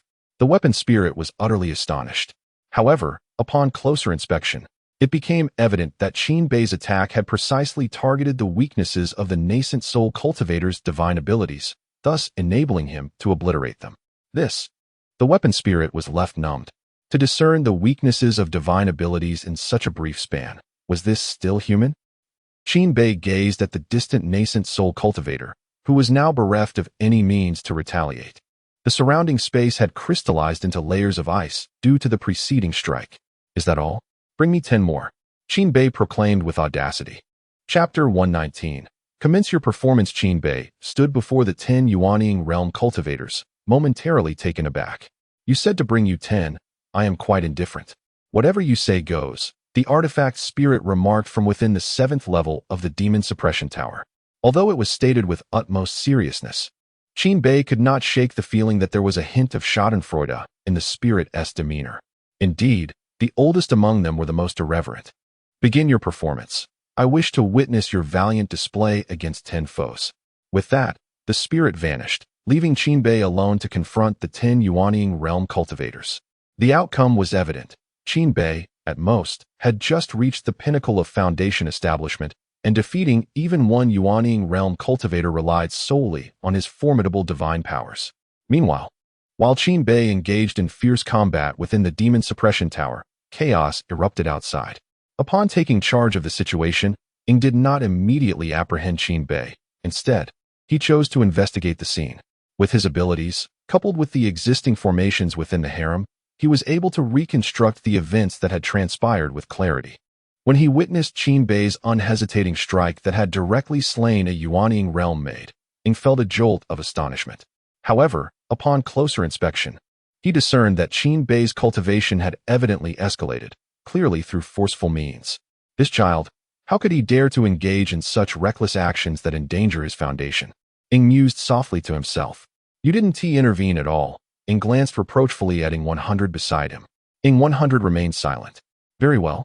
I cannot entirely blame you, Ing conceded, realizing his admonishment was unwarranted. After all, this was the harem. Typically, when princes entered to reunite with their mothers, Ing would wait outside. Moreover, judging by Qin Bei's posture on the screen, it was likely that even Ing 100's presence would not have swayed him. Do you understand why Prince Bei is acting this way? Ing inquired. I do not know. All I am aware of is that Prince Bei headed straight here after departing from Consort Shun. Ing 100 replied, shaking his head. Such impulsiveness, disregarding the consequences. Although this is characteristic of Prince Bei, there must be a reason behind it, Ing remarked, shaking his head. Let us visit Consort Shu. Perhaps we can uncover something. With that, Ing departed with his entourage, leaving only the Imperial guards at the scene. Kid, keep your distance from this Prince Bei in the future. He is nothing short of a madman. Kong Fei admonished his son, Kong Yu. He was aware of his son's acquaintance with Qin Bei, but he had only recently learned of Qin Bei's audacity. In the harem, would it be considered normal for a prince to take action against a second-rank consort? Father, it is unwise to comment without understanding the reasons. This is what you taught me. How can you speak so freely without grasping the full context? Sighed Kong Yu. You should learn more from Lord Ing. After all, How else could he wield such power while you remain merely a soldier? As the conversation progressed, Kong Yu shook his head, expressing his disappointment. Kong Fei exclaimed, "Get lost. Your father's position is no less than that old ghost's. Why imitate him? Humph. All he does is play tricks." Observing his son's high regard for Ying, Kong Fei was evidently envious. Soon, Ying arrived at the Imperial Medical Institute, where concubine Shu was receiving treatment from the royal physicians. Just as Ying arrived, Qin Xiu and others hastily gathered upon receiving the news. "What is the situation?" Ying inquired about the physician's current assessment. "The outlook is not promising. The Northern Prince's methods are rather vile. Not only has he destroyed concubine Shu's innate spiritual fetus, but he has also obliterated her cultivation," the chief physician lamented, shaking his head. "Is there any chance of recovery?" Ying pressed on. Sighing, the physician shook his head again, continuing, "It is impossible. The Northern Prince must have anticipated that a mere deprivation of cultivation could be restored, hence he resorted to the forces of the laws. Unless His Majesty intervenes personally, there is no hope." "I understand," Ying interjected, halting the physician's attempt to elaborate further. "Remember, healing is not an option. Even if His Majesty intervenes, it will not suffice." The physician, taken aback, cast a surprised glance at Ying before nodding in understanding. Although he was unaware of the underlying reasons, he would naturally adhere to Ying's directive. Consequently, when Qin Xiu, in a fit of rage, pointed at him and demanded to know if there were any other alternatives, the physician simply stated there were none, refraining from mentioning that the Empress might still possess the means to assist in the recovery. The rationale remained known only to Ying. Had the physician suggested that the Empress could potentially aid concubine Shu's restoration, Qin Xiu, the third-rank prince, would undoubtedly seek her assistance. Even if the Empress was reluctant to help, she would be compelled by the identities of concubine Shu and Qin Xiu to ultimately take action. After all, one was a second-rank concubine, and the other was a third-rank prince, a far cry from the inconspicuous Prince Qin Bei during his fall from grace. Were she to refrain from intervening, what would the subjects of the Great Xia think of the Empress? Thus, it was clear that should the physician suggest any glimmer of hope, it would inevitably prompt the Empress to act. However, Ying wished to avoid such an intervention. First, the Empress was on the verge of a breakthrough and required a flawless state. It would be prudent to minimize unnecessary interventions at this juncture. In Ying's view, acting for the sake of a mere concubine was not justifiable. Secondly, who could predict what foolishness Qin Bei might engage in if the Empress were to assist concubine Shu in her recovery? The boy's propensity for madness continually astonished him. "What do you mean? There's no way. Are you saying I must watch my mother deteriorate?" Qin Xiu berated the physicians, gripping one by the collar. The physicians could only endure his tirade. "Where's father? Surely, he has a solution. I shall request his intervention at once." "Your Highness, it is futile. The consort's body has already suffered damage from the laws, and even the Emperor's intervention would be of no avail. It is best that I take matters into my own hands to preserve the consort's life. She could still live for another century at the very least." The imperial physician, adhering to Ying's instructions, made a statement that plunged Qin Xiu into despair. "A century? Merely a century? To exist in such a state as this woman? What difference does it make from the death of my mother?" Qin Xiu roared in fury, hurling the imperial physician aside. "Enough!" Just as he was about to unleash further anger, Ying's reprimanding voice rang out, restoring Qin Xiu's composure. "Prince Xiu, no one to stop. This is the imperial physician of the palace, not a servant of your princely residence." Ying's icy tone brought Qin Xiu's rage back under control. Though still seething, he dared not act recklessly in Ying's presence. Chapter 120. The Prince of Seven Seals and the Ninth Prince. "All right, you may all leave now. I need to inquire about certain matters with the noble consort." With a wave of his hand, Shadow dismissed everyone around, leaving only 3 individuals in the room. "Noble consort, please enlighten me. What is the reason behind this?" Shadow inquired nonchalantly. "My lord, what tone is this? My mother is the victim. Why does it seem as though you are interrogating a criminal?" Qin Xiu, upon hearing Shadow's tone, felt a surge of displeasure and was about to continue his reproach, but was halted by the noble consort. The situation had escalated to this point, and the noble consort did not wish for Qin Xiu to offend Shadow on her behalf, potentially jeopardizing his chance to become Shadow's disciple. Indeed, even at this moment, she still harbored hopes of Qin Xiu becoming Shadow's apprentice. In fact, her confidence had grown compared to before. Qin Bei's audacity to act against her would undoubtedly lead to severe repercussions. And even if Qin Xian had not engaged in any wrongdoing, he would certainly feel the effects. My lord, I am unsure of what you mean by that. The noble consort stated, her demeanor now quite stable. Aside from her aging appearance and the loss of her cultivation, she appeared to have no other issues. She could still maintain a semblance of normal life, albeit her breathing was somewhat labored when she spoke. I need to understand why Prince Bei would behave in such a manner. You must have some insight into this matter. Perhaps it is due to my private affairs with the consort Chen that led to this misunderstanding on Qin Bei's part. Private affairs? Yes, the situation unfolded as follows. The noble consort recounted the events of the afternoon, though she chose to emphasize certain aspects while downplaying others. She admitted to having led a group to wreak havoc in the Qingling Palace. However, she portrayed the act of forcibly extracting the spiritual fetus from Consort Chen's body as an act of disdain towards the Ling family, claiming it was her own decision to retrieve it. The noble consort was unperturbed by the possibility of Shadow seeking verification, for the fact remained that the spiritual fetus had indeed been extracted by Consort Chen herself. It was merely under her duress, a detail she would never disclose to Shadow. Very well, Prince Xiao shall remain here to attend to the noble consort, Shadow declared, preparing to leave in order to verify the matter. Wait, my lord. In capturing Qin Bei, I must accompany you. He has harmed my mother, and he must pay the price. Qin Xiao stated coldly. Do not involve yourself in this matter. I shall handle it, Shadow replied dismissively. But, before Qin Xiao could finish his protest, Shadow had already departed, intent on questioning Consort Chen, unwilling to solely trust the noble consort's account. Yet, deep down, he had already grasped the essence of the situation. Qin Bei's actions were entirely provoked by Consort Chen's distress, albeit executed with excessive force. Watching Shadow's retreating figure, Qin Xiao's eyes brimmed with dissatisfaction. Since Shadow forbade him from intervening, he resolved to seek out someone who could. Thus, Qin Xiao left the imperial hospital and headed towards the residence of the royal family. In the vast realm of Daxia, if anyone could counterbalance the emperor, it would be the royal family itself.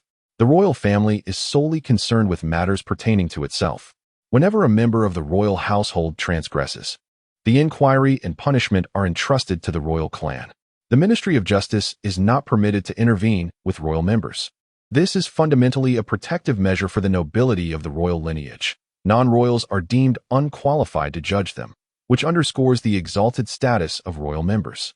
Moreover, when the royal clan handles such affairs, barring any acts of rebellion, the most severe consequence typically amounts to relegation to their fiefdoms, leading a leisurely life as a carefree prince.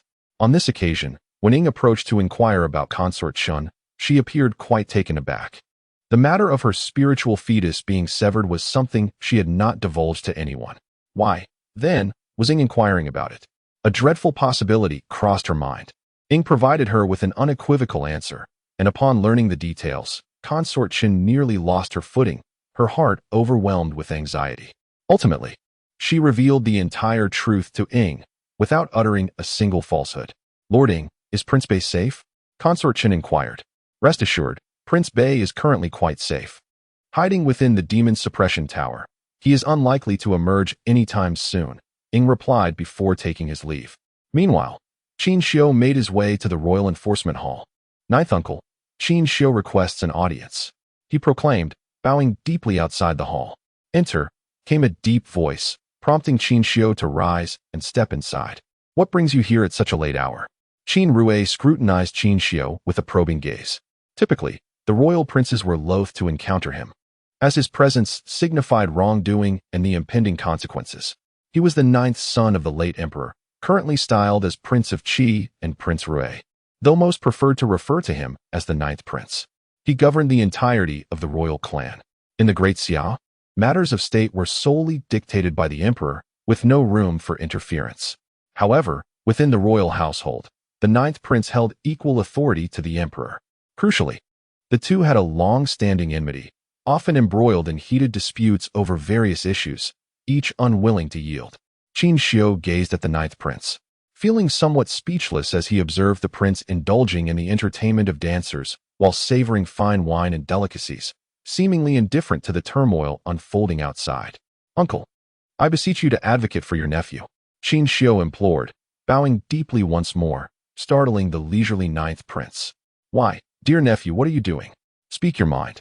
If there is something I can assist you with, I shall certainly do so. The ninth prince hastily rose, eager to help Qin Xiu to his feet. However, Qin Xiu stubbornly remained on the ground. My mother, the Empress Dowager, was grievously injured when someone forced their way into the Hall of 100 Birds.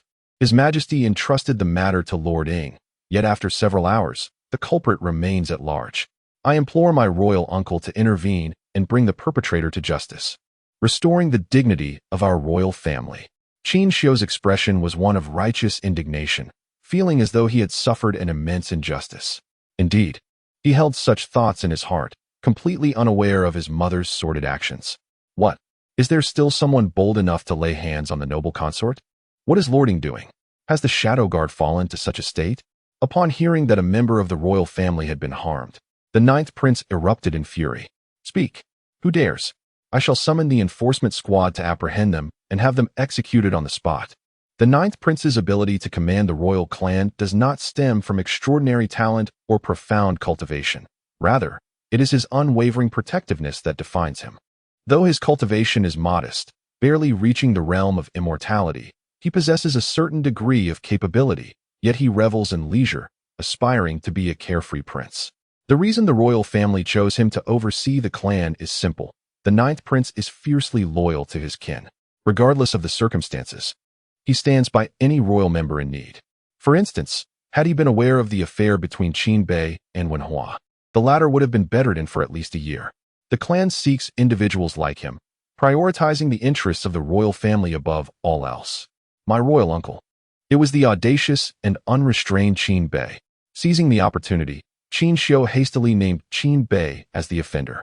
Who? Qin Bei, the ninth prince, who had been brimming with confidence moments ago, suddenly turned pale. A headache washed over him. This was a matter of internal conflict within the royal family, one he detested handling. Fortunately, it involved a prince and a consort, not two princes, which would have been far more troublesome. In his view, royal members are not all equal.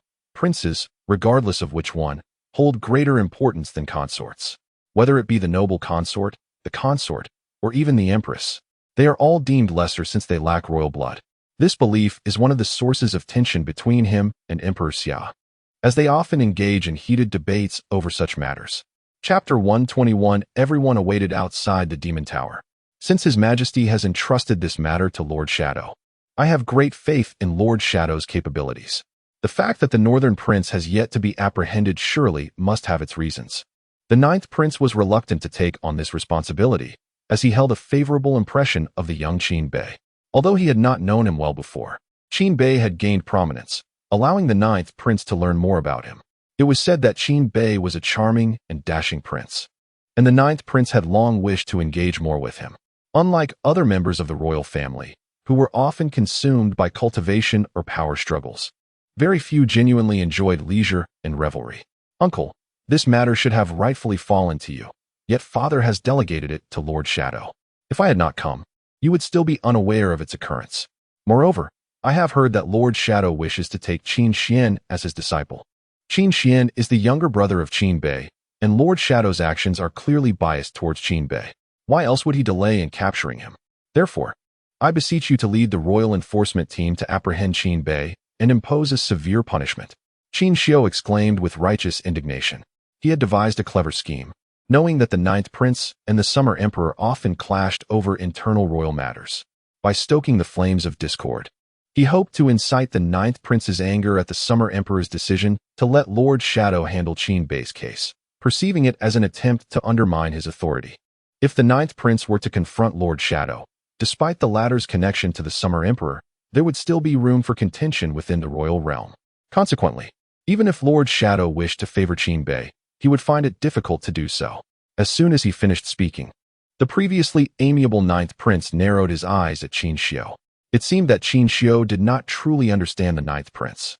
He was aware of the frequent disputes between the ninth prince and the summer emperor, but remained oblivious to their underlying causes. The ninth prince's persistent disagreements with the summer emperor stemmed from his excessive favoritism towards royal family members. For instance, during the recent allocation of spirit stones, The Summer Emperor had punished several princes and princesses due to Qin Bei's actions, which had angered the ninth prince most profoundly. He stormed into the Yangju palace in a fit, behaving less like a prince and more akin to a rustic man, devoid of reason. The ninth prince's argument was that with the vast resources of the Great Xia, what harm was there in the princes and princesses indulging a little? If a princess desired beauty and wished to purchase luxurious items, what was the issue? If a prince enjoyed the company of beautiful women and sought entertainment in brothels, what then? Could the royal family not afford such indulgences? The Summer Emperor was left fuming, and had it not been for the ninth prince's status as an elder brother, he might have resorted to violence. The ninth prince regarded the Summer Emperor as a rigid ruler, one who was solely concerned with the affairs of the world. The Summer Emperor regarded the ninth prince with disdain, perceiving him as nothing more than a mere wastrel, one who indulged in pleasures without substance. Their mutual animosity, compounded by an inability to outmaneuver one another, served as the catalyst for their quarrel rather than the power struggle that Qin Shi presumed it to be. For the ninth prince held little regard for such matters. His dominion over the royal clan was merely a position thrust upon him by the elder statesman. Consequently, upon hearing Qin Shi's words, the ninth prince's countenance darkened. Though he possessed no love for authority, he had once been a prince, capable of scheming should he choose to, even if he preferred not to. The obvious provocation in Qin Shi's remarks did not escape the ninth prince's notice. However, he refrained from exposing the underlying intent, recognizing that the situation was far more intricate than it appeared. It transcended the conflict between prince and concubine, hinting instead at rivalry amongst princes. Thus, if he were to maintain control over the royal family, his involvement became imperative. "Very well, I shall summon the enforcement team to apprehend Qin Bei," declared the ninth prince as he rose. "Your Highness, I wish to accompany you," Qin Shi implored. The ninth prince, aware of Qin Shi's ulterior motive to swiftly deal with Qin Bei once captured, consented. "You may come along." Though he understood the intent, the ninth prince did not refuse, knowing that with Qin Shi's presence, no one would dare to cause trouble. The enforcement hall quickly mobilized personnel to the demon suppression tower to capture Qin Bei, while concurrently, the shadow had unraveled the entire situation and proceeded to the same location. This matter was adeptly suppressed by the shadow, leaving only a few concubines near the Shu Fei Palace aware of the unfolding events, alongside the imperial guards. The outside world remained oblivious to the turmoil. Thus, on the following morning's court assembly, the Summer Emperor attended as usual, with no one daring to counsel against Qin Bei, not even the Minister of Revenue, who had close ties with Prince Xiu, received any news.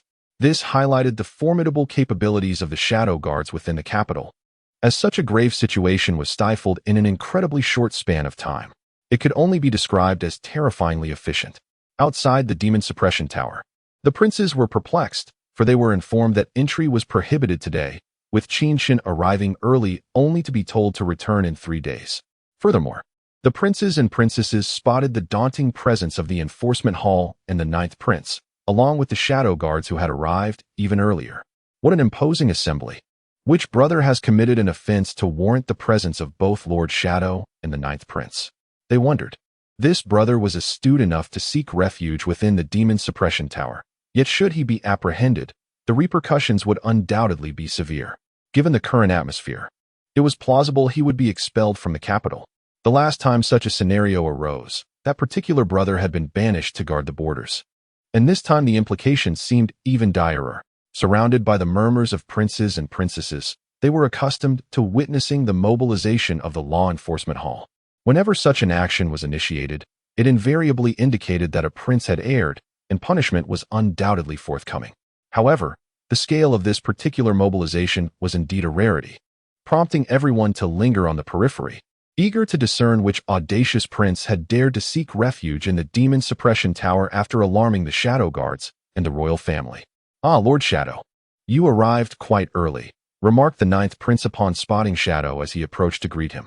Shadow glanced at Qin Shi, who trailed behind the ninth prince, and recognized that Qin Shi had indeed brought forth the weight of the royal family to confront him. "You are not late, ninth prince," Shadow replied coolly, continuing, "Yet, what does it matter whether one arrives early or late? We are all bound to wait. Indeed, we can only wait. This young man is rather astute, but ultimately, it is futile. Matters that require resolution must be addressed, and one must bear the consequences of their actions, the ninth prince stated with a smile. Isn't it a bit premature to assume wrongdoing without knowing the full story? The ninth prince pondered aloud, seemingly surprised. It appears Qin Xiu was not mistaken. You truly exhibit a bias towards Qin Bei. To the ninth prince, Shadow represented the will of Emperor Xiao, a figure he considered rather pedantic. Perhaps even more so than the emperor himself. It was indeed peculiar that he would show favoritism. Concurrently, the ninth prince contemplated, our thoughts align, we both favor the princes. It seems we must collaborate effectively this time and refrain from casting sidelong glances at one another. Chapter 122. Just came out, then went back in? Stirring trouble? The ninth prince misunderstood. I was merely acting under orders, without any intention of favoritism. Ying shook his head, yet his gaze was fixed upon Qin Xiu. However, within Ying's heart, a little scheme was already brewing. The Summer Emperor had entrusted him with this matter entirely, and he understood the implications. As long as Qin Bei did not go too far, there would likely be no issues this time. After all, in the Summer Emperor's mind, Qin Bei had already been deemed the most suitable candidate for the crown prince. Unless Qin Bei committed some grave act of treason, the Summer Emperor's stance was unlikely to change. Upon learning the true nature of the situation, Ying was not averse to Qin Bei's actions. In fact, he felt a sense of nostalgia for the passionate spirit of the Summer Emperor, which had once been unscathed by the former emperor's oppression. Such fervor was precisely what the Summer Emperor needed now, and what the great Xia truly required. Why hasn't this fellow emerged yet? Is he planning to exhaust us? The ninth prince asked, shaking his head in exasperation. Patience, he will come out, Ying replied calmly. Meanwhile, Qin Xiu could only fret helplessly, with no other options available. The rules of the Demon Suppression Tower dictated that once one entered, no external interference was permitted. At that moment, Qin Bei was navigating the tower, and even individuals of the ninth prince and Ying's caliber could only wait until he completed his trials before attempting to apprehend him. Thus, a peculiar scene unfolded. Members of the Law Enforcement Hall and Ying's guards stood vigil outside the Demon Suppression Tower, both parties silent. Ying and the ninth prince exchanged glances of discontent, one engrossed in a solitary game of chess, while the other indulged in the ministrations of a beautiful companion. The exterior of the Demon Suppression Tower resembled a bustling marketplace. Days passed. 3 days later. What is going on? Why hasn't this fellow emerged? Can he truly endure within the tower for this long? The ninth prince was on the brink of despair, having kept watch outside the Demon Suppression Tower for 3 days. Although surrounded by beauty and delicacies, it paled in comparison to the comforts of his own abode. At that moment, the voice of the artifact spirit resonated. The 108th royal son, Qin Bei, has broken the record for the 4th level, reward, a mid-grade divine technique or supernatural ability. The 108th royal son, Qin Bei, has broken the record for the 6th level, reward, 1 divine weapon, choice available. This announcement echoed around the Demon Suppression Tower, leaving the members of the Law Enforcement Hall and Ying's guards momentarily stunned, followed by astonishment. What a remarkable young man. I thought he had come to evade capture. Yet he is genuinely challenging the tower and breaking records. The ninth prince exclaimed, rising in surprise upon hearing the artifact spirit's voice. Ying, who had been focused on his solitary chess game, was equally taken aback. He too had presumed Qin Bei was merely hiding from pursuit, but was astonished that Qin Bei had managed to set 2 records in such a short span of time. This revelation further fueled his desire to assist Qin Bei in escaping. Indeed, the ninth prince shared this sentiment. In the eyes of the ninth prince, how could a royal prodigy, one who indulges in both pleasure and cultivation, be subjected to harsh punishment merely due to a second-rank noble consort? At this moment, the ninth prince's mind began to concoct schemes to exonerate Qin Bei. Thoughts such as the noble consort's failure to uphold her marital duties or her collusion with foreign factions swiftly emerged in his mind. Did the noble consort engage in such deeds? That was inconsequential. He could easily frame her. With the presence of formidable members of the royal family, what could not be pinned on her? As long as the emperor did not discover the truth, it would suffice. Indeed, I am a meticulous thinker. Aware of the need to keep this from His Majesty, the ninth prince mused, commending himself internally. In the crowd, only one pair of eyes sparkled with intensity, those of Qin Xiu. Since the spirit of the Demon Suppression Tower had spoken, It indicated the conclusion of Qin Bei's trial within the tower. This was the perfect opportunity to capture him. Qin Bei's recent display had already instilled a sense of threat in him. Although Qin Bei was not yet his match, the potential he exhibited was formidable. It was imperative to seize this incident to suppress Qin Bei effectively. Outside the demon suppression tower, Qin Bei, in tattered clothing, turned back to curse at the structure. Damn, 10 of them are truly difficult to handle. Just wait until I comprehend the sacred technique, the Void Sutra. Then, I shall deal with these infernal beings. As soon as Qin Bei finished speaking, a throng surged toward him, with Qin Xiu leading the charge, eager to apprehend him. Qin Bei, you are under arrest. You have the right to remain silent. But, before Qin Xiu could complete his sentence, he found that Qin Bei had vanished.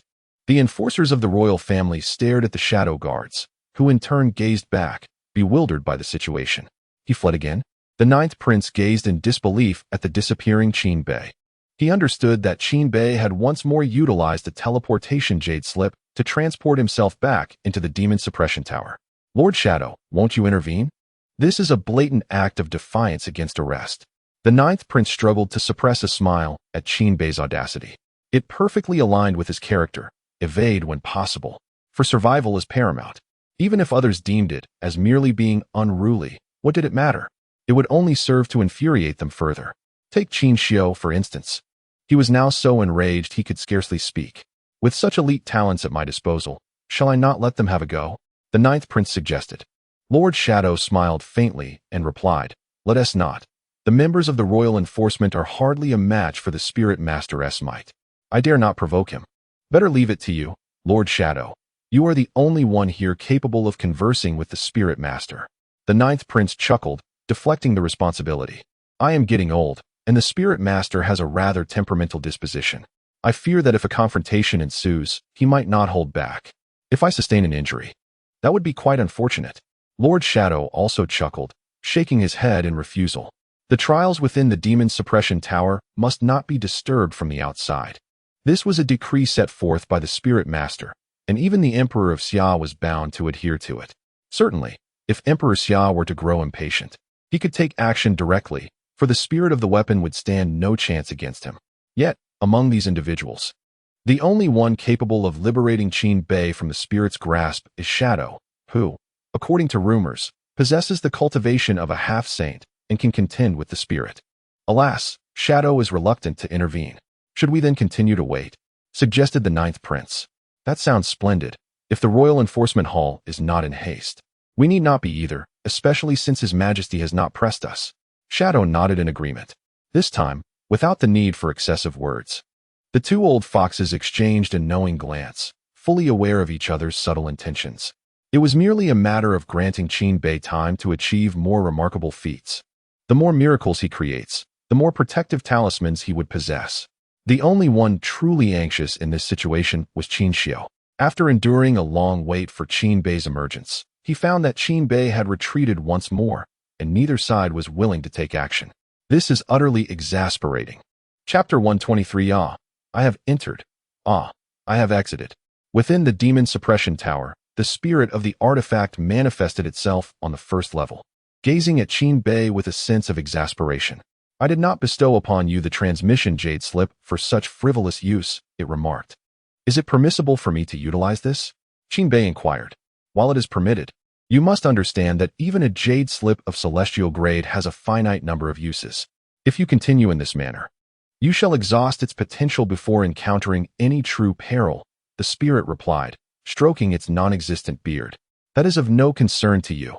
It has been given to me, and I shall employ it as I see fit, Qin Bei retorted nonchalantly. To him, valuable possessions ought to be utilized.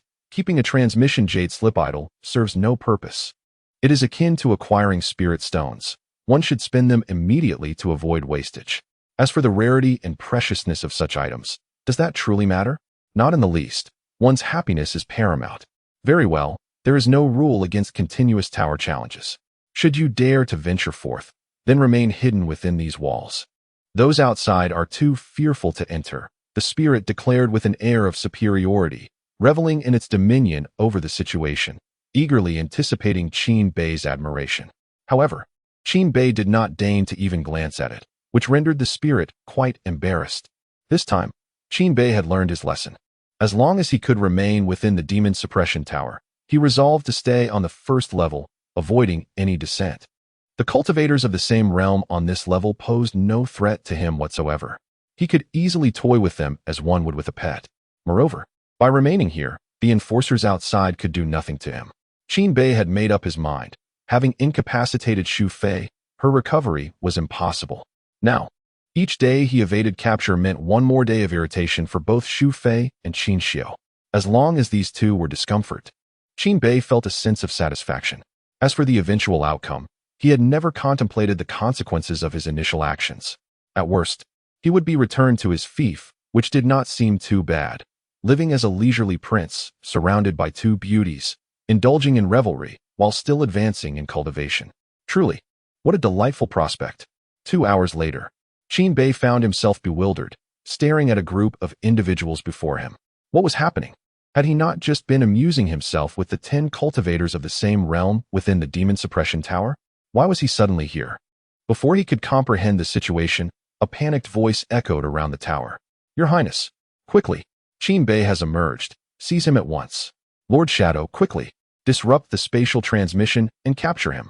The most enthusiastic among them, of course, was the long-awaited Qin Xiu. All right, I shall take action now. However, before the ninth prince and Shadow could make a move, Qin Bei vanished once more. Alas, Qin Xiu was so exasperated that he was on the verge of uttering a curse. He glanced at the ninth prince, and then at Shadow. Why? Why is it that I can sense Qin Bei's emergence, yet you both remain oblivious? Despite the higher authority that both individuals held over him, Qin Xiu could not restrain his inquiries. What use is it to realize? Do you think the transmission jade slip bestowed by the Spirit Master can be easily interfered with? You underestimate the Spirit Master far too much, Shadow replied coolly. I see you are deliberately favoring Qin Bei. Very well. I have perceived your bias. I shall seek my father. Qin Xiu was quite frustrated. He had initially thought that invoking the ninth prince would yield a different outcome, yet now. He was not foolish. One of them was leisurely waiting outside while the other engaged in a strategic game with him. It was evident that they were not taking the matter to heart. It is futile. His Majesty has entrusted this matter entirely to me. Until I have interrogated Prince Bei, His Majesty will not intervene. Shadow dealt a decisive blow to Qin Xiu's intention of seeking Emperor Xia. I refuse to believe it. I will see how long he can evade capture. Ultimately, Qin Xiu conceded. However, this time he stood outside the demon suppression tower, waiting.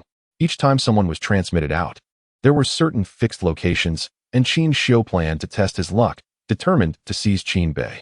Meanwhile, on the other side, Spirit, come forth. Upon entering the demon suppression tower, Qin Bei shouted in indignation. What is it? Boy, do you miss me? The spirit appeared with a grin.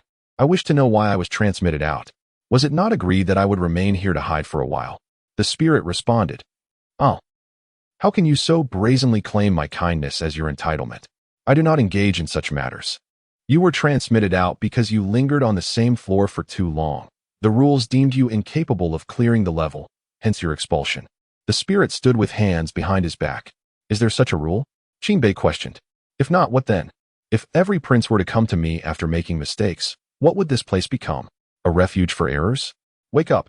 Qin Bei felt he had no choice but to comply, as he was no match for the spirit. 3 days later. Oh, this child. Why must he be so stubborn? It is merely a mistake. Accepting the punishment is all that is required. Look at how exhausted he is, the spirit observed Qin Bei, who was enduring a beating on the 7th level, shaking his head. 10 masters of the nascent soul realm. Qin Bei was still no match for them.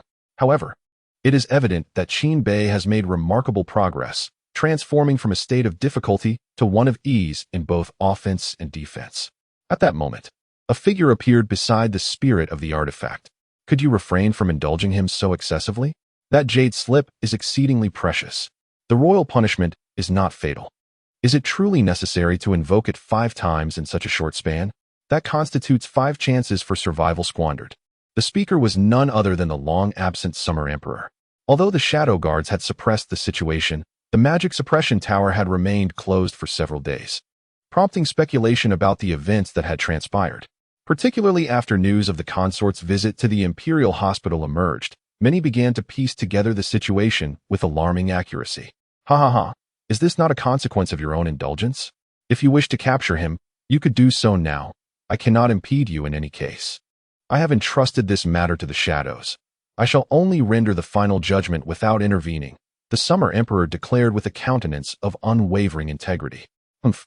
Spare me the rhetoric. Is it not your intention to favor this lad? Your reasons are quite ostentatiously crafted, the Summer Emperor retorted. Chapter 124, The Exemption Token? The artifact spirit observed the situation with remarkable clarity. Although the specifics of the incident remained elusive, the arrival of figures from the shadow and the law enforcement hall indicated that it was indeed a matter of considerable gravity. The prolonged absence of the Summer Emperor was quite peculiar. While others may have been oblivious, the artifact spirit was certainly not. Such blatant favoritism was tantamount to issuing a decree proclaiming Qin Bei innocent. If you remain inactive, what of that ghostly old man outside? Should he choose to intervene and apprehend someone, I would be equally powerless to stop him. The artifact spirit decisively pierced through the Summer Emperor's clumsy deceit. The aforementioned ghostly old man was, of course, Shadow. This cannot continue. This matter must be resolved eventually. Just to vex Qin Xiao. 5 precious transmission jade slips have been squandered, and the royal family can hardly bear such waste. The Summer Emperor lamented, shaking his head. And how do you propose to resolve it? The involvement of Qin Rui signifies that this is no trivial issue. If we were to adhere to protocol, that young man would likely have to depart the capital. Would you be willing to permit that? The artifact spirit teased. The Summer Emperor responded with a sigh. I am genuinely curious about the transgression that has stirred such a commotion among you all. With a hint of curiosity, the artifact spirit inquired further. Reluctantly, the Summer Emperor divulged the details. It was merely a palace intrigue. The concubine Shu had brought this upon herself. You, an artifact spirit, cannot possibly comprehend the intricacies of palace conflicts. I alone will manage this. Once I am informed, the concubine Shu will undoubtedly be demoted. However, with this young man's involvement, the entire situation has taken a different turn, the Summer Emperor stated, exasperated. The transformation of a palace dispute into an internal royal dilemma due to Qin Bei's interference was indeed a source of concern for him. The affairs of the harem were solely under the Summer Emperor's purview, yet internal royal matters were subject to oversight by both the clan and court officials. Thus, the Summer Emperor was compelled to weigh the pros and cons. He finally grasped why, during his youth, the late emperor had been displeased and reluctant to elevate him. Despite sharing a similar temperament with Qin Bei, it appeared that to employ such a person, one must first possess formidable resilience. Resolve this? Simply demoting a concubine suffices? You think this matter can simply be brushed aside? The artifact spirit scoffed. What else do you expect me to do? Should I abolish the concubine Shu or cast her into the cold palace? If the consort Chun had the backing of a prominent family, or if that young man had the support of powerful ministers, I might consider such measures. Yet, they have neither, the Summer Emperor retorted, feeling slighted by the artifact spirit's disdain. Now I understand why that young man rushed into the concubine Shu's quarters without hesitation to enact violence.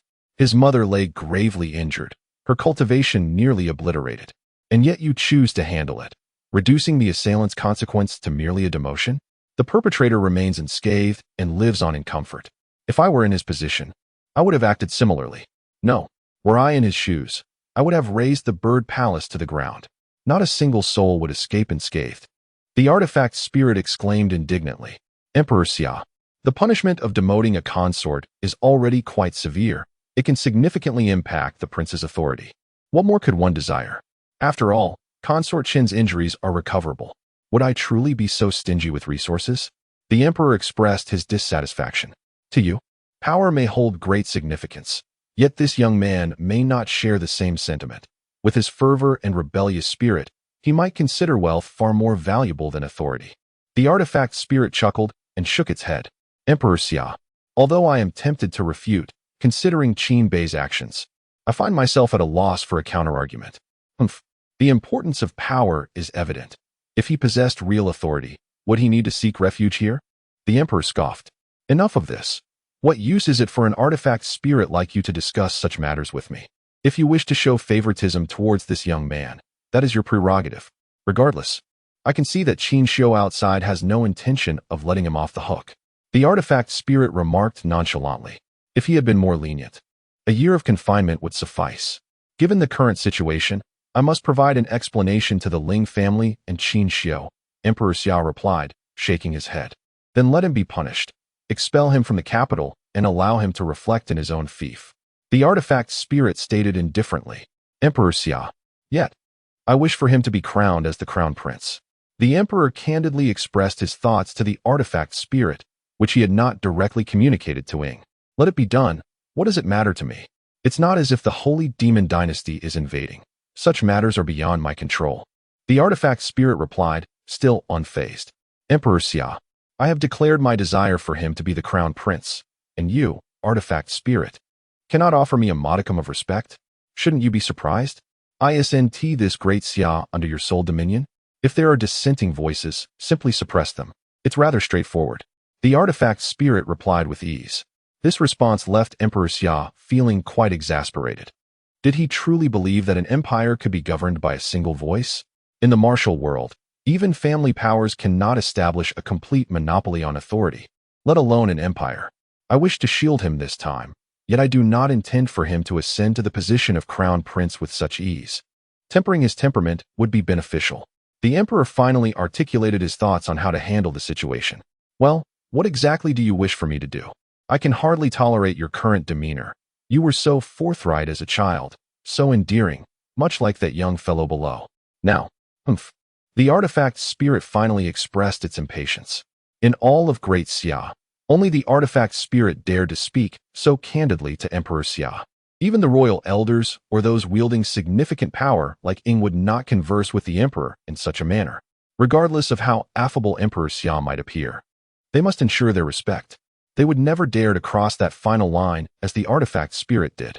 After all, to accompany a sovereign is akin to being in the presence of a tiger. As for the spirit of the vessel, the reason it dares to converse with the emperor of the Xia is that it embodies the protector of the great Xia, with all else being of no concern to it.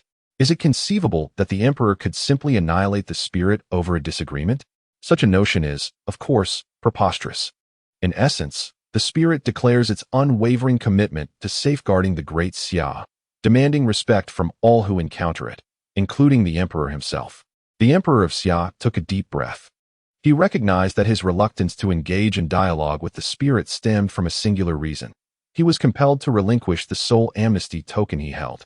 What? The spirit exclaimed, incredulous. Are you out of your mind? Am I truly to gift such a thing to another? The spirit found itself amused, as if it had just heard the most absurd of jokes, while simultaneously sensing that the emperor was somewhat unhinged, likely driven to madness by that young scoundrel, Qin Bei. Chapter 125. Mission. Breaching the 7th level of the Demon Suppression Tower. Do not linger here. It serves no purpose. I will never part with this item. Especially not this little fellow. The spirit of the artifact fervently shook its head, paying no heed to the expression of the Summer Emperor. It adjusted its non-existent beard and prepared to depart. What's the use of holding on to these things? It is nothing but waste. The Summer Emperor would not allow the spirit to leave so easily. Upon hearing this remark, the spirit turned to engage in a spirited debate with the Summer Emperor. Thus ensued a discussion on whether the spirit could wield such a symbol of privilege. The outcome was, unsurprisingly, a resounding defeat for the spirit. Regardless of the arguments presented, this item could not simply be given away. In my original plan, it was to be a special reward after conquering the 9th level of the Demon Suppression Tower, a feat that is yet to be achieved by any of the royal lineage. The spirit continued to shake its head. You must understand the uniqueness of this item. If bestowed upon this young man, he could indeed escape the current predicament, but what lies ahead? With his temperament, wouldn't the Summer Dynasty be thrown into chaos? The spirit gestured toward Qin Bei, who was still engaged in battle on the 7th level. I have already contemplated this matter. This pardon token was granted to you by the ancestors of the Summer Dynasty, intended for the royal descendants to remember your contributions. As long as it does not involve transgressions against the Summer Dynasty, this token grants you immunity and can be utilized countless times. However, you have existed for countless years, and your merits have been passed down through generations. In the Summer Dynasty, your reputation is hardly inferior to mine. Thus, in your current state, you have no need for such a token. Is it not said that members of your royal family are exceptionally astute? When your ancestors bestowed this token upon me, they surely anticipated that it would be of no use to me. What can a mere spirit do? Engage in power struggles, or be surrounded by beauty. Neither is feasible. This token serves merely as a decorative piece. I harbor no criminal intentions, nor do I have the opportunity to commit crimes. The Summer Emperor's dismissal of the token's utility did not initially make the spirit feel wronged, but upon further reflection, it sensed that the royal family was toying with it. Bestowing upon it a pardon token sounded appealing, granting freedom to act without fear of repercussions, provided one did not incite rebellion. For instance, actions like those of Qin Bei, who had incapacitated Wen Hua, or later harmed the noble concubine, could be overlooked as long as the token was presented. Not even the Ministry of Justice, let alone the royal family, could act against him. Yet, despite any prowess, it remained but a spirit, lacking physical form. What could it truly accomplish? Would it seize maidens, or pilfer the national treasury? Clearly, neither was an option. Its only significance lay in its symbolic status. You may find it useless, but it holds value for him. Moreover, I have devised a plan. Simply present it to this young man as a reward and declare that it may be used only once. This way, we need not fear him misusing the token after obtaining it. At long last, the Emperor of the Great Xia articulated his thoughts in their entirety. The spirit tool observed him, scrutinizing him closely. So this is your perspective? Such a valuable token, only to be utilized once? What a waste. I believe it would be far more prudent to present it to this young man after he has successfully navigated the 9th level. By then, he will possess both strength and a pardon token, and the Great Xia will certainly become quite entertaining. The spirit tool exclaimed with hearty laughter. The Emperor responded with confusion, questioning why the spirit tool had previously been unwilling to part with it. It became evident that the reluctance stemmed from a desire to wait until Qin Bei had gained sufficient power to receive it, resulting in even greater chaos. Suddenly, the Emperor realized that perhaps his approach to this matter was misguided. Seeking counsel from the spirit tool may not have been the wisest choice. Very well. If you refuse to give it, then I shall find another way, the Emperor declared, attempting to depart. Yet this time the spirit tool barred his exit. Wait, who said I wouldn't give it? Just wait, this matter shall proceed as I have stated. The spirit tool waved dismissively. Within the 7th level of the Demon Suppression Tower, Qin Bei sighed in resignation. No more fighting. I truly cannot surpass this challenge. It would be better to wait until I have cultivated more formidable techniques before attempting again, he lamented, gazing at the remaining 8 nascent soul realm practitioners before him. If his internal spiritual energy were sufficient, Qin Bei could effortlessly dispatch them one by one using the heavy eye in conjunction with the annihilation gun technique. Alas, the consumption associated with such divine abilities was beyond what he could currently endure. Utilizing the extreme cold gaze and the annihilation gun technique in a single battle was already pushing his limits. Moreover, when confronting practitioners of the nascent soul realm, both techniques must be employed with utmost concentration to achieve a kill, unlike when facing weaker opponents, where a single strike sufficed to eliminate a horde. Thus, each time he ventured into the 7th level, he could only manage to defeat 2 nascent soul practitioners before being rendered incapable of further combat. If only I had a better weapon for this trial, Qin Bei muttered to himself. In such moments, he couldn't help but recall Ji Zhuiyue. If she were present, he felt confident he could endure 2 more battles. Didn't I reward you with a divine weapon? Take it with you. What are you afraid of? That it might suffer wear? The spirit tool's voice suddenly echoed from the shadows. Ahem, well, the current situation doesn't lend itself to weapon selection. Remaining here feels far more comfortable, Qin Bei replied awkwardly. Enough. If you persist in this manner, even the immortal grade transmission jade slips will become useless. Given your predicament, I can actually assist you, the spirit tool said with a smile. You can help me? How so? If it involves pleading for leniency, then forget it. That would be futile. Qin Bei initially felt a rush of excitement, but soon regained his composure.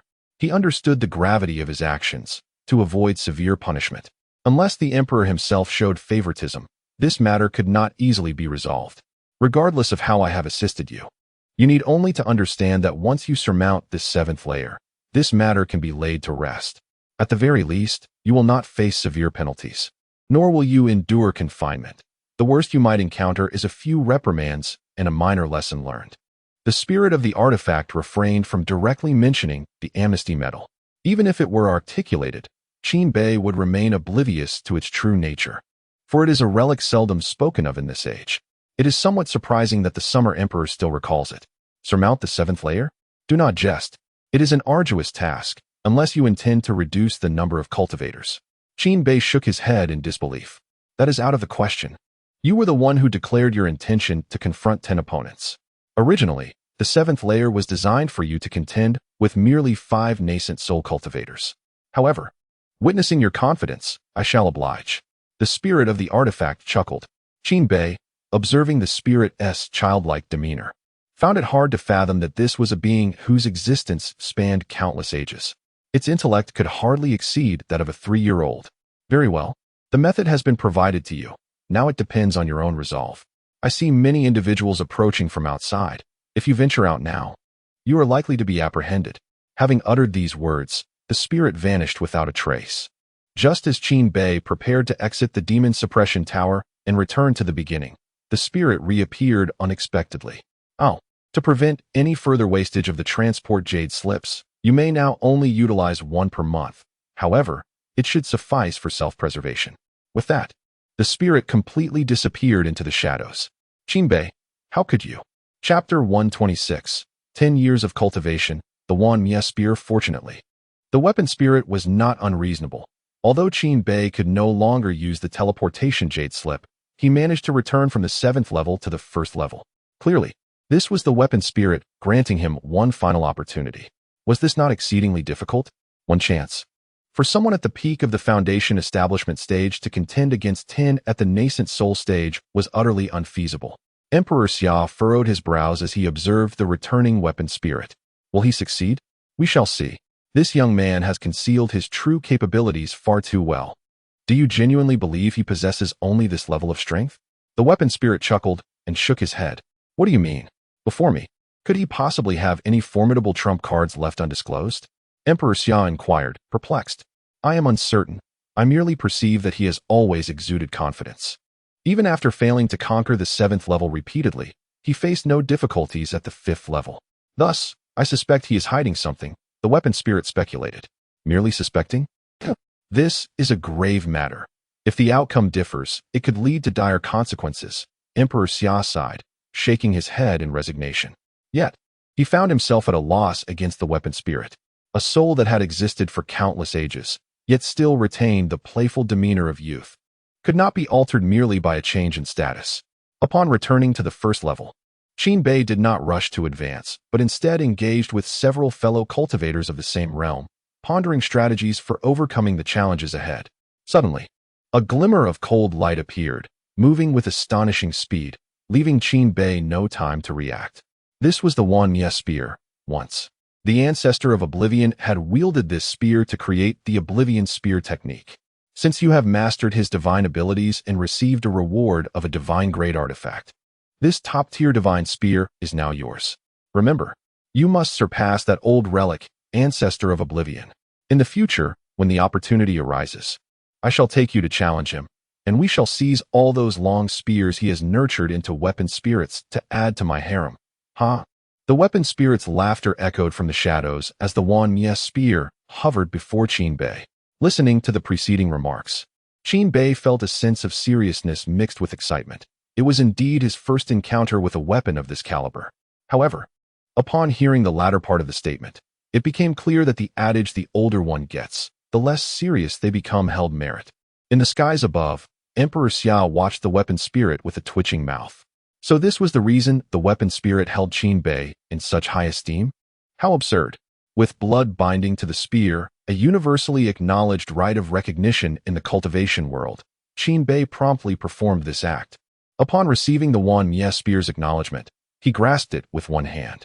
With their first contact, the Langya Spear emitted a resonant cry.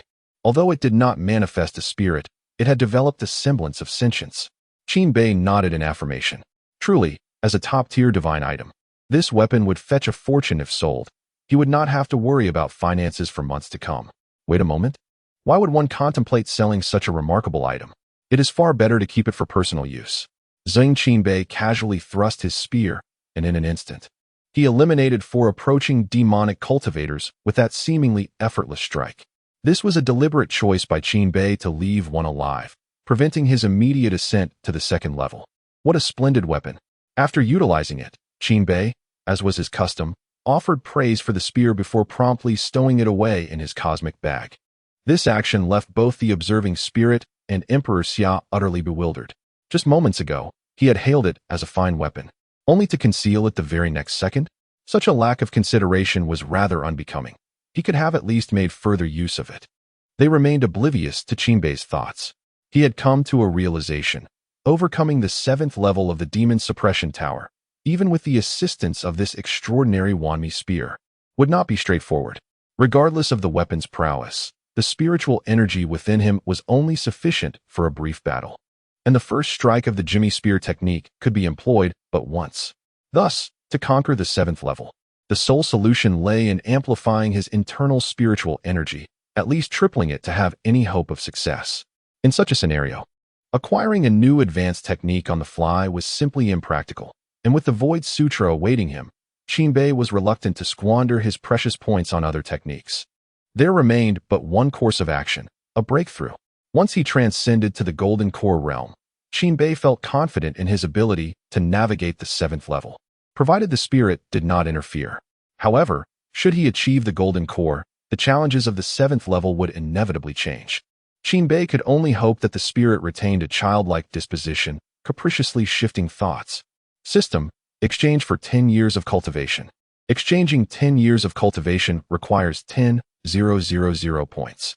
Do you wish to proceed? Exchange: 10 years of cultivation exchanged successfully. Remaining points: 3,000. In a single transaction, he exchanged for 10 years of cultivation, confident it would propel him to the Golden Core realm. For Qinbei, a breakthrough was merely a matter of possessing the requisite points. It was a question of desire rather than ability. Yet, what he sought was not a mere ascent to the Golden Core, but to reach heights unreachable by others. 9 turns Golden Core. This was not merely a form of elixir, but referred to the potential of the Golden Core attained by cultivators upon breaking through. Most cultivators regard their breakthrough to the Golden Core as complete once they have gathered their core, which is merely considered the first turn. The stored spiritual energy would exceed twice that of the foundation establishment stage, sufficient to enable flight. However, exceeding the 5th turn of the Golden Core brings about a transformation in spiritual energy intensity. Those capable of fighting beyond their level within the Golden Core realm are typically geniuses whose cores have reached the 5th turn, possessing astonishing potential. As for the 9 turns Golden Core that Qinbei coveted, no one could ascertain the extent to which spiritual energy storage would expand, for it remained an enigma. Yet, one truth was universally acknowledged. No one had ever attained the level of 9 turns Golden Core. The formation of the 9-turn Golden Elixir is entirely distinct from the foundational principles of the Heavenly Tao. Chapter 127. The Summer Emperor's serious introduction to Qinbei's deception. The foundation of the Heavenly Tao can be established as long as one possesses sufficient cultivation resources and the essence of Heavenly Tao. In simpler terms, having a formidable background essentially guarantees the completion of this foundation. However, the 9 turns Golden Elixir cannot be attained merely through the expenditure of cultivation resources. Even with the full might of the Great Xia, it is impossible to elevate a practitioner to the level of the 9 turns Golden Elixir. The attainment of this state relies solely on one's own capabilities. Even the most exceptional prodigies of the Heavenly Tao Foundation can only achieve the remarkable feat of the 8 turns Golden Elixir. Historically, there has been no record of any genius breaking through to the 9 turns Golden Elixir. Therefore, the cultivation world regards the 9 turns Golden Elixir merely as a distant aspiration of the ancients, a fervent obsession with the number 9. In truth, the Golden Elixir itself only comprises the 8 turns Golden Elixir, which is the ultimate limit. Qinbei, having completed his physical foundation, perceives his abilities as vastly superior to those of others. Even those who have attained the 8 turns Golden Elixir are undoubtedly inferior to him, for he is the sole individual who has completed the physical foundation. Moreover, Qinbei finds it difficult to fathom anyone else engaging in combat at the nascent soul stage during the foundation establishment phase. Even those so-called geniuses of sacred lands have never been rumored to achieve such a feat thus. Qinbei firmly believes that he can accomplish the ascent to the 9 turns Golden Elixir. Suddenly, an abundance of spiritual energy erupted within Qinbei, immediately drawing the attention of the Summer Emperor and the spirit of the artifact above. The spirit of the artifact, glancing at the Summer Emperor, chuckled and remarked, "See? I told you this young man must possess some hidden potential. Such pure spiritual energy rivals that of direct cultivation attainment, perhaps even surpassing it. He truly is a fortunate little fellow." The Summer Emperor squinted at Qin below, pondering thoughtfully. No wonder he can reach the pinnacle of foundation establishment in such a short time without relying on any cultivation resources. It turns out he has alternative methods. But why was I unaware of this? This hidden, pure spiritual energy is not unique to Qin. Other fortunate practitioners also have the opportunity to acquire such energy, albeit in lesser quantities.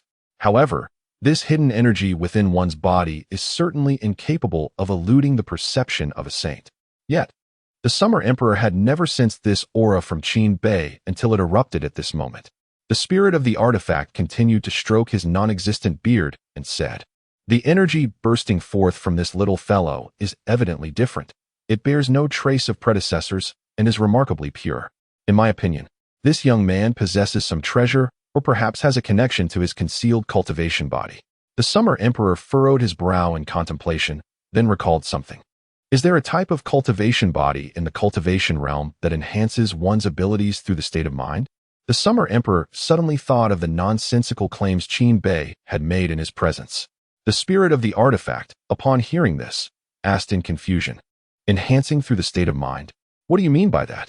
After a moment of contemplation, Emperor Xia remarked, "Is it that kind of extravagant expenditure of spirit stones that brings about a delightful mood, subsequently enhancing one's comprehension of techniques and accelerating the pace of cultivation?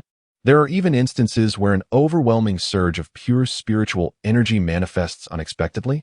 Aware of the ancient existence of the spirit, Emperor Xia humbly acknowledged that his insights in this realm paled in comparison to those of the spirit. Thus, he speculated that perhaps the spirit had heard of the peculiar cultivation method mentioned by Qin.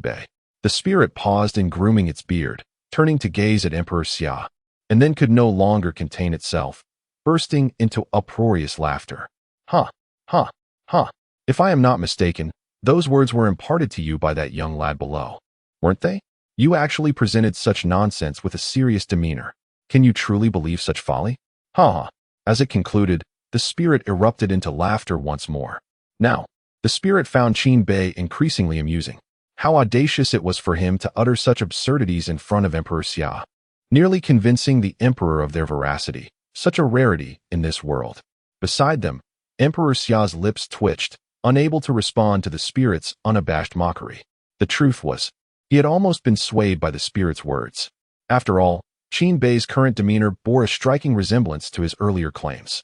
The spirit, observing Emperor Xia, regained its serious demeanor and stated, "This young one undoubtedly possesses some unique qualities, but the situation you described is utterly impossible. I have existed for eons and have never encountered such an eccentric cultivation method. It seems he simply wishes to acquire more spirit stones to squander, lacking the means to do so, and thus concocts some extraordinary excuse to deceive you. I suspect you have been duped rather significantly." Emperor Xia replied, "Indeed, quite a considerable sum, and none of it has been put to proper use. Precisely, I surmised this young fellow favors wealth over power, and it appears I was not mistaken." With that, the spirit casually waved its hand, conjuring a chessboard between them.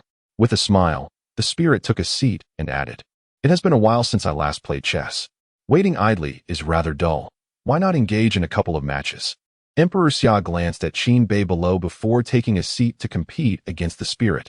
Within the demon suppression tower, after exchanging for cultivation resources, Qin immediately felt the overwhelming surge of spiritual energy. Even with a fellow cultivator of the same realm attacking him, he remained unfazed. Thus, before the eyes of this adversary, he commenced his breakthrough. A torrent of spiritual energy began to be absorbed, causing the previously stable foundation of his cultivation to waver. Ultimately, it erupted forth, causing a rapid increase in the spiritual energy within him.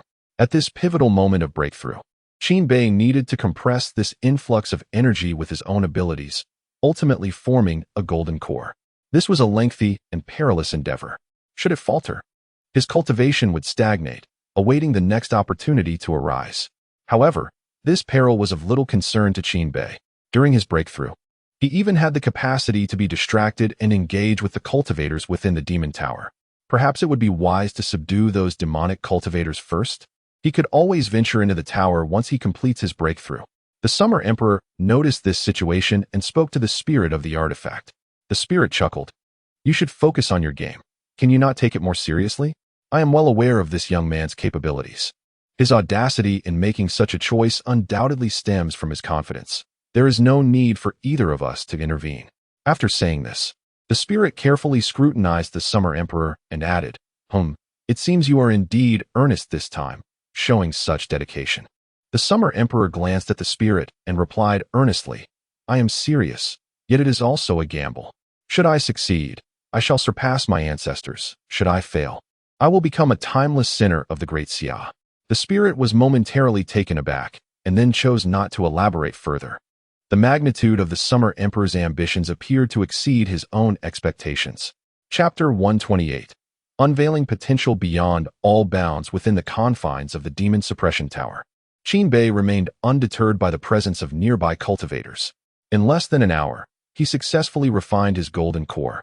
A pivotal step for ordinary cultivators aspiring to ascend to the golden core realm. While this process proved immensely challenging for others, for Qin Bei, it was akin to a game. He playfully toyed with the Peak Foundation Establishment Demon Cultivator beside him while effortlessly advancing to the Golden Core realm.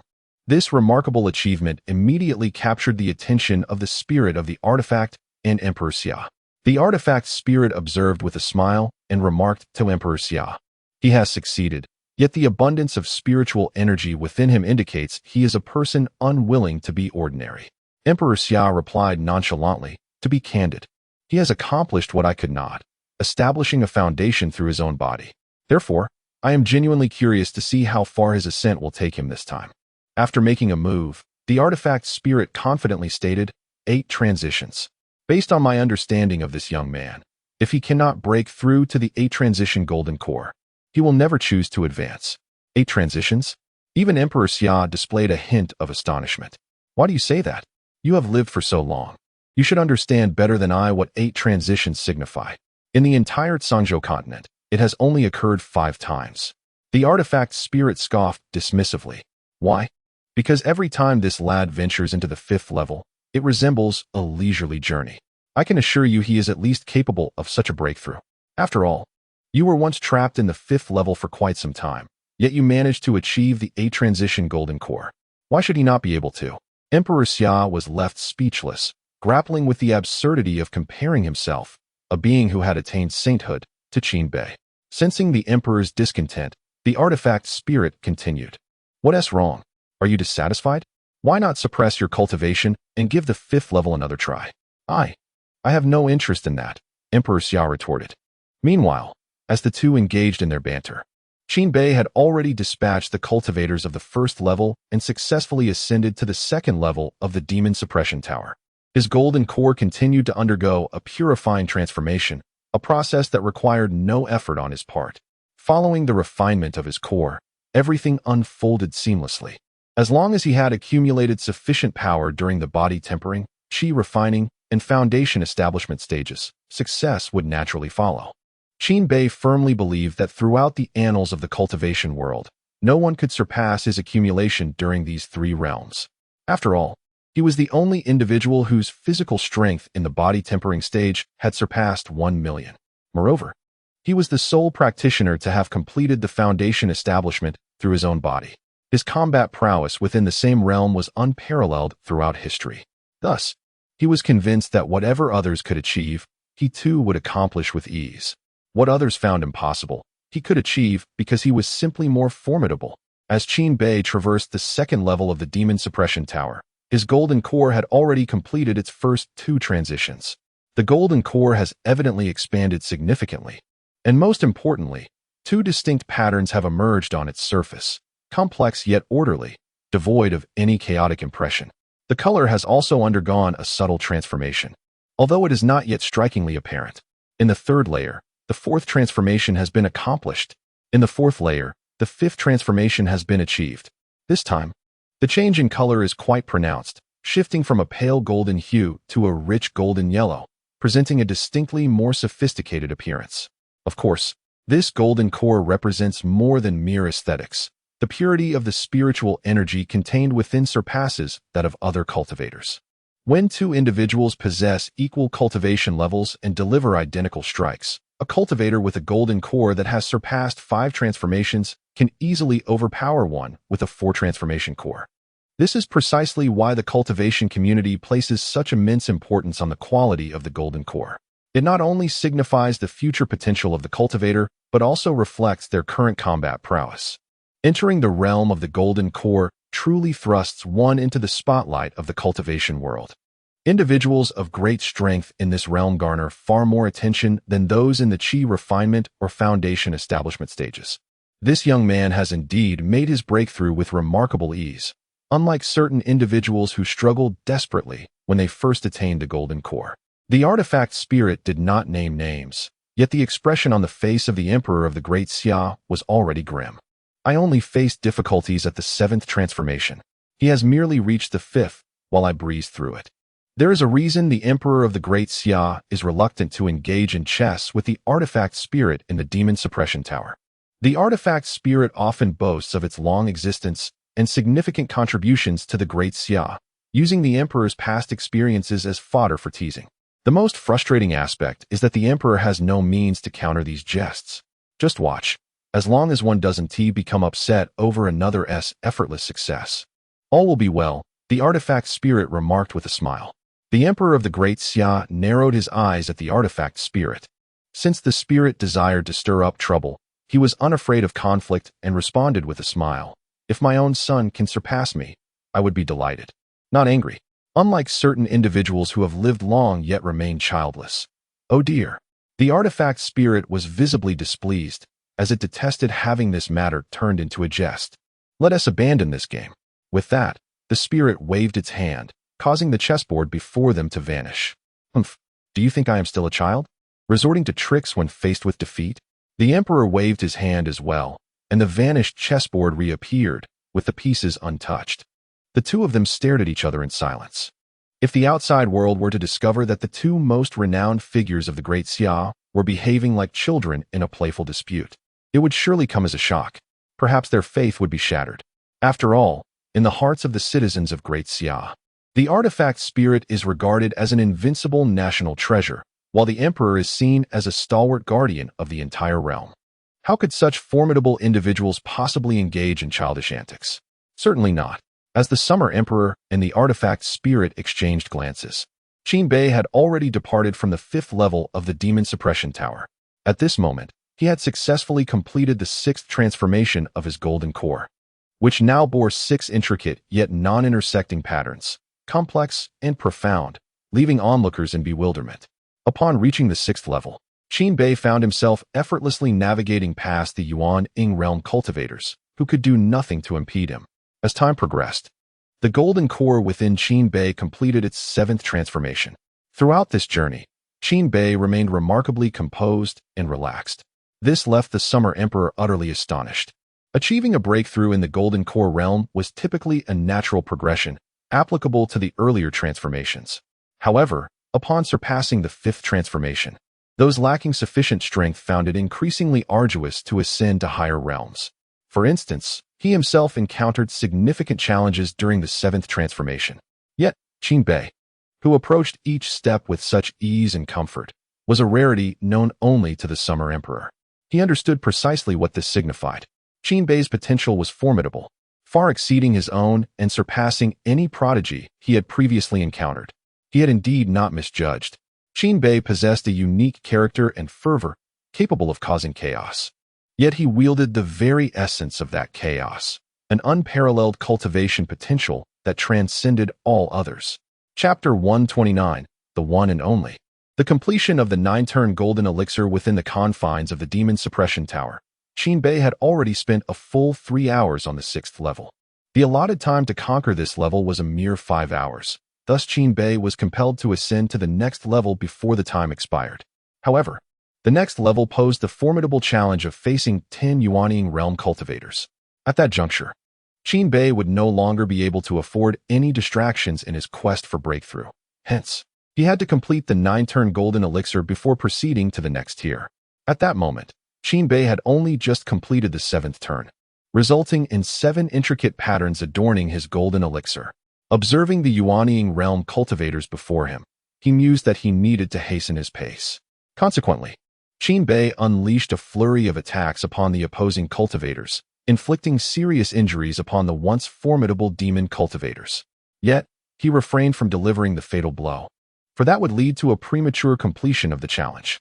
The critically wounded demon cultivators could no longer mount a defense, allowing Qin Bei to effortlessly deploy some talismans around himself to impede their advance. As for Qin Bei, he naturally settled himself in the center, commencing his final surge towards breakthrough. Once he sat down and focused entirely on his advancement, his speed markedly increased. In just 1 hour, the 8th pattern emerged on his golden elixir. At that moment, both the artifact spirit and Emperor Xia turned their gazes towards Qin Bei as the 8th turn of the golden elixir was completed. So effortlessly, such remarkable potential. The artifact spirit remarked with a smile. Emperor Xia nodded in agreement, noting that this endeavor to breach the 7th level should pose no problem. Indeed, your prolonged existence has endowed you with cunning. Were it not for this pressure, this lad would likely have delayed his breakthrough indefinitely. The artifact spirit, somewhat perturbed by Emperor Xia's words, countered, "What do you mean by having lived long and developed a scheming nature? I possess clarity. I understand precisely how to manage this young fellow, unlike some who wield great power yet cannot even manage their own offspring." Emperor Xia retorted, "You might as well just state my name directly." Suddenly, with narrowed eyes, Emperor Xia expressed astonishment. "Wait, he has not ceased his advancement." "Of course, he will not stop," the artifact spirit replied nonchalantly. "It has been stated that one must conquer the 7th level to receive rewards. Therefore, he is undoubtedly striving to ascend to the 7th level. Amid his breakthrough has not halted," Emperor Xia clarified, directing his attention back to Qin Bei below. "What?" Even the artifact spirit was taken aback. Upon looking down, they indeed witnessed Qin Bei, seated in meditation, not only persisting in his breakthrough, but also experiencing a full eruption of spiritual energy within him. Furthermore, the spiritual energy from the surrounding spirit stones surged into his body. Is this lad aspiring to break through to the 8th turn of the golden elixir? Could he have other ambitions? Emperor Xia held his breath, fixated on Qin Bei below. The ease with which he was achieving the 8th turn suggested the possibility of further aspirations, although there was a concern of disappointing the young cultivator. The artifact spirit shook its head, observing Qin Bei wholly engrossed in his breakthrough. Having existed for such a long time, he should understand that achieving the 8th turn of the golden elixir is feasible. Does he truly seek yet another transformation?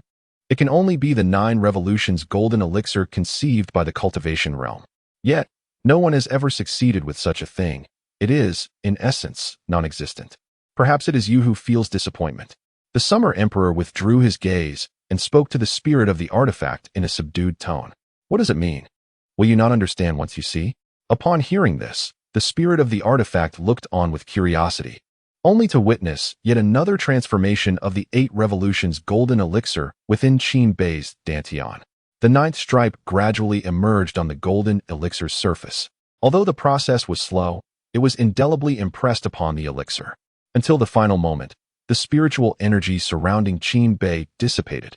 Yet the 9th stripe appeared upon the elixir. Is it truly the 9 revolutions golden elixir? The ethereal figure of the spirit of the artifact became even more insubstantial with excitement. As his words fell, Qin Bei below completed the last step of his breakthrough, and an extraordinary phenomenon occurred. The originally unconnected 8 stripes were now unified by the 9th stripe. This final stripe acted as a central axis, around which the other 8 stripes generated spiritual energy. Furthermore, in that last moment, the spirit of the artifact beheld a blood-red hue emerging on the surface of the golden elixir. Those were the 9 stripes. When the 9th stripe appeared, its color transformed into a crimson shade, reminiscent of human veins. The golden elixir seemed to possess a life of its own in that instant. This extraordinary spectacle was something the spirit of the artifact had never witnessed in countless ages. The Summer Emperor gradually seated himself and murmured softly, "So, the cultivation realm is not devoid of the 9 revolutions golden elixir." The spirit of the artifact regarded the Summer Emperor, whose face bore both comfort and melancholy, yet more prominently, a sense of relief. Observing the Summer Emperor in this light, The spirit of the artifact recalled the young lad who once stood before him, boldly declaring his intent to achieve what even his ancestors could not. The youth had risked his life during the Foundation establishment stage to prove himself, nearly losing everything. Yet ultimately, he had been unable to substantiate his claims. Nevertheless, the youth did not surrender. He labored to complete the 8 Revolutions Golden Elixir during the Golden Elixir stage, even endangering himself in pursuit of the elusive 9 Revolutions Golden Elixir. Yet, the outcome remained grim. Thereafter, the young man relinquished his aspirations, forsaking both his youthful ambitions and the essence of his youth. From that moment on, he began to transform into the individual that society adored, shedding his rebellious spirit and ceasing to dream. This little fellow truly knows how to surprise. Your choice was indeed wise. The spirit of the artifact said with rare commendation, patting the Summer Emperor's shoulder. The Summer Emperor hesitated briefly before finally stating, I shall depart. As his words echoed, the figure of the Summer Emperor vanished, leaving only the spirit of the artifact behind. Sighing, the spirit too disappeared from the scene. Below, Qinbei reveled in the exhilaration of his recent breakthrough, the overwhelming sense of achievement intoxicating him in its embrace. In the future, the 5-turn golden core will serve as the benchmark for measuring prodigies, while the 8-turn golden core will gauge the caliber of the most exceptional talents. The 9-turn golden core, however, shall stand as a singular representation of Qinbei. Dear little ones, await my tender affection.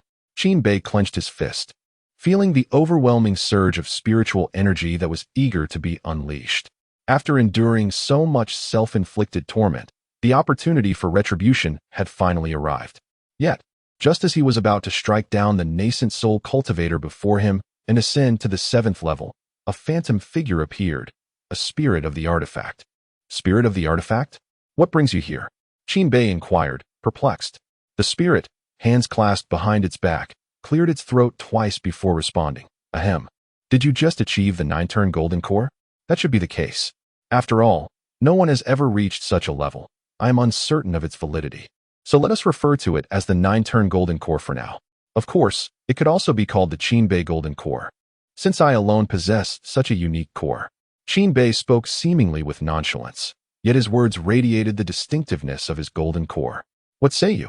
It is indeed exceptional. What can you do about it? Do you desire it? Go and acquire it yourself. Start accumulating from the body refinement realm. Forge your own foundation with your body. Trust me, you too cannot. The spirit of the artifact, indeed, still as confident as ever, and still so deserving of a good thrashing. Chapter 130. Departing the demon suppression tower, surrounded the instrument spirit restrained the urge to take action. Can you show it to me? How could I possibly display it? Qinbei replied, taken aback. It's not like a demon core that can be casually extracted. The golden core of a cultivator can only manifest externally at the moment of its formation. Otherwise, it resides within the dantian. Extracting it from the dantian would necessitate the ruin of the cultivator. What are you thinking? I merely wish to sense it, the instrument spirit said. Gazing at Qinbei in silence before continuing, you merely need to stand still. Oh, I see. Then let me show you my golden core. The instrument spirit was momentarily speechless. After a considerable pause, it finally accepted the existence of the 9 Revolutions golden core. It was unexpected that, after countless ages of belief in its impossibility, someone would emerge claiming such a thing. Very well, you need not challenge the tower. The instrument spirit waved its hand. Upon hearing this, Qinbei grew anxious, suspecting the instrument spirit was up to no good again. What do you mean by that? Are you planning to adjust the difficulty because you've seen my strength has surged? The instrument spirit was exasperated, its nostrils flaring in frustration. This boy never acted seriously. I am directly acknowledging your success in challenging the 7th floor. Henceforth, you will enjoy the benefits due to those who have surpassed the 7th layer. I also promise to assist you in overcoming this current challenge. Now, you may leave. Qinbei looked at the instrument spirit in disbelief. But I haven't even started yet. And you're saying I've passed? In the demon suppression tower, I hold the authority. If I declare you've succeeded, then you have, without any doubt. Then I wish to attempt the 8th layer. Since I've apparently cleared the 7th, I feel invigorated enough to give it a try. What if I succeed? Qinbei rubbed his hands together, eager to test his limits. Do not entertain such thoughts. You are not prepared for the 8th layer, the instrument spirit retorted. Why not?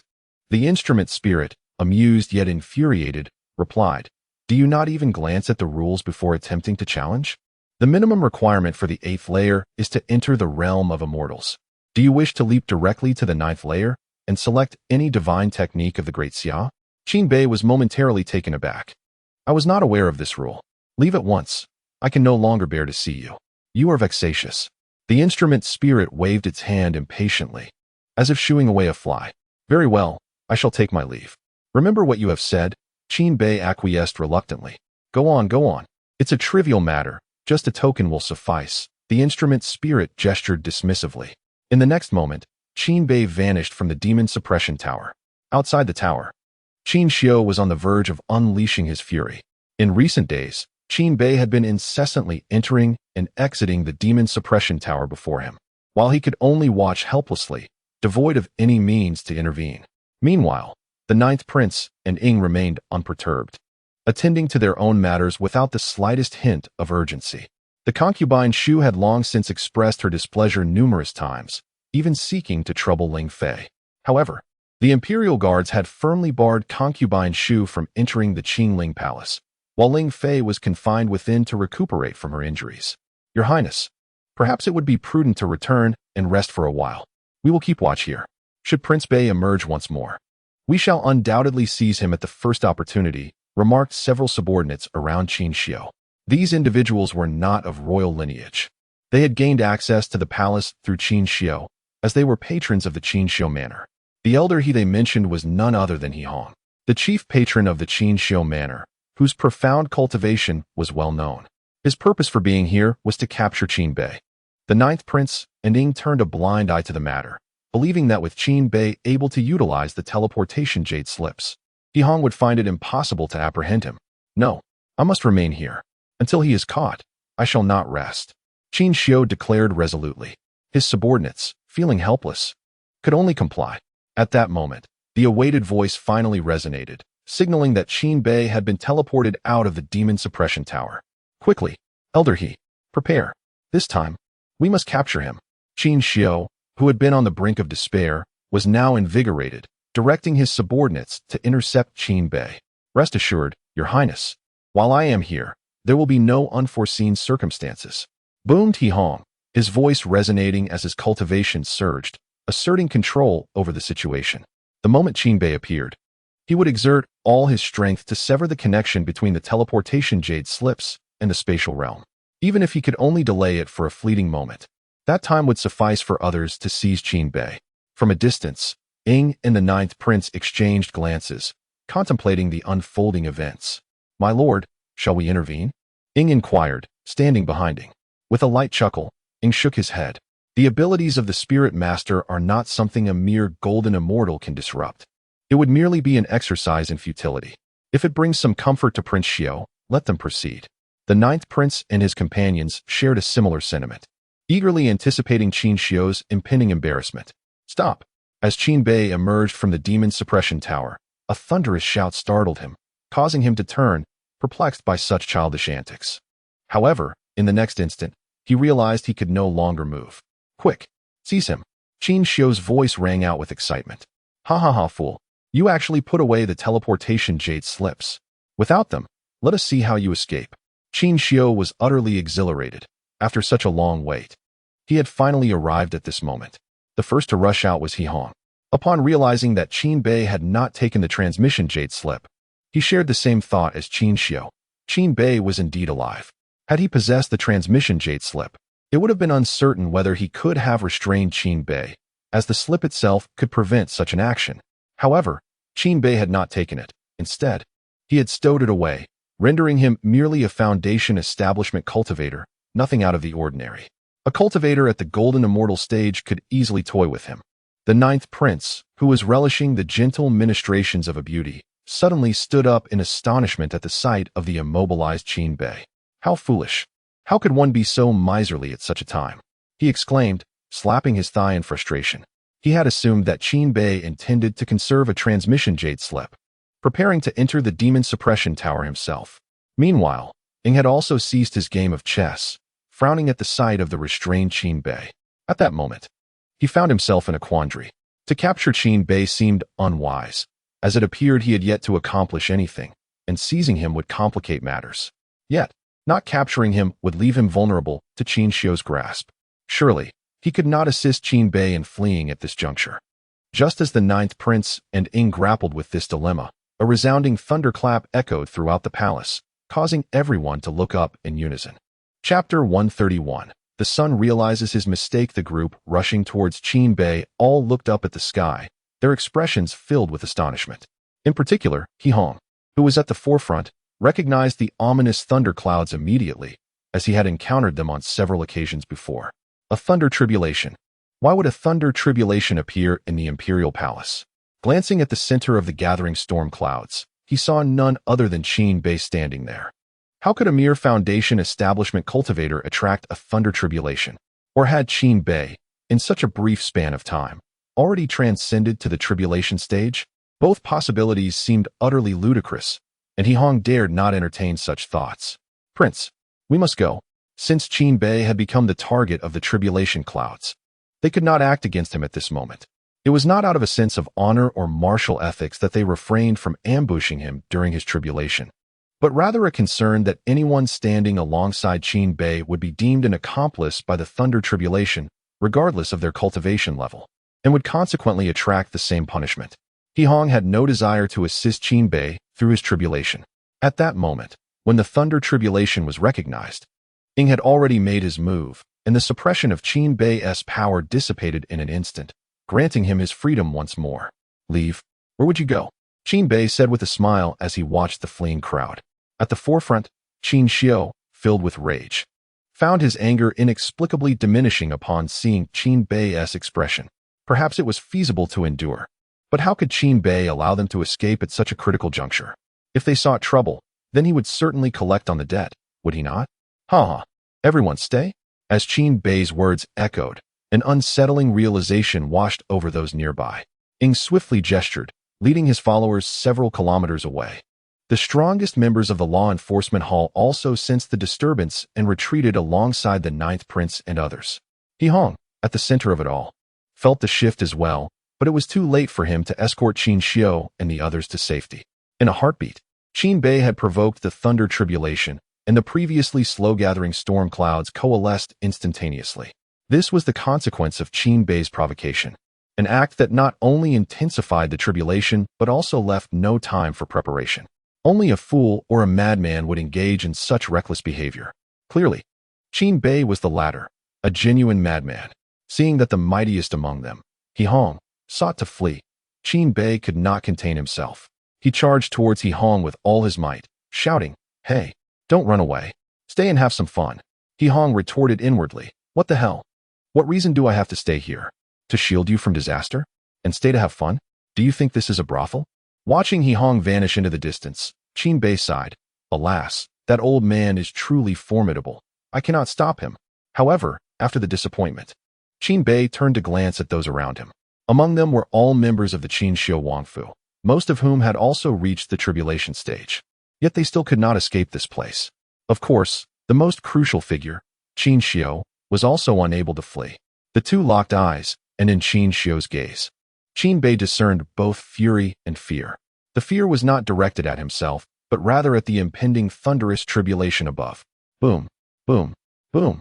At the very moment they exchanged glances, a cacophony of thunder erupted, and the tribulation descended instantly. This time, however, the spectacle was new to those who had previously attempted to escape. In the past, they had witnessed tribulations that gathered slowly, culminating in a single strike. But this time was different. The tribulation coalesced in an instant, unleashing dozens of bolts of lightning upon the gathered crowd.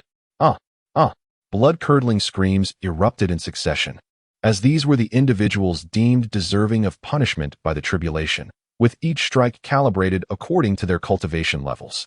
With the first bolt of lightning, the 30-odd individuals present dwindled to merely a handful. The power of the tribulation was perfectly aligned with the upper limits of their cultivation, meaning only the most exceptional among them could withstand it, those capable of battling beyond their realm. Qin Bei also cried out, though unlike the others. His exclamation was one of exhilaration. The sensation of electricity coursing through his body was invigorating. Boom, boom. The tribulation did not relent, striking relentlessly. As the numbers in the arena continued to dwindle, ultimately, only Qin Bei and Qin Xiu remained standing. Yet, the disparity between the two was stark. Qin Xiu's clothing was tattered, and blood trickled from the corner of his mouth. Clearly, having never before felt the force of a tribulation, he might not escape this time. His gaze was fixed intently on the distant Qin Bei, filled with resentment, and he recognized the widening chasm between them. This realization intensified the unease that had already begun to take root in his heart.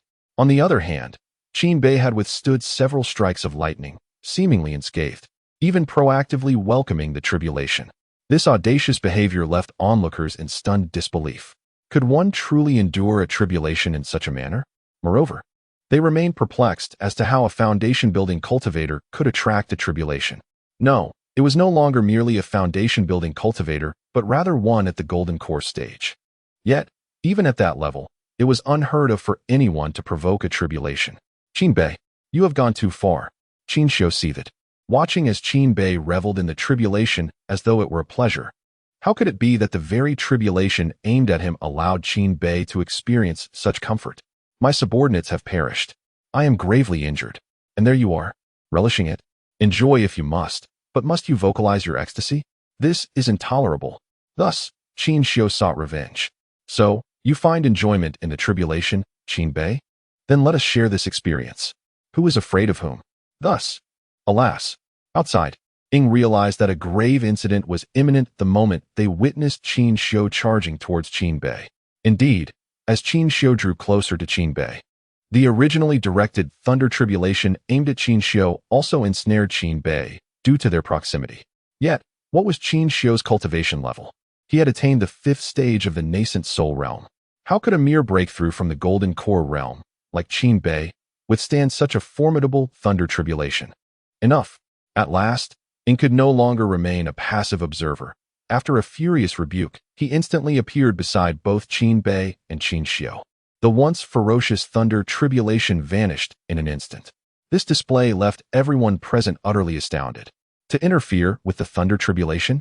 And to quell it back? What kind of cultivation could achieve such a feat? Lord Ying truly concealed his prowess. The 9th prince marveled in astonishment. Looking at the incapacitated Qin Xiu and the furious Qin Bei, who was still glaring at Qin Xiu, Ying took a deep breath and declared, "You have both caused enough chaos. Since you both have misbehaved, let us treat this as if it never transpired. Now, we must address the matter of dealing with the concubine." Hearing this, the gravely injured Qin Xiu spat out another mouthful of blood, overwhelmed with rage. What did he mean by both have misbehaved? Clearly, it was Qin Bei who had instigated the turmoil. He was merely a victim seeking justice. How had he become the one at fault in Ying's words? The bias was glaringly apparent. Yet, there was a glimmer of hope. He had finally captured Qin Bei. Soon, he would witness Qin Bei face judgment. The crime of injuring a second-rank concubine would surely expel Qin Bei from the capital. Even though Qin Xiu was aware that the initial instigator was his own mother, it was a matter of principle. Qin Bei had overstepped his bounds. Once judged, the consequences could not be trivial. Exiling him from the capital would be the best outcome. Once Qin Bei left, the threat to Qin Xiu's claim to the throne would be eliminated. With this thought, Qin Xiu felt a measure of comfort. However, at that moment, the voice of the artifact spirit rang out. The Royal 108, Qin Bei, has passed the 7th layer, breaking the record for completion. Reward, a pardon token. This token, bestowed by the Emperor of the Great Xia, grants the bearer immunity from charges of treason and rebellion 3 times. As the resounding announcement of the artifact spirit echoed, those around them were left dumbfounded. A pardon token? Such a thing existed? And it had been granted to Qin Bei? Even the artifact spirit was biased? Finally, the incapacitated Qin Xiu was overwhelmed by this last straw. Before losing consciousness, a multitude of thoughts flashed through his mind. Confess and face the law. Be expelled from the capital. Eliminate the threat. All of these seemed to vanish in an instant, as the notion of an unheard-of pardon token emerged. The shadow guards were against him. The Royal Law Enforcement Hall was against him. In this day and age, even the spirit of the instruments must contend with oneself. I am a royal prince, after all, a prince of the 3 seals. My authority far surpasses that of Qin Bei. Yet now, Ying glanced at the demon suppression tower, seemingly grasping something profound. Ninth Prince, shall I escort you away? Ing inquired as he approached the Ninth Prince. No need, no need. It is entirely unnecessary. Since His Majesty has entrusted everything to Lord Ing, we, the royal family, can merely make a fleeting appearance. I have faith in Lord Ying's impartiality. The Ninth Prince hastily declined. Well, I have been here for so many days. It is time for me to return and enjoy myself. I am utterly exhausted. The Ninth Prince stretched lazily and departed with his entourage. Ing shook his head, stifling a laugh. Each day was filled with exquisite beauties either massaging his shoulders or feeding him, and he dares claim to be fatigued? Truly, he is a Ninth Prince solely devoted to indulgence. Ing glanced at Qin Bei and then waved his hand, commanding, "Take them away and leave the matter to His Majesty's discretion." Yes. A day later, Qin Xiu's injuries had significantly healed, allowing him to move about independently. Your Highness, His Majesty summons you to the palace. Understood. Within the Imperial Palace. Your Highness, the Empress Dowager requests your presence at the Hall of Political Affairs. Soon. All the princes and concubines involved in this affair arrived at the hall.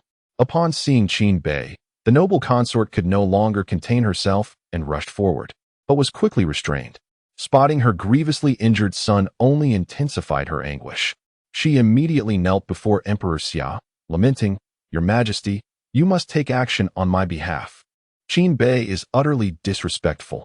Does he not regard you in the slightest? His arrogance knows no bounds." Emperor Xia regarded the noble consort coldly and replied, "Enough. I am fully aware of the entire sequence of events. There is no need for you to feign innocence before me. It disgusts me. While I may overlook the palace's struggles for favor, your actions this time are utterly brazen. Your methods are exceedingly vile. The position of noble consort is reserved for those of virtue and grace. You are unworthy of your rank. I demote you one rank and banish you to the cold palace for 3 years to reflect upon your misdeeds." The noble consort, who had just appeared vibrant and full of life, now seemed to have her soul drained in an instant. Stripped of her cultivation, her foundation shattered, aged and faded, and to be relegated to the cold palace for 3 years? Furthermore, she was demoted to a third-grade consort? She could already envision her future in the palace. Your Majesty, I am wronged. The noble consort desperately sought to defend herself, wishing to claim that recovering the spirit fetus from Ling Fei was orchestrated by her family. Yet the words caught in her throat, for what would it imply? That a mere noble consort would heed her family's commands? The decree that palace residents must not interfere in state affairs, focusing solely on Emperor Xia, is an unbreakable law. If she uttered such words, it would not only bring misfortune upon herself, but also her family. Consort Chen, step forward.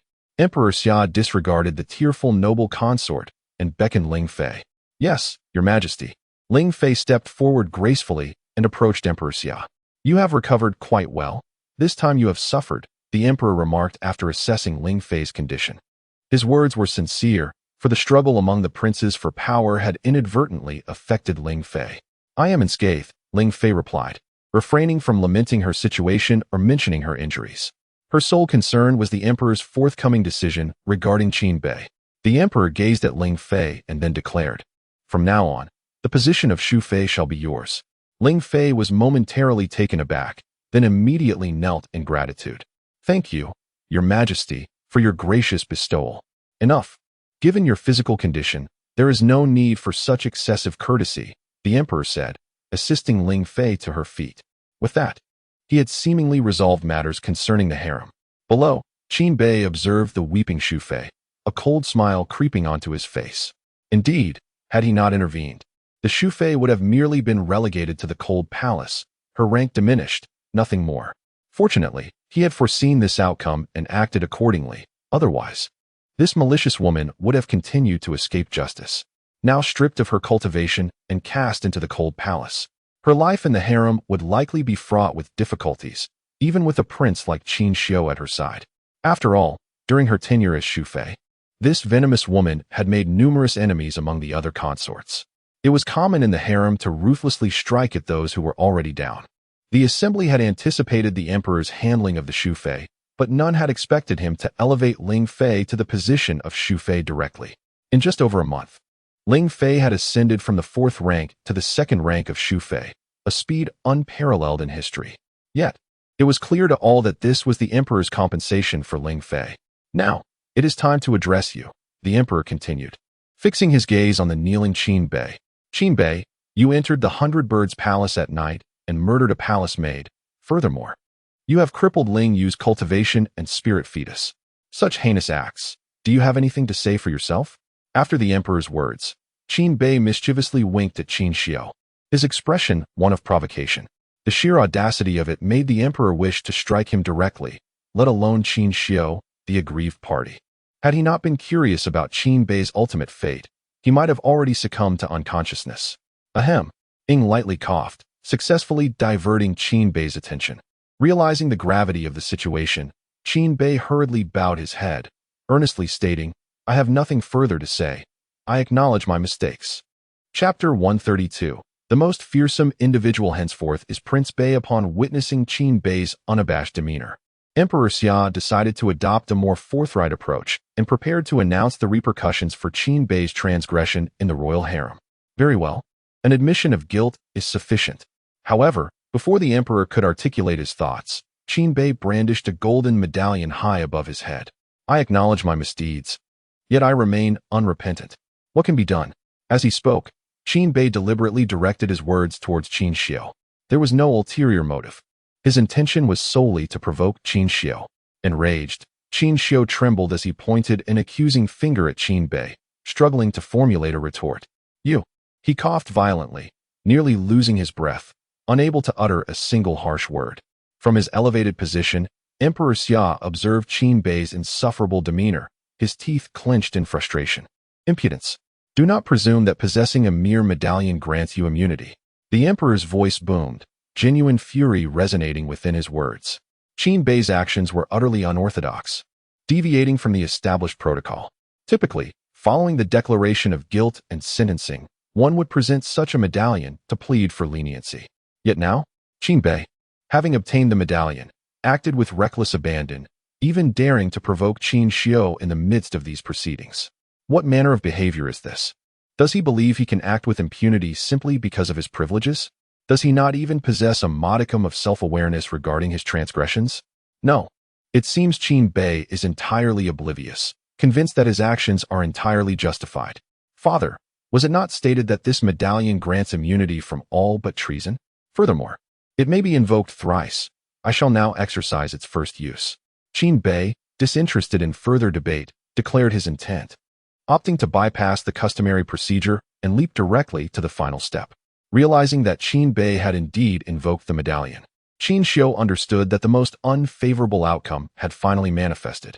However, he could not concede defeat so easily. Father, this is intolerable. The Spirit Master is clearly showing favoritism. Such a grave offense should not be dismissed merely due to a medallion. What becomes of the royal edicts? Does it not imply that Qin Bei may trample upon them at will? I implore you, Father, to rescind the medallion and impose severe punishment upon Qin Bei. Despite his waning strength, Qin Xiu articulated his plea with clarity, portraying himself as a devoted advocate for the imperial family, even bowing deeply in a fervent request that the Emperor assert his sovereign authority over the medallion. Emperor Xia regarded Qin Xiu, then surveyed the other attendees within the hall. The decision regarding Qin Bei's fate rested squarely in his hands. Taking a deep breath, Emperor Xia reflected. Though this medallion was bestowed by the Spirit Master, it was a relic of his ancestors. As the sovereign ruler, he recognized the necessity of honoring their legacy. Moreover, given that Ling Yu had instigated the conflict, and considering Qin Bei's youthful impetuosity, he resolved that the matter would not be pursued further, given the presentation of the medallion. Upon hearing these words, Qin Bei could not help but smile. The artifact spirit truly lives up to its name, providing tools of remarkable efficacy. Even my inexpensive father, the Emperor, finds himself at a loss. I wonder what the reward for the 8th level will be. I am filled with anticipation. Father, lost in thought, Qin Bei was jolted back to reality by the call of father. Although my mother was at fault this time, Qin Xiu's words were abruptly interrupted by the Emperor. Enough. My decision is made. I shall obey, Your Majesty. Qin Xiu bowed deeply, tears already streaming down his face, yet he dared not utter more. Seeing this, Qin Bei also bowed, exclaiming, Thank you, Father. Just as he attempted to rise, His movements were stifled by the Emperor's imposing presence. "Have I granted you permission to rise?" Qin Bei, puzzled, looked at the Emperor, struggling to comprehend the situation. Was it not said that there would be no accountability? While severe crimes may be pardoned, your refusal to comply with capture, mocking your elder brother, resulting in Qin Xiu's grievous injuries, and the loss of dozens within the household, cannot go unpunished. The Minister of Revenue recently reported that your northern prince's residence indulges in excessive extravagance, and you squandered a fortune of 1,000,000 spirit stones merely for the sake of appreciating curiosities. Multiple offenses warrant cumulative penalties. All royal allocations shall be rescinded. The Emperor, observing the stunned Qin Bei below, found the situation amusing. "You insolent boy, you think to evade punishment a second time? Do you believe financial expenditure will grant you strength? I shall see. Deprived of your funds, will you revert to being that once inept prince?" Could Qin Bei find joy in these words? The royal allocations were the source of his spirit stones. To have them taken away was unacceptable. "Father, I object. On what grounds do you penalize my allocations? I am willing to accept other punishments, as long as my spirit stone distribution remains intact. This is a royal decree. Do you dare to defy it?" The Emperor gazed intently at Qin Bei. "Qin Bei, oh my, father, I would like to use my amnesty token once more." As Qin Bei attempted to raise the token to absolve himself of this transgression, he found himself frozen, unable to utter a word. Ultimately, while Qin Bei successfully evaded severe punishment, he was stripped of his allocations. Conversely, Qin Xiu received an additional monthly allocation of 100,000 spirit stones as compensation from the royal family. Once all matters were declared, the assembly dispersed. Qin Bei lingered for an afternoon with Ling Fei and Qin Xian before finally exiting the palace. It is worth mentioning that the items provided by the system, though somewhat costly, are indeed effective. Ling Fei's injuries have nearly healed completely, much to the Emperor's astonishment. As Qin Bei stepped beyond the palace walls, he glanced back, resolute in his memory. The Minister of Revenue? That scoundrel, responsible for his loss of allocations. It would suffice for the deputy minister to hold a grudge. But now even the minister himself has intervened? It seems a complete overhaul of the Ministry of Revenue is in order. To obstruct the financial avenues of Qin Bei is to impede my path to cultivation. Such a transgression must be met with death.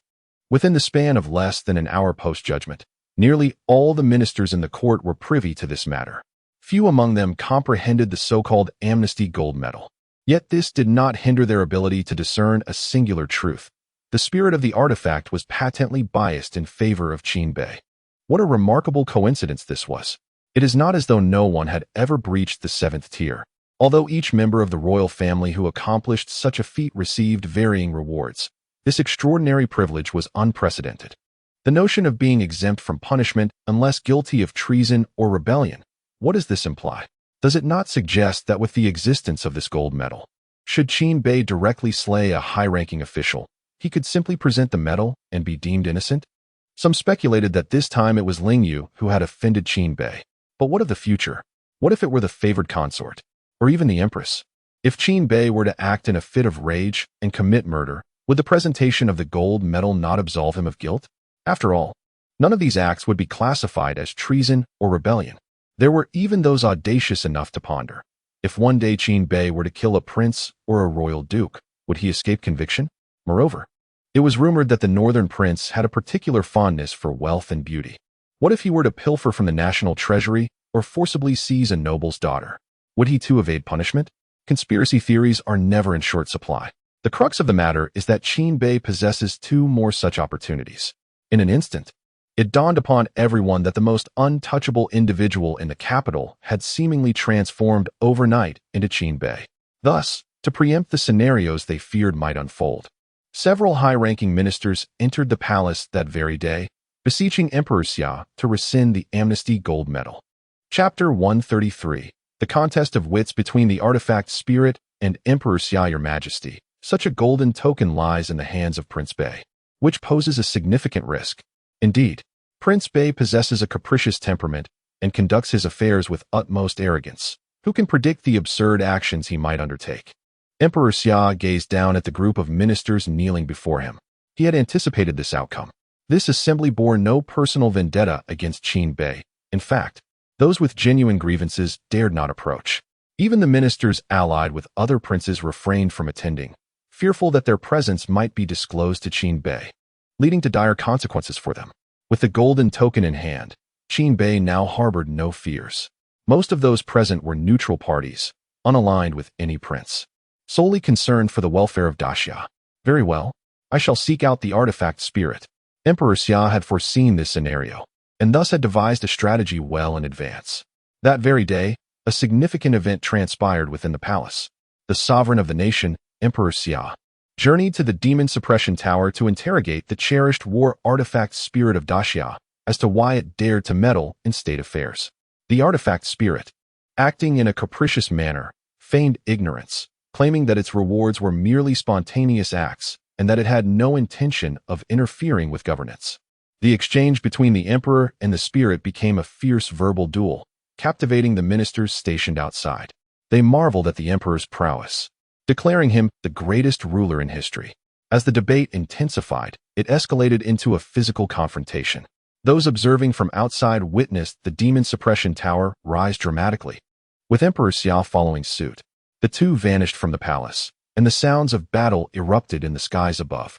Amidst the commotion, the ministers could faintly hear the emperor's inquiries and the artifact spirit's indifferent replies. Ing stood below, watching intently. How long had he been by the emperor's side?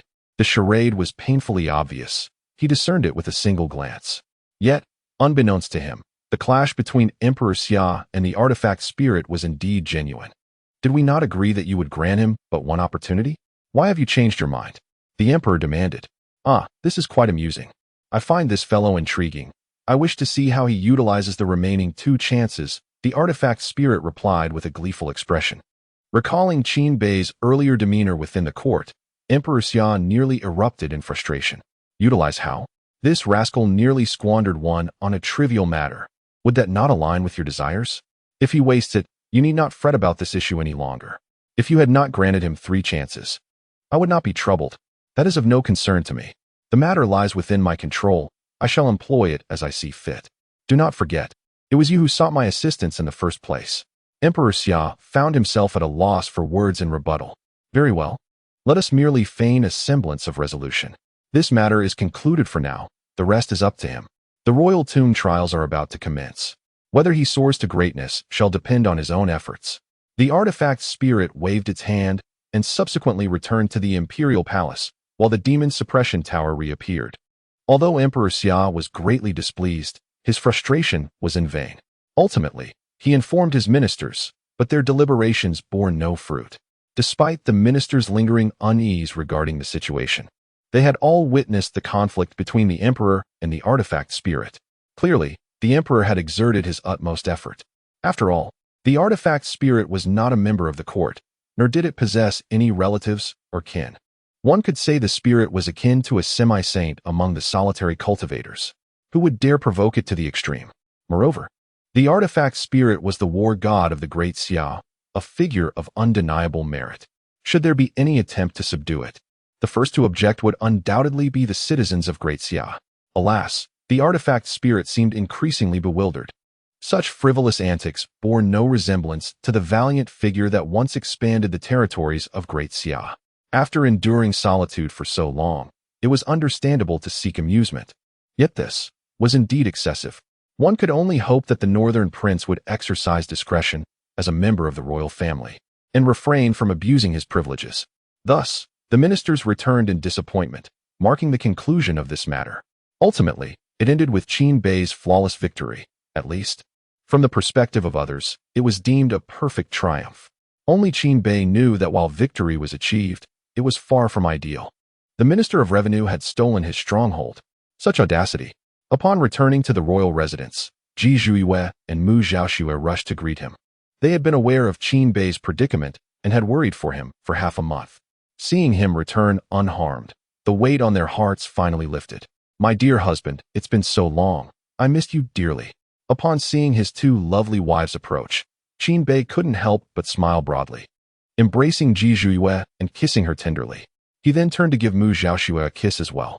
This left both women momentarily stunned, for this was the first time Qin Bei had displayed such affection.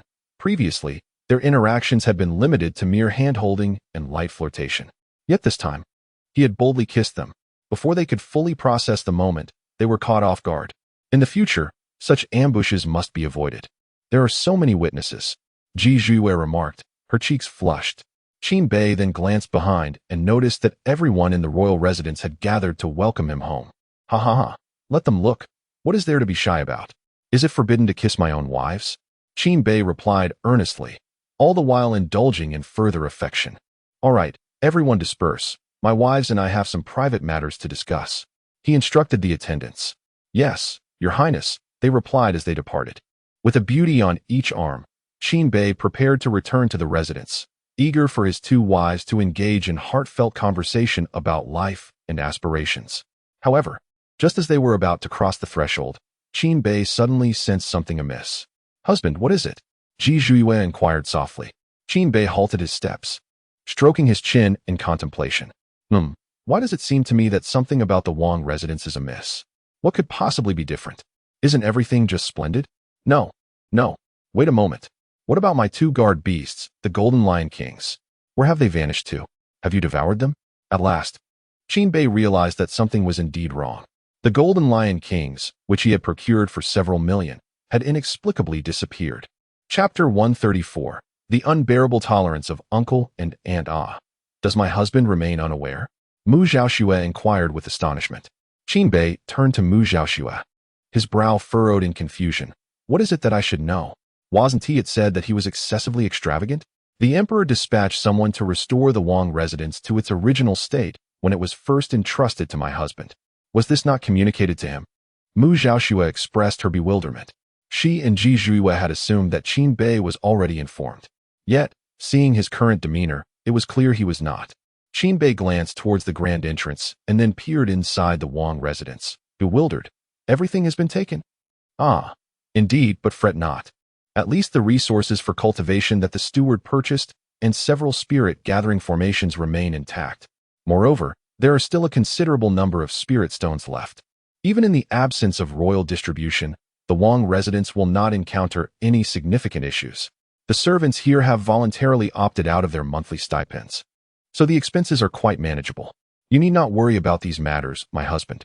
The most pressing concern now is preparing for the imminent imperial tomb trials. Only by excelling there can you truly make a name for yourself, Ji Zhuye counseled. She feared that Qin Bei might act irrationally once again. Additionally, my husband need not be concerned about spirit stones. Last time, we assisted the merchant guild with a minor task, and as long as there are opportunities for profit, Wanchong will surely notify us at the Wang residence.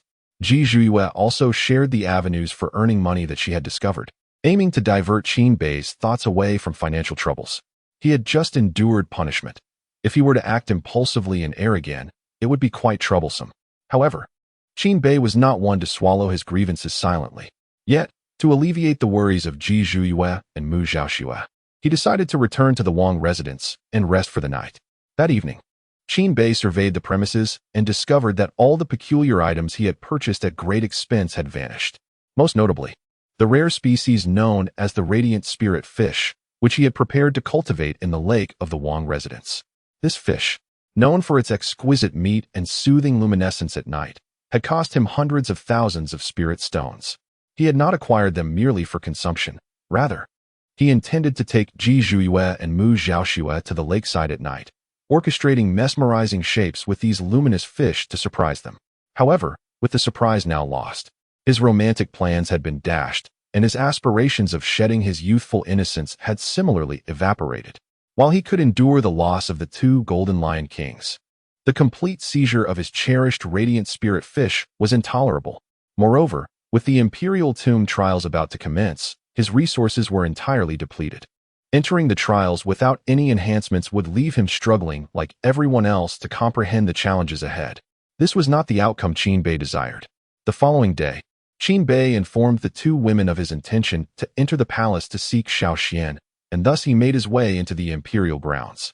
Before his departure, Ji Zhuye cautioned him to act with prudence, reminding him that while money could be regained, inciting trouble could lead to dire consequences. Qin Bei readily agreed. Yet in his heart, he had already begun to devise a plan for revenge. Within the palace, after the morning court session, Emperor Xia returned to the cabinet. the place where he typically reviewed memorials. However, it was not the true Emperor Xia who presided over this task, but rather a manifestation of his essence. Accompanying him in the review of the memorials were two esteemed officials, the Minister of Personnel and the Minister of the Interior, both of whom were first-rank ministers and significant dignitaries of the Great Xia dynasty. In their routine, the two would convene in the cabinet to peruse the memorials, making decisions on minor matters independently, while reserving significant issues for the emperor's judgment. Today unfolded as usual, with the two seated across from one another, sifting through the memorials, while the emperor scrutinized the crucial documents they had submitted. Chapter 135. The mischievous prince encounters the ruthless emperor, Your Majesty. There is a memorial from the Ministry of War that requires your review, announced the Grand Counselor Gongsun Yao, as he presented a jade tablet before the Emperor of Xia. It was evident that this was a matter of considerable significance. The Emperor picked up the jade tablet, and a surge of information flooded his mind. A formidable-looking man, clad in the attire of the Great Xia army, knelt before him. Your humble servant, Xing Yan, pays his respects to Your Majesty. Upon rising, Xing Yan eloquently conveyed his message. I have covertly established a short-range teleportation array, with just a decree from Your Majesty. We could incorporate the ancient beast kingdom into our Great Xia territory and establish a new frontier defense within a day. Furthermore, the military movements of several neighboring nations have shown unusual activity lately, suggesting they may have sensed something amiss. Thus, I request an immediate announcement to the outside world regarding the incorporation of the ancient beast kingdom into our realm. Additionally, numerous individuals from these nations have visited Langya Pavilion, presumably seeking the truth. Should we alert Langya Pavilion? With that, Xing Yan's figure vanished. The emperor pondered for a moment. He had no apprehensions regarding Langya Pavilion. Although they were privy to certain court matters, such as the recent surrender of the ancient beast kingdom, they would not divulge this information to outsiders as long as the Great Xia had not made an official declaration. Langya Pavilion's steadfast rule of non-interference in state affairs was the cornerstone of their integrity. As for the premature announcement of the ancient beast kingdom's surrender, the emperor had not yet contemplated it, preferring to wait until the trials at the imperial tomb had concluded. Thus, he dismissed Xing Yan's request outright. Your Majesty, the memorials from Prince Beichen have accumulated significantly. Are you certain you do not wish to peruse them?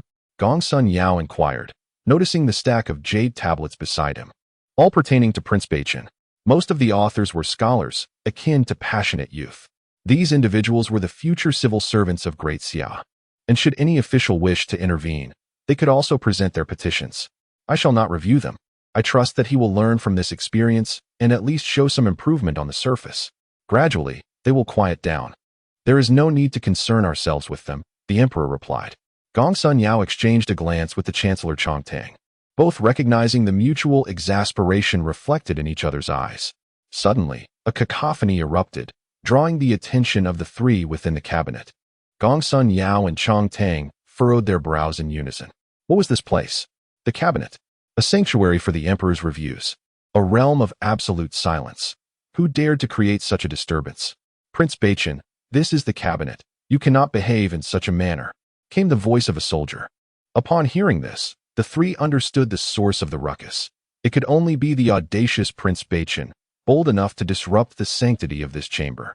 Outside the cabinet, Qin Bei gazed at the two heavily armed guards advancing towards him, his spear pointed, effectively halting their approach. I am currently engrossed in my arduous training. I would appreciate it if you refrained from disturbing me. Should my skills with the spear fail to improve due to your interruption, I shall be quite displeased. One of the soldiers responded with evident distress. While you are indeed free to practice your spear techniques, this is not the appropriate place. His Majesty and the two esteemed officials are engaged in reviewing official documents, and your actions will surely disrupt them. Only moments before, Qin Bei had sought an audience with Emperor Xia at the cabinet. The guards, recognizing his formidable reputation, granted him entry without hesitation. However, as soon as he entered the cabinet, they witnessed him retrieving a spear from his cosmic bag, commencing his practice within the courtyard. His spear play was so vigorous that it left the soldiers momentarily awestruck, initially believing he intended to display his prowess. It was only when he began to vocalize, creating a cacophony, that they realized something was amiss. Is this not a clear attempt to cause a disturbance? Do not approach me when I unleash my full strength. I cannot guarantee your safety. Should I inadvertently injure you, do not blame me for not forewarning you, Qin Bei declared, pointing at the two soldiers to deter them, before resuming his spear practice.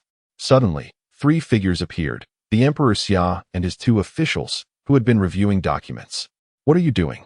The Emperor gestured for the guards to step back, turning his attention to Qin Bei. Your Majesty, I experienced a fleeting insight last night. I believe the breakthrough in my spear intent occurs in an instant, which is why I arrived early to practice, Qin Bei replied, now that the Emperor was present. Sheathing his spear with a smile, Emperor Xia took a deep breath, suppressing his inner fury before continuing. I inquired as to why you are here. Qin Bei, bewildered, responded. Did I not mention? I came to practice my spear techniques. Emperor Xia, along with Gongsun Yao and Chong Tang, fell silent, taken aback by his response. Do you comprehend that this is the cabinet? It is not a training ground. If you wish to practice, you may return to your royal residence, or, at the very least, utilize the royal training grounds. This place is no venue for your exercises. It seems you desire a lesson in royal etiquette, as you clearly lack understanding of such matters. Emperor Xia reprimanded coldly. Will you not take your leave? Seeing Qin Bei remain unmoved, the emperor frowned, perplexed by his audacity to practice spear techniques in such an inappropriate setting. Father, you have misunderstood. There is a reason for my presence here to train. Qin Bei hastily defended himself. Oh, I am intrigued to hear what reason compels you to practice here, the emperor said, curiosity piqued by Qin Bei's earnest demeanor.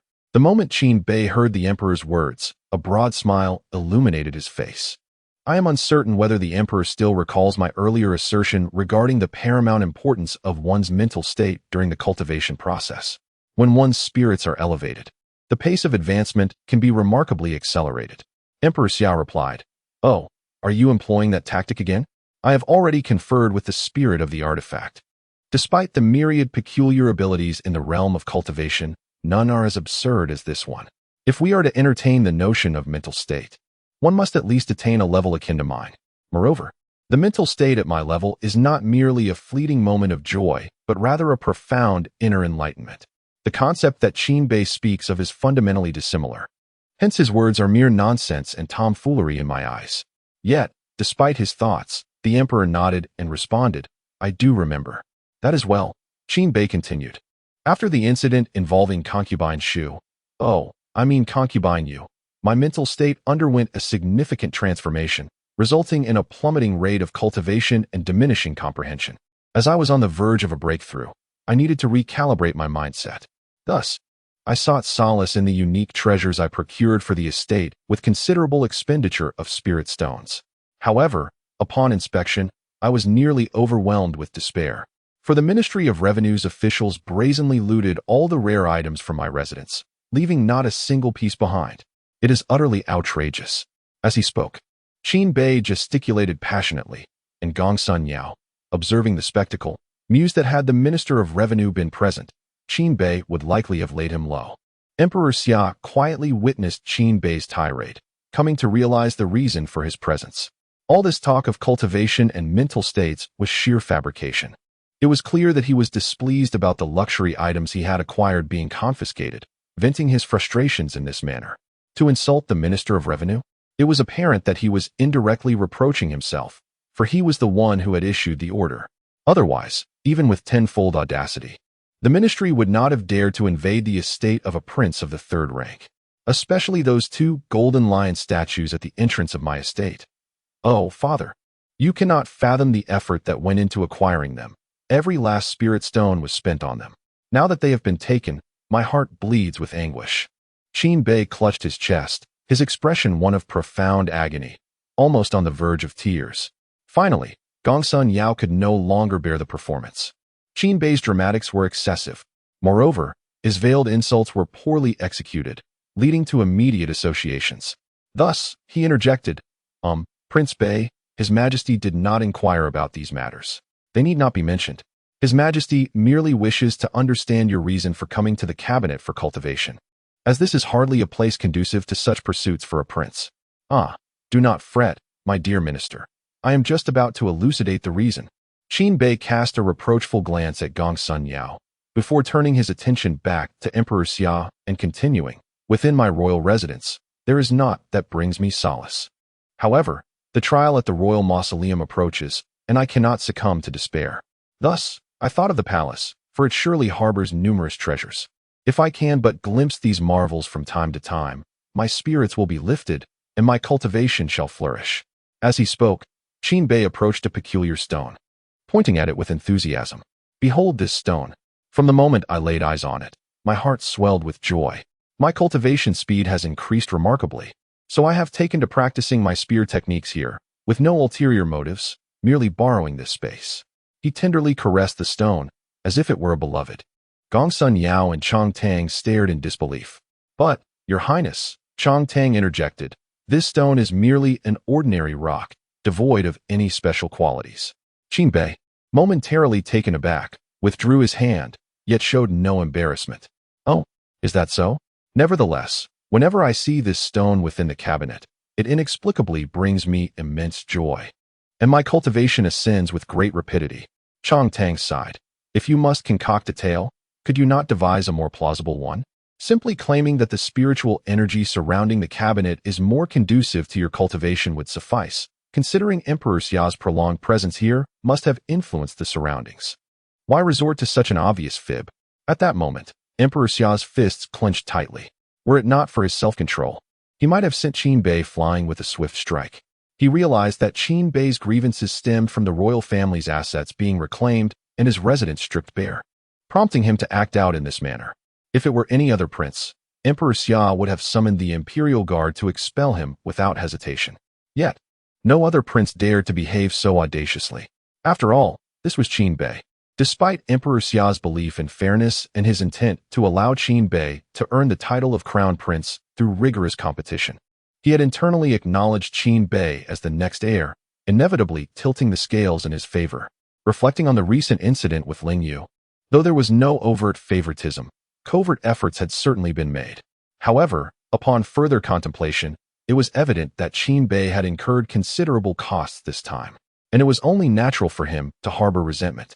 Yet, Qin Bei's disposition was such that he was unwilling to accept any loss, and even before facing repercussions, he had begun to create turmoil for himself. Very well, I understand now. Since my son is so deeply engrossed in cultivation, I shall not hinder you. Practice as you wish. I will erect a barrier to ensure that no one disturbs your training. Focus solely on this stone and refine your skills. To the astonishment of all present, Emperor Xia exhibited no signs of anger. Rather, his words conveyed a sense of satisfaction. Your Majesty wouldn't actually believe the fabrications of Prince Bei, would you? That cannot be. Gongsun Yao and Chong Tang exchanged glances, both reflecting the bewilderment mirrored in each other's eyes. Qin Bei, upon hearing this, was momentarily taken aback. In his scheme, he had anticipated that Emperor Xia would direct a tirade at him, after which he would adopt a troublesome demeanor, persistently interrupting the emperor's review of official documents. At that juncture, in a fit of rage, the emperor would bestow this stone upon him, and thereafter, he would continue to stir up trouble. Yet now, the emperor unexpectedly consented to his cultivation. This was indeed quite awkward. No, father, what I meant to say was, before Qin Bei could finish his statement, he felt a force encircle the entire cabinet, trapping him within. He was effectively confined to the cabinet. Damn! Observing Qin Bei's grim expression, Emperor Xia found amusement in the situation. So, you wish to cultivate, do you? Then remain here in the cabinet for your training. You shall go nowhere else. Based on his understanding of Qin Bei, it was clear that unless he were on the verge of a breakthrough, Qin Bei would never be able to quietly remain in one place for half a month. This would serve as a fitting lesson in solitude for him.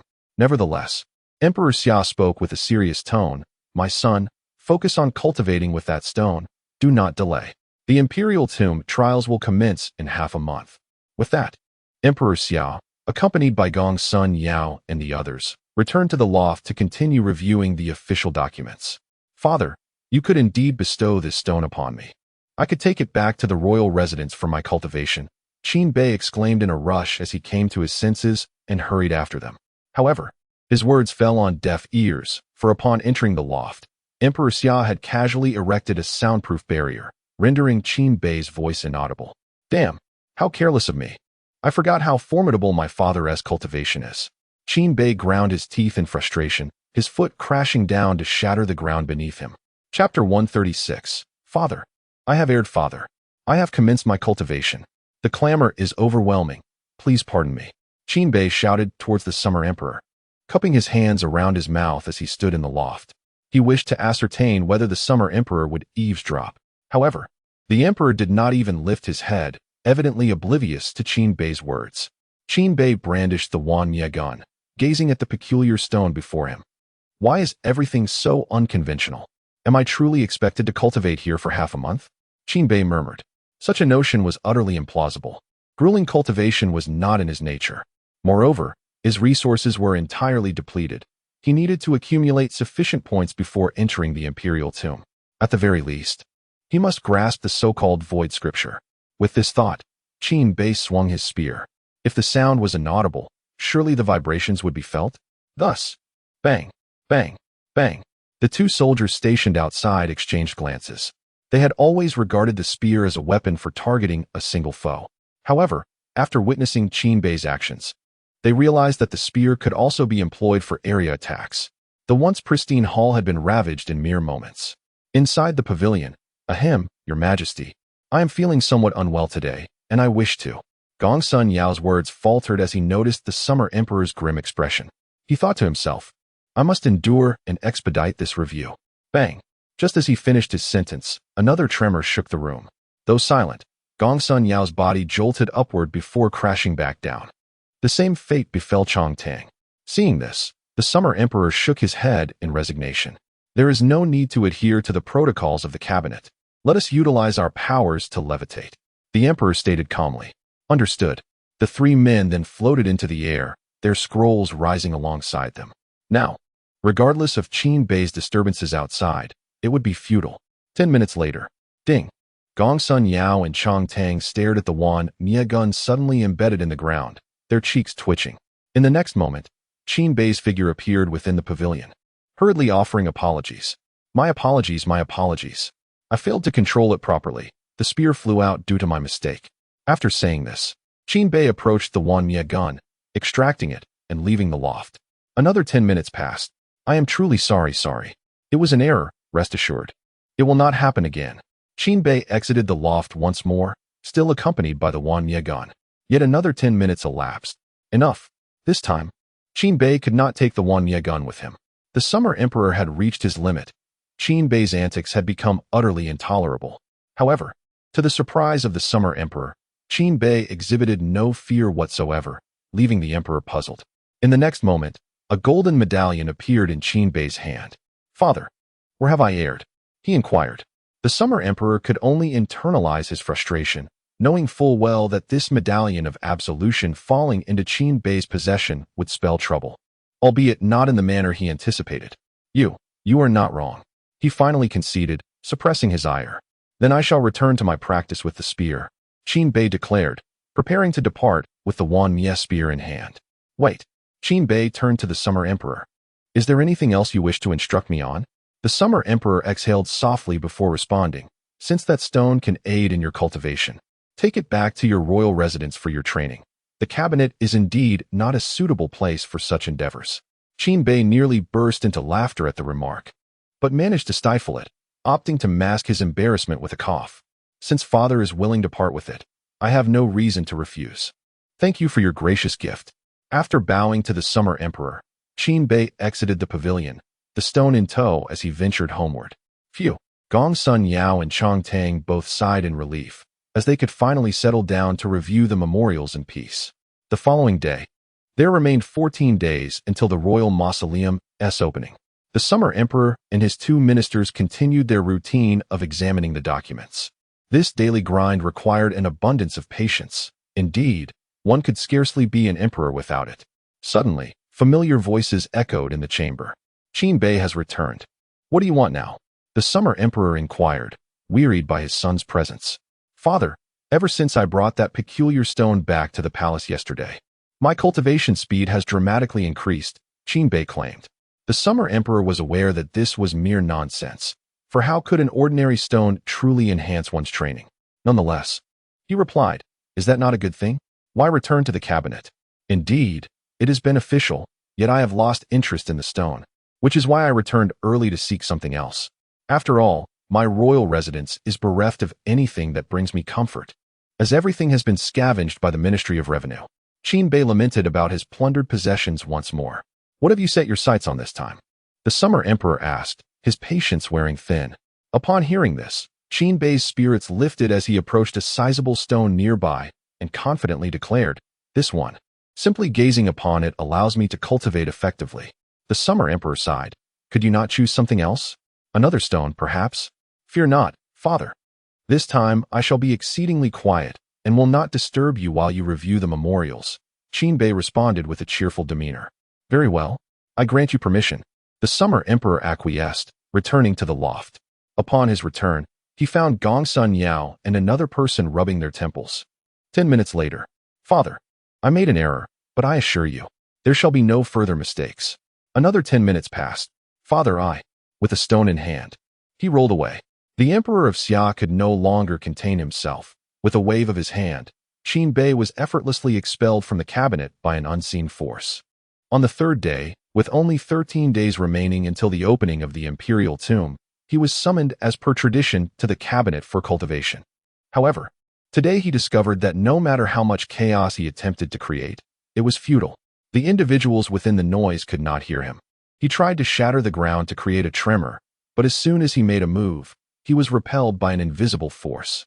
Since these tactics proved ineffective, Qin Bei seized the Langya gun and, adopting a javelin thrower's stance, launched it towards the pavilion. To his surprise, he expected the gun to penetrate the pavilion. But reality revealed that it was intercepted by an unseen barrier, crashing heavily onto the ground with a resounding thud. "Damn!" Qin Bei couldn't help but exclaim upon witnessing this. How ruthless! He understood that it was the Emperor of Xia who had intervened, establishing a barrier.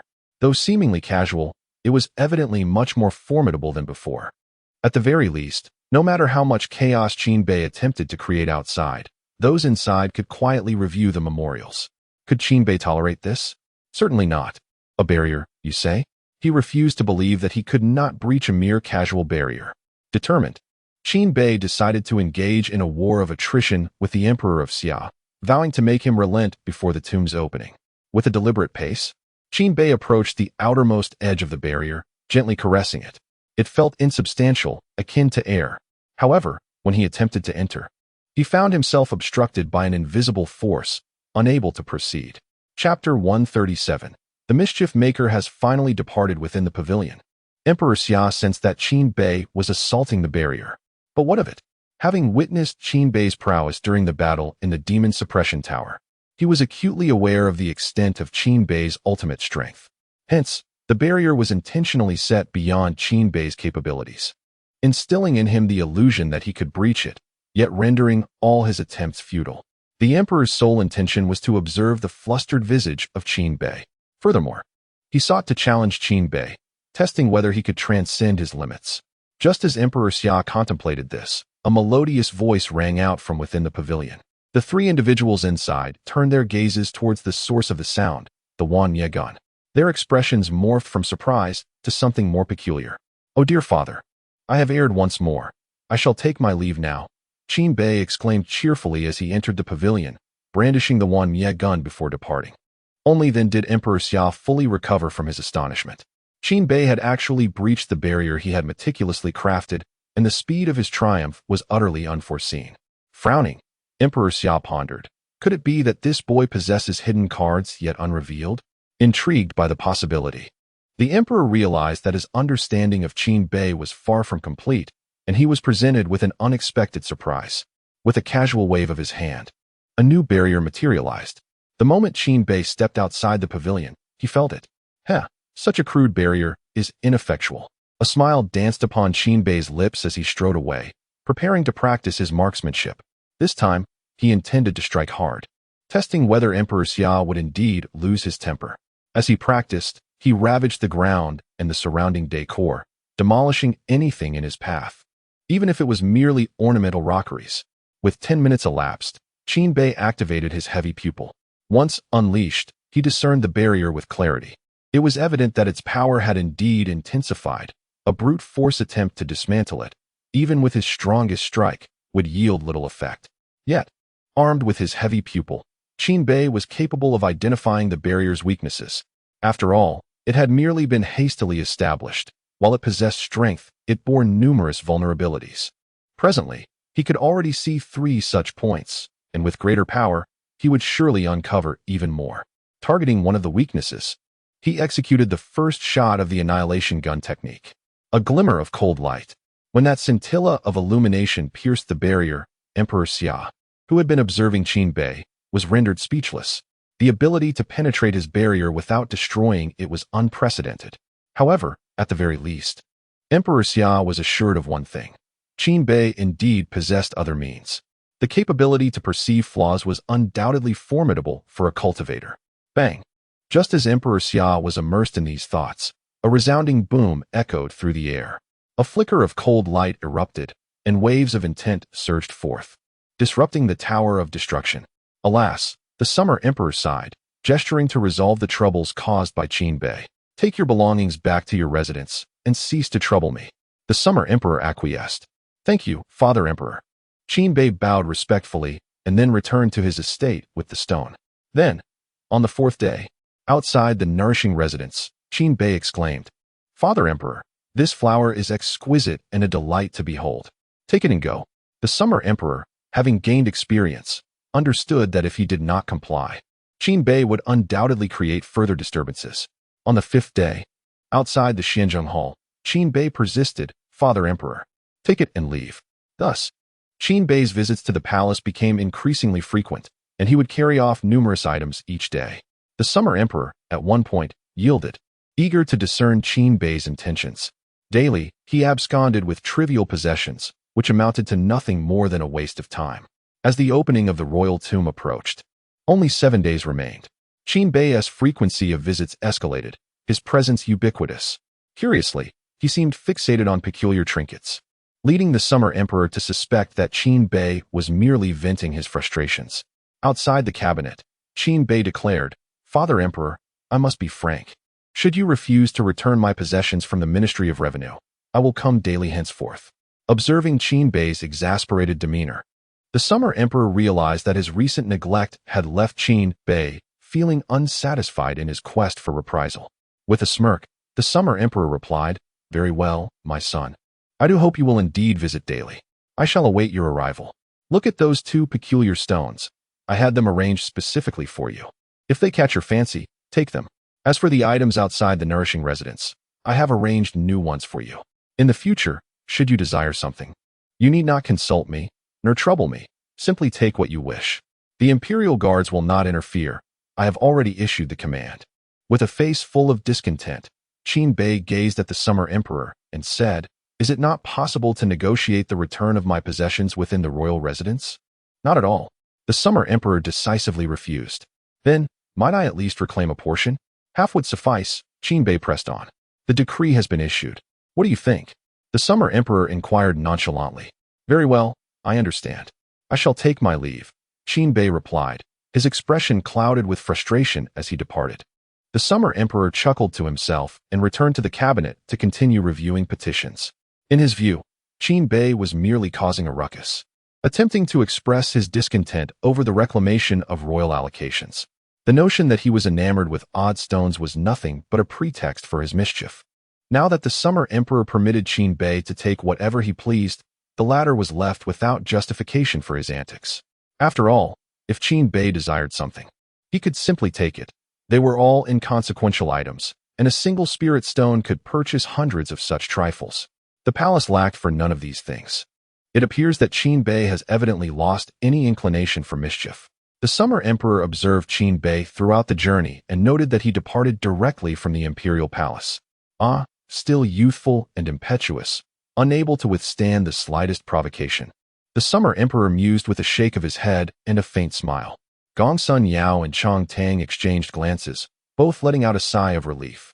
The troublemaker had finally left, allowing them the peace to quietly review the memorials. Chapter 138. The Celestial Quality Universe Bag. After departing from the royal palace, Qin Bei did not return to the Wangfu, but instead visited the royal merchant shop. The establishment was bustling with visitors, comprising both royalty and cultivators from the capital. Previously, The staff was not particularly acquainted with Qin Bei. However, upon his arrival this time, the attending personnel instantly recognized him.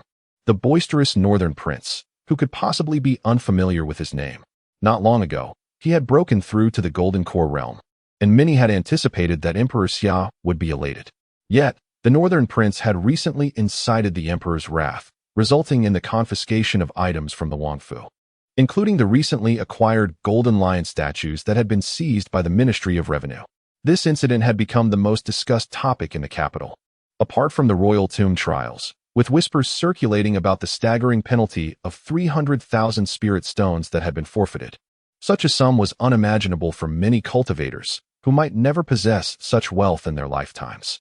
After escorting Qin Bei to the VIP room, the staff inquired, "Northern Prince, what may I assist you with?" Qin Bei glanced at the staff and replied directly, "I seek a universe bag. The larger the capacity, the better. If it can contain living beings, that would be even more preferable." Upon hearing his request, the staff momentarily hesitated. While universe bags were not rare, and many shops offered those with ample space, the stipulation of accommodating living beings posed a significant challenge. Ordinary universe bags could not contain living creatures due to rejection. Only special universe bags, such as those crafted by sages, which contained a miniature world with a thin layer of spiritual energy, could fulfill such a requirement. Indeed, there was one available, but the staff hesitated, well aware that Qin Bei had recently been penalized and thus understood that such a universe bag was likely beyond his current means. Noticing her apprehension, Qin Bei smiled and said, "What? Are you concerned that I cannot afford the spirit stones? Is it not true that this privilege allows me to select any item from the royal merchant shop, with payment deferred to a later date? I shall now exercise this privilege to procure the universe bag." With that, Qin Bei produced the spirit seal from his universe bag and tossed it to the staff. The staff, feeling somewhat awkward, responded, "Northern Prince, your cultivation level is merely at the golden core stage. Thus, the maximum value of items you can select is limited to Earth grade, which is quite distant from this special universe bag." The staff felt a surge of anxiety, fearing that this audacious northern prince might interpret her words as a slight against him and retaliate, while other princes might not dare to act in such a manner. The rumored northern prince was certainly capable of such actions. Qin Bei was taken aback. There were indeed such regulations? Indeed, however, this limitation shall diminish as your highness's strength increases, allowing for the acquisition of superior items. Qin Bei understood and nodded. It seemed that the Emperor of Summer's decision to send him to learn royal etiquette was indeed wise, considering he was unaware of such matters. "How far off are we?" Qin Bei inquired. "Rather far. Your level is of the Earth grade, while a bag capable of holding living beings must at least be of the Celestial grade." Qin Bei responded. "Celestial grade. Human, spirit, earth, heaven, divine, celestial, saint. The gap is indeed quite considerable. Is there a possibility," he tentatively proposed, "that this prince could borrow one temporarily, just for a few days, and return it once used?" The staff member hesitated, stating that such decisions required higher approval. Noticing there was room for negotiation, Qin Bei smiled, saying, "Then please expedite the matter." "Very well, I shall attend to it immediately." The individual overseeing the royal trading house was named Quasi-Sage, who had previously reported Qin Bei's comprehension of the extreme cold gaze technique to the Emperor of Summer. Today, he was particularly busy, as the deputy manager had arrived to audit the accounts. "Lord Wan, these are the accounts from the past year for your review," Quasi-Sage stated as Wan Chong scrutinized the pile of jade slips. "Good." Wan Chong then instructed those behind him, "Begin the audit. Not a single spirit stone must be amiss." "Yes." As Quasi-Sage stood by, quietly awaiting his turn while the group conducted their audit, he felt the weight of his cultivation at the tribulation stage, yet he dared not breathe freely in the presence of Wan Chong, a mere mortal. Such a dynamic, where a cultivator feared a mortal, could only occur in the Great Xia. While he nervously observed the auditing process, the staff member who had attended to Qin Bei knocked on the door. "Enter. Director Qiu, there is a matter requiring your consideration." Quasi-Sage frowned. "What is it? If it can wait, let us discuss it tomorrow." The staff member promptly bowed. "It concerns Prince Bei. He wishes to temporarily borrow a celestial grade bag from our trading house for a few days." "Borrow for a few days?" "The royal trading house has no such provisions nor precedents. Even if he is a third seal prince, such exceptions cannot be made," Quasi-Sage replied, his brow furrowing. Realizing he had sounded overly rigid, he added, "Inform Prince Bei that while a celestial grade bag is out of the question, he may take one of Earth grade." Given his status as a third seal prince, the staff member nodded in acknowledgement, understood. She was aware that this outcome was inevitable. Yet this time it was Chiu Xin who declined, not herself. Even if the rumored Prince Bei is arrogant and overbearing, one cannot be blamed for not provoking him. Can they? Just as she was about to leave the room, a venerable yet robust voice resonated. Wait. Wanchong halted the staff who were balancing accounts. Upon turning around, the staff beheld Wanchong rising and subsequently inquired, "Did the prince mention the purpose? How long will it take?" Not specifically, but judging by the prince's demeanor, it seems he needs to store some living creature within the Qianquan bag, so it must be quite urgent, the staff replied candidly. Store a living creature? Wanchong furrowed his brow in contemplation and then murmured, "No wonder a celestial-grade Qianquan bag is required. If that is the case, a terrestrial-grade Qianquan bag would serve little purpose for the prince. Let us lend him the commercial establishment's celestial-grade Qianquan bag for 7 days." Upon hearing this, Chiu Xin became quite agitated and exclaimed, "Master Wan, but there is no precedent for such an action. After all, this is a celestial-grade treasure, and the prince is merely at the golden course stage." He was abruptly interrupted by Wanchong raising his hand. "A Qianquan bag is not a consumable item. Since the prince is in urgent need, our commercial establishment can make some accommodations. Are we to fear that Prince Bei will not return it?" Wanchong stated coldly. Chiu Xin, at a loss for words, dared not argue further. Yet, he pondered to himself that the rumors of a collaboration between Wanchong and the prince's residence seemed to hold some truth. "And I?" The staff looked at Chiu Xin with a questioning gaze. "Go ahead and proceed as Master One instructed. But remember to inform Prince Bei that he must return it on time, and not to inconvenience our establishment." Chiu Xin waved his hand. Understood. Chapter 139. Cooperation with the Langya auction house in the VIP room. While awaiting his turn, Qin Bei noticed a departing staff member returning, carrying a tray upon which rested a bag adorned with intricate runes. "Is this truly a celestial-grade bag?" he mused, observing its exterior, which far surpassed the inferior items he possessed. Unable to resist, Qin Bei picked up the bag from the tray and examined it closely, peering into its interior space. Indeed, he detected a faint aura of spiritual energy, and its dimensions were unparalleled, a miniature world. It was vastly larger than the ordinary bags he carried at his waist. "Your Highness, this has been graciously lent to you by Lord Wanchong, the deputy manager of our commercial establishment. This marks the first instance of our company engaging in a lending transaction, so we kindly request that Your Highness adhere to the agreement and return it within 7 days." The staff member gently reminded, "Rest assured, I am a man of my word. I shall leave my spirit seal with you for the time being," Qin Bei replied, handing over his seal. According to the regulations of the commercial house, the usual practice was to operate on credit, where one would return the spirit seal upon settling the owed spiritual stones. However, in this case, it was a mere loan. As long as Qin Bei returned the bag within 7 days, the commercial house would return his spirit seal. "Your Highness, please take your time," the staff member said respectfully.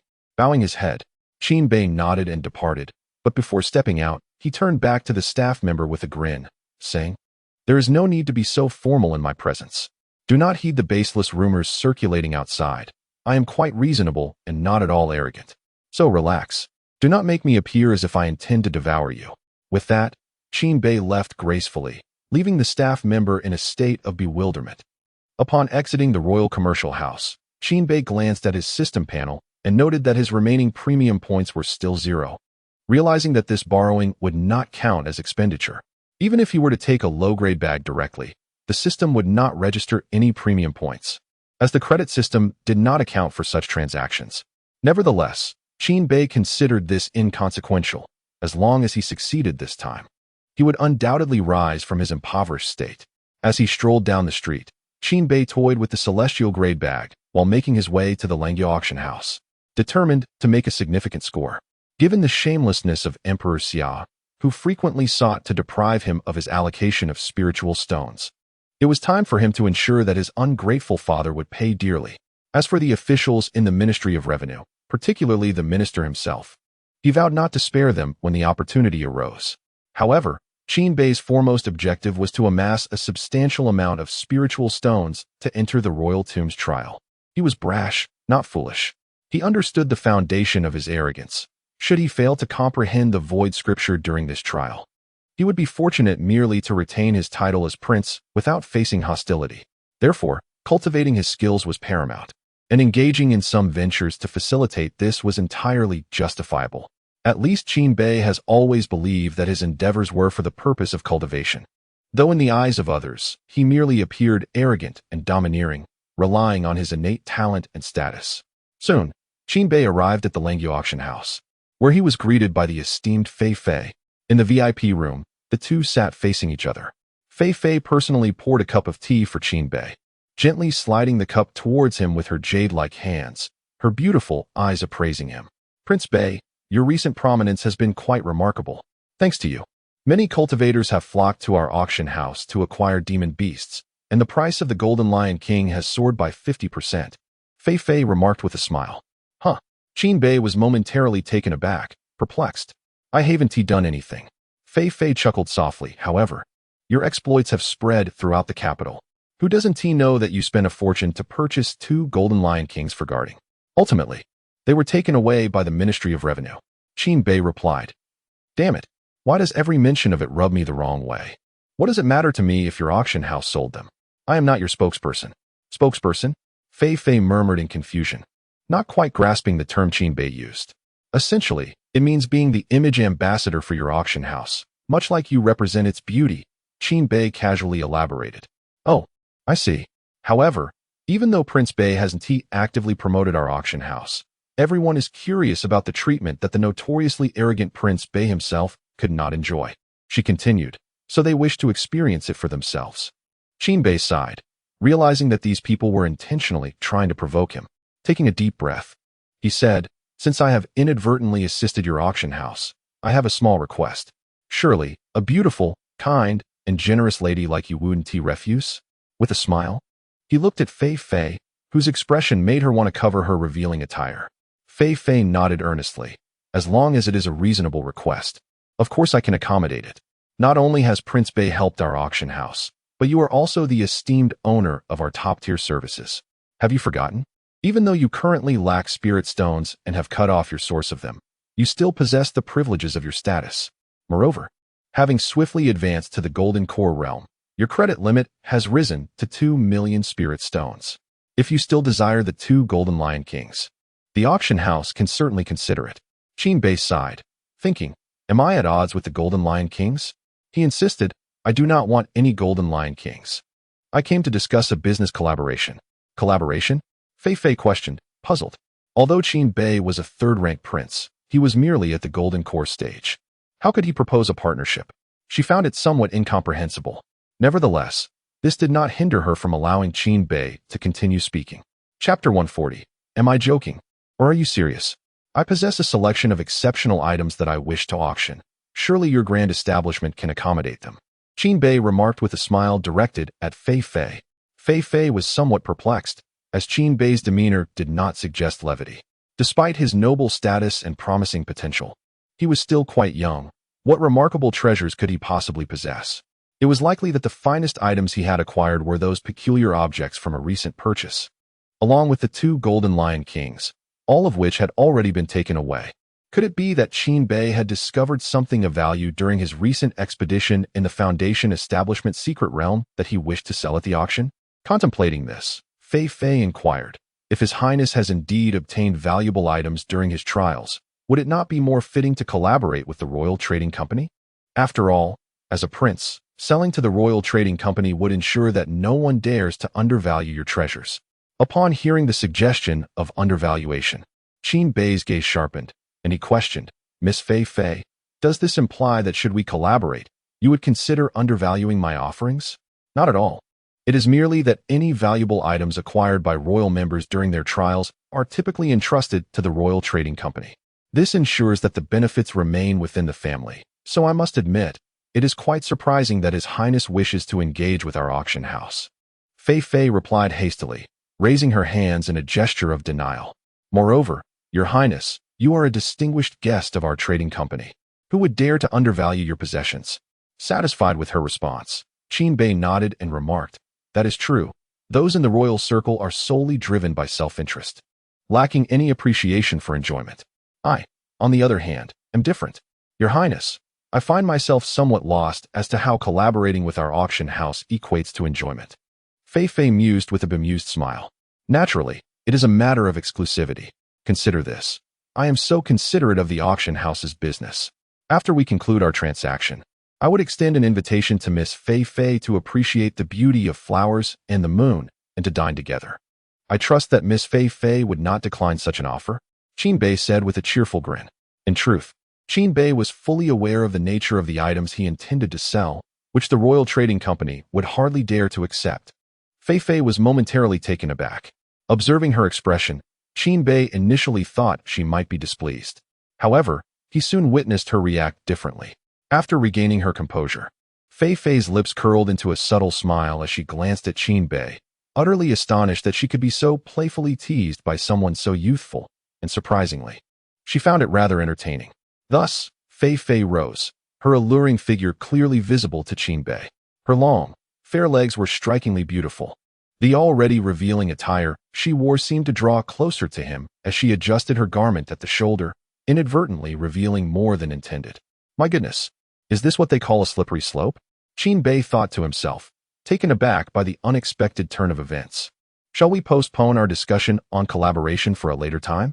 Let us converse about something else for now, Fei inquired softly, standing before Qin. Stay calm. Stay calm. Qin reminded himself internally, yet despite his thoughts, his actions slapped. The crisp sound resonated throughout the VIP room. In the next moment, an eerie silence enveloped the space. Fei gazed at Qin in utter astonishment. She had never anticipated such a turn of events. She had assumed that Qin was merely a young boy. Faced with an alluring older sister like herself, she believed that even if he harbored thoughts, they would remain confined to his mind. When it came to actual confrontation, he would undoubtedly falter. Chapter 141. A touch of elegance regarding this matter. Fei believed she could make an educated guess. Yet, she was utterly astonished when Qin deviated from all expectations and audaciously laid hands upon her. The swiftness of his action left her no time to evade. His palm landed squarely upon her alluringly curved form. Observing Qin, she noticed him momentarily lost in thought, gazing at his own hand. Then, Fei witnessed him feigning a light grasp, an unmistakable indication of impure thoughts swirling in his mind. What a remarkable sensation, Qin mused, shaking his head in disbelief. The sight prompted an unexpected flush to rise upon Fei's cheeks, her gaze towards him becoming peculiarly enigmatic. This reaction took Qin by surprise. He pondered, how could such a stunningly beautiful woman, who dared to dress so provocatively and tempt him so boldly, exhibit such embarrassment? Surely, she must be well versed in the ways of the world. Yet, what did this blush signify? Was she truly inexperienced? Qin inhaled deeply, incredulity evident in his voice. The moment he inquired, Fei's cheeks burned an even deeper shade of crimson. Well, that settled it. There was no need for further explanation, as Qin had already discerned the truth. This revelation left him somewhat astonished. Is this how the world of cultivation operates? Such a fine lady, and yet no one has made a move? Do the men in this realm solely devote themselves to cultivation, neglecting the pleasures of life? Alas, it seems the responsibility of rescuing these beautiful women falls upon him. Ahem. I did not intend to. No, I did intend to. Well, that is not quite right either. Qin found himself at a loss for words, ultimately deciding to remain silent. Regardless, the sensation was quite delightful. 10 minutes later, Fei had regained her composure. Her perception of Qin had undergone a profound transformation. Previously, she regarded him as an innocent boy. Now, he appeared to her as a daring young man. Once she had settled down, she finally inquired, "Might I ask what it is that Prince wishes to sell? If it is indeed a valuable item, our auction house can purchase it directly with spirit stones. As a VIP, we will certainly offer you market price. And for rarer items, we may even consider a premium acquisition or wait for the auction. As for what items I possess, I am still uncertain, but I assure you they are all exceptional, at least of the tribute variety. Moreover, they are of a rather scarce nature," Qin replied. "Oh, is it the kind typically bestowed by Empress Ya?" If so, such items generally command a premium at auction in the capital, Fei realized.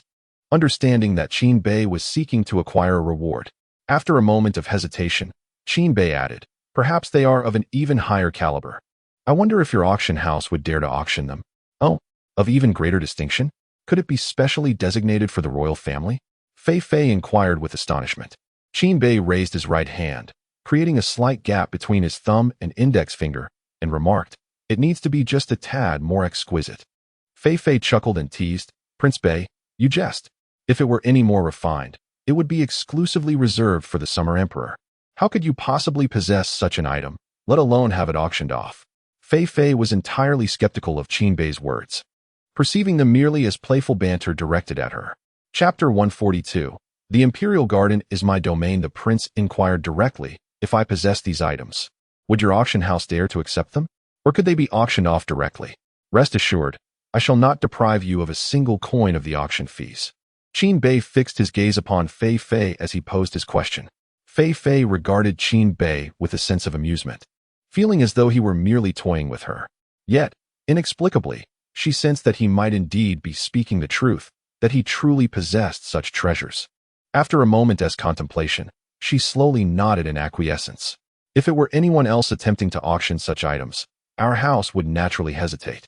For it would be peculiar for treasures meant exclusively for the Emperor of Xia to fall into the hands of outsiders. However, it is well known in the capital that Prince Bei enjoys the Emperor's favor, so it is not entirely surprising that you possess royal tributes that others do not. In the minds of these outsiders, Qin Bei had been stripped of all his assets and had suffered severe penalties, indicating a grave misstep. Yet the Emperor of Xia had not imposed any substantial punishment upon him, nor had he disclosed the nature of his alleged transgression. The mere reclamation of property, while significant, was not considered an exceedingly harsh reprimand for a member of the royal family. Thus, it was widely acknowledged that the emperor harbored affection for this prince. One could not help but wonder how the emperor could refrain from showering affection upon a prince who had rapidly risen to prominence and consistently dominated the combat rankings. "Does this imply that your auction house is indeed willing to accept my items?" Qin Bei asked with a note of excitement. Fei responded with a smile, "Certainly. In 3 days, we will host a grand auction specifically tailored for princes preparing to enter the Imperial Tomb Trials, as well as for talented individuals from distant sections. If Prince Bei has valuable items, you are more than welcome to present them at this auction. Moreover, since you are destined to participate in the trials, it would be advantageous for you to attend the auction, where you may find many items that could assist you." Qin Bei nodded in realization. This was indeed a fortuitous opportunity. It would not be an exaggeration to claim that this upcoming auction would surpass the previous one in grandeur. "In that case, Miss Fei, I shall return with good news in 3 days' time," he declared, rising to take his leave. As Fei watched Qin Bei's retreating figure, a subtle smile graced her lips, and she murmured softly, "The emperor truly dotes on him. The special tributes he receives are remarkable. I wonder how many there are. If he were to bring even 2, it would certainly elevate the allure of this auction." After departing from the auction house, Qin Bei first returned to the royal manor. He instructed Ji Zhuyu and Mu Zhaoshui to prepare for their entry into the Imperial Tomb Trials in a few days. This was a promise made by the emperor. Should he break through to the Golden Core realm within 2 months, he would be permitted to bring both women along, a privilege not afforded to other princes. The 2 women were elated upon hearing this news, especially Ji Zhuyu, who had come to the Great Xia in pursuit of the Void Scripture. At long last, she found herself presented with an opportunity to draw nearer to her aspirations. If she could master the skills required, it would not be long before she transcended to the realm of the sage, thus alleviating the dire predicament of her nation, Wu. Contemplating this, Ji Zhiyue's gaze upon Qin Bei softened considerably. It was this man who had granted her the chance to take such a pivotal step. However, her heart was beset by turmoil. Initially, her plan had been to obtain the Void Scripture through Mu Zhaoshui, after which she would engage in her studies. Once she had mastered the Void Scripture, she had intended to return to Wu to meditate and cultivate, striving to reach the semi-saint realm with utmost urgency, ultimately aiming for sagehood. Yet now, the appearance of Qin Bei had disrupted all her carefully laid plans.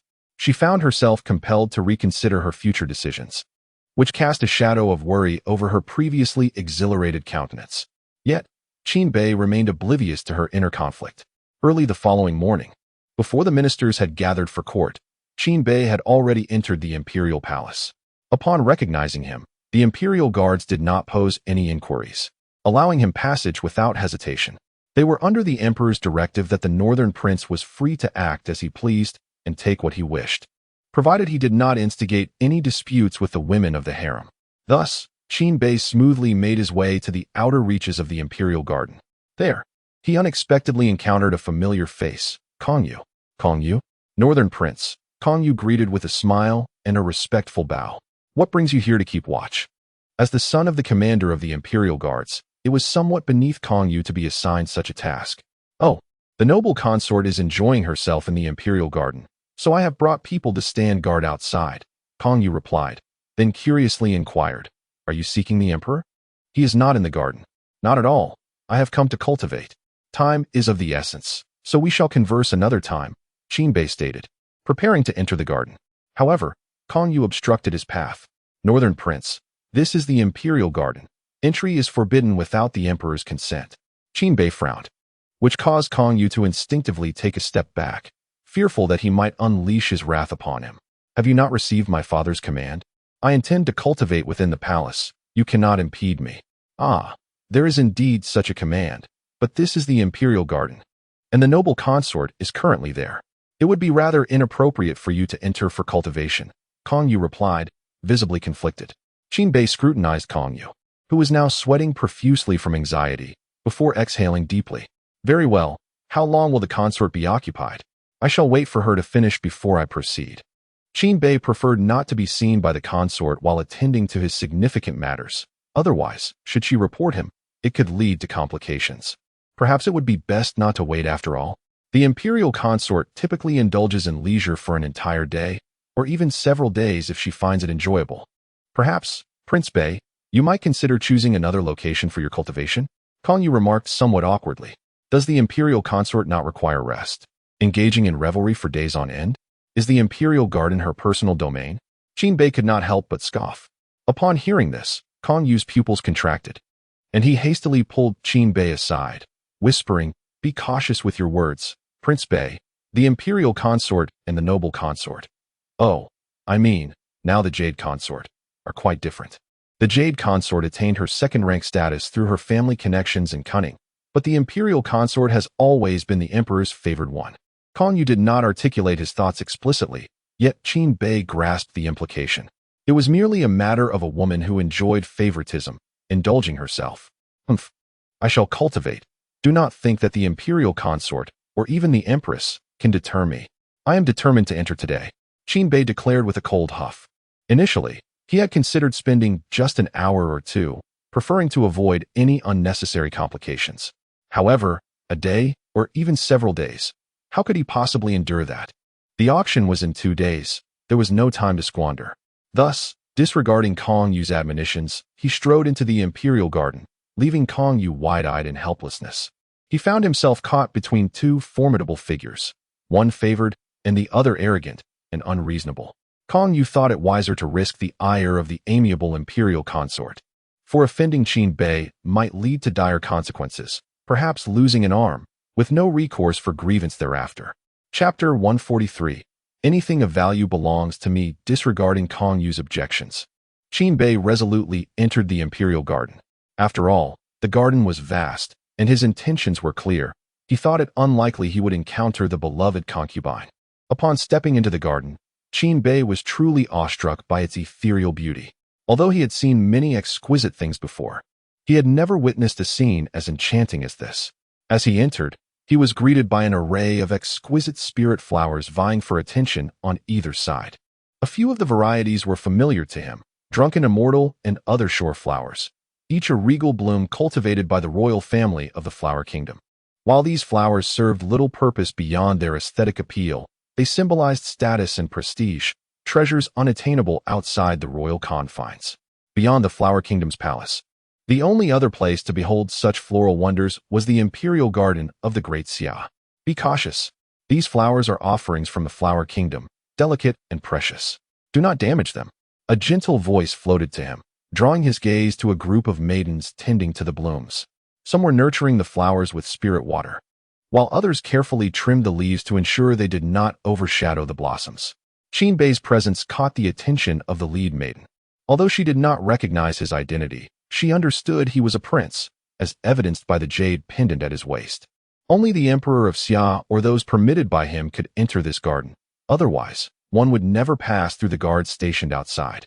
Noticing Qin Bei's admiration for the flowers, she presumed he was a connoisseur of beauty. "You come here." Qin Bei gestured to the leading maiden. Startled, she promptly set aside her task and approached him with hurried, delicate steps. "What may I assist you with, Your Highness?"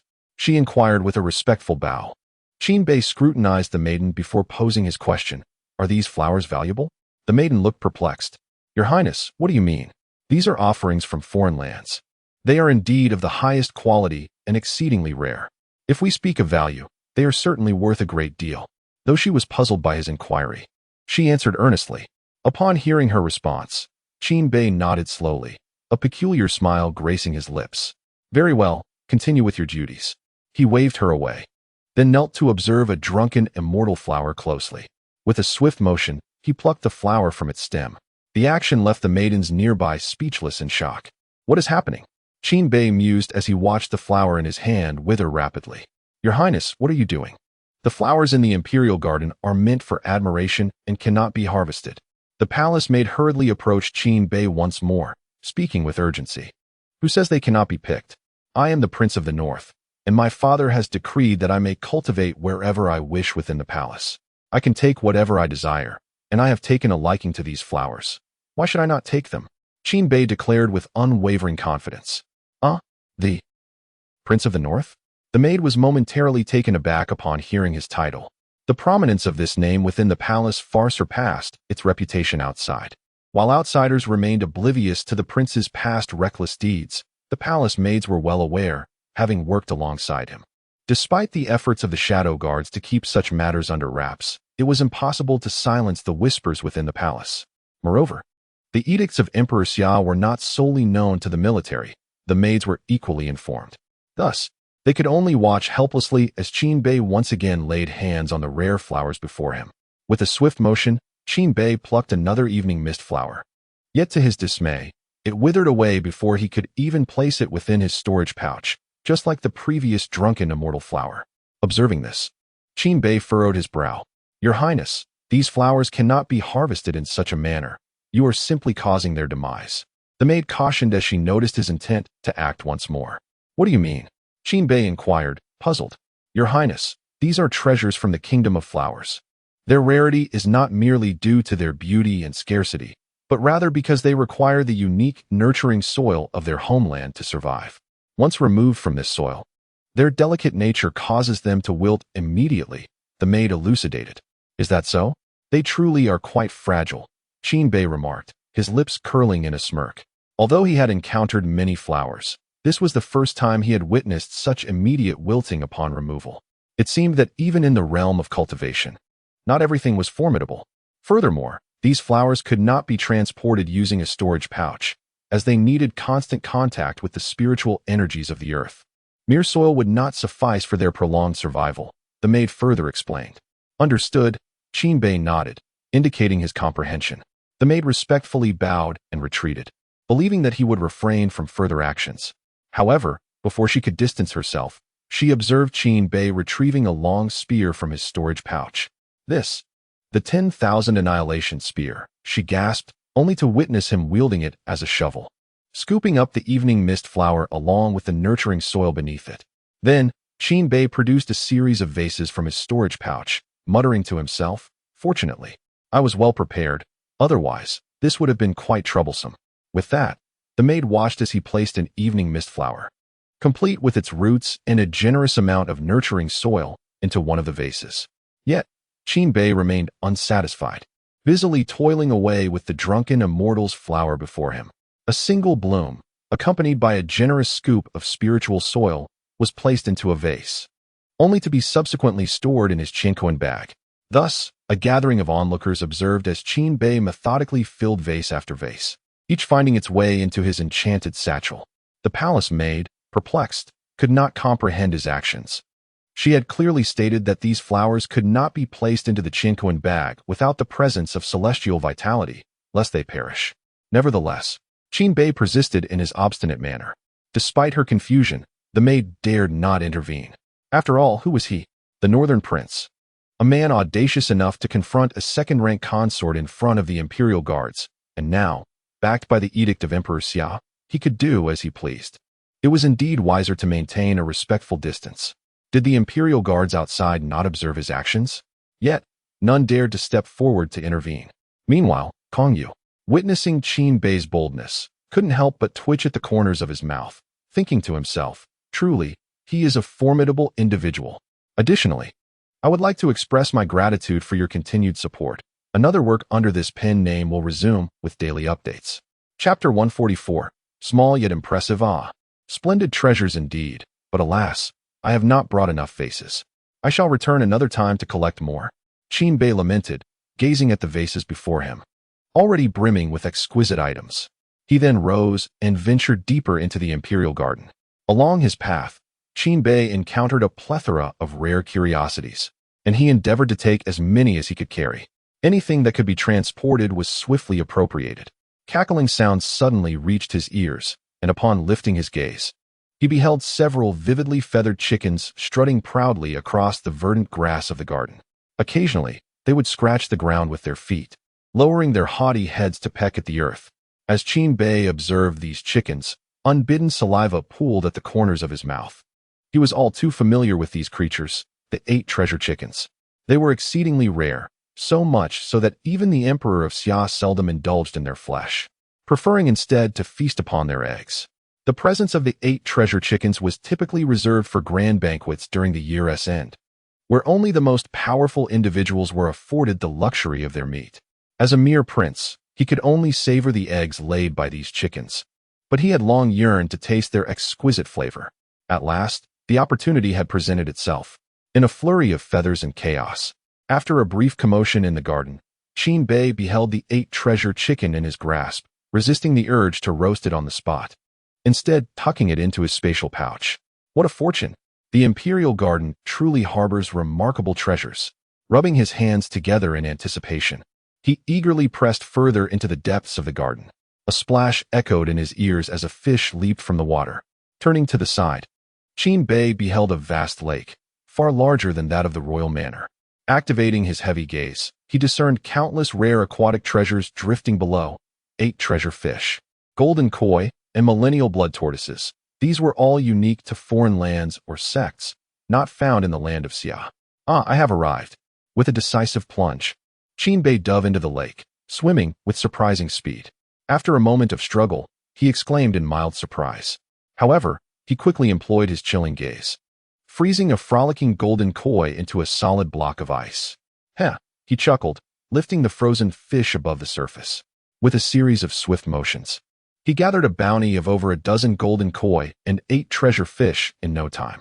This must be worth several million spirit stones, Qin Bei mused. Just as he finished speaking, a massive blood tortoise, measuring 2 meters in diameter, glided through the water not far away. What is this? The Tortoise King? Upon sighting this creature, Qin Bei instantly lost interest in the smaller catches. Yet, before he could approach the Tortoise King, it retreated into the depths. Damn, a 5th-tier Tortoise King? Qin Bei exclaimed in astonishment. To my astonishment, these edible delicacies and ornamental items have indeed reached the level of 5th-tier demon beasts. Fortunately, I have attained the golden core stage. Otherwise, I would have had to watch helplessly as these treasures slipped away. With a splash, Qin Bei pursued and gathered, gradually approaching the heart of the Imperial Garden from its periphery. His spatial bag was also filled with numerous valuable items. Along the way, Qin Bei discovered something even more rare and precious than the Blood Turtle King. Should he succeed in acquiring it, it would undoubtedly be worth at least several million spirit stones. However, upon sensing the formidable cultivation level comparable to that of the Transcendent stage, he abandoned the thought of capturing it. There will be another opportunity to seize such high-grade treasures in the future. Upon returning to the shore, Qin Bei was surprised to find himself already at the center of the Imperial Garden. A mere pulse of his senses revealed numerous powerful auras surrounding him. Best to retreat. I cannot provoke them. Qin Bei tightened his spatial bag, preparing to leave. However, upon turning, he spotted a group of white horses drinking from the lakeside not far away. Each horse bore a pair of white wings. Celestial steeds? And what is that? Qin Bei noticed a fist-sized object swaying upon the back of one of the celestial steeds. Small and seemingly insignificant, the proud creature showed no resistance to its presence. Chapter 145. Capturing the Pegasus Beasts at first. Qin Bei paid little heed to the small creature atop the Pegasus Beasts. Instead, his eyes sparkled with excitement as he gazed upon these magnificent steeds. They were indeed exceptional mounts, not only striking in appearance, but also unmatched in their flying speed compared to other beasts of the same rank. Their only drawback was their lack of combat prowess. Yet such mounts were typically sought after by women. Who could resist the allure of a majestic white, flying steed? Cautiously, Qin Bei approached, mindful not to make any sudden movements. If he could get within 100 meters, he was confident in his ability to utilize his glacial gaze to seize control of these Pegasus beasts. No matter how swift they were, they would be unable to escape his grasp. Glacial gaze, Qin Bei chanted in his mind. In the next moment, the dozen or so Pegasus beasts, previously merrily drinking water, felt a chill emanating from beneath their feet. Sensing this oppressive force, the creatures instinctively panicked, attempting to flee, only to discover that their bodies had become immobile. A booming laughter erupted from Qin Bei as he swaggered towards the group of Pegasus beasts. Bound by his glacial gaze, these fifth-tier creatures lacked the strength to break free. Come now, tell me what color of sack you prefer. That is the only wish I can grant you before you are sold in a couple of days, he chuckled, utterly unconcerned about any potential rebellion from these non-combatant beasts. However, just as Qin Bei was about to stow the Pegasus beasts into his spatial pouch one by one, a series of whimpering sounds pierced the air. The sound instantly captured Qin Bei's attention.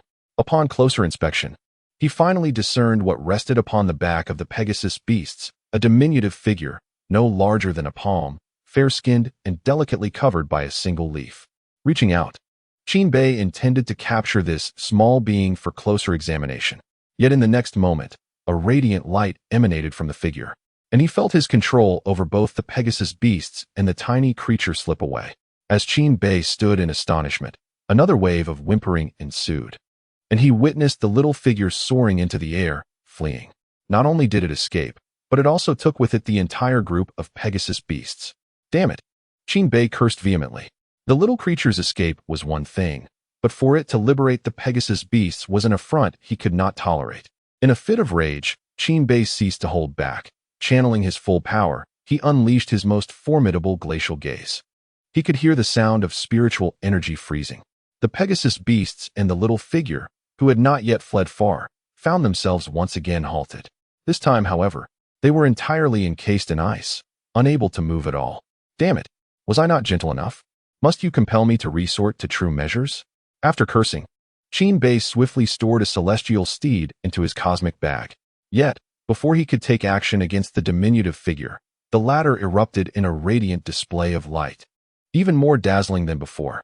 The little person, having freed himself, cast a glance at Qin Bei, but instead of rescuing the frozen celestial steeds, he chose to escape alone.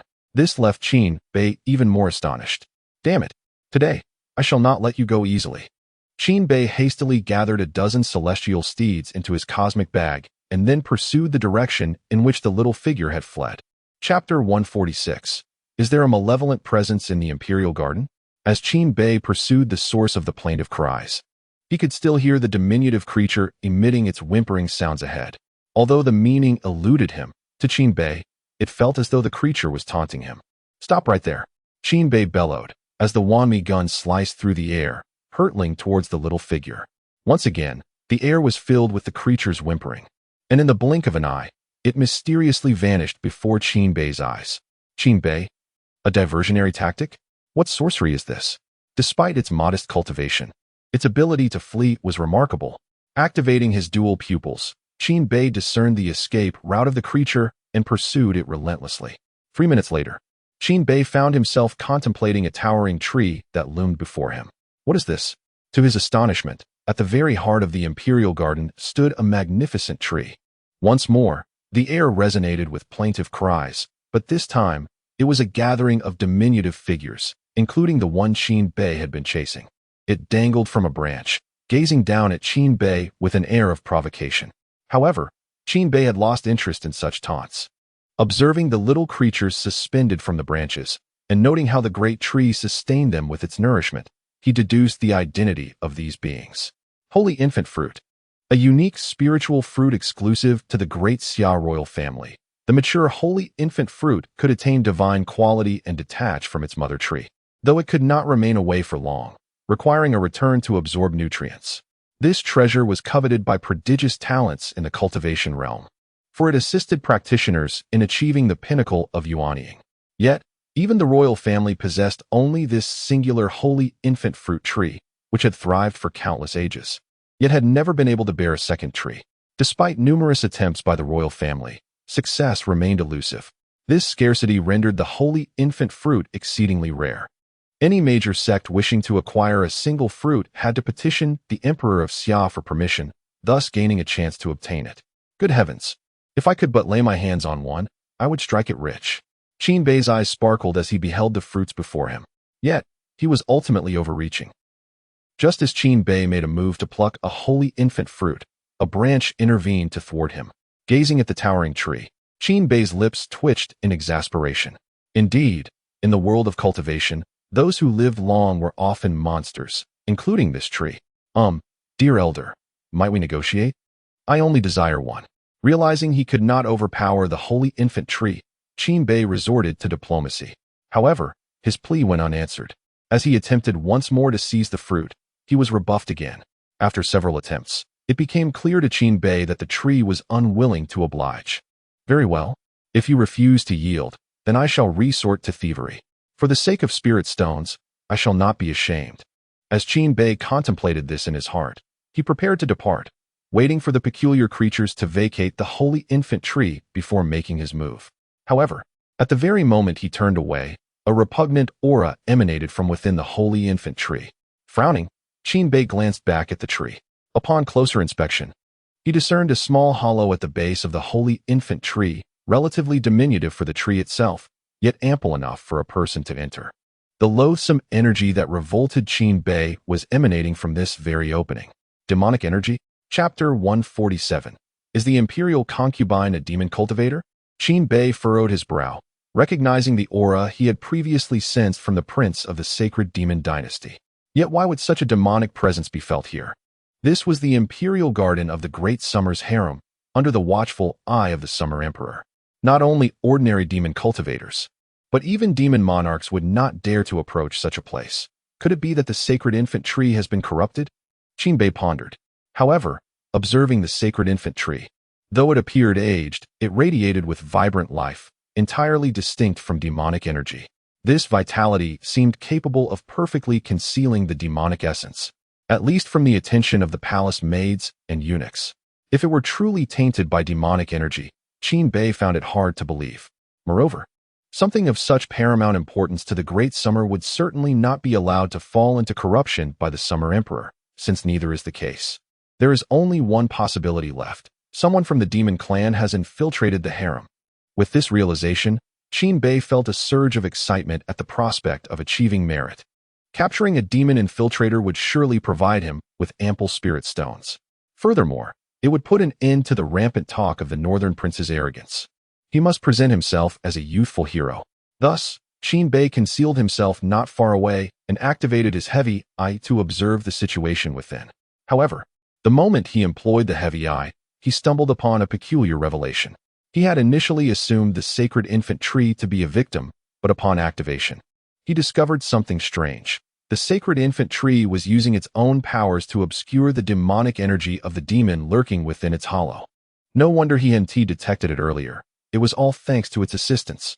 Qin Bei finally understood why the demonic energy had been so elusive. As he prepared to discern the identity of the individual hidden within, he found himself unable to penetrate the sacred infant tree's barrier, which only fueled his curiosity about the occupant. Thus, he remained concealed, awaiting developments.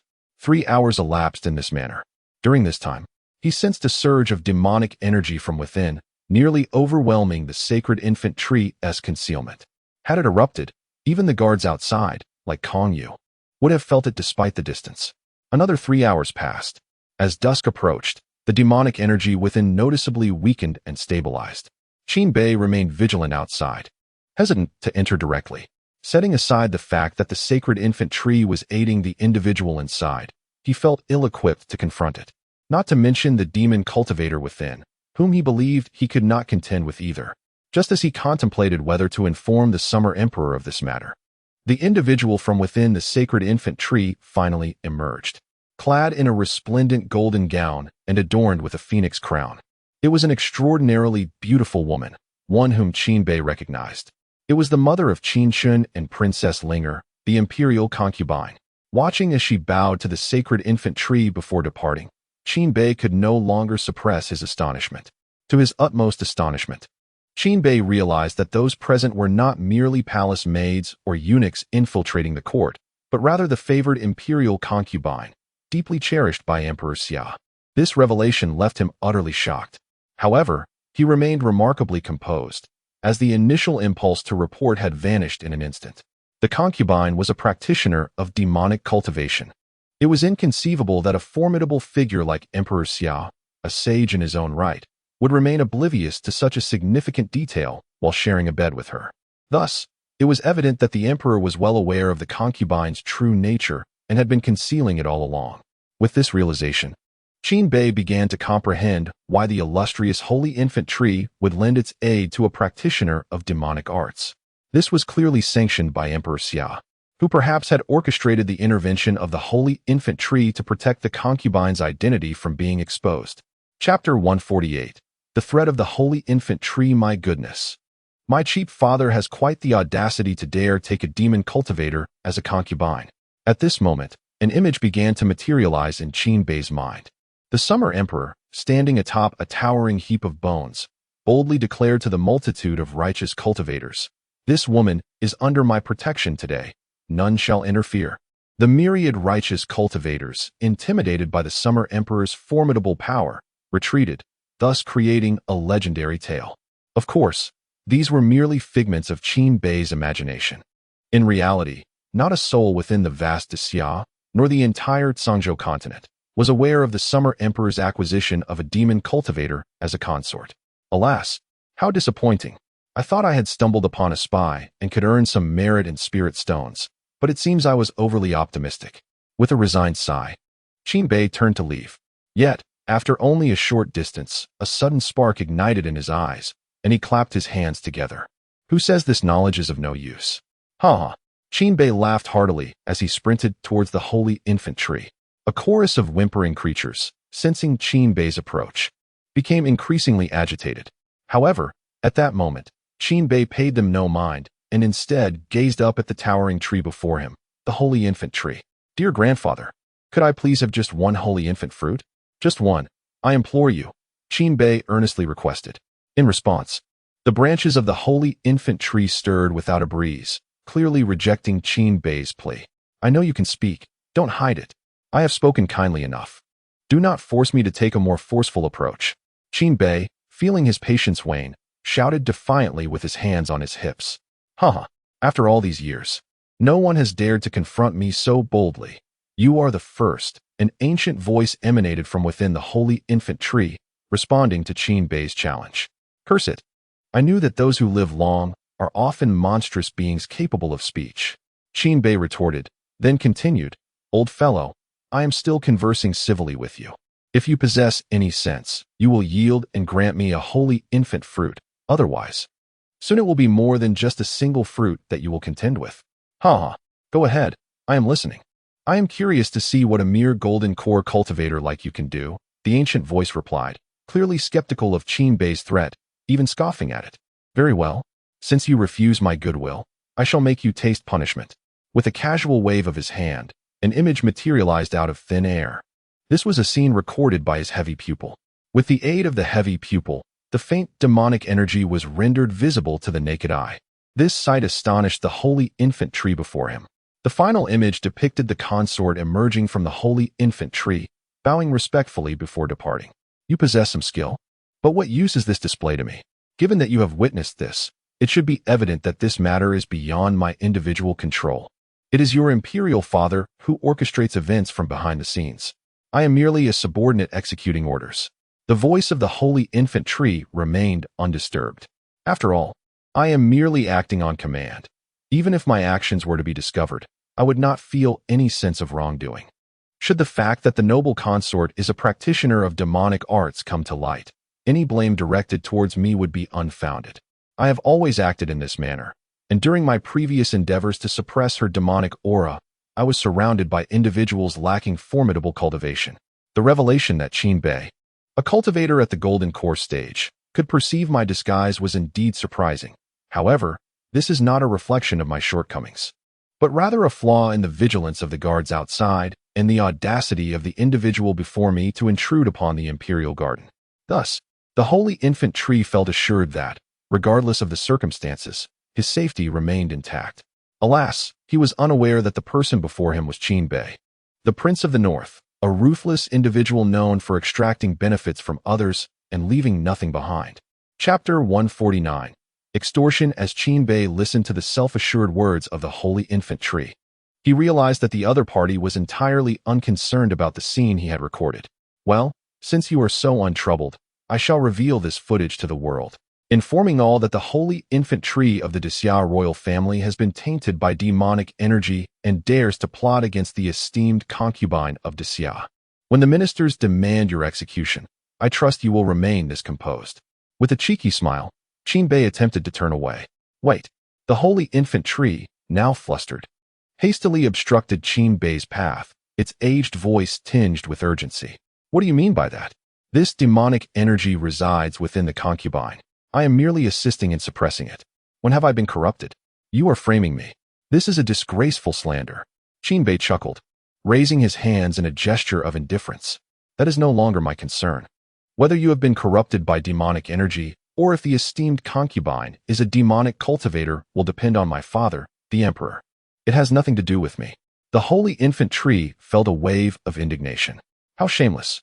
Having lived countless years, the holy infant tree understood the implications of Qin Bei's words. In the recorded scene, the demonic energy was distinctly visible, emanating from within itself. If this were to spread, the world would only entertain two possibilities.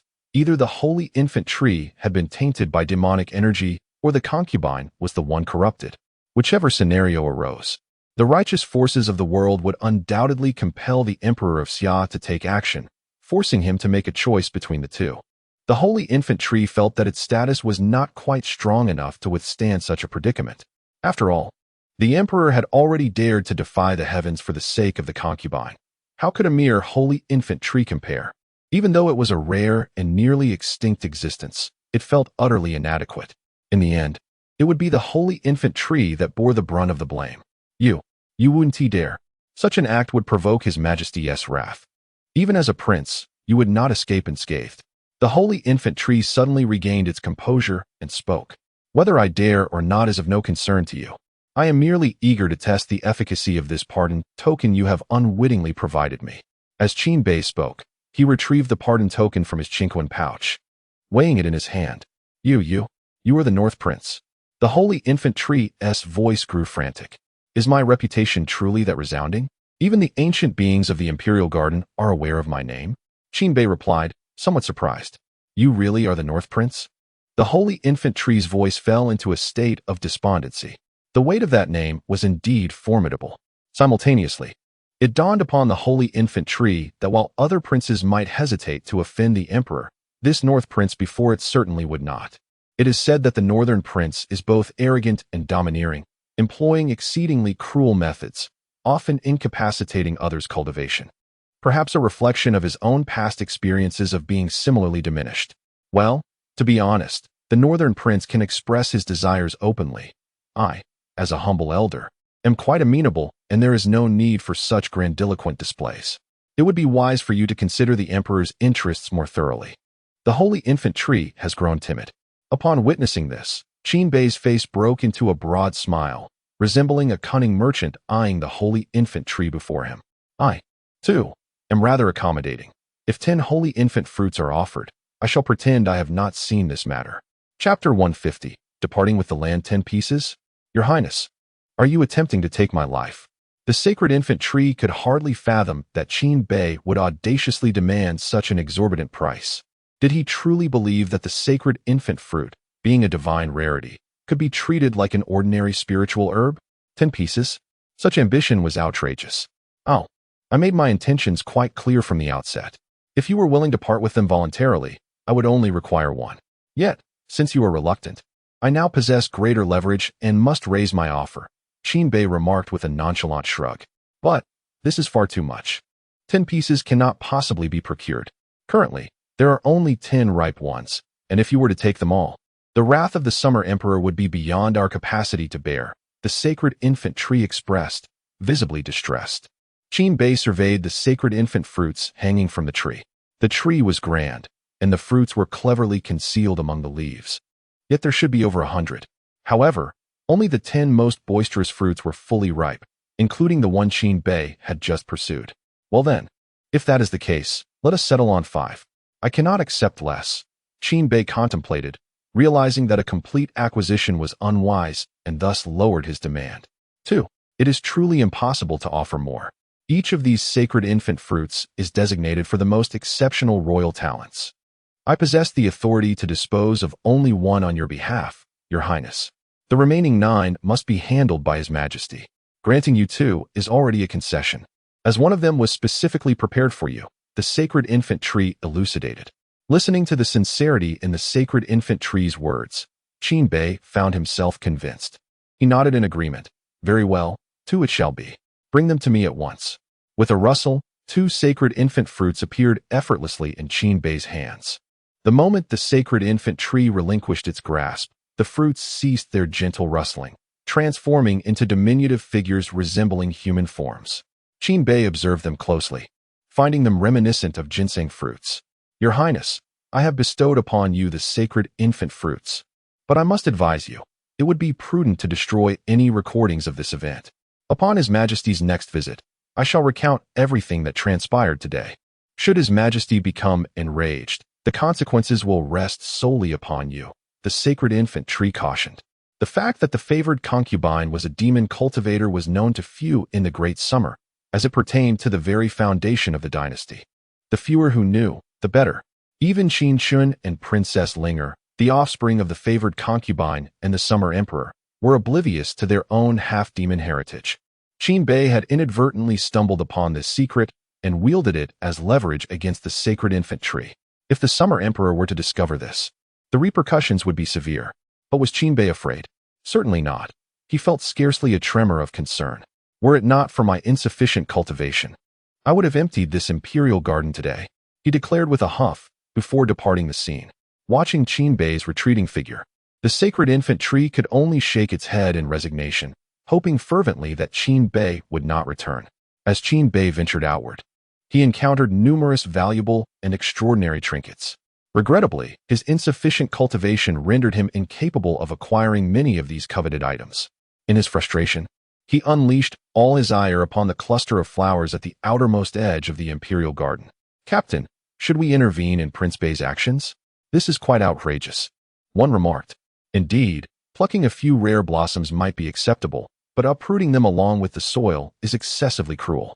These are all beloved treasures of His Majesty, and now Prince Bei has laid waste to them.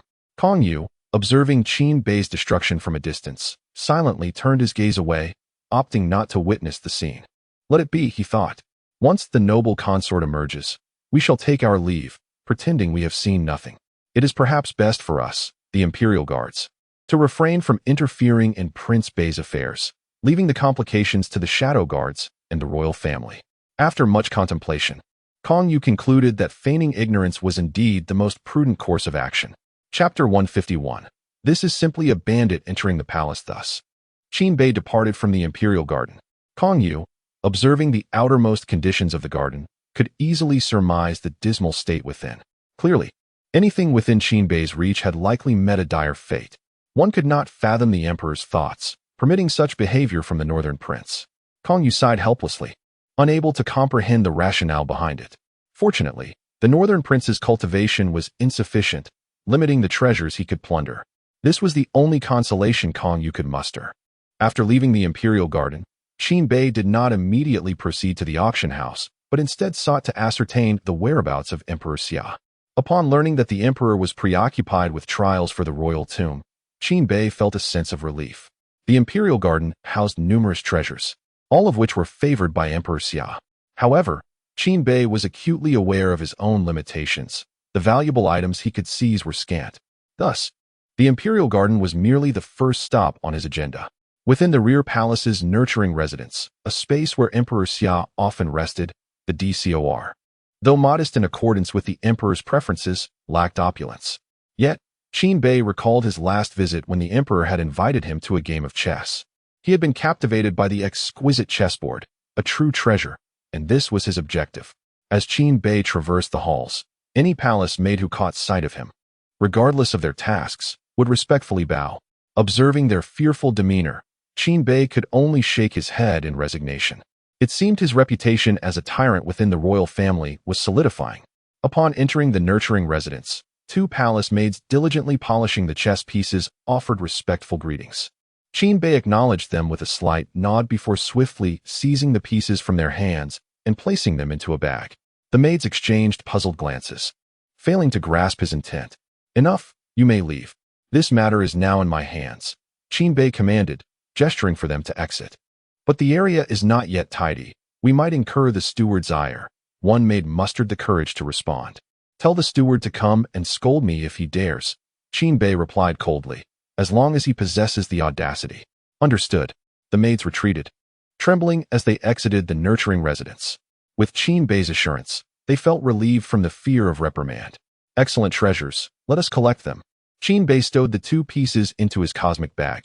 Not content with that, he also retrieved the chessboard, securing it within his bag. Having completed his task, he prepared to leave, but paused, gazing at the table before him. "This should also be a valuable item, right?" Qin Bei murmured to himself before waving his hand, removing the table where the Summer Emperor usually sat. Not one to linger in indecision, he thought. If that is taken away, then the bed cannot remain. A sly smile crept upon Qin Bei's lips as he gazed at the unremarkable bed in the distance. With the dragon table and the bed that had been used by a sage-level expert for over a millennium, even if the materials were rather ordinary, it surely would not come at a modest price. With another wave of his hand, Qin Bei promptly took away the bed where the Summer Emperor rested. Chapter 152. The pillaging of the nurturing residence. Since the bed has been removed, why not go all the way? Qin Bei murmured as he gazed at the nurturing residence. He reasoned that having embarked on this course of action, it would be prudent to do so thoroughly. After all, once the Summer Emperor discovered the situation, the outcome would be the same regardless of how much he took. Thus, he might as well seize more valuables, taking anything of worth that he could carry. He mused, "If you can act on the first day of the month, then surely I can act on the 15th. Resolute, Qin Bei shifted his focus back to the interior of the nurturing residence. Although the palace was grand, the nurturing residence itself was rather modest. To Qin Bei, the most valuable items were the chessboard and pieces he had initially taken. However, considering that this was the long-time abode of a sage, and notably, the revered Summer Emperor, he felt a sense of reverence. In his past life, even the signature of a mere idol could fetch exorbitant prices. The aura surrounding the Summer Emperor would undoubtedly be far more potent than that of ordinary celebrities. Thus, it was reasonable to assume that even mundane items used by the Summer Emperor could command a fair price in spirit stones. With that in mind, Qin Bei's gaze fell upon a quilt used by the Summer Emperor. Although he was uncertain of its material, he could tell upon touching it that it was undoubtedly a fine item. "I must take this," he declared silently. His attention then shifted to a clothing rack, where a dragon robe hung. Though merely a nightgown, the intricate dragon design was undeniably exquisite and suggested it was no ordinary garment. Regrettably, while it held significant value, he feared that no one would dare purchase it. Qin Bei shook his head at the sight of the nightgown, lamenting the missed opportunity. Though he fancied himself audacious enough to wear it without a care for the Summer Emperor's gaze, he recognized that he was likely the only one in the entire realm who would entertain such thoughts regarding a dragon robe, owing to his vague understanding of imperial authority. Others, whether royal princes or powerful sects within the Great Xia, would never dare to covet the dragon robe. Ultimately, Qin Bei could only bid a wistful farewell to the dragon robe and turn his attention elsewhere. 10 minutes later, Qin Bei finally departed from the nurturing residence. Just as he exited, The two palace maids he had previously dismissed re-entered, ready to clean. With a creak, the maids, smiling, pushed open the grand doors of the nurturing residence. However, upon entering, their expressions shifted from smiles to confusion and then to shock. After a moment of stunned silence, the two maids finally regained their composure. Yet, once they did, their bodies began to tremble involuntarily. A sense of dread washed over them, for the residence had been robbed. To be more precise, the nurturing residence had been thoroughly looted. Although the residence was not opulent, it had contained numerous items regularly used by the Summer Emperor. Yet now, everything has vanished, leaving only a solitary dragon robe lying bare upon the floor of the Yangju Hall. All else has disappeared, even the most ordinary wooden rack that held the robe. A piece so unremarkable that it wouldn't fetch even a single spirit stone in the market. The simple dragon bed crafted from the same mundane material is also gone. The audacity of these thieves has reached a level of madness. Could it be that after the Northern Prince's departure, other robbers infiltrated the palace? One maid inquired, glancing at her companion with uncertainty. How could this be possible? This is the innermost sanctum of the imperial palace. Who could stealthily enter this place and commit such theft? Then what about this situation? It is evident that the items within the Yangju Hall were taken by the Northern Prince. Should we report this? There is no need. His Majesty has already decreed that the Northern Prince may take whatever he desires. Given the Emperor's affection for the Northern Prince, it is likely that he would not lament the loss of such trivial possessions. Thus, the two maids reached a consensus. Yet, as they gazed at the emptiness of the Yangju Hall, they felt a sense of discomfort. Previously, cleaning this space required half a day, with meticulous attention to detail. But now, it is all laid bare, easily accomplished. Meanwhile, the true culprit remains oblivious to his thieving actions. As he hastens toward his next destination, the Emperor's study. That is where Qin Bei's ultimate objective lies. Chapter 153. The eminent eunuch. The study was far more heavily guarded than the Yangju Palace, with the imperial guards frequently passing through, each bearing a serious demeanor and impeccably organized military attire, clearly indicative of their rigorous training. This does not imply that the study holds greater significance than the Yangju Palace. Rather, it is due to the latter being the resting place of the Summer Emperor, which naturally discourages the guards from encroaching too closely. At this moment, numerous eunuchs were busily tidying the study. Among them was Eunuch Mei, one of the favored courtiers of the Summer Emperor, who also served as the deputy chief eunuch. Although he lacked the substantial power held by others, such as Ying, he was still a figure that all princes vying for the throne sought to win over. Eunuch Mei was acutely aware of his own standing. If he remained steadfastly loyal to the Summer Emperor, his position would remain secure. However, should any treacherous thoughts arise, such as aligning with a particular prince ahead of the critical factional struggles to come, he understood that while success might elevate his status, the more likely outcome could be his demise. Be cautious, for these ancient tomes are precious relics supplied by the Beast Kingdom. If they are damaged, we cannot bear the consequences. Eunuch Mei admonished the young eunuchs who were handling the books. It was at this juncture that Qin Bei entered from outside. Upon seeing him, everyone respectfully saluted, addressing him as Prince Bei. Eunuch Mei also followed suit. Prince Bei, are you here to see His Majesty? The Emperor has been preoccupied with matters concerning the royal tomb these past few days and has not visited the study. If you seek an audience, you will need to be escorted by Lord Ying. Eunuch Mei inquired cautiously, suspecting that Qin Bei's visit held no other purpose. Oh no, I'm merely wandering about. What is it that you are all engaged in? Qin Bei replied, an unmistakable hint of guilt lacing his words. At that moment, Qin Bei's eyes roamed over the numerous paintings and calligraphy adorning the surroundings. Although he was unaware of their actual worth, in his mind, they represented untold riches. He envisioned that should he later attach the name of the Summer Emperor to these treasures, their value would undoubtedly soar, despite the potential damage to his personal image. Such concerns were of little consequence to Qin Bei. After all, it was the Emperor's reputation that would bear the brunt of any fallout. Perhaps, in the end, he could even cultivate a reputation for being a benevolent prince. In that case, the Summer Emperor would owe him a debt of gratitude for his efforts to enhance the royal image, as he tirelessly toiled to create a favorable public persona. While Eunuch Mei harbored some curiosity regarding Qin Bei's aimless presence, he refrained from probing further, being privy to the recent tensions between the prince and the Summer Emperor. Similarly, he received a series of commands, notably those issued by Emperor Xia. Prior to the commencement of the imperial tomb trials, Qin Bei enjoyed a remarkable degree of freedom within the palace, able to indulge in his whims as long as he did not provoke a major upheaval, effectively operating at his leisure. This situation was unprecedented for eunuch Mei, illustrating the emperor's considerable regard for Qin Bei. Consequently, eunuch Mei's demeanor towards Qin Bei became notably more affable. However, eunuch Mei possessed insights that surpassed those of others. While many perceived the emperor's orders as indulgence towards Qin Bei, eunuch Mei understood that such leniency did not guarantee perpetual favor. In truth, despite Qin Bei's apparent leisure and seemingly unrestricted access to the palace, far exceeding even that of the third prince, his elevated privileges did not extend to those of the fifth prince. Furthermore, one of the emperor's edicts permitted Qin Bei to take whatever he desired from the palace, a privilege unparalleled even by the eighth prince. Yet, beneath this glamorous facade lay the reality that Qin Bei could very well lose the emperor's favor in an instant.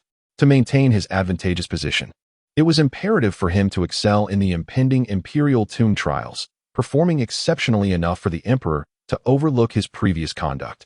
Eunuch Mei speculated that Qin Bei was likely aware of this, for he had not received any reports regarding Qin Bei's reckless behavior within the palace. It seemed improbable that Qin Bei would engage in past antics, such as intruding into the inner chambers. This indicated that although the emperor had granted Qin Bei a unique kind of indulgence, Qin Bei himself retained a sense of propriety, not losing his way due to such indulgence. "Why do you keep staring at me?" Qin Bei frowned, sensing the peculiarity in eunuch Mei's gaze. Having lived in the 21st century, he had some understanding of history and had long heard of the peculiarities often associated with ancient eunuchs, who, despite lacking certain abilities, would fantasize about retaining them. It seemed that such thoughts were not confined to their dealings with either gender. "Surely, this shameless old fellow is not infatuated with my handsome visage? I merely observe that after your recent experiences, your highness has become more composed. Despite the emperor's favor, you remain true to yourself. It is commendable that you have come here to understand his majesty better." Eunuch Mei replied with a respectful bow and a smile. Qin Bei was taken aback. What on earth? Why is eunuch Mei's line of thought so erratic? Am I not simply here to peruse the study? How did this turn into a quest to understand the emperor? Indeed, he was quite intent on his own objectives, particularly in pilfering the calligraphy and paintings favored by the emperor. "Isn't your highness here to comprehend the emperor's preferences?" Eunuch Mei inquired, surprised. In his view, Qin Bei must be eager to maintain this unique affection, prompting him to learn more about the emperor's daily life to better win his favor. After all, there are not just one or two princes who wish to employ such tactics. Master Mei considers himself quite experienced in this regard.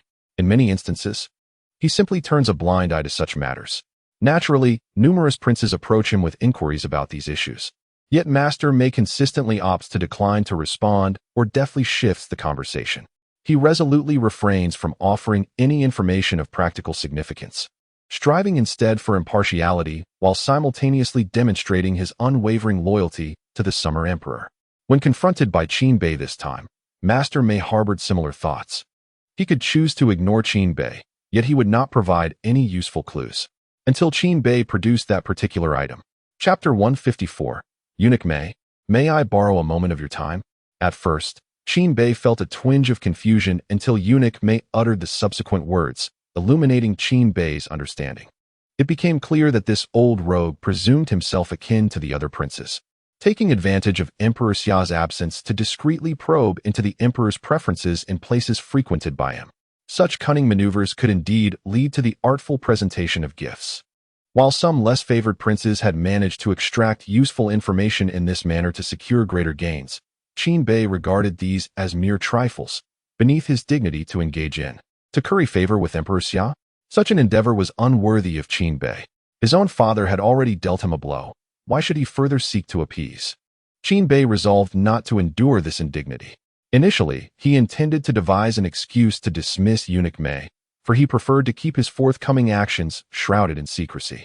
The last thing he wanted was for his hard-won acquisitions to be thwarted by the emperor before he could even peddle them. The prospect of weeks of effort rendered fruitless was intolerable.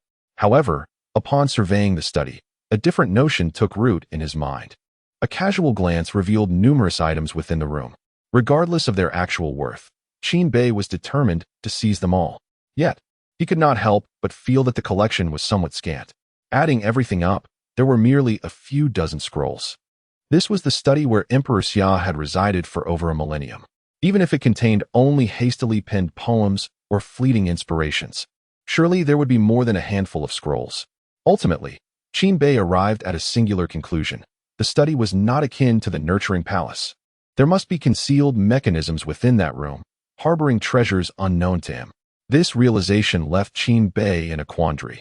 It was not the noise that concerned him, but the fear of insufficient time.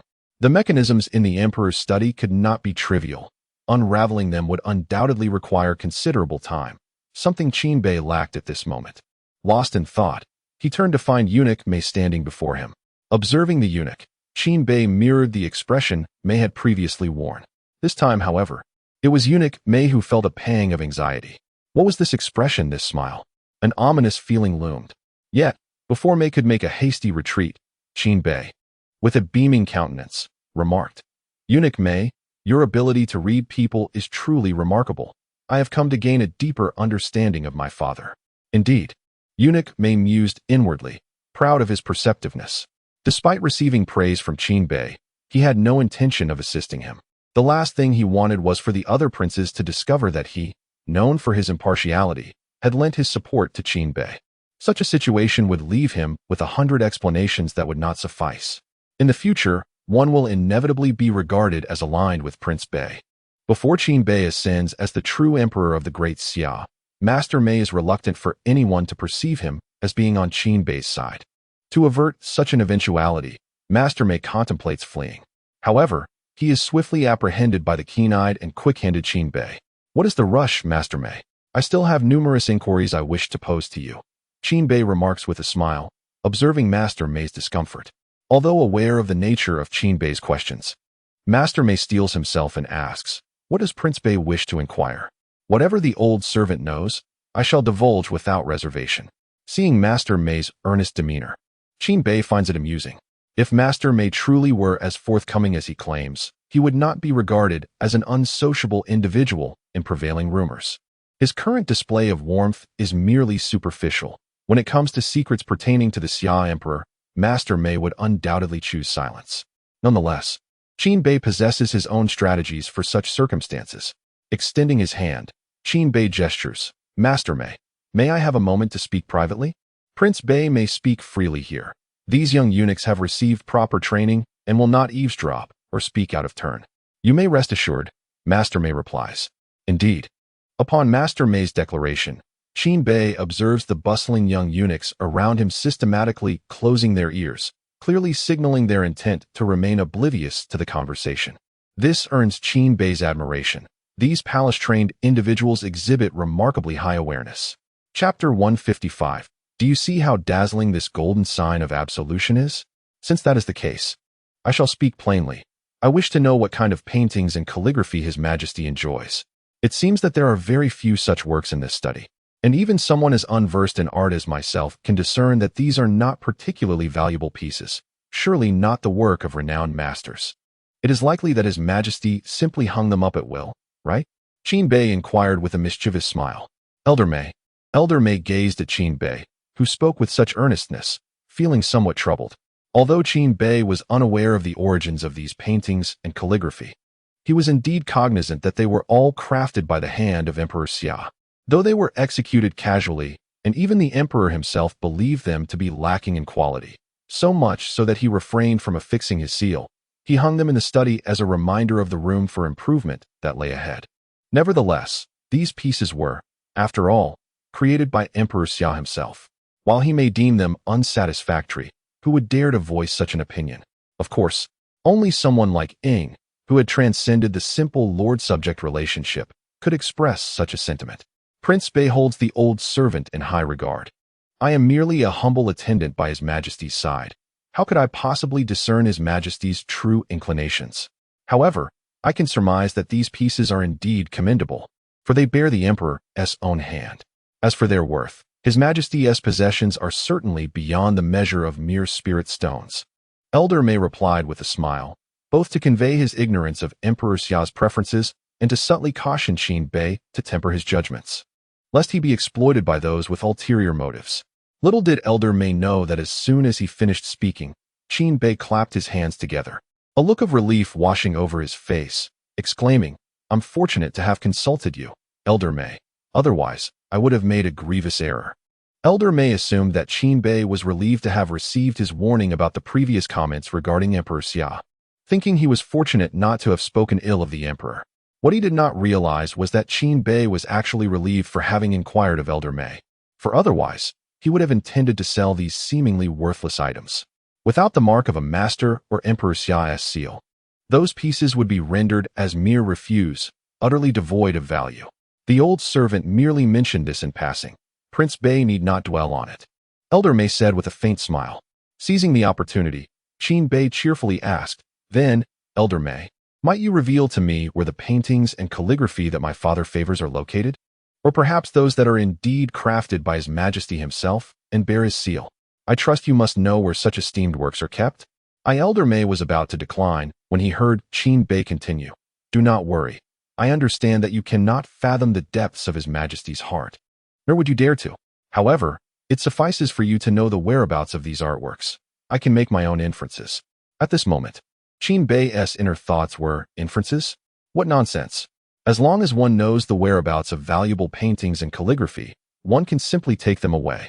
However, this is Your Majesty's collection. Although Your Highness, the North Prince, holds royal status, without His Majesty's consent, this old servant cannot casually take you to see them. The eunuch Mei said with some difficulty. Perhaps we could wait for a while, and, after inquiring about His Majesty's opinion, I could then escort Your Highness for a visit? Upon hearing that His Majesty's opinion was to be sought, Qin Bei grew anxious. How could that be? I wish to present a surprise to Father before the trial at the royal mausoleum, bringing him double joy. Perhaps in his delight, he might even restore my previous allocation. Qin Bei casually offered an excuse. Oh, Mei understood everything at once. So this was all about those confiscated spirit stones. No wonder he was so invested. Yet, Mei remained true to his principles. Despite having recognized the motivations behind Qin Bei's eagerness, deep within, he held on to a steadfast belief, loyalty to the Emperor of Xia. Every matter must adhere to His Majesty's will, like the shadows or the commanders of the Imperial Guards, who only heed the Emperor's commands, impervious to anyone else's influence. After all, these individuals wield the lifeblood of Daxia. Mei understood that he could not compete with their power, but he could measure loyalty against it. Therefore, even in the presence of this currently favored North Prince, he could not act against his principles. What seemed a trivial matter to others was, in Mei's eyes, of great significance. Once this door was opened, how many princes with similar intentions would seek him out in the future? And should word get out, how much public opinion would he face? People might mistakenly believe he was aligned with Qin Bei rather than the Emperor of Xia. Though aware of the North Prince's urgency, this old servant could not assist you this time. Hoping Your Highness could understand the difficulties I face, Mei bowed apologetically. TSK. Qin Bei clicked his tongue in displeasure, narrowing his eyes at the eunuch Mei before him. Since Mei had already conveyed his stance, Qin Bei felt it inappropriate to press further. He surmised that presenting a gift would likely be met with disdain from Mei. With a sense of helplessness, Qin Bei remarked, "Your Highness jested. How could this lowly servant dare accept your gift? I would never look down upon it." This statement was not disingenuous. He never accepted gifts, maintaining his integrity to ensure perpetual fairness. Even now, he stood by this principle, until Qin Bei retrieved the absolution token from his bag. Oh, I am quite curious about how effective this token truly is. Last time, it was a second-rank consort. I wonder how Mei's standing compares to that of a second-rank consort in the Emperor's eyes. Qin Bei mused, feigning curiosity as he held the token. Moreover, Qin Bei had been cautious. When addressing himself before Mei, he consistently referred to himself as I, which created an impression of humility and approachability. However, this time, Qin Bei sought not mere amiability, but a formidable presence, hence referring to himself as this king. Instantly, an air of authority enveloped him, making eunuch Mei recall that the figure before him was no ordinary prince, but the North Prince, known throughout the palace as the Demon King of the world. There was nothing he would shy away from. In an instant, eunuch Mei's legs grew weak. Though his standing was higher than Qin Bei's, he found himself kneeling before him. "North Prince, Such jest cannot be taken lightly. I am but an old servant, unaccustomed to such fright. Chapter 156. The Collection of the Summer Emperor. This prince will take it all. Do you think I am jesting, Master Mei? Qin Bei gazed at the eunuch before him with a smile that was not quite a smile. Master Mei raised his head to scrutinize Qin Bei, yearning to discern if the prince was merely jesting, but the outcome was contrary to his expectations. Prior to Qin Bei revealing the pardon token, he had appeared to be a benevolent prince. Yet now, with the pardon token in hand, Qin Bei wore a beaming smile directed at him. That expression was all too familiar. The last time Qin Bei had displayed such a demeanor was when the prince of the Holy Demon Dynasty met his demise. Was this not a veiled threat concealed behind a smile? Other princes might issue threats lightly, but the northern prince before him was genuinely daring enough to act. And no, northern prince, such a precious pardon token should not be wasted on an old servant like myself. Master Mei hastily replied with utmost respect. Qin Bei chuckled. Then it depends on you, Master Mei. My mind is made up, and no one can alter it. If you cooperate, I shall naturally offer you generous rewards. However, should you choose not to, I shall act as I please. Though his tone was calm, to Master Mei's ears, it was a blatant threat. What did it mean to act as he pleased? Who could withstand the northern prince's whims? Ultimately, despite his reluctance, Master Mei chose to assist Qin Bei. Please, everyone, take your leave for now. I shall await your return to tidy up. Yes. Master Mei first dismissed the surrounding young eunuchs. Northern Prince, I have a humble request. He said respectfully. Speak freely. As long as it aids my understanding of the Emperor and is not too excessive, I shall comply. Qin Bei nodded in acknowledgement. I merely wish for today's events not to be disclosed, Your Highness. I can lead you to His Majesty's library, but the other princes must remain unaware. As for the reason, I trust you can comprehend, Master Mei implored softly. After a moment of contemplation, Qin Bei understood. This Master Mei was indeed remarkably loyal, as well as someone averse to trouble. He did not wish to appear embroiled in factional disputes, and it was evident that he had no intention of participating in such conflicts. Qin Bei felt fortunate to possess the pardon token. Otherwise, given Master Mei's disposition, he would have found it impossible to persuade him. Rest assured, I can distinguish such matters. From now on, you shall remain solely loyal to the Emperor. Qin Bei assured him, making it clear that he would not draw Master Mei into his camp. Qin Bei deemed it unnecessary, for Master Mei was merely a favored figure beside Xiao Huan, wielding no substantial power. It was far more pragmatic to cultivate a good relationship without the risks of political entanglement. Then I extend my heartfelt gratitude to the Northern Prince for your magnanimity. Master Mei expressed sincerely. Enough of the pleasantries. Let us hasten to view the treasures of my father, for I can scarcely contain my anticipation, Qin Bei urged, rubbing his hands together in impatience. Ha! Prince Bei, there is no need for such haste. The volumes before you are indeed among His Majesty's favored works, Eunuch Mei remarked, gesturing towards a pile of books. Previously indifferent to the collection, Qin Bei now took notice of the ancient tomes laid out before him. These were relics from the ancient beast kingdom, coveted by the Emperor for an extended period, yet fiercely guarded by that realm. Had they not recently pledged allegiance to our great Xia, the Emperor would have remained unable to acquire them. Eunuch Mei elaborated on the Emperor's ardent desire for these texts, revealing that His Majesty had long coveted them. Are you suggesting that these volumes have yet to be perused by my father? Qin Bei inquired. Indeed, Your Highness. The Emperor holds such ancient manuscripts in high regard. Should you possess similar items, it is likely to endear you to him, Eunuch Mei replied with a kind smile. Qin Bei found himself in a quandary. These books were precious. Selling them would undoubtedly yield a substantial sum of spirit stones.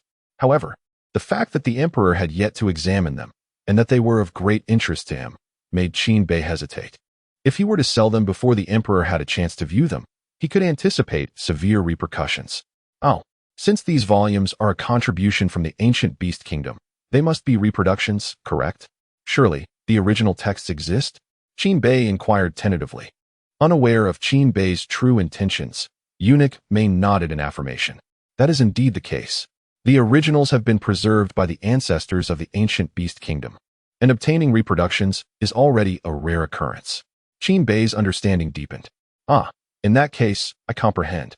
He had made his decision. Since these were merely reproductions, he could sell them without concern. If the Emperor desired to view them later, he could simply request another copy from the ancient beast kingdom. Selling this set should not provoke the emperor's ire excessively. The true anger would likely stem from the ancient beast kingdom, for these manuscripts contained their secrets. The emperor's interest was merely to ascertain their contents, and whether he sought to uncover critical information remained a mystery to Qin Bei, who did not particularly care. At this moment, the most pressing matter for Qin Bei was acquiring spirit stones. He estimated that selling these ancient manuscripts related to the ancient beast kingdom would yield at least a substantial sum. As Qin Bei pondered these thoughts, Eunuch Mei's voice interrupted once more. However, the volumes before you represent only a fraction of the ancient texts from the ancient beast kingdom. Many more are still en route. Wait, what? So the selection I have seen is merely a portion? When might the others arrive? Qin Bei exclaimed, taken aback. Unbeknownst to him, the ancient tomes were delivered solely due to His Majesty's consent for the prince of the ancient beast kingdom to enter the royal tomb for trials. It is likely that the majority of the remaining ancient texts will only be sent after the Great Xia officially announces the allegiance of the ancient beast kingdom. Eunuch Mei replied. Qin Bei, feeling helpless, realized there was nothing to be done. By the time the subsequent items arrived, it would be too late. There was no need for him to wait any longer. Well, never mind. Eunuch Mei, please take me to view my father's collection. This way, I can better understand him and discern what might please him, Qin Bei said, having composed himself. Certainly, Prince Bei, this way please. Eunuch Mei harbored no suspicions, entirely unaware of Qin Bei's true intentions. Otherwise, even if Qin Bei placed an amnesty gold medal before him, he would never lead him there. Selling royal possessions? Items from within the palace? Or perhaps the emperor's cherished collectibles? The thought alone could cost him his head. Eunuch Mei could never have imagined that he had unwittingly become an accomplice. In truth, Prince Bei, you are not mistaken. Although these hanging paintings and calligraphy are indeed crafted by His Majesty himself, they are works he was dissatisfied with, hence lacking any signatures or seals. The true masterpieces adored by the emperor, both from renowned artists and his own favored creations, are stored within this secret chamber. Eunuch Mei led the way to a corner of the study and turned to Qin Bei. As his words fell, Qin Bei noticed a token appearing in Eunuch Mei's hand. Shortly after, an invisible door manifested before them, and Eunuch Mei stepped through first, followed closely by Qin Bei. Upon crossing the threshold of the invisible door, the scene before Qin Bei transformed dramatically, as if entering an entirely different realm. Although this was merely a small space, it existed independently beyond the Zhangzhou continent. Commonly referred to as a miniature world, specially created by the emperor to house his collection. Eunuch Mei put away the token and earnestly introduced it to Qin Bei. Oh, no wonder I sensed something different here. It is indeed a miniature world. Qin Bei nodded. His eyes instinctively began to scan the surrounding treasures. To his astonishment, Qin Bei was captivated by the treasures before him. Although he possessed no knowledge of paintings or calligraphy, the names inscribed on each piece were strikingly familiar. After a moment's thought, he realized they were predominantly the works of the legendary masters. Most importantly, there were also original pieces by the Xia Emperor himself, all bearing seals and signatures. If these were sold outside, they would undoubtedly cause quite a stir. Indeed, my father's collection is truly remarkable. Qin Bei could not help but exclaim. At that moment, his eyes sparkled with excitement. Had anyone been observing, they would have seen reflections of spirit stones dancing within his gaze. As Qin Bei stood in astonishment, Eunuch Mei presented him with a startling revelation. This was merely a fragment of His Majesty's collection. The emperor possessed 10 such miniature worlds, and this was merely one of them. Instantly, Qin Bei's eyes sparkled with an intensified brilliance. Come, I have time. Please elaborate, Eunuch Mei. Qin Bei assumed a posture of eager inquiry. Should I have the opportunity to explore the other 9 miniature worlds, it would be even more delightful. However, upon witnessing the fervent longing in Qin Bei's gaze, Eunuch Mei felt a twinge of trepidation. That look, it was quite unsettling. Your Highness, please do not place old servant in a difficult position. Indeed, His Majesty possesses 10 such miniature worlds, but I am merely a humble servant at His Majesty's side. To have been granted the key to this particular world is already a profound blessing. The other 9 worlds are beyond my wildest dreams. Eunuch Mei nearly found himself kneeling before Qin Bei once more. Is that truly the case? Qin Bei inquired, weighing the pardon token in his hand once again. Eunuch Mei looked on, speechless. Has this become an addiction? One instance of success prompts another? Your Highness, I assure you, this time it is genuine. I possess only the key to this single miniature world. If you wish to discover more, you may seek out Lord Wang, who also possesses a key, or perhaps approach the Chief Steward. However, it would be most prudent to consult Lord Ying, as he has access to all these miniature worlds, Eunuch Mei advised. Qin Bei thought to himself, gazing at Eunuch Mei, who seemed to be considering his interests. The thought of seeking out these individuals was daunting. Who among them could be easily approached? Each one possessed formidable abilities, and what good would a pardon token do him? Would he dare to act against them? One careless gesture from Lord Ying could leave him incapacitated for weeks. It would be wiser to abandon such perilous thoughts. In any case, once he had successfully acquired and sold all the paintings and calligraphy before him, Qin Bei would find himself thoroughly content. That would be a bountiful harvest. He believed it might even offset the spirit stones taken by Emperor Xia. Prince Bei, allow me to introduce you to the paintings and calligraphy in His Majesty's collection. Very well, but no need for excessive detail. Primarily, I would like to know their worth so that I may prepare spirit stones for purchase. Qin Bei replied with a smile. Of course. In truth, the market value of these paintings and calligraphy is not particularly high, as they are merely ordinary works without any remarkable attributes. Selling for 100,000 spirit stones would be quite commendable. Many pieces are by renowned calligraphers of yore, most of whom have long since departed this world, and their works have been preserved. Thus, locating additional pieces would indeed prove challenging, Eunuch Mei explained. This revelation left Qin Bei somewhat surprised. Yet, upon reflection, he considered that paintings and calligraphy, being products of mortal hands, could only hold so much value, regardless of their quality. A mere mortal, capable of selling a single piece of calligraphy for an astounding price of 100,000 spirit stones, represents a fortune that many cultivators could scarcely amass over a lifetime. Thus, when one considers the sheer talent of such a calligrapher, it becomes evident that they are indeed remarkable. However, since Qin Bei's starting point is already beyond the unattainable endpoint for others, it may seem somewhat undervalued. As Eunuch Mei walked forward, he provided an introduction, and Qin Bei listened intently, envisioning the moment he could boast about it before Fei Fei at the auction house, hoping to elevate its price. Suddenly, Qin Bei halted, captivated by a particular piece of artwork. He pointed at it with curiosity. Eunuch Mei turned to observe the painting Qin Bei indicated and promptly explained, this artwork holds special significance for His Majesty, as it represents a time when he was confined for a year. The calligraphy and seals are all from His Majesty's childhood. As Qin Bei gazed at the artwork, he noticed the peculiar scenes depicted. There were 3 distinct vignettes. In the first, the emperor sat upon the dragon throne, presiding over court proceedings, with every minister beneath him exhibiting utmost reverence. Yet curiously, not a single military commander was in sight. In the second scene, a young child stood at the forefront of a throng, with a multitude of shadows behind him. The imagery suggested an army of millions. The child held a royal banner, flanked by armored generals, exuding an aura of formidable power that left Qin Bei astonished.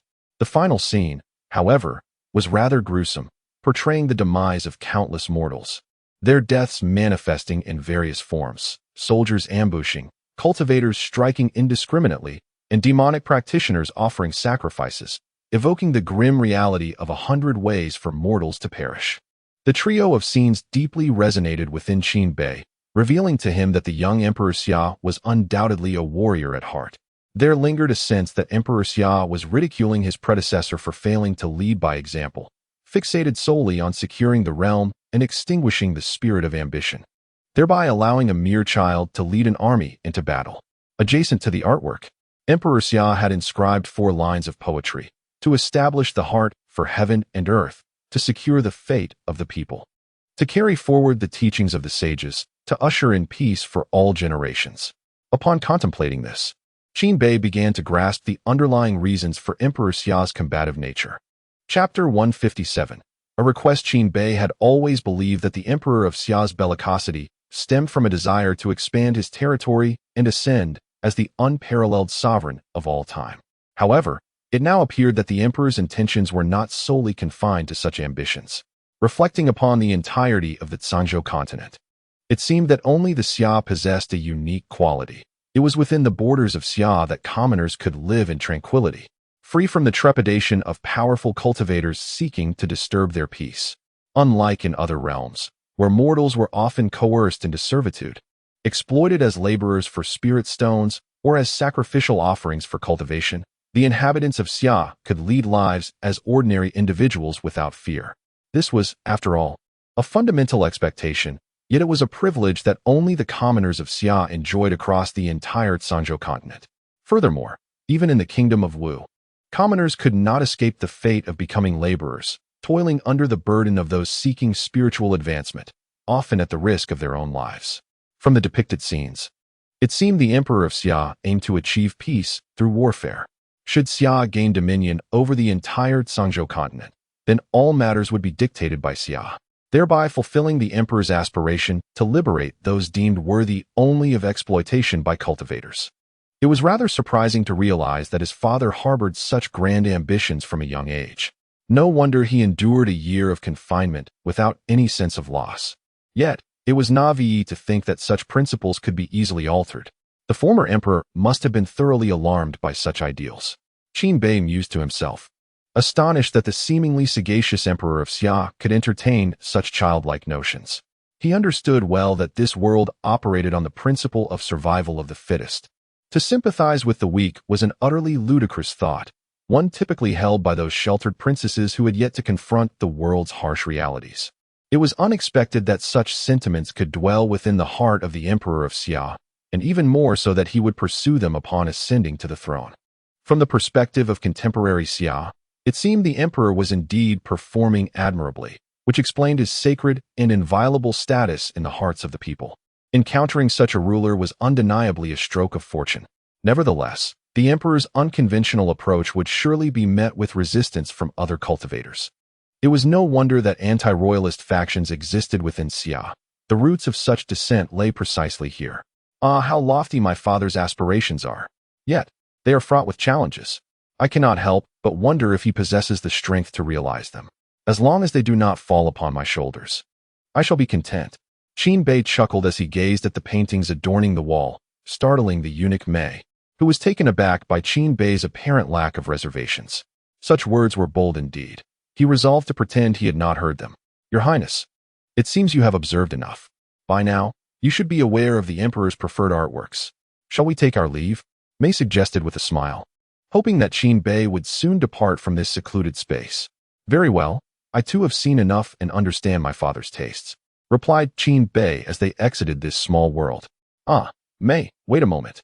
I have one more request. Upon exiting the study, Prince Qin Bei called out to the departing Grand Eunuch Mei. Curious, the Grand Eunuch inquired what further business the prince had. He thought to himself that if he could be of assistance, it would be his duty to oblige. At this point, Grand Eunuch Mei could hardly muster the energy to refuse Qin Bei. After all, even if he declined, he would ultimately have to yield to the prince's decree, as evidenced by the coveted amnesty token. Rather than being coerced, he preferred to take the initiative, hoping to earn a modicum of favor in the eyes of Qin Bei. Chapter 158. The theft completed. Qin Bei smiled as he glanced at the waist of the eunuch Mei, seemingly aware of Qin Bei's gaze. Eunuch Mei looked down at his own waist. In doing so, he naturally spotted the token there. This token was all too familiar to eunuch Mei. It was none other than the key to unlock this small world. Your Highness, you wouldn't be thinking. Eunuch Mei ventured tentatively, unable to believe the insinuation. Seeing eunuch Mei's understanding, Qin Bei decided to be straightforward. I only caught a fleeting glimpse earlier, and my knowledge of these paintings is rather limited. Thus, I wish to invite a couple of my attendants to examine them with me and provide their insights. May I borrow this token for 2 days? I promise to return it before the Imperial Tomb trial begins. Eunuch Mei hesitated. This is against protocol. The token was bestowed by His Majesty, and I merely oversee it. I cannot distribute it at will. With a scoff, Qin Bei retorted, are you suggesting that the current circumstances adhere to protocol? Eunuch Mei was taken aback, realizing that Qin Bei was indeed challenging the status quo. The present situation was undeniably irregular. Without permission, how could anyone dare enter the Summer Emperor's secret chamber? Was he not being threatened? Eunuch Mei, do not be so rigid. After all, His Majesty has been rather occupied lately. If neither of us mentions it, who would ever know if I brought someone in? Qin Bei pressed on. Your Highness, That is not permissible. If you wish to proceed, you must inform me, and I will come myself. Eunuch may remain steadfast. Qin Bei was at a loss. Why was this old man so obstinate? How could he possibly steal all the paintings if he had to be present every time? Thus, Qin Bei casually reached into his pocket. Eunuch Mei's expression changed instantaneously. No, no, no. If it is the wish of Prince Bei, then you may have it. But be sure to return this key before the Imperial Tomb trial, he said, looking at the amnesty medal in Qin Bei's hand with resignation. At that moment, he felt a desire to curse the individual who granted Qin Bei the amnesty, but upon recalling who that person was, he decided against it. This silent grievance was one he had to swallow. That's more like it. You always insist that I bring it out, Qin Bei muttered as he reclaimed the amnesty medal. Thus, Qin Bei successfully acquired the key to enter this small world from Eunuch Mei. You may continue your duties, Eunuch Mei. I shan't intrude further. Prince Bei, take care. As he watched Qin Bei's departing figure, Eunuch Mei let out a sigh of relief. Finally, he had managed to send this little tyrant away. They say Prince Bei is a chaotic force, and though he had not felt it before, this time he truly understood the sentiment. Once Qin Bei exited the study, he immediately left the palace. Even though I now possess the key, Qin Bei believes that the act of thievery is best conducted under the veil of night. In the deep of night, the Imperial Guard stationed outside the study bow in respect upon seeing Qin Bei, albeit puzzled as to why he would visit the study at such an hour. Nonetheless, they do not impede his entrance. With the key in hand, Qin Bei smoothly gains access to the little world within. Surrounded by a profusion of books and paintings, he swiftly gathers them into his Qinquan bag, rolling up his sleeve. Finally, he approaches the painting of the young Emperor Xia he had seen during the day. After a moment's hesitation, he decides to keep it in his Qinquan bag as well. However, he ensures it is not mixed with the items destined for auction, intending to retain this particular artwork for himself.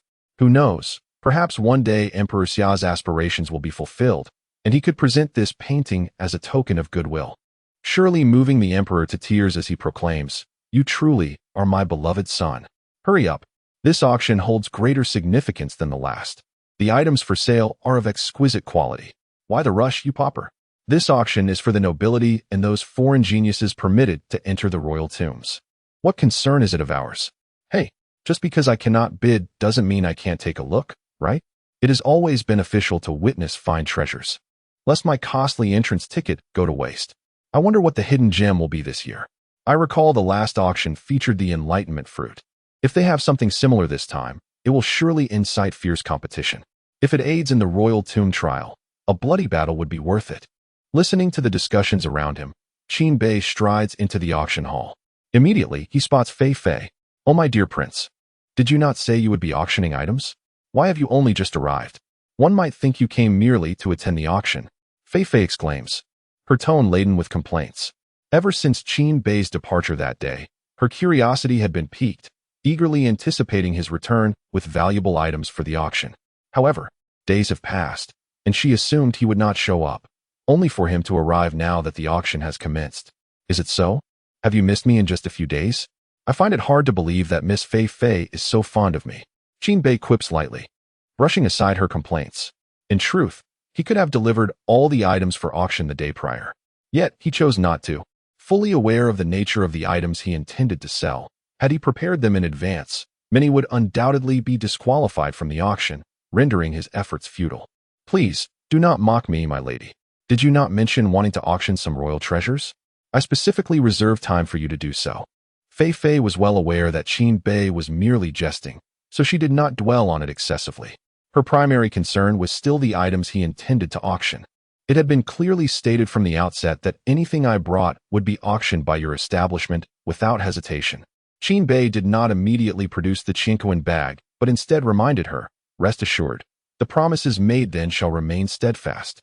Fei Fei replied with calm assurance, "Very well. The items are all here. How you arrange the order is for your auction house to decide. In any case, I shall remain in my chamber awaiting the proceeds." Qin Bei casually tossed the Qinquan bag to Fei Fei before ascending to his private auction room. With a smile, Fei Fei bid him farewell as he climbed the stairs, and only after he was out of sight did she open the Qinquan bag to inspect its contents. It was at that moment she realized that the Qinquan bag in her possession was no ordinary one. It was a celestial-grade Qinkuan bag that constituted a small world of its own. Such an item was quite rare, leading her to believe it could not possibly belong to Qin Bei. However, upon examining the contents of the Qinkuan bag, Fei Fei was left utterly speechless, standing in silence as her worldview underwent a profound transformation. Chapter 159. The auction commences. The exotic flowers offered by foreign lands can only be possessed by the Summer Emperor. The rare fowl supplied from distant realms are exclusively for the Summer Emperor. Especially upon witnessing the two sacred infants' fruits, the concubine Fei was utterly astounded. Such treasures are coveted by the most talented disciples of various sects, yet even with spirit stones in hand, the imperial family would not part with them. The sole avenue to acquire such items is through the Summer Emperor's favor. Even a major sect would consider it a remarkable achievement to obtain a single fruit. For a prince to possess one signifies the Summer Emperor's esteem for him. But now, Qin Bei casually presents two for auction. How many of these sacred infants' fruits must the northern prince possess? Has his standing within the royal family ascended to such heights? Could he possibly have been named the crown prince? That seems implausible. He is yet to be officially declared a four-seal prince. So how could he suddenly become the crown prince? Furthermore, such explosive news is something Fei believes she would be aware of. Thus, what is the current situation? How has the northern prince come into possession of two sacred infants' fruits? Has he raided the sacred infant tree? Surely he cannot be so reckless, even if he is known for his defiance? Fei pondered these questions internally, yet gradually began to doubt the validity of her own thoughts. For what followed was even more astonishing. Perhaps these items may not be as valuable as the sacred infant's fruits, and many could indeed be afforded by wandering cultivators. Yet, regardless of their worth, the significance of these items was somewhat terrifying. Most outrageous of all, Fei's eyes fell upon a bed. This was truly absurd. Having spent considerable time in the auction house, she had witnessed garments crafted from unique materials being auctioned, which was entirely normal. However, it was her first encounter with an auction for a bed, and the materials used were merely ordinary.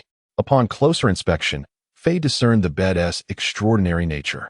Could it be a dragon? The dragon patterns adorning the bed made her gasp. She felt her elegant neck tighten as she swallowed hard. Now, Fei understood why Qin Bei had inquired so specifically when he approached her for the auction. These items were not merely scarce. They were not just restricted to the royal family. They were possessions solely belonging to the Summer Emperor. Moreover, the majority of these treasures were indeed his. What left Fei most incredulous was a clothing rack. Qin Bei seemed concerned that she might not recognize its significance and had even left a note beside it. Clothing rack for storing the dragon robe, the only one of its kind, a rare find. Acquiring it is a fortune, Fei thought to herself. That advertisement was strikingly professional. Moreover, Fei sensed a unique aura emanating from the items, reminiscent of the essence present on that bed. This indicated that Qin Bei was indeed truthful. These were indeed possessions of the Summer Emperor. At last, Fei laid eyes on the paintings and calligraphy. Upon careful analysis, she concluded that these artworks were exceedingly rare, worthy of being treasured. When she noticed the signature of Qin Wuhan on some of the pieces, she momentarily failed to recognize the name. However, upon seeing the accompanying seal, she realized this Qin Wuhan was none other than the current Summer Emperor himself. This name had resonated prominently a millennium ago. Well, the Northern Prince certainly knows how to present us with a conundrum for our auction. At that moment, Fei harbored legitimate doubts about whether Qin Bei had seized the imperial palace, or perhaps whether he had secretly procured these items. These were personal belongings of the Summer Emperor, now displayed within the Qinkuan bag. How could they be auctioned? Fei found herself in a quandary. If the items Qin Bei produced were merely tributes offered to the royal family by others, auctioning them would pose no issue. After all, Qin Bei was a prince, a member of the royal household. He had avenues to acquire such treasures. Yet what were these?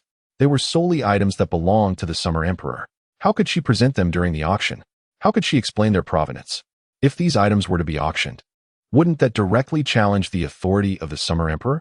Once she managed to calm her thoughts, Fei recognized that mishandling this situation could lead to troubles for the Langya auction house. She could not decide unilaterally. She had to consult the auction house's manager. The conclusion was clear. She needed to seek Qin Bei's opinion. The implication was evident. The Northern Prince was undoubtedly a potential asset. Although auctioning these items might incur complications, If they could manage to contain the issues, the auction house could indeed proceed to minimize potential troubles. The best course of action was to transfer the possible complications onto Qin Bei. As long as Qin Bei assured them, the auction house would proceed with the auction, ensuring that neither party would be offended.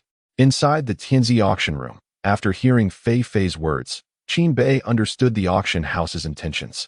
Rest assured, you may proceed with the auction. As for any ensuing troubles, I will shoulder them entirely.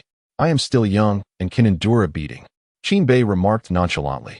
Having already committed to the course of action, Qin Bei would harbor no regrets. His sole desire was to swiftly acquire the spirit stones from the auction, to attain freedom for his spirit stones and, of course, freedom for his monetary pursuits. At that point, what could truly trouble him? Hearing Qin Bei's nonchalant tone, Fei Fei felt a surge of confidence. Without hesitation, she began arranging the auction for these items. It must be said that there were far too many items.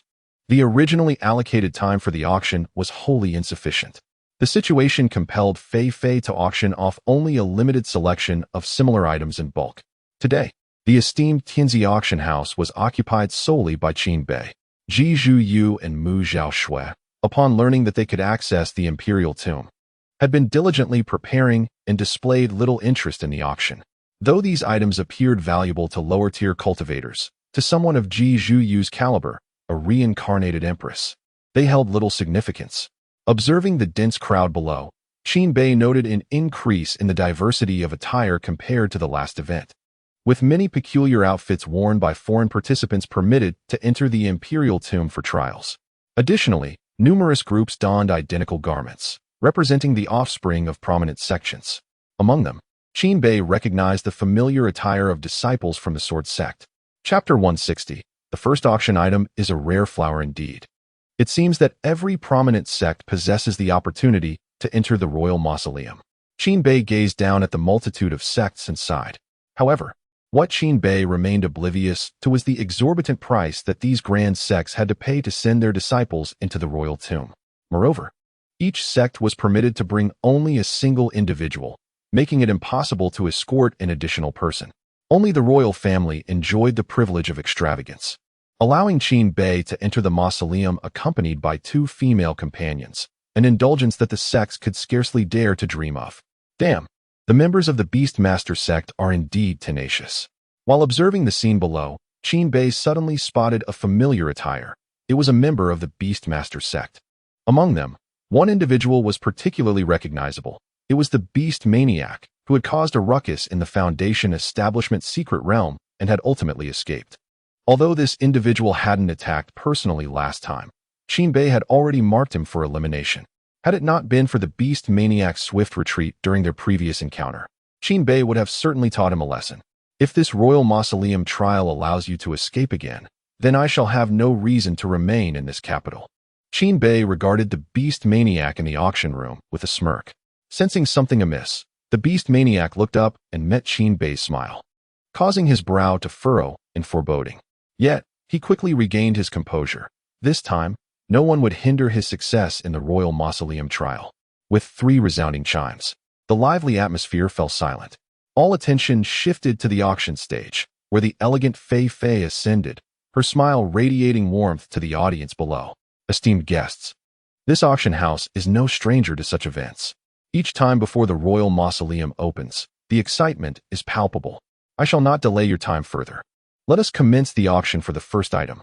After her customary opening remarks, Fei Fei disregarded the various demands from the audience and proceeded directly to the first auction item. Qin Bei reclined in his seat, observing the proceedings. Previously, he had left before the auction concluded, fully aware of his financial limitations. However, this time was entirely different. Qin Bei conservatively estimated that he would acquire at least 50 million spirit stones. This was merely a conservative estimate. The final amount would ultimately depend on the fervor with which the participants revered the Summer Emperor. The first auction item, a rare flower unique to the floral kingdom, the drunken immortal flower, was presented. As Fei Fei's words echoed, a delicate vase appeared on the auction stage, eliciting astonishment from all present. Those with knowledge understood that such a flower was exceedingly fragile and could not possibly be stored in an ordinary spatial pouch. The fact that it was retrieved directly from a spatial pouch indicated the extraordinary nature of the one in Fei Fei's possession. Indeed, one cannot help but marvel at the esteemed auction house of Langya Pavilion, which boasts an abundance of exquisite treasures. Yet, one must ponder how Langya Pavilion acquired such a rare bloom. If my memory serves me right, this extraordinary flower is typically exclusive to the royal families of the Flower Kingdom and the Great Xia, as well as a select few prominent sections. Is Langya Pavilion not formidable enough? What could possibly be the significance of possessing such a flower? Oh, how delightful it is that this year's auction has taken an intriguing turn, opting to commence with something captivating rather than explosive. They are truly becoming adept at the art of commerce. Who could disagree, especially with the enchanting Miss Fei standing upon the stage? The combination of this rare flower and a beautiful woman is indeed a stunning spectacle. Chapter 161. Auctioning for 3 million spirit stones. Listening to the lively discussions below, Fei Fei couldn't help but smile. This time, the decision to auction these flowers had proven to be astute, enhancing the allure of the event, a splendid commencement indeed. There was no need for Fei Fei to expound upon these flowers.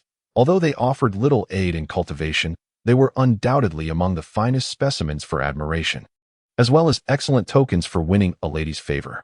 Despite their ephemeral nature, wilting within 6 months, their rarity justified the starting bid of 3,000 spirit stones for each of the 100 blossoms of the drunken immortal flower. As her words fell, the audience witnessed Fei Fei gracefully waving her jade hand, revealing a patch of earth adorned with a plethora of drunken immortal flowers. Originally, there had not been so many, but Qin Bei, with time to spare, had ventured into the royal garden to procure all the flowers, roots and all. Not a soul dared to impede him. 3,000 spirit stones for a single flower, and auctioning off 100 at once, for flowers that would inevitably wither, regardless of their rarity or beauty. They remain mere, ordinary blooms. What merit did they possess to command such exorbitant prices?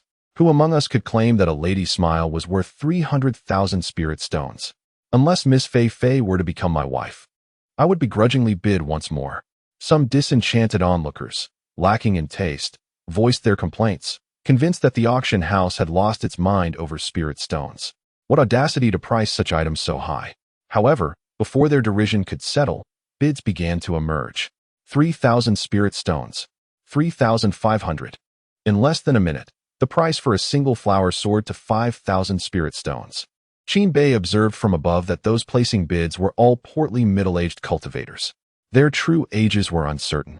Yet most had resigned themselves to a life devoid of further cultivation aspirations, choosing instead to indulge in a life of leisure. These individuals were generally affluent and willing to spend, predominantly comprising merchant proprietors. 1,000. Just as the crowd continued to raise their bids by 500 increments, a startling figure resonated from the auction room directly opposite Qin Bei. The onlookers gazed upward in astonishment at the source of the bid, ultimately opting for silence. Not only was the price exorbitantly high, but the identity of the bidders was also noteworthy. Room number 1. Wasn't he that the auction room of the royal uncle? He has arrived as well. Upon recognizing the room number, Qin Bei quickly deduced the identity of the bidder within, the 9th prince, Qin Rue. How curious that this circle would eventually lead back to the royal family.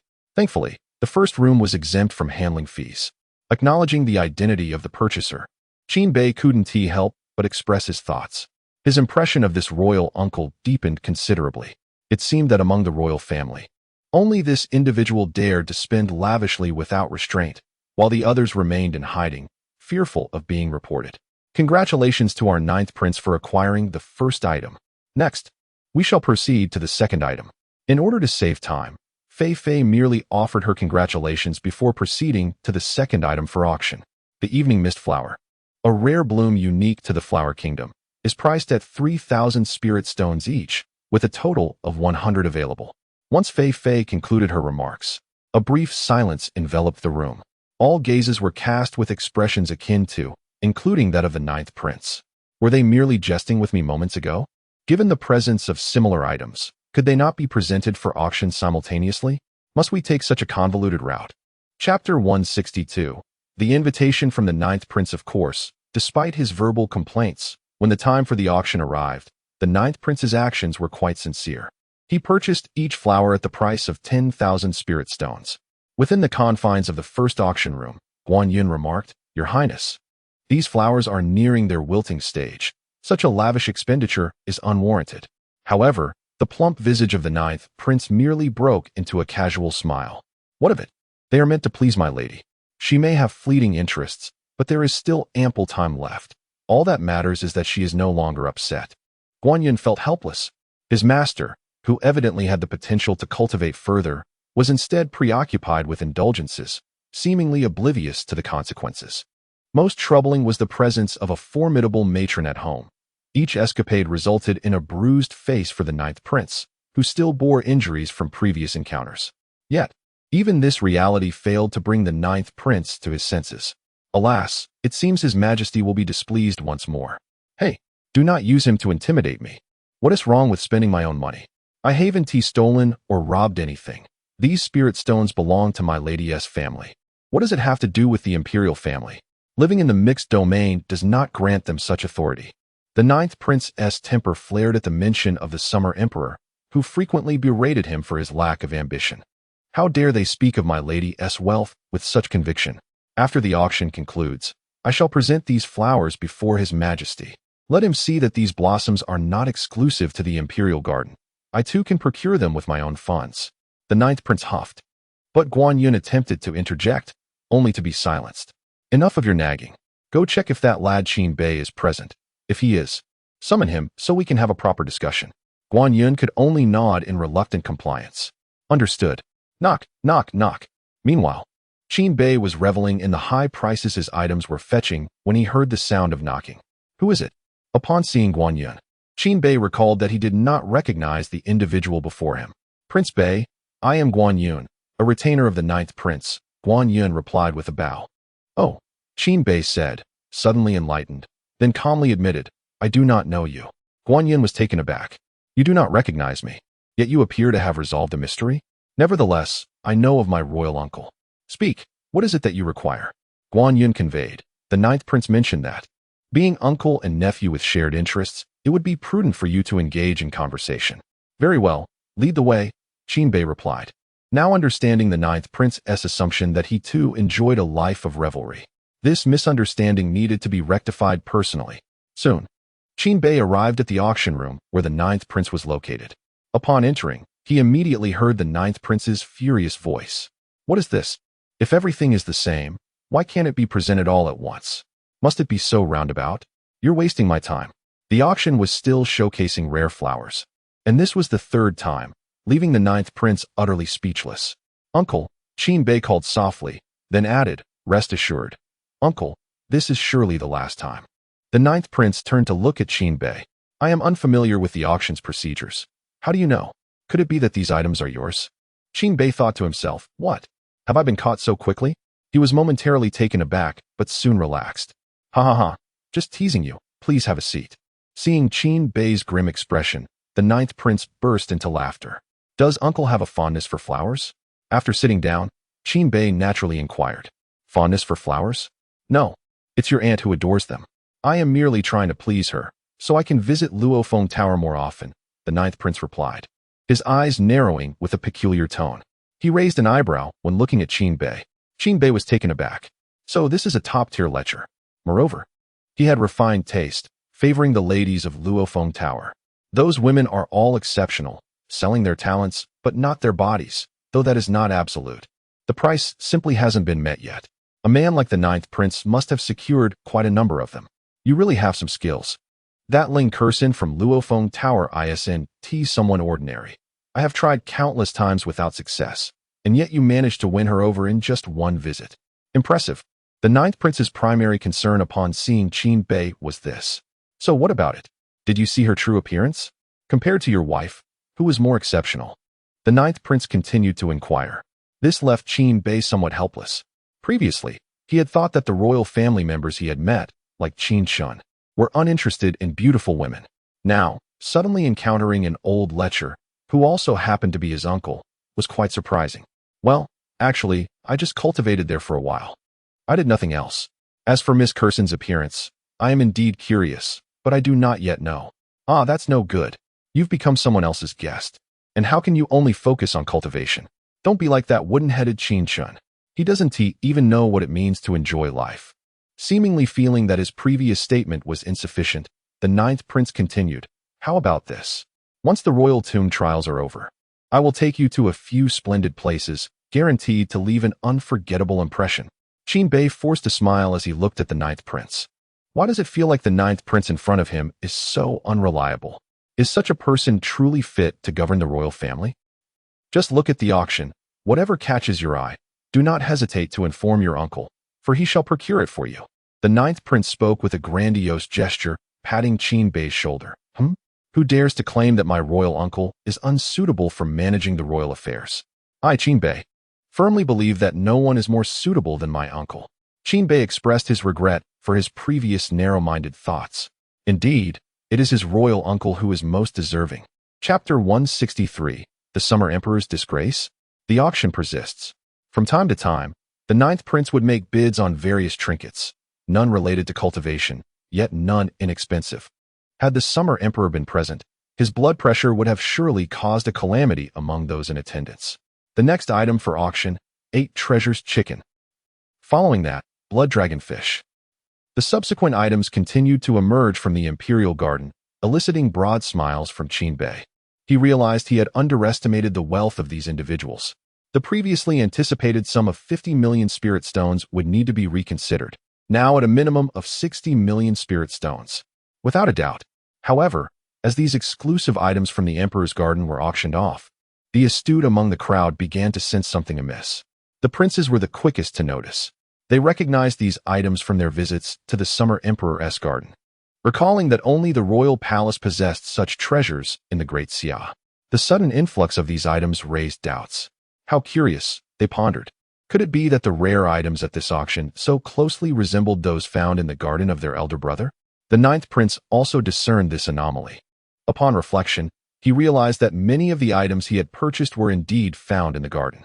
He had once contemplated acquiring them, but the Summer Emperor had firmly refused.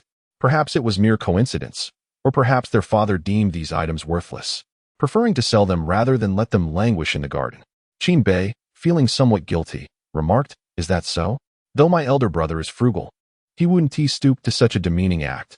Yet, before the ninth prince could elaborate further, the next item announced by concubine Fei hushed the crowd into silence. This next item is rather unique. I hope everyone remains calm and assured during the auction. Rest assured, the owner of this item will not cause any trouble for those present, concubine Fei stated with a gentle smile.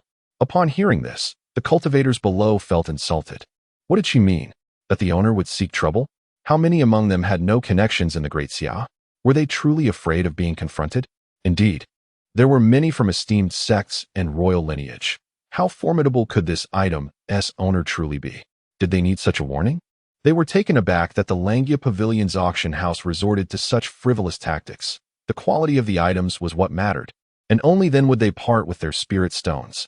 Listening to the murmurs of the crowd, concubine Fei was not the least bit surprised. These arrogant individuals were oblivious to the gravity of the situation. Once she revealed the full truth, they would understand the circumstances and cease their presumptuous chatter. This item is none other than the attire of the current emperor of the Great Xia. Indeed, it is the esteemed attire of our illustrious emperor of the Xia dynasty, and not merely ordinary garments, but his intimate apparel. Observing the solemn presentation by the enchanting concubine Fei, the previously boisterous crowd fell into a profound silence. Their gazes toward her became peculiar. Is this truly the goddess they once revered? How could she utter such audacious words? The garments belonging to the current emperor of Xia? Moreover, his personal garments? What absurdity is this? Since when has the Langya Pavilion become so brazen as to invoke the emperor's name without his consent? Dear Miss Fei, do not jest. It is evident that this is merely an ordinary piece of clothing, and you cannot expect us to be so gullible, came the immediate retort from the audience. A mere glance revealed that what was presented was nothing more than the most commonplace undergarment. Yet it was claimed to belong to the emperor? Who is the current emperor of Xia, if not the sovereign of the Xia dynasty? Would he don such mundane attire? While it is known that the emperor practices frugality, even if the material is ordinary, it should bear some intricate design, perhaps a dragon motif, a symbol of elevated status. Miss Fei, It would be best to refrain from such frivolous jesting. Should you claim it to be your own undergarment, we might entertain the notion with your on-site testimony.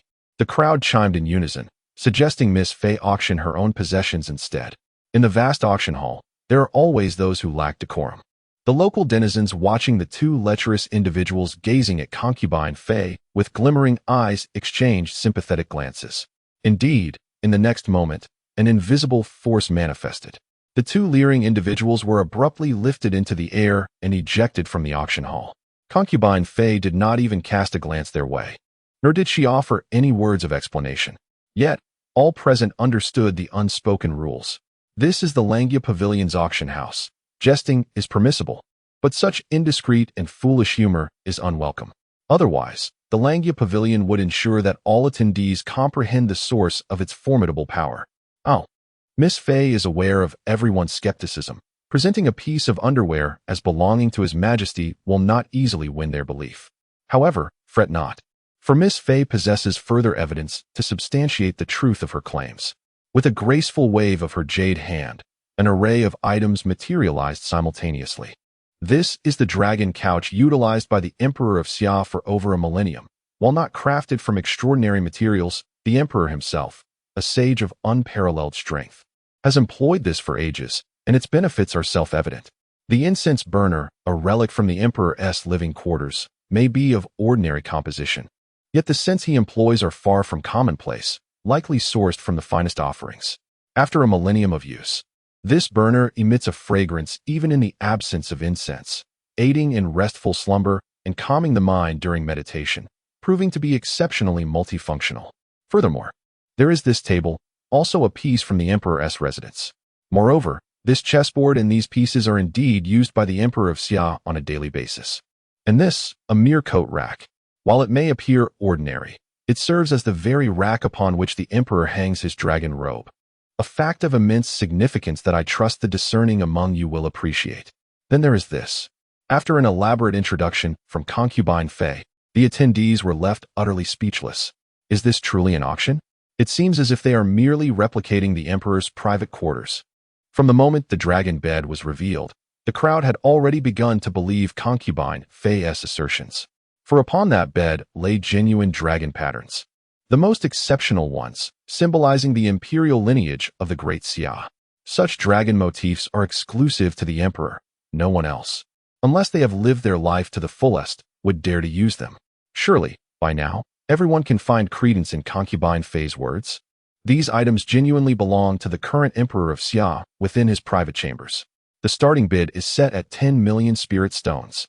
Concubine Fay has offered a relatively conservative price. Yet, even so, no one in the room dared to place a bid.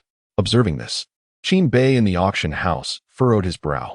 Could it be that he has misjudged the situation? Is the Emperor's reputation in Great Xia truly so diminished? With so many exquisite items, including the undeniably fine chessboard and pieces, one would expect them to fetch several million when sold individually.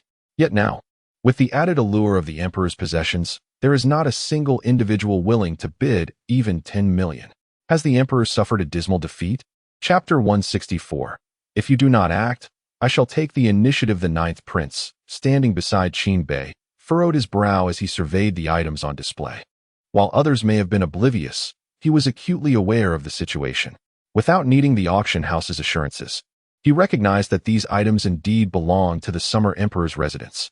What was going on? Was his elder brother planning yet another grand scheme? The ninth prince muttered to himself, then turned to Qin Bei. Have you heard any news about the Emperor's recent policy announcements? For instance, that the royal expenditures must be self-funded by the royal household? That the treasury will no longer be allocated? He believed that, regarding financial matters, Qin Bei would possess a greater understanding than he did. What does my royal uncle mean by that? Why can't I comprehend it? Qin Bei expressed his confusion. Is it not obvious? Just look at how many items in today's auction belong to the royal family. Now, even the Emperor's own possessions are being auctioned off. What does that indicate? The ninth prince inquired. Qin Bei cautiously responded. Does it imply that Father Emperor is in need of funds? The ninth prince rolled his eyes at Qin Bei. Although the private treasury and the national treasury were distinct, the wealth possessed by his elder brother was beyond the imagination of outsiders. Do you truly believe he would lack such trifling sums? The ninth prince felt that Qin Bei was underestimating the current emperor. Several million spirit stones were hardly sufficient to provoke such actions from the summer emperor. So, what is the purpose of this?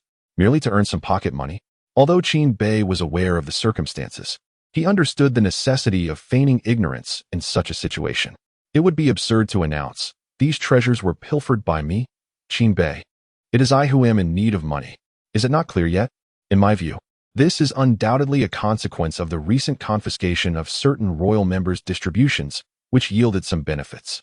Now, he intends to reclaim the distributions from all royal members, setting an example by selling his own possessions to generate revenue. He is signaling to the royal members that even an emperor must earn his own keep, thereby discouraging any dissent from the others. As the ninth prince elaborated, his conviction in this belief grew stronger and his expression darkened. Qin Bei, observing the ninth prince, wished to caution him, realizing he was overthinking. His father, while frugal, was not so miserly as to take such an extreme step. How outrageous! If the royal members lose their distributions, do they still qualify as members of the royal family? The Summer dynasty has reached this point through the efforts of countless generations to enjoy such privileges freely, and now he wishes to strip it all away.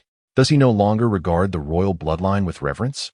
Constantly urging royal members to fend for themselves, what was the purpose of our ancestors' toil, if not to ensure a better life for us, the descendants?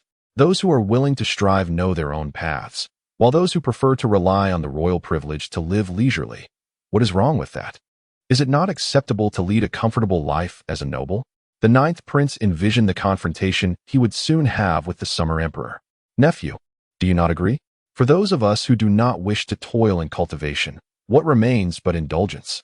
Your father's current intentions are indeed excessive. Qin Bei gazed at the impassioned and unabashed ninth prince, who spoke with an air of nonchalance about living a carefree and indulgent life. A bitter smile crept onto his face. Hadn't his own reputation been that of a youthful hero, a prodigy on the rise? When had he ever been associated with such lethargy? Yet, upon reflection, it seemed to be the case, for he had not devoted himself to rigorous training like Qin Shen had. At that moment, Qin Bei began to comprehend why the ninth prince had managed to become a master of the royal household. This mindset, while ill-suited for most endeavors, was perfectly tailored for the role of controlling the royal family. The essence of the royal household was to oversee the interests of the imperial members, diligently supervising and safeguarding their welfare. The principle was simple. If an outsider lost 10 million, but the royal family gained 1 million, then the transaction was deemed acceptable. Such extreme self-interest was not unwarranted. Your uncle speaks the truth. I wholeheartedly support you, Qin Bei exclaimed, raising his fist in encouragement. Since the summer emperor had already borne the blame, why not let him carry it through to the end? Yet, he couldn't help but criticize his father for selling worthless items instead of something of true value. Surely, everyone was not a fool. Who would pay for such meager offerings? Qin Bei lamented inwardly, regretting not having spent more time in the imperial garden to procure some rare treasures to sell, which would have been preferable to these trivial personal belongings that fetched no price. How could one not call him stingy? If he had sold something of inherent worth, it would have raised doubts. Instead, this was all too characteristic of him. Back when he was the crown prince, he had acted similarly. However, in comparison to his time as crown prince, the current emperor displayed a certain grandeur. Just look at the chessboard in pieces. Those held considerable value. Those who purchased them would not be at a loss, would they? The ninth prince showed no concern about others reporting to the summer emperor about his disparaging remarks made in private. He boldly spoke in the emperor's presence. What did that mean? Qin Bei was astonished. Never did he expect that the summer emperor had a history of such actions. Of course, look at this. No one is bidding now, because they dare not assume these items are being sold willingly by the emperor, fearing that purchasing them might provoke his ire. He pondered. Oh, now that you mention it, I feel relieved. Qin Bei realized that these individuals were apprehensive that the summer emperor remained unaware of the sale. And should they acquire the items, they might inadvertently offend him, resulting in a truly regrettable outcome. Relieved? The ninth prince looked at Qin Bei with confusion, failing to grasp his words. Oh no, I simply meant that I understand now, Qin Bei stammered, nearly letting slip more than intended. In the next moment, what are you doing? The ninth prince gazed in astonishment as Qin Bei pressed the bidding button. Did no one dare to place a bid? I shall lend them a hand. Upon witnessing that my imperial uncle has bid, they will undoubtedly believe that this item is being sold by our father, thus feeling emboldened to compete. Humph, it would be better if the auction fails to conclude. The ninth prince muttered in exasperation, aware that such an outcome was improbable. Yet he still sought to indulge in a moment of levity. Indeed, no amount of explanation from Fei Fei could suffice, for there existed no compelling evidence.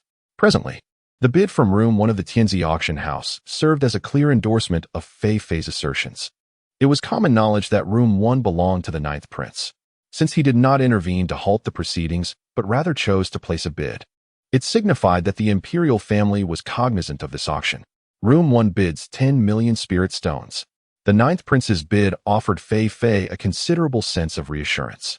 It appears that the sale of these items is not merely a frivolous act by Prince Bei, but rather sanctioned by Emperor Xia. That brings me much comfort. Chapter 165. I am suddenly wealthy, and overnight wealthy. 15 million, 16 million, 20 million. In the auction room, Qin Bei gazed down at the crowd, whose excitement had escalated to an unimaginable degree. Look at these fools, he thought. Willing to spend millions of spirit stones merely because these items were once used by the emperor's elder brother. What purpose does a bed adorned with dragon patterns serve? It is merely a trinket. And those incense burners, utterly useless artifacts. The palace could procure as many of these as it desired. Their contribution to cultivation is negligible, and they offer no entertainment value. They are far inferior to the delicate nightgowns crafted by the daughters of the falling Phoenix Tower, which, at least, are affordable and exude delightful fragrances. The ninth prince casually remarked, and this startled Guan Yun, who stood beside him. Such words bordered on disrespect.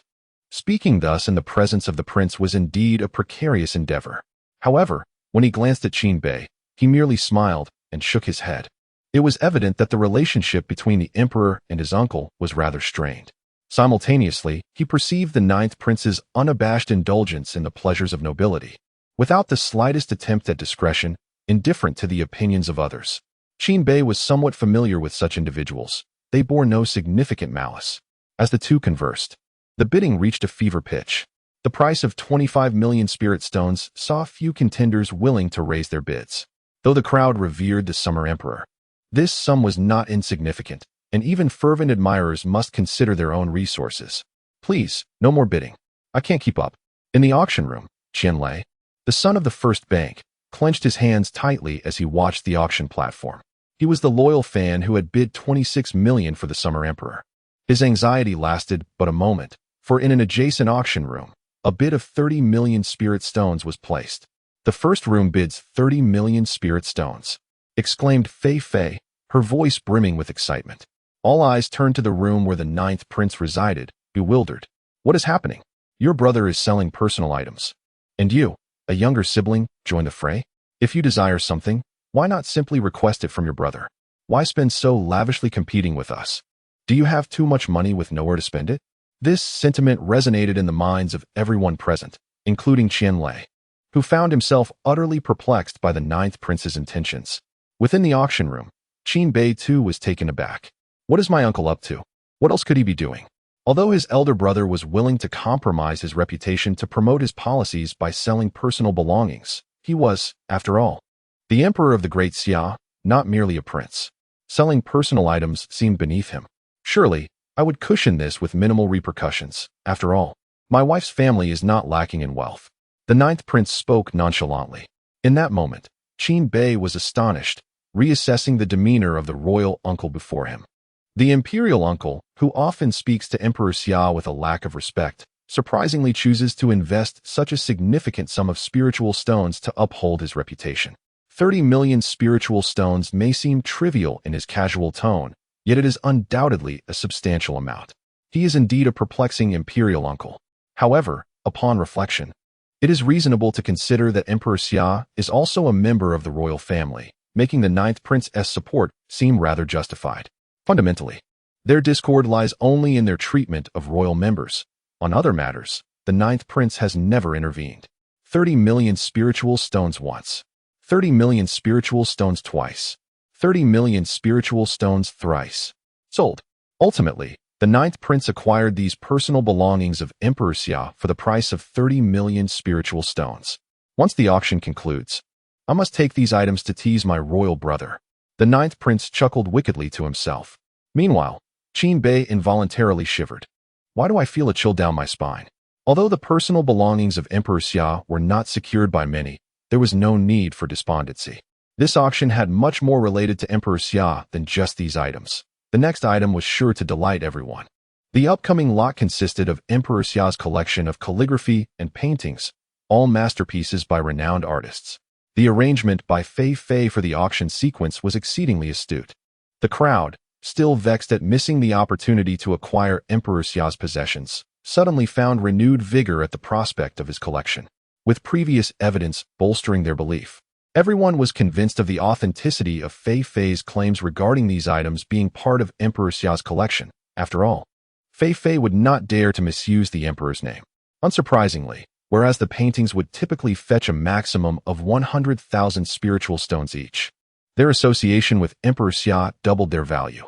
Witnessing the influx of millions of spiritual stones, Qin Bei's heart brimmed with joy. However, what astonished Qin Bei even more was that the calligraphy and paintings personally created by Emperor Xia were auctioned off individually, each exceeding 1,000,000 spiritual stones in price. The most expensive piece reached as high as 5,000,000 spiritual stones. Clearly, Emperor Xia's artistic creations not only carried personal prestige, but also provided benefits for cultivation. The attendees evidently recognized this value, willingly paying such a price for acquisition.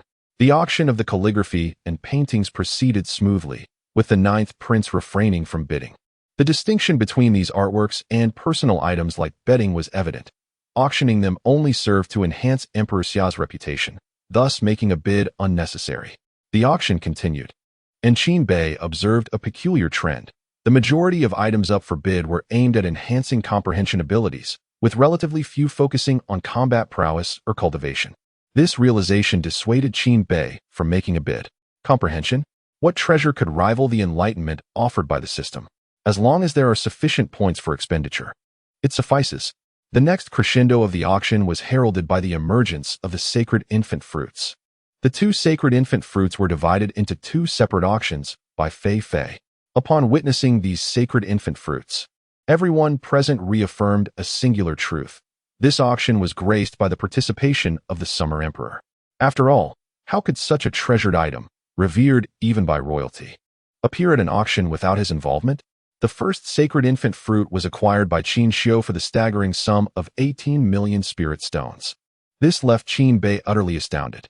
Having never encountered anything priced above 10,000,000 spirit stones himself, he was taken aback by Qin Xiu's nonchalance in procuring the sacred infant fruit for such an astronomical amount. In that moment, Qin Bei resolved firmly, the Ministry of Revenue must have its own representatives. Ideally, he would supplant Qin Xiu's influence within the ministry, ensuring that he would never find himself short of funds again. The second sacred infant fruit was subsequently purchased by the Sword Sect for a price of 20,000,000 spirit stones. Thus, the two sacred infant fruits netted Qin Bei nearly 40,000,000 spirit stones, an outcome he had never anticipated. Had I known this would transpire, I would have fought tooth and nail for another sacred infant fruit from the sacred infant tree. Chapter 166. The spirit stones of a minor ambition. As Qin Bei observed the items he had stealthily procured from the imperial palace being auctioned off one by one, he realized it was time for him to depart. Acquiring spirit stones was not his ultimate objective. Rather, his true aim was to expend these stones in exchange for premium points. Only with these premium points could he redeem the treasures of the system, and only they could genuinely facilitate his rapid advancement in cultivation and comprehension of techniques. This visit to the royal tomb was crucially centered around amassing sufficient premium points, for it was only with an ample supply that Qin Bei could find solace and the confidence to grasp the elusive Void Sutra, a technique that many had failed to comprehend successfully. However, Qin Bei found himself somewhat bemused by the auction's offerings. Despite its grandeur, he noticed a significant flaw. Most of the items for sale were predominantly related to comprehension, with none pertaining to indulgence whatsoever. Had he not pilfered such valuable items from the palace, the auction would have been exceedingly mundane. Of course, this was not due to a lack of quality items at the auction house, but rather because the event was specifically tailored for the forthcoming trials of the royal tomb. In this trial, although strength played a vital role, the ability to comprehend was paramount. Thus, It was entirely justified that the auctioned items were intrinsically linked to comprehension. Ultimately, Qin refrained from purchasing anything. After parting ways with the ninth prince, he returned to the auction house, where, as anticipated, Fei awaited him. Upon witnessing Qin graceful approach, Fei could not help but think that this prince was indeed extraordinary. "I apologize for making you wait, Miss Fei," Qin said with a cheerful smile as he seated himself beside her, his gaze remarkably innocent. Even when confronted with alluring sights, his eyes remained clear and unclouded. Such was the nature of this commendable man. Aside from his affections for his wife, he reminded himself to maintain composure when encountering other women, no matter how enticing the scene might be. "I have heard that Prince Bei has been rather short on spirit stones, but after this event, I fear we shall no longer hear such news," Fei remarked with a knowing smile as she looked at Qin. "Well, how many spirit stones were sold this time?" Qin inquired, his primary concern being the yield of his endeavors. "The fervor of the cultivators was beyond even my expectations, especially upon hearing the connection to the Summer Emperor," Fei mused. She had not only lingered in the Great Summer, but often visited auction houses in other realms. She had witnessed auctions of items belonging to emperors from various nations, yet none could compare to the fervent enthusiasm exhibited by the subjects of the Great Summer. This realization elucidated for her why the Langya Pavilion had favored the Great Xia for millennia, rather than the opposing Holy Demon Dynasty. Such public sentiment made it nearly impossible for a nation not to thrive. "Let us directly ascertain the total number of spirit stones sold," Qin remarked with a hint of indifference. "Very well, our auction house has completed the settlement. For this round, we have not charged any service fees, and the entirety of the auction proceeds belong to Prince Bei. The total amounts to 98 million spirit stones," Fei replied with a smile. "One of the privileges of the Tianzi rank is that no fees are levied during auctions, a fact well known to all." However, Fei reiterated this to Qin, ensuring that he recognized the courtesy extended to him by the auction house. She intended for Qin to remember this favor, fostering a sense of goodwill for any future interactions with the Langya Pavilion. Once such a prodigy truly rises, even the smallest benefits he brings would far surpass the current gains. Thus, the Langya Pavilion willingly engaged in such dealings, unperturbed by the notion of loss. 98 million? Qin was taken aback. Initially, he had been content with merely achieving 50 million spirit stones from his possessions. However, the outcome exceeded his expectations by a considerable margin. Not only was the price of the holy infant fruit beyond his anticipation, but the influence of the Xia Emperor within the Great Xia also took him by surprise. "Excellent. I am quite pleased with this auction. Should the opportunity arise, I will certainly seek collaboration with you again," Qin thought inwardly, delight blooming within him. Though he maintained a facade of modesty befitting a prince, it would be unwise to let anyone mock him over a mere sum of less than 100 million spirit stones. "All the spirit stones have been placed within this Qinquan bag. Prince Bei may inspect it," Fei said as she offered him the celestial Qinquan bag. However, Qin did not accept it immediately. Instead, he stated, "I need to procure some items from you to take with me. Please take note." During the auction, he had not had the opportunity to make any purchases, but that did not imply he had forgotten his intent to spend. "Understood." Qin proceeded to replicate all the items he had previously acquired at the auction house, instructing them to be delivered to the royal residence. Among these was, of course, the Golden Lion King. This left Fei somewhat speechless, perceiving that Qin was at odds with the current Xia Emperor. Just a short while ago, he had relinquished certain items, and now he was acquiring another set. The crucial point was that the funds spent were derived from the sale of items belonging to the Xia Emperor. Moreover, Qin had added several more items to his list while maintaining his customary spending habits. Though expensive, they bore no utility for cultivation. Whether for prestige or amusement, his expenditures were purely for enjoyment, resolutely not for the sake of enhancing his training. Such was the arrogance afforded by possessing a system, rather than diligently honing one's skills. It is far more prudent to contemplate methods of amassing wealth, earning more and exchanging it for coveted resources. This, indeed, is the most effective means to accelerate one's cultivation. At least, this is the perspective of Qin. Tireless cultivation is merely a recourse for those who lack the means to indulge in idleness. For someone like him, who possesses the ability to be leisurely, such efforts are entirely unnecessary. Ultimately, Qin Bei spent a staggering 10 million spirit stones at the auction house. Yet, in doing so, he acquired not a single item that would enhance his cultivation speed. At most, he procured a handful of elixirs, the majority of which serve the purpose of stabilizing one's cultivation, while others possess peculiar and whimsical functions, intended merely for amusement. This left the auction house patrons puzzled regarding Qin Bei's intentions, while others resorted to elixirs to forcibly elevate their cultivation, an endeavor fraught with peril as they suddenly gain immense power. Their purchases of numerous stabilizing elixirs were at least comprehensible. But what of Qin Bei's choices? He had not acquired any elixirs aimed at swiftly advancing one's cultivation. Why then did he purchase so many stabilizing elixirs? It was utterly incomprehensible. Chapter 167. Depositing spirit stones at the first bank. Qin Bei engaged in little unnecessary conversation with Fei Fei. After expending 10 million spirit stones, he acquired 100,000 premium points. Yet, Qin Bei did not cease his endeavors. His next objective was the Wanwu Pavilion at the Falling Phoenix Tower.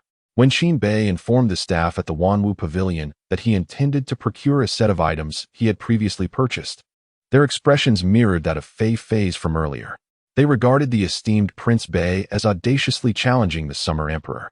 Some even began speculating how soon the Ministry of Revenue would confiscate these items. Some anticipated it would occur after the royal tomb trial, while others postulated within 2 days. Although the timelines varied, the ultimate outcome remained consistent. Prince Bei would once again incite the wrath of the Summer Emperor, resulting in the forfeiture of his belongings. However, this concern did not affect their purchasing activities. In the end, Qin Bei acquired over 10 million worth of items, some of which were indeed beneficial for cultivation. Albeit merely as modest aids, most were simply novelties. Remaining premium points, 200,000. Observing the remaining 200,000 premium points in the system, Qin Bei felt a sense of reassurance. Yet, this time he was more vigilant. Previously, an extensive collection of items had been seized by the Ministry of Revenue, and he was determined not to allow such a scenario to unfold again. Furthermore, Qin Bei anticipated the impending fury of the Summer Emperor. Though he was not particularly concerned about the repercussions he might face, he was deeply troubled by the fate of the remaining spirit stones. Once the Summer Emperor realized that he had illicitly sold numerous palace items for spirit stones, he would undoubtedly scour Qin Bei's possessions, seizing every last spirit stone. To avert such a predicament, Qin Bei devised a strategy. He would deposit the funds in the first bank. Although established by the people of the Great Xia and led by individuals who held the Summer Emperor in high regard, the bank had a strict regulation. Only the individual who deposited spirit stones could withdraw them. This rule, foundational to their strength, alleviated Qin Bei's concerns about the possibility of the Summer Emperor or the Ministry of Revenue appropriating his deposits. With resolute determination, Qin Bei proceeded without hesitation. Any doubt would be a sign of disrespect towards the esteemed First Bank. Upon arriving at the bank's headquarters in the capital, the staff immediately recognized him. After all, he was already a third seal prince. While others might be unaware, the bank needed to be informed, as he was a potential important client. When he first visited, he had come to make a deposit. The reception attendant seemed familiar, and after a moment, Qin Bei finally recalled where he had seen them before. Isn't this the same Qian Lei who recently boasted at the Falling Phoenix Tower? I have heard that he is the young master of the First Bank. Why is he now engaged in subordinate duties?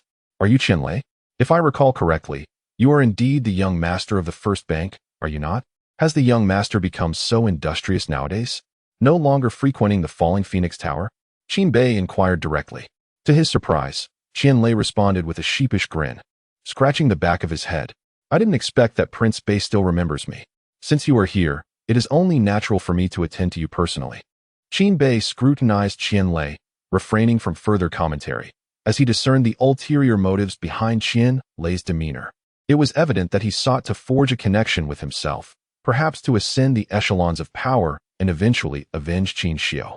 Qin Bei had encountered many wealthy individuals yearning for influence, and he could see through Qian Lei's intentions with ease.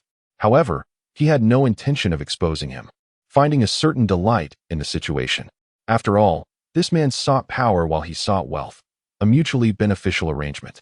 Moreover, Qian Lei's enemy was Qin Xiao, who happened to be Qin Bei's adversary as well. Thus, in this tangled web of enmity, the enemy of my enemy is indeed my friend. Consequently, Qin Bei found no reason to reject Qian Lei's overtures. He even acknowledged Qian Lei's perceptiveness with a casual compliment. When interacting with someone of similar age, Qin Bei naturally maintained an air of authority befitting a royal. He would not lower his stature merely to win favor. At least not until Qian Lei had truly become his subordinate or friend.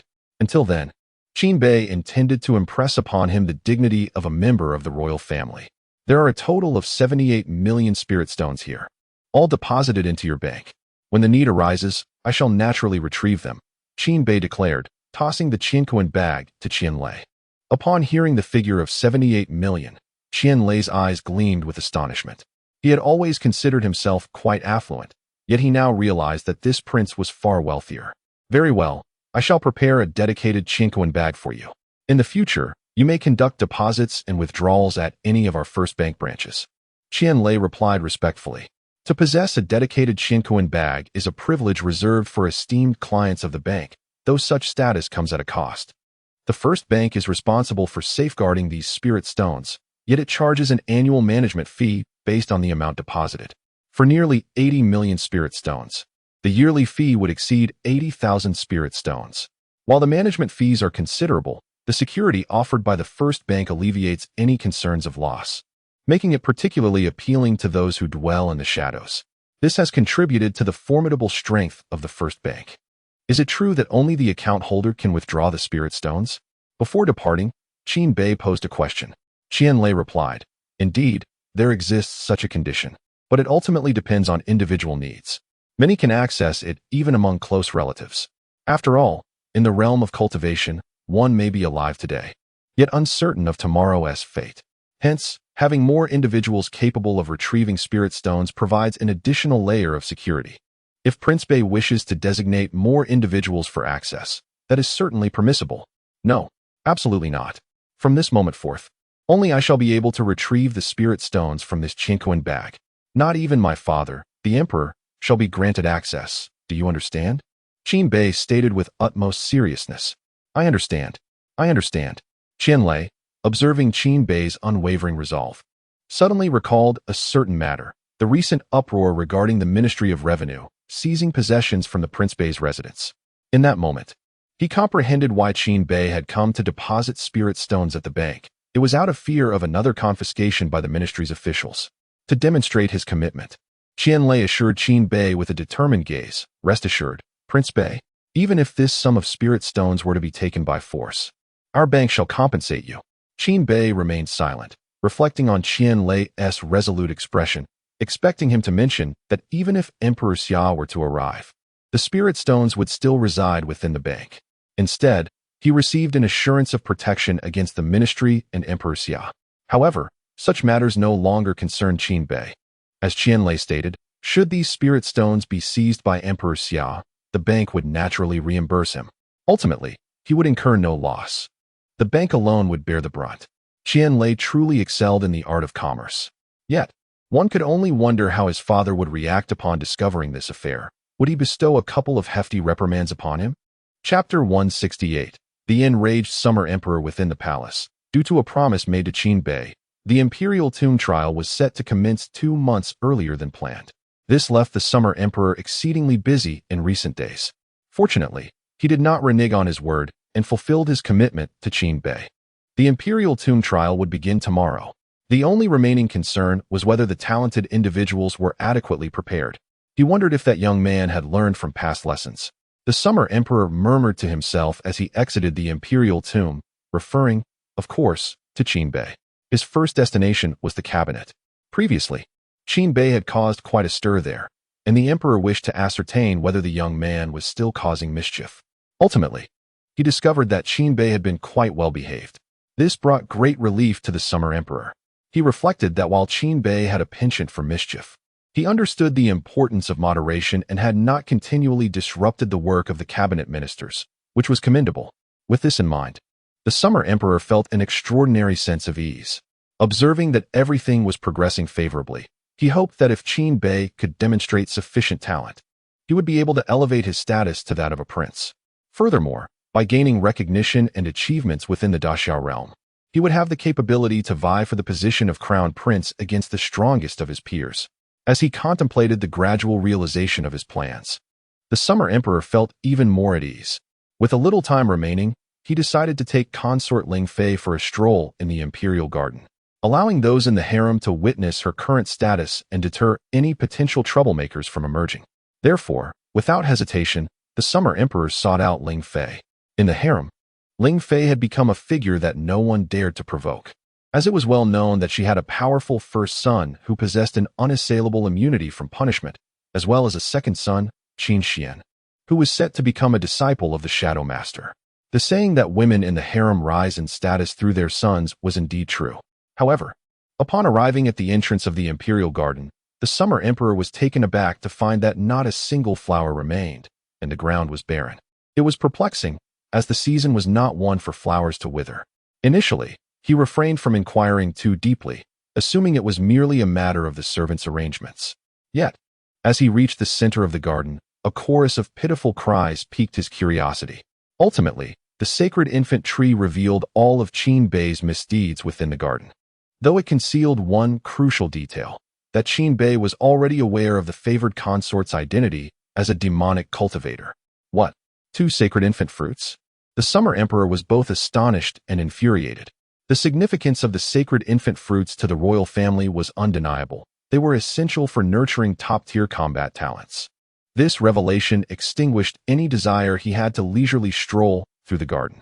After escorting Ling Fei back to the palace, he intended to seek out the Shadow Master. However, the Shadow Master too had been preoccupied with his own affairs, as Qin Xian had already agreed to become his disciple. Although the apprenticeship ceremony does not require excessive grandeur, as a master of Qin Xian, it is imperative to inspire one's disciple. Thus, for the past few days, Shadow has undertaken the personal task of seeking rare treasures to facilitate Qin Xian's transformation. Shadow's intention is quite simple. He does not expect Qin Xian to surpass Qin Bei's formidable combat prowess, which is indeed extraordinary. However, it is essential that Qin Xian's cultivation speed matches that of Qin Bei, and his combat strength must be bolstered as well, at the very least keeping pace with Qin Bei. Consequently, even if the Summer Emperor sought out Shadow, it would be of no avail. It was at this juncture that the 9th Prince made his appearance, a playful smile adorning his face. Upon learning of the Summer Emperor's whereabouts, he headed directly to the Xianzheng Hall. "Brother Emperor, what brings you here?" The Summer Emperor's demeanor soured upon seeing the 9th Prince, particularly with that mischievous smile. For such expressions often heralded trouble brewing, especially when directed at himself. His younger brother only wore such a cheerful grin when plotting against him, a mirth surpassing even the most vibrant of celebrations. "I heard there are new policies being introduced by your majesty, so I came to inquire, hoping to glean some insights for the royal family to prepare in advance," the 9th Prince said, rolling up his sleeves to reveal the inner garment he wore. The Summer Emperor shot him a glance. "I am unaware of what you speak, if there is nothing else." Before he could finish, he noticed the garment worn by the 9th Prince. Recognizing its essence all too well, it was unmistakably his own. "Is that your inner garment?" The Summer Emperor probed tentatively. "Brother Emperor, are you still unaware? The personal items you had auctioned were purchased by your dear brother. Naturally, it is only fitting that I wear what I have acquired," the 9th Prince replied with a smirk. In truth, the 9th Prince relished the discomfort on the Summer Emperor's face. However, the Summer Emperor was not displeased. Rather, he appeared astonished and perplexed. "Are you saying you secured this garment at the auction?" His narrowed eyes emanated a pressure that even the 9th Prince could feel. "Brother Emperor, what is the meaning of this? It is merely a sale. Does it matter to whom it is sold? I am your own brother, blood thicker than water. Why should I not purchase it? I am merely supporting your new policies." The 9th Prince remained convinced that these items were indeed sold at his brother's behest as part of the implementation of a new decree. "Humph." The Summer Emperor waved his sleeves and vanished from sight in an instant. "How curious." The 9th Prince scratched his head, utterly baffled by his brother's sudden departure. In the next moment, the vanished Summer Emperor materialized in the Yanju Hall. Gazing upon the desolate space, the only remnant was a dragon robe, igniting a fury within him that reached its zenith. Casually seizing a palace maid, after a round of inquiries, the conclusion was reached. Everything from the Yanju Hall had been taken by Qin Bei, due to his previous insistence amidst his busyness that Qin Bei could take whatever he pleased from the palace. Neither the eunuchs, maids, nor the imperial guards attempted to intervene. despite being aware that their belongings had been appropriated. Half an hour later, Emperor Xia gazed upon the trembling assembly of individuals kneeling before him. Among them were palace maids, eunuchs, and imperial guards. At this moment, Emperor Xia finally comprehended the entirety of the situation and became aware of the items concerning himself that had been sold at yesterday's auction. Most importantly, he discerned the identity of the instigator behind these events. It was none other than his son, whom he had mistakenly believed had learned to restrain himself. To his utter astonishment, that very son had set his sights upon him, meticulously ensnaring him step by step. How utterly contemptible! Reflecting on the events from a few days prior, Emperor Xia now understood why Qin Bei had caused such an uproar in the cabinet. It was merely to elicit his casual permission to take whatever he wished. Originally, Emperor Xia had issued that command out of exasperation with Qin Bei's incessant harassment. Now, it had inadvertently afforded Qin Bei a significant opportunity. Chapter 169. Darkness beneath the lamp. Your Majesty. Your Majesty, I am guilty, please punish me. Grand Eunuch Mei trembled as he spoke. He had received the news. The paintings and calligraphy sold at the auction yesterday were the cherished collection of the Summer Emperor over the years. According to the intelligence, Qin Bei had sold all the artworks, leaving only one particularly unique piece unsold. Upon confirming this information, Grand Eunuch Mei's face turned ashen. It seemed that Qin Bei was leading him to his doom. The Summer Emperor had entrusted him with the key, signifying absolute trust. Yet, he had used it to curry favor with Prince Bei, albeit voluntarily. Nevertheless, he had still acted upon it. If the Summer Emperor remained unaware, so be it. But with Qin Bei's actions, ignorance was no longer an option. Rise, the Summer Emperor said, glancing at the crowd below, raising his hand in a dismissive gesture. His words tinged with helplessness. I understand. This matter is not your fault. Blame this rebellious son of mine for daring to ensnare me. He even had the audacity to threaten the palace staff. Such transgressions are utterly unforgivable. The Summer Emperor's fury was palpable. Indeed, he had recognized Qin Bei's talent for cultivation and combat, particularly valuing his spirited nature. It was precisely this vigor that led the Summer Emperor to believe Qin Bei was fit to be the crown prince, capable of breaking through stagnation. Yet, despite such expectations, what the Summer Emperor desired was not for Qin Bei to cause chaos within the palace, but to create a stir throughout the Great Xia and across the Zhangzhou continent. At least then, the burdens would not weigh solely on him, but also on his adversaries. Yet now, Qin Bei was merely creating turmoil within the palace, leading the Summer Emperor to understand why the late emperor disfavored boisterous princes.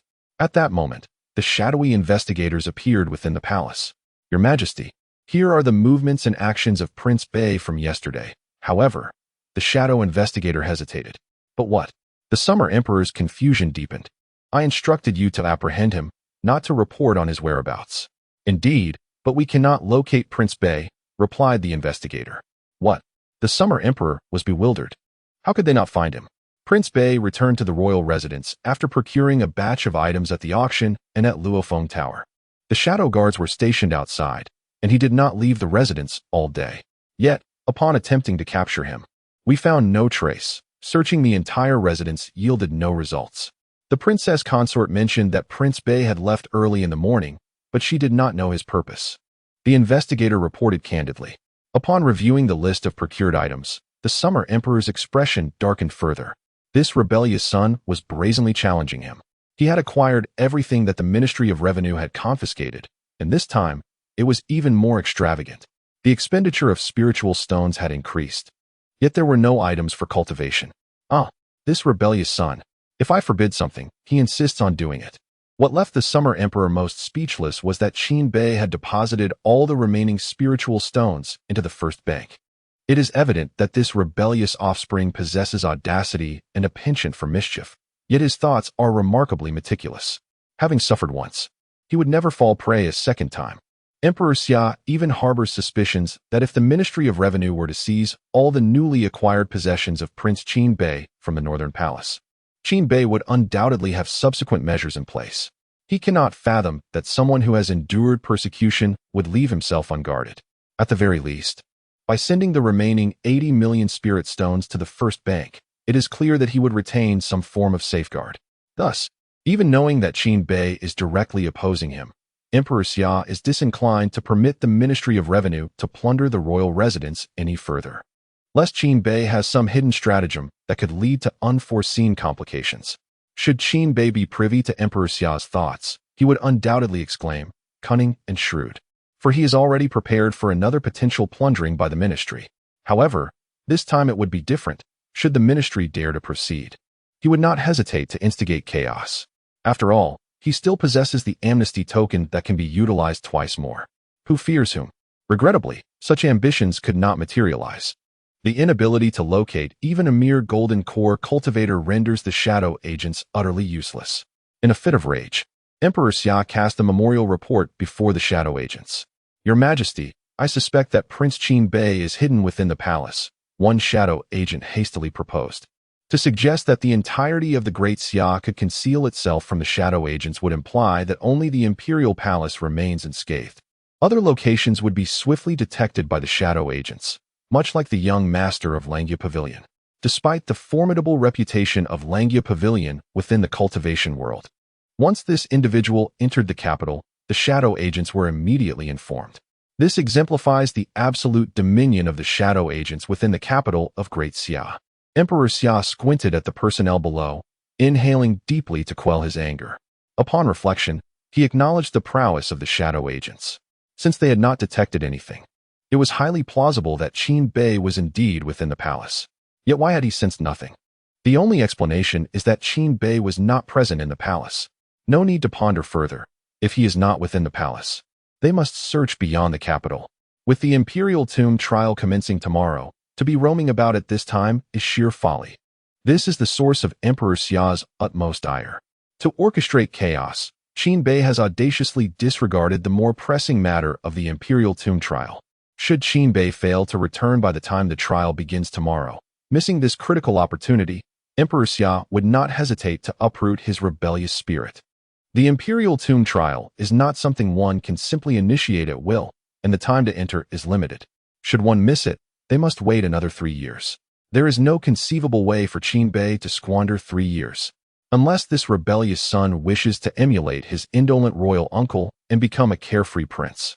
Yet, even if Qin Bei entertained such notions, Emperor Xia would never permit such a scenario to unfold. The Summer Emperor had already devised a plan.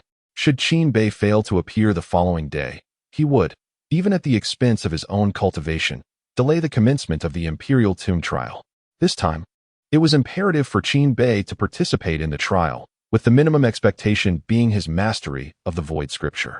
Should he fail to achieve even this, the Summer Emperor had already contemplated how to hold Qin Bei accountable come autumn. The Emperor's ire was palpable. As the sharpest weapon in the Summer Emperor's arsenal, the shadows were fully mobilized, not for any trivial reason, but to locate a single prince. Rumors spread throughout the capital overnight, leaving all cultivators astonished by such an unprecedented display.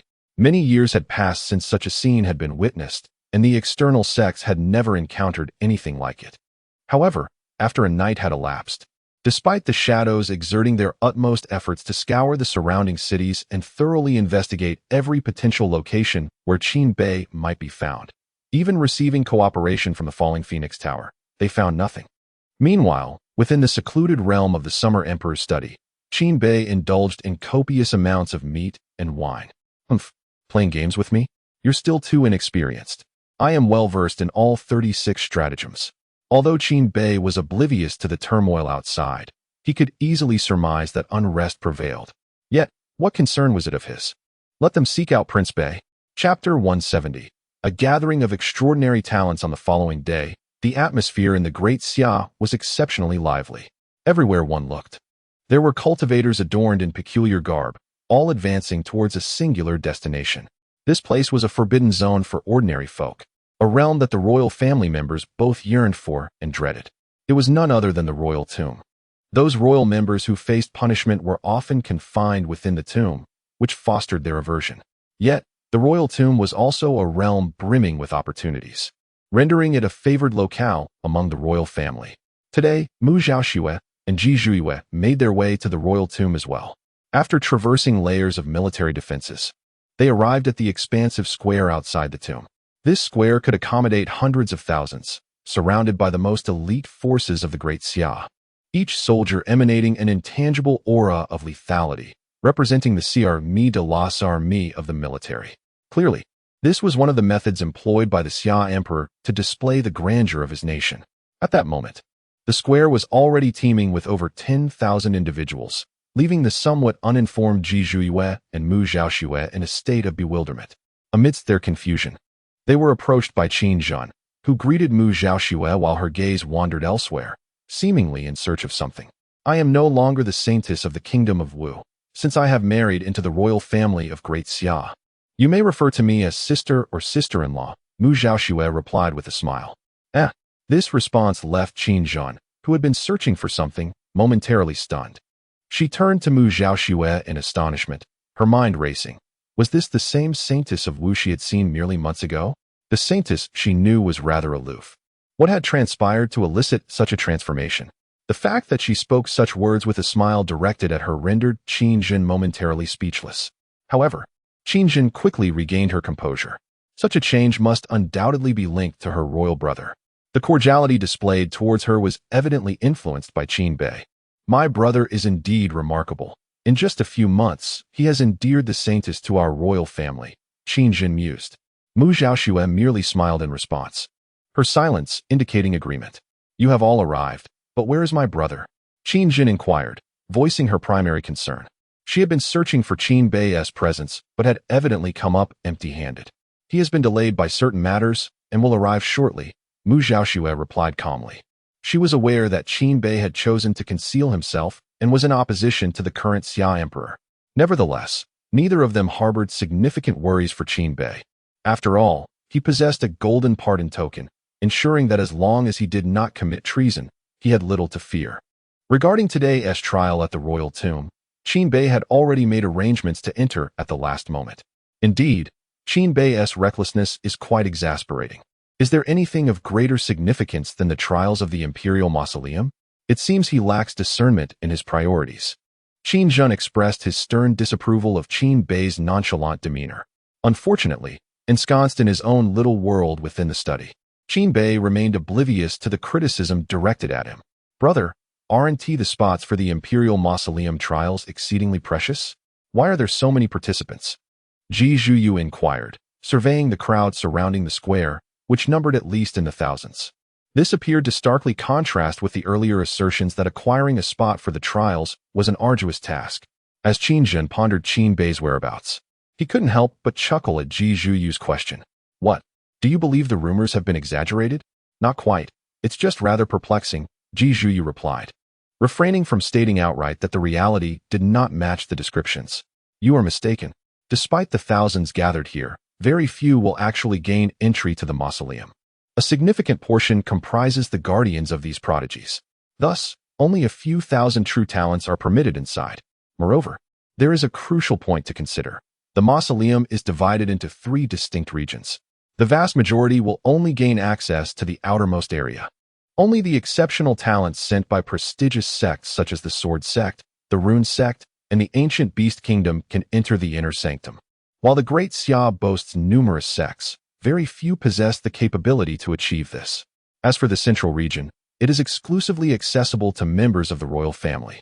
However, you two are considered royal members now and, with the special permission from our father, are also allowed to enter the central area. Qin Zhen elucidated the divisions of the mausoleum trials, and Ji Zhuyu began to comprehend the situation. It became clear that the coveted spots she had previously heard about pertained only to the inner region. The profound scripture she had longed to comprehend, the Void Scripture, resided in the central area, accessible solely to royal members. Moreover, many attendees were merely there to partake in the spectacle. Look over there. Princess Langya is merely here for the commotion. Not every royal member can enter the mausoleum, Qin Zhen pointed out, directing her attention to Princess Langya, who happened to glance their way before dismissing them with a pout, having failed to spot her intended target. Brother, you must strive to excel this time. If you can grasp the exalted Void Scripture, you shall emerge as at least a 4th seal prince. Princess Langya encouraged, patting Qin Zhen on the shoulder. I have no interest in princely titles, but I am indeed intrigued by the Void Scripture, for it has the potential to enhance my strength. Qin Zhen replied with a stoic expression. I'll tell you this. Once inside, if you find yourself struggling, join forces with Qin Bei. We have all witnessed his exceptional comprehension abilities. Seeking his support is nothing to be ashamed of, Princess Ling Er remarked with a smile. Qin Shen offered no response, merely casting a glance toward Mu Zhaoshui. The figure that lingered in his memory did not manifest itself here. Qin Bei's prominence within the royal court is exceedingly high, and thus his absence has not gone unnoticed, leaving many in a state of perplexity, among them Qin Xiu. Beside him stands the prince of the ancient beast kingdom, Gu Chuan, who, after being soundly dealt with by Qin Bei, has grown notably compliant and is now aligned with Qin Xiu. Casting a glance toward the distant spot where Mu Zhaoshui resides, Qin Xiu noticed the absence of Qin Bei and snorted disdainfully, exclaiming, "Umph." Qin Bei is truly the epitome of foolishness. Among those present, only Qin Xiu comprehended the unfolding events. Upon the sudden influx of numerous items at the Qin residence, he was immediately informed, prompting him to dispatch inquiries. This investigation revealed that Qin Bei was indeed the one who had auctioned the possessions of the Summer Emperor. Moreover, he had been keenly observant of the Shadow Guard's actions the previous night. Piecing together these occurrences, Qin Xiu surmised the probable sequence of events. Clearly, Qin Bei had angered the Emperor in pursuit of wealth, rendering him too fearful to show his face now. Regarding this conduct, Qin Xiu could only utter a single word: foolish. To forfeit an opportunity to enter the imperial mausoleum for a mere few million spirit stones is utterly ludicrous. Yet, this situation brought a certain joy to Qin Xiu's heart. For if Qin Bei were to indeed miss this trial of the imperial mausoleum, then regardless of how exceptional his cultivation talent may be, his future standing would undoubtedly fall short of his own. Of course, all of this hinges on the ability to comprehend the void scripture. Chapter 171. Can the delay be any more apparent? In the imperial cabinet, the Summer Emperor sat in the foremost position, his brow furrowed in deep contemplation. His mood was undoubtedly at its nadir in recent years. For despite the passage of an entire night, Qin Bei remained unfound. Your Majesty, the time to open the royal tomb has arrived. Commander Kong Fei has sent someone to inquire whether we should proceed with the opening, reported the chief minister, Gongsun Yao, with utmost respect. Wait, was the emperor's terse response. A single word laden with significance. Yet, Gongsun Yao could palpably sense the emperor's simmering fury. Choosing not to utter another word, he exited the cabinet to convey the emperor's intent to the commander of the imperial guard. Meanwhile, Commander Kong Fei, having received the emperor's command, was beset by a sense of overwhelming pressure. The announcement to open the royal tomb had been made well in advance, and now, as the appointed time approached, the ceremony had yet to commence.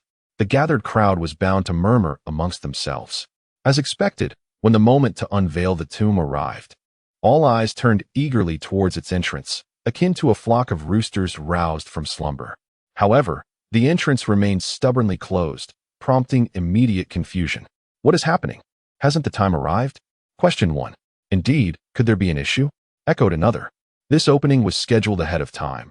Perhaps the royal family is unprepared. Listening to the growing chatter, Kong Fei's brow knitted in concern. Prolonging the wait was not a viable solution. With this thought in mind, he approached the entrance of the tomb. Many presumed he was about to manually unlock it. However, Kong Fei stood before the crowd, stating, "As we prepare to unveil the royal tomb, I must elucidate the rules clearly."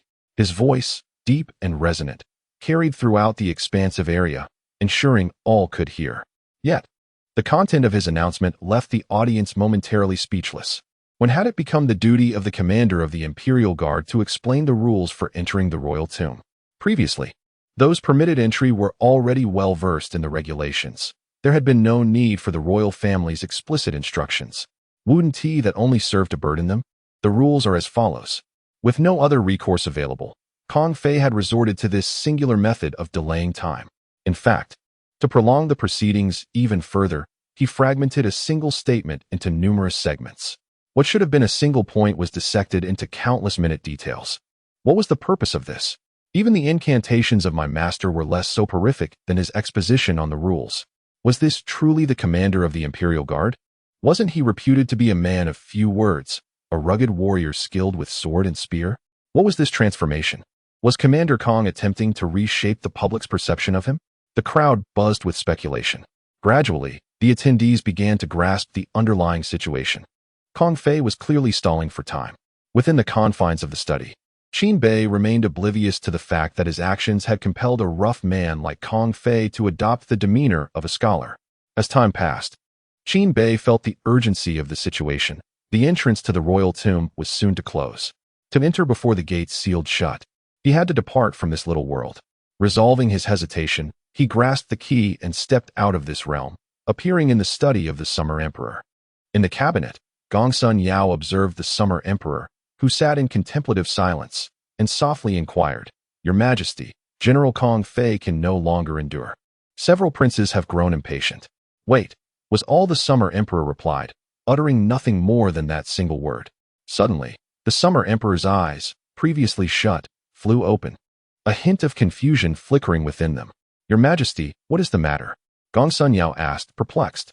Yet, the Summer Emperor offered no response, vanishing from the cabinet in the blink of an eye. "Quite adept at evasion, aren't you?" A cold and authoritative voice echoed from behind, sending a chill down Qin Bei's spine. He turned stiffly, only to find the Summer Emperor's stern countenance before him. "Father, Your Majesty? Shouldn't you be within the royal tomb at this hour? How is it that you are here?" According to protocol, during the trials in the royal tomb, the Summer Emperor would also be present to observe. Moreover, not only the Summer Emperor, but also protectors from significant factions could witness the proceedings, albeit only a select few. Including the Summer Emperor and a handful of others, were permitted to observe the central area. Thus, Qin Bei had hoped to seize the final moments to enter the royal tomb, believing that by the time the Summer Emperor noticed him, he would have already crossed the threshold, rendering any ensuing anger impotent. Confronted by the visibly awkward Qin Bei, the Summer Emperor felt an urge to deliver a thorough reprimand, perhaps even a sound beating. Yet, he ultimately restrained himself. The paramount concern was the trial within the royal tomb. Retribution could wait. "If you fail to meet my expectations during this trial," the Summer Emperor stated coolly, "the royal tomb shall become your home, and you needn't emerge again." Understanding the gravity of his father's words, Qin Bei realized that this was no jest. His father was indeed capable of such paternal mischief. "As for the matters you've concealed from me," the Summer Emperor continued, "once the trials conclude, I shall hold you accountable for each transgression. Do not entertain thoughts of escape. It is futile." Without allowing Qin Bei the chance to defend himself, the Summer Emperor seized him and flung him outward. In an instant, Qin Bei found himself in the plaza. "Your audacity is remarkable. To think you would hide within the palace," murmured the Summer Emperor, taken aback by Qin Bei's boldness. It was no wonder he had remained undetected. Clearly, Qin Bei had orchestrated everything meticulously, including the ruse of evading him. The only miscalculation was underestimating the necessity of his presence for the royal tomb to commence. It is perfectly understandable that one might not anticipate this.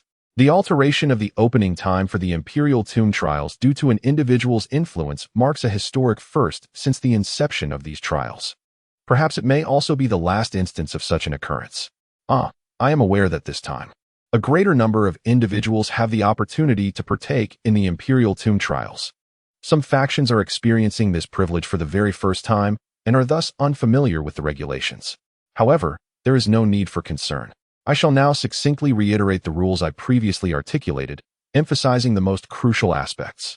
As they listened to Kong Fei's exposition, the crowd in the square felt on the brink of collapse. This interminable delay seemed never-ending. Chapter 172. The dragon-slaying youth. The crowd present was truly filled with a sense of indignation, yet they remained silent, for the individual before them was Kong Fei, one of the war gods of the Great Xia. Who would dare to raise their voice in his presence? They could only endure in silence. "Elder, is this not the customary ritual that precedes the imperial tomb trials?" one inquired. "Elder, why does this process differ from what you previously informed me?" It may be due to the early commencement this year, hence the more intricate procedures," came the reply. No one dared to question Kong Fei's actions, which left the older generation in a state of utter disarray as they faced the barrage of inquiries from the younger geniuses. They too were curious as to why this year's procedures were so markedly different. In the past, once the imperial tomb was opened, all the talented individuals would simply rush inside, and the rules were rather straightforward, consisting of only a few key points. Before arriving, all qualified geniuses had been duly informed. After all, This was the imperial tomb. Who would dare act recklessly here? Such folly would be tantamount to courting death. The sects had no desire to see their cultivated talents wiped out due to violations. Gu Chuan gazed at Kong Fei ahead, his eyes void of brilliance. His previously trembling hands, filled with excitement, had now cooled under Kong Fei's recitation-like demeanor. If only someone could interrupt General Kong's speech. But who would dare to intervene? Not even the princes, let alone outsiders like us, would have the audacity to do so. Kong Fei, though less frequently mentioned in recent years, was once an invincible deity of battle. Who would provoke him? Indeed, let us not overthink it. We might as well listen, for we possess no means of resistance. Just as everyone braced themselves for yet another round of Kong Fei's recitation, a figure suddenly materialized beside him, advancing with unyielding momentum. Bang! In the next moment, a resounding explosion echoed throughout the square. Those who were on the brink of being lulled into a stupor by Kong Fei were abruptly awakened, their eyes widening to see a cloud of dust enveloping the area. Yet, this dust did not obscure the gaze of those present. What is this? Has someone taken action? At last, someone could no longer endure. I have longed to do this myself. This is a hero, sacrificing himself for our sake. What a noble soul. However, with such a commotion, it seems this individual may find it difficult to enter the imperial tomb again. What a pity. Otherwise, I would have sought to befriend him. What does it matter? We can still make an acquaintance. Once the trials conclude, I shall surely treat this brother to a grand feast. Yes, yes. Let us go and make his acquaintance, perhaps even plead for him. Who knows, it might persuade General Kong to show some leniency. Though the world of cultivation is indeed one where the weak are devoured by the strong, there are still many who are cunning, though most are of advanced years. Among the youthful prodigies before him, there were many who harbored fervent admiration for Qin Bei, the valiant champion unafraid to confront malevolence. As a group approached, they were met with anguished exclamations. Oh, for heaven's sake! You old rascal! You've got some nerve. Should I ever have the chance to take my revenge, you'll be in for it. Qin Bei gingerly rubbed his backside, having been unceremoniously cast from the void by Xia Huang, experiencing a full second of a void swim. However, upon his emergence, he found his momentum unabated. His speed was remarkable, and only his resilient physique allowed him to endure such an ordeal. Had another golden core cultivator been in his stead, their pelvis would likely have shattered.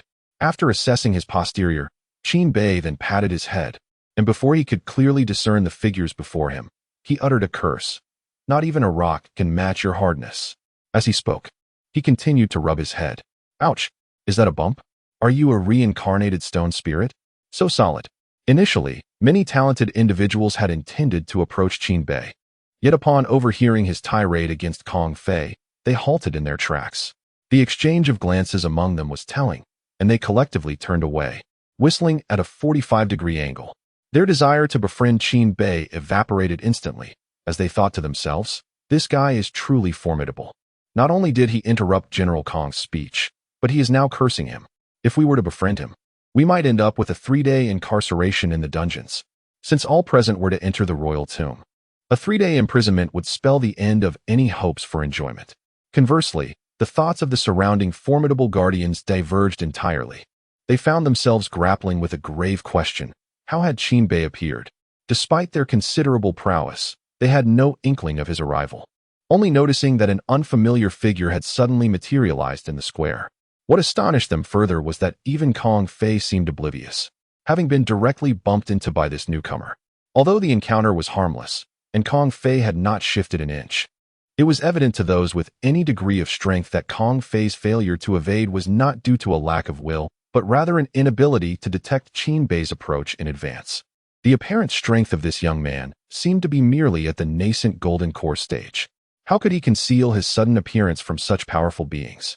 The only plausible explanation was that he had been dispatched by a great entity, albeit one with a rather tempestuous temperament, given the violent manner of his arrival. It was hardly surprising that the youth before them was spouting expletives. Prince Bei, why have you only just arrived? Contrary to everyone's expectations, they anticipated Kong Fei would reprimand the young man. Yet, upon laying eyes on Qin Bei, Kong Fei's countenance transformed, revealing an expression of exhilaration.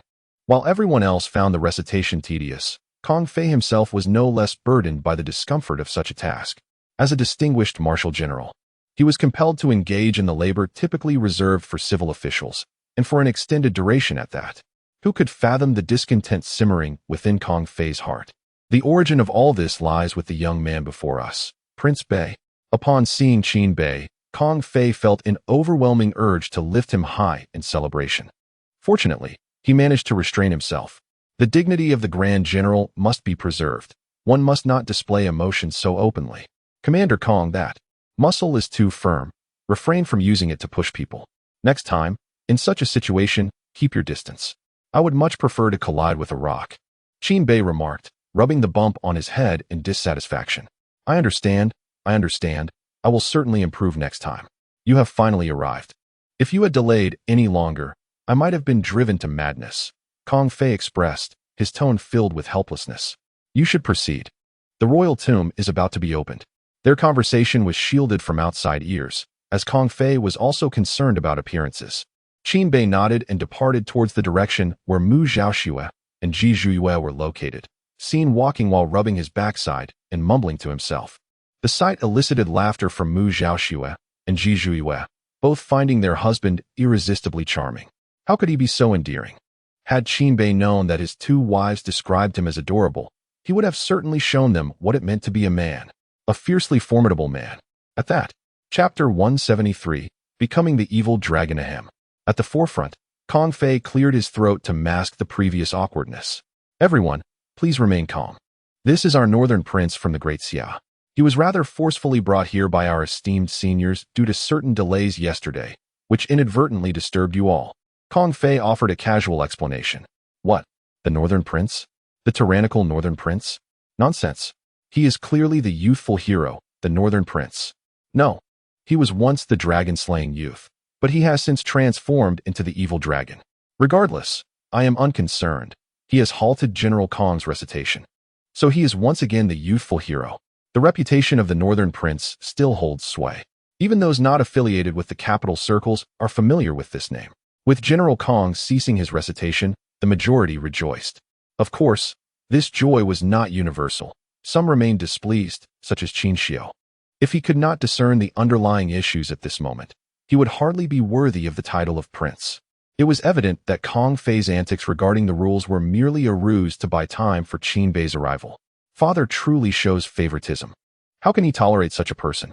Qin Xiu inwardly grumbled, harboring dissatisfaction toward the emperor's bias. Yet, he could only voice these thoughts within the confines of his mind. He remained confident that he would grasp the Void Sutra this time, and soon, it would be he who enjoyed the emperor's favor. The northern prince? Merely a stepping stone. Well, I believe I have explained the rules sufficiently. I had initially planned to elaborate on a few more critical regulations, but it seems the hour grows late, and it is time to unveil the royal tomb. Naturally, if anyone still harbors questions regarding the rules, feel free to voice them, and I shall gladly elucidate once more. Kong Fei jested. No. General Kong's time is precious. Let us not squander it on such matters. We are already aware of the rules, so please do not delay us. Indeed. Rest assured, General Kong, should anyone contravene the rules, we will be sure to remind them. Now, let us hasten to open the royal tomb. As the talented assembly heard Kong Fei's intention to reiterate the rules, they immediately grew anxious. After all, it had been a struggle to interrupt his discourse, and who wished to endure another recitation of those tedious regulations? Opening the royal tomb was of utmost importance. However, just as the crowd was settling into a restless silence, a resounding voice interrupted Kong Fei. General Kong, I have arrived late, and am still unaware of the rules governing this royal trial. Please repeat them. The sudden voice sharpened the gazes of all present. Who dared utter such a thing? It was utterly unforgivable. Yet, upon recognizing the speaker, the crowd fell silent. Who else could it be but Qin Bei? Those who had just referred to him as the dragon-slaying youth now stood in hushed reverence. The northern prince cannot refrain from striking them. It is as if he cannot help but deliver a blow every fleeting second. Just moments ago, he was the youthful dragon slayer, yet before vanquishing the malevolent dragon, he has inexplicably transformed into one himself. The audacity is simply intolerable. What troubles the onlookers, however, is that this very dragon seems unassailable, leaving them with no choice but to observe the unfolding events in silence. Kong Fei, who had previously worn a smile, found his expression frozen upon hearing Qin Bei's words. He turned to Qin Bei, eager to inquire whether he was jesting. Surely, one does not torment others to such an extent, especially a member of the royal family who should be well aware of the rules governing the royal tomb trials. Is this a jest? Yet, confronted with the earnest glint in Qin Bei's eyes, filled with a yearning for revelation, Kong Fei could only twitch his lips and endure the necessity of reiterating the rules.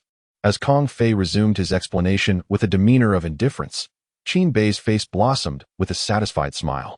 Am I to endure a blow to the head and let it go unpunished? What a jest! Hearing Qin Bei mutter under his breath, Mu Zhaoxue and Ji Zhuiyue exchanged glances. Could it be that the phrase an eye for an eye referred to their own husband? No wonder. If he dares to retaliate against the Emperor of Summer, what is there left to fear? Qin Zhen could only shake his head in resignation. He truly found it perplexing to comprehend his royal brother. When the emissaries from the Holy Demon Empire arrived, he had presumed Qin Bei to be a spirited individual. And indeed, this was partially true. Yet, this was not the entirety of the truth. In addition to his fervor, his royal brother also exhibited a rather juvenile disposition. Once, he had been an earnest prince, striving for their father's approval. Although he ultimately achieved little, at the very least, he had been diligent. But now not only does he lack effort, but he also frequently engages in mischief that angers their father. What is most exasperating is that despite this, his cultivation continues to ascend at an astonishing rate, as though someone were bestowing enlightenment upon him while he frolics about. It is simply infuriating. Though Qin Zhen is loath to admit it, the reality is that this version of Qin Bei is more amiable and far more popular. My dear husband, please cease your antics. I have already waited quite long. Now we must endure another recitation of the rules, and I can hardly bear it, Mu Zhaoxue said, entwining her arm with Qin Bei's with a resigned smile. That will not do. The bump on my head has yet to subside, and I cannot allow him to escape so easily. Though entranced by the beauty in his embrace, Qin Bei remained resolute, resisting the urge to relent. Let me soothe it for you, and may it heal swiftly, Ji Zhuiyue offered, gently cradling Qin Bei's head as she positioned herself to address the sizable bump. As her soft lips parted, a cool breeze enveloped him entirely. It was evident that Ji Zhuiyue had employed some form of hidden healing unknown to Qin Bei, though the bump remained. The cloud of vexation that had overshadowed Qin Bei dissipated. However, who could withstand such temptation? While his frustration had vanished, a restless energy had taken its place. The concern was that, in such a public setting, it was not appropriate for Qin Bei to indulge in any inappropriate actions. When it comes to being intimate with one's wife, it is imperative that such moments are kept private, shielded from the gaze of others. While the surrounding individuals endure the tiresome recitation of incantations, they turn only to witness the malevolent dragon, seemingly reveling in the company of beautiful women, embracing them with a tender affection. Is this infuriating? No, it is utterly detestable, especially when the sight of these enchanting women being treated with such gentleness intensifies the frustration. The male cultivators present clenched their jaws tightly, their cheeks puffed in indignation. Those who had intended to befriend Qin Bei now find themselves wishing only to shroud him in darkness, to seize him and deliver a sound thrashing instead. Such blatant bullying is intolerable. Yet, it is not only these individuals who are incensed. There is also Kong Fei, who has been rendered parched and hoarse from his incessant lamentations. My son, if you continue to associate with this northern prince, you shall have to blame your father for being ruthless and unyielding, perhaps even considering another. Kong Fei, in his plight, would elicit sympathy from even the most stoic of hearts. Well, those are the rules. Now, the trial of the imperial tomb is officially underway. With the essential guidelines finally articulated, Kong Fei felt a wave of relief as he opened the entrance to the imperial tomb. Chapter 174. Entering the imperial tomb. The entrance to the imperial tomb had long been prepared, yet due to Qin Bei's absence, the gathering crowd had not been permitted entry until now. With a mere gesture, Kong Fei conjured a swirling vortex of light before the assembled company. Although the spectacle lacked grandeur and was rather unremarkable, the gazes of all present shimmered with anticipation. Upon entering this hallowed place, they would be afforded tremendous opportunities. Qin Xiu cast a glance at Qin Bei, snorted disdainfully, and then strode in with his entourage. Despite witnessing Qin Xiu's haughty demeanor, Qin Bei remained unfazed. It was true that those entering the tomb for the trial were among the most gifted of their generation. Moreover, anyone below the immortal realm was permitted entry, meaning that some of these prodigies could very well possess formidable skills, even at the tribulation and nirvana stages. Several members of the royal family belonged to this caliber, and many young talents from prominent sects boasted cultivation levels of at least the nascent soul stage.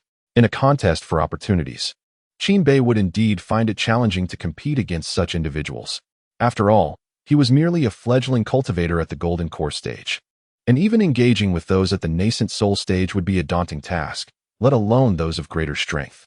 Nonetheless, the essence of the Imperial Tomb trial had never hinged on sheer combat prowess. Otherwise, the Summer Emperor would not have allowed such a multitude of royal members to participate together. Come, let us proceed, Qin said, taking the hands of Mu Zhaoxue and Ji Zhuiyue, leading them into the tomb. Why are you following us? Qin turned, surprised to see Qin Zhen trying to tag along. Qin Zhen looked bewildered, completely at a loss as to why Qin would pose such a question. We are forming a team. The more allies we have for the Imperial Tomb trial, the better, provided they are genuine friends willing to assist each other. Did you not hear General Kong reiterate the rules?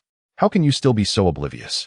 Qin Zhen assumed Qin had yet to grasp the rules of the Imperial Tomb trial, hence his perplexing inquiry. I understand, but don't you already have teammates? Qin pointed towards a group of over a dozen individuals in the distance, all members of the royal family, their gazes fixed on Qin Zhen, clearly having arranged this in advance. Aren't you joining them? Qin Zhen asked, astonished. His primary motivation for approaching was to invite Qin to join his team, believing he could be of substantial assistance. Qin, however, had other thoughts. My wife and I have finally managed to embark on this journey together. What would your presence signify? Wouldn't that simply make you a third wheel? Qin responded, exasperated. The trial of the royal tomb is significant. Yet even more crucial is the enjoyment of the experience, particularly when accompanied by one's beloved wife. Qin mused that it had been several months. Even if a home run was unattainable, he ought to at least reach second base. Otherwise, his reputation for indulgence would be jeopardized, leaving him with nothing but arrogance, which was unacceptable. Qin inquired, what is a third wheel? It refers to something superfluous. If my wife and I were to share a tender moment, it would be rather inappropriate for you to be lingering nearby. Qin expressed his exasperation. This is a trial at the royal tomb. While it is not excessively brutal, the competition is undeniably fierce. How has it transformed into a mere amusement park? You must not act recklessly, as our father is observing. Rest assured, Qin replied nonchalantly. Regardless of my current circumstances, my fate is sealed. Punishment from our father awaits me regardless. I might as well indulge myself first. He exhibited a typical disregard for consequences. After a moment's hesitation, Qin ultimately acquiesced to Qin suggestion to depart. After all, they could still encounter one another within the royal tomb and lend support as needed. Qin chose to disregard Qin notion of leisure, believing that he was still too immature and impetuous. Once inside the tomb, witnessing the continuous fortunes of others would surely prompt his growth. By then, it would not be too late for enlightenment. Very well, let us proceed, Qin declared, and as he stepped forward, Qin took the hands of Mu Zhaoxue and Ji Zhuiyue, following him into the entrance of the royal tomb. In an instant, the trio found themselves within the tomb's interior. Due to the entrance's array, their arrival locations were random, though they were assuredly positioned at the outermost perimeter of the tomb. Naturally, it was also possible for them to appear in the same vicinity as others. Before Qin, a group of individuals had also taken notice of his entrance, recognizing him as the Northern Prince, the one who had inadvertently caused them to endure an extra recitation of scripture moments before. Anger was futile. None dared confront Qin, especially on royal grounds. Oh, the royal tomb is not as I had envisioned, Qin remarked, gazing around in awe.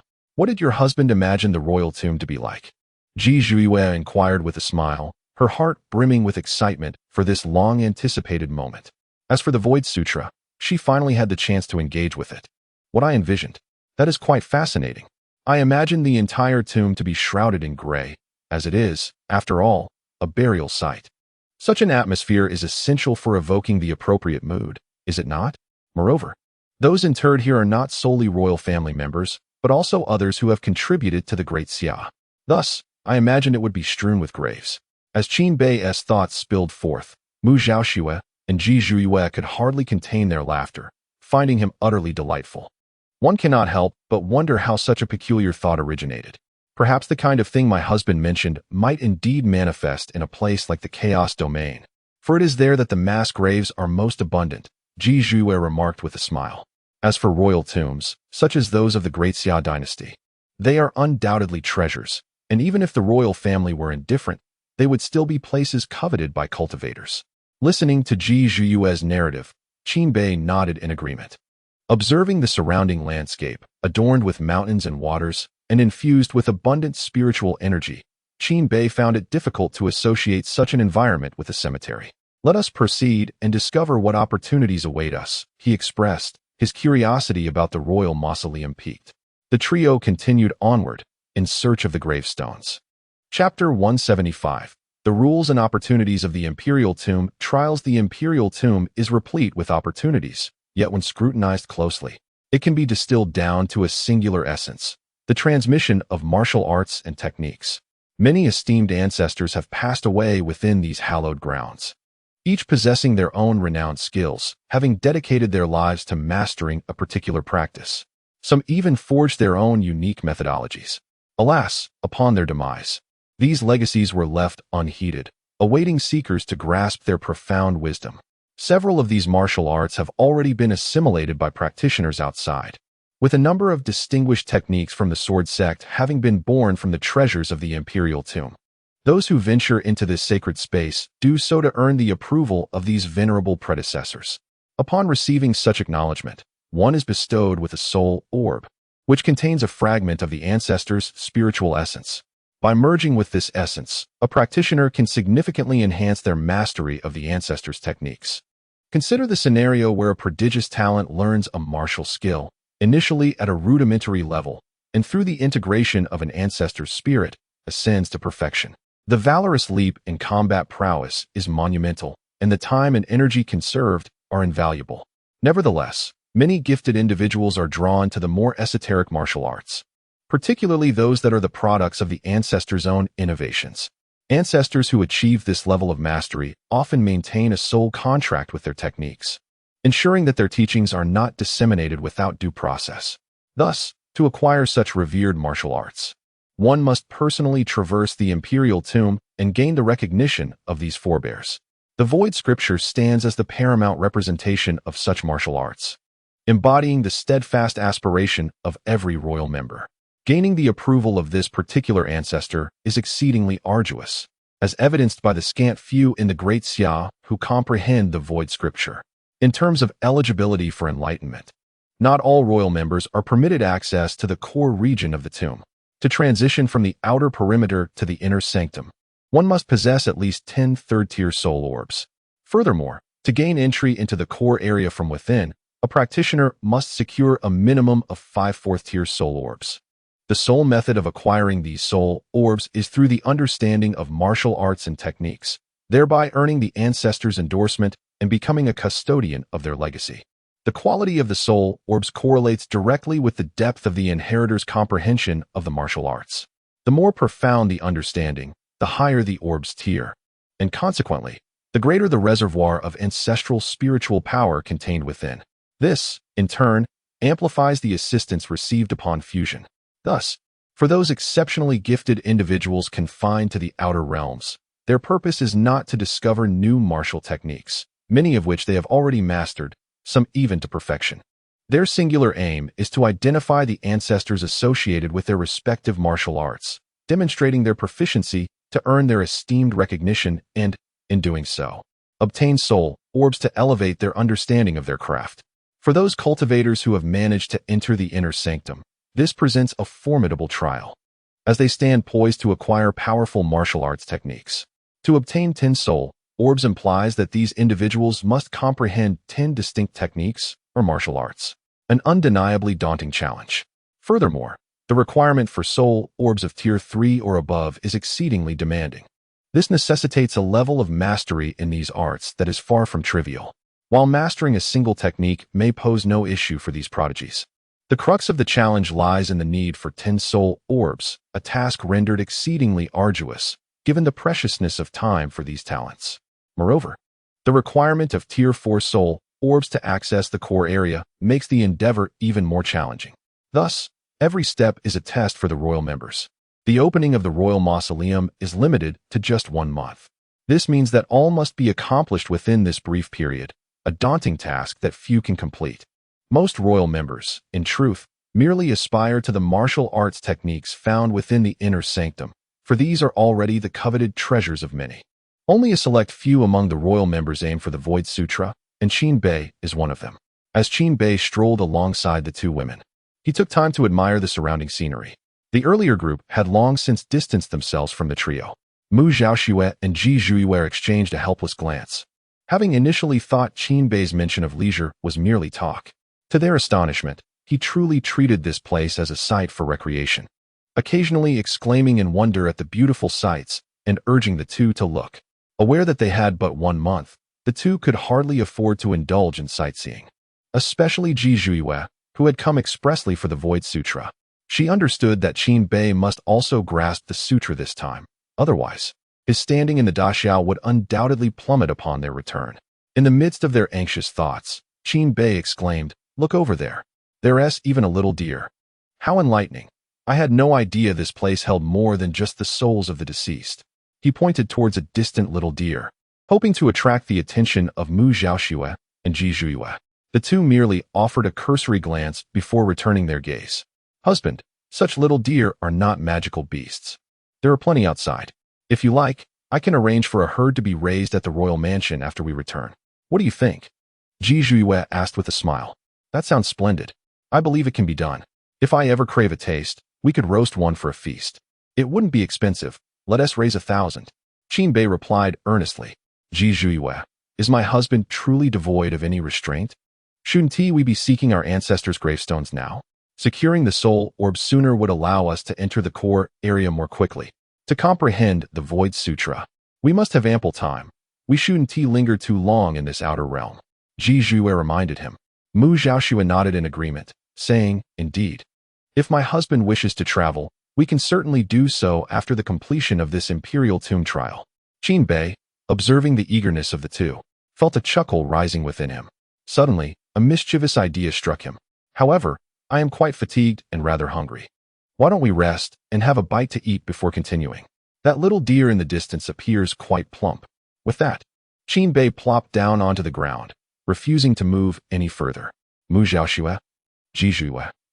"Husband, are you certain you are not jesting? You are already a golden core cultivator. Although you have yet to achieve complete fasting, going a month without food should pose no issue." Ji Zhuiyue's brows furrowed slightly. Suspecting that something might be amiss with Qin Bei, her first suspicion fell upon the Summer Emperor. Indeed, Qin Bei's response confirmed her suspicions. "Oh, have I not offended my father? You all know his temper well. While he has not punished me immediately, he has cast a curse upon me." "What curse?" they inquired. "A mortal's curse. I find myself frequently feeling hungry. Although it poses no harm to my body, I cannot help but crave food when I see it. Not eating leaves me feeling unsettled, and I have absolutely no interest in seizing any opportunities," Qin Bei explained, saliva trickling from the corner of his mouth, clearly ravaged by hunger. Though Mu Zhaoxue and Ji Zhuiyue had never heard of such an outrageous curse, Qin Bei's demeanor did not suggest deceit. "Then I shall fetch that little deer and roast it to fill my husband's belly," Ji Zhuiyue declared, dashing towards the distant deer without a second thought. Watching Ji Zhuiyue's retreating figure, Qin Bei wore a satisfied smile. "Soon, I shall have the lovely beauty carry me as well. Now, this is the true enjoyment of an emperor." Unbeknownst to Qin Bei, within a pavilion of the palace outside the imperial tomb, dozens of distinguished individuals were gathered, each possessing remarkable status and power. The Grand Elder of the Sword Sect, the Grand Elder of the Blade Sect, the Grand Elder of the Rune Sect, and the first Prince of the Ancient Beast Kingdom were among them. Before this assembly was a large image, revealing the movements of every genius within the imperial tomb. Special attention was drawn to Qin Bei, whose actions and words were crystal clear to all present. In unison, they turned their gaze towards the Summer Emperor seated at the forefront. Noticing their peculiar looks, the Summer Emperor's lips twitched slightly. Trouble surely follows from this rebellious son. Chapter 176. I merely wish to inquire. Is it permissible for a close companion? The Summer Emperor felt an overwhelming urge to dismiss the ramblings of this youth, proclaiming, "How could I possibly engage in such matters? Moreover, a curse from a mere mortal? Can it be any more absurd? Once this affair concludes, I shall show you what a true curse entails. Cough, my son is excessively mischievous. Do not believe a single word he utters." The Summer Emperor deemed it necessary to clarify the situation. After all, where would the dignity of an emperor stand otherwise? The attendees recognized the emperor's discomfort and were inclined to provide him with an opportunity to save face, aligning with his sentiments. It was well known that Prince Bei possessed a unique personality and innovative ideas, unperturbed by societal conventions. Witnessing it firsthand today was indeed enlightening. The Grand Elder of the Fuzong stroked his beard, chuckling as he spoke. Qin Bei's distinctive demeanor intrigued him, captivating attention despite his apparent incongruity within the crowd. Many shared the Grand Elder's perspective, though a larger number felt that the acclaim surrounding Qin Bei's talent was excessively inflated. While his combat prowess had been validated by the Langya Pavilion, skepticism lingered regarding Qin Bei's innate abilities. After all, he was merely a cultivator who had reached the Golden Core stage at the age of 20. Is this truly deserving of the title genius? In smaller sects, he might be considered remarkable, but in the ranks of their esteemed sects, such a label was unwarranted, easily leading to premature demise. Youth is indeed a blessing. At such times, one still thinks of merriment, unlike the lad from my sect who charges in, recklessly riding ferocious beasts. Prince Bei demonstrates a commendable calmness, remarked Elder Shurshur of the Beast Control sect, observing Qin Bei on the screen with amusement. The Summer Emperor glanced at Shurshur, offering only a smile without further comment. The others present opted not to engage with Shurshur's remarks, fully aware of his propensity to offend with his thoughtless words. It was puzzling that the Beast Control sect had sent Shurshur this time. Was it not an intentional provocation? At times, an eagerness for swift success can be counterproductive. Perhaps Prince Bei's playful demeanor harbors its own intentions. Until the outcome unfolds, who can truly ascertain the truth? The Grand Elder of the Sword sect chuckled and shook his head in response. Humph, Shurshur huffed, falling silent thereafter. Regardless, the preparations for this event by the Beast Control sect were notably thorough. The display of beast frenzy would surely astonish all present. Within the Imperial Mausoleum, Qin Bei observed Ji Zhuiyue as she skillfully prepared a roasted whole deer, and a sense of contentment washed over him. This truly was a commendable trial. Half an hour later, Qin Bei finally managed to finish the entire roasted deer. Under his insistence, Mu Zhaoxue and Ji Zhuiyue reluctantly partook in some of the feast, with Qin Bei personally feeding them. "My lord, it is time to depart. Not far ahead, there should be a tombstone. Let us test our fortune, for we may encounter the techniques or martial arts we have been studying." Qin Bei looked at the two, hesitatingly stating, "But I just overindulged, and I am not inclined to move at the moment." Mu Zhaoxue, Ji Zhuiyue. "This, however, if my lady were to carry me, I would not mind. I am not concerned about others seeing and saying I rely on a woman." Qin Bei remarked with a cheeky grin at Ji Zhuiyue. Why not simply ask for a piggyback instead of beating around the bush? Ji Zhuiyue directly exposed Qin Bei's clumsy deception. It became evident to her that Qin Bei truly viewed this trial as a leisurely outing. He was nothing more than a child who had yet to mature, which was somewhat exasperating, yet there was no recourse to voice her irritation. Nonetheless, Qin Bei's request was not unreasonable, and Ji Zhuiyue found no grounds to refuse. Moreover, she realized that Qin Bei had indeed heeded her words from a few days prior. She had informed him that Mu Zhaoxue seemed to carry a heavy heart, primarily because she felt like the most alienated among the three of them. After emerging from the Foundation Establishment's secret realm, the relationship between Ji Zhuiyue and Qin Bei had evolved beyond their previous awkwardness, although they had not progressed further. There was a playful rapport that precluded any feelings of exclusion or discomfort. However, Mu Zhaoxue's situation was quite different. She had not entered the Foundation Establishment secret realm and had not shared in their experiences, resulting in a stark contrast. This was why Mu Zhaoxue had envied their bond while at the Wangfu. Even though outsiders regarded Mu Zhaoxue as the primary consort, she was acutely aware that if Ji Zhuiyue chose to become Qin Bei's partner, it would be evident to all who the true primary consort was once Ji Zhuiyue's identity was revealed. After Ji Zhuiyue disclosed this situation to Qin Bei, he merely nodded in acknowledgement, indicating he understood. At that moment, Ji Zhuiwei assumed he had not taken the matter to heart. However, it now appeared that Qin Bei had merely chosen not to speak of it. He had genuinely committed the matter to memory. His current actions seemed aimed at strengthening the bond among the trio. Upon realizing this, Ji Zhuiwei smiled at Mu Zhaoxue and said, "Then you shall carry my lord while I survey our surroundings. If I spot anything edible, I shall gather it for our evening repast." Mu Zhaoxue had just been enjoying the spectacle. The task of carrying Qin Bei was one she had thought would naturally fall to Ji Zhuiwei. Yet, the outcome seemed entirely different now. "What? Hurry over, we are setting off. Watch as I conquer this royal tomb," Qin Bei proclaimed with grand gestures. Ultimately, as Qin Bei desired, Mu Zhaoxue sheathed her sword and lifted Qin Bei onto her back. In that moment, Qin Bei could only exclaim, "How splendid! Who said only men could carry women? Today, I, Qin Bei, shall shatter this conventional belief. Women are equally capable of carrying men. Moreover, when a man carries a woman, he can indulge in flirtation, and the same applies when he is being carried." This is perfectly evidenced by the sudden flush of Mu Zhaoxue's ears, as Qin Bei was subtly savoring her presence. After all, being in such close proximity inevitably invited intimacy, especially as Qin Bei's hands began to wander across Mu Zhaoxue's back with a certain audacity. His touch was remarkably deft, an effortless mastery that left no room for ambiguity.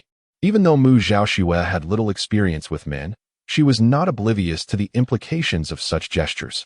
The peculiar sensations coursing through her back rendered her exceedingly bashful.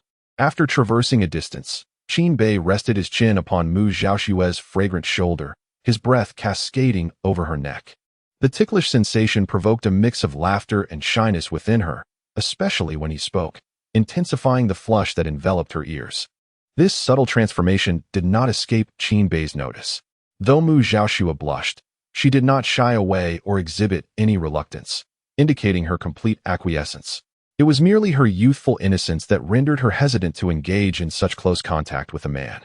This revelation delighted Qin Bei, for while he acknowledged his other shortcomings, he possessed one undeniable advantage that transcended the realm of cultivators: an unyielding resilience to embarrassment. Coupled with his romantic experience, he was certain he could outshine any practitioner in the art of courtship. "What delightful fragrance does my lady use? Once we exit, I shall procure some more," he remarked, deliberately inhaling the scent to express his appreciation. Such an action, whether in this world or the one he hailed from, could be deemed frivolous, but only in the context of unfamiliar individuals. In the presence of his beloved wife, it was simply playful banter. Fragrance? What need have you for this? Is it a gift for me?" Mu Zhaoxue replied, flustered by Qin Bei's demeanor. Yet, she discovered that she not only did not oppose such behavior, but found it quite comforting. At that moment, she felt a genuine connection, no longer the outlier among the trio. Qin Bei's approach was undeniably effective. But it is not for you.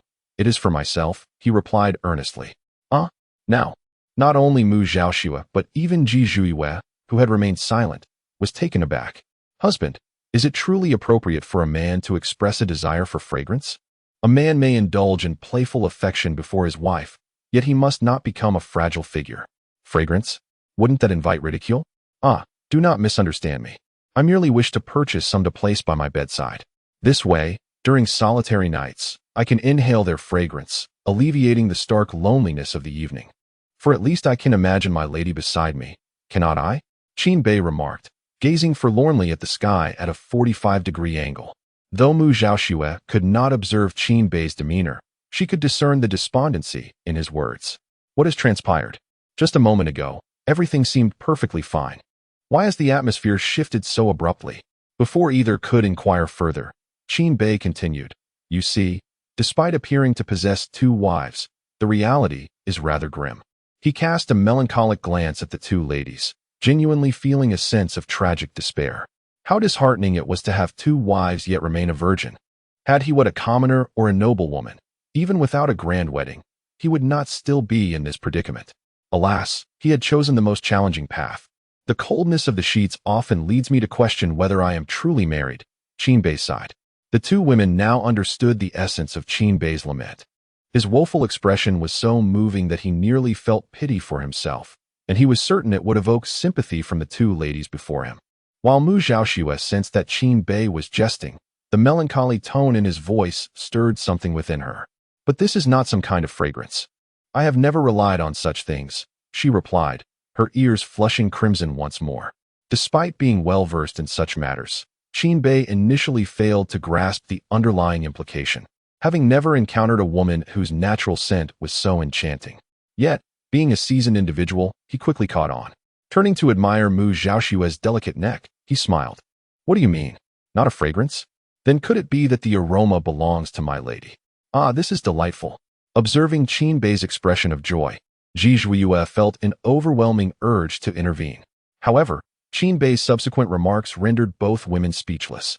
Since it is thus, I shall simply have to impose upon my lady a bit. During the night, we can snuggle closely, I assure you. I shall be on my best behavior and commit no misdeeds, Qin Bei declared. Seeing Mu Zhaoxue still hesitating, Qin Bei felt emboldened to press his advantage. Believing that even if he could not achieve immediate success, he could certainly make further progress. However, Ji Zhuiyue could no longer tolerate Qin Bei's antics. If memory serves me correctly, your bedding is made of the finest silk, far superior to that which my father uses.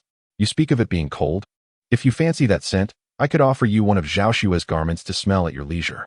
Once the fragrance fades, I shall provide you with another. How splendid would that be? Thereby, you need not worry about any misdeeds, Ji Zhuiyue remarked nonchalantly. Qin Bei turned, astonished, to gaze at Ji Zhuiyue. Were she not his own wife, Qin Bei might very well have retaliated on the spot.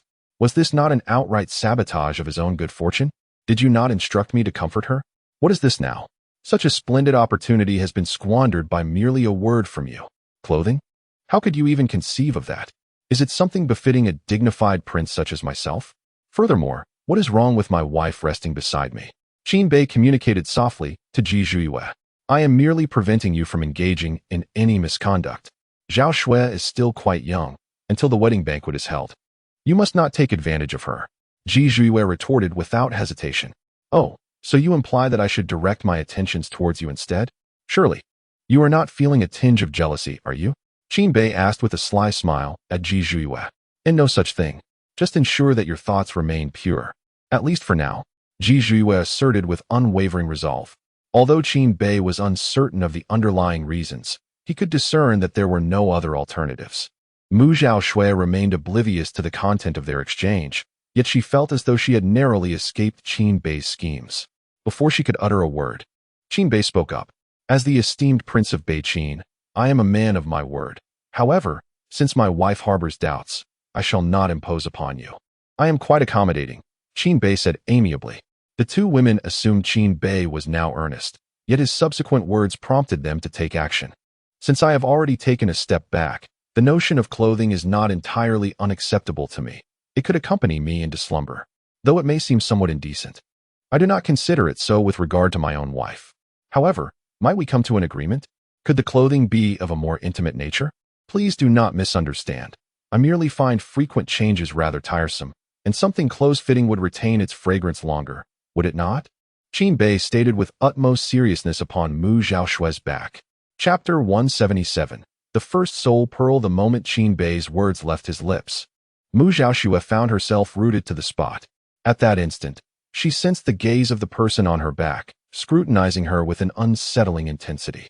A mysterious sensation began to stir within her, a tingling warmth that was both unfamiliar and disconcerting. Simultaneously, an internal conflict arose. Her husband had been so forthright, and he certainly deserved some sympathy. Although the request felt somewhat awkward, considering it pertained to intimate garments, it was her husband after all. Offering her personal belongings did not seem entirely unacceptable. Yet, there was an inexplicable sense of abnormality to it. Perhaps they should simply share a bed instead?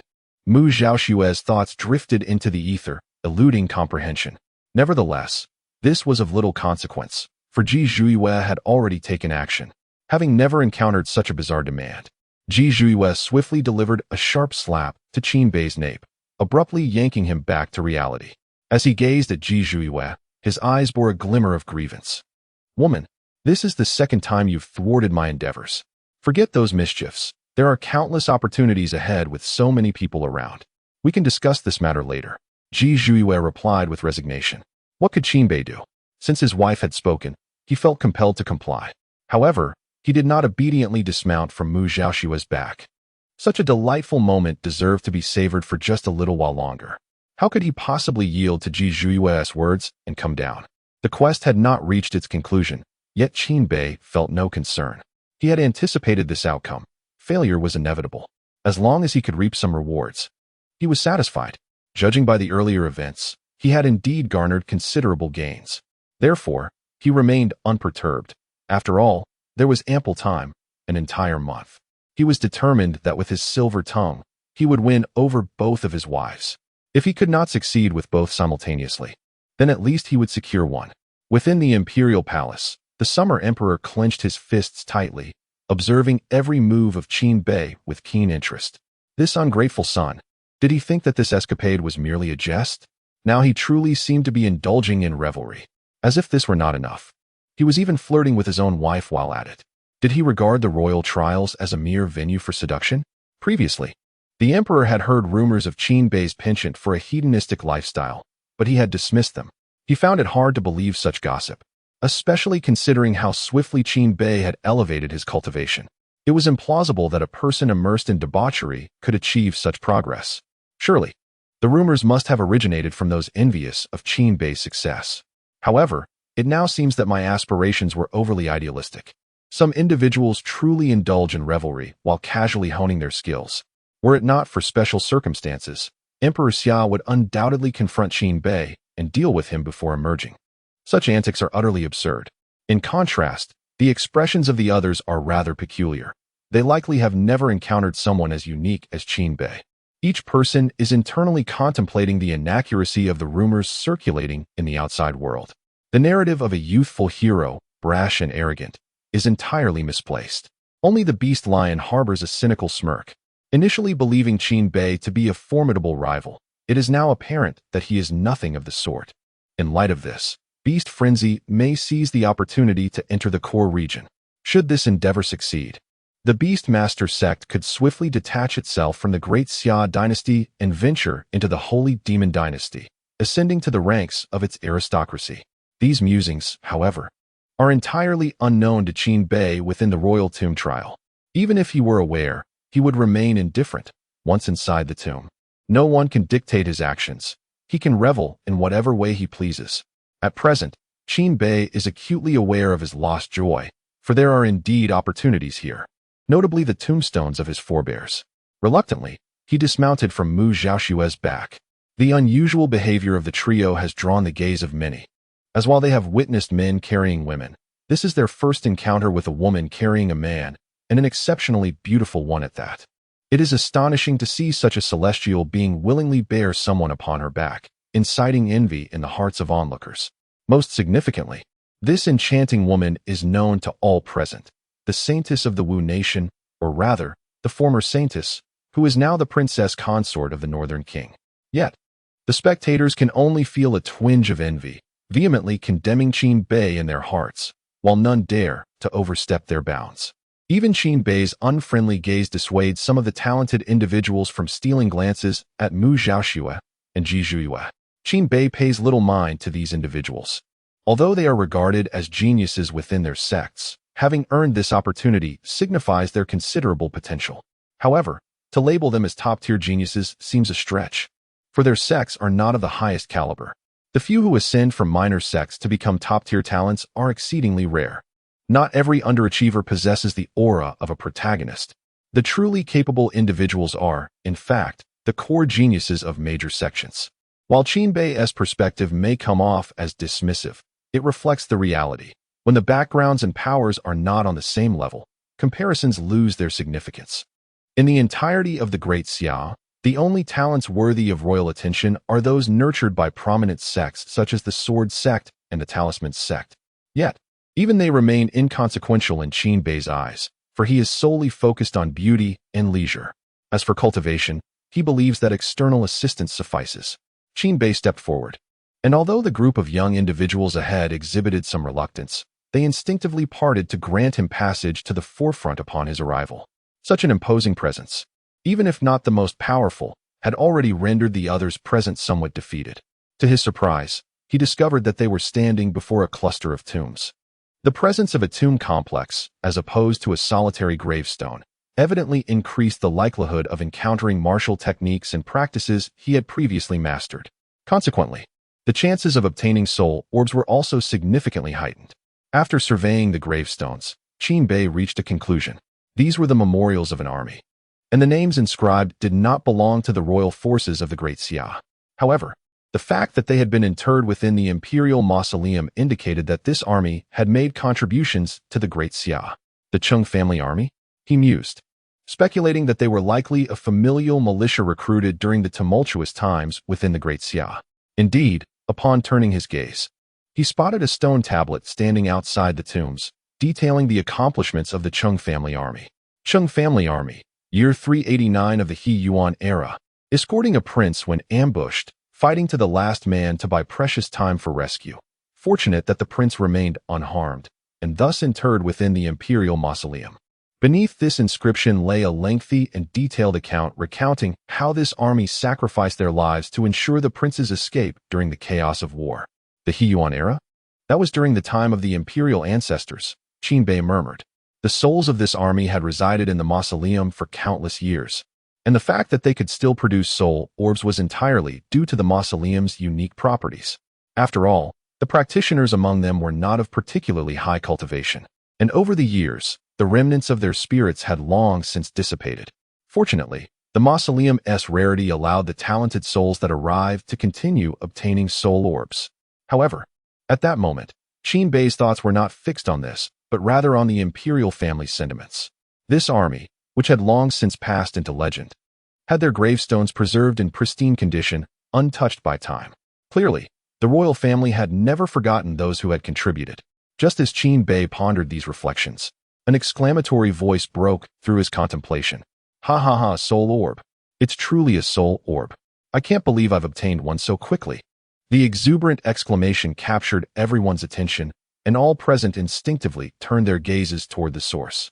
They beheld a youth at the golden core stage, triumphantly clutching a white orb, his face alight with exhilaration. As the first person to procure a soul orb, he radiated pride. Brother, may we see it? This is our first time here, and we wish to witness what a soul orb actually looks like. Observing his excitement, those around him shared a similar curiosity about the soul orb, for they too were novices within the imperial mausoleum, having only heard tales of such orbs without ever having encountered one firsthand. However, the words of the proposer were not only met with rejection from the youth, but also disdain from those around. This situation left the proposer somewhat bewildered, unsure of what had transpired. How foolish could one be? The soul orb, prior to its utilization, is merely an unclaimed object. Should it be revealed to you and you hastily use it for yourself, that esteemed individual would find no solace in tears. After all, the act of using such an item is but a fleeting thought away. Qin Bei, observing from the side, chuckled and scolded lightly. It was perplexing how this proposer had managed to reach such an age with such simplicity. Clearly, the major sects were overly protective of their disciples, rendering them oblivious to the perils of the cultivation world. Upon hearing Qin Bei's explanation, the proposer realized that his earlier request had been somewhat excessive. Embarrassed, he scratched the back of his head and cast a glance at the distant youth. While he could not give the orb away, it would still be beneficial to share how he had acquired it. Naturally, if he could also divulge its rank, that would be even better, Qin Bei suggested to the youth, who, after glancing at him, remained somewhat skeptical. His initial intention had been to use the orb directly. Had he not been the first among the crowd to acquire a soul orb, he would not have jubilantly called out, drawing such attention to himself. After all, there were no rules prohibiting the seizing of another's soul orb, so the sooner it was used, the better. Yet, upon noticing the curious gazes of those around him, the youth ultimately chose to display his soul orb. I shall hold it in my hand. None of you may approach, but feel free to observe from a distance. As for how I obtained it, it is due to the martial skill mastered by this esteemed elder, which I have learned as well. The youth did not finish his sentence, but everyone understood his implication. He had not comprehended the skill at the elder's tombstone, but rather had learned it prior to entering, which allowed him to gain the recognition of the elder's spirit before anyone else, thus acquiring the soul orb. With this clarification, the attendees felt somewhat reassured. Thankfully, he had already mastered the martial skill, Had he begun from scratch at the scene, and still managed to acquire the soul orb so swiftly, the talents present would have inevitably doubted themselves. With only a single line, it was evident that this soul orb was merely a rudimentary first-level orb, failing to meet even the minimum criteria for entry into the inner sanctum. How cautious one had to be, assuming it was a formidable soul orb, only to discover it was the most ordinary first-level orb. A group of mere talkers. If they were capable, they should procure a few themselves. Fine. If that's the case, who among us does not possess a few commendable martial skills? As long as one encounters an elder wielding the same martial skill here, obtaining a higher-level soul orb would be a matter of mere moments. Each individual present was no ordinary person, and many harbored a certain pride. Thus, when they spoke, they naturally lacked restraint.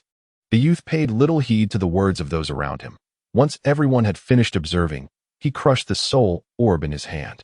A surge of ethereal power, tinged with the essence of an unconscious ancestor, flowed into the youth's mind.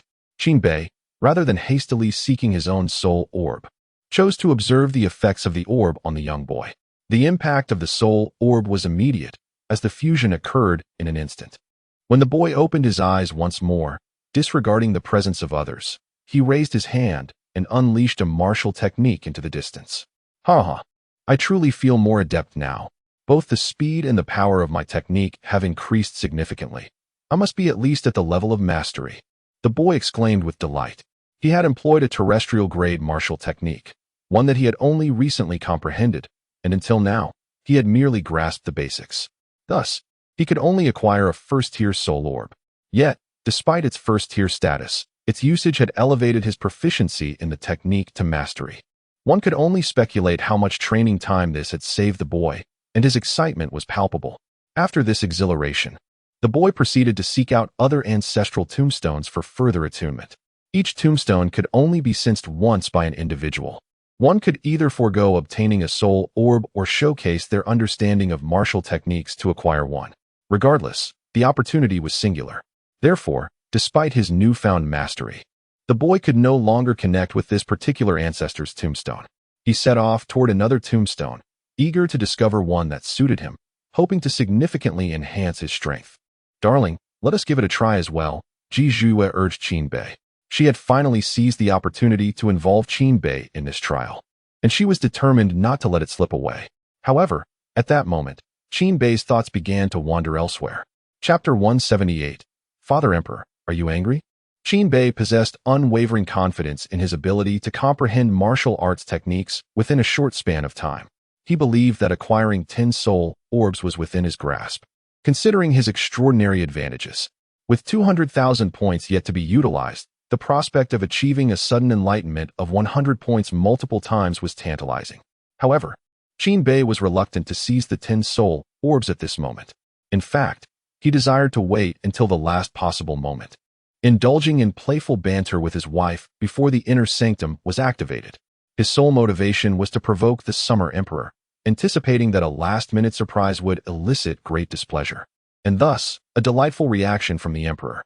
While Qinbei contemplated these thoughts, a voice of astonishment echoed from a distance. A young girl, brimming with excitement, held a soul orb in her hands, larger than the one previously seen, and could not contain her jubilant exclamations, drawing the attention of those nearby. This was a third-tier soul orb, likely the first of its kind to appear within the imperial tomb. Her luck was extraordinary. She had encountered a predecessor whose martial arts aligned with her own at the very entrance. This discovery promised to elevate her martial prowess to a state of perfection, truly wonderful. Do not envy. Focus on your own journey, she advised. If we cannot find techniques we are familiar with, let us explore elsewhere. Surely, we can locate something akin to our own. Ordinary martial arts differ significantly from the celestial-grade techniques cultivated by Qinbei. The former typically comprises a singular form, subdivided into multiple stages, each exhibiting varying degrees of power. The progression spans from initiation through mastery to perfection, great perfection, transcendence, and unity. This mirrors the realms of sword and spear mastery. It is common for a practitioner to attain the state of unity in a single martial art throughout their lifetime, provided the art is sufficiently advanced to warrant a lifetime of dedication. The advantage of such practitioners lies in their singular expertise, enabling them to excel in diverse scenarios. However, the downside is that once their technique is deciphered, their combat effectiveness diminishes significantly. Within the confines of the Imperial Tomb, achieving perfection in a martial art grants access to a third-tier soul orb, contingent upon the alignment of techniques with those of their predecessors, thus enabling a meaningful resonance. Soon, the first group began to depart, having sensed over 100 tombstones without encountering any predecessors whose techniques matched their own. As they were unable to enter the inner sanctum, they chose not to linger, opting instead to pursue their understanding of martial arts elsewhere. For them, the purpose of entry was to progress their current martial practices. Should time allow, they would not object to acquiring additional soul orbs, given their utility for practitioners. Yet, it was evident that this was not the moment to pause for contemplation. They would only entertain such thoughts after their martial skills and techniques had been elevated to a higher level. This sentiment is a shared belief among those who cannot enter the inner circle. Conversely, those permitted into the inner circle are keen to identify martial arts that they can swiftly master, for they must gather 10 third-tier soul orbs. Even the most prodigious talents possess only a few martial techniques, and to gain entry into the inner circle, they must learn new skills within a month and attain a level of proficiency that is nothing short of perfection. Qin Bei, Mu Zhaoshui, and their companions are undoubtedly among these individuals. Moreover, the trio differs from other practitioners in certain aspects. Qin Bei's martial arts and techniques are of an extraordinarily high caliber, which cannot be found in the outer circle. Thus, in order for Qin Bei to collect 10 third-tier soul orbs in the outer realm, he must start from scratch, mastering 10 different techniques to perfection. The difficulty of this task is self-evident, which partly explains why many royal family members, despite their qualifications to enter the core area, remain wandering in the outer circle until the royal tombs are sealed. As for Mu Zhaoshui and Ji Zhuyu, there is no need to elaborate. Being from the kingdom of Wu, the martial techniques they practice are all native to their homeland. The disparity with the Great Xia is immense, making it exceedingly difficult for them to locate similar martial arts within the royal tombs. Consequently, the two must diligently hone their skills in hopes of entering the inner circle sooner. For most talented practitioners, this challenge is akin to a descent into hell. Fortunately, Ji Zhuyu is no ordinary genius. She is a cultivator who has undergone a rebirth. With her experience, mastering these martial techniques is merely a matter of time. Although Mu Zhaoshui may find it somewhat more challenging, Ji Zhuyu believes it is plausible for her to acquire several third-tier soul orbs in a short time. Thus, their greatest concern lies with Qin Bei. Given the limited time frame of just 1 month, it is quite uncertain whether Qin Bei can gather enough third-tier soul orbs to gain entry into the inner circle. Ji Zhuyu immediately felt the weight of this pressure. Observing Qin Bei at ease, seemingly untroubled, she noted that he had not rested well after spending the previous night in the secret chamber. He resolved to remember to bring a bed next time for greater comfort. Meanwhile, Qin Bei watched as the group continued to collect soul orbs. Although only 1 third-tier soul orb had appeared, it seemed to pose no challenge. A sense of leisure washed over him, as he realized that there were still 10 days remaining before the transition from the outer to inner circle. He felt no urgency. He could afford to play for another 10 days without issue. Mu Zhaoshui and Ji Zhuyu exchanged glances at Qin Bei's demeanor, feeling a sense of helplessness. They were unaware that Qin Bei's apparent nonchalance stemmed from a place of confidence rather than carelessness, possibly even a performance for the Emperor of Xia. With no clear words to express their thoughts, the two resolved to take action and assess the difficulty of acquiring soul orbs. Let us test our luck and see if we can find something suitable for cultivation or something akin to our own techniques, they suggested. Ji Zhuyu addressed Mu Zhaoshui, stating that while Qin Bei may be carefree, she herself could not afford such indulgence. The objective of their endeavor must be accomplished. Mu Zhaoshui nodded in agreement, and the two proceeded towards the gravestones, initiating their first sensory exploration. 1 stone, 10 stones, 20 stones. In no time, they examined dozens of gravestones, their brows furrowing deeper with each attempt. This was due to the significant disparity between the martial skills of the Great Xia and those of the Mu Kingdom, which were distinctly unique within the entire cultivation realm. Finally, just as they were on the verge of surrendering, they discovered a martial skill that bore resemblance to that of the Mu Kingdom. This meant that even if they had to start from the very beginning and cultivate to perfection, it would not require an excessive amount of time. After all, the martial skills present here indicated they were not of an excessively high grade. For individuals like Ji Zhuyu and Mu Xiaoxue, the learning process would not be overly difficult. The two ladies' insights drew the attention of those around them, yet most gazes shifted towards Qin Bei. People were pondering why this rumored genius had yet to showcase his abilities, merely standing there observing his wife. Was she truly so captivating? It seemed so, yet could he not restrain himself from staring? It appeared as though he feared his wife might vanish, refusing to blink even once. Within the palace, the rumors of Prince Bei being a prodigy in cultivation were evidently substantiated by his nonchalant demeanor, perfectly embodying an air of arrogance. The beast lion, observing Qin Bei's leisurely demeanor, couldn't help but chuckle internally. All geniuses typically sought to save every fleeting moment, yet here was Qin Bei, seemingly eager to squander them.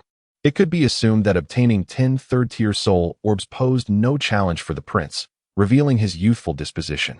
Nevertheless, entering the inner circle after 10 days should pose no issue, especially for one capable of comprehending the profound art of extreme cold gaze. A touch of pride was essential for navigating the world. The Summer Emperor listened to the discussions around him, choosing not to interject. He had resolved to let it be. However, one thing was certain. Should Qin Bei indeed delay his entrance into the inner circle due to his leisurely pursuits, the Summer Emperor was prepared to unleash a tempest of wrath upon him once he emerged. Inside the royal tomb, Qin Bei truly embodied his philosophy of leisure. He paid little heed to the acquisition of soul orbs, confident in his ability to secure 10 within a remarkably short time, and certainly exceeding the third tier. After all, the inner circle wouldn't be open for another 10 days. There would be ample opportunity to act then. Thus, he simply watched as Mu Xiaoxue and Ji Zhuyu sat in meditation, their snow-white skin igniting in him an irresistible urge to caress. Under ordinary circumstances, there would undoubtedly be no opportunity for such an encounter, as Mu Xiaoxue and Ji Zhuyu would skillfully evade it. However, the current situation is markedly different.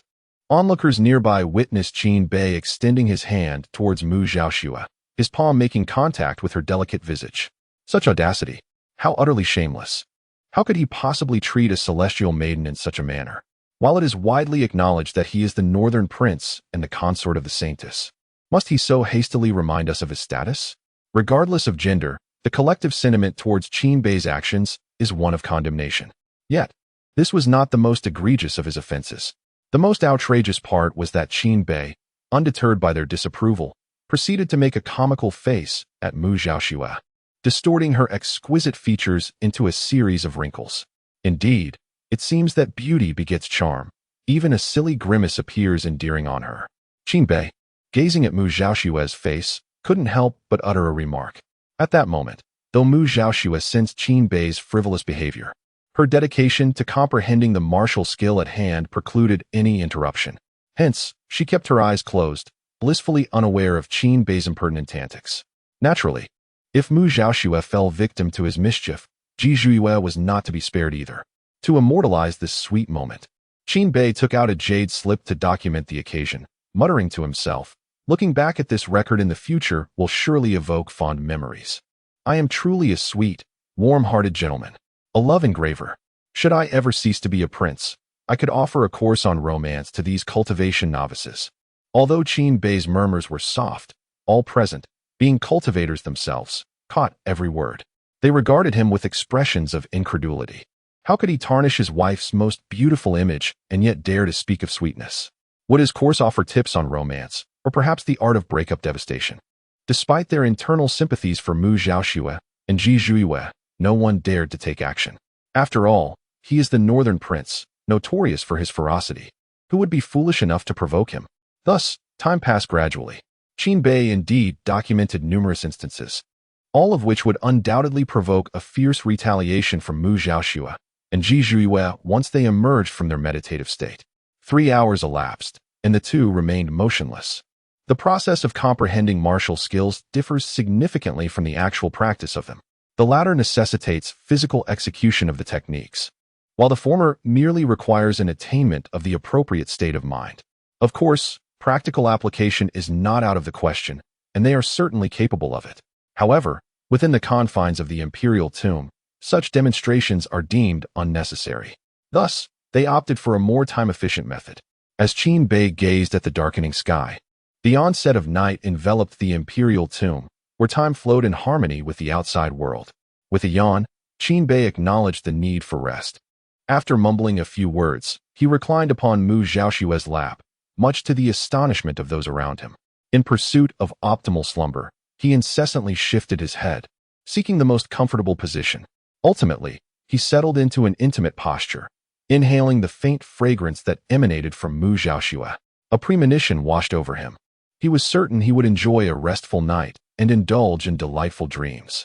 Thus, he drifted into a deep sleep, resting upon the exquisite beauty that many could only admire from afar. Wait, he truly fell asleep? Is this really the Prince of the North? Murmured the onlookers, perplexed by the dissonance between the man before them and the tales they had heard. Though the rumors depicted the prince as arrogant and domineering, they also noted his relentless dedication to cultivation. It was said that he had bravely ventured into the Beast Mountains to challenge formidable creatures, only to suffer the loss of his powers before ultimately unlocking his potential. Could this carefree individual, indulging in revelry by day and seeking sleep by night, truly be the same person? Indeed, the whispers of his diligence seemed exaggerated. He appeared far removed from the image of a relentless practitioner, embodying a demeanor that was surprisingly amiable. It seems the rumors are but a fraction of truth, they concluded, recognizing that while the prince was indeed a connoisseur of leisure, the accounts of his character had been greatly embellished. How enviable it is to possess such talent. While we witness no signs of his arduous training, he dominates the battle rankings. Were he not of royal blood, he would surely fall victim to the collective might of our youth. One declared, but this is merely a fleeting moment. Mark my words, despite his innate brilliance, should he continue in this manner of complacency, it will not be long before we, the assembled, surpass him. Indeed, his lack of diligence shall be our advantage. Let us strive to outshine him.